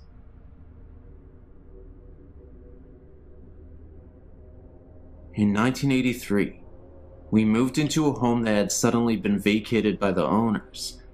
The man had suffered a heart attack at the front door and died. His wife went into serious shock and suffered some emotional distress. After the funeral, her children decided to take her back to Missouri. I'd personally known the couple in 1971, as I had lived in a house on the connecting street. Our backyards were contiguous. Mr. Williams had been the water superintendent for the city for many years. He was an upstanding citizen, a loving family man, and a friend to many people. Shortly after moving in, he got the feeling that Mr. Williams had never really left his home. At night, after everyone had turned in, footsteps could be heard throughout the home. It sounded like heavy footsteps stomping up and down the hall, outside the bedrooms. I would get up and check to see if the children were awake, and would find them sleeping soundly in their beds. Once in a while, doors would open up wide, as if someone was entering a room, and then the door would slam shut. One night, my wife at the time awoke to see the form of a man standing at the end of our bed. He woke up on her side and leaned over a little. She laid there terrified, knowing that I was very hard to wake up, and that if this were a burglar, I would not suddenly spring into action against the intruder. She maintained her position and just peered through her eyelids. Suddenly, the figure just faded away. These occurrences persisted for about a month. One morning, at around 2:30 a.m., we were suddenly awakened by the bedroom door slamming open with a violent force. We were very tired of Mr. Williams' nightly tirades, and I was running on my last nerve. I got up and decided to try to talk with this confused soul. I addressed him as Mr. Williams and told him that he had suffered a heart attack and had died. I told him that his wife had gone to Missouri to live with his children. I told him that we were paying rent to his children to live in this house, and we worked hard for our money. I started to get angry with him and told him that if he wanted to rant and rave and stomp about the house, he needed to do it when we weren't there, as he was disturbing our sleep. If he continued, we would be forced to move, and his children would have to find other renters. I suggested he go to Missouri, because that is where he would find his wife. After that, we never heard from Mr. Williams again.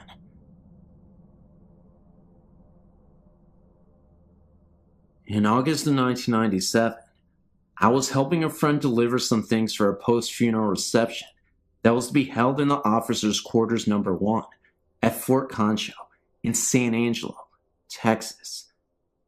Fort Concho is the best preserved and reconstructed cavalry fort in America. This is where the Buffalo Soldiers were stationed. It was very early in the morning, and we had to get the key to the building from the curator. We drove to the other side of the parade ground and parked the van. We went inside, and I took some things up to the staircase to the second floor, while my buddy worked on the first floor. I walked into the west bedroom upstairs, and immediately felt like I had just walked between two people that were standing shoulder to shoulder. I was walking into a tremendous field of static electricity. I had a cold sensation, and the hairs on my neck and arms stood straight out. I put the vase down that I was carrying, and found myself compelled to say, "Excuse me." Then I proceeded to the east bedroom. When I entered the room, I saw a little girl out of the corner of my eye, playing on the floor to my left. I placed the vase, and when I turned around, she faded away. A couple of days later, I was again with my friend. We stopped by the house of the lady who was responsible for financing the restoration of Officers' Quarter number 1. My friend mentioned that I had felt a presence and saw a little girl. I told her that I had seen her in the east bedroom, and she told me that a little girl had died in that very room. Maybe it was her parents that I felt in the west bedroom, or just someone else watching over her. A few months later, I had the opportunity to stop by the officers' quarters number 1 when it was open to the public. I was walking around, and a staff member volunteer came up and asked me what I thought of the building. I told her I thought it was haunted and repeated the story of the little girl. The lady took me into the dining room and pointed to a portrait on the wall. It was the same little girl I had seen upstairs.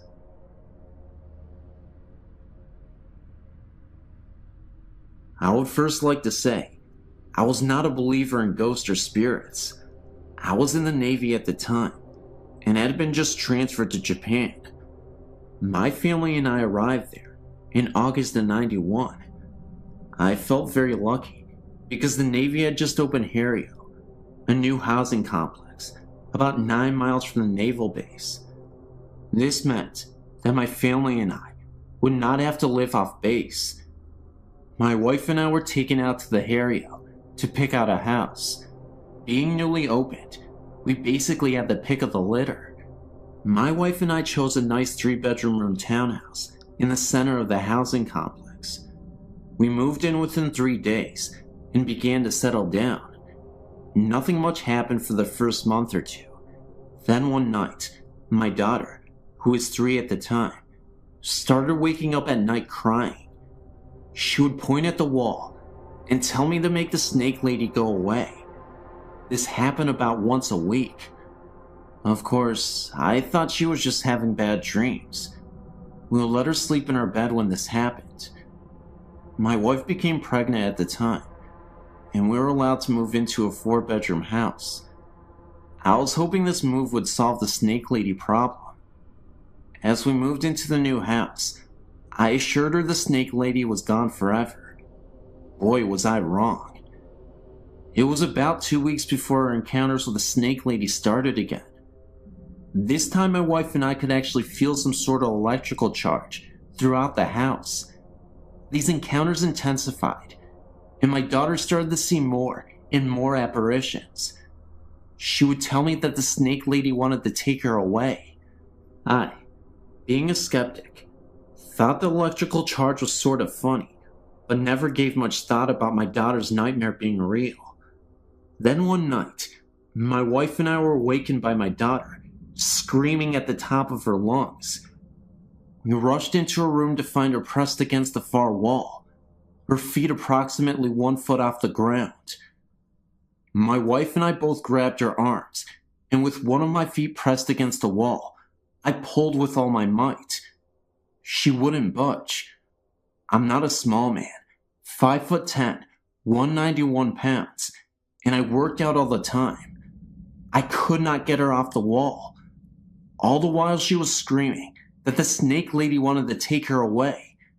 Scared to death, I started praying in my head. My daughter started to slide down the wall, and she fell into our arms. I don't know what it was, but I believe there is something out there that we don't know about. The next day I blessed every room in the house with olive oil. This seemed to do the trick, because my daughter never had another experience. My wife is Japanese, and she did some investigating of the area's history. Harrio was once an internment camp for the sick and dying Japanese soldiers of World War II. There is a shrine just outside the back gate for the soldiers that died there. And that's what we found out. Thanks for reading. It's funny, really, because I've been reading your site for quite some time and have marveled over the experiences people have had, but never, ever thought I would be emailing you my story. This experience is mainly my 2 friends, but I experienced it firsthand last night. They live in RAF, Royal Air Force Quarters, in Middlesex in England, and have never really mentioned anything before. A couple of weeks ago, Susie and I were chatting about various things when the subjects of ghosts came up. Funny enough, the handprints have come back since Elena was born, said Susie. Handprints? What handprints? I replied. It seems that since they moved in over 3 years ago, they've had various things happen. So she took me upstairs, and there, clear as day, was a set of huge handprints on the wall just above their bed. Apparently, She has tried everything to get rid of them, and they disappeared when she was pregnant. As soon as the baby was born, they came back, and when I saw Susie and Jay last night, they casually informed me that the handprints had moved. By now, I was getting quite spooked out. We went outside for a cigarette, with one of the music channels on the TV playing.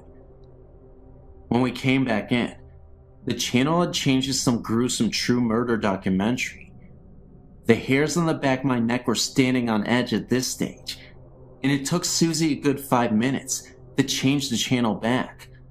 Also, they've both watched a candle that stood on top of the telly very casually move from the middle and drop off at the end. Things have been moved around, never hidden, and the TV also turns on and off. Susie and Jay were very relaxed about this, and the ghost obviously means them no harm. Last night, it was Susie, Jay, and me, and they told me what happened last Sunday. Apparently, Susie had gone up to change Elena, and had set out her pajamas and nappy out in the changing mat in the bedroom. She was bathing Elena, and thought that perhaps she could use one of the smaller nappies instead of the big one that she had pulled out. When she went back into the bedroom, the pajamas and the big nappy had been thrown onto the chair, and in a perfect arc were 3 of the smaller nappies on the changing mat. Poor Jay got it right in the neck for that, until he explained that he hadn't been upstairs at all. Again, the hairs on my neck were standing on end, and when I had to go upstairs to use their toilet, Susie had to come with me. We then went out for a cigarette, and as we were sitting there, I saw the shadow of someone walking to the kitchen. Didn't think anything of it until I realized that we were all sitting outside. I told them, and Susie said that she sees shadows out of the corner of her eye all the time. We then went back in, and I was sitting on the sofa next to Susie, talking to Jay, when I noticed that she was staring at something right behind her. I asked what she was looking at, but she said nothing at first, knowing how freaked out I was getting. She then began to tell me that she noticed a transparent man with an axe lodged into his forehead casually move from the room we were in and into the kitchen, then disappear. She had told me that when she was alone in the living room, another time, that she also saw a man sitting down at the kitchen table, as if he was writing on a piece of paper, then disappear shortly after. Apparently, they are not the only ones to experience things. It seems that quite a few people in the row of houses had strange things happen, and the couple on end have seen a shadowy figure. She asked me to babysit Elena next week. Must admit, not too keen on having the extra company though. When I was about 10 years old, my family lived with my great-grandmother and me, and my brother had to sleep in the basement. Half was for storage, half was an extra room. So one night, at like 3, I had to walk to the top floor to take a pee. On my way down, I hear the voice of a little girl say goodbye. Then I noticed that same voice, and it said die. I immediately freaked out and ran back into my room, absolutely terrified. There was another incident with my brother. He was in the basement, and he heard the same voice coming up the stairs from it. It said die as well. And he turned back, looked down the stairs, and the apparition of a girl was standing right there, and then materialized and disappeared in an instant. When I was 15, we moved out to New Jersey. When I was 16, I heard horribly violent screaming. It sounded like a woman, and it sounded like it was coming from behind me. 3 days later, my brother, he was 19. He heard the same screaming coming from our bedroom closet. Nowadays, we don't hear any mysterious voices, but we both know they had to be ghosts. And not only that, they had to be evil. and I don't want to experience that ever again. I'm sure my brother doesn't want to either. Thanks for listening. I first became aware of a presence in our home when I was a child of 4 years. When I was 4, my brother was born, and my parents moved him into the bedroom next to theirs. I was moved into my very own room, upstairs. My older sister occupied the room next to mine. It did not take me long to realize that there was something odd about this new room I was in. I would wake up in the night, chilled, with the overwhelming feeling that someone was watching me. Sometimes, I caught fleeting glimpses of what looked like a shadow on one particular wall. When I mentioned the shadow to Mom, she attributed it to light play from the moon and other rational explanations. I tried very hard to believe her explanations and to make the shadow sightings go away, but I simply couldn't take the vision of a man in an overcoat, wearing a fedora. I could never actually see this man, just an outline, a shadow, but I knew he was there. I can't even say I felt threatened by this figure. I just felt watched and not alone. I suppose I should describe our family home. It is a large, Cape Cod-style home, built in the 1940s, just after the war. The family that built the home were obviously influenced by World War II, as was the world, I would think, and they built a secret room, which I would imagine was designed to hide the family if war ever broke out on home soil.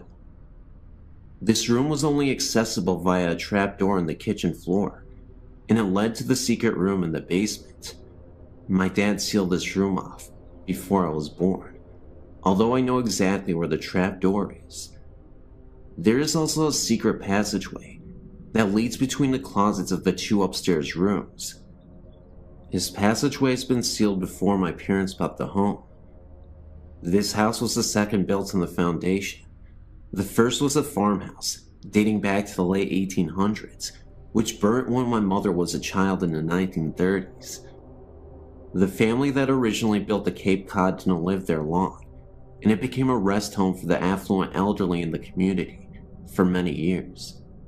My parents bought the home in 1954, and I was born 11 years later. There were other strange occurrences in the house in my younger years, such as doors opening and closing by themselves, and doors locking when there were no locks, and the piano playing by itself. But I'll fast forward to 1974, when my older sister got married. I took the opportunity to move into her larger room, and that is when the strangeness went into overdrive. I hadn't actually even moved completely into the room when the weirdness began. I'd moved my record player into the room, along with a student desk. I was showing the room to a friend one afternoon, when the door slammed shut behind us. When we turned to look at the door, the shade in the opposite window flew off the hinges and landed at our feet in the middle of this room. We both screamed and ran to the door, only to find it locked, and there wasn't a lock on the door. We managed to finally get it open and run down the stairs. My friend would never even go into the room again, let alone spend the night with me. I didn't let it bother me, however, and moved the bed into the room and took up residence. The room always stayed incredibly cold, even in the heat of an Ohio summer. My dad installed triple the insulation into that room to try to help with the chill, but it remained downright cold. There were countless nights when I would awaken to knocking on the walls. Sometimes I would knock back, and it would knock back at me. When I told my parents about the knocking, my dad said it was a tree limb scraping the house. The knocking became so intense that he ended up cutting the tree down, but the knocking continued. My parents installed an intercom system into my room next to my bed, so I could page them when the knocking started. Dad seemed convinced that it was the neighborhood boys throwing rocks at my window. It didn't sound like that though, and the knocking was coming from an inside wall, not an outside one. One afternoon, I was lying on the bed reading and I got the overwhelming feeling that I was being watched. I sat up on the bed and said out loud, "Stop it! There's no such thing as ghosts." And no sooner had I uttered the words, a figurine on a shelf began to wobble and then flew off the shelf and across to the bed, hitting me on the forehead. I slept on the sofa for a month after that. My family was even beginning to notice strange things happening by this time. The television would turn itself on and off, or alternatively increase the top volume, without anyone being in the room. Dad said we had a bum set and bought a new one, but it did the same. We had the wiring replaced, but it still happened. My mom declared that if it was a ghost, it certainly wasn't going to run her out of the home she loved. This is true. She still lives there with the ghost. Other things that would happen in the house included radio switching on and off, lights flickering, the washing machine switching on and running a cycle, and of course the shadow wandering around upstairs. It was all beginning to frighten me quite a bit, especially the knocking noises. If the knocking started, I would buzz Mom in the intercom, and she would race upstairs, but as soon as she reached the top step, the knocking would stop. I began to think perhaps I was going a bit crazy. I went away to college, and something strange happened in my old bedroom about a week after I had left. I still had the same clothes hanging in the closet, and there were a few posters still hanging on the wall, but otherwise, it was empty. My mom heard a funny noise upstairs one afternoon and went up to investigate. She checked the first bedroom and saw nothing amiss, and went down the hall to my room. She opened the door and discovered that the mirror tile on one wall had exploded all over the place. There were shards of glass sticking in the opposite wall and had scraped across the ceiling like claw marks. My posters hung in shreds. She noticed my closet door hanging open and shreds of glass sticking in the clothes, still hanging inside. She shut the door and waited for Dad to get home from work. He decided that it must have been a freak lightning hit, although the day was sunny and cloudless, and rang the insurers to come out and investigate. The investigator noted that the point of impact seemed to be the upper corner of the wall, where the mirrored tile met the adjoining wall. Oddly, he also noticed that the broken wood in the corner was pointing outward, as if the lightning had been inside the room and went out, instead of the lightning hitting outside and coming in. The insurance company still paid for the damages, although they could never find the point on the outside of the house where the lightning had come in. When I heard about it, I came home to view it, and noticed that the wall in question was the one where I had always heard the knocking. As I said, my mom still lives in the house, and strange things still persist. She keeps the washing machine unplugged, but unless the water is cut off, it still fills up. This is the third faulty washer we've had. The TV still plays tricks too. My dad passed away in the house 2 years ago, and on the night after he died, I was staying with Mom, although I wasn't about to go upstairs ever again. And in the middle of the night, we both heard faint music playing upstairs, bluegrass music, to be precise, which was Dad's favorite, and we reckoned that there must have been a party going on to welcome Dad to the other side. Mom has since sealed off the upstairs and only lives in the downstairs part of the house. My brother has had plenty of strange things happen to him in the house as well, as did my sister, and as a result, none of us want Mom to bequeath the house to us. She can't understand why.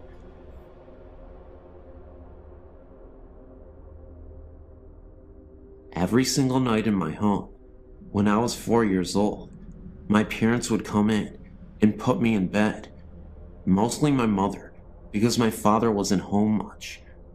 I never liked to sleep in the dark, and there were no outlets in my room for a lamp, or none that wanted to work at the time. As I laid in bed, almost every night, I'd look out into the hall and I would be able to see the hall light on. Almost every single night as I lay in bed, a boy would walk past my door several times and then stop. It was a white glowing type thing that I remember perfectly well. It scared me a bit, but I never got an evil aura off of him.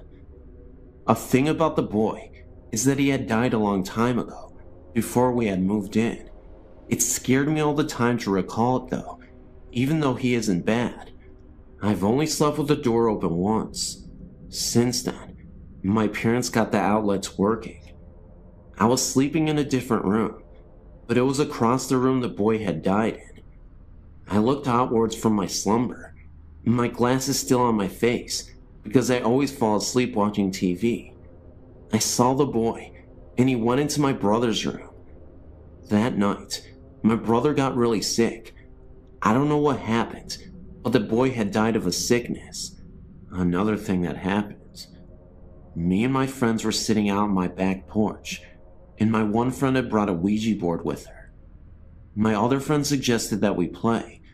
Of course, I didn't want to, because I've had past experiences that turned out bad with those things, with other friends. We sat at the table and put each of our hands on it. Before we started though, we read something that had said you must finish a question. We thought we would. Beside the porch is a pool. This will fit into what happened as I go. We didn't believe that the board would actually work though, and so we tried. Even with the past experiences, I didn't think it would. So this is what we did. We tapped our fingers while the thing was moving, so that no one could move it themselves. We did get in contact with a spirit, and we, of course, ended up not finishing a question. Then, we noticed from the pool a mist that started to emerge. I kid you not, it was a ghostly apparition floating above the pool. It lasted for about 10 seconds, and then it faded away. I then decided to finish the question. My friend immediately stopped me and asked me what I was doing. "You're conjuring up evil," she said to me. It was clear that she didn't want to do this anymore, so we stopped, and we never returned to that Ouija board again. In fact, we went out to the fireplace and we burned the Ouija board so that we would never have any bad omens attached to us. Yet another incident occurred. About a year ago, I met up with some different kind of people. Wiccans to mostly say, and I still am Wiccan now. I took it in, because God actually hadn't helped me one slight bit with my life, so I started to believe in gods. I learned some good spells, and some bad. The ones I used most were the exorcism spells for haunted houses around here.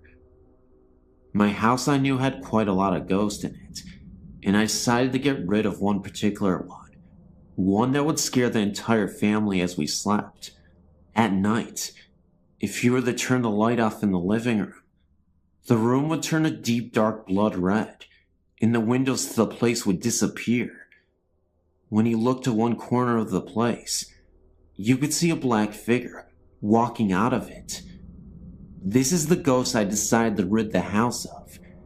It never spoke during anything. It would only appear, and nothing more. My sister and her friends hadn't believed me when I told them of what was going on in the room, and they tested it for themselves. As we did it, they saw exactly what I was saying, and screamed for me to turn the light on. I actually sleep in that room still. The ghost is still there, but it doesn't bother us anymore. When I had tried the exorcism, the ghost had gotten angry and thrown the lamp at me. If not for me dodging it and then grabbing it before it hit the wall, I would have been in trouble. It glared at me and disappeared. You're probably thinking, this is absolute bull, but I can assure you, it was not. And I tell you this, not because I really want you to believe in some fantasy story, but because this actually happened. I couldn't even believe with my own eyes what was occurring. When I returned to the room that night, and from then on, the ghost never came back, or didn't bother us anyway. There are other ghosts in my house, ones that are in the cellar, but I've only heard them, not actually seen them. Anyway, this last event occurred outside of my house. Anyway, one night I was out with my friends, against my parents' will. We had left when they were asleep. It was around 3 a.m. in the morning, and we wanted to see what was around the area. We went up to the graveyard near, and sat down by some of the older graves, deeper into the graveyard. As we were sitting there, I looked up to see a dark and black figure standing by one of the trees. He wasn't looking at me or my friends, but something else. I had been leaning up against a grave. I didn't have much respect for the dead at the time until after this. I turned around and looked up to see a white figure standing there, looking at the black figure. They then turned their eyes towards me. I tugged on my friend's arm, but she didn't reply. She was asleep, along with the 2 other people that were there with us. I backed up off the grave as the white one glared at me. When I got completely away, they had turned their eyes back to each other and had vanished.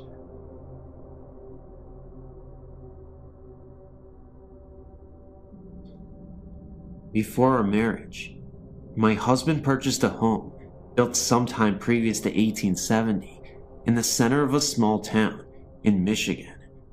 It is a lovely house, we still have it, with high ceilings and wide archways between some of the rooms.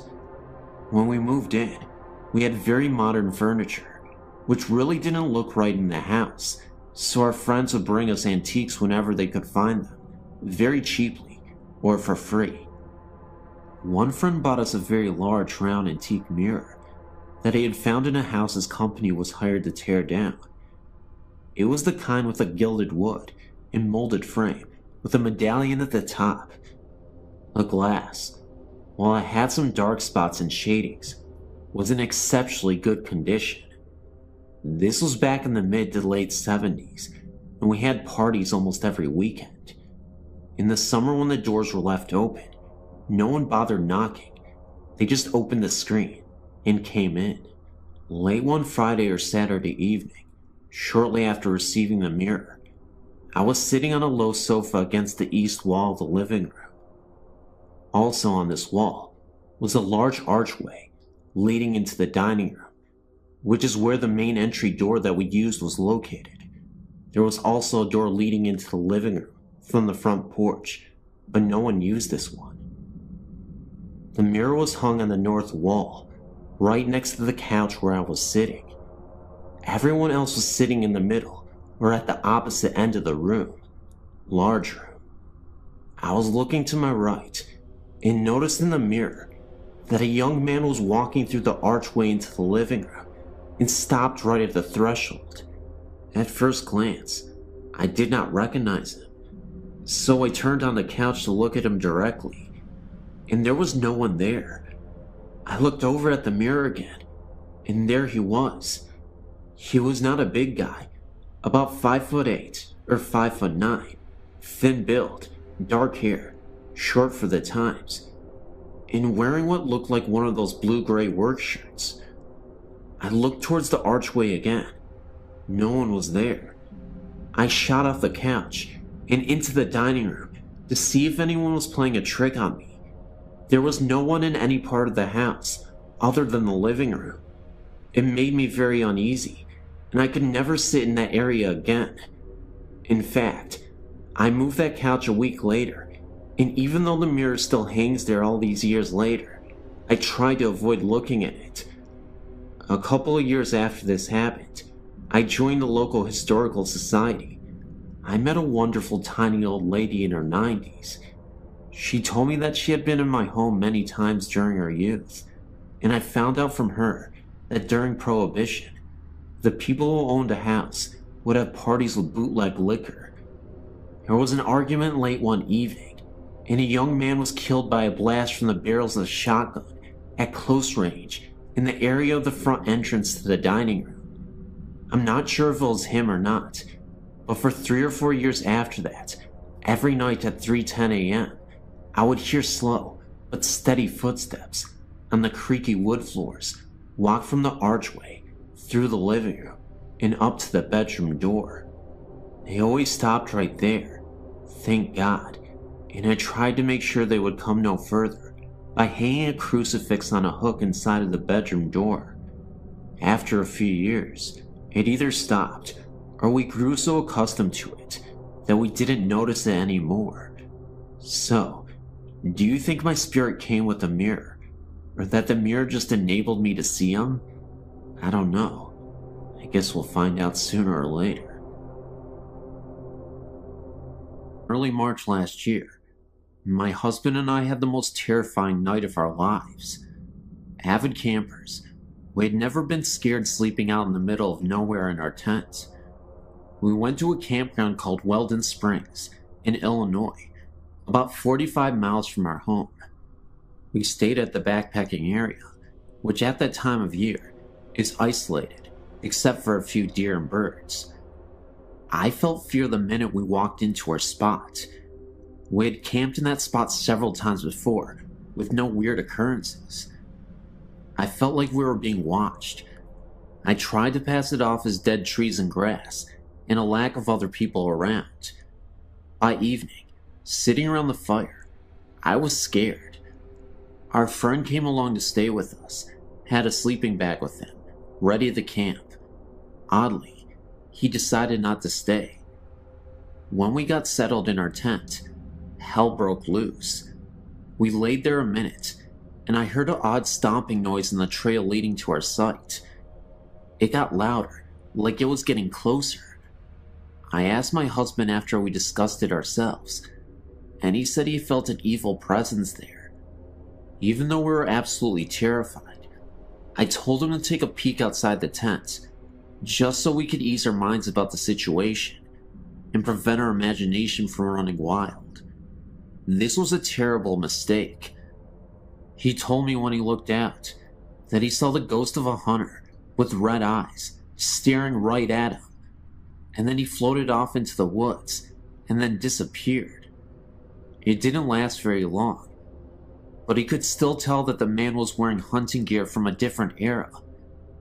It definitely didn't look like the attire you would see today, according to him. He told me that the clothes that he wore looked a lot like the people in the Wild West would wear in the 19th century.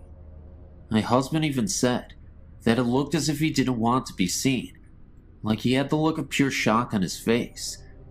In a way, I wish I had seen it myself, but I know I wouldn't have been able to handle that.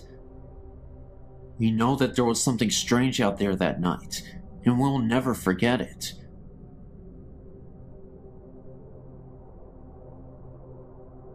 There's this camp that I know of. It's referred to as Camp Connecticut, and it's a rundown camp. It's called the Run Camp because of its deadly history, where a group of men were once gathered, said to be a cult, and eventually the town had exiled them and were forced to stay at this camp outside of town. When abandoned, the caretaker's daughter was found brutally murdered in the camp, and all members of the camp denied any knowledge or participation in the murder. Whenever I go back to the camp, I've always experienced unsettling events that could be tied to the events just described. Experiences included voices. For example, a young girl screaming, which we thought could have been the young murdered girl. We have seen figures pass among the trees while walking through the narrow paths along the woods. In pictures that I have seen, there are many orbs near the main gate and near the large sign within the camp. Examinations shown not to be a photo error or bad development. There was also this insane experience that my brother's best friend and his friends had. He happened to take a trip here, and while walking the main entrance pathway, he came across a man standing there in all white clothing. They called to him, and there was no response, so they turned to go the other way, and when they did, this presence in the white was standing right in front of them, with eyes that were completely black. As they turned and ran, It seemed as if the presence began to run after them. Anyway, as they got close to the main gate, they turned, and there was no one behind them at the time.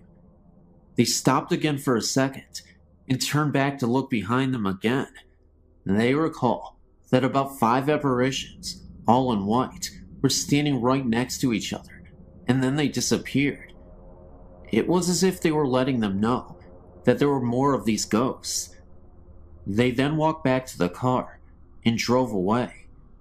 This place is very freaky to even just look at the main gate. I get scared every time I go. I will send our photos as soon as I get my scanner up and running. Thank you. I've been tempted to write about what happened to my family many times, but it seems far too unreal. We were not allowed to talk about this outside the house when I was a child, and my mother only told guests about her visitors when they experienced something in our house. Our childhood home was built in 1898. My parents bought the home in 1974, when I was only 6 months old. The house was very large and had been converted into a double. My grandmother moved into the upper level. Strange things began to happen shortly after my family moved in. My mother had her first experience one night, after she had sent my older sisters to bed. From her bedroom door, she could look out and see into the kitchen hallway and into the bathroom. My family had only lived in the house less than a month when my mom saw a little blonde-haired girl walk into the bathroom. All of my sisters have very dark brown hair, and this was clearly a blonde-haired child. My mother panicked and yelled to the little girl, but the door shut. My mom jumped out of bed. In her mind, she was thinking that this little girl was a neighbor's child, that my sister must have snuck in the house. When she opened the door, there was nobody inside the room. My mother nicknamed the little girl Jessie, and I have no idea why. My mother had many experiences in the house, and with the younger children, myself, my younger sister and younger brother, when we were very small, it was as if we were playing with someone else. I don't remember this, but my mom did. But I do remember that in my oldest sister's bedroom in her closet, there was a paneled off section that led under our hallway steps to the second floor. I remember talking to someone that we called the lady under the stairs. I always thought that it was my mom or grandmother, but I later learned that this was not the case. When we told my mom about this, she would not let us play this game anymore. I do not remember being scared at all. My younger sister and I would also go into our hallway and play with the lady on the stairs. I have very little recollection of this at the time. I would have been about 4 years old, and my sister would have been about 3. When we described the woman to my mother, she forbade us from being in the hallway alone. I never took the ghost stories to heart and was very carefree as a child. I always felt safe. However, I did finally have a bizarre experience that I could not explain or rationalize away. My grandmother had a stroke when I was 15, and my mother gave my older sister's bedroom to my grandmother since it was on the first level and was safer for her. She had no control over what she was saying and was rapidly deteriorating. My parents didn't lay any ground rules down for us kids that summer, as things were in havoc, and my brother and I had stayed up all night, watching Nick at Night in the living room. I could see into my grandmother's room, and we also kept an eye out for her, should she use the bathroom or want something to drink. I was just starting to doze off when I thought I saw someone in my grandmother's room. It was a blonde-haired girl who might have been 10 to 12. I have no idea the age. I thought I was seeing things, or that I was just really wiped out, and my mom's stories were starting to get to me. I walked out into our kitchen, and my oldest sister was eating a sandwich, and I told her what I saw. She laughed at me and told me I must have been dreaming. I thought maybe she was right, because I just never believed what my mom had been saying about the girl she had claimed to have seen on several occasions. Now here's where I realized I wasn't a complete nutcase. I said before that the house was very big. Well, my grandmother started screaming, and my sister and I ran into the room. My grandmother was up and headed for the front door. She was screaming about fire and the little girl. We could barely make out what she was talking about, but she kept repeating, "The little girl said I was going to hurt the baby, and I have to go before I cause a fire." That was the most intelligible sentence that my grandma had said in over a month. My sister kept saying, "What little girl?" And my grandmother said, clear as day, "The little blonde-haired girl." My grandmother was 72 years old and short of hearing. She was also 3 rooms away when I literally whispered this to my sister. We woke my mom up because we did not know what to do. My grandma ran out of the house and refused to come back in. She stood on her porch. My parents took her to the hospital, and she was placed in a nursing home because even the mention of her house sent her into hysterics. The baby she was talking about is my younger brother, who is the baby in the family. My mom decided to turn the house into a one-family home again and had us kids, there were 6 of us, do the work. We did not mind, as we wanted the help, and it was a good way for us not to think about my grandmother all the time. My younger sister and I would be the only 2 sharing a room, but that was fine, as we are very close, and we were excited. Again I was up, and could not sleep, so I went up to the room that would be ours. It had been my grandmother's, and I was scraping wallpaper off of the walls with a putty knife. We had started this project the night before, and I was bored, so I went up to get some more done. I was scraping the walls, and had been doing so for about an hour, when I heard a funny noise that sounded like the scraping noise I was making with the knife, but different. It's hard to explain. I thought someone was playing a trick on me, so I began to scrape the wall, and very quickly, I stopped. However, the sound that I heard continued, and it was the sound of scraping, but it was coming from across the room. I do not know if whatever was in the room was mocking me or playing a game, but the scraping kept going on. Whoever or whatever did not care that I heard them. I screamed. I thought it was one of my older sisters. I ran down the front steps and opened the door, and the house was completely quiet. Everyone was sound asleep, snoring. I woke up everyone in the house.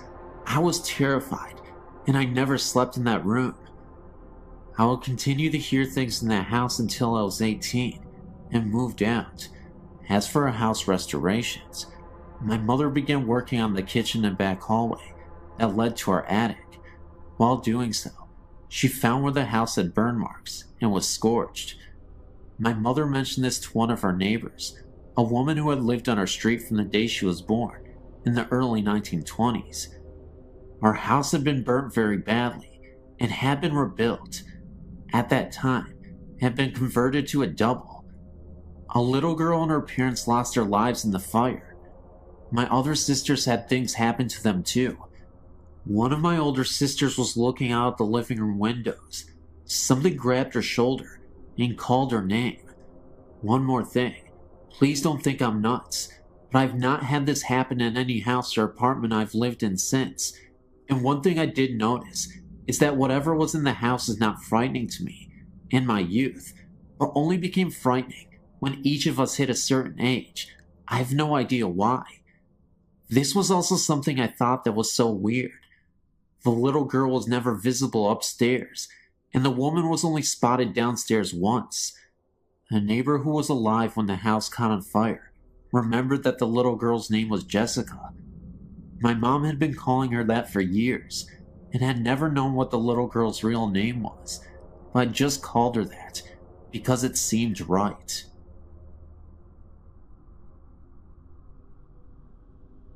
Hi, I just thought I'd write to you guys to tell you what happened to me when I was about 12 to 13. I'm from northwest England, in a county called Cheshire. I was staying with my father in a small village called Wrenbury. He used to live in a large country house that has been around for many years. I think, but I'm not certain, that the house is in Victorian. I was staying for the weekend. The house does look spooky, but I never felt any kind of presence there until Sunday afternoon when my father popped out to the local store. He was only gone for about 15 minutes. It was about 9:30 p.m., and I decided that I needed the toilet. There was a downstairs toilet, but that was full of boxes and tools, so I had to go upstairs. I walked upstairs and went to the toilet. After flushing the loo, as the noise from the loo had gone, and I was washing my hands, I heard the sound of a baby crying and screaming. Sound was coming from a nearby bedroom. This scared me a lot because I knew there was nobody in the house, and it was not coming from the outside because the house is stuck in the middle of nowhere, just miles of farm fields around. I walked out of the toilet and headed towards the direction of the crying. As I opened the bedroom door, the sound flew past me, but no one was there.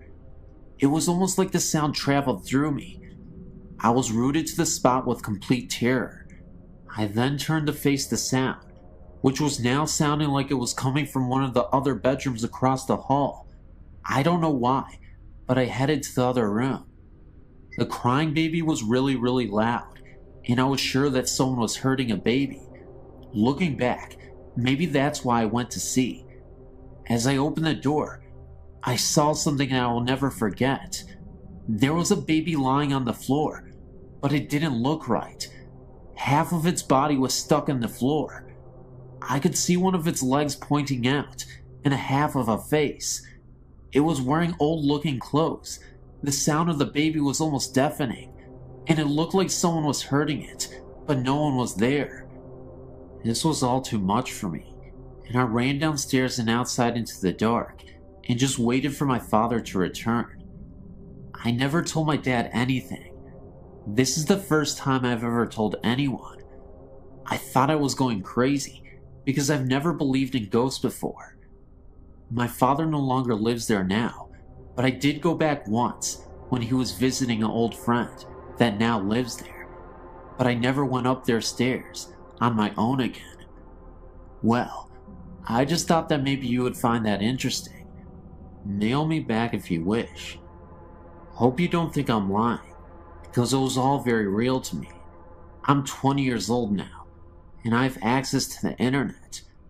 I spend my time looking for other people who've had similar things happen to them. Thank you for reading.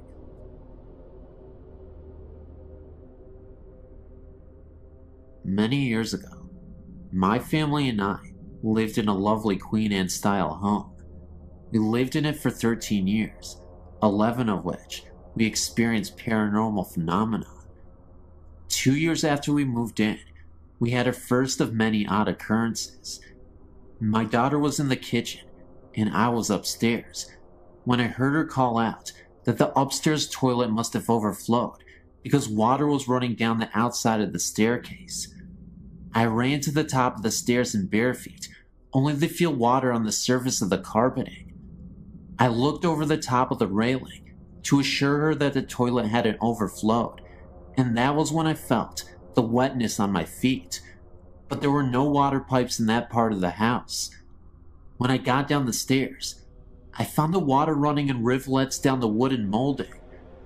My daughter reached up to turn on the light under the stairway alcove, and as soon as she did, the water stopped. We had to wipe the trom down, and we never found any reason for that activity. Months later, while preparing for bed one night, I heard footsteps running down the attic stairs.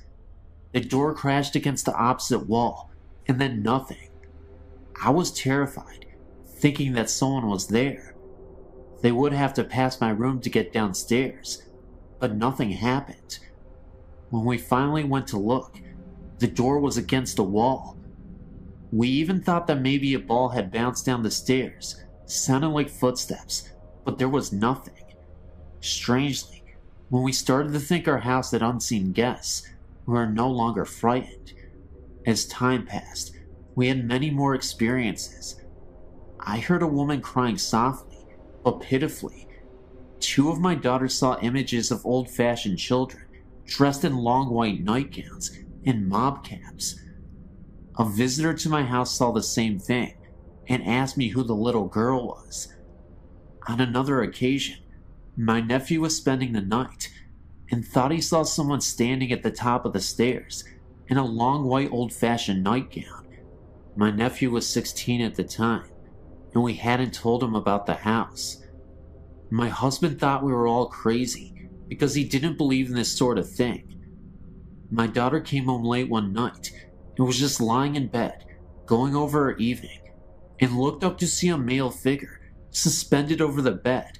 She watched the image dissolve from the top as if it were sand falling. There were other things that happened there, although nothing dangerous, and finally, we sold the house and moved down. It was several years after we moved on from the house that we met a family that had lived there years before we did and had very similar things happen to them. When they said their experiences were very frightening and mean-spirited. I sometimes think our guests moved with us because from time to time we still get very strange sensations in our present Victorian home. I've had quite a few ghostly experiences over my life, all of which have been rather benevolent, except for one that happened a few years back. I was 24, living with my mother, my sister, and my 2-year-old niece. One night, I woke up and looked up into the darkness. This thing flew down from the ceiling, straight at me with its arms out. I can still see it. It looked like a cross between a gargoyle and an alien. It looked so evil. It sounds silly, but I was so terrified that I ran out of my room screaming into the living room to be with my mother. I was shaking uncontrollably, and I sat with her for quite a while before I could convince myself that it was just a dream, and I went back to bed with no further problems. Well, a few months down the road, my sister was at home with her friend, Kelly, who seems to have some sort of connection with the paranormal, like her mother, and she sent her down the hall to get a towel for my niece. The linen closet is down the hall in my mother's room. Kelly came back a couple minutes later, white as a sheet. Now, my sister and Kelly are always talking about stuff like this, but this is what really freaked me out. She said that there was something in my mother's room, and it was a threatening presence. She then went on to describe it. About 3 foot tall, gray, kind of a cross between a gargoyle and something. I'd never mentioned anything to my sister, and the only thing I had told my mother is that something scared me. I'd never described what I saw to anyone. In another related incident, prior to my sighting, my mother was trying to sleep one night in her room, and as she is about to fall asleep, something breathed near her, kind of like a sharp exhale, right into her ear. She woke up the next morning with scratches in the middle of her back, and the freaky thing is, she slept alone, and there were only 3, long, about 6 inches thin, scratches on her back. Needless to say, I'm very happy to be out of the house.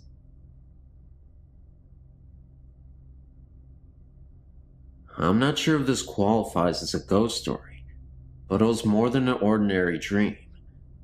My cat Johnny, my sweet silver bad boy for 10 years, died at home of aggressive cancer in March. During the month between his diagnosis and his death, I showered him with even more attention than usual, so by the time he passed away, we were closer than ever. On several occasions, including at his grave just before burying him, I invited him to come back and let me know he was okay. A few nights after his death, I was aroused by a dream by the sound of Johnny's meow, coming from the direction of his special spot at the foot of my bed. Coincidentally, his grave is about 30 feet further in the same direction. I waited with a mixture of hope and anxiety to feel him walking up my body to my face, but it didn't happen. Instead, I became aware of something tickling my left ear and tried to reach over the pedal, only to find that I was paralyzed. That's when I panicked, remembering all the scary ghost stories involving a period of paralysis. That was the moment where I woke up, and I suddenly saw something in the corner of the room. It was a dark, small figure, but I couldn't really make it out. It was a dark shadow, even though it was a very dark outline of something. I'm assuming it was a kid or something. It was very terrifying. I couldn't even believe what I was seeing. And then all of a sudden, it seemed like two Grim Reapers were standing right behind him. So this humanoid ghost, this figure, this creature, this child, was hunched over and was absolutely mortified himself. And these Grim Reaper type ghosts came to take him away. And just like that, within seconds, they were all gone. I guess you can say that my cat didn't return. In fact, I think a demon actually returned. But I guess that's up for debate. Thanks for listening.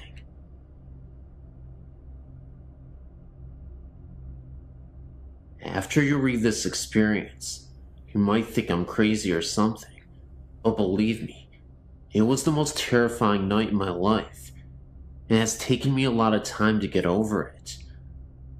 Before I moved out, about a year ago, I lived in a 100-year-old house.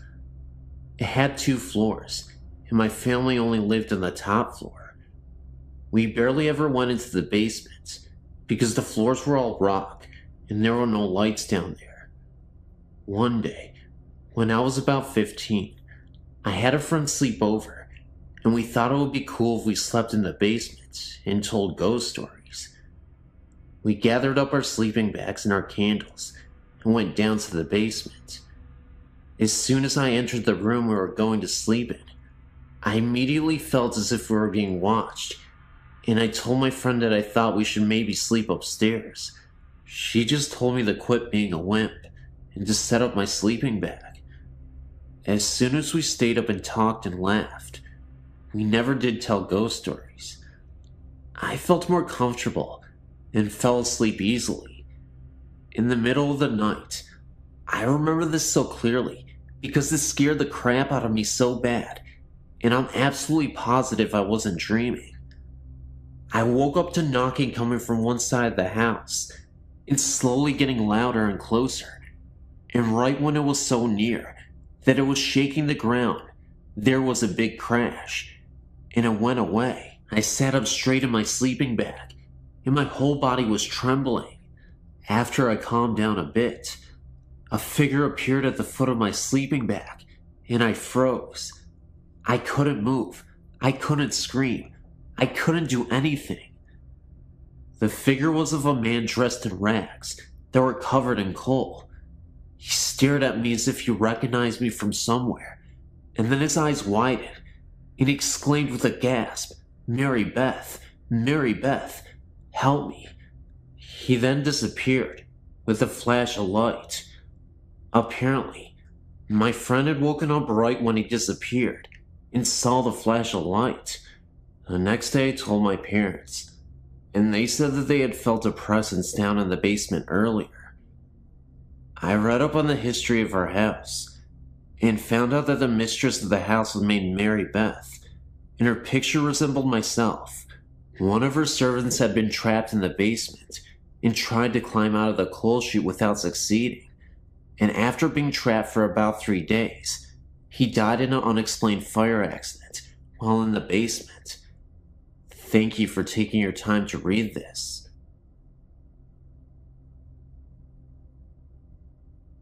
Hello, I have another ghost experience for you. In March of 1994, my husband, my oldest daughter, and I, we visited Venice. We booked a room at the ancient Palazzo. We were assigned a room on the 2nd floor, overlooking a canal. The view was accessed by opening the heavy wooden shutters, which opened into the room. These had a metal rod, which fit into a U-shaped hook on the other window. Opening out were double windows, also heavy, with numerous panes of glass. This room had double beds, with a narrow walkway between them. About 3 times during our 2 days there, we would hear footsteps start from approximately the middle of the room, march smartly over to the windows, at which point the wooden shutters would fly open. We would track this phenomenon with our eyes, but saw nothing and felt no fear. The first time we rushed over to the windows to check them, these shutters were so heavy that it felt doubtful that a gust of wind was blowing them open. What's more interesting is that the glass pane windows remained shut and seemed pretty airtight. The catch was not all that easy to work, either. My daughter, then 14, remembers having to struggle with it to open it. Even my oh-so-logical and mechanical husband looked over the shutters and could come up with no good explanation. The last night we were there, we retired for the night with my husband and I in one bed, and my daughter in the other. She and I could hold hands in the space between the beds. They were so close together. Right after lights out, we heard the footsteps, this time walking up between the beds to where our heads were. We could hear breathing. We were both too scared to do anything, but we certainly compared notes the next morning. I wanted to ask as we were checking out if the place was haunted, but the only folks on duty that morning didn't speak English, and we don't speak Italian, but we'll never forget the place.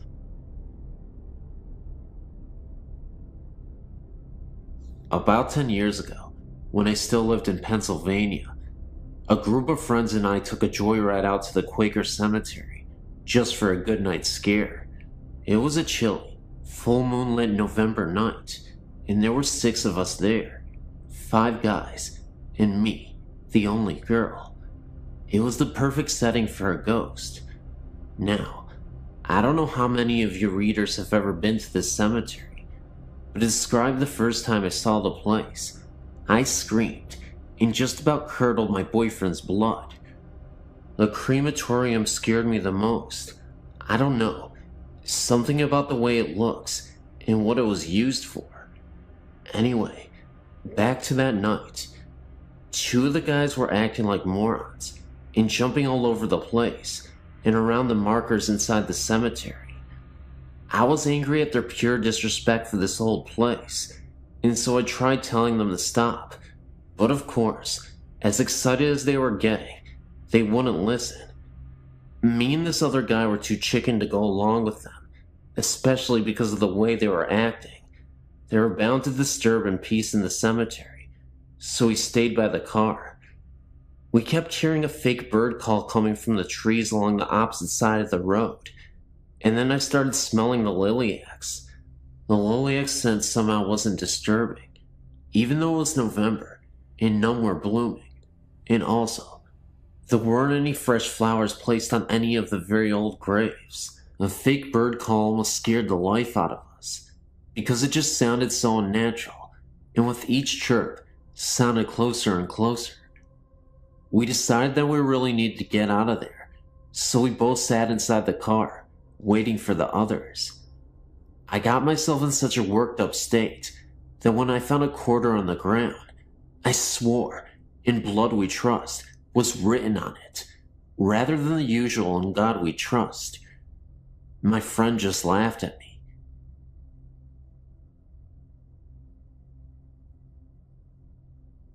The story that I'm about to relate to you took place when I was about 11 years old.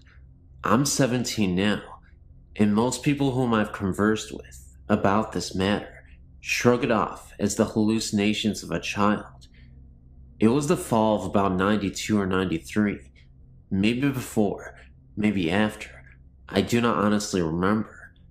I was living with my father here in Texas at the time, because my mother had hauled off to Arizona to take care of her father, who had succumbed to a stroke. My father and I had gone to my grandmother's house for dinner. My grandfather was out of town visiting relatives in another part of the state. My father, my grandmother, and myself were in the kitchen conversing about things that I can no longer recall. because my memories of this occasion are starting to fade and jostle in my mind. My father told me to go wash my hand in the restroom, as my grandmother had just finished making dinner and we were about to sit and eat. I walked out of the kitchen and into the dining room. As I looked in the general direction of the restroom, which was about 15 feet from where I was standing, I noticed two things immediately. The toilet was making strange noises, which isn't uncommon in houses, and there was what appeared to be a man in a shroud standing in the restroom with his hands under the faucet, staring at me. I don't remember exactly what my feeling was at the time, except for a bit of fear and a bit of awe at the supernatural. I'm a big reader, and around that time in my life, I was getting into ghost stories and other paranormal phenomena. I then walked back into the kitchen, and my father asked me if I'd washed my hands. Of course, being as frightened as I suppose I was, I told him that I had, and then I proceeded to eat my dinner. But the events of that night have never entirely left me. I'd seen the man in the cloak on at least 2 other occasions since, but those stories are for a later time. Thanks for reading, and good night.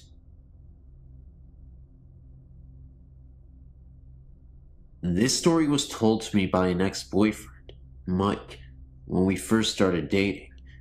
We were still getting to know each other, so when he told me he was very afraid of spirits, I believed him, because it's not the type of thing you'd say if you were trying to impress a girl.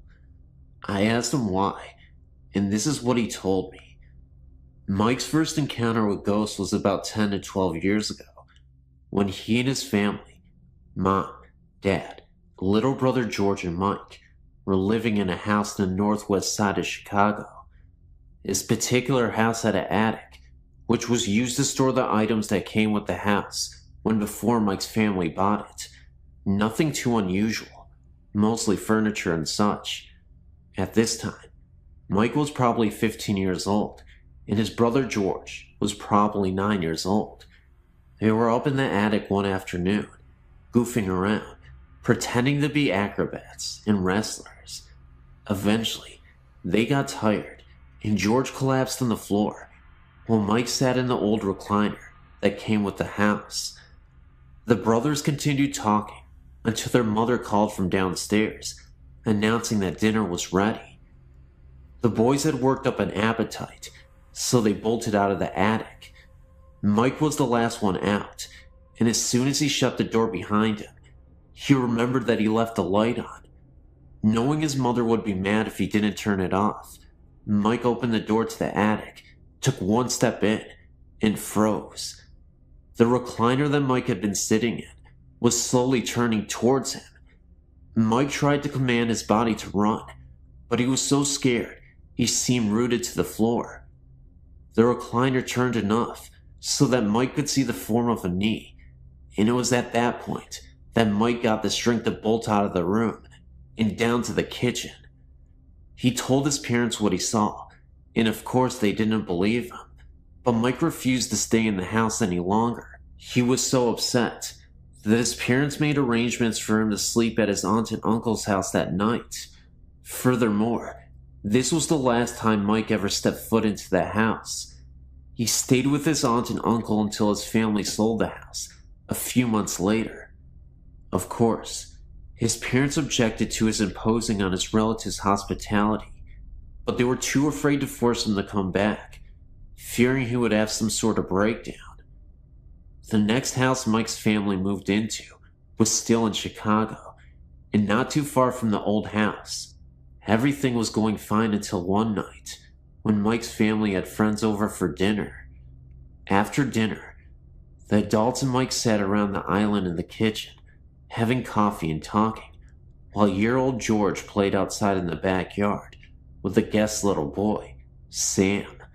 At one point, George opened the kitchen door and ran through the kitchen, past all the adults, and straight into the adjoining bathroom. Nobody thought anything of this until about 10 minutes later, when Mike's dad questioned why George was taking so long in the bathroom. Mike's dad knocked on the bathroom door, asking George if everything was all right. No answer. Mike's dad tried to open the door, but it was locked from the inside. Everyone started getting concerned until the kitchen door opened again, and in came George and Sam. Mike's father asked George how he snuck back out of the bathroom without anyone seeing him. You see, there is no other way out of the bathroom.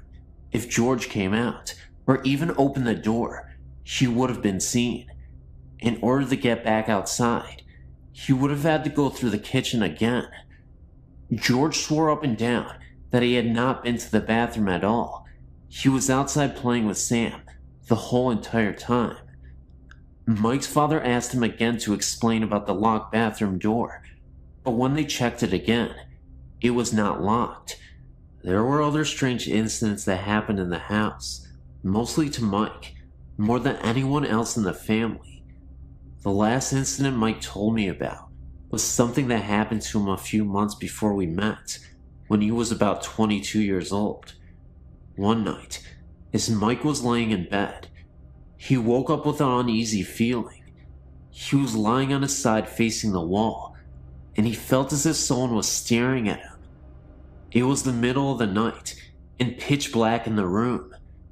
Mike turned over and opened his eyes and saw a black figure standing next to his bed, staring down at him. Mike shut his eyes and screamed for his mother repeatedly. When she came storming in the room, Mike told her what had happened. It seemed as if such occurrence happened sporadically. Strangely enough, when Mike was getting to the point of forgetting them. Seems as if the spooks recognize this and remind them of their presence every now and again. I was kind of skeptical when Mike told me the story, mainly because I was just getting to know him. I couldn't tell if he was a habitual liar or something, but the way he acted and the way he told me the stories was enough to make me wonder if he was a spook magnet. We only dated a couple of months, and maybe that was for the best. I might be younger than some of you, but I've had a lot of experiences. I'm 18 years old. About a week after my 10th birthday, my uncle had taken his own life inside my grandparents' house, the one I'm currently living in now. After his death, I would refuse to go down into the basement where it happened. I would always hear unsettling noises, to the point in which I would feel so uncomfortable being in that home. The odd part is, it would only happen when everyone was in bed, and I was home alone. As creepy as it was, I still had somewhat of a morbid curiosity to go down there. Though, of course, I could never bring myself to do it. There would be times I would hear very faint snarling and growling sounds. Other times, I would hear weeping. It was very disturbing. Then about 6 months after my uncle's death, my 17-year-old cousin had died in a car wreck. One night, I was so upset over the deaths that I had stumbled down there without thinking about where I had went. I was so overcome with grief of emotions that I was bawling my eyes out. It got to the point where it was too much for me. I was sitting on the couch thinking about ending it all so I could be with them. Just when I was about to, I felt a hand on my shoulder, and I knew instantly that it was my uncle. That moment made me realize that it was okay to continue on. That may have been a positive experience, but I assure you, it didn't get better in that basement, in the house moving forward. One evening, I was up in my bedroom. My parents were again fast asleep, when I heard a disturbing wailing again coming from the basement. I have a vent in my room, and it connects directly down to the basement. I could hear these cries coming from the vent. I listened closer through the vent, and I could have sworn I heard my name being whispered. Like an idiot, I thought maybe my uncle had returned and wasn't feeling well, so I swallowed my pride and went down into the basement so I could at least tell him that everything would be okay. As I opened the basement door and looked down the steps, At the end of these steps, I saw a figure for a moment's time. It wasn't my uncle. In fact, it was a black misty shadow, and it slowly evaporated. It seemed to be there for a few seconds, then it was gone within a blink of an eye. I then turned around, heard a distinct growl, then ran back up the rest of the steps and back into my room. Sometimes when I walk around the house, I can feel something watching and even following me. It's not always my uncle, but it definitely feels like something evil. It wasn't too long ago that me and my 21-year-old cousin went to go see her dad. Now, this is the cousin that was in the wreck with the one that passed away. Jean, the 21-year-old cousin, had told me that she had felt her sister's spirit with her before. While we were up late at night talking about her, we suddenly felt her presence with us. It was like she was sitting there and listening to us. Then, not too long ago, I was over at a friend's and was going to stay the night. We were in her room, talking about how she thought that maybe she had a ghost living in her house. Of course, I'm sitting there nodding my head. Then I felt something grab my necklace that I was wearing. So we got freaked out and ran to the living room and checked out my neck. Whatever had touched me left a great big red check mark on my neck. Then about 5 to 10 minutes later, it felt like something was grabbing my legs. I pulled up my pant legs, and it had red marks all over my legs.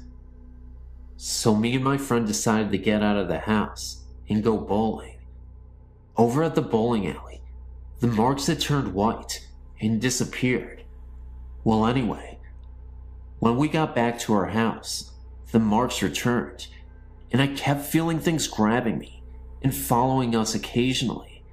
But the weird thing is, nothing was happening to her, and she told me that nothing like this has ever happened to one of her friends before. I was beginning to think that this bad presence at my home was starting to attach itself to me. So we decided to go to bed. While we were laying there, it felt like someone had come up and sat down on the bed between us. So I looked over, and no one was there. I haven't been over to my friend's ever since.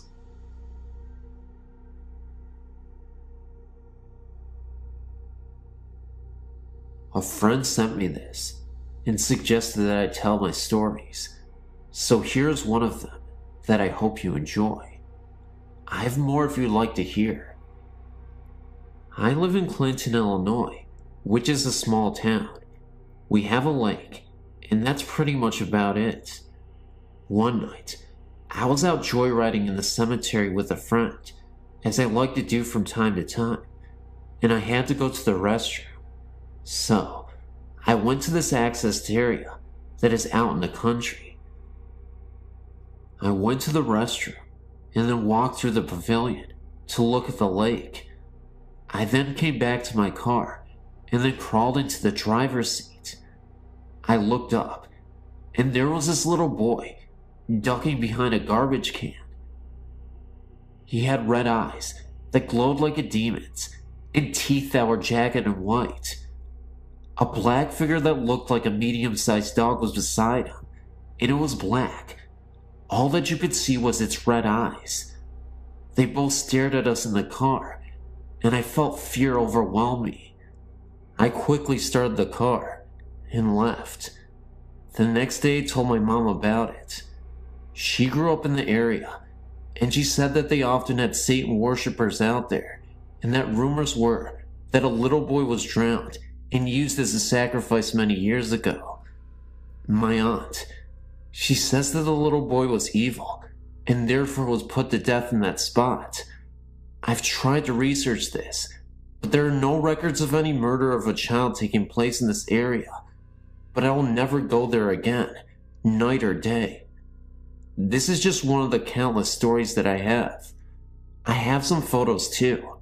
I don't know if you can use this, but if you can, feel free to. You may also edit if needed.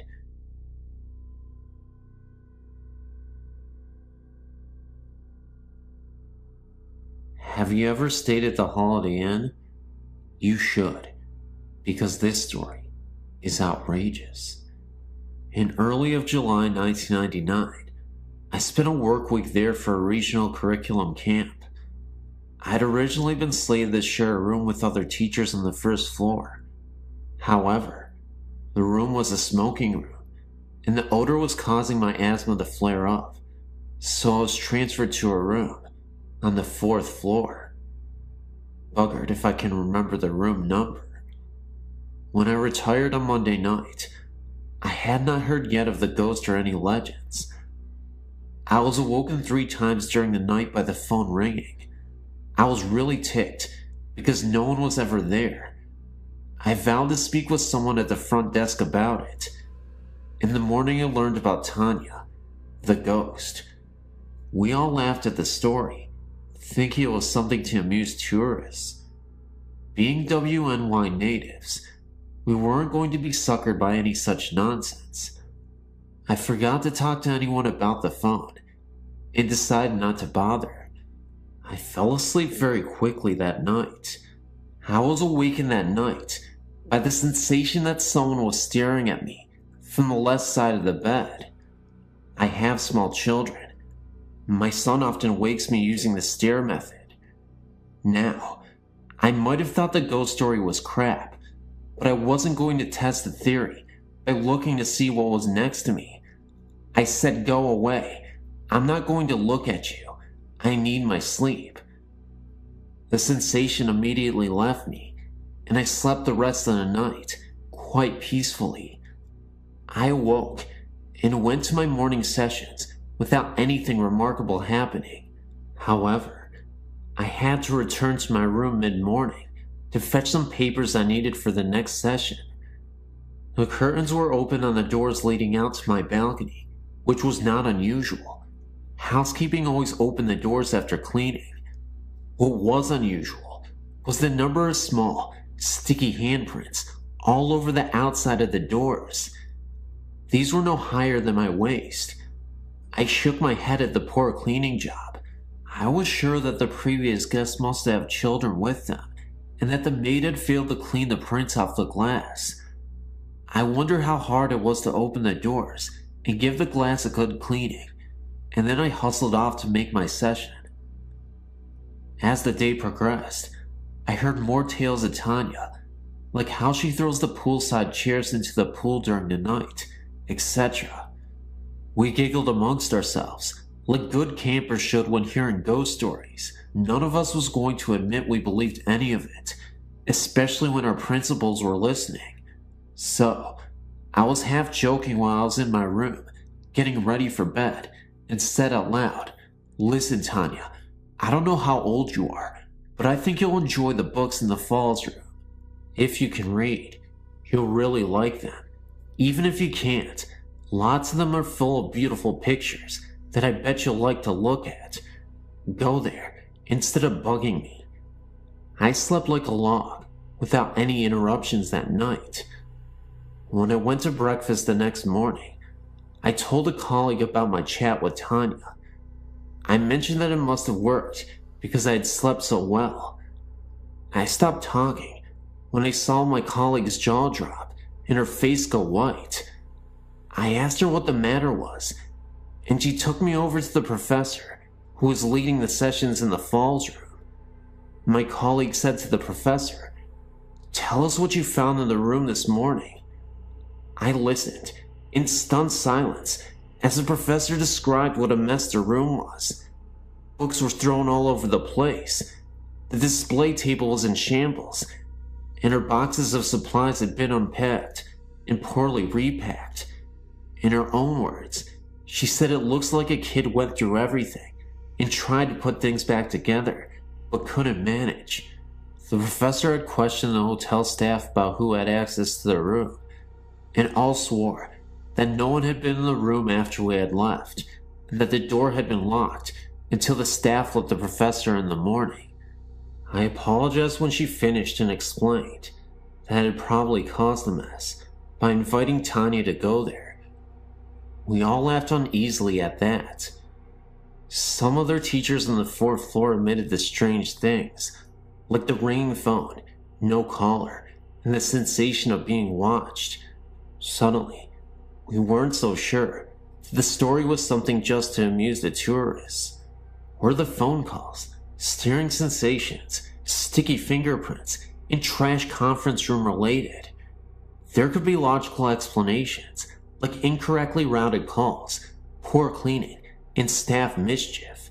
Maybe Tanya was drawn to all of us warm, female, motherly-like type teachers. No male teachers that I know of on that floor, and yes, all of us are moms too. One thing is for sure, I'm far less skeptical of the paranormal than I was before, and I will admit, even to my principal, that something odd happened in that hotel. If you really want to check out the paranormal, then you have to go to the Grand Island Holiday Inn. You can pretend you came here to see Niagara Falls.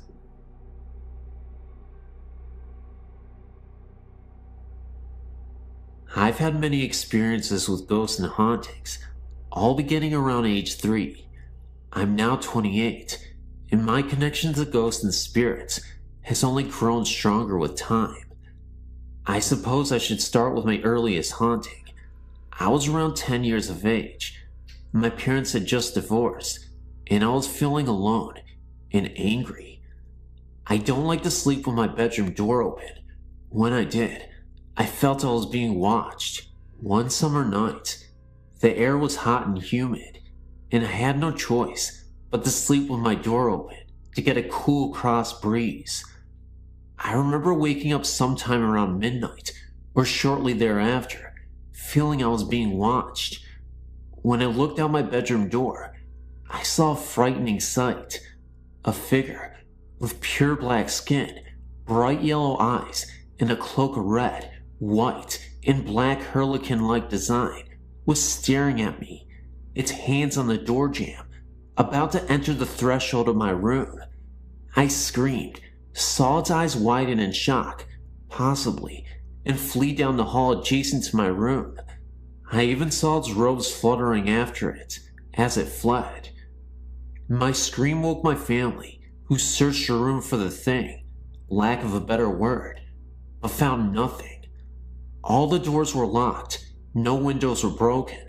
I shut my door, put up with the heat, and it hasn't returned since. I've been told that the creature was a demon. I also found out that I was depressed at the time, and that may have been drawing it to me. I can still feel its presence when I think about it. I feel very frightened just remembering the experience. Thank you for letting me share my experience here.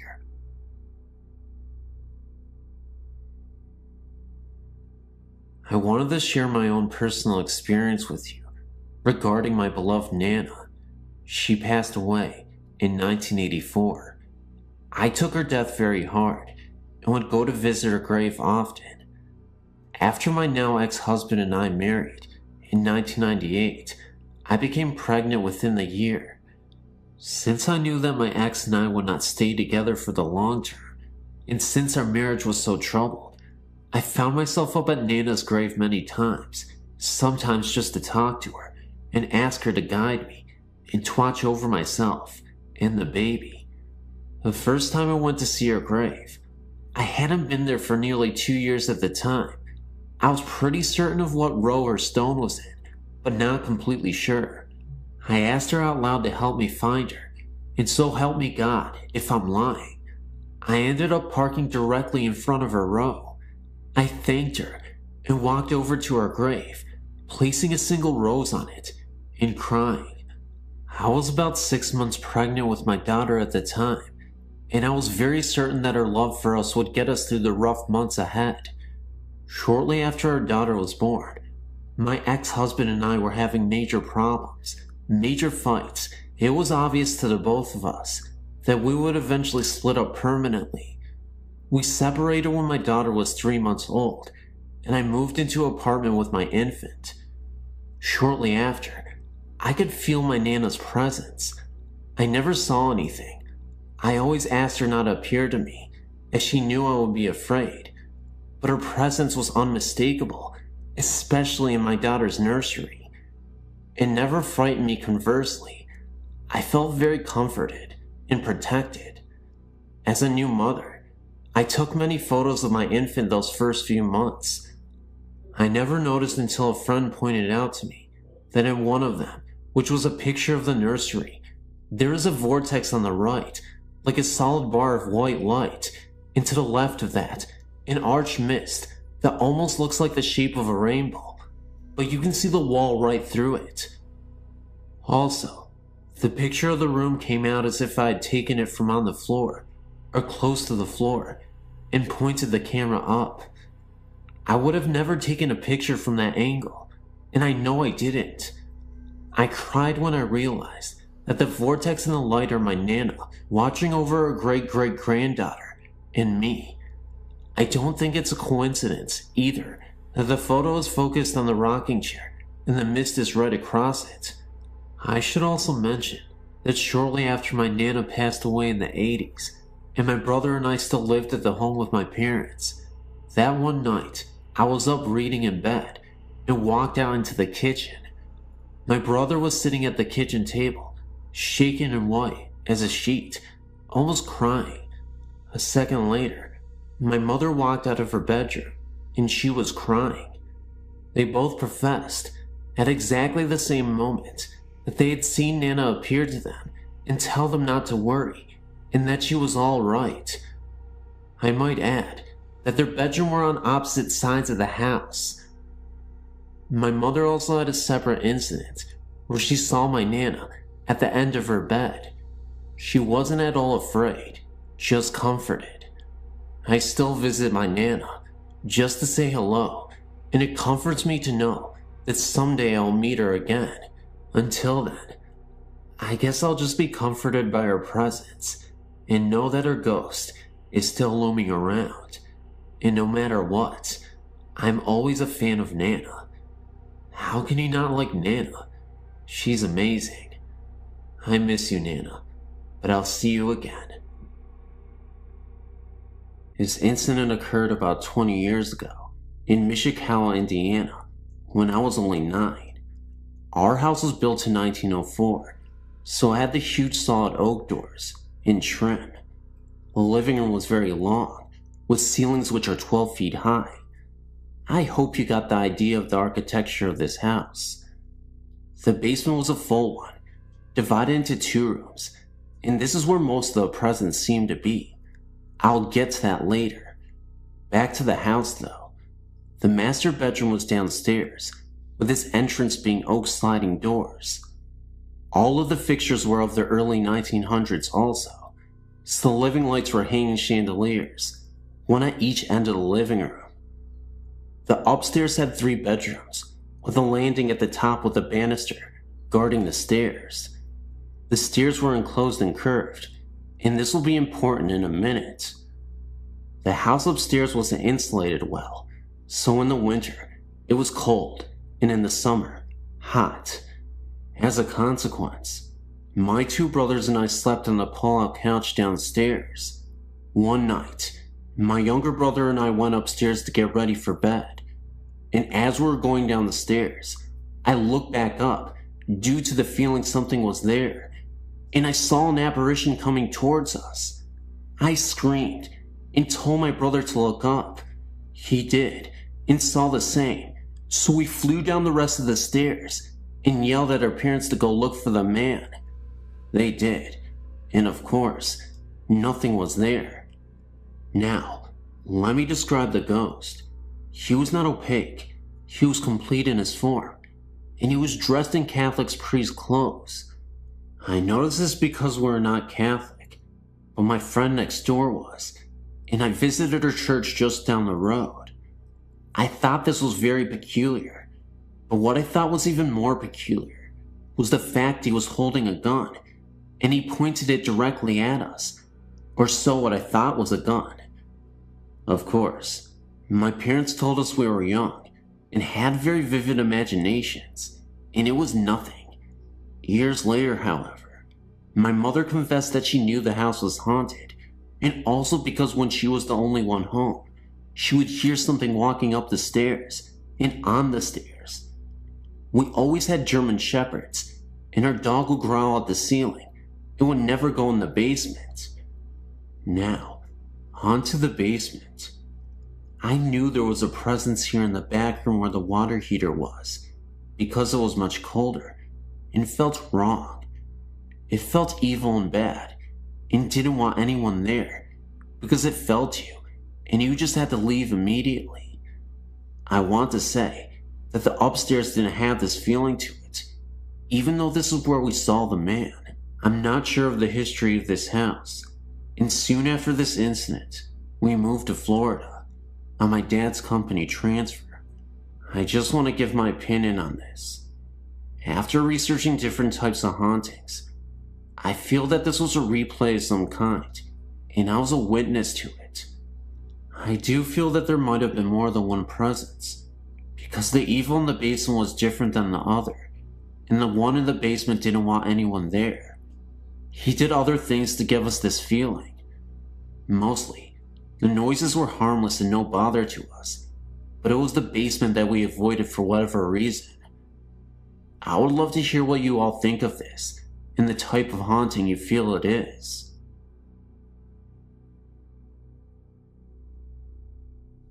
I used to spend a lot of nights driving around in my youth.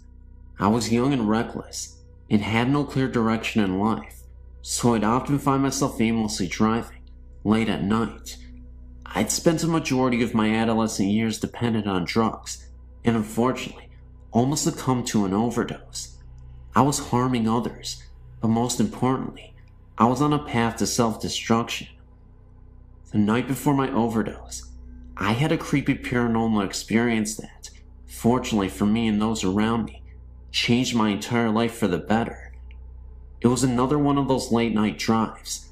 I'd gotten into a verbal altercation with my parents. Words that weren't meant to be said were exchanged, and I ended up running away from home. I took the keys and headed out driving for hours until I ended up in an unfamiliar town. I was starting to get a little exhausted, was 6 hours away from home, and was running low on gas. What happened next will always be embedded into my subconscious for the rest of my life. I pulled up to a gas station in the middle of nowhere. Now, like I said, this area was completely isolated from the rest of the world. It had a last house on the left kind of feel. Until I ended up at the gas station. I'd driven past miles and miles of just cornfields and farmland. Woods all around, nobody in sight. I ended up walking to the gas station and bought myself a pack of cigarettes from the station attendant. He noticed I looked a little confused and asked if I was lost. I said yeah, I was. This was before GPS and cell phones, and I didn't have a map with me. He told me there was a bridge in the distance that was visible from the gas station less than a mile or so away, but said if I crossed it, I could pass another town nearby and find a highway that could take me back home. I thanked him, pumped my gas, and went driving towards the bridge. As I started to make my way through this road, and on my way through the bridge, rain started to pour down, and I could barely see through my windshield. It had rained so much that it almost obscured my vision, and there was no source of light anywhere along the dirt road I was traveling on, except for my headlights. The guy at the gas station told me the bridge was very close by, and even though I could see it in the distance before it started raining hard, it felt like it had been forever before I could see it. Just then, I finally came across the bridge, despite the downpour. This is the part that really startled me. I was driving across the bridge, absolutely nobody in sight, no other cars. It was late at night, 3 a.m., and nothing but trees and bushes scattered around the bridge. I kept driving across this long bridge, and that's when my headlights shined onto this small child who suddenly appeared within my field of vision. All I could remember was that his eyes were glowing, almost like an animal in the night. I was unable to stop in time, and I thought I had hit him. I immediately panicked, stopped the car in the pouring rain, got out to check to see if he was okay, and the kid was nowhere to be found. It confused the hell out of me, because again, what kid would be playing around in the middle of the night, in the middle of nowhere, and in the pouring rain? I didn't even hear a thud, or any noise besides the sound of the rain falling down on my car. At the moment of impact, I looked under the car. It was as if this child didn't even exist. I remember distinctly that the boy was wearing overalls and a hat. It looked like a completely real boy. There was no mistaking that this was a human. Now, I mentioned my recklessness and drug abuse because this incident caused me to turn my life completely around. I was so worried that I accidentally hit a child, and it may have ran off into the woods, that it made me swear to always be alert and never fight with my parents again.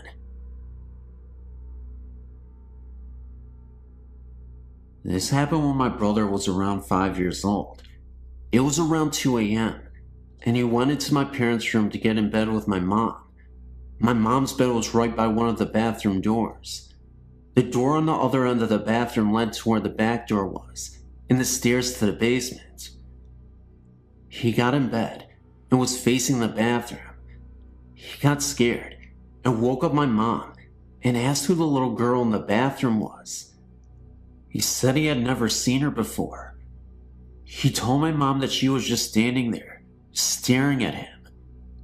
My mom said the way he was talking, like there was really someone there, it really scared her. She said she just rolled over and shut her eyes. She was too scared to even look. I don't think a 5-year-old imagines things like that. While we were in the same house, my mom's cousin was hunting in the mountains and accidentally fell on his gun and killed himself. The family thinks he came back to say bye because it was such a sudden death. A few days after he died, when we were all in bed, a light in the hallway bathroom would click on and off. It was an older house, so the switch made a really loud click when he turned it on and off. My mom would be sitting on the couch late at night, with her back facing the hallway. You can sometimes feel when someone is behind you, and she said she heard me breathing hard and walking up the hallway. She called my name and turned around, and no one was there. At the same time, at her cousin's parents' and sister's house, similar things were happening. His old toys from when he was younger were stored in the basement of his parents' house. One night his electric train turned on and was going around the track.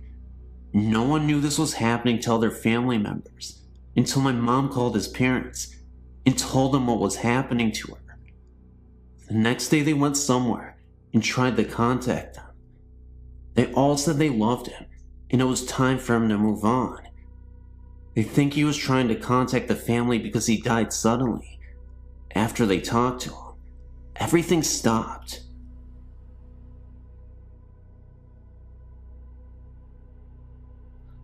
The following happened back in July 1995. Me and a friend traveled around the UK by train. It was about 4 p.m. Then we checked in at a bed and breakfast in Manchester.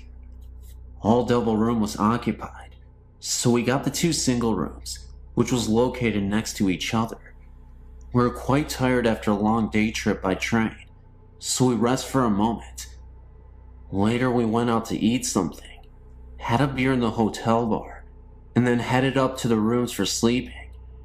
The time was about 11 p.m. I closed the Vatican blind, turned off the light, and almost immediately fell asleep. The room was pitch dark. Then, after about 2 hours, I woke up and found the room bathed in light. The light almost blinded me. I had a strong emotion to walk towards the window, just like I was enforced to do so, and then I went up. I heard voices and music, like old folklore or something. The voices was only like a murmur, so I actually couldn't hear what it says. It was like being in a full-up restaurant or a pub or something. I was not actually scared, but it was uneasy and confusing experience. Then, I reached the window and opened the Venetian blind. Everything turned to normal again, quiet and pitch dark. I went back to bed again, and to my surprise, I fall asleep after only about 10 minutes. The morning after, we met up and headed down the stairs for breakfast. Afraid of being regarded as a fool or jackass, I told him it was only a dream. Then, I almost dropped my coffee pot when he told me that the exact same thing happened to him. He has always been quite skeptical to the paranormal things, but I think this experience has changed his mind a bit. I would be very glad if you could give me your opinion. I have apprehension about what really happened that night. I know I was fully awakened, and it can't be my imagination, because the same thing happened to him. As I said in a previous mail, I'm not so good with English, so I hope you understand me. You may publish my story if you want, but you better circumscribe it before.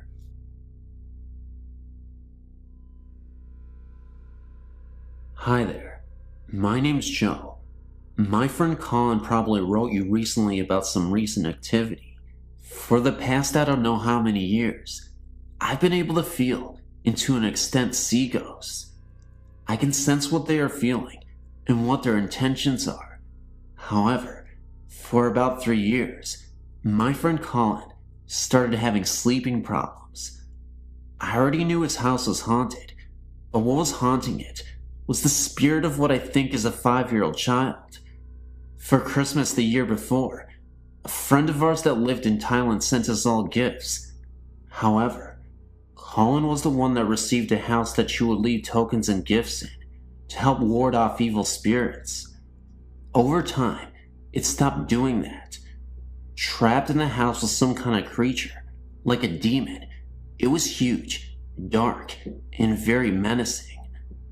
I still don't know how to use all of my abilities very well, but at the time, I sure as hell didn't, but I attempted this anyway. We attempted to destroy the house, and everything in it. It took 45 minutes just to get it to catch fire. During this 45 minutes, I was attempting to immobilize the creature inside the house. After 45 minutes, I was able to trap it, by pure luck. After I trapped it, I was able to see what was being stored in the house. It was a large field, fire everywhere, dead bodies on fire, blood everywhere. It reminded me of what hell would look like when described to you as a child. After that, I was drained. I couldn't do much of anything. I thought I lost all my abilities, but after 2 months they started coming back, very slowly. I knew this only because I was able to see the ghost in Colin's house again. While I was living in Korea, I encountered a few spirits, but they were by chance and left over from the war.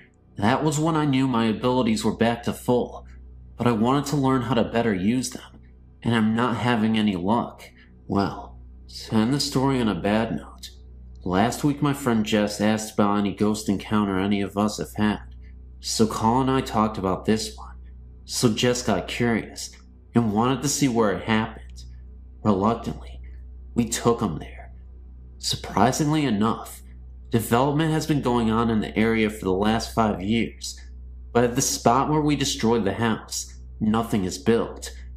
We went to the spot, and I was able to feel it out from residue from when we first destroyed it, but after a few minutes, it wasn't just that. The feeling I was getting became stronger until it made me sick. I almost passed out, and I doubled over dry heaving. It turns out it was still trapped there until that night. Somehow, it got loose. I don't know how or why, but now I have to get rid of it for good, and I don't know how.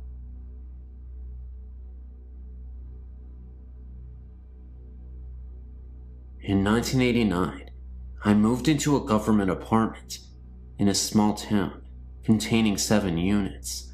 The last apartment was occupied by a single mom with a small child and her boyfriend. The previous year, they, man and woman, were murdered and shot to death in their bed, in their first bedroom by the woman's estranged ex. No one wanted to move into the apartment because of the history surrounding the apartment. I was a young mother, and had 2 children and needed a place to live, and thought nothing of this. In time, I was told of the strange happenings of the place and chalked it up to superstition or small-minded people with too much time on their hands. Things were pretty quiet for me and my little ones for the first few months. Then small things started to occur. Light over the sink area in my kitchen will mysteriously come on in the middle of the night. Being the only adult in the house, and the only person who would actually reach the switch, this had me worried that I had electrical short or something, and promptly had it checked out. Nothing. Perfectly normal. Kitchen cabinet doors would be halfway open in the mornings when I awoke. I scolded my oldest daughter, 7 years at the time, for climbing the counters and getting snacks out, and she told me that she was asleep and she didn't do it. My youngest daughter, 2 years old at the time, was starting to make a habit of getting up in the middle of the night and getting into bed with me. Very unusual for her. She's a hard sleeper. At one point, I was having trouble sleeping, so much so, to the point I went to a doctor and got sleeping medication, all to no avail. I always woke up at 3 a.m. and had a difficult time getting back to sleep.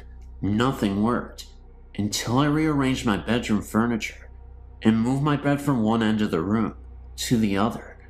Once, while my oldest daughter was visiting her grandmother overnight, myself and my youngest daughter decided to take a bubble bath together in the late evening.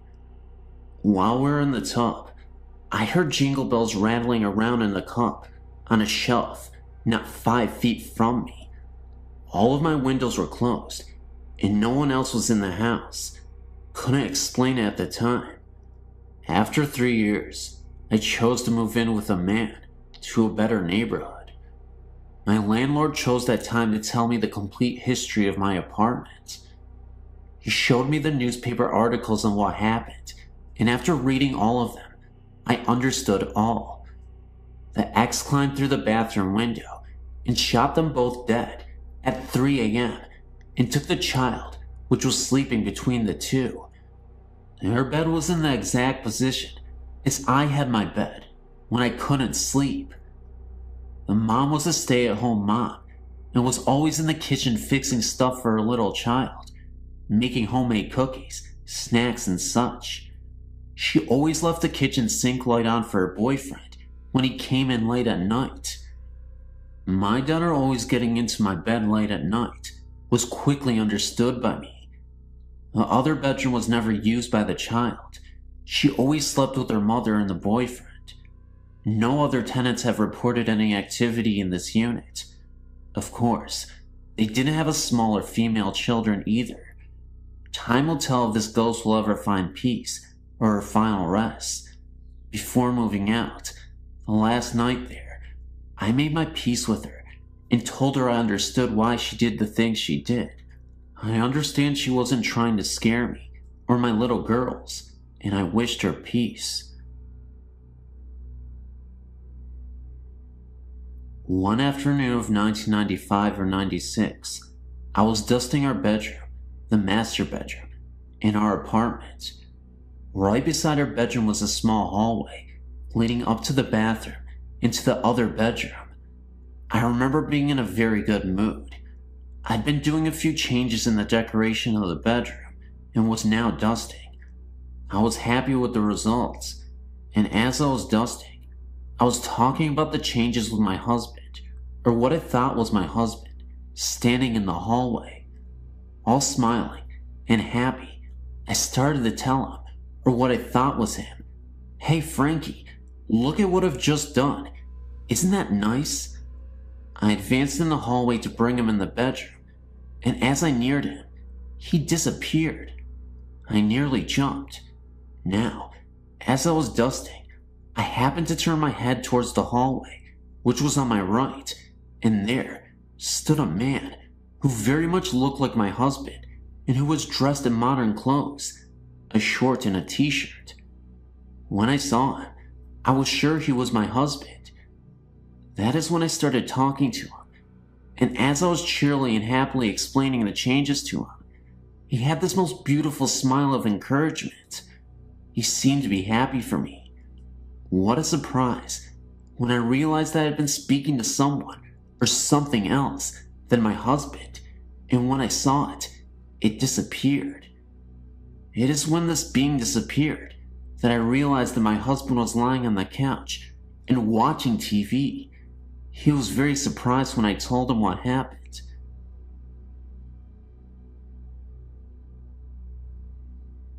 I live in Australia, and I've been seeing spirits ever since I was about 2 years old. My first experience was just after my grandmother's death. I was visiting her grave for the first time, and then all of a sudden, I started hearing voices. They were telling me to leave, that it was too dangerous for them and me if I stayed, that I had to run and never turn around. It is weird that I remember it, although my memory is not as clear as my mother's, but I remember most of the details. I know that this is pretty hard to believe, but I give you my word it is true. Although I think about it now and realize that I wasn't scared, at the time I knew that I had to leave, so I told my mom and dad, and we left. My dad didn't believe me, but my mom did. Since then, I've had many experiences with spirits, all of which have been good, except for one. This happened when I was 15. I'd been roped into a swimming carnival, and I can't swim too good, so I was practicing in my pool. The pool is down the very back, and you can't see the house from the pool, as it is behind a shed. I've often seen spirits down the back, but it has never worried me. It was getting late, and I've been swimming for a while, so stopped for a break. Whilst I was standing in the middle of the pool, I seen a baby sitting on the fence that surrounds the pool. I tried to look away, but I was in a trance. I finally stopped looking at it, but it was good, as I was suddenly dragged under the water. I struggled for about 2 minutes before it would let go. When it finally did, I ran inside. I told my mom, and she never believed me, but I've never been down there on my own ever since. My name is Evan, and my friend's name is Scott. We're making a trip to North Carolina for a concert in August of 1996. After the concert, we drove for a long while, finally making it to South Carolina, and were in need of a place to camp, as it was getting pretty late. We found the Kings Mountain State Park entrance, but being almost 2 a.m., the gates was locked. We both got out of the VW camper to see if we could get the gate open. The road was completely deserted, and being at the entrance, we were not even close to any campsites. With the headlights of the camper as our only source of light, a woman appeared out of nowhere. She had dark hair, thin white dress, and was barefoot. She asked us if we were with the wedding party, and we replied that we were not. As quickly as she appeared, she was gone. Scott and I thought it was kind of weird. No evidence of another car on the road, and the fact that she was barefoot in the middle of nowhere at 2 a.m. in the morning. Entertaining the thought that we may have had an encounter with a ghost, we forgot about it. Recently, I was reminded of the incident and thought I'd surf the web to see if there was documentation of some similar experience when I found your site. I was blown away when I found an entry for Kings Mountain State Park and the woman in the white dress. The entry said that she was murdered by the Klan for marrying a black man. I wonder if they were married right before the murder, and that's why she asked us if we were the wedding party. When I was 9 years old, we moved to a house in Brooklyn Park, Minnesota.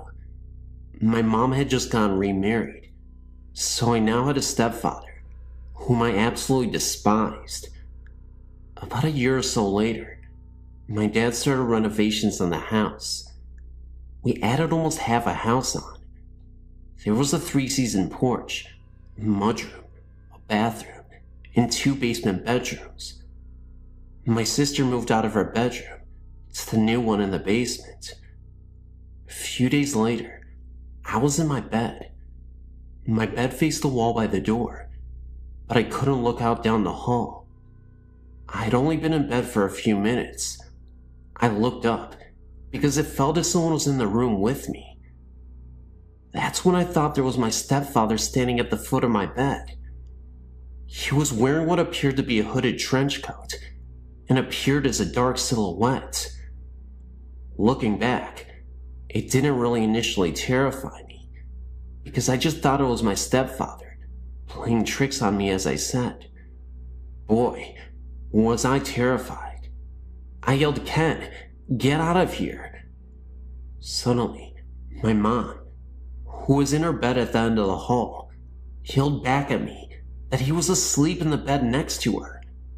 Suddenly, the figure disappeared. I ran as fast as possible into her bedroom. There was my stepdad, sound asleep and snoring right next to her. I told her what I saw, and she just told me to go back to bed. The next morning, at the breakfast table, I started telling everyone. My oldest brother described the man in the hood. He also said he'd seen the man in his bedroom at the foot of his bed. His bedroom was in the basement, located right under my parents' room. He also thought it was our stepdad, until it vanished. He just thought he was hallucinating or something, and didn't tell anyone. Honestly, now, I really wish it was my dad. Hi, I'm a 21-year-old student in Chicago, Illinois. I'd like to tell you my story, and if possible, ask for your professional opinion about a few things. I've experienced spiritual and ghostly activity for about 11 years now. I used to be frightened by these experiences, but now I'm quite intrigued. However, one incident stands out in my mind and still bothers me to this day. This is the story that I would like to tell you about. About 5 years ago, I lived in an apartment on the second floor. It was an unusually warm summer's night, so I decided to sleep on the couch, with the sliding door open to let in the breeze. I woke at about 2:30 a.m. to a horrid stench and a strange coolness. Confused, I looked around the living room. I looked then, and directly in front of myself, and I was lying on my right side, with my right arm tucked under my head as a pillow, and I saw a figure. I was frozen with fright as my eyes began to adjust to the darkness, and I saw the figure's face. At this point, I was thinking that someone broke into the apartment. However, this was no person. This ghost had a human-shaped face, but it was a grayish-white color. Its eyes were darkened, and what I remember the most was the huge prominent cheekbones. Furthermore, this thing only had a torso and a head, nothing else. Suddenly, with great quickness, its head descended, positioned its face directly in front of mine, stared at me for a moment, and as quickly as it descended, it pulled its head back to the original position. I began crying at this moment, and that's when I felt a sort of punch on my chest. It then seemed to kind of run off into the kitchen, and then I heard the door slam. I jumped from off the couch, turned the lights on, and checked the door out. The door was locked from the inside, so there was no possible way that someone had broken into the apartment and left through the kitchen door. To say the least, I was badly shaken. I took a moment to collect myself. When I realized my chest hurt, I went to the bathroom and pulled down my pajama top slightly, which revealed a large red mark, as if someone had punched me. This mark eventually developed into slight bruising as the morning came. Needless to say, I didn't sleep that night. Since this event, several other experiences have occurred, none as frightening as this. Thank goodness. However, a cluster of events did occur directly after this experience. For what reason? I'm not sure.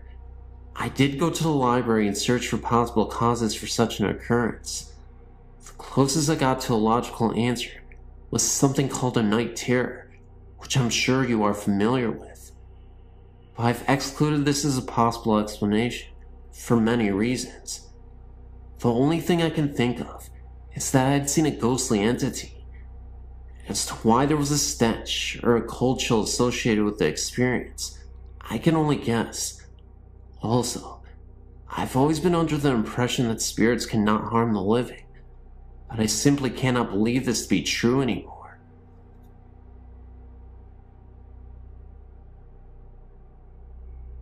And this is an experience that I had when I was younger.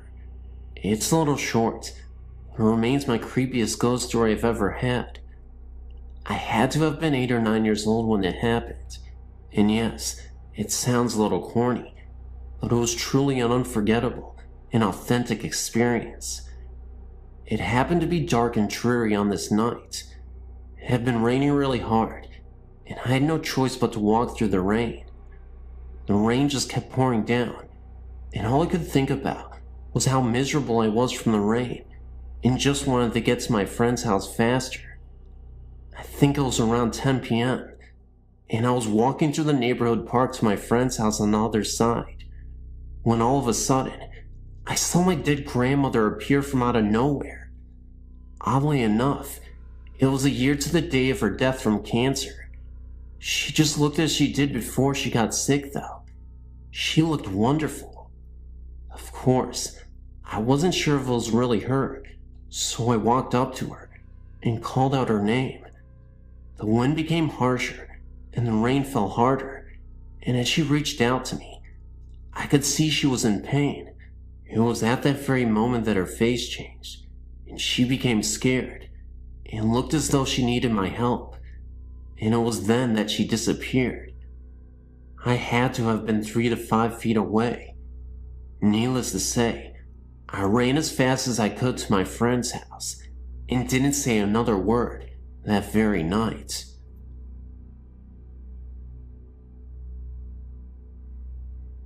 I was sent to live with my grandparents when I was 3 years old. I loved my grandpa with all my heart, and he and I became very close because he could not work due to a serious heart condition. We took wonderful care of each other. Even at the age of 5, I've always been very responsible due to my grandfather's ill health. One day, when I was 9, my grandma kept me home from school to look after Grandpa because he was not feeling well. About 9:30 that morning, he went to lay down because he said he did not feel well. I went in about 10:30 to take his temperature and discovered his fever to be 103.4.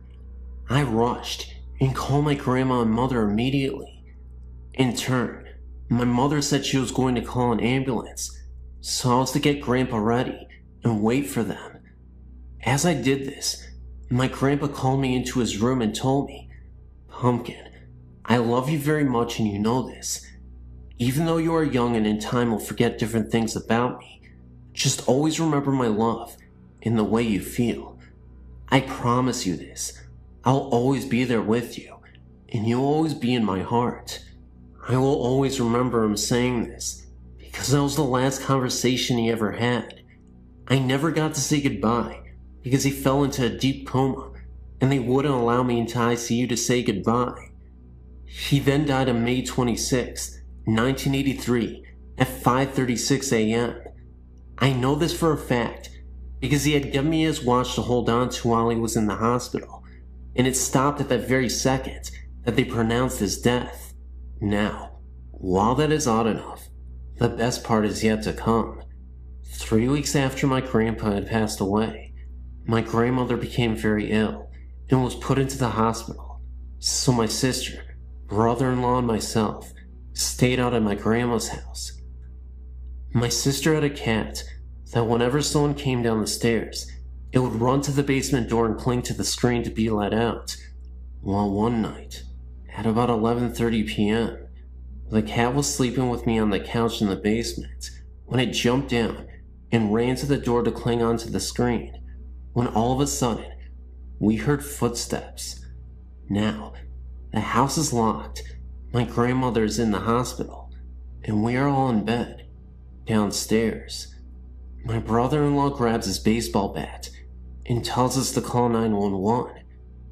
At first I was very scared and was crying. And then they went upstairs. The footsteps stopped, and all of a sudden, my grandpa was standing in front of me, holding the note I had put in his pocket the day of the funeral. He had a tear in his eye and told me not audibly, but I could see his lips move, that he loved me and would always be there with me. Ever since then, any major life event, graduation, marriage, the birth of my 2 children, anything, I felt this love at one time or another, and have felt a huge sense of calmness.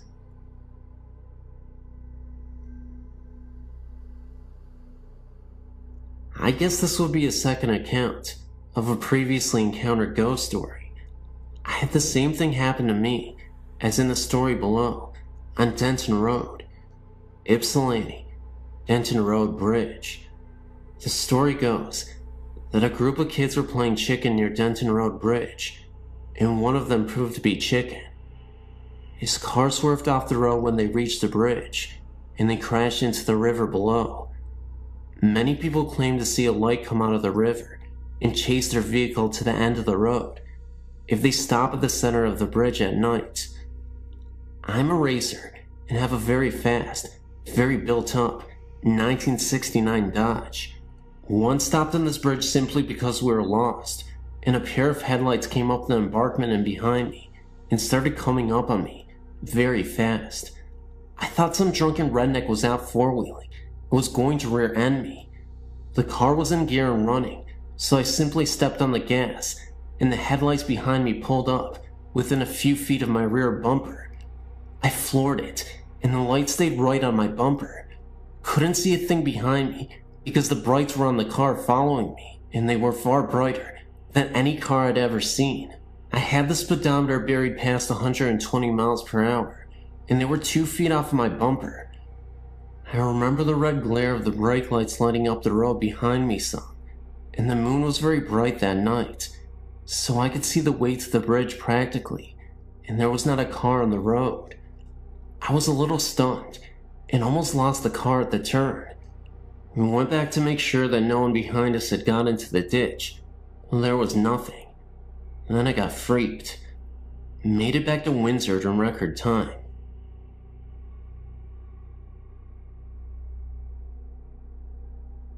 I don't know how to start this, other than saying several years ago, when my children were small, we moved out into the country on the Washington side and lived in a home that I feel has some strange paranormal or ghostly things going on in it. I would have to say that during that time, there was something in there causing all havoc in our home. To make it short, I used to on a regular basis have something come to me, and I'm not sure what, but let me explain what it looked like. I would wake up from a sleep most of the time, but sometimes I was fully awake in bed when it would happen, but for the most part, I would wake up from a sound sleep and notice this lavender-colored smoke, or whatever you want to call it, coming from the corner where my closet was, and it would do different things at different times. It would wrap around my perimeter of my room, and then go to the end of my bed, and separate into 5 different lines, and then dart at me, and then would go away. Sometimes it would wrap around the room, and then come down from above, into 5 different lines. The first few times that this happened to me, I was very frightened, and would wake my husband up, and of course by the time I could wake him up, there was nothing there. He slept very hard. This went on for a whole 7 years that we lived in this home. During that time, my husband also became very mean and violent. Also, in the room adjoining where my closet and my son's closet connect, my son was having these horrific nightmares that we could not wake him up from. We would sit there for sometimes 20 to 30 minutes, trying to wake him up, and he would be begging for his mother or his father and crying out, asking them to go away and leave him alone. He would describe them as ugly and short, very ugly and mean looking in the face, and they would torment him and scare him and try to hurt him. This was heart-wrenching for me to see him go through this and not be able to wake him up. I would cry right alongside of him when I was holding him, rocking him, trying to wake him up from these nightmares. All of my children used to tell me that in the house, they would see a ball of light sometimes that would move quickly through the home. I saw that occasionally as well. Our television was something quite interesting as well. It would turn off by itself while we're watching it, and then it would turn back on with the remote, and then it would turn back off again. We could play this game for a few minutes, and then it would stop. This only happened a couple of times through the TV. I do feel that there was something evil in that home, because many things went on in that home. What the lavender-colored smoke was, or the ball of light, or even my son's terrifying dreams were, I have no clue. I don't have a great deal about that kind of stuff. I do feel that I have many experiences though, and had some in other homes as well. Who knows, maybe they follow me, but the home in Washington was not a good ghost, if that is what it was. Our family went through some of our hardest times in that home. Can you tell me what the lavender smoke was, or what the ball of light was? I would be very interested in knowing. You could respond to me. Thanks so much.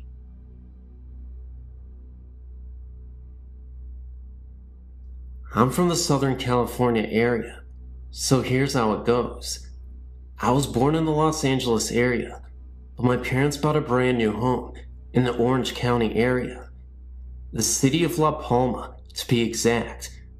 The house was located on some ranch of some sort, because our backyard faced a very large open but fenced field with some cattle roaming around in it. Mind you, these are tract homes as we know it today, and at the time, it seemed like we were living in the boondocks. I mean, looking back at it now, it was a rather very lonely area, but it all had these new tract homes. You know, one supermarket, one library, one hospital, fire station, and police station. You get the idea. What the funny thing was, we were only 4 blocks west of Knott's Berry Farm. That is, if you stand at the main entrance, as you get closer to the park. Anyway, the house was well built, new carpet, plumbing, the whole works with upgrades. But on some occasions, I was very scared downstairs in the family room. I was even scared in my own bedroom. I mean, my room looked like a toy room display, so there was no reason for me to get scared, just out of the blue. I mean, I was playing in my room, and it seemed as if evil walked in the room. I got this incredible feeling of hate towards me, as if I shouldn't have been there. It's happened to me several times in the house, and at 7 years of age, I didn't know anything about the supernatural or paranormal activity. Another occasion was during a Saturday afternoon. My mother and I were upstairs, and suddenly, we heard this slamming and crashing noise, and as we came down the stairs, we saw in the living room my mom's favorite painting smashed on the floor. It looked as if someone broke it in anger. I mean, the frame was just trashed, and the small pictures around the one that got smashed were perfectly hanging straight. The ghost made itself seen again in the late afternoon. This time, my mom was doing some house cleaning, and as she turned to one side, she looked up towards the stairs, and she saw a man wearing a white cream-colored suit in pristine condition, except he didn't have a head. No Hollywood genre or anything like that. I saw the same thing myself. This time, I saw him at night, at the end of the hallway. This was very real, and very scary. Another time, as I would sleep at night, the beds were occasionally kicked very hard. Also in the master bedroom, the sliding glass mirror doors were slamming back and forth, and the dresser drawers were also slamming in and out as well. All these things would happen separately from each other on different occasions. The main boulevard is La Palma Avenue, and the street of the house is Comstock Circle. We lived there from 1970 to 1975, my parents and I. And that is the most scary and terrifying ghost story I have. Thanks for listening. I had recently sent a story about my grandfather visiting me about a week after his death. Well, that was one of the more comforting things that has happened to me. The next story I'm about to submit actually happened as a dream, but to this day, I feel a very strong connection with it. It all happened about 6 years ago. A 10-year-old girl mysteriously vanished from a sleepover at her friend's house. I never met this girl, and although we only shared the same first name, I had several odd dreams about her after her disappearance. One day, about 1 week after the child turned up missing, I woke up early one morning to go to work. It wasn't like any day though. I woke up feeling very sad and upset. I didn't have any idea why I was feeling like this, but something just wasn't right. So, I continued to get ready for work. When I got there, I still had this bizarre feeling that something big was about to unfold. About an hour into my long workday, I forgot about the feeling and went on with my day. A woman I work with came into work about an hour later and then asked me, "Did you hear they found the missing girl?" All of a sudden this feeling came back. I said yes. They found her in a dumpster wearing her blue nightgown. She replied, "Then did you hear?" I then started to cry uncontrollably and said no. She, the young girl, came to me in my dreams and showed me where she was and told me that I no longer had to play with her because it was time to move on and now she could rest in peace. The woman just looked at me in disbelief and really didn't know what to say, and neither did I. I then realized this poor young soul felt compelled to have someone to be with her. Why she chose me, I will never know. Again, we did share the same first name, but other than that, I cannot explain what happened. Most people I tell this story to have a tendency of just looking at me with an odd expression on their face, but I too believe that it was all just more than a dream. I've never seen any ghosts or had any sort of experiences with the supernatural, but my friend, Amber, has. She was friends with this guy named Seth, whose mother was my high school coach. She was telling me about this house Seth's parents bought in Monticello, Florida, about 45 minutes away from where we live. It was a real old house with lots of land around it. This house is a weekend house for Seth's family. One day, Amber was invited to spend the weekend with them. She told me that on the way up there, they tried to warn her not to get scared because there were ghosts there. She thought they were pulling her leg and was laughing and playing along. When they got there, Amber was impressed with the 2-story wooden house. It was built in some old style from the 1800s, apparently. She walked upstairs to her room for the weekend and was given a tour of the house. Upon entering one room, she smelled something sour and bitter. It was right beneath the attic. She couldn't describe it to me, but let me know it wasn't pleasant. Then, she was led to the attic, supposedly the most haunted room. There were old rusted chains and shackles attached to the walls. A long time ago, a slave owner owned this home. The slaves would be punished by whipping and being shackled in the attic, with no food and water for several days. Amber said she had no eerie feeling, and didn't see anything out of ordinary. Later on that night, Seth and Amber were staying up late and playing games. They dared each other to go up to the attic, knowing the stories behind the deaths of slaves in the attics. When they went up the stairs and turned on the lights, they smelled that sour and metallic smell and saw dark stains on the floor that wasn't there previously. Amber said she had never been so scared in her entire life. She thought her heart was going to stop beating because it was beating so fast and hard. She and Seth went downstairs, wasting no time at all. Amber couldn't sleep at night because she was certain she could hear the groans and cracking. The next day, Amber came straight home and refused to come back to the house again. I talked later on with Seth's mother, my high school coach, and she said it was true. She gave more stories about how she'd find things moving or missing, how she smelled cigar smoke when no one smoked. She told me how she would come home at night and all the lights would be on in the house. She told me she had not seen any ghosts or even felt threatened.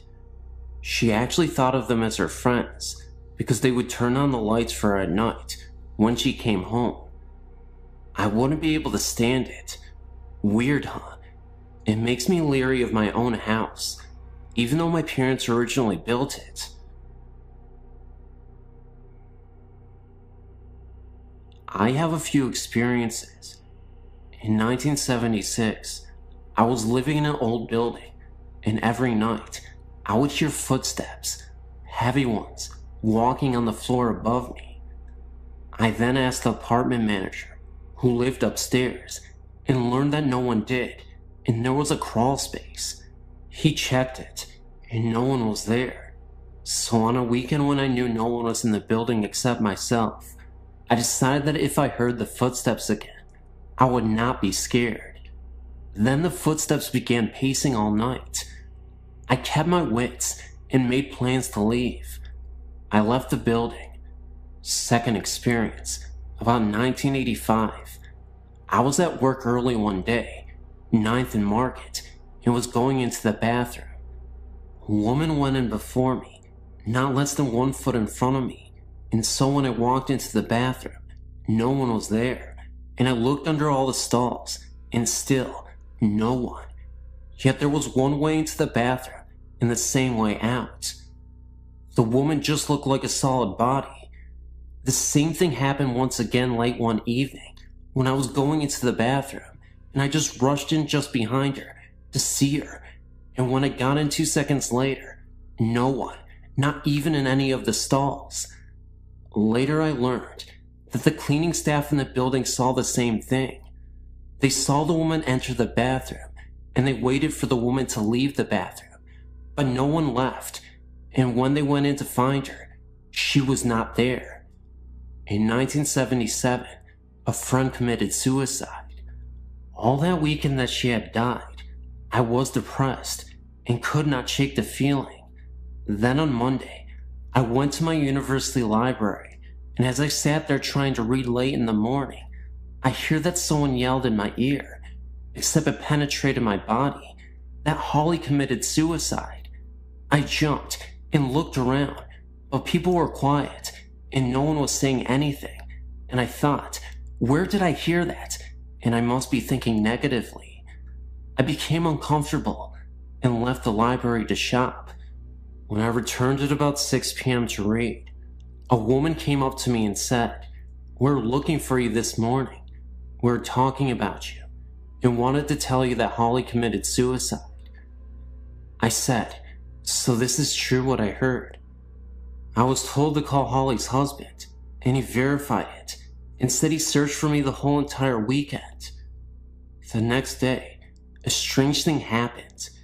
In my grief, I meandered my way to work in a different direction, passing a funeral home where I noticed a coffin in a hearse, and my heart and love went out to it. Then, after I got to work, I checked the obituaries for the funeral home where Holly was. It was the same place I passed that very morning, and so I invited a friend to come with me to pay my last respects to Holly at noon. I met my friend at the funeral home, and we were told that Holly had been sent out that morning for cremation. She had been the only one sent out, and she was in that coffin in the morning in that hearse that I passed on my way to work earlier. In 1982, when my father died, I woke earlier in the morning and was calm. Then my mother called to tell me he died. Everyone in my family woke up, and my mother got out of bed, sat by the phone, then it rang, and she got the word. At this time, I could hear people cry. Only the sound came from their body and not their mouth. My brother was in a deep grief and not crying out loud, but I could hear his spirit cry, and he just had a sad look. In 1992, my mother was very ill and in a rehab center. I did not like staying in her house because I thought it was haunted. On this particular morning, it was 5 a.m., and I was typing and printing a letter on the computer. I typed most of the letter, got up and stuck a mug of water in the microwave, and set it for 1 minute. Also, I prepared a plastic cone with filter and coffee in it. Then I rushed back to the computer to print the letter. I added a few lines to the letter, and then began to hear the microwave beep and beep. I ignored it, then the beeping stopped. I got this creepy feeling, but I ignored it, and then I thought the microwave had a timer, and so the beeping stopped because of the timing, not because anyone opened the microwave door. I printed the letter, ran to the kitchen to get the mug of water out of the microwave, and poured in the cone. I found instead that the mug had been taken out of the microwave, and the coffee was made, waiting for me on the ledge of the kitchen counter. Yet I know I did not get up from the computer to make it, because I made a conscious decision to ignore the microwave and finish my letter. My mind worked overtime to figure it out. I grabbed the letter and left the house that morning and told whatever did that it was taking the coffee, but I didn't really appreciate it.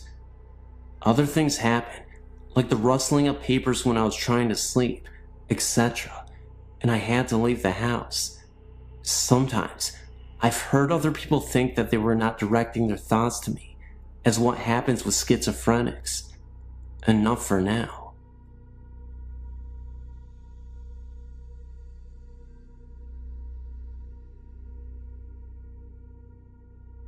This isn't my story, or even the story of the person who told me, but I thought I'd share it anyway. This was told to me by the music teacher at my high school. The college he attended, which I won't mention the name, is up north. I'm not sure when it was built, but the main building of the college was a Catholic monastery. There have always been stories around the college that a monk went crazy and killed himself in the monastery. People in the college have reported strange happenings and sightings of what appeared to be a monk. The story that I know comes from a janitor who works at the college. On the weekends, one of the custodian's jobs is to break down the classrooms. This means that they have to stack up all the desks and chairs up against one wall. The janitor had just finished doing this and walked out the door and locked it from the outside. There is only one door into the classroom, and it is the one he had just locked. The windows in the room can only be opened from the inside, and the janitor was the only one in the room. As he turned to walk away from the door, he hears loud crashing and banging coming from inside the room. He immediately unlocks the door and steps inside. What he finds is that all the desks and chairs have been thrown all around the room. Drawers from the teacher's desk were ripped out and papers strewn across the room. There is no way any possible human could have been in that room and done that damage in a matter of seconds, then run out without the janitor noticing.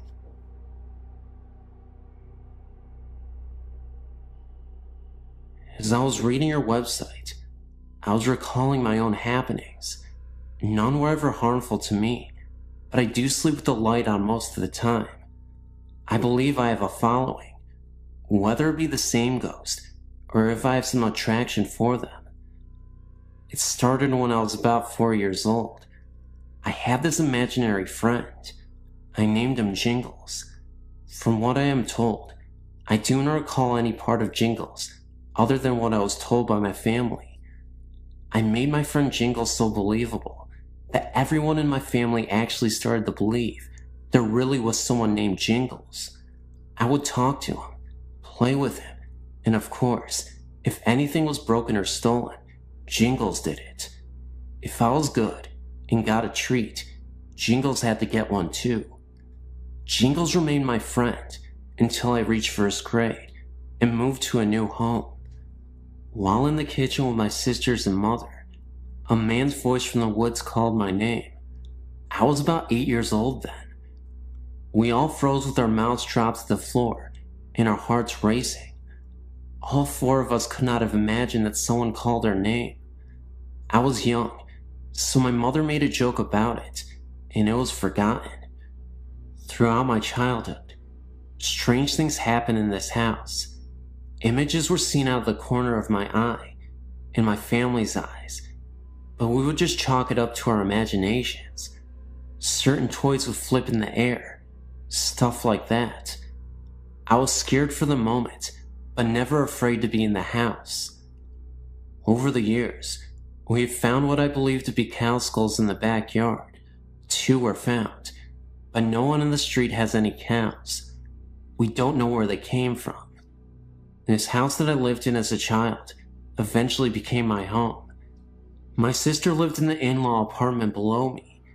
She would always ask me what I was doing up there, because she would always, even when I wasn't home, hear jumping and walking around. What makes this so strange is that once I moved out of the house, the noises stopped. After moving out of my parents' house and into my own home about 9 months ago, there seems to be extra guests. I hear voices, but can't make out what they are saying. I often hear a muffled radio sound. I hear running water. The house is always making house noises, but around 4 to 5 a.m., the noises stop and the house is dead silent. Often a cool breeze would find me, even when there is no wind. I can't explain the feeling that I'm not alone.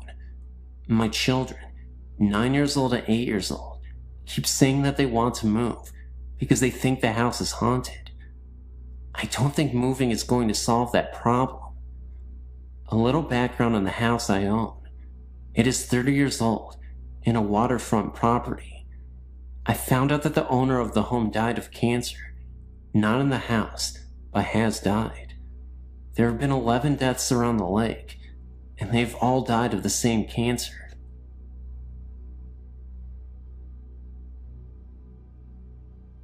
When I was 9, my grandfather died in the dining room of his house. It was not unexpected. He had been very ill and was bedridden. Shortly after his death, we moved in with my grandmother due to the fact that she was also ill. She was a very unhappy and hateful person. She blamed all life's injustices on my late grandfather and hated him for dying. After we had moved in with her, we realized how serious her illness was and took her to the doctor. She had Alzheimer's. As her illness progressed, my parents could no longer take care of her, so they placed her in a nursing home. Big mistake. She transferred all of her anger from my late grandfather onto my father. During the last stages of her illness, she would repeatedly tell us that she did not want to be buried near my grandfather, that she had spent all of her living years with him, and she did not want to spend eternity next to him. Well, as fate would have it, my grandmother passed away. Funds were tight, and we not only had to bury with my grandfather, but her casket was placed on top of his. We had no other choice, because all of the extra money we had for her funeral was used to care for her in the home. Anyway, on with the story. After my grandmother's death, strange things began to happen. During dinner, the back door would just fly open, or at night, the sheet would be tucked around my body while I slept. We always made jokes that say that grandfather was home, or he was looking in on us. Then, things took a turn for the worse. One night, my father awoke to the sensation of his legs being pressed into the waterbed mattress. Once he was fully awake, he realized he could not move, and whatever was pressing him into the mattress was continuing up his body. He glanced over to get my mother's attention, but could not speak.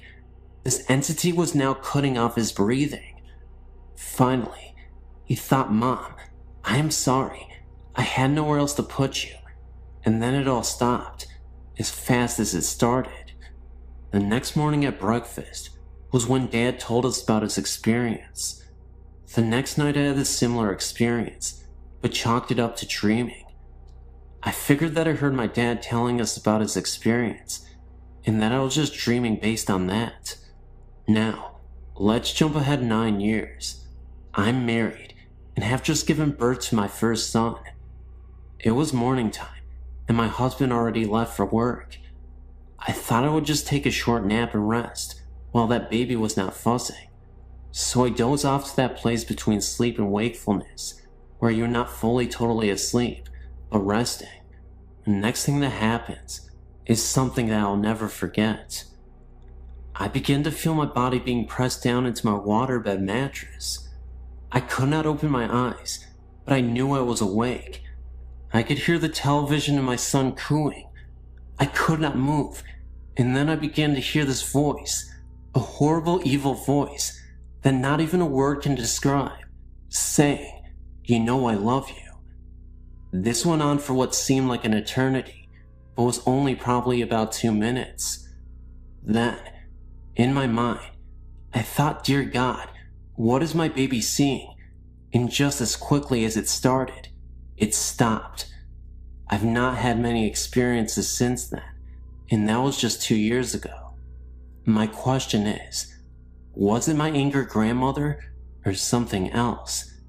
If anyone has any suggestions, please email me. I'm on your website because my boyfriend runs a theater in downtown New York City and has otherworldly occupants.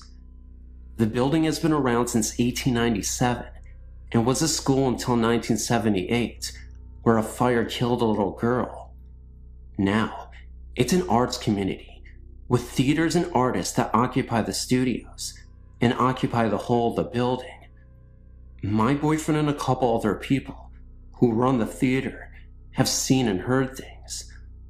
I myself have felt the cold associated with presence in a particular room. All my hair stood up on end, and in my gut, I felt we needed to leave the room. These are 2 particular events which solidify my suspicions. I got a call from my boyfriend one night to tell me he was coming home early. In the background, I heard male laughter, like someone was playing a joke on him and really enjoying it. I thought nothing of it. He works with a couple guys down at the theater. When he came home, he told me he had been dumping the evening's garbage. The dumpster is at the bottom of the stairs on the north side of the school. As he was going down the stairs, he saw a figure cut across the room at the bottom of the stairs. He called out, thinking it was the building's handyman. No answer. He reached the bottom of the stairs and deposited the garbage bag and headed back up the stairs to get the other bag of garbage. At that moment is when he heard what sounded like someone dragging the bag he had just deposited. He stopped, turned and called out. The noise stopped. He dismissed it and brought the other bag down. He headed back up, and the same thing happened. This time he did not go back down, but instead called to tell me he was on his way uptown. Later that night, in bed, he told me what had happened. I asked him who was with him when he called me, and he said he was alone. All my hair stood on end. Who was that laughing then? I asked. He said he was alone when he called. I think he thought it was my imagination or a bad connection, but now I know what I heard. Now last night, I was at the theater, some fashion show going on there. My boyfriend tells me what happened the night before. He'd spent the night at the theater in a pull-out mattress the guys kept there for late night work. It was around midnight, and he was not asleep. He was staring up at the ceiling, rethinking his day. He heard his name called out. Then the door to the office slowly closed, as if someone was closing it from behind. He responded and peeked out to his desk to see if somehow a cat had found its way into the building, which is ludicrous. One doesn't see cats around there. And of course, he found nothing. All the windows were closed, so no breeze blew in. He said he then heard what sounded like whispering outside the office door. Lots of whispering, stage whisper, of gibberish with some strong hissing sounds, almost like a snake. He called out again and banged on the door. He went back into the adjoining office and went towards the door. He then felt a cold coming in from under the door. He placed his hand in the crack at the bottom of the door and felt no breeze. Then, a scratching sound, fast repetitions, like a dog scratching to get in, started. This was too much for him. He packed up and calmly walked out. He said he was a little afraid to walk back once he left the theater office, afraid of what he might see. I think being a theater, and many actors who love the space, left parts of them when they died. The founder died of leukemia, and loved and lived for this theater company. The little girl who died in the fire also stands my hair on end. Last night, I also found out the other guy who hears and sees things, that he hears that same playful laughter in the theater, just like I heard on the phone that night. Also seen figures sitting at the bar, footsteps heard. And that's my story. Thank you.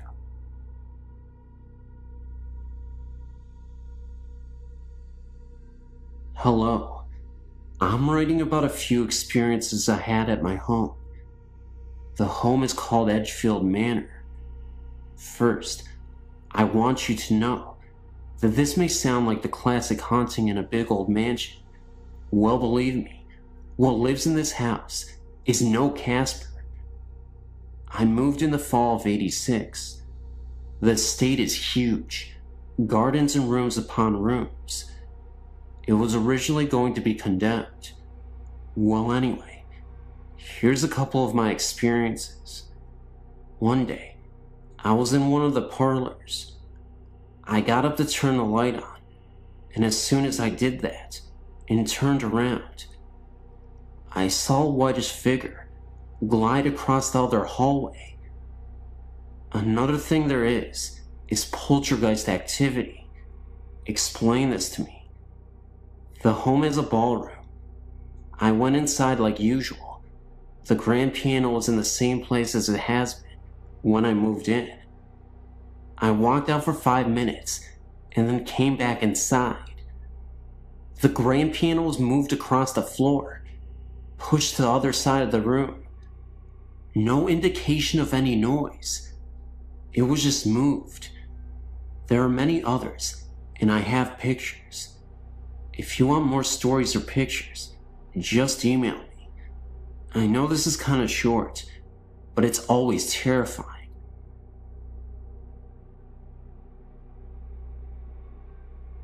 Hi, my story begins in Maine. Our family owns a cottage in Castine. We go there every year. We're going next week, actually. The house belonged to my great-grandfather. The house dates back to the Revolutionary War times. People have died on the front lawn. The house is a 3-floor tower. This is a story about a crazy lady who used to live in that house. She used to scream out of the tower at people. Well, I think I saw her in the tower one night. When my great-grandfather lived in the house, he claimed that he saw it a few times when he would read on his rocking chair in the living room. He said it would walk in front of him. 3 other people in my family saw the same thing. I never heard the story about the crazy lady until I brought up my experience to my parents after we got back from vacation. The funny thing was, this ghost, it was wearing a maiden's outfit. When my dad told my grandfather, he said that I experienced it exactly as he saw it. I've never heard the story until I saw it. I am no liar.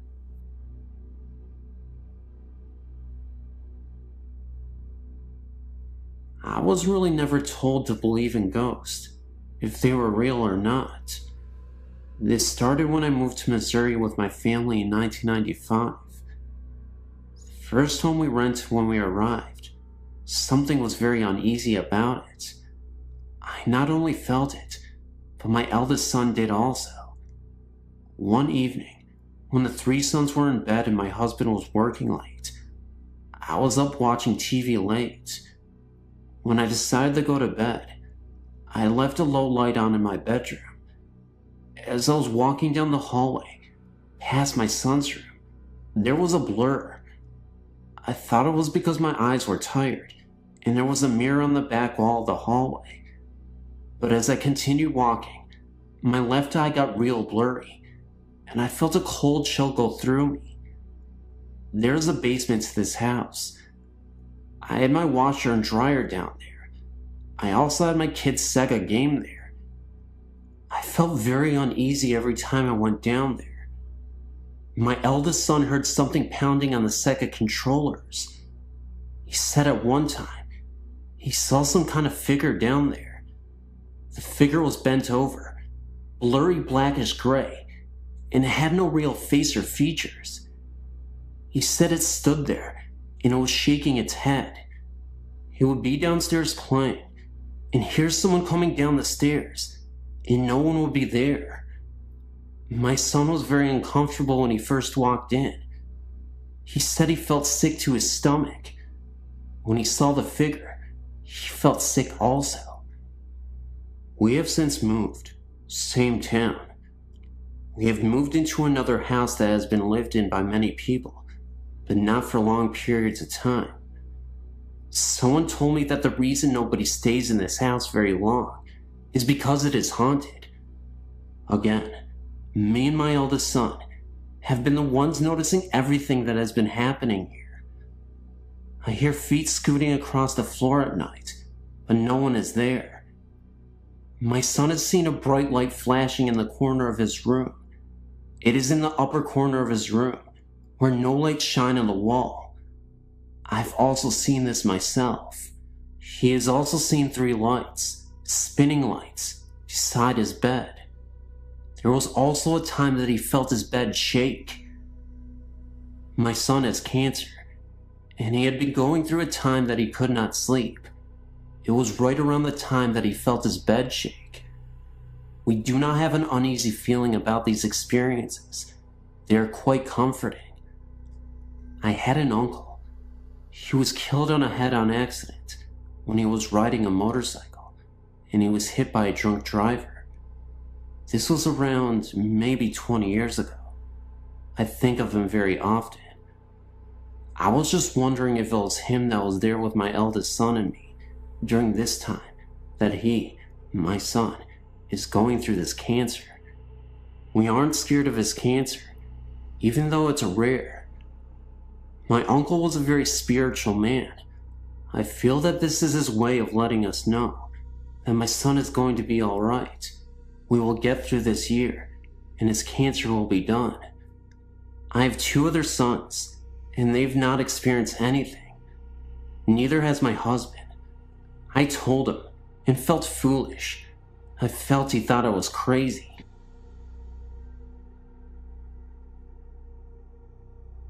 To start my story, I've had these experiences for a good part of my life. It started long before I was born, in a house that has been in my family for almost a century. My oldest brother Mike, he was around 3 when he saw the presence of my great-grandmother in a corner in the attic during a visit to see our grandmother. This house is an old 2-family home with a basement and an old apartment attic that had been dismantled in the 50s. My family moved into the house in the late 80s.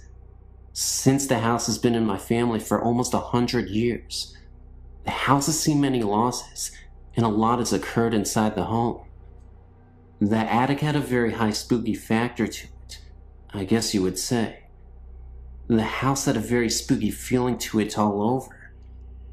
A lot of two-family houses built in the 1900s in the New England area. I've been told had a door that led into the living room. The door was for coffins to be wheeled into the living room, so the wakes could be done in the home. Knowing this always freaked me out. The doorway had been covered decades before my family moved in, but the eerie outline was still there on the living room wall. Now that I give you a feel of my old home, I'll explain my happenings. I lived in the house for 10 years. I have 3 older brothers.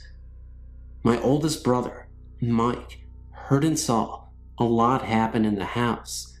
He didn't always tell the rest of us, for I guess reasons of his own. I started having things happen 7 years after we moved in. When I was younger, I thought they were just nightmares. June of '96 for my birthday, I received a dog.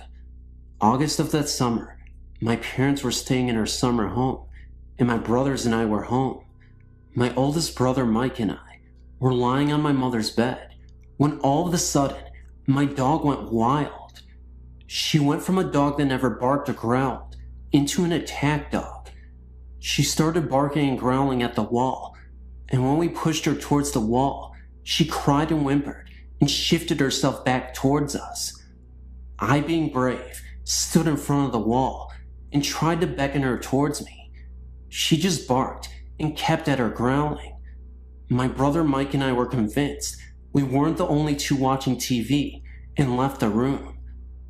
My brother and I kept what happened to ourselves, and later that night, my brother Joe came home and slept in my mother's room. I slept in the living room, and my brother Tom was watching TV in the room with me. At 4 a.m., Joe and I heard my mother's sliding bedroom door open and shut 3 or 4 times. The dog started going nuts again, and Tom jumped up and ran to see what was going on. Joe sat straight up in bed, terrified by what he had seen. That night, the 3 of us slept in the living room.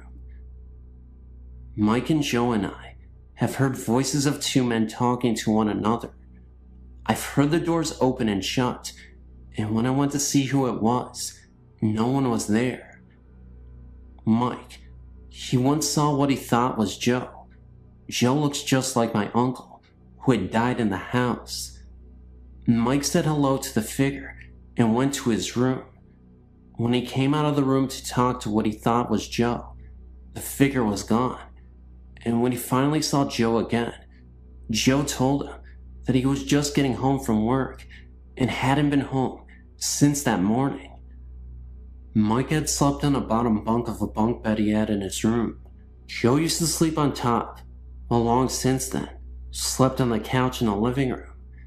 Mike swears he could hear someone shifting on the top bunk, even when none of us were sleeping on top. Mike would hear 2 men conversating on the top bunk, but he could never understand what they were saying. These are just a few of the experiences we've had. My mother, father, Tom, and I, we all moved out of the house in '97. Joe and Mike still live there. They still experience things happening at the house. I lived with them from November '98 till July '99, and I had no experiences. I visited them 2 weeks ago and stayed overnight. I slept by my grandmother's on her pullout, and something almost jumped at me. I can't even explain what happened. It was pitch black in the room, and my mother was next to me. I turned my body and opened my eyes, and it almost a flash of light, but with a dark figure behind it, leaped at my face and disappeared. I got so startled, I started crying. I think that whatever was in that house has followed me, or something is new in my home. When I leave my room sometimes, or even when I'm sitting in my room, my stereo will turn on, and my Jewel CD will come on. Last time I came in the room, the song Adrian was on. If you know Jewel, it's a song about a young girl who is a child who becomes disabled. I have no pictures or sound bits to share, just what me and my brothers have experienced. I know it's long, and some of my things may seem a little wild, but what I'm typing is nothing but the truth.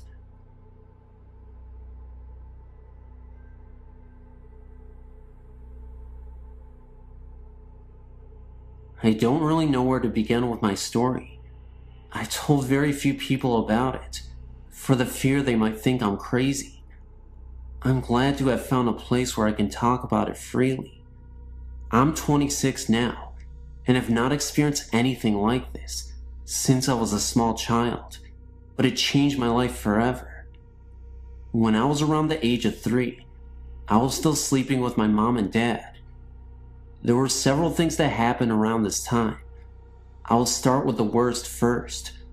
One morning, I'd just woken up, and I turned over like I always did.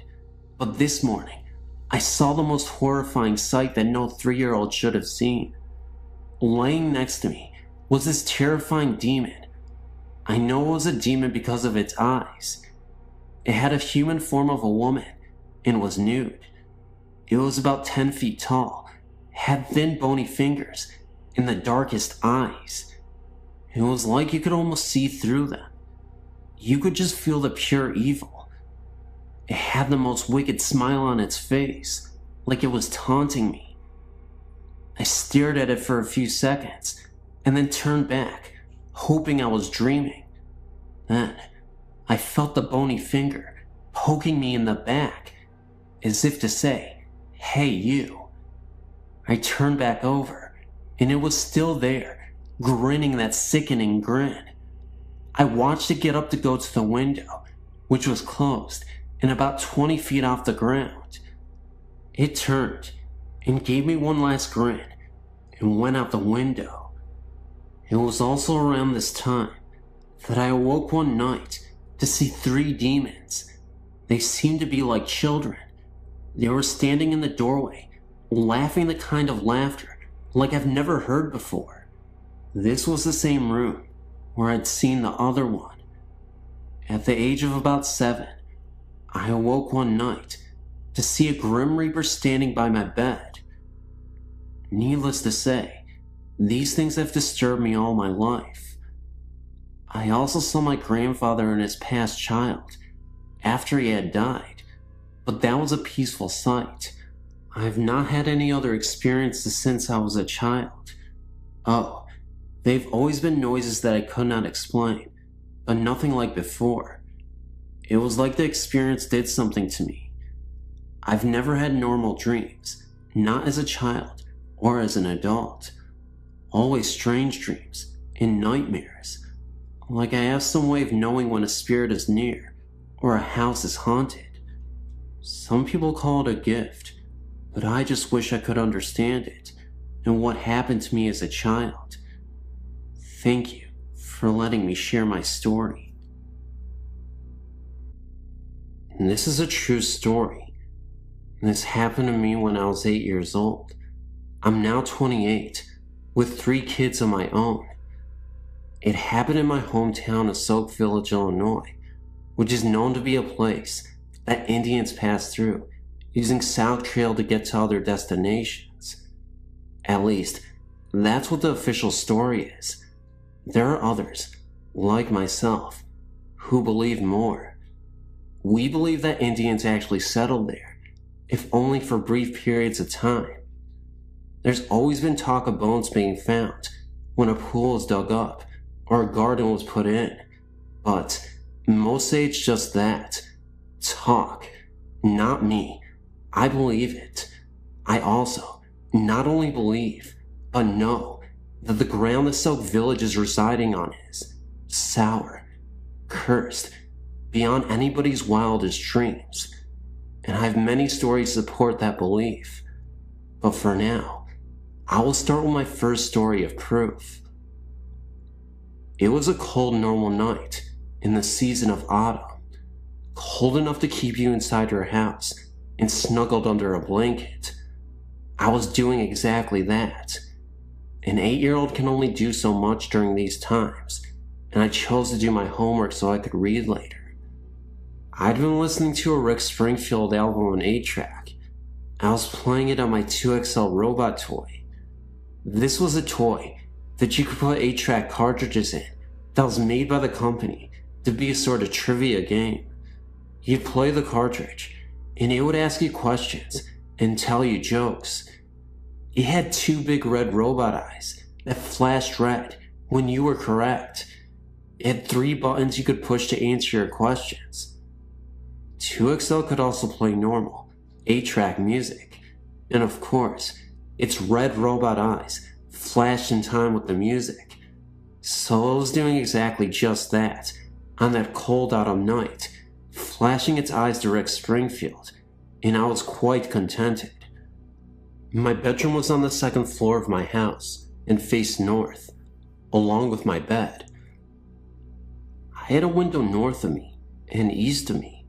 Of course, it was dark outside, but it was so warm inside and so very comforting. Every now and again, I'd look up from my homework and just look out into the darkness. No reason. It was just something I did. Well, this was the last time I ever did that again in that house. As I was sitting there, all of a sudden, I felt instantly cold, and every single hair in my body was raised. My blood felt like it had ran cold, and decided to just stop pumping through my body. My heart was racing. I was perfectly terrified, and I didn't even know why. Yet, my 2XL was suddenly stuck, and it kept playing the same verse from Rick over and over. Hole in my heart. And its eyes weren't flashing anymore. No, they were just burning bright red, blood red. Then I felt this magnetic pull, like something was pulling me to my right. I turned my right head and looked out the east window and saw something that haunted me for the rest of my life. Sitting just barely outside my window, levitating, was the most horrifying image I'll ever see in my life. A creature, about 2 feet tall, but sitting Indian style. His skin was snowy white, and you could see the outlines of his bones because he was that skinny. He wore some sort of white cloth draped sideways on his body. This is why I later named him Gandhi Monster. My young mind thought his skinny body and his white cloth looked like the real Gandhis did. This creature's head was too big for his body. His 2 horrible, big dark eyes were piercing my soul as he stared at me. He opened his mouth and grinned a grin at me that haunted my dreams for years. His mouth was full of long, snarly, razor-sharp looking teeth, dripping with blood. I don't know how a mouth could fit so many nasty teeth into it, but it did. I watched as the blood dripped from his teeth and slid down his chin and onto his white cloth diaper shorts. He raised his hands and reached for me. The fingernails were at least 4 inches long, gnarled looking, and sharpened to points, also dripping with blood. I wanted to scream. I wanted to run, but I was locked into place by his piercing eyes. I couldn't breathe. I felt as if my brain was being scrambled and my soul was being raped. His grin became larger, and he opened his mouth wider. He kept looking at me as if he knew me, as if he had been waiting for me. He started to lift his arms, and it looked as if in seconds he would actually be inside my room and not just outside my window. All traces of reason disappeared, and my mind snapped.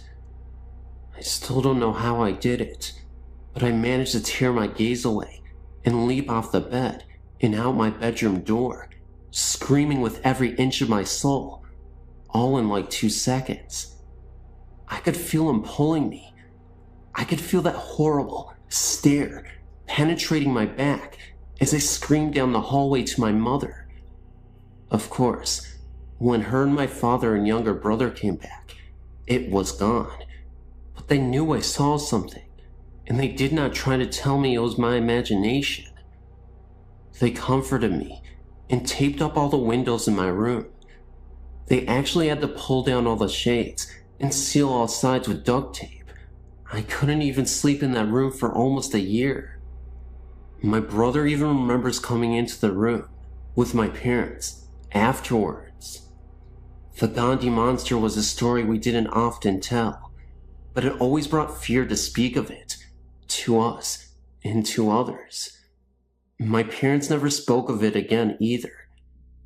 As I grew up, I tried to face my fear and sleep in that room, but never did I sleep with my back to a window. Never. 18 years later, I moved to Florida with my own little family, and I found peace within myself. But I'll never manage to forget that creature, and I'll never sleep or sit with my back to a window, and I will never forget the one thing I heard it say to me in my mind as I was running out of my bedroom door. Someday, I'm coming back.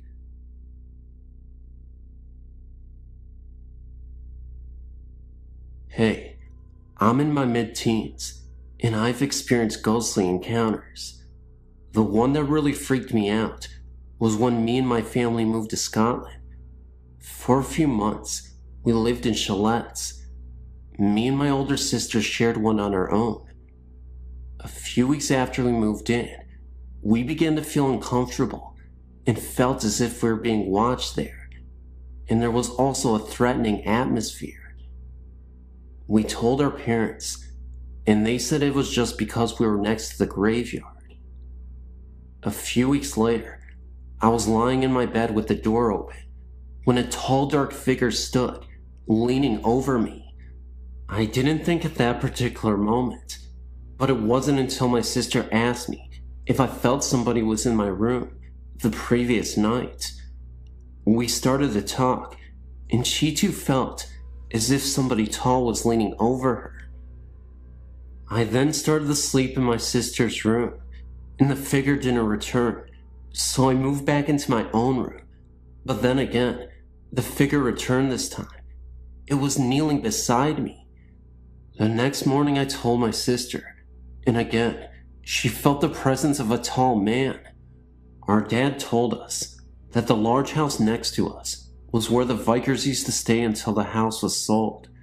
One night, my mom came in, and she was holding 2 necklaces with crosses on it. Me and my sister aren't religious, so her mom thought it had something to do with that. So we went to bed, holding the crosses. That night, it was very uncomfortable in both rooms. After that, we haven't felt the presence of the tall man. The figure that visited did so on a few occasions. Each time, it felt as though it was getting closer and more angry. When the crosses were given to us that night, the figure seemed very angry. Its face was literally pressed into mine, and it felt as if he was gritting his teeth at me. My sister also had this very uncomfortable, menacing figure who was pressed into her face. All you could do was hide under the guilt, closing your eyes really tight, and hope you'd fall asleep quick. Since that last visit, nothing has returned, and we've since moved then, and nothing.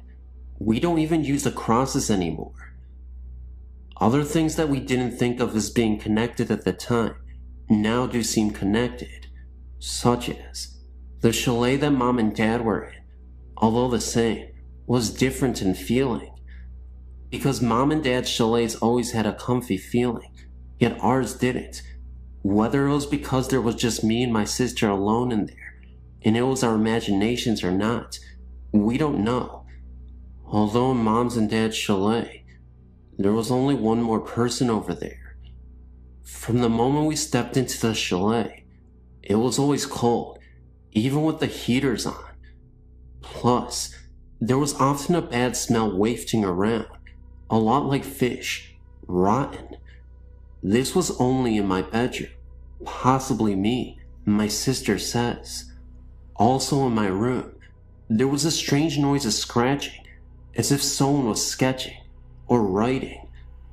This noise accompanied the presence of another figure, smaller in stature and of the female sex. My sister also felt the smaller presence, but not the noise. She only came once, very different, not menacing, quiet in nature, and much older.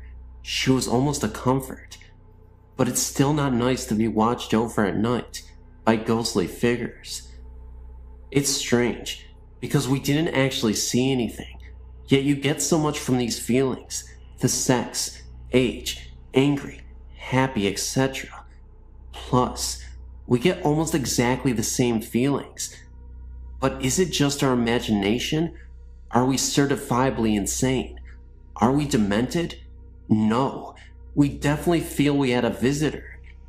Previous to this experience, my sister had not really believed in it, ghostly visits and such, but now, I think she has had a change of mind. Me, myself, I've always believed. My mom's granddad often visits, a kind presence, bringing good luck, such as when she was having problems. He visits to let us know everything will be okay. He often visited when we were babies, watching over our cots. Our dad also saw what appeared to be him. Whenever he visits, we know him by the distinct smell of putty. He used to repair windows. So really, we are used to the visits, although my sister had never experienced any until now. Unfortunately, it wasn't a happy experience, one not to forget.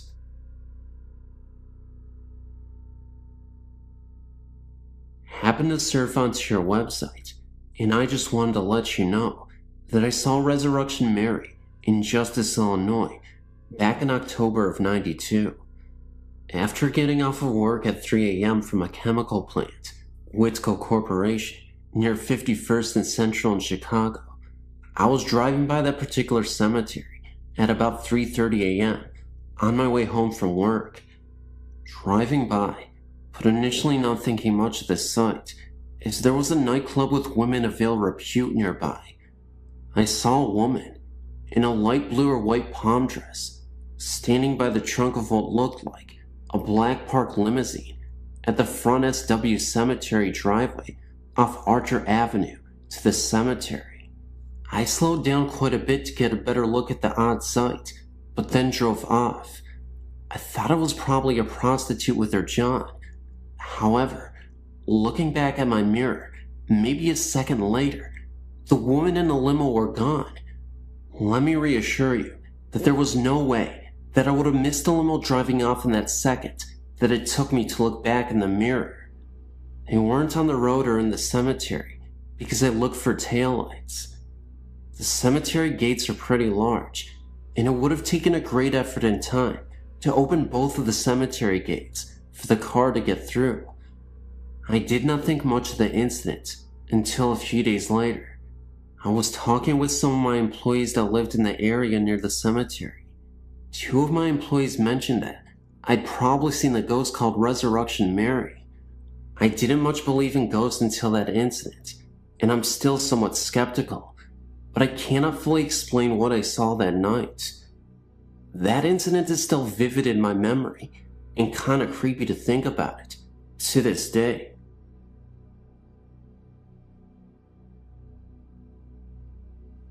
Ever since I can remember, I've always had an interest in ghost stories.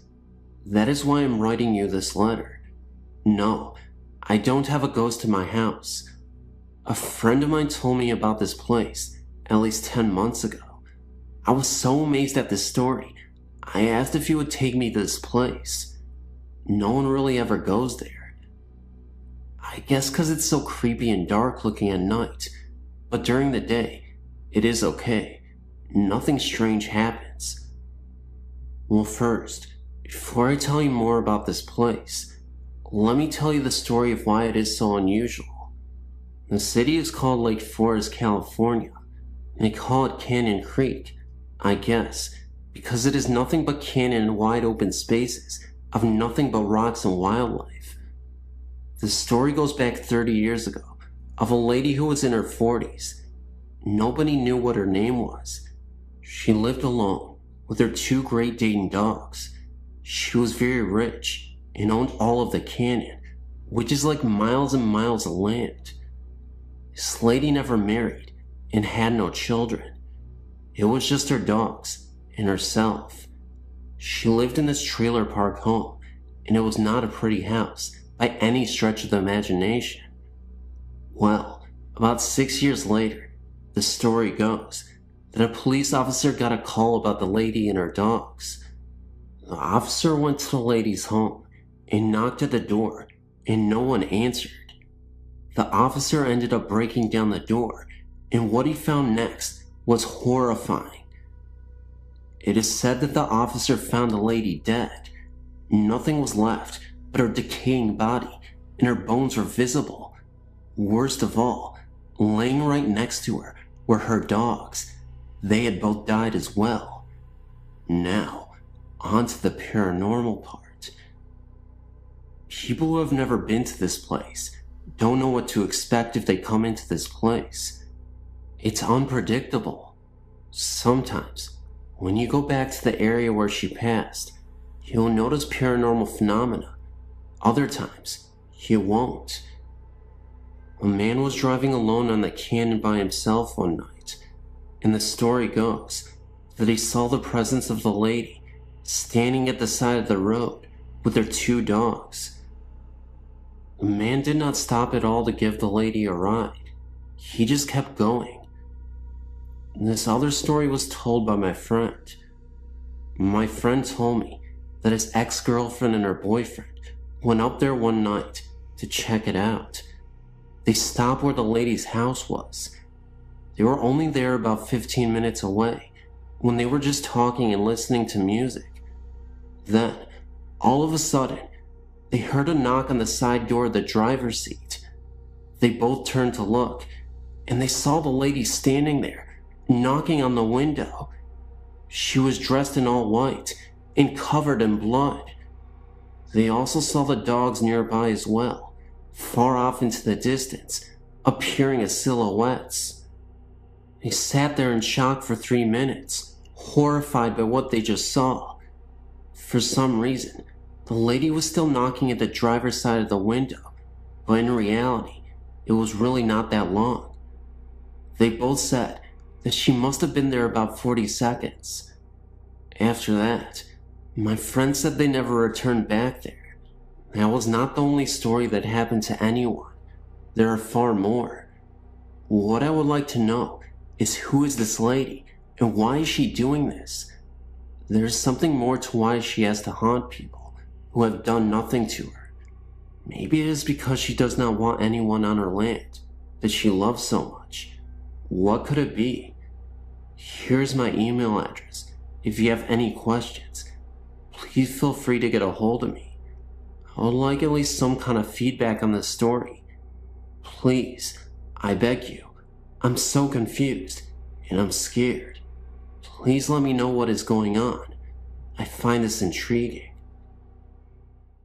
So, I grew up in a little brick house in Dorchester, right in the heart of Boston. My grandma Betty lived with us. She was always a bit eccentric, but she was my grandma, you know. She loved her old black and white movies, her garden, and her cat Mr. Fluffenmutter.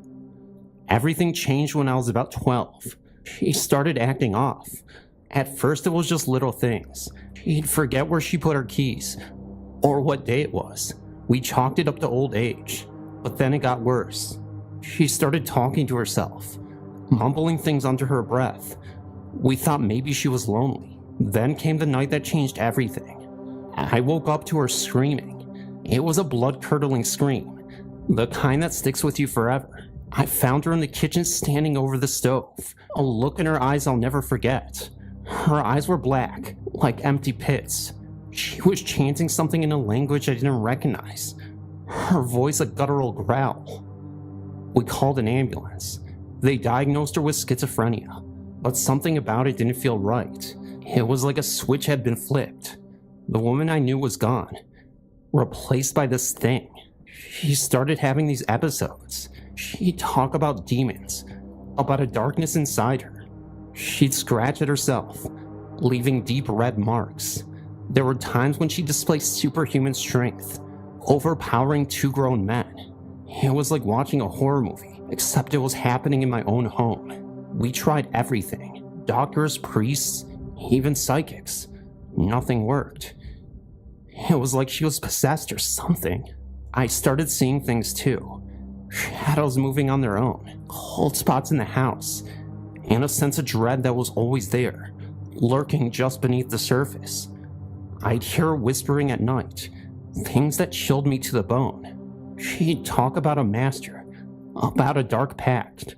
I tried to ignore it, to pretend it wasn't happening, but the fear was consuming me. One night, I woke to find her standing over my bed. Her eyes were like glowing, and there was a sinister smile on her face. When I say glowing, I don't mean literally glowing, but it still had that look to it, if that makes any sense. I remember she reached out, and I saw a flash of darkness before I blacked out. When I woke up, I was alone in my room. There was a strange symbol carved into my arm, a symbol I've never seen before, and I knew deep down that something evil had taken hold of my grandma. Then came the day my grandpa died. It was sudden, a heart attack. The house felt empty without him. Grandma seemed to withdraw even further into herself. She'd sit in her rocking chair for hours, just staring into space. Then it started. Every afternoon around the same time, she would start talking.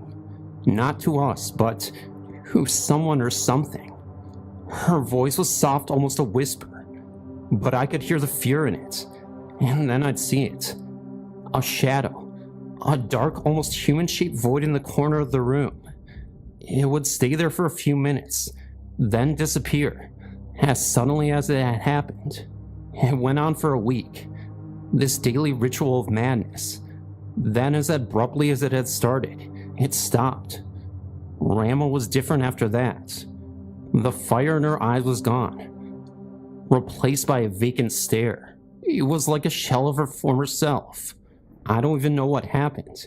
Maybe it was just a symptom of her illness, a twisted manifestation of her mind's darkness. Or maybe, just maybe, there was something more sinister at play, something that had taken hold of her, and then for reasons unknown, let go. I still think about this sometimes, about the dark figure in the corner of the room, about the fear in my grandma's eyes.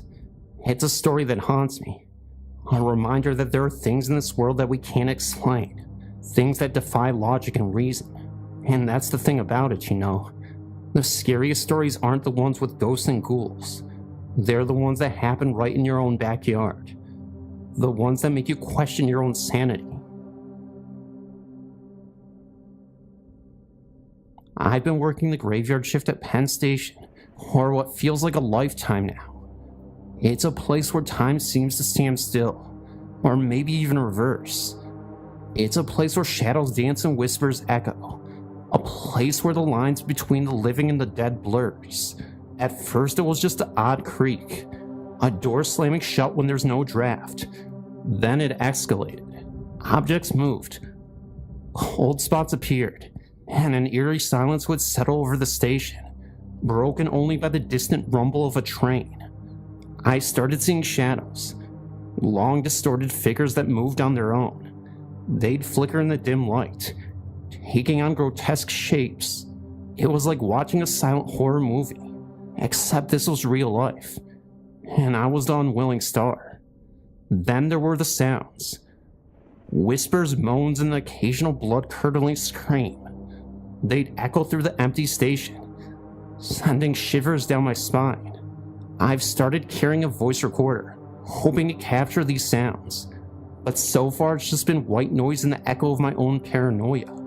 One night, I saw something that changed everything.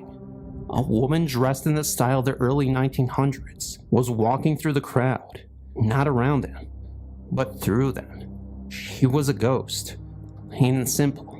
Her face was obscured by the collar of her coat, but her eyes, when they met mine, were filled with a haunting sorrow. There's this one specific spot in the station, a forgotten platform, way down at the end of the tunnel. It's like a black hole sucking me in. I've always felt a strange pull towards it. There's a sense of finality about it, like I'll find the answers there, or maybe, just maybe, an escape.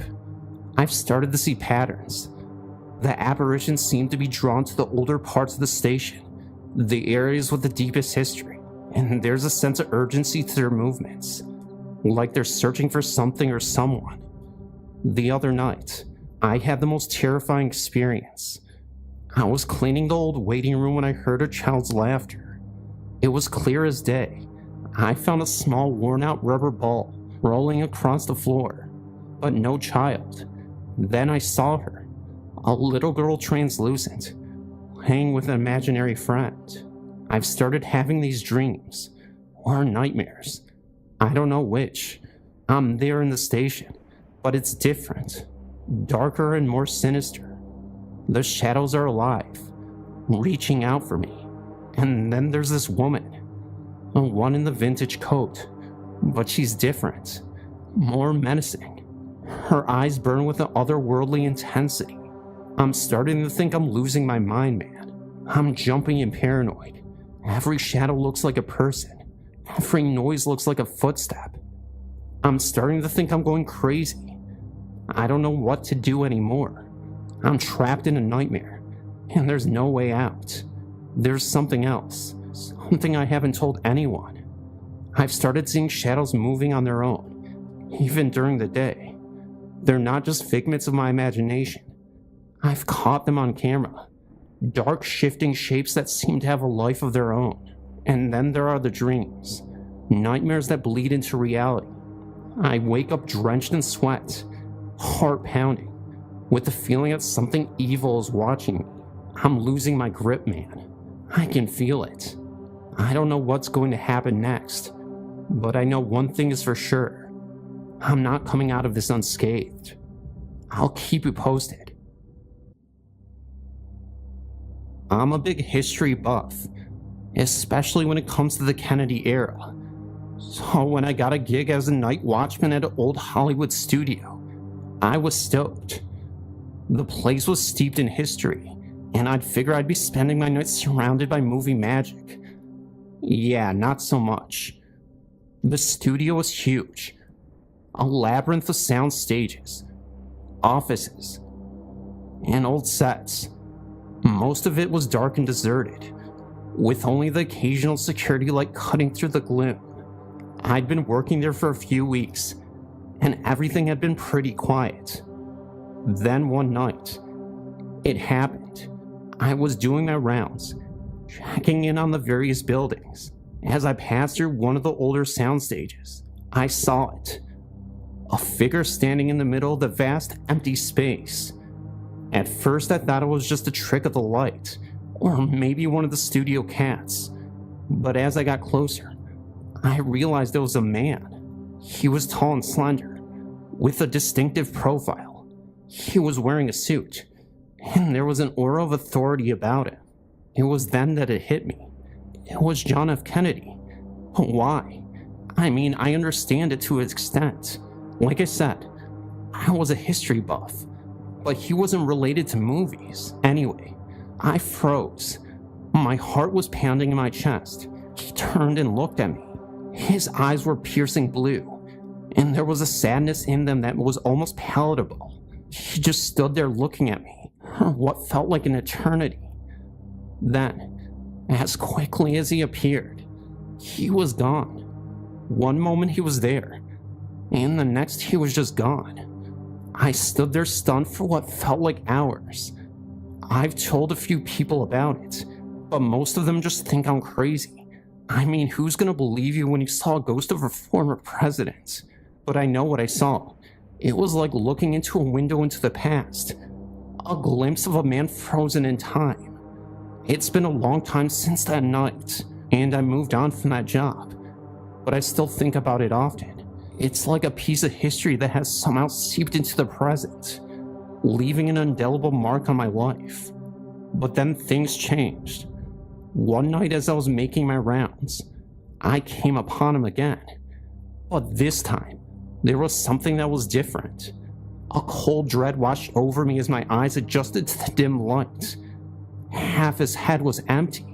I mean, half his head was simply missing. It wasn't a clean cut, like a surgical incision. It was raw and jagged, as if a monstrous force had torn through him. It was horrifying and inhuman. His eyes, what was left of them, were hollow, black pits that seemed to draw me in. There was no blood, no physical evidence of such a horrific injury, just a gaping hole where his skull should have been. The rest of him seemed almost ethereal, translucent, as if fading into the background, yet that missing half of his head was solid, tangible in its horror. This was a sight that burned itself into my retinas, a tormenting image that wasn't fading. From that night forward, the man that haunted the studio was no longer a melancholic ghost, but a grotesque phantom, a terrifying specter of nation's tragedy. I've never been the same since. The studio, once a place of dreams and magic, is now a haunted house in my mind. The image of JFK, that face, a grotesque mask of horror, is a constant companion. Sleep is a luxury I can rarely afford, filled as it is, with nightmares of that spectral figure. Some nights I can almost feel his presence, a cold, chilling breath on the back of my neck, and in those moments, I'm transported back to that soundstage, face to face with a horror beyond comprehension. I don't know what I saw, or why I was shown such a grotesque spectacle, but one thing is for certain. The ghost of JFK, or whatever it is a force of pure terror, and I'm a prisoner in its haunting world. You want to hear something crazy? I spent a night in the Villisca Axe murder house. I'm not exactly a daredevil or anything, but I was with the paranormal investigation team, and well, curiosity got the better of me. I've seen a lot of haunted places, old asylums, supposedly cursed hotels, the whole 9 yards. But this place, this was different. It's like the house itself is holding its breath waiting. We got in there at dusk. The place is creepy even in the daylight, but at night, it's something else. It's like the house is alive, watching you. We set up our gear, cameras, recorders, the works. Just standard procedure, but the atmosphere was thick, almost tangible. You could feel the weight of history hanging in the air, heavy and oppressive. We started in the kids' room. It was like walking to the time capsule of tragedy. The beds were still there, tiny and untouched. It was like the ghosts of the children were still there playing and laughing, unaware of their fates.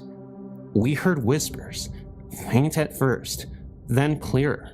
Children's laughter, but it was a hollow, empty sound, like a recording played on repeat. Then there was the kitchen. That's where it got really weird. The temperature dropped like a stone. We were wearing jackets in the middle of summer, and then the smell. It was sweet, almost like blood. I know that sounds crazy, but it was there. A metallic tang that made your skin crawl. We split up to cover more ground. I ended up in the parents' room. The air was thick with something, a presence. I felt like I was being watched. It was like eyes were boring into the back of my head. Then I heard it, a low guttural moan. It came from the closet. I froze. My heart was pounding. I wanted to run, but my legs wouldn't move. Then a cold breath washed over me. I could feel something brushing against my skin, like icy fingers tracing my face. I snapped a picture. Nothing on camera, of course, but I know what I felt. I know what I saw. I saw a shadow move in the corner of my eye. It was human-shaped, but distorted and elongated. In the eyes, black, empty pits. After that, I couldn't focus. My heart was racing and my palms were sweaty. We decided to call it a night. As we were leaving, I looked back at the house. It seemed to be watching us, a malevolent grin etched into its dark facade. I haven't been able to shake the feeling since. Nightmares haunt me, the house a recurring character, its dark secrets slowly unraveling in my sleep. And sometimes when I'm alone, I swear I can hear those whispers again, those children's laughter, echoing through the silence. I've been to my fair share of haunted places, but Penhurst, that place is different. It's like the building itself is a living, breathing entity, full of malice. We got there by night, and the place was already giving me the creeps. The air was thick, heavy with a sense of despair, like a physical weight pressing down on you. We started in the ward with the children, and you imagine, kids locked up treated like animals. The energy in that place was suffocating. It felt like 1,000 tiny eyes were watching you and judging you. We heard whispers, like little voices calling out in the darkness. I swear I saw shadows move out of the corner of my eye, in shapes that shouldn't have been there. Then we moved on to the hydrotherapy room. That's where it got really messed up. The air was cold and damp, and there was this constant dripping sound, like water torture. I felt something watching me, a presence so cold it made my skin crawl. It was like being in an icebox with a ghost. We split up to cover more ground. I ended up in the isolation ward, a single cell, bare walls, and a heavy metal door. It was like a tomb. As soon as I stepped inside, I felt a surge of panic. My heart was pounding and my breath was short. It was like the walls were closing in on me. I could feel eyes on me, burning into my soul. Then I heard it. It was a woman's scream, raw and filled with terror. It echoed through the empty halls, sending shivers down my spine. It was like a scream that seemed to come from the very depths of hell. I wanted to run, but my legs were like jelly. I stumbled backward, tripping over something. When I looked down, I saw a handprint, clear as day, imprinted in the dust. It was like a macabre signature, a chilling reminder of the horrors that had been taking place in the walls. I remember snapping a few pictures, but nothing came out. It was like the place was blocking us and protecting its secrets. We left as soon as we could, but I haven't been the same since. Nightmares haunt me. The asylum and recurring character, its dark corridors filled with shadowy figures. I see her face in my dreams, the woman who screamed, and sometimes when I'm alone, I swear I could hear her again, her cries echoing in the silence. I've tried to move on and to forget it, but it's like a part of me is still trapped there. The asylum is a place of darkness, a vortex of despair, and I feel I'll never truly escape its grasp. The morgue I was at was this old stone building on the edge of town, the kind of place that makes the hair on your back of your neck stand up just looking at it.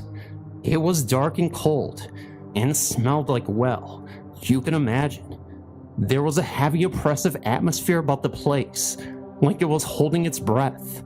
We started in the prep room. That's where they, got the bodies ready. It was eerie as heck. The stainless steel tables, cold and impersonal, seemed to loom in the dim light.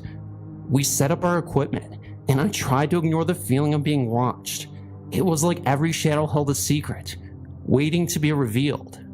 We started getting some hits on the EVP recorder. Nothing crazy at first, just static and white noise. But then one clip stood out. It was a woman's voice, and it was soft and clear. It said, "Help me." I froze. My heart was pounding in my ears. I played it back, and there it was again. "Help me." I felt a cold shiver run down my spine. I knew that voice. It was my grandma. She'd passed away a few years back, and the voice was unmistakably hers. I was in shock. I didn't believe in ghosts or anything, but hearing my grandma's voice, that was a whole different level of messed up. It was like a door had opened into a world I didn't want to visit. We decided to move on to the morgue itself. As we walked down to the cold, sterile hallway, I felt a presence behind me. It was a heavy, suffocating feeling, like someone was breathing down my neck. I turned around and there, at the end of the hall, was a shadow, a human-shaped shadow, and it looked just like my grandma. I screamed. The team rushed me, and I pointed at the shadow, but when they looked, it was gone. It was like the place was taunting me, showing me something, and then snatching it away. We tried to continue, but the atmosphere was too thick. We packed up our gear and left as quickly as we could, but the experience still haunted me. I couldn't shake the feeling of being watched. Nightmares consumed me, filled with shadows and whispers. I sought professional help and tried to explain what I was going through. How do you explain hearing your dead grandmother's voice or seeing your shadow in a haunted morgue? People looked at me like I was crazy. To this day, I don't know what to believe. Was it a trick of the mind? A hallucination? Or was it something more? Was it something truly terrifying? Whatever it was, it changed me forever. I'm not the same person I was before I walked into that morgue, and part of me wonders if I ever will be again. The worst part is, I can't even escape it. I see shadows everywhere now. I hear whispers in the wind, and I'm constantly looking over my shoulder, expecting to see her. The morgue has become a part of me, a dark, twisted part that I can't seem to shake. I've tried to move on, to find peace, but it's like the morgue has a hold on me. It's a place of darkness, a place of fear, and I'm trapped inside it, a prisoner of my own mind. Hello, everybody. Thank you for subscribing to this channel, and I hope you have a good day. Subscribe, like, and share. I hear my dog running in the background, so he probably wants to go pee-pee and poo-poo. But anyway, guys, it's a new year. It's a new time to thrive, and hopefully you guys will enjoy the video enough and you'll subscribe. I really appreciate 2024, guys, what you've been doing for the channel with your likes, subscriptions, comments, and everything. But if you got to the end of the video, I really appreciate if you give this video a like, thumbs up, comments, and everything, you know. Hopefully the new year is gonna bring us lots of hope and optimism and better things in store for the future, obviously. I know I'm just saying a bunch of cliches and whatnot, but I truly mean that, guys. So love you guys. I'll see you in the next video. And I sincerely hope that you guys have the best of luck this year because, yeah, that's